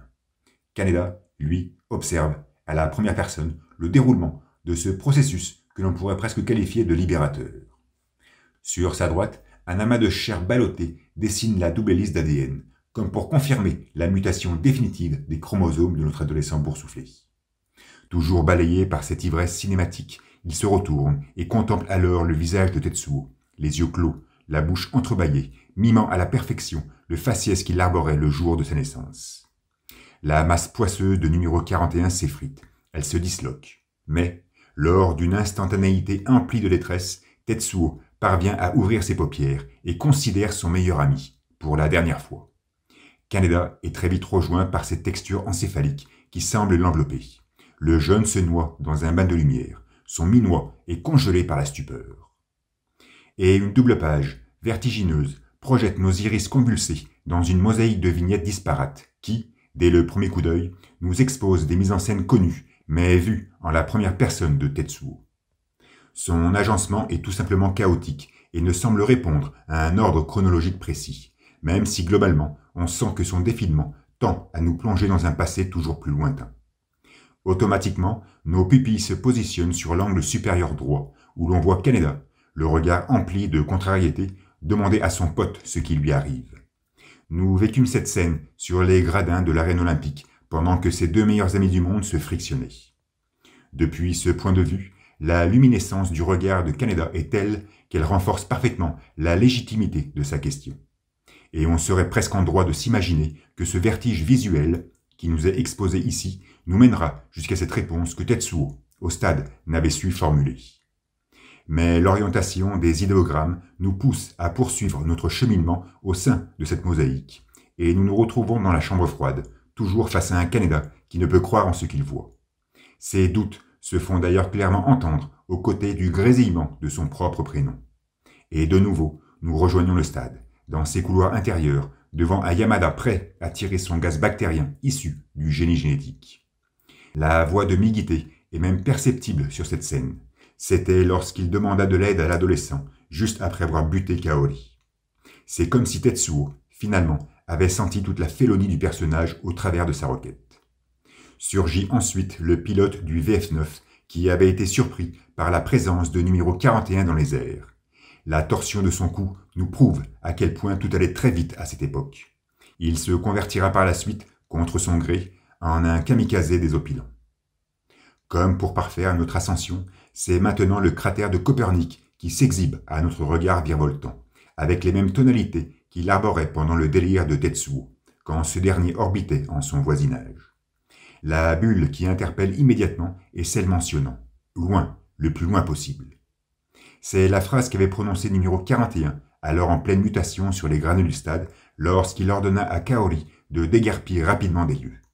Il lui avait bien précisé de partir le plus loin possible, mais la jeune fille était restée au sein du complexe sportif, croisa Migite et reçut une balle à l'omoplate droite. Revoir cette exclamation ici prouve bien que notre adolescent était parfaitement conscient qu'il allait perdre son être le plus cher. Un ricanement vient ensuite perforer nos tympans.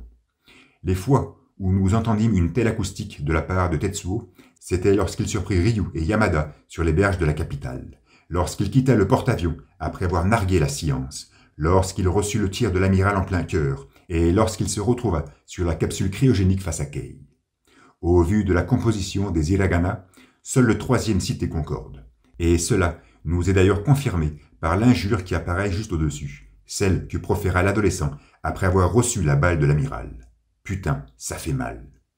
Tetsuo n'a visiblement pas de difficulté à se remémorer ces instants douloureux.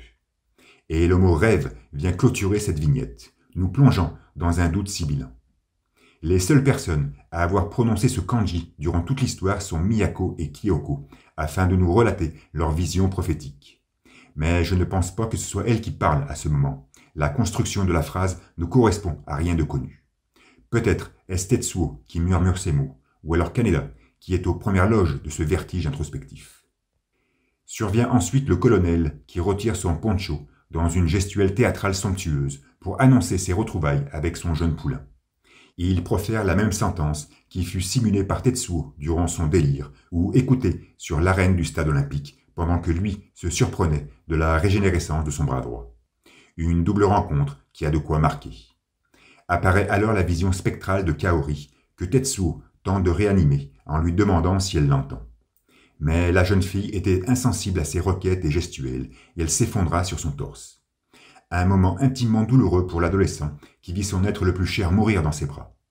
Et tout s'embrume par la suite, à l'élévation du champignon de fumée causé par l'explosion d'une roquette lorsque numéro 41 contrôlait le porte-avions. On y entend d'ailleurs la réplique de l'amiral qui le traitait de monstre. À croire que Tetsuo était sensible à toutes les vibrations qui secouaient le bateau, vu qu'il n'était pas face au militaire quand celui-ci prononçait cette phrase. Nous écoutons ensuite sa propre voix s'étonner de la soudaine présence de Kay sur le pont du navire. On constate au demeurant que la jeune femme n'apparaît pas visuellement sur cette planche, elle sera juste mentionnée. Et la phonétique du jeune se poursuit, on l'entend murmurer que Kaori vient tout juste de s'endormir. Celle-ci s'était alors assoupie sur ses genoux. Mais on l'entend aussi lui ordonner de s'enfuir quand il la retrouva dans les décombres du stade olympique, peu de temps après. Ces deux dernières sentences sont en fait celles qui enrobent les événements passés sur le porte-avions. À croire que, pendant que Tetsuo cherchait à savoir ce qui arrivait à son corps, pendant qu'il jouait au kamikaze avec des VF9, ou pendant qu'il se frictionnait contre Kay, il ne cessa de penser à Kaori, et regrette finalement, peut-être, de l'avoir abandonné, seul et endormi, sur ce matelas poisseux qui jonchait sous les gradins. La vignette centrale de cette double planche est un pentagone de taille réduite, montrant la main hésitante du jeune face à une marée de pilules. Il était alors avachi sur le sol, essayant de résister à la tentation. Mais ses douleurs étaient telles qu'il ne l'avait pu, et il se condamna à remplir sa bouche de dizaines de capsules.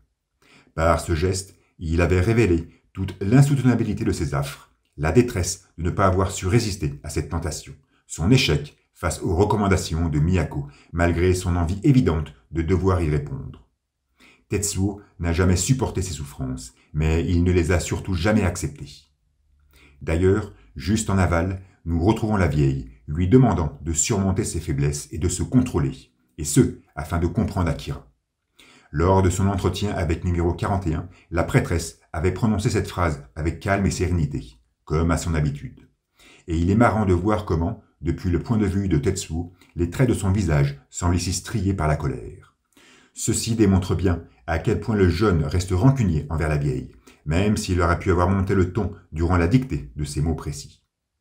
Légèrement en décalage, nous pouvons entendre la voix de Tetsuo demander à la prêtresse si elle aussi avait eu cette vision. Il parlait évidemment du vertige de ce courant invariant qui était calligraphié partout dans le monastère. À vrai dire, seules 3 personnes avaient eu cette vision. Miyako, bien sûr, avant de sombrer dans le coma alors qu'elle avait tout juste 10 ans. Numéro 41, qui avait eu un aperçu lorsqu'il tenta de s'infiltrer dans la tête d'Akira, et, un peu plus tard, lorsqu'il s'en extirpa définitivement. Et le jeune môme, bien évidemment. D'ailleurs, nous voyons ensuite son visage, à ce jeune môme, au travers du même dessin que celui que nous contemplâmes à la fin de l'épisode 71. Ici, seule la trame de ses yeux ont été assombris par l'échantillonnage de l'image.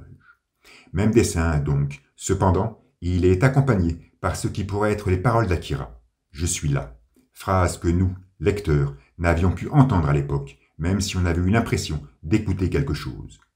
Ce qui montre bien que, une fois extrait du courant, Tetsuo était capable de communiquer verbalement avec le mutant. On appréhende alors beaucoup mieux sa réaction passée à l'écoute de tels mots.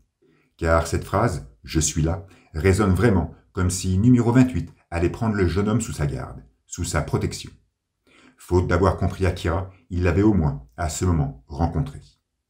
Cependant, toujours lors de cette même crise, un peu avant cette rencontre, Tetsuo s'était observé, barbouillé de sang, venant tout juste de le sortir du ventre de sa mère. Il hurlait, les médecins tâchaient de lui retirer le cordon ombilical, et à la vue de ces images, l'adolescent avait proféré des hiragana identiques. « Je suis là », à déchiffrer ici comme « c'est moi ». Dès lors, l'interprétation change littéralement. Ce n'est plus Akira qui parle, mais numéro 41, qui semble se reconnaître dans le visage du mutant, bien que le sourire de ce dernier puisse facilement contredire cette théorie. Il n'en demeure pas moins que cette image, au travers de son amalgame sensoriel, perturbe énormément. Juste à côté de ce portrait, une vignette étrange vient casser le rythme de cette chronologie qui nous berça jusque-là. Un soldat pilotant une plateforme volante. Nous sommes dans les souterrains, et le briscard est en train de tirer sur Tetsuo qui se rendait vers la chambre froide. Ce saut temporel est assez difficile à cerner. Cependant, à cette époque, l'adolescent avait dû contre-attaquer pour se défaire de ses assaillants. Et ce furent ces contre-attaques qui avaient généré une élévation de la température des enceintes de Dewar qui calfeutraient Akira, signant de ce fait, peut-être, leur première connexion interactive. Donc, tout compte fait, non. La présence de cette image n'est pas anodine. Elle marque le début de cette relation lysergique qui se conclura par ce « je suis là » finalement prononcé par le jeune môme. Toujours plus à gauche, nous faisons face à un visuel déjà connu. Tetsuo, petit, en train de chougner. Nous avions vu ce dessin pendant le délire de l'adolescent, quand il se replongea dans son passé. Cependant, à l'époque, cette vignette avait échappé à notre attention, tant elle semblait se fondre dans une narration. De plus, une deuxième apparition de cette scène, avec une lune en toile de fond, nous avait laissé tout simplement muets, tellement sa composition paraissait s'embourber dans une dynamique cauchemardesque. Retrouver cette image maintenant interpelle, surtout que Tetsuo aimait la même jérémiade, ce qui atteste sa concordance avec l'illusion vécue durant le délire. Cette vignette est d'ailleurs entourée par bon nombre de bulles. La plus visible est ce cri que proféra le jeune lorsqu'il se trouva noyé dans un océan d'amphétamine, comme si le véritable cauchemar était finalement cette vision de lui-même, en train de chougner. On l'écoute ensuite narguer les mutants en traitant Kyoko d'idole pendant leur altercation au QG de l'armée. Il donne ici l'impression de refouler sa propre frustration de ne pas avoir eu de modèle, ou peut-être d'avoir tout justement eu Kaneda comme idole. Et un chuchotement résonne soudainement. C'est donc ça, disparaître? Là aussi, une phrase inconnue de tout le manga. Et là aussi, on peut penser que c'est soit Tetsuo qui se parle à lui-même, soit Kaneda, aux premières loges de ce vertige, qui se pose cette question. Mais l'exclamation du colonel nous évince rapidement de cette disparition pour nous remémorer son émoi lorsqu'il apprit que Tetsuo connaissait Akira. Et le jeune môme s'exhibe à nouveau sur l'unique partie intacte des berges du canal, juste après la destruction de Neo-Tokyo. Il fait léviter des cailloux. L'angle de vue est le même que celui que nous contemplâmes à la fin de l'épisode 48, ce qui prouve bien que cette approche discrète et lente de la caméra n'était que le déplacement éthéré de numéro 41. Là aussi, si nous prenons un peu de recul sur ces deux dernières images, on observe donc deux enfants, noyés dans la candeur, l'un chougnant et l'autre s'amusant, qui présentent, malgré leurs postures différentes, un point commun perturbant, leur solitude. Mais l'arrogance du jeune vient très vite percer nos tympans. Espèce d'incapable. Cette sentence, il l'avait proférée à Kyoko lorsqu'il lui déchiqueta sa couche, toujours dans le QG. À cette époque, il était alors devenu incontrôlable et puant de mépris, comme s'il ne pouvait accepter finalement le statut d'idole de numéro 25, ou celui conféré à Kaneda. Et tout s'estompe dans la phrase du docteur qui se surprend que Tetsuo puisse lire dans ses pensées. Faculté qui dut être à l'origine, sans doute, de tant de mépris. Nous nous resituons ensuite à l'époque du Grand Empire, avec cette vignette reprise de l'épisode 49, nous montrant une foule en pleine ovation face à la planque d'Akira. Les cris qui accompagnent ce tracé sont les mêmes, Daikaku, mais nous pouvons aussi lire Banzai, terme qui fut employé par les partisans lorsque les Américains bombardèrent la ville. Au travers d'une seule image, donc, on ressent toute la ferveur de ce peuple du Levant, ce peuple du Grand Empire, ce peuple de Neo-Tokyo, pour qui Tetsuo menait une guerre sans merci. Et nous retrouvons Yamada sur les berges du canal, aux côtés de Ryu, qui se surprend que numéro 41 ait pu observer la flotte navale postée au loin. Par contre, la réaction de l'ancien anarchiste correspond au moment où il apprend de la bouche du jeune que cette présence militaire a pour unique objectif d'éliminer Akira. En une image donc, Tetsuo revit le défilement de cette case, qui se conclurent par le tramage prononcé de son visage, comme s'il ne pouvait supporter que l'on s'en prenne à numéro 28.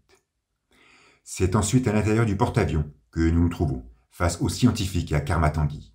Ce dernier révèle à l'adolescent que son anatomie ne peut plus tolérer une telle énergie, et qu'elle doit maintenant s'épandre vers d'autres corporéités. Le Tibétain termine même son énoncé sur la vignette suivante, celle présentant ce vortex nébuleux par lequel Tetsuo fut aspiré avant d'effectuer sa crise. Là aussi, le dessin est le même que celui observé dans l'épisode 70, avec le jaune en moins, afin de conformer ce visuel à la première personne. À droite de cette vignette, quelques hiragana s'exclament. « C'est ça, si c'était eux !» C'était la phrase que prononça Tetsuo juste après son apparition kabbalistique face aux yeux d'un colonel médusé sous les gradins du stade olympique. Dans une vignette convulsive et apprêtant fermement un tuyau, il avait insufflé cette sentence au travers d'une pupille meurtrie pour clairement nous faire comprendre le mépris qu'il pouvait ressentir contre cette science insouciante. Retrouver cet énoncé en ces lieux et à ce moment nous prouve bien que numéro 41 reste encore très rancunier. Survient alors le pire, la dilacération du bras droit de Tetsuo, vue depuis son propre regard. L'image n'est visuellement pas aussi insupportable que celle de l'épisode 33, mais elle est accompagnée par la phrase que proféra le jeune durant le grand rassemblement, lorsque, face à un Akira impassible, il proposait la lune. Retrouver cette vignette et cette bulle ensemble est perturbant, car nous savons tous que c'est après son show sélénien que numéro 41 commença à muter, et que cette mutation émergea depuis son bras droit.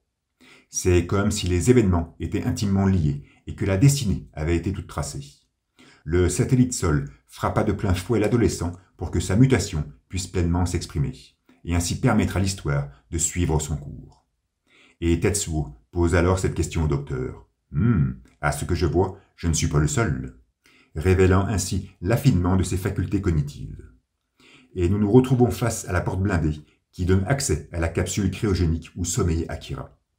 Là aussi, un simple copier-coller du dessin présent dans l'épisode 29, avec le jeune en moins pour les mêmes raisons citées plus haut. On l'entend alors crier contre ces plateformes volantes qui tentaient de le freiner dans les souterrains. On l'écoute extérioriser sa joie en apprenant l'emplacement d'Akira, sous le chantier du stade olympique. Et la voix du colonel vient clore cette vignette, celle où il exprima sa conviction de stopper l'adolescent, juste avant de se retrouver à genoux et impuissant dans son propre QG. On voit bien que, malgré tous les obstacles qui lui furent tendus, localisation approximative d'Akira, répression de la part de l'armée, rien ne sut empêcher à Tetsuo de se positionner devant cette porte blindée, les orbes oculaires boursouflés. Là aussi, le sentiment d'une fatalité inéluctable est profondément renforcé au travers de cette composition sobre mais efficace. Et enfin, ce vertige introspectif se clôt en bas à gauche sur la capsule cryogénique avec numéro 28 posté juste à sa cime, tel qu'il se montra pour la première fois dans les mangas. Les cris du colonel résonnent alors. Une fois réveillé, il sera trop tard. Il avait mentionné cette requête en entrant dans la chambre froide, juste après que Tetsuo ait ouvert la porte blindée.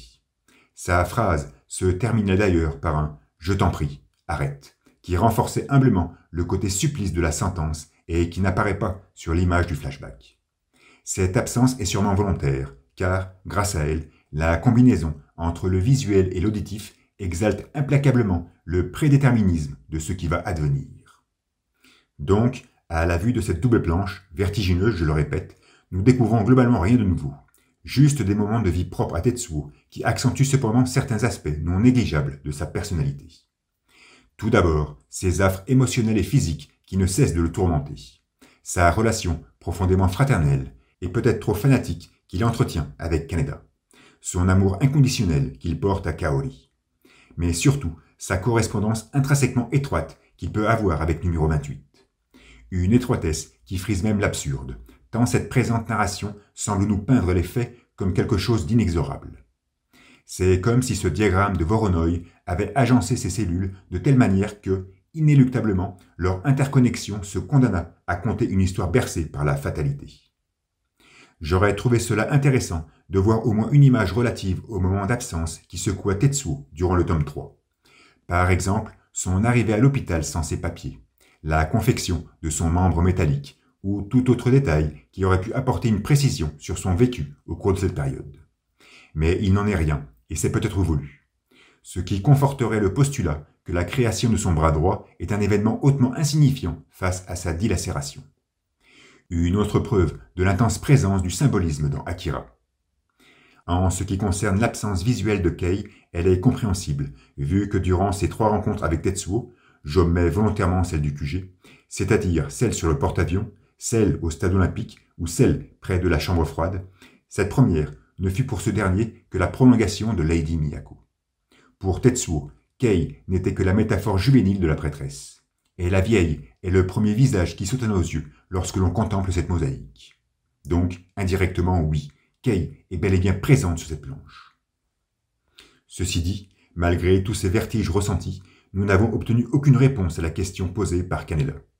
Mais c'était sans compter que notre lecture se poursuit sur une deuxième double page, elle aussi composée d'une 20aine de vignettes. Si la première se consacra à la chronologie comprise entre les tomes 2 et 6 du manga, celle-ci semble traiter du premier tome et d'événements antérieurs, ce qui la rend nécessairement plus anxiogène et intrigante. Là aussi, automatiquement, nos pupilles se positionnent sur l'angle supérieur droit, où l'on aperçoit le colonel appelé Tetsuo numéro 41 pour la première fois. Il marquait par ce chiffre un véritable tournant dans l'histoire et propulsait l'intéressé au sein d'un projet top secret empli de mystère et de mysticisme. Au-dessous, nous retrouvons Tetsuo, enfant, chougnant, dans la même posture que celle que nous vîmes à la page précédente, ou sur celle exposée lors du délire. Une bulle bien incrustée dans la vignette mentionne « C'est du Tetsuo tout craché ». Évidemment, ce n'est pas lui-même qui énonce ces mots. Je ne pense pas que numéro 41 puisse se mentionner à la 3e personne. Cela pourrait être Kaneda, pourquoi pas, toujours spectateur de ce flashback introspectif. Ou peut-être un autre individu, proche du mioche à cette époque, et témoin, pour la énième fois, de cette perturbante scène. Mais qui parle importe peu, car cette phrase nous confirme avant tout que l'adolescent, durant son enfance, s'est souvent retrouvé dans cette posture, en train de pleurer. Et même si nous le supputions, cela nous est maintenant corroboré. Cependant, ce spectacle qui nous est montré sur cette case, et malgré toutes ses variantes disponibles, est toujours le même, ce qui affirme pleinement l'autorité de sa temporalité. Ce Tetsuo, enfant, chougne à un instant précis, et pour une raison précise. L'invective du colonel nous interpelle alors. Il ordonne à Tetsuo de ne pas avaler ce médicament. Et nous retrouvons Kaneda, sourire aux lèvres, l'invitant à absorber cette gélule plutôt spéciale. Nous sommes bien évidemment au dénouement de la guerre des gangs, et il est impressionnant de voir que, malgré la grande similitude qui unit les deux postures de notre héros, celle de la version officielle et celle du flashback, des différences troublantes se font subtilement ressentir. Sur cette présente case, le regard de l'adolescent est plus lumineux, ses sourcils plus froncés, son sourire plus plissé, ce qui lui donne un air empli d'un sadisme déconcertant. C'était comme si, depuis le point de vue de Tetsuo, Kaneda l'incitait, en toute connaissance de cause, à consommer cette drogue afin qu'il en crève. Troublant. La tête du jeune, sur cette vignette, est tout simplement démoniaque. Mais nous pénétrons très vite dans le hangar. Kaneda est sur sa moto, poussant son cri de guerre et fonçant sans réfléchir sur son pote, blotti contre un engin défectueux. Ce soir, on fait la fête, est la bulle qui accompagne ce visuel. Et on se retrouve confronté à un saut temporel assez surprenant, vu que cette phrase, c'est Tetsuo qui la proféra lorsqu'il retourna à l'internat après ses quelques jours passés à l'hôpital. C'est comme si cette virée nocturne qu'il proposait à ses camarades se concluait, ici, sur cet affrontement farouche au cœur du hangar. Afin de maintenir la temporalité des mots, nous revoyons Kaneda dans une ruelle après cette virée nocturne qui somme Tetsuo d'arrêter son acharnement bestial contre Chip. Ce dernier s'était retourné brusquement en affirmant qu'il n'avait aucun ordre à recevoir, ce qui avait fait réagir notre héros. Sur cette présente vignette, on constate une certaine tension et colère sur le visage de Kaneda, mais aussi une timide forme d'inquiétude. Ce qui prouve que l'objection de Tetsuo n'était pas habituelle, qu'elle ne correspondait pas au personnage tel qu'il était, et qu'elle ne put s'exprimer qu'au travers d'un facteur externe ou suspect. Plus bas, une main gauche gantée soutient une amphétamine. C'est celle de Tetsuo. Il est impressionnant de ressentir dans la contraction de ses phalanges la même réticence que démontra l'adolescent juste avant de l'avaler dans l'épisode 6. Cependant, à cette époque, Tetsuo détenait cette pilule dans la main droite, et là, il se voit la soutenir de la main gauche. Hallucinant. Le jeune n'est même plus capable de conceptualiser correctement cette scène vécue antérieurement. Son bras droit est tellement absent de sa psyché qu'il lui est impossible de se le remémorer en pleine action. Le choc qu'il dut encaisser lors de sa dilacération l'a complètement rendu amnésique, ce qui ne fait que renforcer, finalement, le symbolisme de son membre métallique. Bref, nous avions fini par comprendre que Tetsuo consommait de telles substances, non pas pour des raisons récréatives, mais pour des raisons médicales, afin d'amoindrir ses affres. À l'hôpital militaire, il subit des examens et dut sûrement recevoir quelques injections. Il ne souffrait donc plus, d'où son hésitation avant d'avaler la pilule. Mais il l'avala à des fins récréatives, et ceci engendra un changement profond dans son comportement qui le mena jusqu'à cette confrontation mémorable face à son meilleur ami. D'ailleurs, tout de suite après, nous nous plongeons dans la clarté aseptisée du laboratoire, sur ce lit à rotor avec la parole du docteur en bruit de fond. Celui-ci fait part de son constat que le jeune a dû se droguer ces dernières 24 heures. Mais une autre voix résonne, plus en amont, et nous pousse à l'interpellation. C'est pour ça que tu n'es qu'un enfant. Ici, il est difficile de trouver le rapport entre l'audio et la vidéo, ce qui consolide la confusion de ce flashback introspectif. Cependant, à la vignette suivante, nous voyons Kaneda, sur sa moto, en train de dépasser Tetsuo et l'insulter d'idiot. Cette scène n'est nullement tirée du manga, vu que la monture de Kaneda n'est pas celle que nous connaissons. Par contre, un tel visuel nous fut présenté lors du délire de numéro 41, quand il s'était imagé une situation similaire. Sur cette case, on reconnaît tout de suite la voix de Tetsuo. Pourquoi suis-je toujours traité comme un enfant? Et la récente confusion se dissipe alors nonchalamment. L'adolescent, plus jeune, plus introverti, peut-être plus fragile, fut toujours traité comme un enfant par ses camarades, comme le petit frère de la bande. Ceci dit, je crois qu'il serait plus judicieux de formuler cette sentence comme suit. Tetsuo a toujours eu la sensation d'avoir été traité comme un enfant. Car plus que rabaissé, je pense, et j'insiste sur le je pense, que Tetsuo fut avant tout surprotégé par ses amis, exactement pour les mêmes raisons citées plus haut. Nous retrouvons ensuite le Gundam brisé, tel qu'il nous fut présenté lors de la crise de numéro 41, avant de s'extirper du courant invariant. À cette époque, Tetsuo avait été tabassé par une bande de 5 gamins dans une aire de jeu. Et ici, on peut même entendre ces derniers vociférer. « Ton père ne viendra même pas. » Et en effet, orphelin, seul, personne n'était venu le défendre. C'est d'ailleurs durant cette journée, juste après ces événements, qu'il rencontra pour la première fois Kaneda, celui qui le défendra par la suite. Je ne pense pas que le rapprochement soit judicieux. Considérer Kaneda comme un père protecteur. Cependant, je vois dans ce face-à-face mémorable qui conclut cette virée nocturne de l'épisode 7 une réfutation substantielle à l'autorité parentale de la part de Tetsuo. Une réfutation qui, par ailleurs, était on ne peut plus évidente lorsqu'elle se rapportait au colonel. La bande à Joker se manifeste alors, médusée, observant l'adolescent avec inquiétude après qu'il ait ingurgité 1 demi-million de yens de dope en tout genre. Cette vue panoramique des clowns surprend par sa déconvenue, cassant le rythme discursif de cette mosaïque. Ceci dit, elle ne fait que renforcer le côté émolien et thérapeutique qu'ont eu ces drogues de synthèse sur le comportement de Tetsuo. Le contraste se fait ensuite violent avec la remembrance de la mort de Yamagata, quand son crâne percuta la ceinture de Kaneda. Pour meubler cette vignette, Otomo utilise la même image que celle du chapitre 17, légèrement inclinée, légèrement moins tramée, mais tout aussi impactant. C'était le 3e carnage de numéro 41, et cette scène avait véritablement poussé Akira dans le rang de la tragédie. Nous nous retrouvons ensuite au volant du Chooper, sans pour autant le toucher, lorsque Tetsuo, bras croisés, faciès affermis, pupilles translucides, dévalait les rues à fond la caisse afin d'introduire la guerre des gangs. Les lignes concentriques qui inondent l'image semblent d'ailleurs nous mener jusqu'à cette guerre. Cependant, leur prolongation nous dépose devant Takashi, noyé dans l'épaisseur marbrée de la nuit, se protégeant le visage juste avant l'accident qui inaugura la saga. C'est peut-être grossier ce que je vais affirmer là, mais en considérant la posture de numéro 26, se masquant les yeux ainsi, je ne peux m'empêcher d'y voir une allusion à Tetsuo, enfant échouignant, se masquant lui aussi les yeux. Et d'ailleurs, nous le retrouvons, ce pleurnichard, maintenant de dos, toujours dans la même posture. C'est la 5e fois que nous contemplons cette scène depuis le début du manga, et la 3e depuis le début de ce flashback. Sa répétitive apparition en devient même intrigante et embarrassante.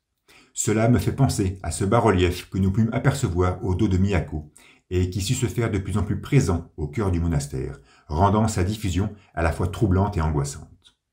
J'y ressens ici une tension narrative similaire, une tension qui devra nécessairement nous conduire vers une révélation substantielle. Mais pour l'instant, seuls nous sont révélés les mots d'une personne qui semble présenter Tetsuo à ses futurs amis. Et en effet, à la case suivante, nous voyons une dame à lunettes, le tenant par la main. C'est la même situation que nous vécûmes durant le délire de numéro 41. Mais à cette époque, elle nous était proposée depuis le point de vue de cette femme, regardant l'enfant qui se demandait, attristé, où on l'emmenait. Tetsuo démontra d'ailleurs ne vouloir y aller, et, dans cette présente vignette, il pousse les mêmes jérémiades. Indéniablement, cette dame le conduit au pensionnat, et elle doit être une employée de l'établissement, vu que c'est visiblement elle qui fit les présentations à ses camarades de classe. Juste au-dessus, une autre scène que nous vîmes lors du délire, avec un professeur faisant l'apologie de la connaissance et de l'apprentissage. Ses élèves l'écoutent plus ou moins, et semblent être les promus de l'année, vu leur âge apparent. Et encore un peu plus haut, nous faisons face à un panorama perturbant, une copie conforme de la première vignette de l'épisode 55, les ruines de Néo-Tokyo, divulguant ses splendides reflets. Que fait cette image ici? Pourquoi un tel saut temporel? Et pourquoi est-ce qu'elle est accompagnée par ces mots? Je ne veux pas que tu me suives. Qui prononce cette phrase? Et pour qui est-elle prononcée? Tout d'abord, le visuel. Il est impactant, mirifique et indétachable de l'événement qu'il introduit, c'est-à-dire l'orgie sexuelle auquel se prépare Tetsuo, sa rencontre avec Kaori et le délire qui s'ensuivra. Nous savons tous qu'il n'y a pas eu d'orgie ce soir-là, au pire, quelques embrassades, vu que les filles sont mortes suite à leur consommation de drogue. De plus, nous avons la certitude que Tetsuo n'a jamais eu de relation sexuelle avec Kaori. Cette dernière nous le confirmera par la suite. Et enfin, nous avons admis que le délire de numéro 41 fut avant tout déclenché par la présence de la jeune fille. Donc, des 3 événements qui suivirent ce clair-obscur urbain, il n'en reste plus qu'un. Pour moi, ce panorama, digne d'un crépuscule des idoles, est intimement rattaché à la rencontre platonique entre Tetsuo et Kaori. Observer ce visuel lénitif me fait directement penser à cette symbiose chaste et émotionnelle, et pourquoi pas maternelle, qui sut unir nos 2 bambins. Contempler cette estampe dans sa solitude ne m'embourbe que dans ce souvenir singulier. Maintenant, pourquoi voit-on cette image ici? Si elle était apparue sur la double page antérieure, cela aurait été compréhensible, car elle se serait insérée dans sa chronologie. Mais non, nous la croisons là, proche du final de ce flashback introspectif. Le fait que ce soit un copier-coller pourrait nous faire croire à de la fainéantise, mais il n'y a jamais rien eu de feignant dans Akira. Tout s'est toujours trouvé au bon endroit et au bon moment. Donc, la présence de ce crépuscule à cet emplacement est sûrement justifiée. Mais comme je l'ai mentionné plus tôt, noyé dans sa solitude, il ne peut qu'affermir notre embourbement. Au sujet de la phrase qui l'accompagne, « Je ne veux pas que tu me suives », on va rapidement en déduire que c'est Tetsuo qui parle. Mais à qui parle-t-il? À Kaori, afin de répondre à la métaphore que proposent ces ruines décousues de la capitale? Difficile d'y croire, vu que numéro 41 a déjà fait le deuil de sa bien-aimée. Il ne reste plus que Kaneda, car Tetsuo n'a pas eu grand monde dans sa vie. Il ordonne donc à son pote de ne pas le suivre, de ne pas l'accompagner dans cette frénésie qui le tourmente à cet instant présent. Nous retrouvons d'ailleurs le jeune, entouré par Yamagata et Kai. Il regarde avec une certaine prépotence Tetsuo, qui, au vu de la contre-plongée, semble être assis ou accroupi. Étant le seul à avoir la bouche ouverte, Kai, méprisable comme à son habitude, lui demande si c'était la première fois. La question est on ne peut plus explicite. Pour utiliser le jargon arrogant de l'adolescence, il lui demande clairement si c'est la première fois qu'il a forniqué. Aucune réponse tangible de la part de l'intéressé, même si on n'a aucun mal à se l'imaginer. À cette époque, Tetsuo n'avait jamais eu de rapport sexuel avec une fille. Le crépuscule sur Néo-Tokyo est là pour nous le confirmer. Ce qui rend son emplacement, dès lors, pleinement justifié. Donc oui, Tetsuo fut peut-être surprotégé par ses amis, pour sa fragilité apparente. Il fut aussi, pourquoi pas, traité comme un enfant par ces derniers, comme le petit frère de la bande. Mais les faits sont là. Tetsuo a toujours été un enfant, même à l'âge fiévreux de l'adolescence. Il n'a jamais grandi, comme il nous le démontra lors de la guerre des gangs. Abandonné à la naissance, sans amour maternel pour le réconforter, sans présence paternelle pour imiter, sans idole pour vénérer, il ne fait aucun doute que son épanouissement corporel et émotionnel dut être très limité. Mais changement de décor, nous nous retrouvons dans un quartier résidentiel avec ses tours HLM. 4 femmes pointent le regard dans la même direction, Tetsuo. Parmi celles de l'arrière-plan, on remarque la dame à lunettes qui accompagnait l'enfant quelques vignettes plus loin. Seule la trame de sa jupe pourrait contredire cette ressemblance. On pourrait donc s'imaginer être aux portes du pensionnat. Celle du premier plan, les bras croisés, s'exclame alors. « Tu es encore en train de pleurer? Tu comptes continuer ça jusqu'à quand? Ça suffit. Tu n'es même pas mon vrai fils en plus. » Qui est cette femme qui se permet d'articuler de telles sentences? Ce n'est bien évidemment pas la mère biologique de Tetsuo, vu que celle-ci l'abandonnait à la maternité. C'est peut-être un membre de la famille, comme une tante ou une cousine éloignée. C'est peut-être, pourquoi pas, la mère adoptive. À vrai dire, peu importe qui est cette femme. Ce qui est clair, c'est que c'est elle qui prit en charge l'enfant juste après sa naissance. Et ici, perdant patience, elle semble le remballer avec des termes plutôt âpres. Et l'image suivante confirme la sécheresse de ces mots. Nous voyons la silhouette de Tetsuo, chougnant dans la même posture, pour la 6e fois, mais totalement seule, perdue, au milieu de ce quartier résidentiel. Les 4 femmes ont brusquement disparu de la scène. Cette vignette est poignante, douloureuse, on a vraiment l'impression que l'enfant a été abandonné pour la 2e fois. Et si son premier abandon, à la naissance, se noya dans les méandres de son inconscient, ce 2e abandon, lui, resta profondément ancré dans ses souvenirs. Cet événement a incontestablement marqué la vie de Tetsuo, à jamais, car le 2nd abandon ne fait que confirmer le premier. Il ne fait que banaliser sa récurrence, et ceci est la pire condamnation que l'on peut prodiguer à un être humain. Voilà donc ce que fut le trauma de numéro 41. Voilà ce que fut la base dramaturgique d'Akira. Et voilà aussi, enfin, la réponse à la question de Kaneda. D'ailleurs, et ceci ne peut être nié, mais la seule personne qui aura accompagné Tetsuo jusqu'au bout, et qui donc ne l'aura finalement jamais abandonné, c'est Kaneda, toujours présent et témoin de ce flashback introspectif. Cet unique constat suffit à boursoufler notre âme d'une douce et enivrante émotion. Et pour parfaire le délire jusqu'au bout, j'affirmerai même, sans aucune hésitation, que lorsque nous entendîmes numéro 41 demander à son pote de ne pas le suivre, il ne faisait que lui ordonner de l'abandonner, et ainsi garantir cette récurrence effroyable. Mais tout se glace dans un silence marmoréen. Seul le larmoiement de Tetsuo se fait perceptible. Le jeune enfant est toujours en train de se masquer le visage, dans la même posture qui fit suite à son 2e abandon. Kaneda, sous son apparence actuelle, le regarde fixement, droit, immobile. Il l'interpelle, lui demandant si c'est un rêve, mais l'enfant ne semble pas l'entendre. Soudain, une voix résonne dans l'atmosphère de ce quartier résidentiel, prétendant que ce ne sont que des souvenirs enfouis et brutalement libérés. Kaneda reconnaît tout de suite le timbre de numéro 19, et il offre à cet instant une grimace identique à celle qu'il fit lorsque, depuis le balcon du monastère, il soupçonna la vieille de manipuler Kei.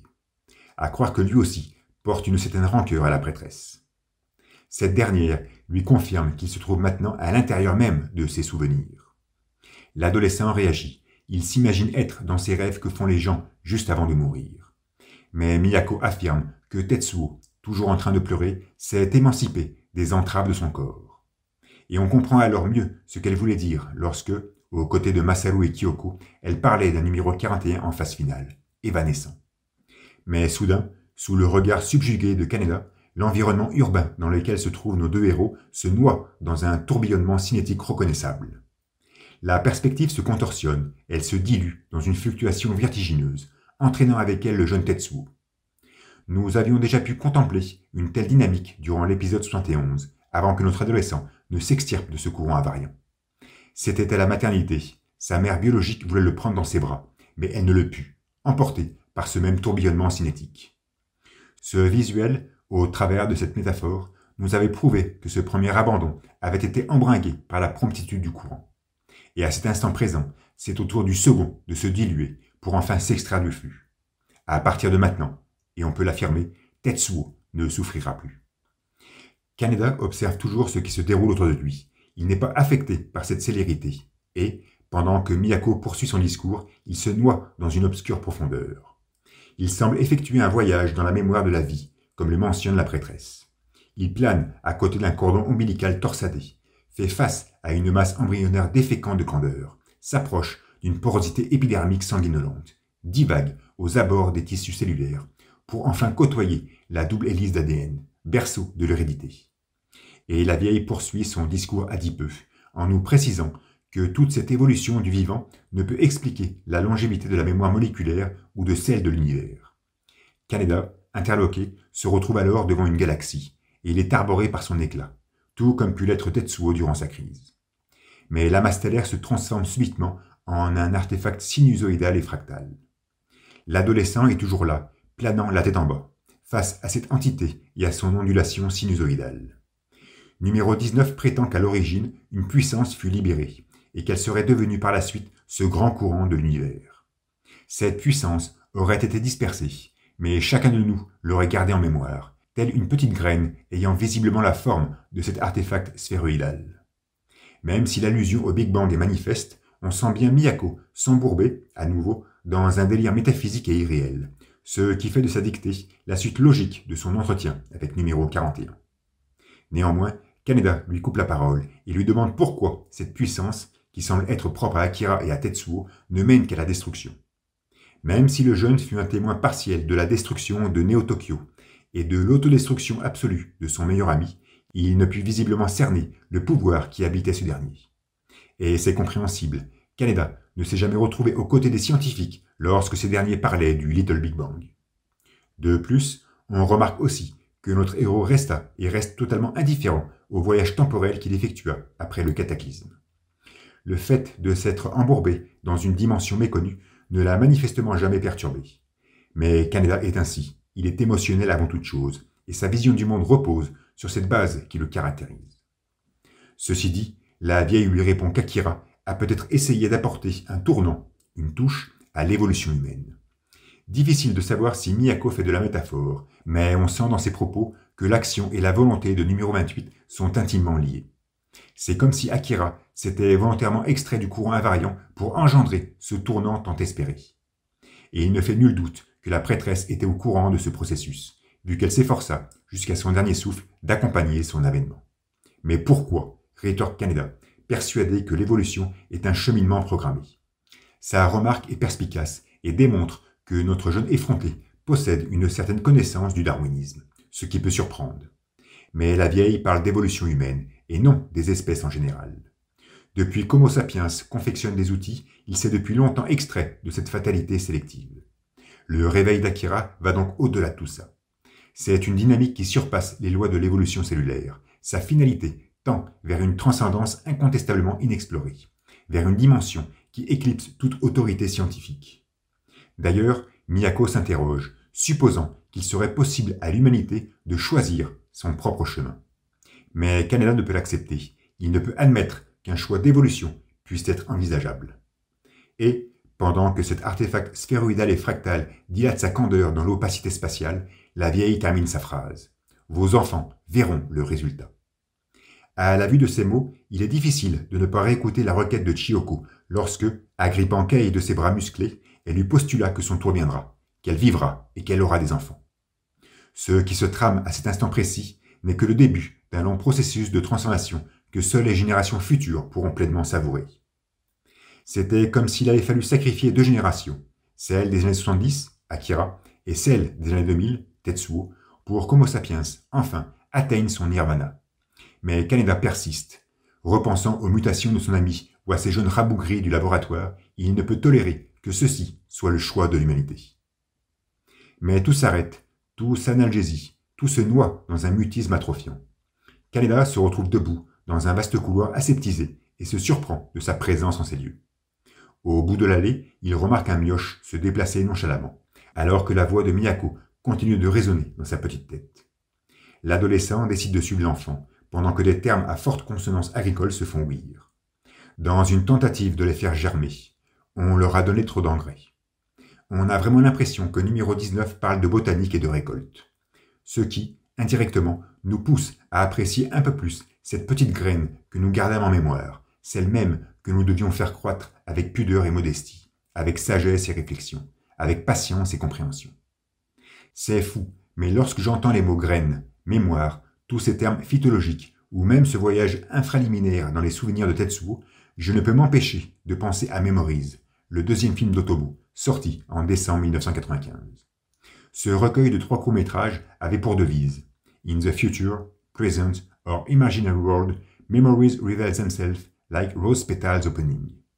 Ce que nous pourrions traduire en bon français par « dans le futur, le présent ou dans un monde imaginaire, mémorise, le film, les révèle les êtres humains, telle l'ouverture des pétales d'une rose. » Cette rose, par son doux déploiement, révélait l'humanité dans sa globalité, tout comme cette graine, au travers de sa lente germination, révélera notre humanité dans sa plus profonde singularité. Déconcertant. Kaneda se trouve alors dans un corridor qui mène à une grande salle, auréolée d'un dôme imposant et lumineux, où déambule tout un tas de bambins. Il est impressionnant comment la vue de ce dôme me fait immédiatement penser à celui, gravé de ce bas-relief si particulier, que nous aperçûmes dans le monastère lors de l'épisode 66. Bien évidemment, rien n'est plus ressemblant à un dôme qu'un autre dôme, mais il n'empêche que leur similitude interpelle. Ce qui prouve vraisemblablement que Miyako, petite, s'était retrouvée dans cette grande salle. Kaneda pénètre dans les lieux. Ses pas piétinent une moquette tout de suite reconnaissable, vu que c'est la même qui recouvrait le sol de la nurserie dans le QG du colonel. Elle-même auréolée aussi d'un dôme imposant. Comment, 30 ans après, l'armée a pu reproduire ce sol à l'identique, alors que tout avait disparu après l'explosion de 1982? Bref, l'adolescent observe pendant que Miyako affirme que c'est dans cette pièce qu'étaient rassemblés les enfants qui montraient des signes. Soudain, le jeune homme aperçoit Akira, sourire aux lèvres, en train de jouer avec un camarade. Puis, il constate la présence des 5 scientifiques qui figuraient sur la photo de famille lors du discours de la prêtresse. La deuxième femme n'est pas très visible, mais est bien présente en arrière-plan. Il s'interloque. Indéniablement, voir des adultes en blouse blanche apparaître aux côtés des récents mots de Miyako doit lui confirmer qu'il se trouve dans le laboratoire, sûrement au début des années 1980, et que ces mômes, ici présents, seront ces rabougris de demain. Ceci dit, on sent la relation entre les scientifiques et les mioches très amicale, très fraternelle. Ces derniers donnent vraiment l'impression d'apprécier ces premiers. Et vu que numéro 28 est visible en ces lieux, on s'imagine qu'il n'aurait pas été difficile de se photographier à ses côtés. Ce qui prouve bien que l'absence d'Akira sur cette photo de famille lors du discours de la vieille était purement symbolique. Le jeune môme était bel et bien assis sur sa chaise, aux côtés de ses camarades, mais on ne le voyait pas sur le tirage papier, car à cette époque, il était déjà, contrairement à ses mêmes camarades, hors du courant invariant. Noyé au sein de ce silence pragmatique, la voix de la prêtresse retentit alors. C'est ainsi que les expériences ont commencé. Et une image monstrueuse, douloureuse, vient nous couper la respiration de par sa densité graphique. Une machinerie complexe, ultra détaillée, asphyxiante et insatiable, s'octroie de la corpulence chétive d'un enfant. Cette vignette est tout simplement mortelle. Elle nous démontre, sans aucune honte, ce que serait capable l'humanité pour assouvir ses choix d'évolution. À la vue de cette lithographie, on se sent très loin du récit de Miyako, de ces tubes en verre plus fins qu'un vaisseau sanguin et remplis d'une émulsion salée. Ici, l'intrication du trait ne fait qu'alourdir la sophistication de la machine et de son appétit. Contempler cette image nous met mal à l'aise. Il se dégage de sa vision un sentiment de dégoût profond, de mal-être insupportable. De plus, tout ceci est appuyé par les mots de numéro 19, qui poursuit sa narration, prétendant que la plupart de ces enfants chétifs sont devenus fous, ou handicapés, ou morts. Seuls quelques-uns se seraient éveillés à une certaine forme du pouvoir. Kaneda semble alors faire face à l'un de ces mômes qui ne s'éveiller. Le mioche est assis contre un mur, amorphe, un casque sur la tête. Sa posture ressemble à celle d'une marionnette dont on vient de détendre les fils en fin de journée, totalement flasque et inerte. Notre adolescent contemple ce spectacle avec répugnance. Il serre les poings en affirmant que ce pouvoir n'aura finalement apporté que des malheurs. Mais il sursaute promptement. Un autre thème vocal résonne dans sa cage cérébrale. Il se retourne et voit Kyoko, le visage rajeunissant, prétendant qu'au moins elle y rencontra des amis. Et nous observons alors la petite fille, debout, encerclée par Masaru, Akira et Takashi, tous souriant dans une planche lumineuse. Numéro 25 se réjouit d'avoir pu être avec eux, d'avoir pu communiquer avec eux sans se fier aux mots, d'avoir pu s'entourer, simplement, de camarades qui se comprenaient. Nous savons tous que le projet des années 70 était un programme eugénique qui cherchait à améliorer l'espèce humaine, lui conférant des facultés cognitives nouvelles et encore non explorées. Miyako n'apporte pas plus de précision à ce sujet, mais les récents mots de Kyoko nous dévoilent que ces innovantes facultés portaient sur la manière de dialoguer avec autrui, afin d'interagir différemment avec lui. Durant son histoire, l'humanité a traversé 3 grands bouleversements qui furent causés par l'apparition de nouvelles techniques communicatives. La première, lors de la conception de l'écriture, la seconde lors de l'invention de l'imprimerie, et la troisième avec l'avènement d'Internet. Le style épistolaire fut roi, et, après 5000 ans d'histoire, on constate que toutes ces technologies de la communication ont fortement allégé notre mémoire, ce qui était leur but, mais ont aussi fortement alourdi le mot, comme s'il s'était asservi à une force invariable. Il n'y a rien hors du texte. C'est ce que l'on pourrait ressentir en voyant à quel point Homo sapiens, en 2019, paraît condamné à radoter et à pestiférer sans cesse, à s'enivrer du cirque et de sa loufoquerie mondaine, à s'abreuver d'un baratin burlesque et condescendant, rendant son environnement, finalement, trop indigeste et scabreux. Indéniablement, l'idée de ce scientifique, fou et excentrique, à l'aube du projet, était de s'extraire de la technicité, s'extraire de l'outil, afin de faire de cette capacité communicative une spécificité inhérente à notre biologie. Ainsi, il s'imaginait pouvoir propulser l'humanité vers cette transcendance inexplorée et positionner l'homme face à lui-même, face à ses propres facultés, face à son essence qui le caractérise. Minimiser le verbe, transmettre son potentiel sans intermédiaire, accepter et apprécier sa virtuosité pour interpréter le monde dans une justesse juvénile et ingénue. La science et la vérité sont de dimensions différentes. Était-il nécessaire d'avoir recours à une machinerie complexe, à des traitements chimiques douteux ou à des mutations génétiques incertaines pour en arriver là? La question est légitime, et chacun de nous aura sa propre réponse. Bien sûr, je ne peux affirmer si ceci fut l'idée directrice de ce savant, fou et excentrique, mais dans tous les cas, ce furent les premiers résultats probants des expérimentations qu'il effectua sur ces jeunes mômes. On appréhende d'ailleurs mieux pourquoi Akira était autant calfeutré dans ce mutisme insondable, et pourquoi il devint soudainement plus communicatif une fois numéro 41 hors du courant. On devine aussi comment ce même Tetsuo avait pu dialoguer, jadis, avec une Kaori morte et inerte. Et on comprend aussi l'amertume du colonel lorsqu'il se trouvait face à la capsule cryogénique au début du manga. Il semblait contrarié par cette science qui avait enterré le fruit de ses recherches, trop apeuré par cette révolution civilisationnelle qu'elle avait amorcée. Il ne fait nul doute que le militaire avait connaissance de cette ligne directrice qui devait nous mener vers une nouvelle humanité. Comment le savait-il? Ça, par contre, je l'ignore. Bref, Kaneda demeure interloqué par la dernière phrase de numéro 25. Des amis qui se comprennent. On le sent contrarié, comme s'il venait de se rendre compte que, finalement, il n'avait jamais compris Tetsuo, et qu'il était passé, par mégarde, à côté de cette simplicité.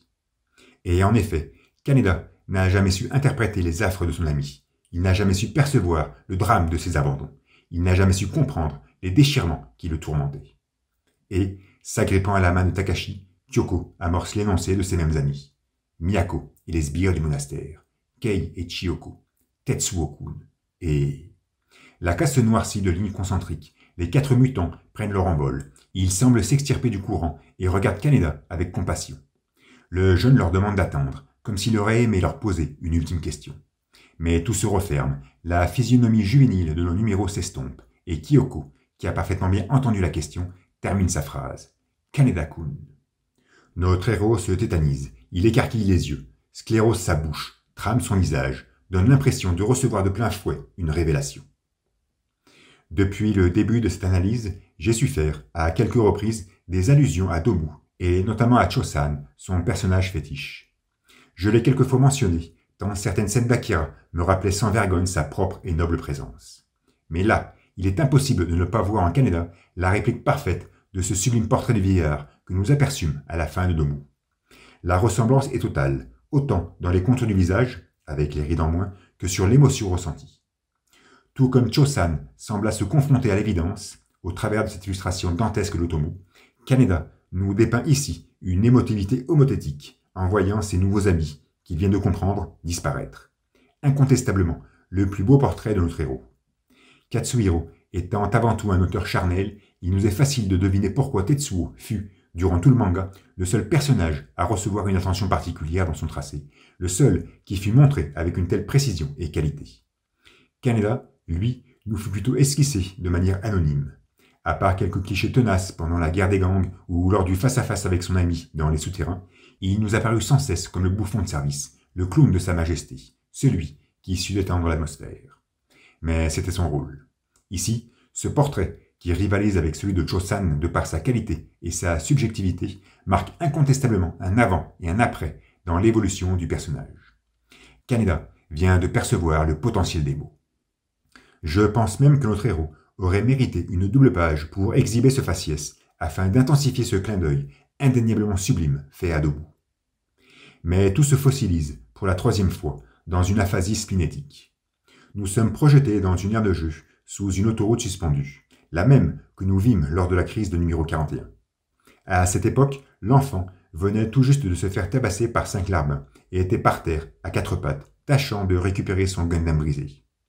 Il avait d'ailleurs incliné la tête et vu Kaneda, immobile, derrière le grillage, pour la première fois. Tout nous pousse à croire que nous vivons, à ce moment présent, la prolongation de cette journée, qui marque la rencontre originelle entre nos deux amis. Le jeune Tetsuo, essuyant ses larmes, se dirige vers une fontaine à eau. Une ombre se dessine alors, celle de Kaneda, adulte, qui s'étonne de se retrouver dans cet endroit si familier. Tetsuo se rince le visage, l'ombre s'approche de lui, mais c'est maintenant celle du jeune Kaneda. Ce dernier lui apprend que c'est toujours comme ça, quand quelqu'un de nouveau arrive. Indéniablement, nous sommes aux abords du pensionnat. Tetsuo a été abandonné pour la seconde fois et vient de faire ses premiers pas dans l'établissement, et s'est fait, apparemment, bisuter. L'enfant, au regard si singulier, observe son interlocuteur avec crainte. Il reste muet. Kaneda poursuit son phrasé. Moi aussi, au début. Difficile de savoir ce que veut dire le jeune garçon. Si lui aussi tabassait les nouveaux arrivants, ou si lui aussi s'était fait tabasser lors de son arrivée. Mais Tetsuo, méfiant, s'éclipse d'un paleste. Si le deuxième abandon a ce pouvoir de confirmer le premier, il génère aussi en l'intéressé une phobie extrême d'être indéfiniment abandonné. Ce qui l'inhibe à entrer en contact avec quiconque, à poursuivre tout dialogue, à initier toute relation. Voilà pourquoi Tetsuo fuit à cet instant, lâchement peut-être. Mais Kaneda l'interpelle, affirme qu'il est différent, et, redevenu subitement adulte, lui révèle, d'une voix troublante d'empathie, qu'il veut juste être son ami. Le jeune Tetsuo stoppe sa fuite, se retourne timidement et s'étonne de cette révélation. Kaneda, dans son allure enfantine, exhibe sa joie dans un sourire diapré d'orgueil et de sincérité. Tetsuo, plus en confiance visiblement, donne suite au dialogue. Bokuwa Tetsuo, Shima Tetsuo. Mais les ombres se durcissent, des lignes de vélocité infestent les cases, tout semble s'envaser dans la fatalité du courant. L'anatomie de Tetsuo se dilue et, au travers de son évanescence, il prononce ces mots sous la parabole de son sourire. Un nouvel ami. Kaneda, les yeux en larmes, lui demande d'attendre. Mais c'est trop tard. Le jeune Tetsuo disparaît, emporté par le flux, qui, indirectement, s'accapare aussi de cette amitié. Kaneda hurle le prénom de son compagnon, avec la même ferveur que lorsqu'il lui tira dessus près du hangar, avec la même véhémence que lorsque Sol déchiqueta le cratère, avec la même fougue que lorsqu'il observa le trou béant sur la lune. Il le hurle, maintenant, les orbes oculaires dégoulinant, avec une détresse submergée d'une intense appréhension. Il voulait être son ami.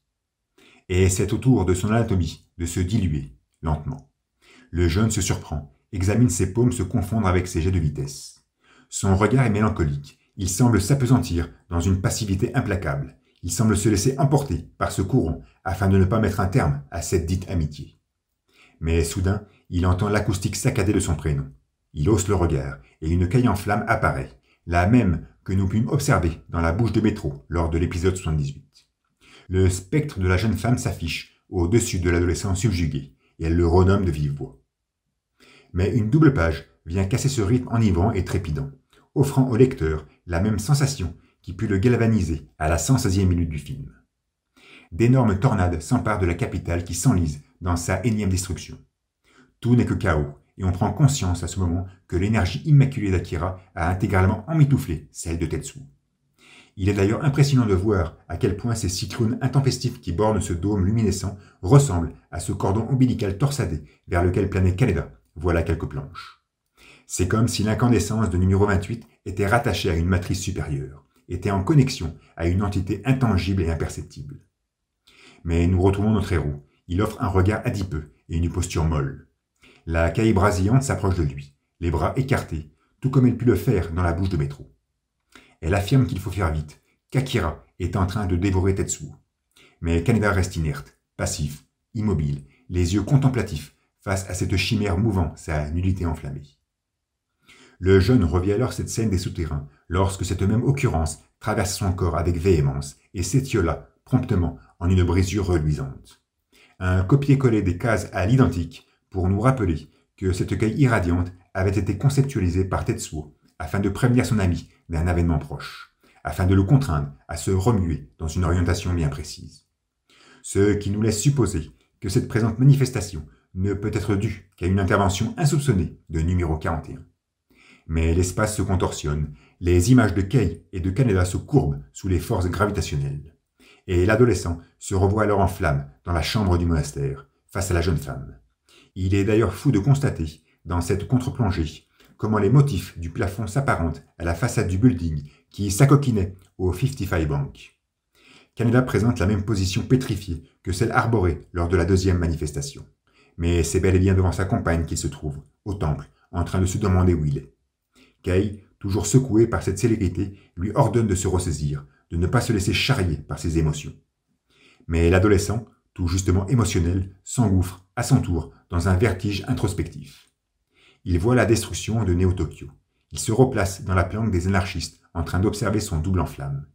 Kei, maintenant sa lucidité, le prévient que s'il ne réagit pas, il sera emporté, lui aussi, par Akira. Mais Kaneda, somnubile à dévisager son sosie irradiant, pétrifié, sclérosé, et il contemple les édifices s'effriter, sûrement dans cette même posture.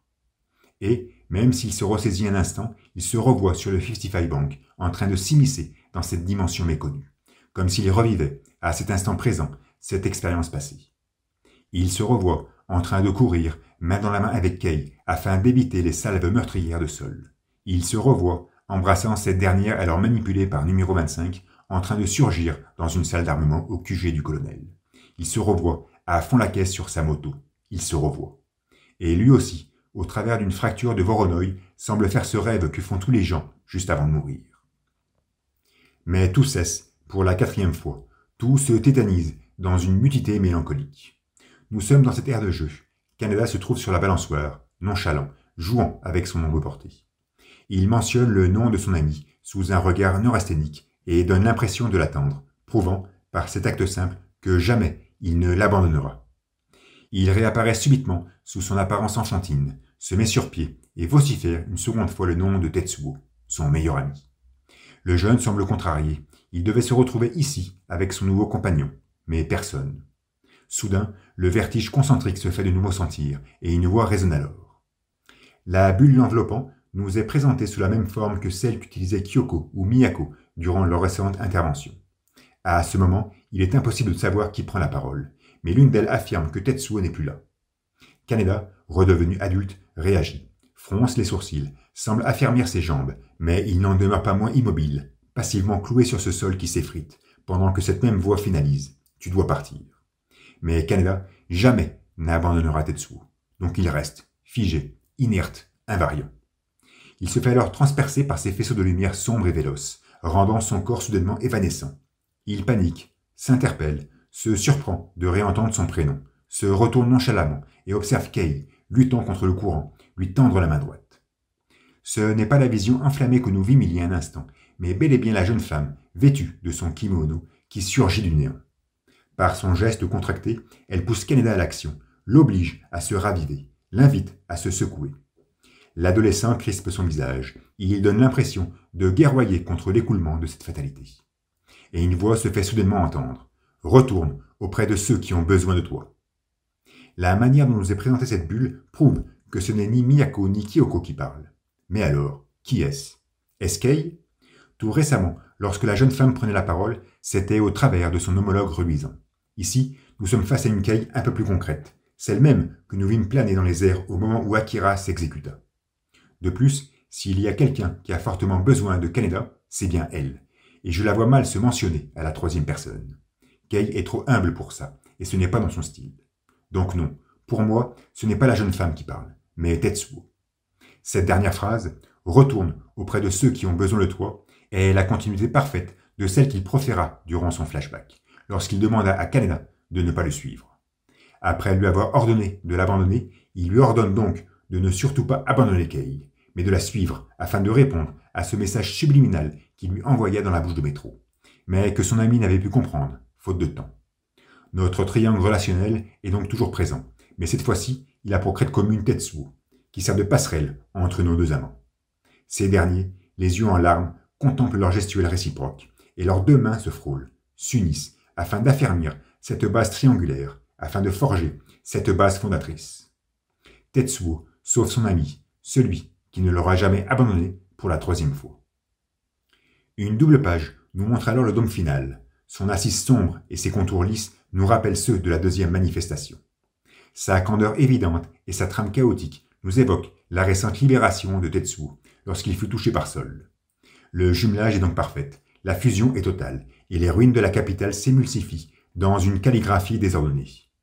Mais soudain, tout se contracte, la demi-sphère disparaît pour laisser place à une boule incandescente et rayonnante qui finit par se diluer au-dessus d'un cratère béant. C'était comme si une géante rouge venait de s'effondrer sur elle-même, afin d'exploser en une supernova et ainsi déféquer des éléments lourds propices à la construction d'un nouveau monde. Si l'on respecte cette analogie, on ne peut qu'en conclure que nous nous trouvons face à un événement qui changera définitivement la face du globe.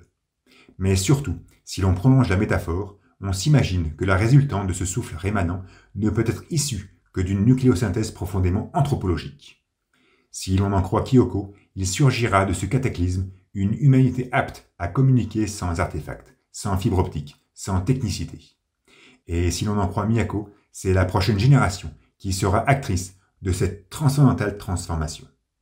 D'ailleurs, en contemplant plus attentivement les deux vignettes qui nous présentent cet événement, je ne peux m'empêcher de repenser à la page titre de l'épisode 70. Non pas qu'il y ait une ressemblance explicite entre ces deux visuels, mais l'allusion m'a l'air on ne peut plus évidente.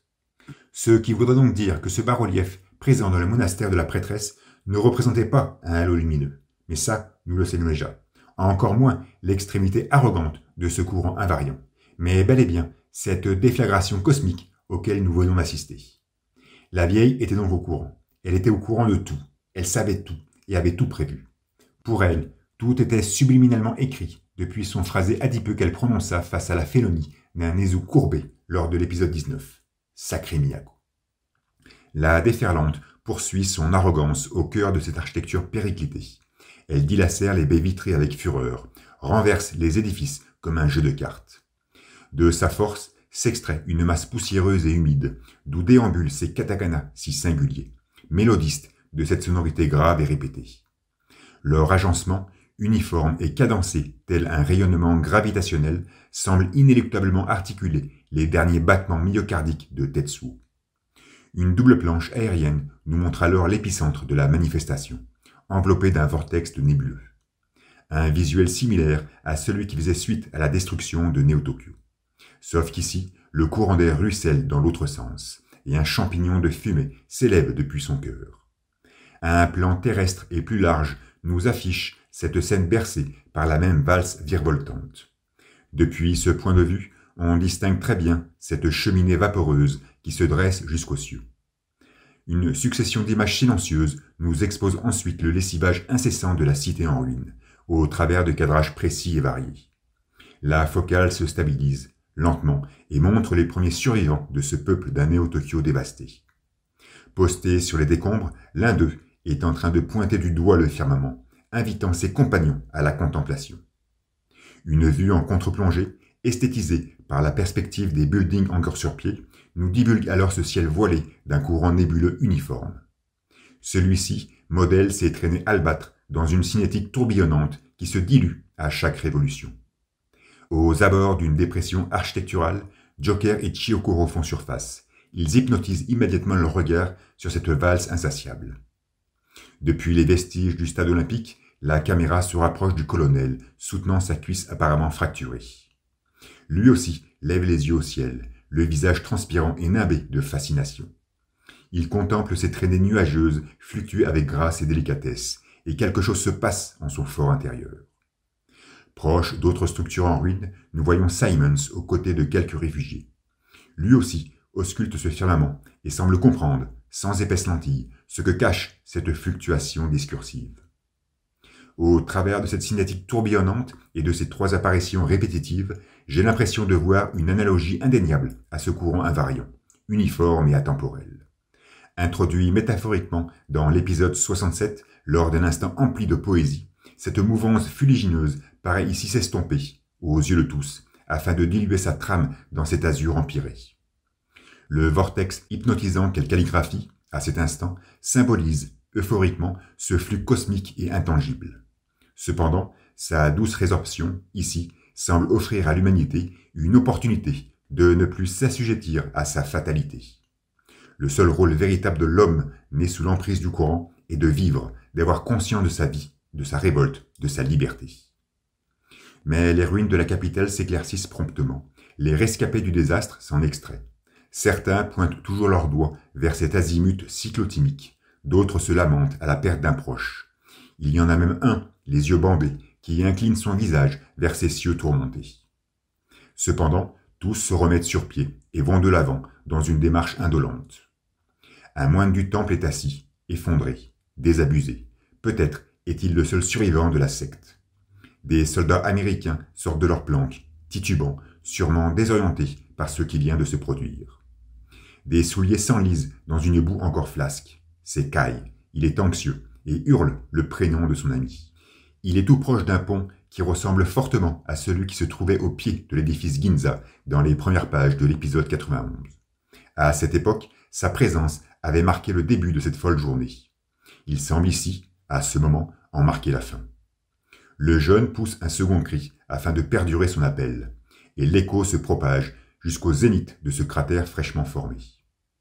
La colonne de fumée qui calfeutrait ce dernier a presque disparu. Seul un filet vaporeux s'extirpe de sa base inondée. De cette dissipation surgit un amas de ruines, tel une île perdue au cœur du lagon. Sa forme conique nous fait penser à l'architecture iconique d'une tour de Babel, et juste au-dessus, les nuages poursuivent leur mouvance lymphatique. La caméra s'avance de cet amas désordonné. La vapeur continue son tangage insouciant. Le ciel s'ouvre toujours un peu plus. Maintenant, à proximité, on y remarque plus en détail l'agencement chaotique des bâtisses effritées. Les éboulements du béton se font même entendre. Par-dessus une structure démembrée, on distingue deux silhouettes fantasmagoriques, celles de Kay et de Kaneda. La première est accroupie, exténuée. Le second est debout, droit, les poings serrés, tels qu'il les exposait devant le jeune enfant du laboratoire. Face à ce spectacle répugnant, il avait d'ailleurs affirmé que le pouvoir, finalement, n'apporta que des malheurs. Peut-être se souvient-il de cette phrase en orientant ses pupilles vers ce diffus horizon. Mais son visage est vaporeux et son regard absent. Notre jeune homme est noyé dans un mutisme à la fois raisonné et introspectif. Il doit se remémorer cette expérience tout juste vécue. Il doit repenser à Tetsuo, son meilleur ami, et à ses affres qu'il ne put entrevoir. Il doit repenser à cette graine, à ses choix d'évolution, à ce minimum verbal et à tous ces actes manqués que sut lui révéler cette torpeur visuelle. Et malgré toute la finitude ressentie par cette expérience passée, il ne fait nul doute que pour lui, et ses globes oculaires en ont la conviction, tout ne fait que commencer. Je ne peux m'empêcher de frissonner à la vue de ce portrait. Il se dégage en lui une force émotionnelle encore inexplorée. Son tracé, simple mais impétueux, ne fait qu'exalter la prépotence de notre héros, son audace, sa singularité. Son crayonné ne fait qu'exposer, au travers d'une élégante finesse, son assurance et son intemporelle ténacité. Kaneda détend alors ses phalanges posément, et affirme, dans un timbre vocal monotone, qu'ils sont tous partis. Kay se ressaisit, guide son regard dans une direction bien précise, et, arborant un léger sourire, demande à son compagnon de lui aussi regarder. L'adolescent se retourne, et une planche phénoménale montre nos deux amants, perchés sur cette structure démembrée, observer le lointain qui dilue la capitale décapitée dans l'évanescence d'un jour nouveau. Cette photographie ostentatoire, orientée vers le soleil levant, capte avec pudeur le doux reflet des cieux apaisés, tout en nous inondant d'un stoïcisme évident face à l'urbanité délabrée. Mais la caméra effectue un travelling au-dessus de ce paysage irradié. Les façades des immeubles poursuivent leur érosion grâce au passage du temps. Des crabes refont surface sous un soleil de midi. Sur les eaux salées de la baie, des chars amphibies s'extraient d'une frégate pour onduler leur masse sur cette trame maritime. Dans les airs, ceux qui s'apparentent à des SA-330 Puma font vibrer leur rotor à plein régime. Ils slaloment par-delà les bâtisses et s'incrustent au cœur d'une artère éventrée dans une mise en scène typiquement hollywoodienne. Ce cliché me refait instantanément penser à cet ironique constat ressenti à la fin de la guerre des gangs, que les forces de l'ordre, ici l'armée, arrive finalement toujours après la bataille. Les hélicoptères amorcent leur atterrissage. Un marche-à-l'heure est déjà au sol, et une poussière fine et sèche virevolte de toutes parts, embaumant des soldats présents sur le terrain. Un cadrage aérien nous montre alors l'établissement d'un camp militaire, ce qui prouve que plusieurs jours, voire plusieurs semaines, se sont écoulés depuis la récente catastrophe. Un général, chaudement habillé, orné d'un béret et de lunettes de soleil, reçoit des informations de la part de ses officiers. Ces derniers lui affirment qu'aucune hostilité n'est à signaler. Seuls les rescapés du désastre sont là, à attendre une aide alimentaire ou médicale. Ils poursuivent en lui annonçant que des éclaireurs partiront en repérage à 15 heures. Mike, Bernardi et Dubrovski sortent d'un des Pumas. Ils sont eux aussi chaudement habillés et affichent un visage inquiet. Au sein du camp, beaucoup de néo-tokyoïtes font la queue, bien encadrés par des soldats armés et vigilants. Par peur des radiations, ils sont tous contrôlés au compteur Gégère et séparés en 2 files, suivant qu'ils soient affamés, malades ou blessés. Un officier fait alors un appel, demandant à quiconque possédant des informations de se rendre au quartier général. Mais personne ne porte attention à cette requête, tous se concentrant essentiellement à boustifailler. Au milieu de ces loques, Simons sirote une boisson chaude. Il a l'air exténué. Soudain, son regard s'écarquille. Il remarque Mike noyé dans la foule, se dresse brusquement et hurle son nom avec joyeuseté. Les 2 autres scientifiques se retournent, surpris, et une vignette, statique et sublime, théâtralise leur rencontre dans une fadeur des plus succulentes. Ils s'embrassent, se félicitent de leur retrouvaille, mais leur parole se fait très vite masquer par celle d'un soldat qui annonce l'imminent départ de la patrouille de reconnaissance. En effet, une jeep et un tank s'apprêtent à partir, sous le regard badaud des réfugiés et la salutation machinale du général. Les 2 véhicules prennent la route, au travers des débris, pendant que d'autres miraculés fluctuent leur mouvance en direction du camp. Ils sont alors face au pont qui avoisinait l'édifice Ginza, comme si cela annonçait un nouveau commencement. Mais soudain, une roquette zèbre la vignette de ses lignes de vitesse et vient exploser à 5 mètres de la Jeep. Les militaires s'arrêtent, et Chiyoko, positionné sur ce même pont, effectue un second tir qui se veut plus précis. Le bruit est détonnant, et les soldats sont éjectés à terre. Depuis le camp, le général, les scientifiques et les rescapés se retournent vers ce maelstrom auditif et observent un nuage de poussière qui paralyse leur gestuelle. En amont, une plateforme volante se détache de cet amas vaporeux. C'est Joker. Il est aux commandes de l'engin et Kaneda est debout sur le patin droit, maîtrisant parfaitement, ici, son équilibre.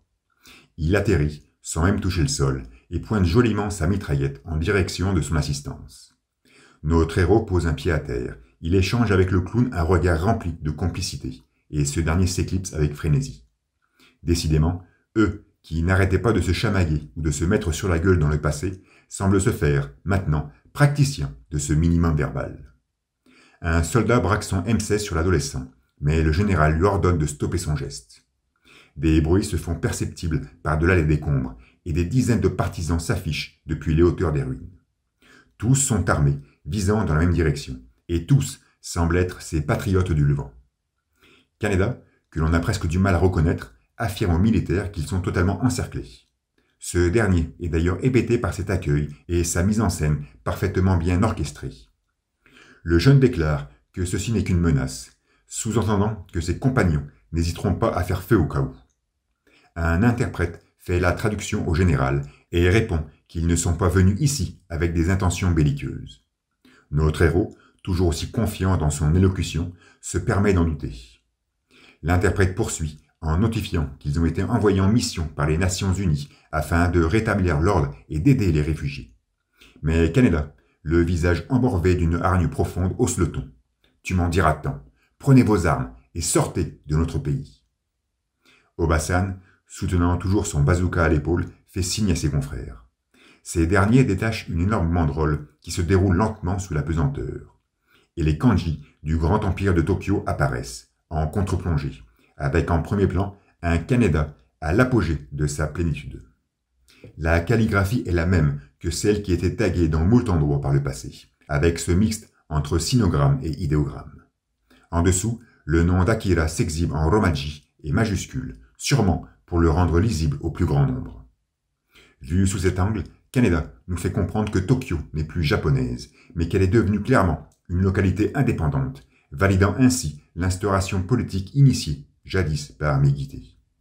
Le général, l'interprète, les soldats, les réfugiés, les scientifiques, tous restent estomaqués. L'adolescent affirme même que cette banderole a beau être en lambeaux, son cœur, lui, est de dentelle. Le traducteur s'offusque en prétendant qu'ils ont reçu le soutien du gouvernement japonais. Une phrase qui peut faire sourire, car où se trouvait ce même gouvernement durant tous ces mois? Soudain, une main habile munie d'une bombe aérosol tague la lettre A sur la paroi d'un tank. C'est Kai qui semble mimer la gestuelle des troufions de l'Empire lors du rapt de l'hélicoptère médical au début de l'épisode 49. D'autres jeunes surgissent de toutes parts et mettent en déroute la concentration de tous les soldats ici présents. Toujours dans une mise en scène bien orchestrée, ils extraient du sol leurs bécanes qui étaient enterrées ici par on ne sait quel mystère. Ils font pétarader les moteurs et foutent la zizanie dans le camp, ce qui sclérose le général. Kaneda espère d'ailleurs qu'ils apprécient leur petit welcome party. Kai et ses comparses bousculent les militaires, patinent à leur côté et les éclaboussent de poussière. Ils se mettent ensuite à plein régime et quittent cette arène scénographique, s'engouffrant dans l'horizon périclité de la ville. Au loin, un autre motard apparaît, à contre-courant. C'est Kei qui chevauche le gros cube de Kaneda. Elle effectue un dérapage contrôlé à quelques centimètres de son amant, qui n'aura même pas bougé d'un poil. Une vignette élégante qui semble marquer le dernier acte de cette impétuosité théâtrale. Sous le regard sérieux de sa compagne, notre jeune effronté invite ses convives à décarpir au plus vite. Cependant, prenant assise sur la moto, il les remercie, sarcastiquement, pour toutes ces fournitures apportées, singeant à merveille la réplique des partisans du Grand Empire à l'aube de sa création. Le général est consterné, et notre adolescent en remet une couche. Toute autre action sera considérée comme une ingérence dans nos affaires internes. À l'entente de cette phrase, les mercenaires postés sur les hauteurs des immeubles se retirent, pendant que les militaires restent sans voix. Kaneda fait ronfler les cylindres de sa bécane, effectue avec élégance un demi-tour mémorable. Son amante l'embrasse fermement à la ceinture. Et, sous le regard impuissant du général et de son interprète, il affirme avec conviction qu'Akira est toujours vivant dans leur fort intérieur. Kei ne dit pas un mot, elle offre juste des pupilles inquisitrices qui pourraient presque nous faire penser à celles qu'elle divulgua lors de sa première apparition dans le manga. Le jeune embraye, fait pétarader le moteur et démarre sur les chapeaux de roue, fardant son engin de ligne concentrique. L'Américain est exaspéré. Son impuissance se confond mélodieusement avec l'arrière-plan décrépit. Il regarde la moto passer sous cette banderole de dentelle, avant de disparaître dans ce marasme urbain. Kei et Kaneda sont à fond la caisse. Ils donnent même l'impression de s'extraire du flux, à leur manière. Soudain, leurs yeux s'écarquillent. Ils remarquent une personne titubée le long du trottoir. C'est le colonel, qui a l'air mal en point, mais qu'Otomo présente en contre-plongée, afin de respecter sa fierté. Les jeunes s'arrêtent. Le militaire, soutenu par un bâton, leur fait comprendre, au travers d'un rectus empli de considération, que leur action est vraiment culottée. Notre adolescent lui demande alors de se joindre à eux. Mais l'homme répond par la négative, bien qu'il trouve l'offre intéressante. Mais cette excuse n'est qu'un prétexte pour agir avec discrétion. Kei, d'un timbre de voix embelli d'admiration, le remercie de tout son cœur. Le colonel lui renvoie la réplique, avec la même admiration. Et les jeunes repartent à fond la caisse. Le militaire les suit du regard. Il émane de son visage un sourire rempli de joie et d'assurance. Si l'état de sa jambe n'était qu'une excuse pour rester inactif, il sait parfaitement qu'il doit passer le flambeau, qu'il doit confier son futur à cette jeunesse contre laquelle il aura tant bataillé. Lui, qui voulait contrôler Tetsuo pour contrôler Akira. Lui, qui voulait contrôler tout Néo-Tokyo pour protéger sa population. Lui, qui voulait contrôler Seoul pour cicatriser son orgueil, vient peut-être le comprendre, dans un doux minimalisme, que l'avenir du monde sera sûrement plus clément aux mains de cette adolescence décontrôlée. Le colonel est incontestablement le personnage central de l'œuvre. Il fut un véritable père pour tous ces jeunes arrogants. Il se sera confronté à eux, sauvagement. Il se sera inquiété pour eux, ouvertement. Il se sera incliné face à eux, fébrilement. Il aura frissonné avec eux, inexorablement. Il se sera effondré devant eux, cruellement. Il se sera réconcilié avec eux, forcément. Mais toujours, il aura été à leur côté, présent tel une entité paternelle inviolable. Et le sourire qu'il exhibe à cet instant, empli de joie et d'assurance, prouve bien qu'il est conscient de tout ce qu'il a transmis à cette génération sacrifiée. Son visage, radieux, marque sa dernière apparition dans le manga, et il est beau, prépotent, humble, submergé d'un optimisme insatiable. Merci, merci, mon colonel. Les chenilles d'un tank se mettent à vibrer. Impossible de savoir dans quel sens elles tournent, mais on comprend parfaitement que l'engin regagne la baie de Tokyo. Ce qui laisserait supposer que la communication entre Kaneda et l'Américain est très bien passée, ou tout du moins que le message a été cerné à sa juste valeur. Les scientifiques se surprennent de ce soudain vacarme ambiant, et la lettre A s'expose à leur regard consterné. Bernardi s'exclame alors. Il a dit qu'Akira était toujours en vie. Aurait-il mal écouté la phrase de Kaneda, qui était pourtant claire? Le Oretachi no Naka lui aurait-il échappé? Je ne pense pas. Le savant a parfaitement bien compris et interprété le message, et malgré la simplicité des mots, il a su capter toute la force du sous-entendu. Car oui, Akira est bel et bien vivant. Le charivari des bécanes se fait alors entendre. Mike, Dubrovski, Simons et Bernardi se retournent, captivés par cette inédite sonorité qui résonne telle une réviviscence systolique. Et nous retrouvons tous nos motards, à fond la caisse, noyés dans une marée de lignes concentriques. Ils sont très vite rejoints par Kaneda, qui s'approche de la caméra. Son sourire est loufoque, sa posture est combative, ses yeux, masqués par ses lunettes, sont espiègles. Il pousse son cri d'emportement. Derrière lui, Kei offre un regard pétrifiant, mortel, sublime. Sa pupille droite semble être le point de convergence de toute cette vélocité qui les entoure. Elle est hypnotique et possède une force d'attraction si puissante que l'on ne voit finalement plus qu'elle dans l'image, et donc elle. Décidément, les yeux de Kei auront été, tout au long du manga, le puits gravitationnel du récit, le gouffre émotionnel de la saga, la finalité même de ce courant invariant, le trou noir béant de cette folle épopée, en noir et blanc. Le rugissement des bécanes arpente alors une avenue large et aérée. Il se dilue entre les gratte-ciels effrités dans des vignettes étouffantes de détails et asphyxiantes d'une déconstruction annoncée. Je souhaite d'ailleurs profiter de ces deux sublimes images pour remercier Yasumitsu Suetake, Makoto Shiosaki et Satoshi Takabatake, les assistants d'Otomo durant l'élaboration du manga. Je souhaite les remercier pour avoir urbanisé Akira dans la plus succulente des osmoses, d'avoir noyé le récit dans un bouillonnement structurel déconcertant, d'avoir architecturé les cadrages dans une composition avant-gardiste et onirique, et d'avoir su escorter l'œuvre à son niveau stratosphérico-transcendantal. Merci à vous, aussi. Notre bande de motards, avec Kaneda à sa tête comme s'il ne fallait surtout pas bousculer les habitudes, pénètre alors dans un tunnel. Notre jeune est concentré dans sa conduite. Kei contemple le béton défiler sous ses yeux. Voir nos deux tourtereaux ainsi, si proches l'un de l'autre, leur profil embelli par ce sourire épanoui, ne peut que nous envahir d'une joie intrinsèquement profonde. Soudain, un pneumatique s'expose à droite de notre héros. Il réagit, et ses lunettes se dissipent lentement. Les iris maintenant dégarnis, Kaneda voit Yamagata sur sa grosse cylindrée, qui l'observe avec jovialité. C'est ensuite sur sa gauche qu'apparaît une roue avant. Il s'étonne. Le visage passif et stoïque de Kei prouve bien que ce qui se produit à cet instant précis ne touche que Kaneda, et lui seul, comme s'il s'immisçait intimement dans un nouveau monde, à moins que ses facultés sensitives aient atteint un certain degré de virtuosité. Il remarque alors Tetsuo, sur sa moto, le devancer. Ce dernier lui lance un regard espiègle et complice. Et les deux spectres prennent la tête du cortège. Kaneda ne bronche pas et maintient sa cadence. À la sortie du tunnel, les deux jeunes se fondent dans l'asphalte resplendissant avant de disparaître. Face à eux, les ruines de la cité donnent l'impression de se restructurer. La double page suivante poursuit le travelling de la caméra. Les buildings encadrant l'avenue sont maintenant intégralement sur pied. Seule leur base termine leur élaboration sous un nuage de poussière. La ville reconstruite est imposante, corpulente et suffocante, mais il se dégage en elle un air de nouveauté, de fraîcheur et de grandeur qui ne peut nous laisser indifférents. Sur le bitume rayé de la rue, les motards filent à toute vitesse vers un horizon lumineux et empli d'un espoir pénétrant. Ils donnent vraiment l'impression de s'extraire du courant invariant, ou plutôt d'accepter son absurde existence. Les jeunes sur leur moto paraissent minuscules face à cet urbanisme démentiel, mais leur attroupement n'en reste pas moins le centre d'attraction de l'image. Ce qui fait que l'on ne voit qu'eux, et non ces bâtiments surdétaillés. On ne perçoit que leur essence, et non celle de ce bitume déconcertant. On ne sent que leur désinvolture, et non cette surcharge de lignes architecturales.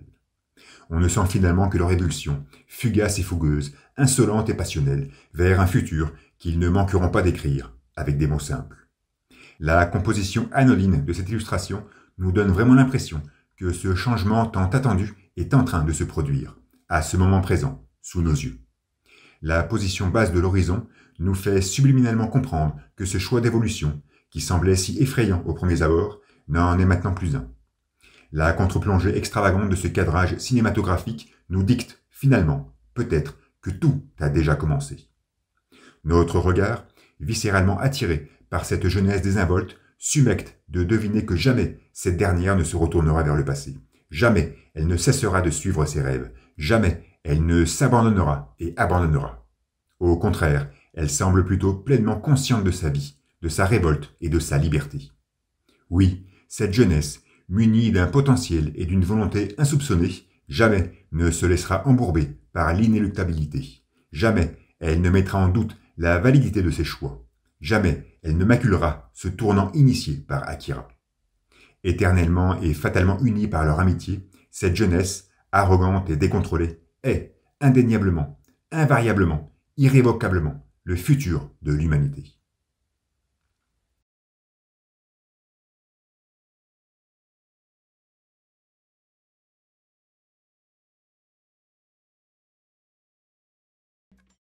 L'épisode 120, sorti dans les pages de Young Magazine le 25 juin 1990, marque la fin du manga, et donc celle du 6e tome de luxe, qui sera publié par la Kodansha le 23 mars 1993. Près de 3 années d'attente donc, entre la sortie magazine et celle du manga final. Un retard essentiellement dû à pas mal de rajouts de la part de l'auteur, et sûrement à de grosses prises de tête. Ce volume s'intitule Kaneda, ce qui semble normal, étant donné que la fin de l'histoire est surtout marquée par sa consécration. Et vu que le premier tome s'appelait Tetsuo, il fallait bien que les prénoms de ses 2 meilleurs amis du monde englobent l'ouvrage dans sa totalité. Pour la première de couverture, nous y voyons un cadrage serré sur les gradins du stade, avec Kei, Kai et Kaneda, proches de la Security Ball, en train de poindre leur regard sur numéro 41. À l'instar du tome 1 et 3, Otomo va user le ton chaud pour enjoliver cette scène qui ne s'est pas produite au sein de l'histoire, vu que nos 3 personnages ne se sont jamais retrouvés ensemble. Pour la couverture cartonnée, Katsuhiro va réutiliser la dernière image du manga et l'embellir d'une dominante orangée. Tout comme le tome 5, pas d'illustration originale, même s'il est impossible de savoir quel était le rôle initial de cette image. Terminer le récit ou l'ornementer? Sûrement les deux.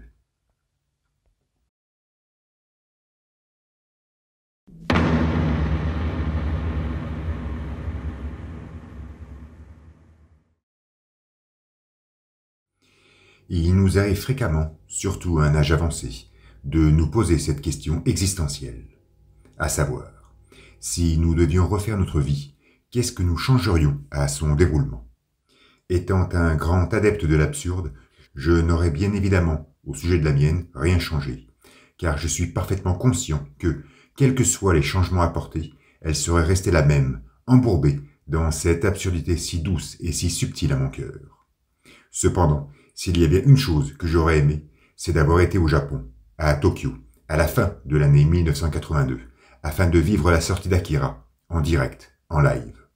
J'aurais véritablement aimé être témoin de son commencement, être dépendant de ses publications bimensuelles, être impatient de découvrir son cheminement successif.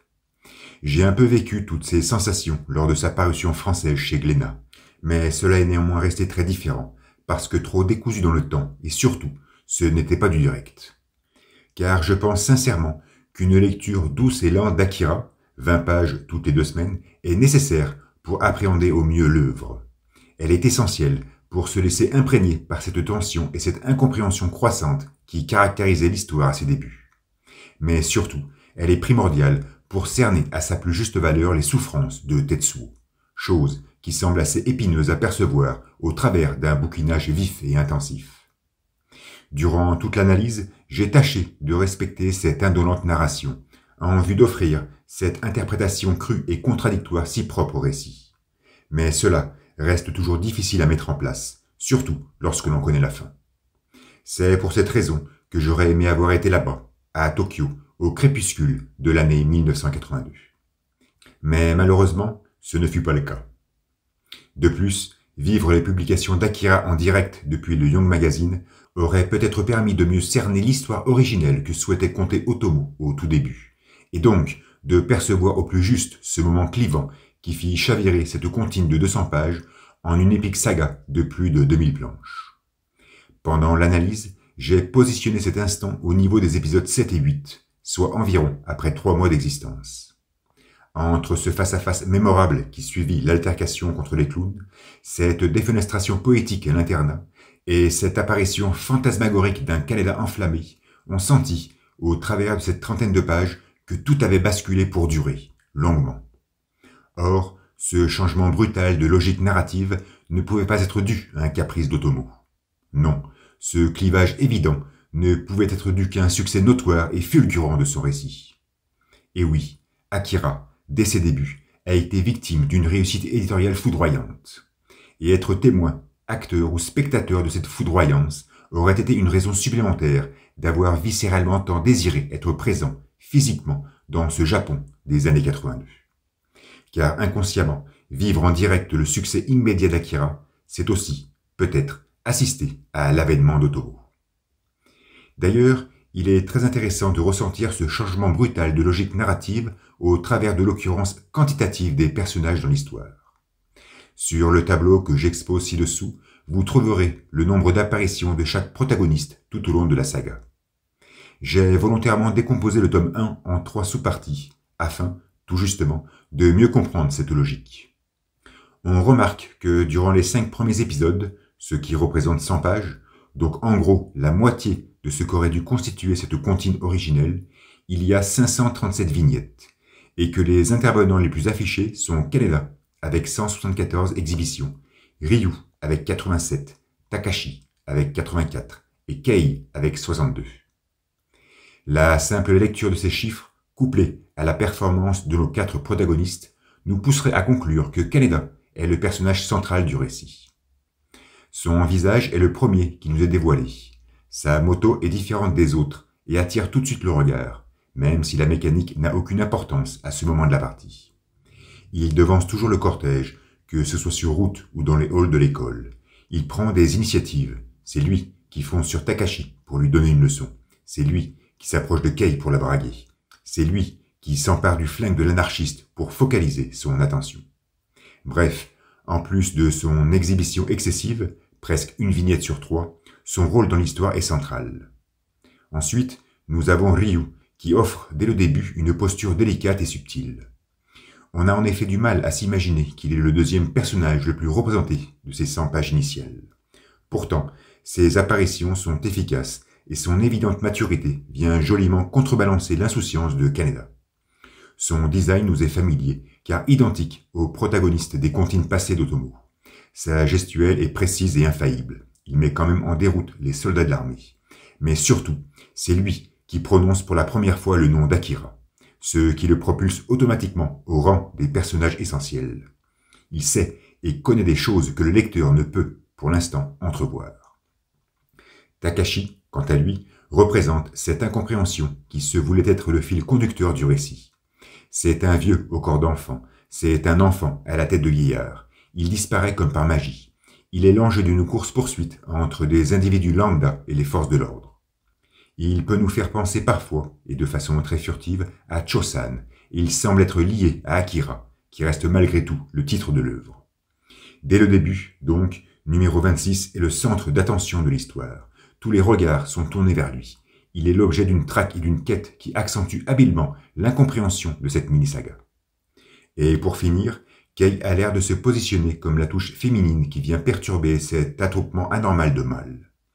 Cependant, sa présentation nous est faite sur une demi-planche qui, si on nommait les pleines pages ou autres doubles pages qui servirent d'introduction au manga, est la première vignette de cette taille à nous être proposée.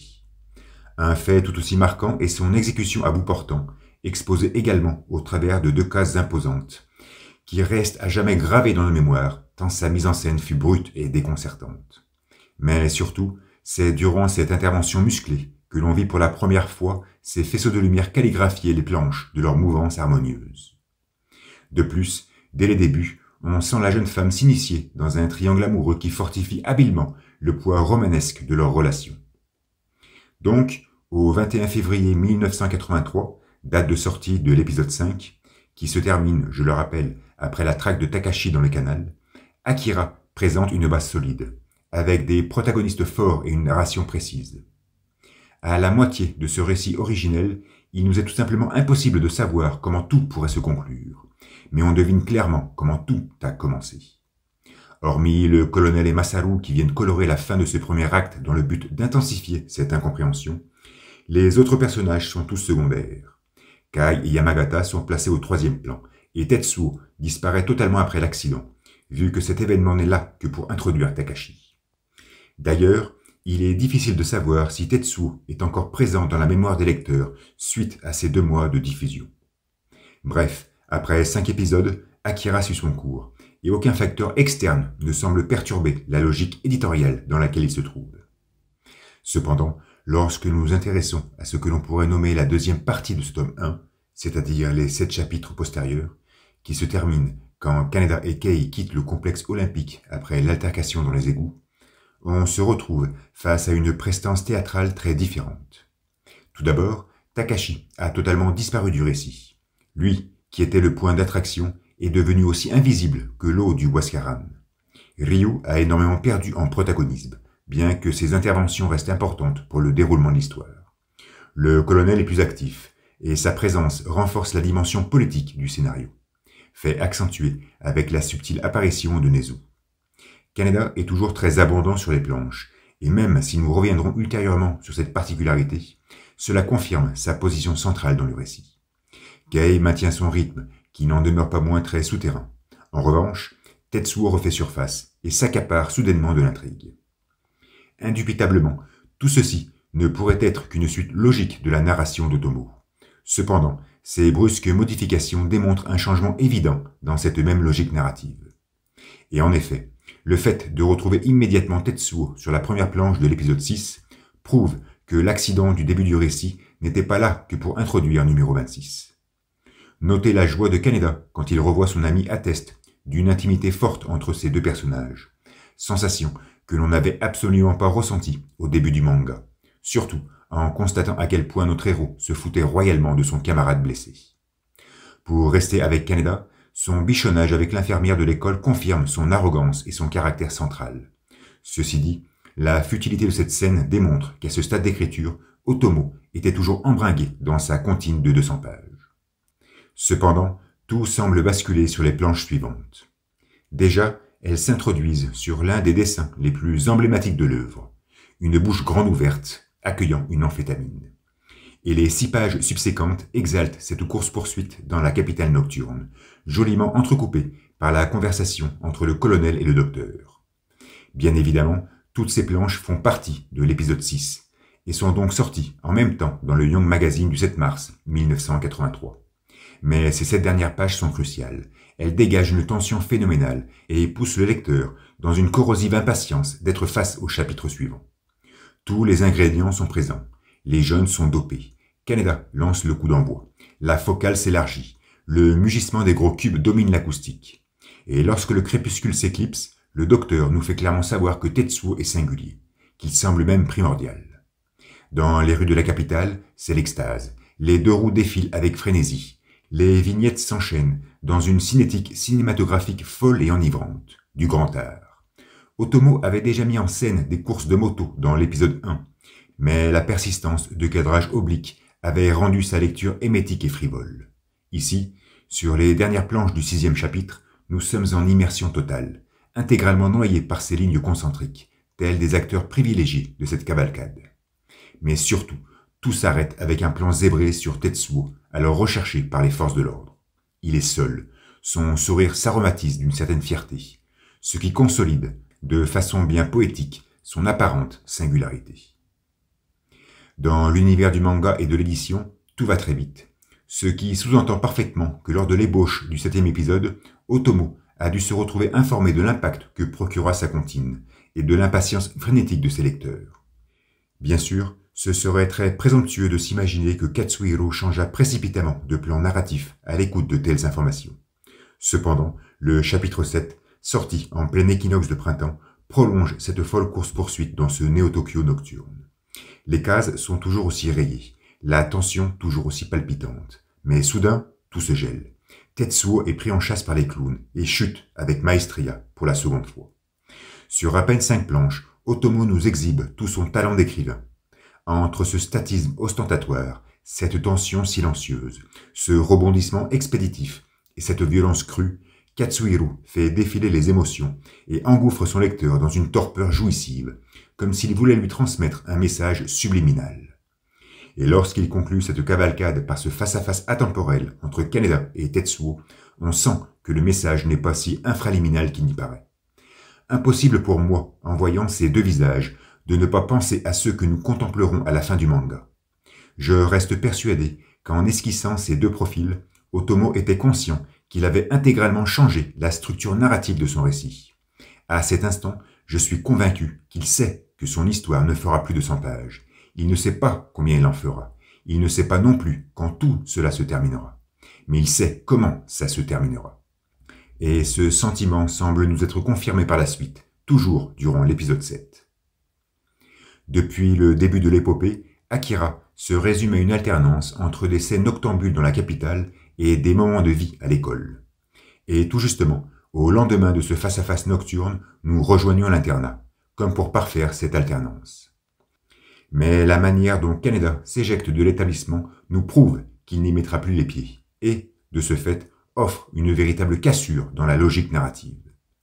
C'est donc à cet instant, situé entre l'épisode 6 et 7, que tout a basculé, qu'Otomo s'est retrouvé embringué dans quelque chose d'incontrôlable, que sa petite histoire anodine est devenue cette saga culte que nous connaissons tous.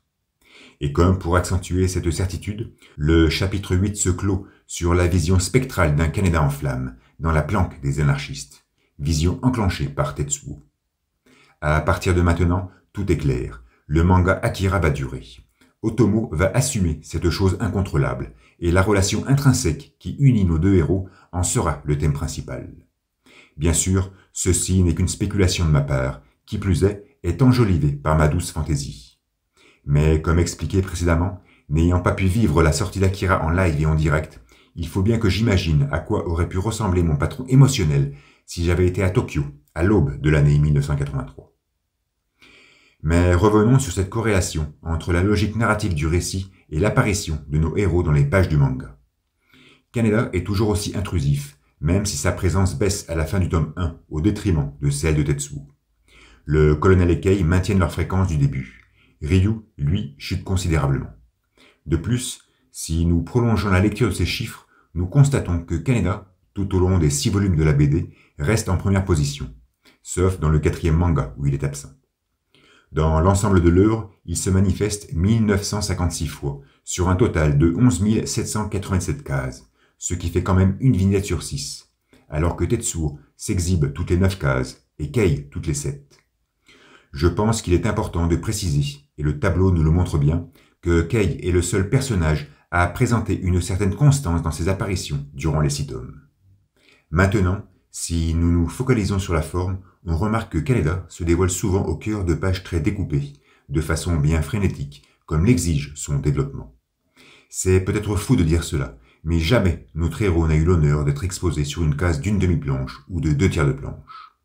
Sa première manifestation sous ce format se fait dans le volume 4, où il est pourtant absent, lorsque son spectre enflammé surgit face à Kei dans le monastère de Miyako. Plus qu'une vignette dédiée à sa propre personne, cela reste surtout un visuel pour matérialiser la rencontre avec sa compagne.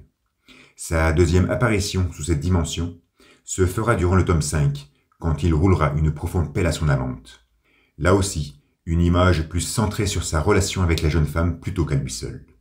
Par la suite, surtout lors du 6e volume, les parutions de Kaneda se feront sous un format plus conséquent. Mais avant ça, jamais il n'aura eu ce privilège. Jamais il ne se sera exhibé en grand format. Jamais il ne se sera exposé en haute définition. Ce qui peut nous laisser perplexes, car, dès le début de l'histoire, tous nos protagonistes ont eu cet honneur de transparaître dans une hauteur supérieure ou égale à la demi-page. Takashi, Masaru, Kei, Miyako. Mais jamais Kaneda. Pourtant, Tetsuo, tout au long de la saga, a été dessiné 17 fois sur une demi-page, 22 fois au format 2/3, 3 fois sur une pleine page. Il sera d'ailleurs le seul à avoir cette exclusivité d'apparaître sur une double planche. Et ces exhibitions grandioses seront constantes durant tout le récit, en tout cas à partir de la fin du premier tome. Tout ceci fait incontestablement de Tetsuo, et de loin, le personnage le mieux exposé de la BD. Celui qui se sera affiché dans la meilleure définition, dans la meilleure résolution. Même dans le volume 3, où il est absent, il sut malgré tout se montrer dans ce format. Globalement, Akira est un manga moyennement découpé, avec en gros 5,5 cases par planche. Seul le tome 6 propose une baisse significative, vu l'abondance des doubles pages qu'il présente. Cependant, beaucoup sont celles qui dépassèrent les 10 vignettes, surtout au début de l'histoire. Afin de lui donner une dynamique cinématographique, Otomo s'est facilement laissé aller à cette mise en scène fragmentée, autre facteur non négligeable du succès fulgurant de son œuvre. On se souvient tous de ces pages copieusement subdivisées, apparues dans la planque des anarchistes, dans la piole chez Aokiya, ou dans les souterrains proches de la base secrète. Et en y regardant de plus près, on constate que toutes ces situations surdécoupées avaient pour protagoniste principal Kaneda, ce qui permet à notre héros d'exhiber ses mimiques faciales 8, 9, voire 10 fois sur une seule planche. Cela explique maintenant pourquoi notre jeune badass fut tant étalé au sein du manga. L'abondance de telles pages a fortement favorisé ses statistiques. D'ailleurs, la segmentation frénétique de ces vignettes avait peut-être pour unique objectif un tel affichage. Ceci dit, au cœur de cette profusion de mise en scène synoptique qui surent s'épandre tout au long de l'histoire, nous pûmes apprécier pas mal de planches composées de 3 vignettes. On se souvient notamment de celle présentant l'internat, celle où Takashi brise la vitrine, celle qui conclut l'altercation dans le canal, ou encore celle de Kei dévalant dans les souterrains. Maintenant, la première page qui offrit une découpe en 2 cases, et donc proposa une véritable rupture dans cette confection narrative précise, c'est celle nous montrant Tetsuo sur son chouper, afin d'inaugurer la guerre des gangs. Par la suite, il y aura 46 planches composées de 2 vignettes, ce qui n'est pas négligeable au sein d'un récit de 2162 pages. Celles constituées de 3 cases doivent être 5 fois plus abondantes. Et la première de cette longue série, je me répète, fut celle de Tetsuo sur son chouper. Donc en plus d'être la figure la mieux exposée du manga, notre héros est aussi celui qui introduit cette nouvelle forme discursive, plongeant le lecteur dans une dimension encore inconnue. Et cette manière de montrer, en grand format, se focalisera essentiellement sur sa personne, vu que la majorité des dessins d'une telle dimension sera avant tout dédiée au décor et à l'architecture. Durant toute la saga, donc, avec les 5 premiers épisodes en moins, Akira nous peint 2 individualités de façon totalement différente. Kaneda, le quantitatif, qui apparaît dans de multiples scènes éclectiques, qui exhibe sa frimousse dans des planches assidûment découpées afin de répondre à son écriture. Celle d'un jeune arrogant qui se retrouve, sûrement malgré lui, dans des situations non souhaitées par sa personne. Et Tetsuo, le qualitatif, qui se fera le porte-parole du talent d'Otomo, se révélant, de ci de là, en grand format, en haute définition, afin de répondre, lui aussi, à son écriture. Celle d'un chétif adolescent, abandonné à 2 reprises, et qui se retrouvera, encore une fois malgré lui, embringué dans un processus évolutif qu'il ne désirait pas. Cette manière de nous présenter ces 2 personnages clés de son récit est suffisamment évidente pour ne pas être niée. C'est un choix clair et délibéré d'Otomo. Et toute son histoire s'appuiera non pas sur cette dualité, je refuse ce schéma relationnel entre nos 2 jeunes, mais sur cette complémentarité entre ce quantitatif et ce qualitatif. On remarque d'ailleurs que Kei se positionne juste au milieu, plus quantitative et moins qualitative que Tetsuo, et plus qualitative et moins quantitative que Kaneda. Et lors du 6e tome, cette complémentarité va se morfondre en une symbiose qui parviendra à définir sans aucune difficulté le sens du mot amitié. Kaneda, projeté face à l'évidence, se doit de changer radicalement. Et pour accompagner cette soudaine crise de maturation, il a fallu l'exposer en grand format, de temps à autre. Tetsuo, embringué dans ses mutations, n'a pas eu d'autre choix que de continuer à s'exhiber sous un tel format.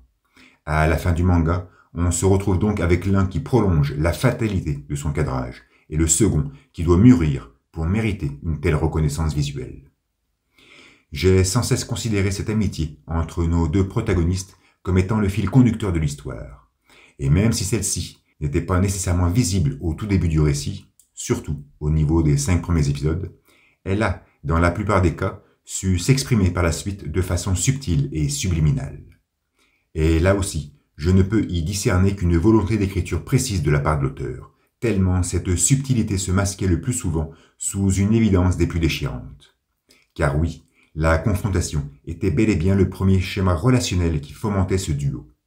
Que ce soit après l'altercation contre les clowns, durant la guerre des gangs ou lors des déboires dans la nurserie, on a toujours vu les deux jeunes se chamailler. Et je devrais mettre ce mot entre guillemets, tant ils semblaient vouloir même parfois s'entretuer. Néanmoins, malgré la dramaturgie de ces confrontations, il y avait généralement une case, une parabole, cette fameuse subtilité qui affirmait haut et fort l'amour qui unissait nos deux héros. Bien évidemment, je ne parle pas d'un amour homosexuel, les fanarts traitant de cet aspect sont suffisamment abondants sur le web, mais bien d'un amour sincère et immuable entre deux amis. Tetsuo et Kaneda sont seulement deux jeunes qui peuvent se chamailler pour savoir qui est la plus grande. Ils peuvent même parfois frôler les extrêmes pour arriver à une telle justification. Mais ils restent cependant toujours muets par une force insondable qui les empêche de commettre l'irréparable. Kaneda, qui, on peut le dire, a été le plus actif dans cette relation belliqueuse, nous a sans cesse montré un certain regret de ses actes, que ce soit après son coup de feu ou ses jets intempestifs de laser. Et ces hurlements répétés qu'il vociféra en mentionnant le prénom de son ami tout au long du manga ne font que confirmer le profond attachement qu'il lui porte. De son côté, Tetsuo s'est fait plus discret, et même s'il se déchaîna violemment dans le hangar, on le sentit néanmoins réticent, comme s'il était constamment imbibé par une crainte que ne survienne le pire. Bien évidemment, l'apothéose de cette crainte se fait durant le tome 6, au sein de l'arène olympique, où l'on a parfaitement deviné que numéro 41 retenait ses coups, démontrant de ce fait que jamais il n'aurait pu faire de mal à son pote. Cette amitié fut donc le fil conducteur de l'histoire. Son développement fut volontairement lent et imprécis pour semer le doute au lecteur. Mais surtout, il fut ainsi pour rendre son avènement apocalyptique. Car si le dernier face-à-face entre ces deux meilleurs amis du monde, proche de la capsule cryogénique, est aussi intense et émouvant, c'est bien grâce à cette accumulation d'imprécisions. Le choc ressenti par Kaneda à la vision de son pote souffrant ne peut véritablement s'apprécier que s'il fait suite à une écriture burlesque et répétitive du premier cité. Comme le mentionna Kyoko, peu importe ce qui nous arrive, l'essentiel est d'être entouré de camarades qui se comprennent. Cette soudaine compréhension de notre héros n'est palpable et intelligible que parce qu'elle fait suite à toutes ces apparitions frivoles et bouffonnes. Sans ça, le lecteur ne se serait jamais embringué dans cette monotonie comportementale et n'aurait donc pu s'émouvoir de ce final extatique. Kaneda, le quantitatif, fut écrit ainsi dans cet unique but. Les souffrances de Tetsuo, quant à elles, même si elles furent perceptibles tout au long de l'histoire, atteignirent leur paroxysme avec la mutation, qui fut essentiellement révélée lors du dernier tome, celui des retrouvailles. L'acharnement graphique qui accompagna cet état s'intensifia afin d'ouvrir les portes de la compréhension à Kaneda. Tetsuo, le qualitatif, fut écrit ainsi dans cet unique but. Cette amitié, cette connexité fraternelle qui sut unir nos deux jeunes durant toute la saga, s'exprima donc dans une lenteur anxiogène pour définir talentueusement où se trouvait ce point d'inflexion. L'important est d'être entouré de camarades qui se comprennent. Et l'entendement de Kaneda ne se fit qu'au travers des mutations de Tetsuo, comme si la perception de l'autre passait par l'appréhension de ses affres. Je souffre, donc je suis. Il a fallu attendre que numéro 41 expose furieusement ses déboires émotionnels et physiques pour que son pote, son meilleur pote, le comprenne, enfin. Ce simple constat propulse Akira, le manga, l'histoire, au rang de la tragédie.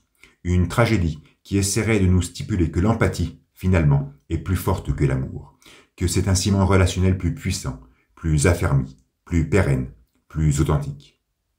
Cependant, dès le début du récit, Kaneda semble totalement insensible aux afflictions de Tetsuo. Pourtant, et ce n'est que mon point de vue, mais j'ai l'impression que l'on ne voit que ça lors de notre lecture. Pas un épisode sans prendre acte des souffrances de numéro 41. À quasiment chacune de ces apparitions, on le contemple chuter, tituber, maintenir sa tête endolorie, se recevoir des balles en pleine poitrine, se faire déchiqueter le corps. Toutes ces souffrances que ressentait notre jeune étaient avant tout physiques, charnelles, donc palpables et discernables. C'est d'ailleurs pour ça que Tetsuo est le qualitatif. La précision de son trait et la dimension de son cadrage ne sont là que pour enjoliver cette perceptibilité. Et nous, comme spectateurs assidus, fûmes parfaitement conscients de ces affres, car cette même précision ne pouvait nous laisser indifférents. Or, Kaneda, lui, de son côté, ne sut les discerner, et ce, malgré leur évidence. Qu'avait donc notre héros devant les yeux? Qu'est-ce qui l'obligeait à tant de frigidité? Où avait-il la tête? Mais là aussi, je pense que c'est une volonté délibérée d'écriture, afin de renforcer le caractère désinvolte et insouciant de Kaneda. Alterné entre l'insensibilité chronique de notre héros et le regret spontané de ses actes, le rendit finalement plus humain, plus émotionnel. Et c'est sûrement, et aussi, cette surcharge d'émotivité qui sut conclure la saga, en fin de compte, avec virtuosité. Car toute la beauté de notre héros se trouve là. Toute la beauté de son écriture réside dans cette fracture émotionnelle qui le contamina face aux déchirures physiques et croissantes de son meilleur pote. Cependant, même si Kaneda put percevoir ces déchirures durant leur prestation paroxysmique, il n'en perçut l'origine que lors de la séquence introspective. Et toute la prouesse narrative d'Otomo se trouve là, sur cette manière de nous exposer la lente et douce évolution des affres persistantes de Tetsuo. Essentiellement physique au début de l'histoire, les 2 premiers tomes, elles devinrent plus émotionnelles par la suite, surtout avec l'arrivée de Kaori et des doutes existentiels qui purent secouer numéro 41 durant le volume 4. Et au final, on finit par comprendre que ces souffrances incessantes qui ont martyrisé notre héros tout au long du récit ont une seule et unique origine, son abandon, ou plutôt ses abandons. À ce niveau-là, on ne peut qu'admettre qu'Otomo sait de quoi il traite. Dans 95% des cas, l'adoption est un échec, car l'enfant abandonné fut tellement traumatisé par cet événement qu'il générera avec ses parents adoptifs une relation fort belliqueuse, en poussant à bout ces derniers afin de savoir si eux aussi l'abandonneront un jour. Le plus souvent, le deuxième abandon n'a pas lieu, car les parents adoptifs sauront faire preuve de patience et d'amour. Ceci dit, l'enfant, abandonné une première fois, usera de tous les stratagèmes possibles pour que survienne ce deuxième abandon, afin tout justement de comprendre le processus du premier. Et comme le deuxième abandon n'aura jamais lieu, la relation conflictuelle perdurera dans le temps, ce qui explique l'échec quasi général des procédures d'adoption. Et si à la fin du tome 4, Tetsuo sut s'émanciper de son premier abandon, il ne put malheureusement en faire de même pour le second, plus traumatisant, plus violent, plus ancré dans sa conscience. Si le premier abandon est une condamnation, le deuxième, lui, est une exécution. On ne peut se remettre d'un deuxième abandon.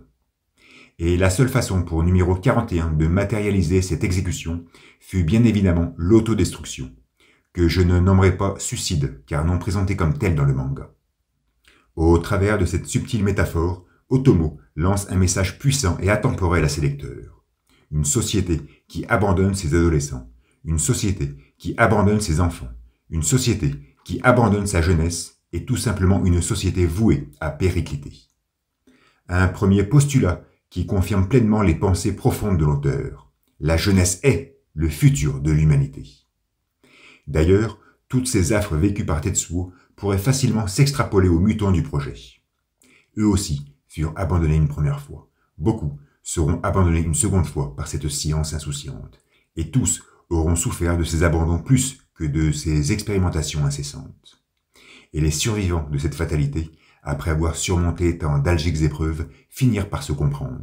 Ils se comprirent car ils furent capables d'appréhender leur propre agonie.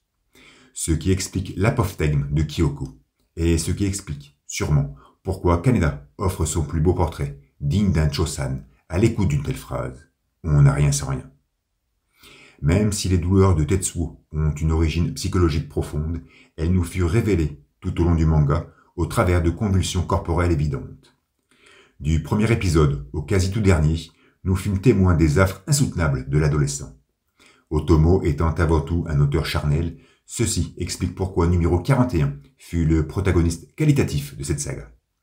Pas une apparition du jeune sans qu'il ne souffre, pas une exhibition sans que son corps ne se disloque, pas une théâtralisation sans que sa masse musculaire ne s'atrophie. Cette constance, qui s'étala sur 8 années, sut embourber le spectateur d'un sentiment apathique profond, jumelant à merveille la fatalité au désarroi. C'est pour cette raison qu'une lecture lente et douce d'Akira est nécessaire pour s'imprégner au mieux de son exposé. Lire les 6 tomes en une semaine, ou visualiser une adaptation cinématographique de 2 heures, ne procurera jamais la même sensation que de lire les 120 chapitres en 8 années. Il faut du temps pour discerner ce profond désarroi. Il faut du temps pour que cette apathie se transforme en empathie. Il faut du temps pour comprendre Tetsuo. Kaneda a mis près de 10 ans pour ça. Et cette notion de temporalité est fondamentale dans Akira, car elle renforce à merveille cette absurdité qui semble contrôler l'ensemble du récit. Tetsuo souffre sur plus de 200 planches afin d'embringuer le lecteur dans la pesanteur du non-sens, dans la lassitude insoutenable de la dureté existentielle. C'est d'ailleurs l'âpreté de ce constat qui nous force, peut-être, à nous poser cette question. La prise de conscience de l'absurdité de la vie entraîne-t-elle au suicide? Comme précisé plus haut, numéro 41 ne s'est pas suicidé, parce que sa disparition ne nous fut pas dépeinte comme telle. Ceci dit, elle pourrait s'y apparenter, tant sa fusion avec Akira fut un acte pleinement délibéré de sa part. Car ni les amphétamines, ni Kaneda, ni Kaori surent mettre un terme aux affres de l'adolescent. Seul le jeune môme put le libérer d'une telle condition. Nemure Tetsuo. Ce fatalisme qui va accompagner notre jeune durant toute son histoire est à la fois morbide et insoutenable, mais il est aussi nécessaire pour l'essentialisation de l'œuvre. Car si pour le colonel, Tetsuo devait contrôler Akira, la dialectique de Miyako, elle, était formelle. Numéro 41 doit comprendre le jeune môme. En se morfondant en Akira, Tetsuo comprit le mutant, mais il comprit aussi, surtout, l'absurdité de la vie. L'être humain ne peut s'émanciper qu'en prenant conscience de cette fatalité. Tetsuo y parviendra, trop tard, peut-être. Car oui, Akira est une œuvre absurde. Les persistantes et répétitives souffrances de Tetsuo sont là pour nous le rappeler. De sa naissance à sa dernière mutation, Tetsuo n'a cessé de se morfondre dans une allégorie de l'éternel retour, ses douleurs intrinsèques réactualisant instantanément sa vie en une essence de non-sens. Ceci dit, tout au long de l'histoire, on put aussi sentir ce degré d'absurdité au sein du schéma relationnel et communicationnel des protagonistes.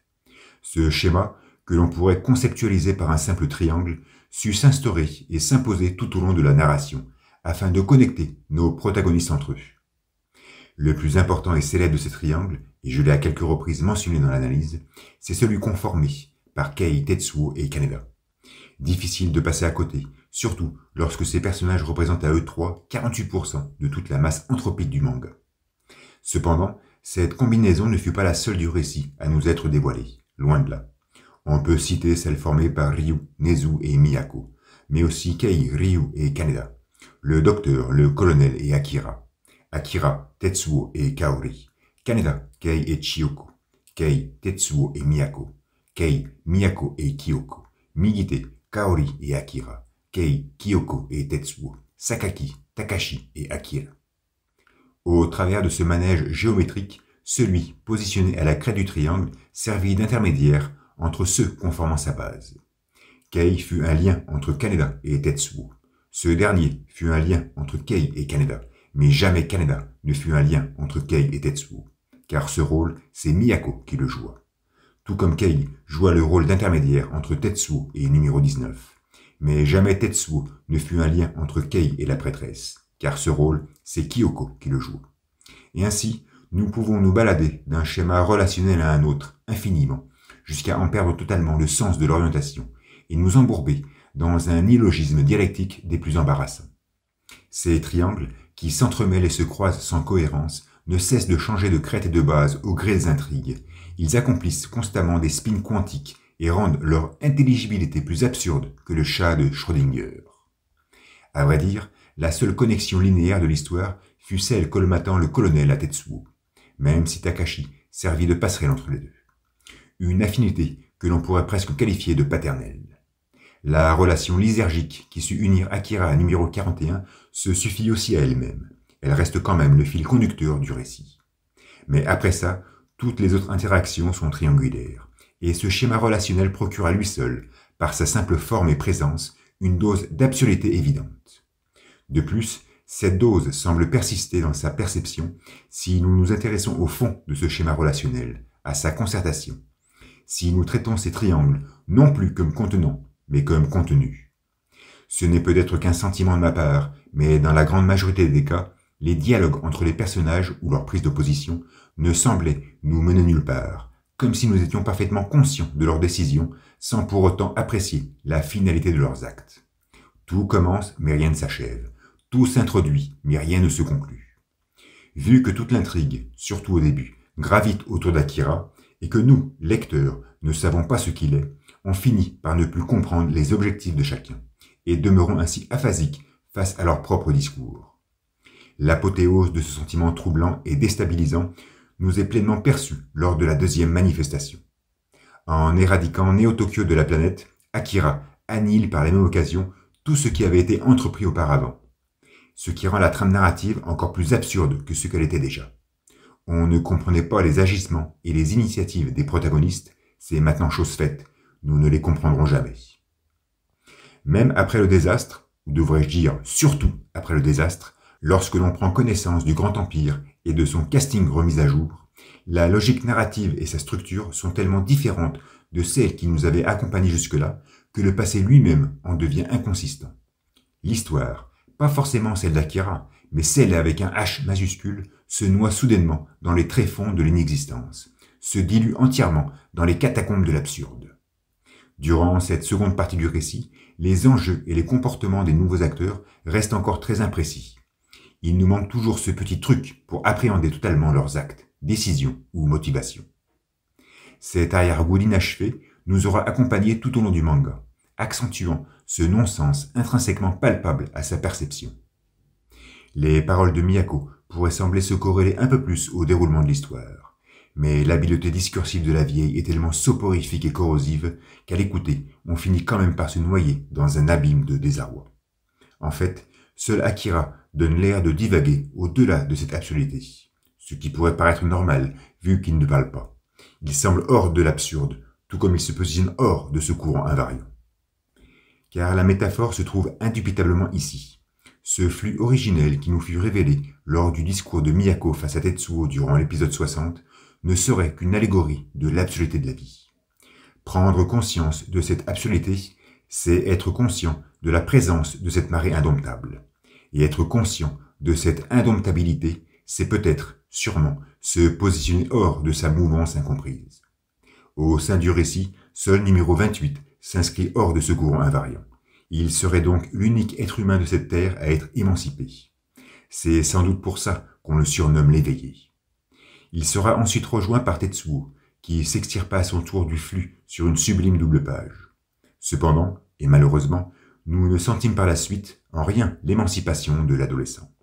Au contraire, ses mutations corporelles semblaient l'assujettir à sa douce fatalité. Tetsuo souffrait toujours, contrairement au jeune môme. Prendre conscience de l'absurde, prendre conscience de la violence du flux ne suffit donc pas. Seule l'acceptation de ses propres douleurs permettra une telle émancipation. Tetsuo ne put s'élever à un tel stade, car à aucun moment il ne sut accepter cette pitoyable condition. Et jamais je ne me serais senti aussi fier de ma répétition. Mais je souffre, donc je suis. Cette sentence acartésienne stipule simplement que la souffrance mène à une meilleure compréhension de son corps, entraîne à une plus juste aperception de sa vulnérabilité, et ainsi à une meilleure connaissance de soi-même, stimulant purement et humblement la conscience propre et intrinsèque de notre être. Au travers de ces mutations incessantes, Tetsuo ne put acquérir qu'une connaissance plus aiguë de son corps. Malheureusement, il ne sut l'accepter. Numéro 41 s'extirpa du flux, mais ne put s'affranchir de l'absurdité de la vie. Et je repense alors au 2001 de Kubrick. Tout comme l'aube de l'humanité était découpée en deux parties quantitativement égales par l'apparition du monolithe, Akira, le récit, se scinde aussi en deux, lors de son épisode médian, le 60e, avec le discours de la vieille. En nous révélant, durant ce chapitre crucial, la présence de ce flux indomptable, de sa force et de son impétuosité, numéro 19 nous dépeignit une existence humaine empreinte d'une fatalité contre laquelle il n'était nul besoin de lutter. Tout comme le monolithe de 2001 engendra une métamorphose profonde au cœur de cette humanité naissante, la poussant à surmonter ses peurs et l'obligeant donc au partage et à cette cohésion sociale tant nécessaire, le flux, sa prise de conscience, permettra cette libération existentielle tant convoitée par cette même humanité. car il n'est nullement besoin de vaincre cet irréductible courant. Sa potentialité nous ramènera toujours à un état initial, tel un Sisyphe déchu. En revanche, admettre sa présence, accepter sa virulence, épouser sa mouvance ostentatoire, ne fera que renforcer la perception de notre propre vulnérabilité. La cohésion sociale n'est pas suffisante pour nous affirmer une telle perception. Il est primordial, avant tout, de cohabiter avec le courant. Akira est donc une œuvre absurde. Le courant invariant est là pour nous le rappeler. Maintenant, s'il y a bien une notion qui affirme cette absurdité tout au long de l'histoire, c'est indubitablement celle du contrôle. Ce mot aura été mentionné au fil du récit, de son quasi tout début jusqu'à sa quasi toute fin. Il aura été prononcé, non pas par tout le monde, mais par la majorité des acteurs principaux. On aura sans cesse senti sa présence, sans pour autant sentir sa prestance. Car tout le marivaudage se trouve là. Que ce soit Nezu pour déstabiliser l'autorité en place, Kyoko et son pouponnage avec Kei, Miyako avec ses métaphores insoutenables, les scientifiques internationaux et leurs fantasmes de réponses insipides, Migite et sa soif intarissable de pouvoir, l'amiral états-unien et sa flotte maritime. Tous cherchaient à avoir le contrôle, mais personne ne parvint à l'acquérir. Le personnage emblématique de ce dilemme est bien évidemment le colonel. Lui qui voulait contrôler Tetsuo pour contrôler Akira, lui qui se vantait de contrôler tout Néo-Tokyo, lui qui croyait contrôler Sol pour cicatriser son estime délabrée. Il s'est finalement retrouvé, tout compte fait, à ne rien contrôler.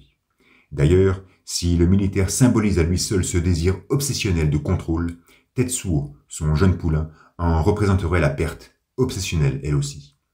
Le colonel, au travers de son charisme, de sa prestance et de sa force, puise en fait toute sa beauté sur cette aptitude flagrante à ne rien contrôler. Et numéro 41 le lui aura sans cesse rappelé.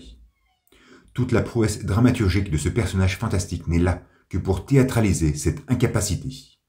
Le colonel est la parfaite métaphore d'un Sisyphe qui croit contrôler son caillou, qui souhaite contrôler sa course, mais qui en définitive ne fait que subir la triste réalité des faits. Le militaire est, à sa manière, à son échelle, la parabole raffinée de cette déconcertante absurdité. Merci, merci, mon colonel. Maintenant, si nous prenons plus de distance, ou tout du moins, si nous observons l'œuvre sous l'entièreté de la chronologie qu'elle dépeint, ce concept de contrôle déchu se retrouve parfaitement concentré autour de cette entité structurale et omnipotente qu'est la science. Le projet fou des années 60-70, tout d'abord expérimenté sur de jeunes adultes et ensuite sur des enfants, avait clairement pour but de potentialiser les facultés communicationnelles de l'être humain. La démarche était noble, sûrement respectable, même si la manière d'y parvenir ne l'était pas du tout. Surtout quand on sait qu'elle aurait permis aux personnes de mieux se comprendre. Cependant, même si cette nouvelle faculté intrinsèque du genre homo aurait définitivement mis un terme à l'avènement d'Internet, celle-ci aurait été totalement contre-productive, car en contradiction totale avec les théories évolutives. Car oui, depuis l'os de Moonwatcher, ce primate atypique qui fut notre ancêtre n'a cessé de corréler son évolution à celle de son outillage. L'homme, pour perdurer dans l'espace et le temps, dut sans cesse externaliser ses capacités cognitives et motrices afin d'optimiser ses ressources énergétiques. Continuellement, donc, il a eu besoin d'outils pour se libérer et ainsi développer d'autres aptitudes vitales pour sa survie. Et on voit bien qu'avec ce projet fou des années 70, même, et je me répète, s'il était noble et respectable, la science souhaitait faire abstraction de l'outil afin de cultiver une nouvelle faculté propre qui, comme on peut s'en douter, devait être très gourmande en ressources énergétiques. Et le pire arriva. Tokyo fut éradiqué du globe le 6 décembre 1982. La science, au travers de ses idéaux et de ses rêves d'un monde meilleur, n'avait finalement conçu qu'un destructeur de monde. Nous ne nous trouvons pas ici face à un scénario à la Fritz Haber, où le savant s'amuse à changer de bord suivant ses caprices. Non, nous faisons bel et bien face à une science incapable de se projeter, incapable d'évaluer raisonnablement ses découvertes, incapable de contrôler le sens de ses équations. Robert Oppenheimer était avant tout un grand scientifique des particules. Akira, le mutant, est la résultante parfaite de ce manque de contrôle. Le jeune môme devait modifier le cours de l'histoire. Il devait permettre à l'espèce humaine de faire ses propres choix d'évolution. Mais il ne fit qu'éradiquer Tokyo et Néo-Tokyo de la surface de la Terre. La science, dans toute son absoluté. Tous aspirent donc au contrôle, mais personne ne parvient à l'avoir. Et ceci me fait indubitablement penser à cette leçon de vie que tout être humain reçoit durant sa modeste existence. De notre naissance aux prémices de l'âge adulte, nous emmagasinons moult enseignements de la part de nos parents, de nos oncles et tantes, de nos maîtresses et professeurs, de nos tuteurs et compagnons. Tout cet emmagasinage, qu'il soit littéraire ou scientifique, anthropologique ou métaphysique, quantique ou psychologique, moral ou raisonnable, va accompagner notre indolente croissance et ainsi forger, à côté de la génétique, notre propre personnalité, ce que nous serons durant cette modique réalité. Ceci dit, tous ces enseignements, tout cet emmagasinage, aussi beau et noble soit-il, n'est rien en comparaison de cette leçon de vie que nous recevons tous à un moment donné de notre existence. Car cette leçon ne peut nous être transmise par nos parents ou nos aînés. Elle ne peut nous être communiquée par nos maîtres professeurs. Elle ne peut nous être léguée par nos sages ou nos aïeux. Non, cette leçon de vie, magistrale et phénoménale, ne peut nous être transmise que par nos enfants, de la même manière que nous la sûmes transmettre à nos parents sans pour autant nous en rendre compte. Cette leçon de vie, indélébile et mélancolique, nous est transmise par nos rejetons de façon douce et pondérée, inondant notre cortex d'une parabole sirupeuse et atemporelle.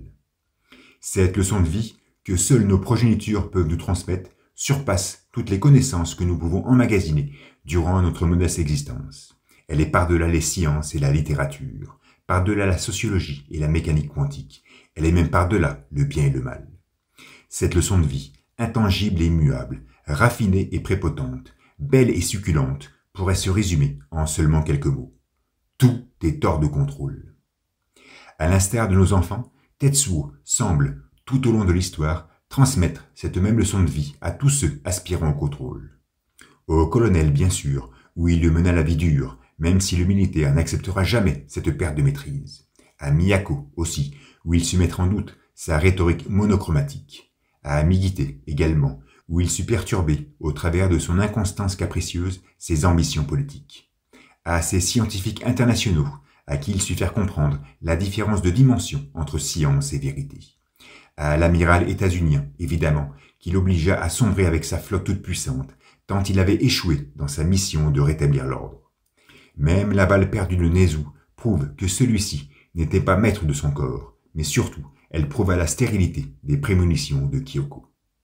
Tetsuo, tout au long du récit, donc, aura fait comprendre à tous ses aspirants que tout est hors de contrôle. La hiérarchie est préservée, car cette transmission ne peut se faire qu'en direction d'une personne plus âgée. Cette leçon de vie, magistrale et phénoménale, ne peut se propager que de l'enfant à l'adulte, du poussin au coq, du poulain à l'étalon, de la jeunesse à la vieillesse.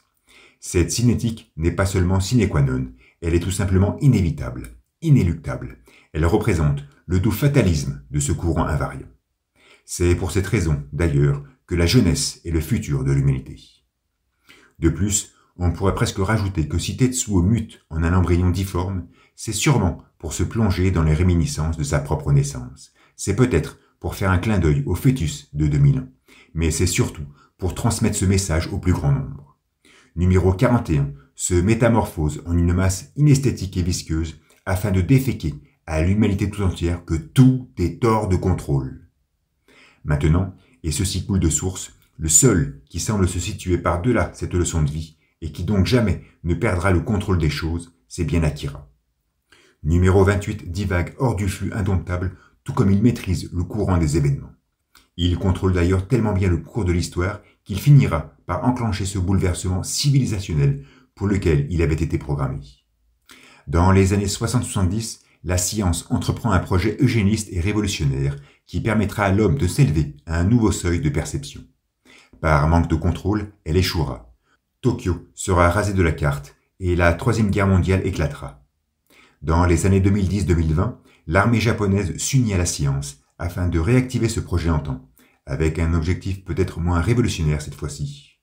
Mais elle échouera pour des raisons similaires et Néo-Tokyo s'évaporera de la surface du globe.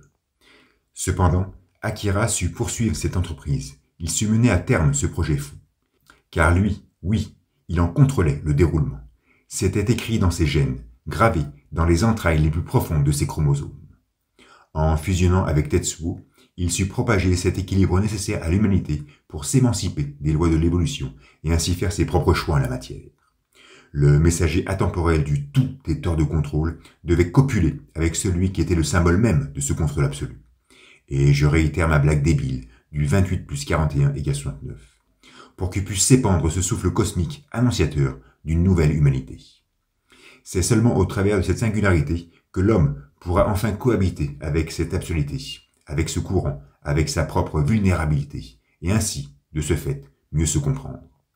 Akira sembla donc tout contrôler, et le récit atteint même un nouveau seuil d'absoluté si on imagine son contrôle absolu du début jusqu'à la fin de l'histoire. Conceptualisons. Le positionnement de Takashi, qui se trouve au bon endroit et au bon moment afin de croiser le chemin du jeune motard. Après l'accident, Tetsuo devient le cobaye d'expérimentations douteuses, obligeant son métabolisme à dépendre d'une consommation excessive de drogue. Ceci, apparemment, engendra une connexion prématurée entre nos deux enfants, permettant ainsi à numéro 28 de s'extraire de sa capsule. Dans la panique, le satellite Sol télescope le cratère et provoque le démembrement de Tetsuo, qui défecte son bras droit dans un cadrage Fibonacci. Akira, récupéré par Kei, fait alors l'objet d'une traque qui propulse tous les acteurs du moment sur les berges du canal, d'où part la balle perdue de Nezu.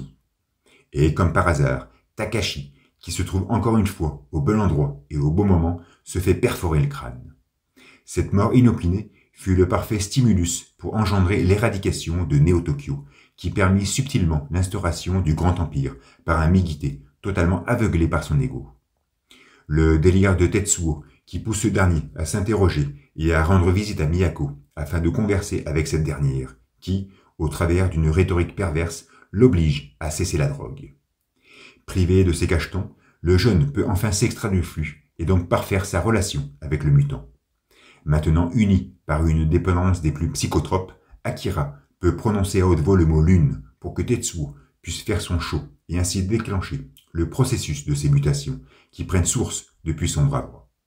Converti en un fœtus difforme, Tetsuo commence à lancer ses appels à numéro 28 qui peut amorcer cette fusion tant espérée. Rien ne peut nous empêcher d'imaginer que tous ces incidents furent, directement ou indirectement, provoqués par Akira, et ainsi conclure que ce jeune môme contrôlait finalement tout. Cependant, la fin donne tort à cette imagination, car il manquait à numéro 28 des informations sur la temporalité de cette fusion. Cette carence de données, si fondamentale, ne serait qu'une preuve d'un manque certain de contrôle, bien que. Mais cette déficience versatile n'est là que pour renforcer la mainmise de Miyako sur le déroulement des événements. Car elle, oui, elle était au courant de la précision temporelle dans laquelle devait se produire la fusion. En fait, si Akira se précipite dans sa mission sur le mont de charge, c'est surtout pour recevoir la balle de Ryu, s'engouffrer dans le flux et reprendre contact avec ses amis de laboratoire. Il fallait que tous les mutants du projet se retrouvent, il fallait qu'ils échangent ce dernier regard complice, il fallait que chacun soit de nouveau entouré par ce compagnon le comprenant. Le manque soudain de contrôle de la part d'Akira n'est finalement là que pour introduire l'apophthegme de Kyoko. En revanche, Miyako savait, elle était au courant, elle possédait en elle une information précise concernant la temporalité des événements. La vieille, qui mourut à l'âge de 10 ans pour ouvrir la voie au numéro 20, était au courant de tout, et de ce fait contrôlait tout. Ce serait donc plutôt elle, en fin de compte, qui symbolise ce contrôle absolu. Et la prêtresse sut atteindre ce stade grâce à sa rhétorique soporifique qui lui permit d'être une manipulatrice de grande classe. Miyako manipula Nezu, Sakaki, Tetsuo, Kei et sûrement bien d'autres sujets indirectement afin d'arriver à ses fins. Et c'est bien cette faculté de manipuler l'autre qui lui permit d'avoir le contrôle absolu sur le déroulement de l'histoire. Si Akira peut s'apparenter à une représentation plutôt noble du contrôle absolu, Miyako, elle, en serait une représentation des plus cyniques. D'ailleurs, ce n'est pas un hasard si la prêtresse meurt des mains de numéro 41. Celui qui devait démontrer que tout est hors de contrôle ne pouvait laisser vaguer celle qui était la symbolique même de ce contrôle absolu. Numéro 28 doit amorcer sa fusion lorsque, et seulement lorsque, le cynisme de ce contrôle absolu aura été dissous par la main droite de Tetsuo. Voilà la temporalité précise qu'ignorait Akira.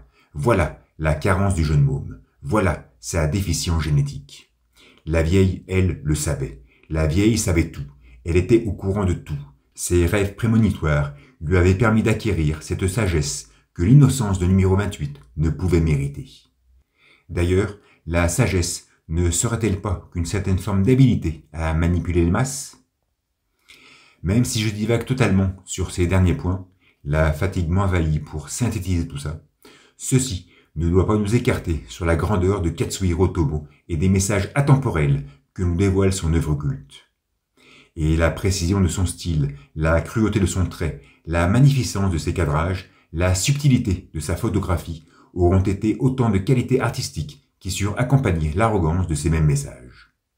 Akira, le manga, ou Otomo, l'auteur, tente de faire de la jeunesse le moteur d'une cinétique sociale inévitable à l'avènement d'une humanité moderne. D'ailleurs, si le Grand Empire est l'institution politique qui survit à la 4e manifestation, ce n'est pas pour rien. C'est bien parce que c'est l'entité sociale qui représente le mieux cette jeunesse désabusée, qui la caractérise à son plus haut point. Et il aura fallu 8 années d'exécution, 2162 pages, 11 797 vignettes, 3 assistants monstrueux et le talent profondément pragmatique d'Otomo pour conformer cette utopie en une douce réalité. L'ivresse onirique ressentie à la lecture du manga, couplée à la dureté du trait qui la compose, semble morfondre nos sens dans un vertige insondable et invariant. L'humanité dépeinte par Katsuhiro est tellement crue, sauvage, quasi simiesque, que sa représentation donne l'air d'appartenir aux vestiges de l'anthropologie contemporaine. Car Akira, au travers de ses 6 tomes, n'est pas une œuvre d'art ou de fiction. Ce n'est pas une BD ou un manga du XXe siècle. Non, Akira, la saga, de par sa force, sa puissance et son authenticité, est une véritable trace archéologique de notre passage sur cette terre. C'est la marque indéfectible qu'un jour, durant son histoire, Homo sapiens entreprit d'apporter un changement structurel à sa propre condition, une transmutation immuable à sa modeste existence. Impossible de savoir si ces avènements auront bel et bien lieu, car le manga se termine avant. Cependant, la dernière planche monumentale de l'œuvre fait tout